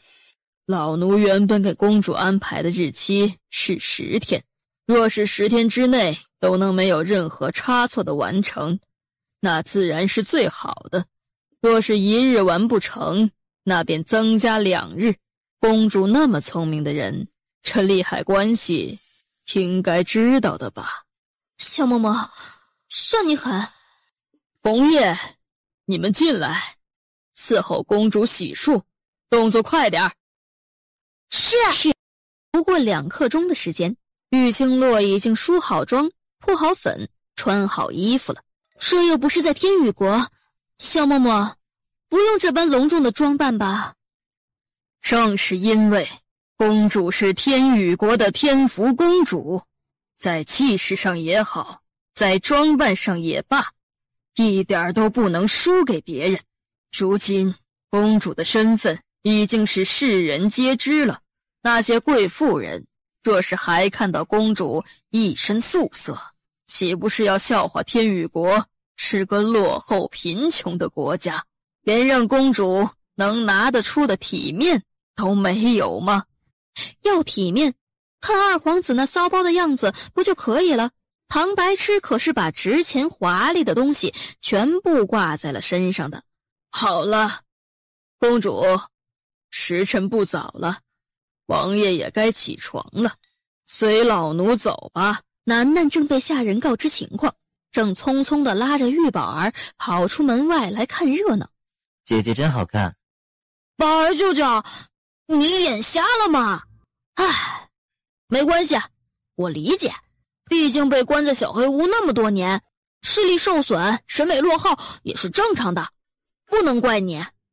你干嘛去啊？当然是去用早膳啊，正好姐姐在，咱们一起去吧。你疯了吗？楠楠拖着他又往后退了几步。没看到肖嬷嬷在那儿吗？我跟你说，肖嬷嬷是那种只要你吃饭就不能发出一点点声音的人。你知道，我肚子一饿就容易走神，一走神就容易发出声音。要是被肖嬷嬷知道了，她一定会从早上一直念到晚上的。楠楠，没有那么夸张吧？怎么没那么夸张？你没看到我娘亲今天的穿着打扮吗？我跟你说，一定是肖嬷嬷的主意。哎呦，连我娘亲都要乖乖听话的人，当然夸张了。那咱们怎么办？我们可是忙活了一夜，总不能不吃饭吧？嘘，不要说出来，不然被娘亲听到了，那就完了。忙了一夜的成果要是被发现了，他就算皮绷紧了都没用了。这样吧，你把小生生叫过来，他现在应该已经起床了，咱们自己在房间里用膳。在房间里用膳，姐姐不会答应的。儿舅舅，我告诉你啊，这次娘亲一定会答应的。为什么？你想啊，昨天晚上肖嬷嬷都说了，要让娘亲伺候我爹爹用膳的。虽然我也很想去看，不过肖嬷嬷在那里，我权衡了一下利弊，决定还是不去了。那我娘亲那么要强的人，她怎么可能会心甘情愿的当着自己儿子、弟弟、侄子的面伺候我爹爹呢？她巴不得我们都不要出现的好。玉宝儿恍然大悟，说起来，这世上最了解姐姐的人，怕还是楠楠了。这么分析过来，在房间里用膳应该是没有问题的了。叶修独一早便醒了，比以往还要早半个时辰，便睁着眼睛看着床顶，只等着某个女人来敲他的房门，直到听到外边响起了一阵阵的脚步声。然而1刻钟过去了，却怎么也没等到他敲门进来。公主，若是再耽搁下去，4国大赛怕是赶不及了。玉星落一恼，抬手嘟嘟嘟地敲了下去。进来。抬手推门而入，外边的阳光暖洋洋的倾泻而进，落在玉清洛头发上的那一根金钗上，光晕四起，魅惑动人。公主，说话。啊？说什么？话就不必多说了，过来替本王更衣吧。公主，更衣。青儿难道不会更衣吗？本王记得青儿更衣的速度应该不会慢才是啊。上次在御花园时……闭嘴！萧嬷嬷轻咳了一声。我是说，王爷口渴了吧？要不要先喝口水？其实每个人每天清晨都要喝1大杯水，补充水分才行。王爷放心，我是大夫，这点儿不会骗人的。看着近在咫尺的容颜，看着那精致的装扮，看着唇角映红的笑意，叶修独的喉咙不自觉地滚了滚，忽然很想洞房。笑，你继续笑，等一会儿有你哭的时候。玉星洛心里恶狠狠地想着，挨近他，给他系腰带。鼻尖传来他身上散发出来的淡淡的药香味儿。这让他来伺候他更衣，到底是在折磨他，还是在折磨自己呀？渐渐的有些不受控制，双手动了动，想去搂他。就在这么一瞬间的失神，玉清洛嘴角勾起一抹笑，膝盖一弯一直，头上插着的那把缀满流光溢彩宝石的金钗倏地晃了晃。叶修独只觉得下巴忽然传来一阵刺痛。呀，王爷，你没事吧？实在不好意思，我不是故意的，没伤着吧？公主，你怎么……嬷嬷，你知道的，我从来都没有伺候过别人，第一次难免不知轻重嘛。你又不让我找人来练习一下，这不就伤到了王爷了？嬷嬷，不如先让我找别人练习一下，再来伺候王爷。不是，下巴只是被划了一下，没见血。我相信青儿那边有上好的药膏，这点红痕应该能遮得住的是吧？再说了，要是再找一个不是未来丈夫的人练习，那岂不是委屈了青儿？他就知道这女人绝对是故意的。王爷说的有理，既然王爷肯原谅公主，那老奴代公主谢过了。叶修毒，算你狠！王爷，公主，早膳已经准备好了。萧嬷嬷见叶修毒受了伤，接下来的梳头洗漱，她盯着玉清洛都盯得紧紧的。除了梳头的时候故意扯落他几根头发，除了洗漱的时候故意不小心的狠搓他的脸，除了同他一块出门的时候趁着萧嬷嬷不注意狠狠地拧了一把他的腰身，除了这些他就没干别的事儿了。花厅里早就摆上了早膳。嬷嬷，老奴在。本王早膳喜欢清淡的，还是让厨房按照往常准备的那样准备膳食吧。是，老奴这就吩咐厨房重新上菜。王爷这是在迁就公主吧？不大一会儿，一桌子的山珍海味被悉数拿了下去，换上了平日里玉清洛给厨房的菜单。公主该起身伺候王爷用膳了。青儿，这些东西很容易凉。言下之意，若是他再耽搁下去，就委屈他了。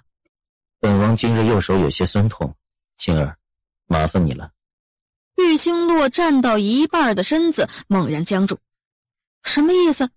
他难不成还要他喂到他嘴里面去？你真敢让我亲自喂你吃饭，你就不担心我在里面下毒？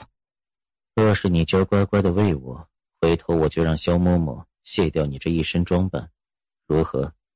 知道你不喜欢穿这么繁琐复杂的衣服，咱们也算是等价交换。你确定你能说服萧嬷嬷？我说话什么时候食言过了？犹豫片刻，好，成交，一点都不麻烦。王爷的手既然不方便，喂你是应该的。好不容易吃饱喝足，玉清洛将手中的筷子一放下，便用力地对着他使了使眼色，宽大的袖子在他面前不断地扇着风。你也用膳吧，吃完了咱们还得去赛场。混蛋，食言而肥听过没有？肥死你，肥死你，肥死你！公主，时候不早了。半晌，见他吃的差不多了。嬷嬷，青儿的这身衣服和装扮太惹眼了，因着昨天的事，青儿如今已经处于风口浪尖之上了。若是今日再如此高调，成为了众人的焦点，怕是会惹得那些原本就对青儿不满的人更加眼红仇视。况且青儿本就穿不惯这样的衣服，若是有心之人在背后耍了手段踩一脚，到时候出丑的岂不是青儿吗？再说青儿这个样子太引人注意，要是有那么几个不怕死的狂风浪蝶心怀不轨，烦恼的还是本王啊。王爷说的对，红叶，带公主回房，换回平日里的衣服装扮吧。按照这个，给我印刷100份，装订成书。小公子，你这个东西是？有这个在，能印刷不？那是修王府的牌子，忙将纸张拿着去了后面的院子。奶奶，那到底是什么东西啊？文大叔，你放心吧，等印刷好以后，我第一个送你一本，怎么样？搬炷香之后，玉宝儿满头大汗的出来了，对楠楠点了点头，给了他一个安心的眼神。一行人又坐着马车去了昨晚上楠楠吃饭的那家酒楼。楠楠悄悄地贴着墙面走，挑了一个不起眼的角落坐了下来。文天有些惊悚，事出反常必有妖啊！楠楠这样的行为让他很是忐忑。临近了中午时分，整个酒楼里面便已经陆陆续续地坐满了人。那边前面桌子前准备说书的先生也是摸了摸胡子，慢慢地展开了手中的扇子。喂，说书的，今天要说的是不是接了昨天晚上的那个段子了？咱今天可是特地过来等你的，快点开始吧。是啊，快点开始吧。你快点说，那个王爷为什么抛弃了人家女大夫啊？急什么，这不是就要开始了吗？各位可要竖起耳朵，别错过了。好了，别卖关子了，赶紧的。小公子看着有些眼熟啊。我昨天也来过。啊，怪不得呢。小公子对我店里的菜色还满意不？满意。哈哈，小公子实在可爱的紧。既然喜欢小店的菜色，那我就再送小公子一个水晶虾饺吧。好吧，不过要送2盘。你看这里又不是只有我一个小孩子。啊，那是。他的眼珠子滴溜溜地转了2圈，又和楠楠说了一句，便转身离开了。怎么人还没来？印刷没那么快的，你又要求印刷那么多。那些人好笨的，难道就不能先装订印刷液先拿过来吗？其实是他让印刷作坊慢慢来的，不用印刷太多。他实在是很担心姐姐知道后会不会大发雷霆，还是保险一点比较好。话说，昨天咱们说到王爷抛弃女大夫独自离开的那一段，今天咱们接下去说第2阶段。女大夫离开之后，心情十分的低落，她思念王爷，却又恨王爷抛弃她，一度想要打掉肚子里的孩子。可惜啊，那个孩子福大命大，也算是命不该绝。女大夫无论做什么都好，跳河跳过了，被人救了起来，自己奄奄一息，可孩子却还在肚子里，什么事儿都没有。上吊也试过了，虽然折腾了很久，可孩子依旧稳稳当当的。最后女大夫心里那个恨呐，干脆自己给自己配了一副打胎药，可是喝下去之后，那个血呀流了一地，孩子依旧保住了。这女大夫也太狠了吧！我说书的，你昨天说的故事里面不还说那个女大夫有情有义，为了救那个王爷连自己的清白都不顾了吗？哎呀，这女大夫在江湖上行走那么多年，心机自然是有的。她现在早就猜出了王爷的身份了，不然你说，要是被他救起的是一个穷小子，他还会为了他献身吗？这说的也是啊。不过女大夫肚子里的孩子到底是他的孩子，他怎么就如此狠心呢？3番4次的要杀了他。文天总算是听明白了，这说书的分明就是有意要抹黑王爷和青姑娘，不过就是有心之人想要趁机渲染夸大故事情节，将王爷和青姑娘都置身于不仁不义的境地。话说女大夫发现实在是打不掉肚子里的孩子，只能放弃了。毕竟女大夫医术高明，普天之下能和她一较高下的大概只有穷山医老一人了。呸！我的意思是说，那女大夫因为医术不凡，把自己的身子调理得比一般人要好很多，所以孩子才能保下来。说书的，我知道了，你故事里的女大夫是鬼医青姑娘是不是？能和穷山医老医术相匹配的人也只有一人了，而且鬼医也是个女人，也是江湖中人，毕竟这世上的女大夫本来就少之又少，和先生故事中如此相似之人就是青姑娘。至于那位王爷，我知道了，是修王爷。你们这么一说，我倒是想起来了，昨天早上不是有传出来修王爷的儿子就是前2天盛极一时那位公子哥吗？听说修王爷的那个小世子今年正好5岁，不就是和先生故事当中的6年前相吻合吗？是啊，我一个叔叔在朝堂上当官，昨天大赛结束的时候还没回来，一直到了天色全部暗下来才回府。我听说是因为宫里出了大事情了，就是关于修王爷和青姑娘的，听说他们许多年前就有了苟且之事。气死我了，气死了！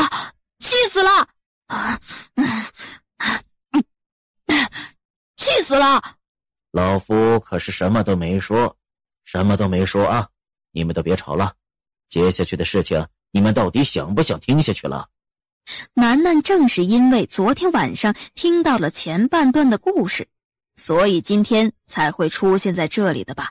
这小东西虽然有时候挺不靠谱的，可却是真心的在为王爷和玉姑娘着想。总之呢，那个孩子算是保住了。女大夫想着，既然这孩子命不该绝，那就好好的生下来，等到他长大了再让他回去，好好的替自己报仇。10月怀胎呀，女大夫终于顺顺利利的生下了一个男婴，那孩子可是个足足有9斤多重的胖小子，听说特别能吃。女大夫为了不让他太胖，便一直虐待他，不让他吃饱，还逼着他练武功。可怜那孩子小小年纪，没有爹爹疼爱，娘亲又如此凶狠冷血。唉。玉宝儿已经双眼发红了，他忽然有些后悔，为什么不按照楠楠说的尽快印刷好书本，尽快送过来。他没想到这个说书的竟然会这么过分，把自己的姐姐说的那般的不堪。坐在他对面的楠楠却倏地从椅子上站了起来，直接跑到了那说书的面前，啪啪2个大嘴巴子便狠狠地抽了过去。哪里来的混小子，居然敢打我！我就打你了，怎么着吧？你个满嘴胡说八道的臭老头，跳河不死，上吊不死，喝打胎药血流一地，孩子还好好的，哼，真是笑死我了！有种你去跳河上吊，喝打胎药，看看你死不死得了！你在说什么？你个混小子，目无尊长，语无伦次！你父母是谁？我倒是要找他们理论理论。都安静一下，在场的有没有大夫？老朽是，这不是城东的荀大夫吗？听说是城东一把手呢。在下想请问一下荀大夫，一个怀孕的女子喝了打胎药是何症状？哈哈哈，一般的女子若是喝了打胎药，会腹痛如绞，肚子里的孩子会化为一滩血水流出来。当然，如果药剂不重，孩子确实有可能保住。不过老朽觉得，若是这人是个女大夫，更甚者是个医术高明的女大夫，要是她真有心要打掉肚子里的孩子，那配的药自然是恰到好处的，绝对不会太轻，也不至于太重到伤害自己身体的地步。至于像是说书先生说的那般血流了一地，那孩子必然是保不住的，这是最基本的医学常识。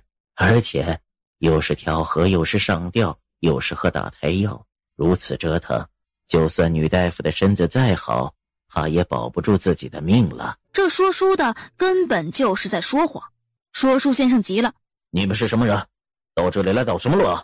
老夫不过是说个故事，有你们什么事儿？我们是什么人？我就是你口中那个被生下来有9斤重的大胖小子。我怎么不知道我娘亲从小就虐待我了？我怎么不知道我一生下来竟然会这么健康了？你说故事，为什么人家提我爹娘的名字时候你不否认？你根本就是别有居心，败坏我娘亲的名声。你是？大家好，我是楠楠啊，就是那个2天前在武斗大赛当中力压群雄，为封苍国争光夺魁的那个楠楠，就是修王爷和鬼医青姑娘的儿子，就是当今皇上的孙儿。初次见面，请大家多多指教。这就是方才先生说的那个被虐待的孩子。哎，你有没有看到刚才这孩子的身手就这样嗖的一下就跳到桌子上去了？不愧是在武斗上夺魁的孩子呀。是啊，听说他才5岁，当时就他的年纪最小。他刚才说自己是修王爷和鬼医的儿子，那么说来，鬼医当真在还没有成亲之前便有孩子了？这孩子怎么突然出现在这里了？小世子啊，你娘亲果真是亲姑娘？果真是修王爷当年抛弃了她吗？当然不是。说起来，我娘亲的故事真的是闻者伤心，见者流泪啊！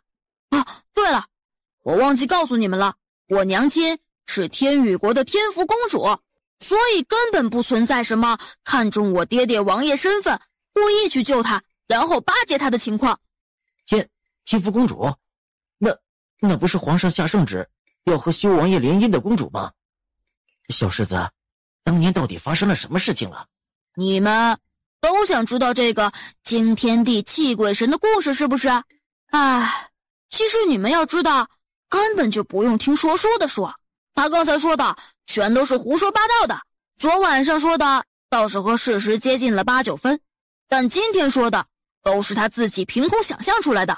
哎，你们看我长得这么可爱，这么滋润，这么聪明活泼，像是被自己娘亲虐待的人吗？众人不约而同地摇了摇脑袋。这就对了嘛，听别人造谣生事，陷害我爹爹娘亲，还不如让我这个当事人亲自告诉你们的好。你们觉得呢？是啊，这个说书的满口胡言，居然还说喝完打胎药流一滴血还能保住孩子的，他的话不可信。小世子，你快说说情况到底是怎么样的？楠楠嘿嘿嘿的叫，忽然一扬手，砰的一声，那些书本全部放在了楠楠的面前。楠楠拿起其中一本，这本书里面就是记载了我爹爹和娘亲那坎坷又动人的爱情故事。谁想要的？一本书100文钱，不贵的。我买一本。小世子，这是100文钱，你点点。要不你多买几本吧。我跟你说，这故事是真的特别好看，真人真事啊。你可以买回去给你的儿子、女儿、兄弟姐妹、亲人朋友看的，是不是？再给我2本吧。这个我没有零钱找你。没事，我想这个故事应该不止100文，多的就当是我出的辛苦费吧。说罢，他便拿着那3本书走回了自己的座位，翻开其中一本，果真十分的好看。我爹爹是风仓国的王爷，娘亲是天宇国的公主。老实说，他们2个的故事虽然惊天地泣鬼神，可是我娘亲毕竟先生了我嘛，这种事情过了今天，一定不准大家伙再议论的。所以以后那些酒楼里恐怕也听不到说书的说了，而且就算说了，应该也不是真实的。我呢，实在是心地善良的过分了，才会想着给你们这些福利，连夜把故事给写下来，装订成书本的。这事儿我可是瞒着我爹娘的，要是被他们知道了，肯定会狠狠地骂我一顿。以后我大概也不能出书来卖了。总而言之，大家要是想买书，想知道事情的发展，想了解这其中高潮迭起的曲折故事，恐怕只有今天了。有几个人仔细地想了想楠楠的话，觉得确实如此。我买一本。我也要一本。我来一本。越来越多的人上前，将钱递到了楠楠的手里。楠楠心里一边念叨着，一边背对着说书先生，眉开眼笑，不亦乐乎的收银子。说书先生顿时松了一口气，收拾东西，悄悄地从酒楼的后门跑了出去。楠楠，说书的往后门去了，你在这里等我，我马上就回来。知道了，你赶紧跟着那个人，看看谁是幕后主使。这里有我呢，我会赚很多的银子给娘亲的。喂，起来。夫爷，你来了。那个事情办砸了。我知道，方才我就在酒楼里面。然而文天想了好一会儿，这人必定是自己见过的，也必定是某位皇亲国戚。夫爷，咱也是没办法，这事儿我也只能办到这里了。你行好，放过我老婆孩子，他们……闭嘴！这一切可都是你自找的。我当初告诉你的故事里面，可没有什么跳河、上吊和打胎药。若不是你心思太贪，想多赚点银子，听了那个掌柜的话，又怎么会夸大其词到这种地步？一下子便被人戳破了谎言。夫爷，那个孩子早就准备好了的。你看他其实一开始就让人装订了书本过来，而且他是修王爷的世子。就算我不说那些夸大的话，大家相信的也还是那个小世子啊！你闭嘴！不要为你的失败找借口。我告诉你，完不成任务的人，只有一个下场。你想做什么？巷子里的福爷倏地抽出匕首，在说书先生的脖子上一横一收。文天总觉得有些不对劲。是来人了，杀人了！修王府的护卫杀人了！文天的神经豁然一崩，谁知才刚转身，文护卫，你这是去哪儿啊？你给我拿下！叶大人，你无缘无故抓我做什么？无缘无故？文护卫，本官念在你是修王府的人的份上，给你个机会，还是坦白从宽比较好，否则要是入了大狱，话可就由不得你说了。叶大人这是打算屈打成招吗？屈打成招？如今人证物证俱在，本官在杀人现场当场拿下你，哪里算得上是屈打成招？人证物证。文天蹙眉，叶大人一挥手，便有一个官兵上前，将说书先生身旁的匕首和福爷那时候扔在地上的一张纸拿了出来。文护卫，这上面可有你们修王府的印记？这是今天早上楠楠和印刷作坊签订的印刷装订协议，这东西怎么会在这个福爷的身上？大人，老夫阿福方才亲眼所见，就是这个人杀了倒在巷子里的老头。文天蹙眉，他终于想起来了，想起来这个福爷到底是谁，到底是哪一派的人。住手！你来做什么？不会是楠楠自己一个人跑到这里来了吧？该死！彭英在做什么？那些暗卫在做什么？难道没有第一时间拦住楠楠吗？继续打！住手！叶大人，不知道我的下属犯了什么错，让你这般压着打。修王爷，下官正在审理案件，修王爷这般无理的闯进来，不合规矩。无理的闯进来？叶大人，本王的儿子迷了路，跑到这边来，本王担心他冲撞了大人审理案件，才会跟过来。没想到走到这里，却发现叶大人在打本王的下属。叶大人，你是否可以给本王一个解释？王爷，文护卫犯了法，杀了人，对待犯人，下官自然要秉公办理。王爷今日过来，难道不是为了给下官当个见证吗？见证？本王今日过来，不过是想问问叶大人，前些日子天福公主在帝都之内遭受到黑衣蒙面人的袭击，如今过去这么长时间了，叶大人是否有查到什么线索？没想到倒是看到叶大人在对本王的下属用刑。怎么，难道这就是叶大人抓到的黑衣蒙面人吗？抓黑衣蒙面人的事，下官自然会尽心尽力。不过这文天当街杀人，人证物证俱在，下官自然要审理个清楚。当街杀人，这事件确实十分的恶劣。不过文天是修王府的人，他出门在外，代表的便是我修王爷。若他真是居心不良，本王也容不得他。叶大人，不知道本王是否能够旁听？王爷之命，下官不敢违。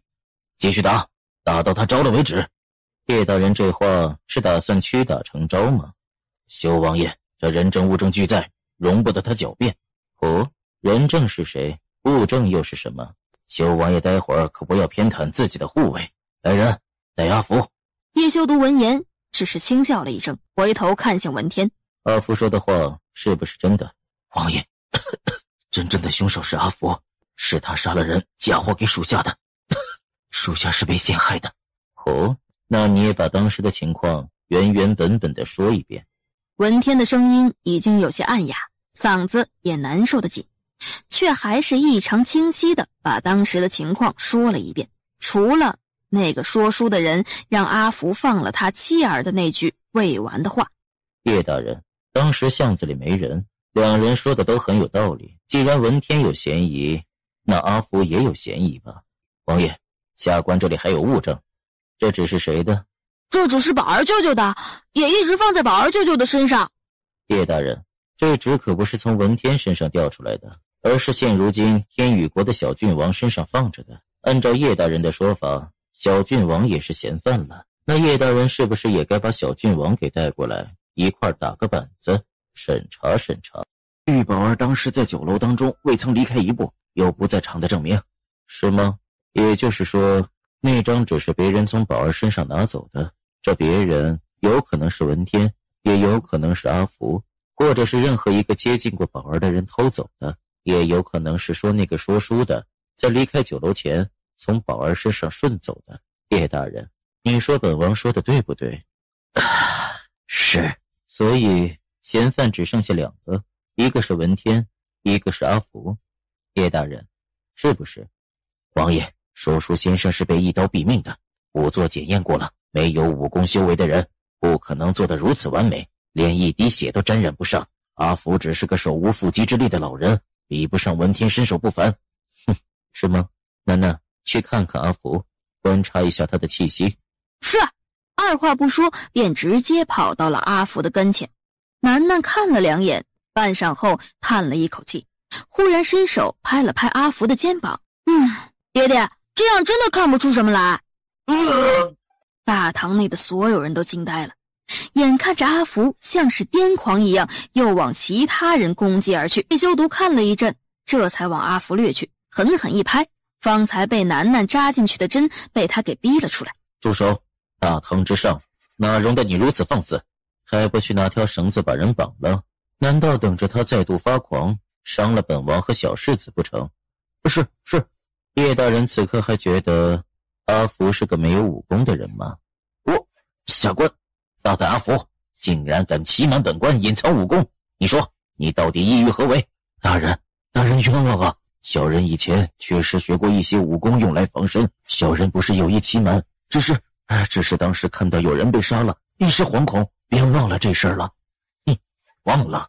你知不知道你一句忘了，会害得本官断错案，冤枉人，后果十分严重，你知道吗？好，既然你有如此身手，你自然也是此次凶案的嫌犯。来人，把阿福和文天两人押进大牢。此事本官定会查个清清楚楚，等找到切实有力的证据，择日再审。王爷，不知王爷对下官的做法有何异议？叶大人果真是雷厉风行啊，把自己的责任撇得干干净净，得王爷赞赏，下官惶恐。如果王爷没有异议的话，下官便先让人把他们带下去了。王爷没有异议，本公主有。不过就是一个水性杨花的女子，也不知道走了什么狗屎运，竟然当上了天宇国的公主。公主？她配吗？不知天福公主过来有何吩咐？吩咐不敢当，不过叶大人，我想问一问，关于嫌犯待遇是不是要一样的？这是自然。那为什么那个阿福和我文大叔都是嫌犯，我文大叔就被打成这个样子？阿福还有欺瞒混淆视听的罪名呢，他怎么还好端端的？叶大人，连我儿子都知道什么叫做一视同仁，你该不会不知道吧？或者说你对那个阿福有心偏袒，故意针对修王府的护卫？当然不是，下官自然知道应该一视同仁，只不过一开始文天是人证物证俱在，如今阿福不过是个嫌犯而已。既然只是嫌犯，没有任何证据证明阿福是凶手，本官若是下手打了他，不是屈打成招吗？啊，这样啊。但是事实证明，文天的那个所谓人证物证皆是无效的，这文天也是嫌犯，可叶大人却把人打成这个样子，是不是说明叶大人办错了事？文天好歹是修王府的人，主要的职责便是保护王爷的安全，叶大人不分青红皂白，没有确切证据，便把人折腾成这个样子，分明就是没把修王爷的安危放在眼里，没把皇上放在眼里。叶大人好大的架子啊！王子犯法尚且与庶民同罪，就算文天是修王爷的护卫，他有嫌疑，便要走正常的审理过程。进来进赵府，打板子也是程序。来人，把同为嫌犯的阿福拿下，打30大板再说。记得一视同仁啊，我和修王爷可都看着呢。若是下手轻了或是重了，就是你们的过错了。那2个官差身子一抖，板子用力地砸了下去。行了，把他们带下去。等等，严福公主还有何事？叶大人，文护卫是我家公主的救命恩人，如今她受了伤，我家公主知恩图报，自然不会不管，请叶大人容许我家公主替文护卫诊治。胡闹！叶大人，文护卫如今只是嫌犯，还没有证实他是凶手。若是因为重伤不治就这样死了，叶大人便是草菅人命。修王府也好，天宇国也罢，都会和叶大人将这笔账算得清清楚楚的。叶大人惊了惊，犹豫半晌，还是一甩袖，冷哼了一声，妥协了。玉清若从怀里掏出一颗药，交给文天吃下去。玉姑娘，不碍事的，这点痛我承受得住。你这双腿以后怕是有些后遗症了，对文天的影响不是一般的大。我现在帮你把腿接上，你忍一忍。好。文大叔，对不起。是文大叔自己不注意，不够谨慎，中了别人的诡计，和楠楠无关。楠楠今天做的事情很对，你在维护你父亲母亲的名声。在文大叔的心里，这件事情也要比文大叔被抓要严重得多，你明白吗？文天暗暗地叹了一口气，抬眸瞥了一眼守在一旁的官兵，趁着他的注意力落在玉清洛他们身上时，楠楠，接下去文大叔要说的话，你要仔细的听着，记住了。楠楠，你回去告诉王爷，那个阿福，8年前我曾经在七王爷的别院里见过一面，他的身份十分可疑。还有，说书先生被杀之前，曾经提到过，他的妻儿都在阿福的手上。不过短短2句话，文天却把声音压得越来越低。这2条线索在大堂上他都未曾吐露过半句，就是为了寻找机会单独告诉王爷或者玉姑娘。好了，别难过了，相信我，文大叔很快就会出去的。楠楠扁着嘴点点头，又蹲在他的身边说了好一会儿话。玉清洛替文天简单的处理了一下，才站起来走出了布帘。如何了？哼，叶大人下手可重着呢，若不是王爷来得及时，恐怕文天的命都要丢的。金兆尹果真好手段。既然天福公主已经好了，那下官就让人带文护卫下去了，毕竟他现在还是个嫌犯。叶修独担心官差带文天回牢房的时候故意使诈，让他好不容易捆绑好的双腿又会受创，当即不管叶大人的反对，让沈英他们亲自扶着入了牢房。有什么想不通的可以说出来，问问我。问你，你会回答吗？听起来似乎是个让人为难的问题。不为难，如果你已经把我和楠楠当成了一家人，愿意把所有的事情都和我们分享，共同承担的话，那就一点都不为难。我尽量。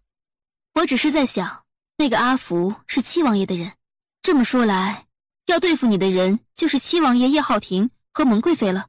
可是我想不明白，你和七皇子都是蒙贵妃的亲生儿子，他为什么对待你却像是对待仇人一样？难道说你不是蒙贵妃的亲生儿子？其实这个问题我也疑惑了20多年。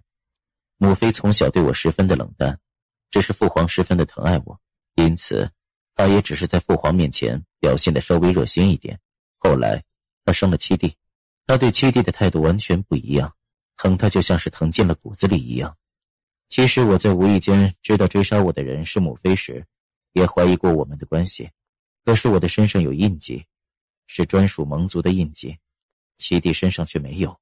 这个印记只能说明我是母妃儿子，亲生儿子。而且青儿，文天这件事并不是母妃和七弟做的。你是说不是蒙贵妃和七皇子做的？阿福确实是七弟别院里的人，我也从未见过他。文天也是无意间见过他一面才会认出来的。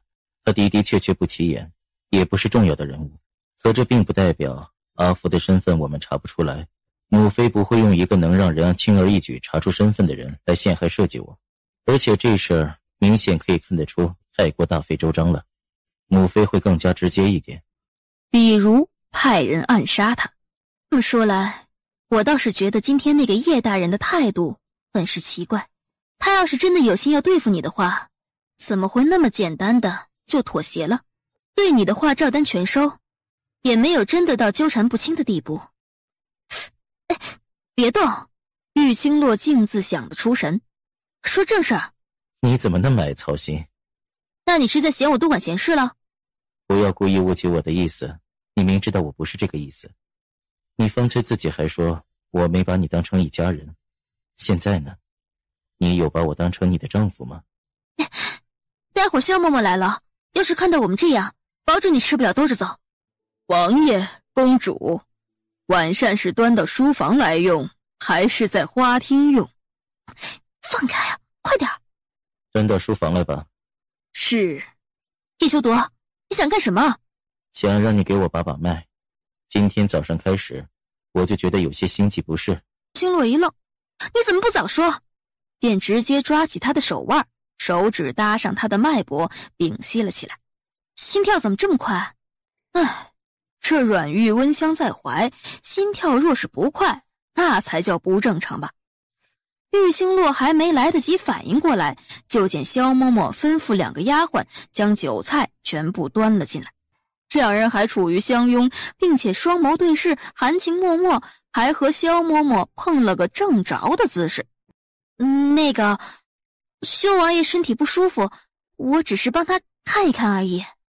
公主每次替人把脉看病，都是坐在病人的腿上吗？是这个，一时重心不稳，摔在了王爷的身上。萧嬷嬷，你就相信吧，快点相信吧。那萧王爷岂不是病情加重了？玉星洛拧他的腰，拧他的腿，拧他的胳膊肉，狠狠地拧。因着突如其来的大雨，打断了今日赛场上的射箭比试，正好4国大赛估计是要暂停了。皇帝宣布推迟延后举办，让工人奴仆都护着自己的主子回府去。皇帝一进大殿，就瞧见刘云国太子带着13皇子站在一旁。修儿，到底出了何事？为何13皇子会受伤？父皇，13皇子是被这位名叫阿福的人所伤。至于阿福是何人，还请父皇召见京兆尹叶愁叶大人，他或许比儿臣更加清楚这个阿福的来历。皇帝点点头，挥手让苗公公下去传召。齐太子，13皇子要不要紧？朕已经让人传了太医，13皇子还是到偏殿休息一下吧。多谢皇上。13，你去偏殿给太医看看。待他一走，叶修读才说起齐寒卫和齐寒天为何会出现在偏僻贫民区的原因。父皇，今日原是宝儿在街上闲逛之时遇到了刘云国的13皇子。之前宝儿和13皇子有些误会，并且相识，两人年纪相当，便聊了几句。后来宝儿无意间看到了那个阿福鬼鬼祟祟的，两人孩子心性，便悄悄地跟上了阿福。而原本跟在13皇子身旁护卫的侍卫发现两人不见了，便回了赛场向齐太子请罪。齐太子护弟心切，亲自出来寻找。皇上，修王爷所言确实属实。本太子找到13后，正巧看到阿福走进一个破败偏僻的屋子里，行为确实鬼祟。不久之后，里面传来一道尖叫声，接着便听到了刚在昨日发生的凶杀案的真相。而这个阿福出现在那间屋子里的目的就是杀人灭口。好在在他动手之时，修王爷及时出现，阻止了这起惨案。13气愤不过，对着阿福骂了几句，却不想反被阿福所伤。修儿想要救文天，自然会特别注意阿福的行踪。只不过让他意外的是，修儿竟然设计了刘云国的太子当了这场凶杀案的证人。一想到自家儿子的计谋要比刘云国太子还要高一层，皇帝的心里自然而然地升起了一股自豪的感觉。太医，13皇子如何？何有大碍？皇上，齐太子放心，13皇子虽受了伤，不过幸好未伤到肺腑，只要休养些10日，将胸口的淤伤揉开，再抹上些膏药，5日便无大碍。皇帝闻言点点头，让他下去。皇帝看了叶愁一眼，这也是个不让人省心的主。起来吧，谢皇上。叶愁，你可认识你脚边的人？臣认得。哦，你倒是说说，这人到底是谁？他叫阿福，是云水巷的一个小商贩，靠卖点水果蔬菜为生。叶大人，还有的没有说吧？昨日有位叔叔先生被人所杀，当时修王爷的护卫文天和这位阿福都在现场。阿福指认文天是杀人凶手，微臣在现场也找到了物证。不过后来修王爷闯进了京兆府，说物证并不成立，文天只是嫌犯，阿福也是嫌犯，所以叶大人，你说文天是嫌犯，阿福也是嫌犯，那你要不要听听别人怎么说，看看真凶到底是谁？带进来。门外很快传来窸窸窣窣的声音，就见红叶带着一男一女走了进来。你们又是何人？何大娘，何公子，尽管将你们知道的都说出来便是。皇上圣明，一定会查明真相，为你们做主的。回皇上，草民何海家父何大良是平安酒楼的说书先生。前2日，草民正下学回来，家父准备收拾东西去平安酒楼，没想到家里忽然窜进一个自称是福爷的人，此人凶神恶煞，当场便打晕了草民的娘，掐着草民的脖子威胁家父。他说了一个故事给家父听，让草民的父亲拿到平安酒楼说。什么故事？是关于修王爷和鬼医青姑娘的故事。草民也不知道福爷是从何处听来的，家父起初不同意。王爷公主的事，其实草民等人能够胡乱到处说的，更何况福爷告诉家父的故事当中，尽是诋毁修王爷和青姑娘的声誉的事。家父只求一家平安，绝不想做出这种有辱皇室的事情。可福爷掐着草民的脖子威胁家父，家父爱儿心切，无奈妥协。接下去说。是，家父应下后便去了平安酒楼，而草民和母亲却被福爷敲晕了，带去了偏僻的贫民区，绑着草民与娘亲。直至今日，福爷重新出现在草民面前时，却说草民的父亲因为没有按照他说的意思去办事，将事情给办砸了。他就杀了草民的父亲。草民心中愤恨，无奈技不如人，一介书生手无缚鸡之力，想为父报仇，反倒被父爷羞辱。他今日重新来到草民面前，就是为了杀人灭口，不想草民和娘亲继续活在这世上。若不是修王爷来得及时，恐怕草民一家已经到地底下去团聚了。皇上，请皇上为草民做主，把凶手绳之于法，能让草民家父泉下有知，得以瞑目。苗公公，把阿福泼醒。苗千秋一挥手，立刻有2人提着半桶水浇到了阿福的身上。阿福猛地一个机灵，骤然从地上坐了起来，只是目光却是凶狠。大胆阿福，在皇上面前还敢放肆，不要命了吧？阿福，你当真胆大包天，大庭广众之下也敢行凶，想必暗地里做的那些勾当更加肮脏龌龊，见不得人了。皇上明鉴，奴草民冤枉，草民只是本分分的一个小贩，卖点蔬菜水果为生而已。昨日被修王爷当成了嫌犯关进大牢，今日又不知道犯了何事，被这样五花大绑的带到了皇上面前。皇上，草民冤枉啊！冤枉？冤枉你什么？你杀了我爹，抓了我们母子，你败坏修王爷名声，到了这会儿还不承认？杀了你爹？我什么时候杀了你爹？你有什么证据？不要受了别人的好处就在这里血口喷人。皇上明察秋毫，绝对不会听信你的胡说八道的。是你亲口告诉我和娘亲，你杀了我爹爹。我亲口告诉你的。何大少爷，你未免太天真了吧？我若是真的杀了你爹爹，怎么可能会亲口告诉你？你没有亲眼见到我杀人，怎么能诬陷我？谢，本太子亲耳听到你说杀了昨日的说书先生。阿福，你是不是认为本太子也在诬陷你，或者本太子收了别人的好处，特地来诬陷你的？启太子何必如此？阿福唐突踹了13皇子一脚，启太子心中有恨，阿福无话可说。阿福，既然你说你没杀何大良，那你如何解释你出现在贫民区？如何解释你认识何家母子？我只是路过那里而已，听到里面传来求救声，才进去看看。没想到看到这对母子被人绑在那里，我好心救了他们，谁知他们居然恩将仇报，如今陷害于我。叶愁听到这里，脸色顷刻间一白，这个该死的阿福胡说八道什么？哦，路过那里啊。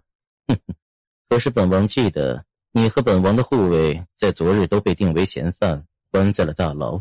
本王的护卫还未出来，怎么你倒是可以大摇大摆的上街，并且还能路过贫民区，偏巧遇到了何家母子？皇上，微臣罪该万死，微臣罪该万死，是微臣疏忽。阿福原本关在大牢之中，可昨夜大牢突然窜进了2条毒蛇，惹得整个大牢人心惶惶，一片混乱。狱卒昨夜忙了一宿，难免疏忽。这个阿福定然是趁着那个时间段从大牢中逃了出来。皇上，微臣疏忽职守，罪该万死，请皇上降罪。这么说来，阿福不是叶大人特意放出来的了？不是，自然不是，阿福是自己逃出来的。除了阿福，可还有其他犯人逃出来？没有了，皇上，其他犯人都被狱卒看守，只阿福一人逃出。微臣发现他不见之后，派了官兵到处搜查，没想到这厮实在是狡猾，兜兜转转的，居然避过了官兵的耳目，是微臣办事不力了。阿福，你畏罪潜逃，还巧舌如簧，试图狡辩，在朕的面前还不肯说老实话，不但污蔑刘云国太子诬陷于你，还打伤13皇子，如此无德无状，罪该万死。说，为何要威胁何大良败坏修王爷和天福公主声誉？他们与你有何仇怨？要如此处心积虑地设计陷害修王府的侍卫？仇？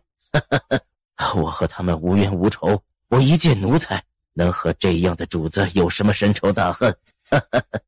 我和修王爷无仇无怨。这么说来，是有人在幕后主使你了。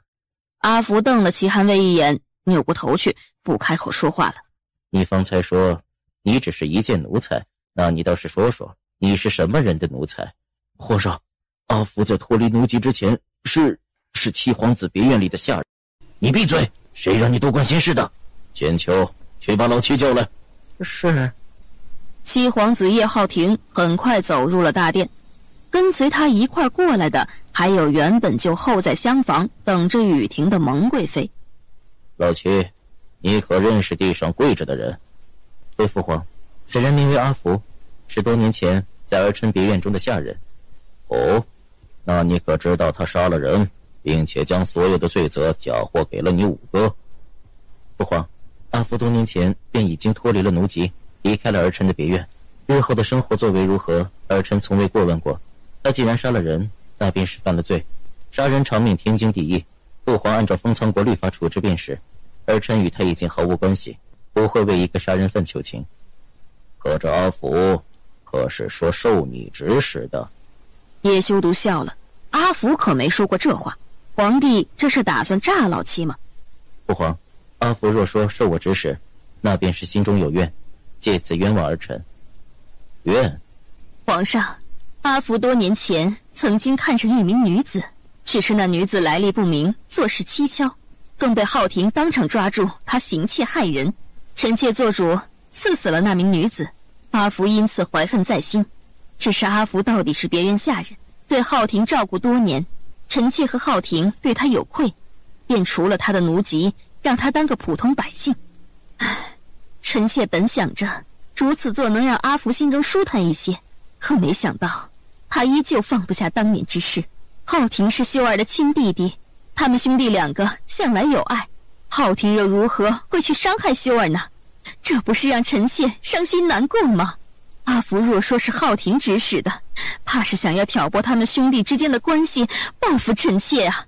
许久之后，阿福忽然低低的轻笑起来，他盯着蒙贵妃和七皇子的双眸，充满了感情和悲壮，那是无声的言语，分明就是一种告别。主子，奴才不能再伺候你们了，好好保重，来生再见。阿福已经飞快地从地上站了起来，猛地朝着一旁的柱子撞了过去。阿福沿着柱子缓缓地滑下，额头上的血液汩汩地冒出。你做什么？起来，把话说清楚，到底是谁指使你，让你陷害我，污蔑无哥的？起来，阿福。够了，老七，人都死了，死无对证，也说不出话，你怎么叫都没用了。父皇，皇上，这阿福分明就是栽赃嫁祸。他可是什么都没有说。蒙贵妃一滞，是啊，就是因为什么都没说，可那姿态、那表情、那一切都默认了的样子，却更加有说服力，让人更加信服。父皇，儿臣不相信这事是七弟做的。修儿，你……父皇，母妃是儿臣的亲生母亲，七弟和儿臣更是嫡亲的亲兄弟，谁都有可能会害儿臣，可母妃和七弟是断断不可能的。儿臣和七弟虽然多年未见，可骨子里的血液相融，怎么会兄弟相残呢？父皇，诚如母妃所说，阿福和七弟往日有怨，陷害设计我们兄弟有所间隙，彼此对立也是正常的。儿臣相信母妃，相信七弟。父皇，阿福已死，他身后到底有没有其他的幕后主使者，或者是他自己怀恨在心，伺机报复，都已经无从得知。五哥，谢谢。七弟不必如此，亲兄弟本就该团结一心的。这世上像阿福这样的人不知凡几，若是我们彼此之间不够信任，那这些人的奸计一再得逞，损害的还是咱们皇室的名声，父皇的声誉啊。秀儿言之有理，兄弟之间本该团结和睦，如此才是朕的好儿子。是啊，皇上，臣妾看到他们这般，也算是没有什么遗憾了。父皇，既然真相已经大白，杀害何大良的凶手也已经畏罪自杀了，那此事就到此为止吧。说书先生何大良一案证据确凿，罪犯阿福心机深沉，罪恶滔天，为达目的不择手段，不断毁坏王爷公主清誉，为此杀害无辜百姓，事后更越狱逃亡，试图杀害何家母子灭口。好在天理昭昭，罪有应得，如今真相大白，修王府护卫文天无罪释放，赏银100两以示补偿。微臣替文天谢过父皇。今诏引业仇，办事不力，错押他人，致使罪犯阿福于狱中逃脱，差点再添2条人命，酿成大祸。河海母子虽得修王爷齐太子等相救，和刘云国13皇子却在救人当中被阿福所伤，此事体大，叶愁，你身为京兆尹。皇帝后面还说了什么，叶愁已经听得不清楚了，而自己的职位从4品降到了6品。臣领旨，万岁万万岁！既然事情已经真相大白了，你们都退下吧。是。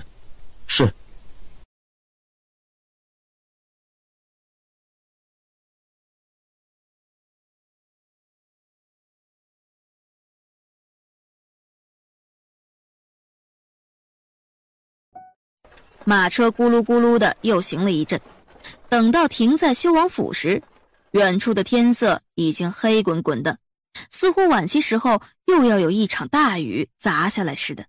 一回到院子里，门一关，玉清洛便落进了一个暖烘烘的怀抱。你好像太紧张了一些，我还不至于那么柔弱，进一趟宫就能出什么事？那里本来就是毒蛇猛兽，如果可以，我希望你一辈子都不会踏进去。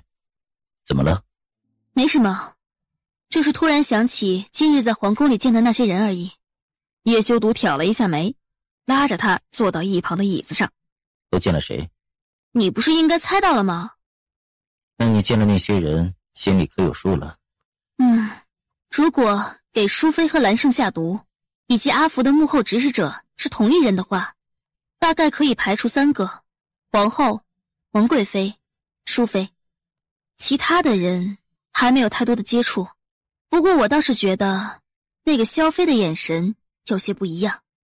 有一点我想不通，那个萧妃，我听说她和皇后是表姐妹，可自入宫开始却和皇后并不亲近，反而一直围在婉妃身边打转，为什么呢？萧妃入宫时才14岁，那个时候叶浩然10岁，模样已经长开，又和萧妃年纪相差不大。萧妃认识老八比认识父皇先一步，老八跟在婉妃身边，婉妃喜好歌词，老八跟着也沾染了些文艺气质，才华横溢。你说怎么回事？叶修毒的意思是萧妃喜欢叶浩然，那叶浩然知道吗？老八不笨，萧妃就算表现得再矜持，这种事情也会察觉到，不过也仅限于我们2个清楚，父皇是断断不可能知晓此事的。至于婉妃知不知道，那也只有婉妃自己心里清楚了。这件事绝不能让琉璃知道。叶修毒失笑，让金琉璃知道又如何？老八对萧妃没那个心思，更何况萧妃如今的身份是老八的长辈，再怎么样2人都不可能走到一起的。你该不会也有这种暗恋的事情吧？没有，绝对不会有。好了，我肚子饿了，吃饭。外面的雨果真如同玉星洛预料的那样，越发下得大了。好了，不哭了哈，没关系的嘛，这世上没有过不去的坎儿，咱们要乐观的面对，知道吗？哭是解决不了任何问题的，你要深刻的意识到这个事实。可是，好了，来，跟我笑，茄子。怎么回事？姐姐，这事儿说来话长。话说今天我回来的比较晚，然后一回来就见到宝儿舅舅表情凄楚的坐在这里。楠楠，说重点。娘亲，你老是这么没耐心，这样下去怎么行呢？女子还是要……好了，我这就说嘛。重点就是我一回来问了一句，宝儿舅舅就哭了，所以就什么都没问出来嘛。玉清南，你给我坐那边去，到底出了什么事情了？我今儿个出门走到大街上的时候碰到了陈吉新。他骂你了还是打你了？不，没有，他没有打我，他看到我的时候也很意外，但是他是从药房里出来的，手上还拿着几包药，我就随口问了2句，他说那药是给爹抓的，他说爹已经病入膏肓，快要不行了。宝儿舅舅，那个女人可能是在骗你呢，上次见着的时候不是还好好的吗？不是说谎，我去了玉府。姐姐你别生气，我知道我不该去的，可爹爹毕竟是我的亲爹爹，在这个世上除了姐姐，爹爹就是宝儿最亲的亲人了。爹爹虽然糊涂，可他从来没有存心要害我的。我看到他躺在床上，整个人的脸色都极差，说话好像十分的费劲，脸色发青，一点精神都没有，好像随时都要去了一样。我以前也好恨爹爹的，恨他不分青红皂白的听了陈吉星母女的话，把我当成疯子关了那么多年，恨他没有好好的保护姐姐，让姐姐受那么多的苦，恨他总是偏心他们母女，又糊涂又没主见，还那么软弱。可是他是我爹爹，我不能只记着他的坏，忘记他的好啊。玉清洛蹙眉，这玉建达有好的地方吗？爹爹虽然关了我，可他会时常来看看我。我生气不和他说话，不理他镜子去睡觉，他脸上也会露出失望的模样。上次我被刘英国的13皇子抓走，爹爹也是拼了命的磕头救我。还有那天在赛场的大殿上，他其实也还是保留了许多的话没说出来的。所以我一看到他躺在床上对着我虚弱的笑，我就忍不住。宝儿，你还是心太软了。姐姐，我就心软这一次。娘亲，你去看看吧，不管怎么说那也是我外公呢。好，仅此一次，我明天随你一块去看看。永生，爹爹和娘亲意见不合，我这个当儿子的左右为难，也很苦恼的。明天去的时候还是把金琉璃给带上。楠楠也很想去，可他和陆爷爷约好了明天一早就要见面的，好可惜啊，他去不了了。因此第二日一早，玉清洛便只带了玉宝儿以及金琉璃2个人直接去了玉府，去看望那个据说命悬一线的爹了。你来做什么？带路。玉宝儿抬眸睨了陈姬心母女一眼，乖巧地领着玉清洛和金琉璃前往玉建达的院落。你给我站住！谁准你进去的？还愣在那里做什么？你们都是死人吗？人家闯进府里了，都不知道拦一下是不是？陈姬心，你是不是忘记本公主的身份了？还是想让本公主再在你脸上打上10几20个巴掌？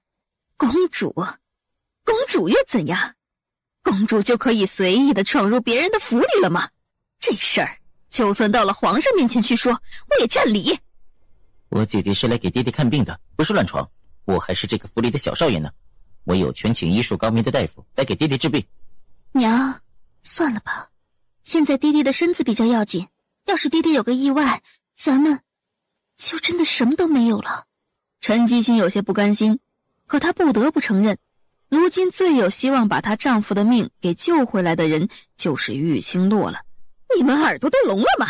没听到小姐的话吗？让开，都让开！玉宝儿松了一口气，忙继续领着她朝着玉建达的院子走去。到底是怎么回事？爹爹自从那天自大殿回来以后，人就像是瞬间垮掉一样，连夜发起了高烧，想尽办法都退不下去，好不容易请来大夫，喝了2碗药，温度稍稍低了一些。可爹爹高烧好了之后，便整夜的睡不着觉，饭也吃不下，几乎是吃什么吐什么，几天下来变成了这个样子。这低度好些的大夫也都请过了，都说没有办法，看不出是什么毛病，也治不了。哼，还不是某人太过势利眼，有了个了不起的身份就忘了祖宗了，连自己的亲爹娘都不认了。老爷，这就是伤心失望所致。玉清洛，你但凡还有点良心，就给我好好的认回这个爹，好好的去祖宗祠堂认个错。我说了，我亲姐姐。玉宝儿，你爹都成这个样子了，你还想让他伤心不成？你还想刺激他，让他病情加重不成？哦，我倒是忘记了，你现在也是个小郡王了，咱们玉家官威严轻，高攀不起你了，对吧？陈姬心，你既然知道宝儿如今的身份了，还如此挑衅，怎么上次还在大殿里面吓得浑身发抖，现在反倒是不怕了？我哪有挑衅？我这是实话实说。都不要吵了。姐，新姑娘，你一定要治好爹爹。爹爹明明一直都很健康的，这样一下子突然就倒下了，我和娘亲都好害怕。好半晌，玉清洛才收回手。姐姐，你能救回爹爹的是不是？你能救回他的是不是？宝儿，你不是诡异吗？你不是很厉害吗？你怎么可能救不活他？他是你爹呀！把手给我松开！身侧的衣裙忽然被扯了扯。你放开他！老爷，他都不肯救你，你为什么还要替他说话？他都没把自己当成是你的女儿，他都不认你这个爹了，你还替他说话？你到底在想什么？你都要死了，你死了就什么都没有了，你知道吗？再丧心病狂的子女都不可能眼睁睁地看着自己的父母去死，你明不明？陈基心的话还没说完，那只抓着玉清洛的手背上倏地传来一阵刺痛。你敢扎我？第一，以后不要触碰我身上的任何一个地方，就算是衣服的边角都不行，否则我就不只是扎你一针了事了，而是直接废了你的手脚四肢，让你躺在床上当个活死人，求生不得，求死不能。这个小骚蹄子怎么会有这么犀利的眼神？姐，亲姑娘，我娘亲不管如何都是你的长辈，你这样。第二，我不仅是鬼医，还是天宇国的天福公主，是皇上御赐的修王爷的王妃。既然你们让我在这里给玉大人看病，那就好生伺候着。若是有个怠慢，修王爷是不会放过你们的，皇上也不会放过你们，天宇国的皇家更不会放过你们。你们要好好的掂量着，可别到时候害了自己不算，还害了其他的亲朋好友以及整个玉府下人的命。屋内有一瞬间的寂静，陈基心和玉清柔被他的一席话说得惊了惊。还有第三，以后不要总以家人的身份来和我说话。你们以为你们算是个什么东西？再敢说玉大人是我爹，再敢叫错一声姐，我不介意割了你们的舌头。我知道了，亲姑娘，我爹爹是不是真的没救了？你医术高明，大家都说鬼医是能够起死回生的，我爹爹才病了几天而已，一定可以治好的。亲姑娘，我知道前段时间我们有些误解，你心里有些不痛快也是正常的，可就算是看在宝儿的份上，救救我爹爹好不好？我给你磕头了。你不要为难姐姐，也不要拿我说事，姐姐是个很厉害的人，不用你在这里多说话。宝儿，你知道再厉害的人他也有无能为力的时候，姐姐确实医术不错，但凡说能救的人也都救活了，可是这世上也有许多的东西是人力不可抗衡的。不可抗？就这样和你说吧，人的器官会因为某些原因衰竭虚弱，姐姐的意思就比如你身体里面有心脏，有脾、肾、肺等等这些器官组成，有些人可能某些原因其中一个不能用了，那就很危险了。你爹爹他心力衰竭，心脏出现了问题，跳动的已经十分的缓慢。难道就真的一点点办法都没有了吗？一点希望都没有了吗？倒是有一个办法。什么办法？换心，给玉大人换一颗心脏。换心？那你赶紧换呐，给老爷换一颗心脏。换一颗心脏？你说的倒是容易，你要把谁的心脏挖出来换给玉大人？谁愿意不要自己的命去救别人的命？你吗？你肯吗？你什么意思？我就知道你想要我的命。哼，怎么正好趁着这个机会除去我吗？娘，为什么一定要是我的？这世上有的是见钱眼开，为了钱不要命的人。你不是公主吗？有的是钱，可以买一个呀。再不济，玉府也有不少的下人，他们都已经和玉府签了卖身契的，他们的命就是玉府的命，要他们一颗心脏而已，就能换得老爷活过来，继续维持整个玉府，也能让玉府其他的人有个容身之所，皆大欢喜呀。玉清洛觉得不可思议极了，这样的话陈基心竟然也说得出口。可是其他人会死的。你到底有没有出息？你爹的命重要还是别人的命重要？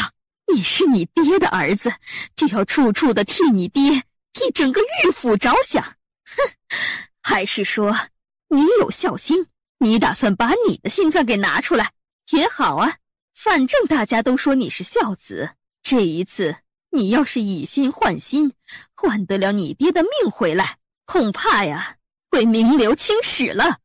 够了，别为我的事情费心了，就这样吧。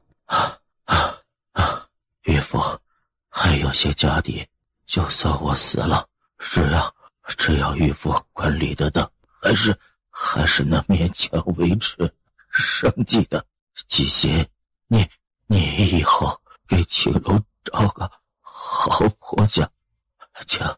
青龙，对不起，是我不好，没有好好的照顾你，也对不起你娘。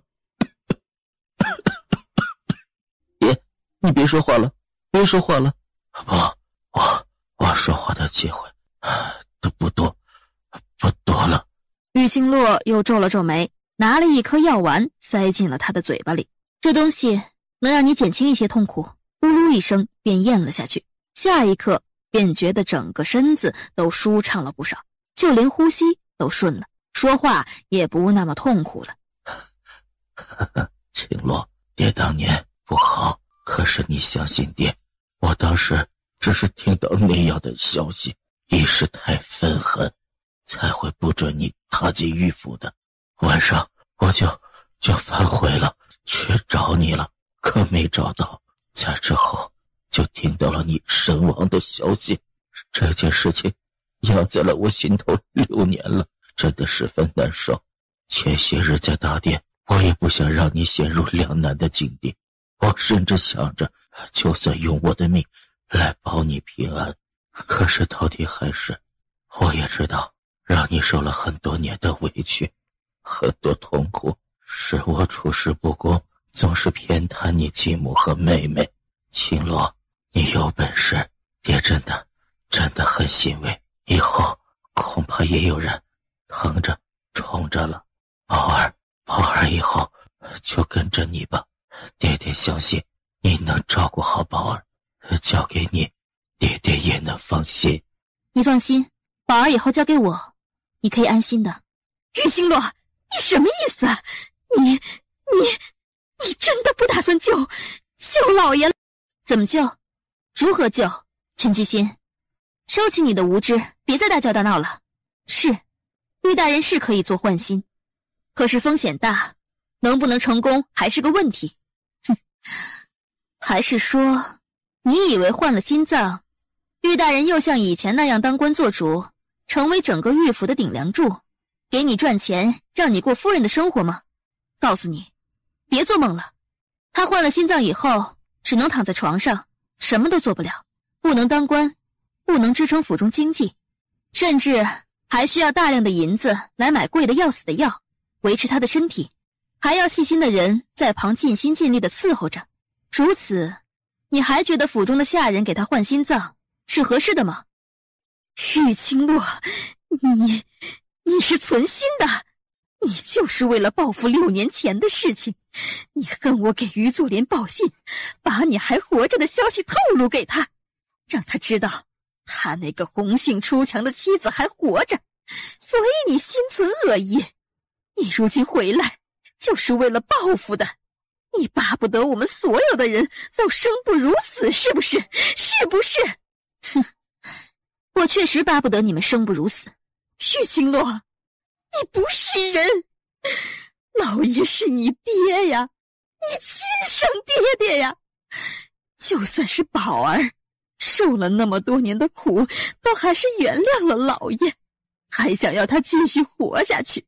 你爹就做错了那么一件事，可他也疼了你16年，你就不能看在那16年的份上原谅他啊？好不好啊？算是我求求你了，你救救他吧。陈继新，宝儿受了那么多年的苦，是你们造成的，你们也别赖在别人身上。至于我嘛，抱歉，我这人爱记仇，你们怎么对待我，于作霖怎么对待我，6年前受的那些痛楚，那些让人终身难忘的经历，我都会一一的还回去，而且是加倍。你们听见了吧？他承认了，他承认他就是玉府的大小姐了，他承认他因为6年前的事情要报复我们。你们出来吧！就见一旁的柜子忽然传出哔哔的声音，随后从里面一前一后走出2个人来。三王爷，右相。王爷，右相，你们方才都听到了，这个玉清洛确确实实就是6年前因为红杏出墙被于府赶出去的女子，是给我们玉府带来羞辱的女儿。这样不贞不洁还满口谎言的女人，怎么能够嫁入皇家？怎么能够成为皇家的媳妇儿？青姑娘，不对，或许本王应该叫你玉姑娘。玉姑娘还有何话好说？刚才本王和右相可是听得清清楚楚的，你确实说了因为6年前的事情，希望玉家和于府的人生不如死啊！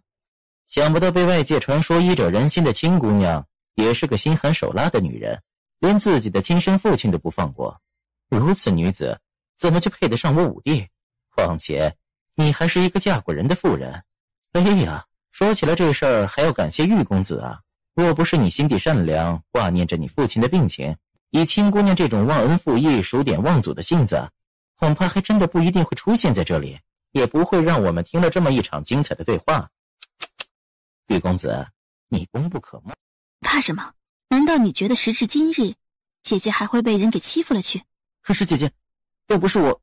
玉宝儿心中愧疚，下一瞬猛地扭过头，死死地瞪着床上的玉建达。巨邪，你，他们什么时候在这里的？你做了什么？你想做什么？我做什么用不着你管，你都半只脚踏进棺材了。你自从那天从赛场回来以后，眼里心里哪里还有我们母女2个？你不是心里充满了对玉清洛的愧疚吗？不是觉得我们虐待了宝儿吗？不是觉得很对不起你已经过世的原配夫人吗？那正好，反正你的病也救不回来了，干脆陪你那短命的夫人去吧。不敢置信地看向自己同床共枕多年的夫人，心口像是有口血不断地往上涌似的，一直地折腾的他几欲昏死过去。玉清洛眉心一拧，忙2步走到床沿，手中的药物拍进了他的嘴里，咽下去。对不起，这事和你无关，我心里清楚。姐姐，刚刚如果不是姐姐出手及时，爹是不是就要在那一刻离他而去了？宝儿，你爹爹的病是真的，他确确实实身染重病，很难根治。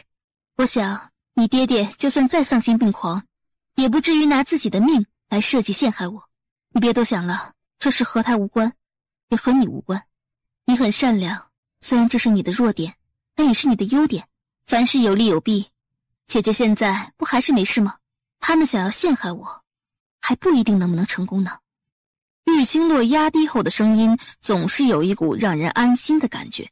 三王爷，你刚才说我承认了我是玉府的大小姐玉清洛。怎么，你到了现在还想狡辩不成？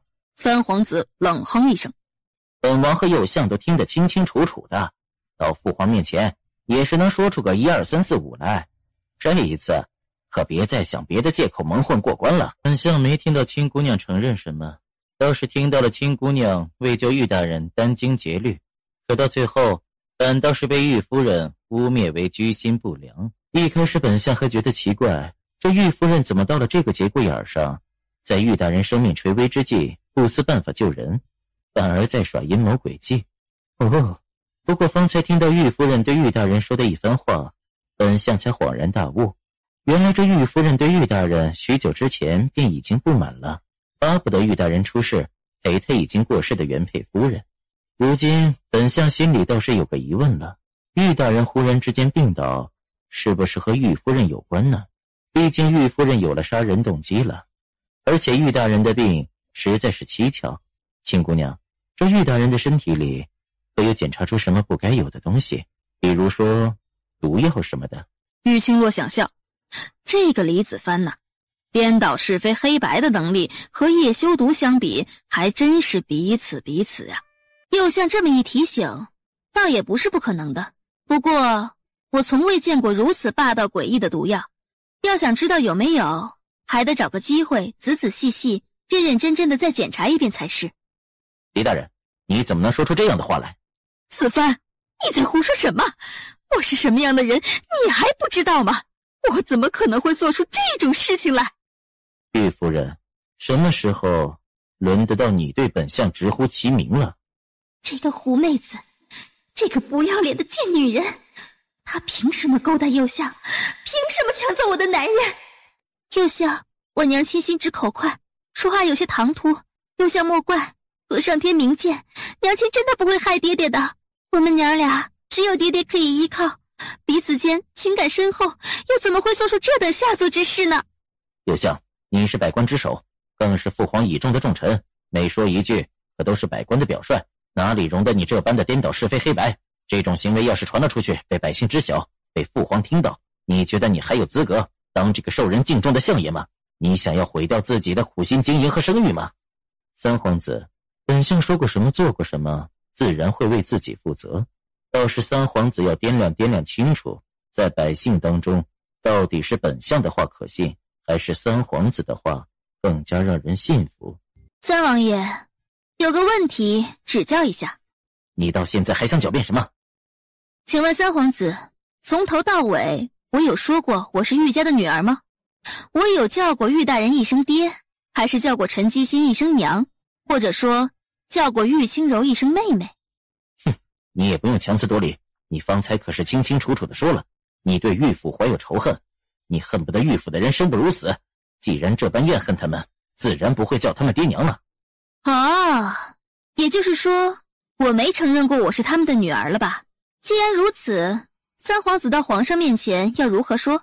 哼，说自己仅凭着我的几句话就推测出我的身份，还是说因为我对玉府有深仇大恨，就认定我是玉府6年前死去的女儿？哼，这种无凭无据、毫无说服力的说法，皇上会相信吗？证据就在你的背上，你背上有小时候留下的疤，只要一看便知。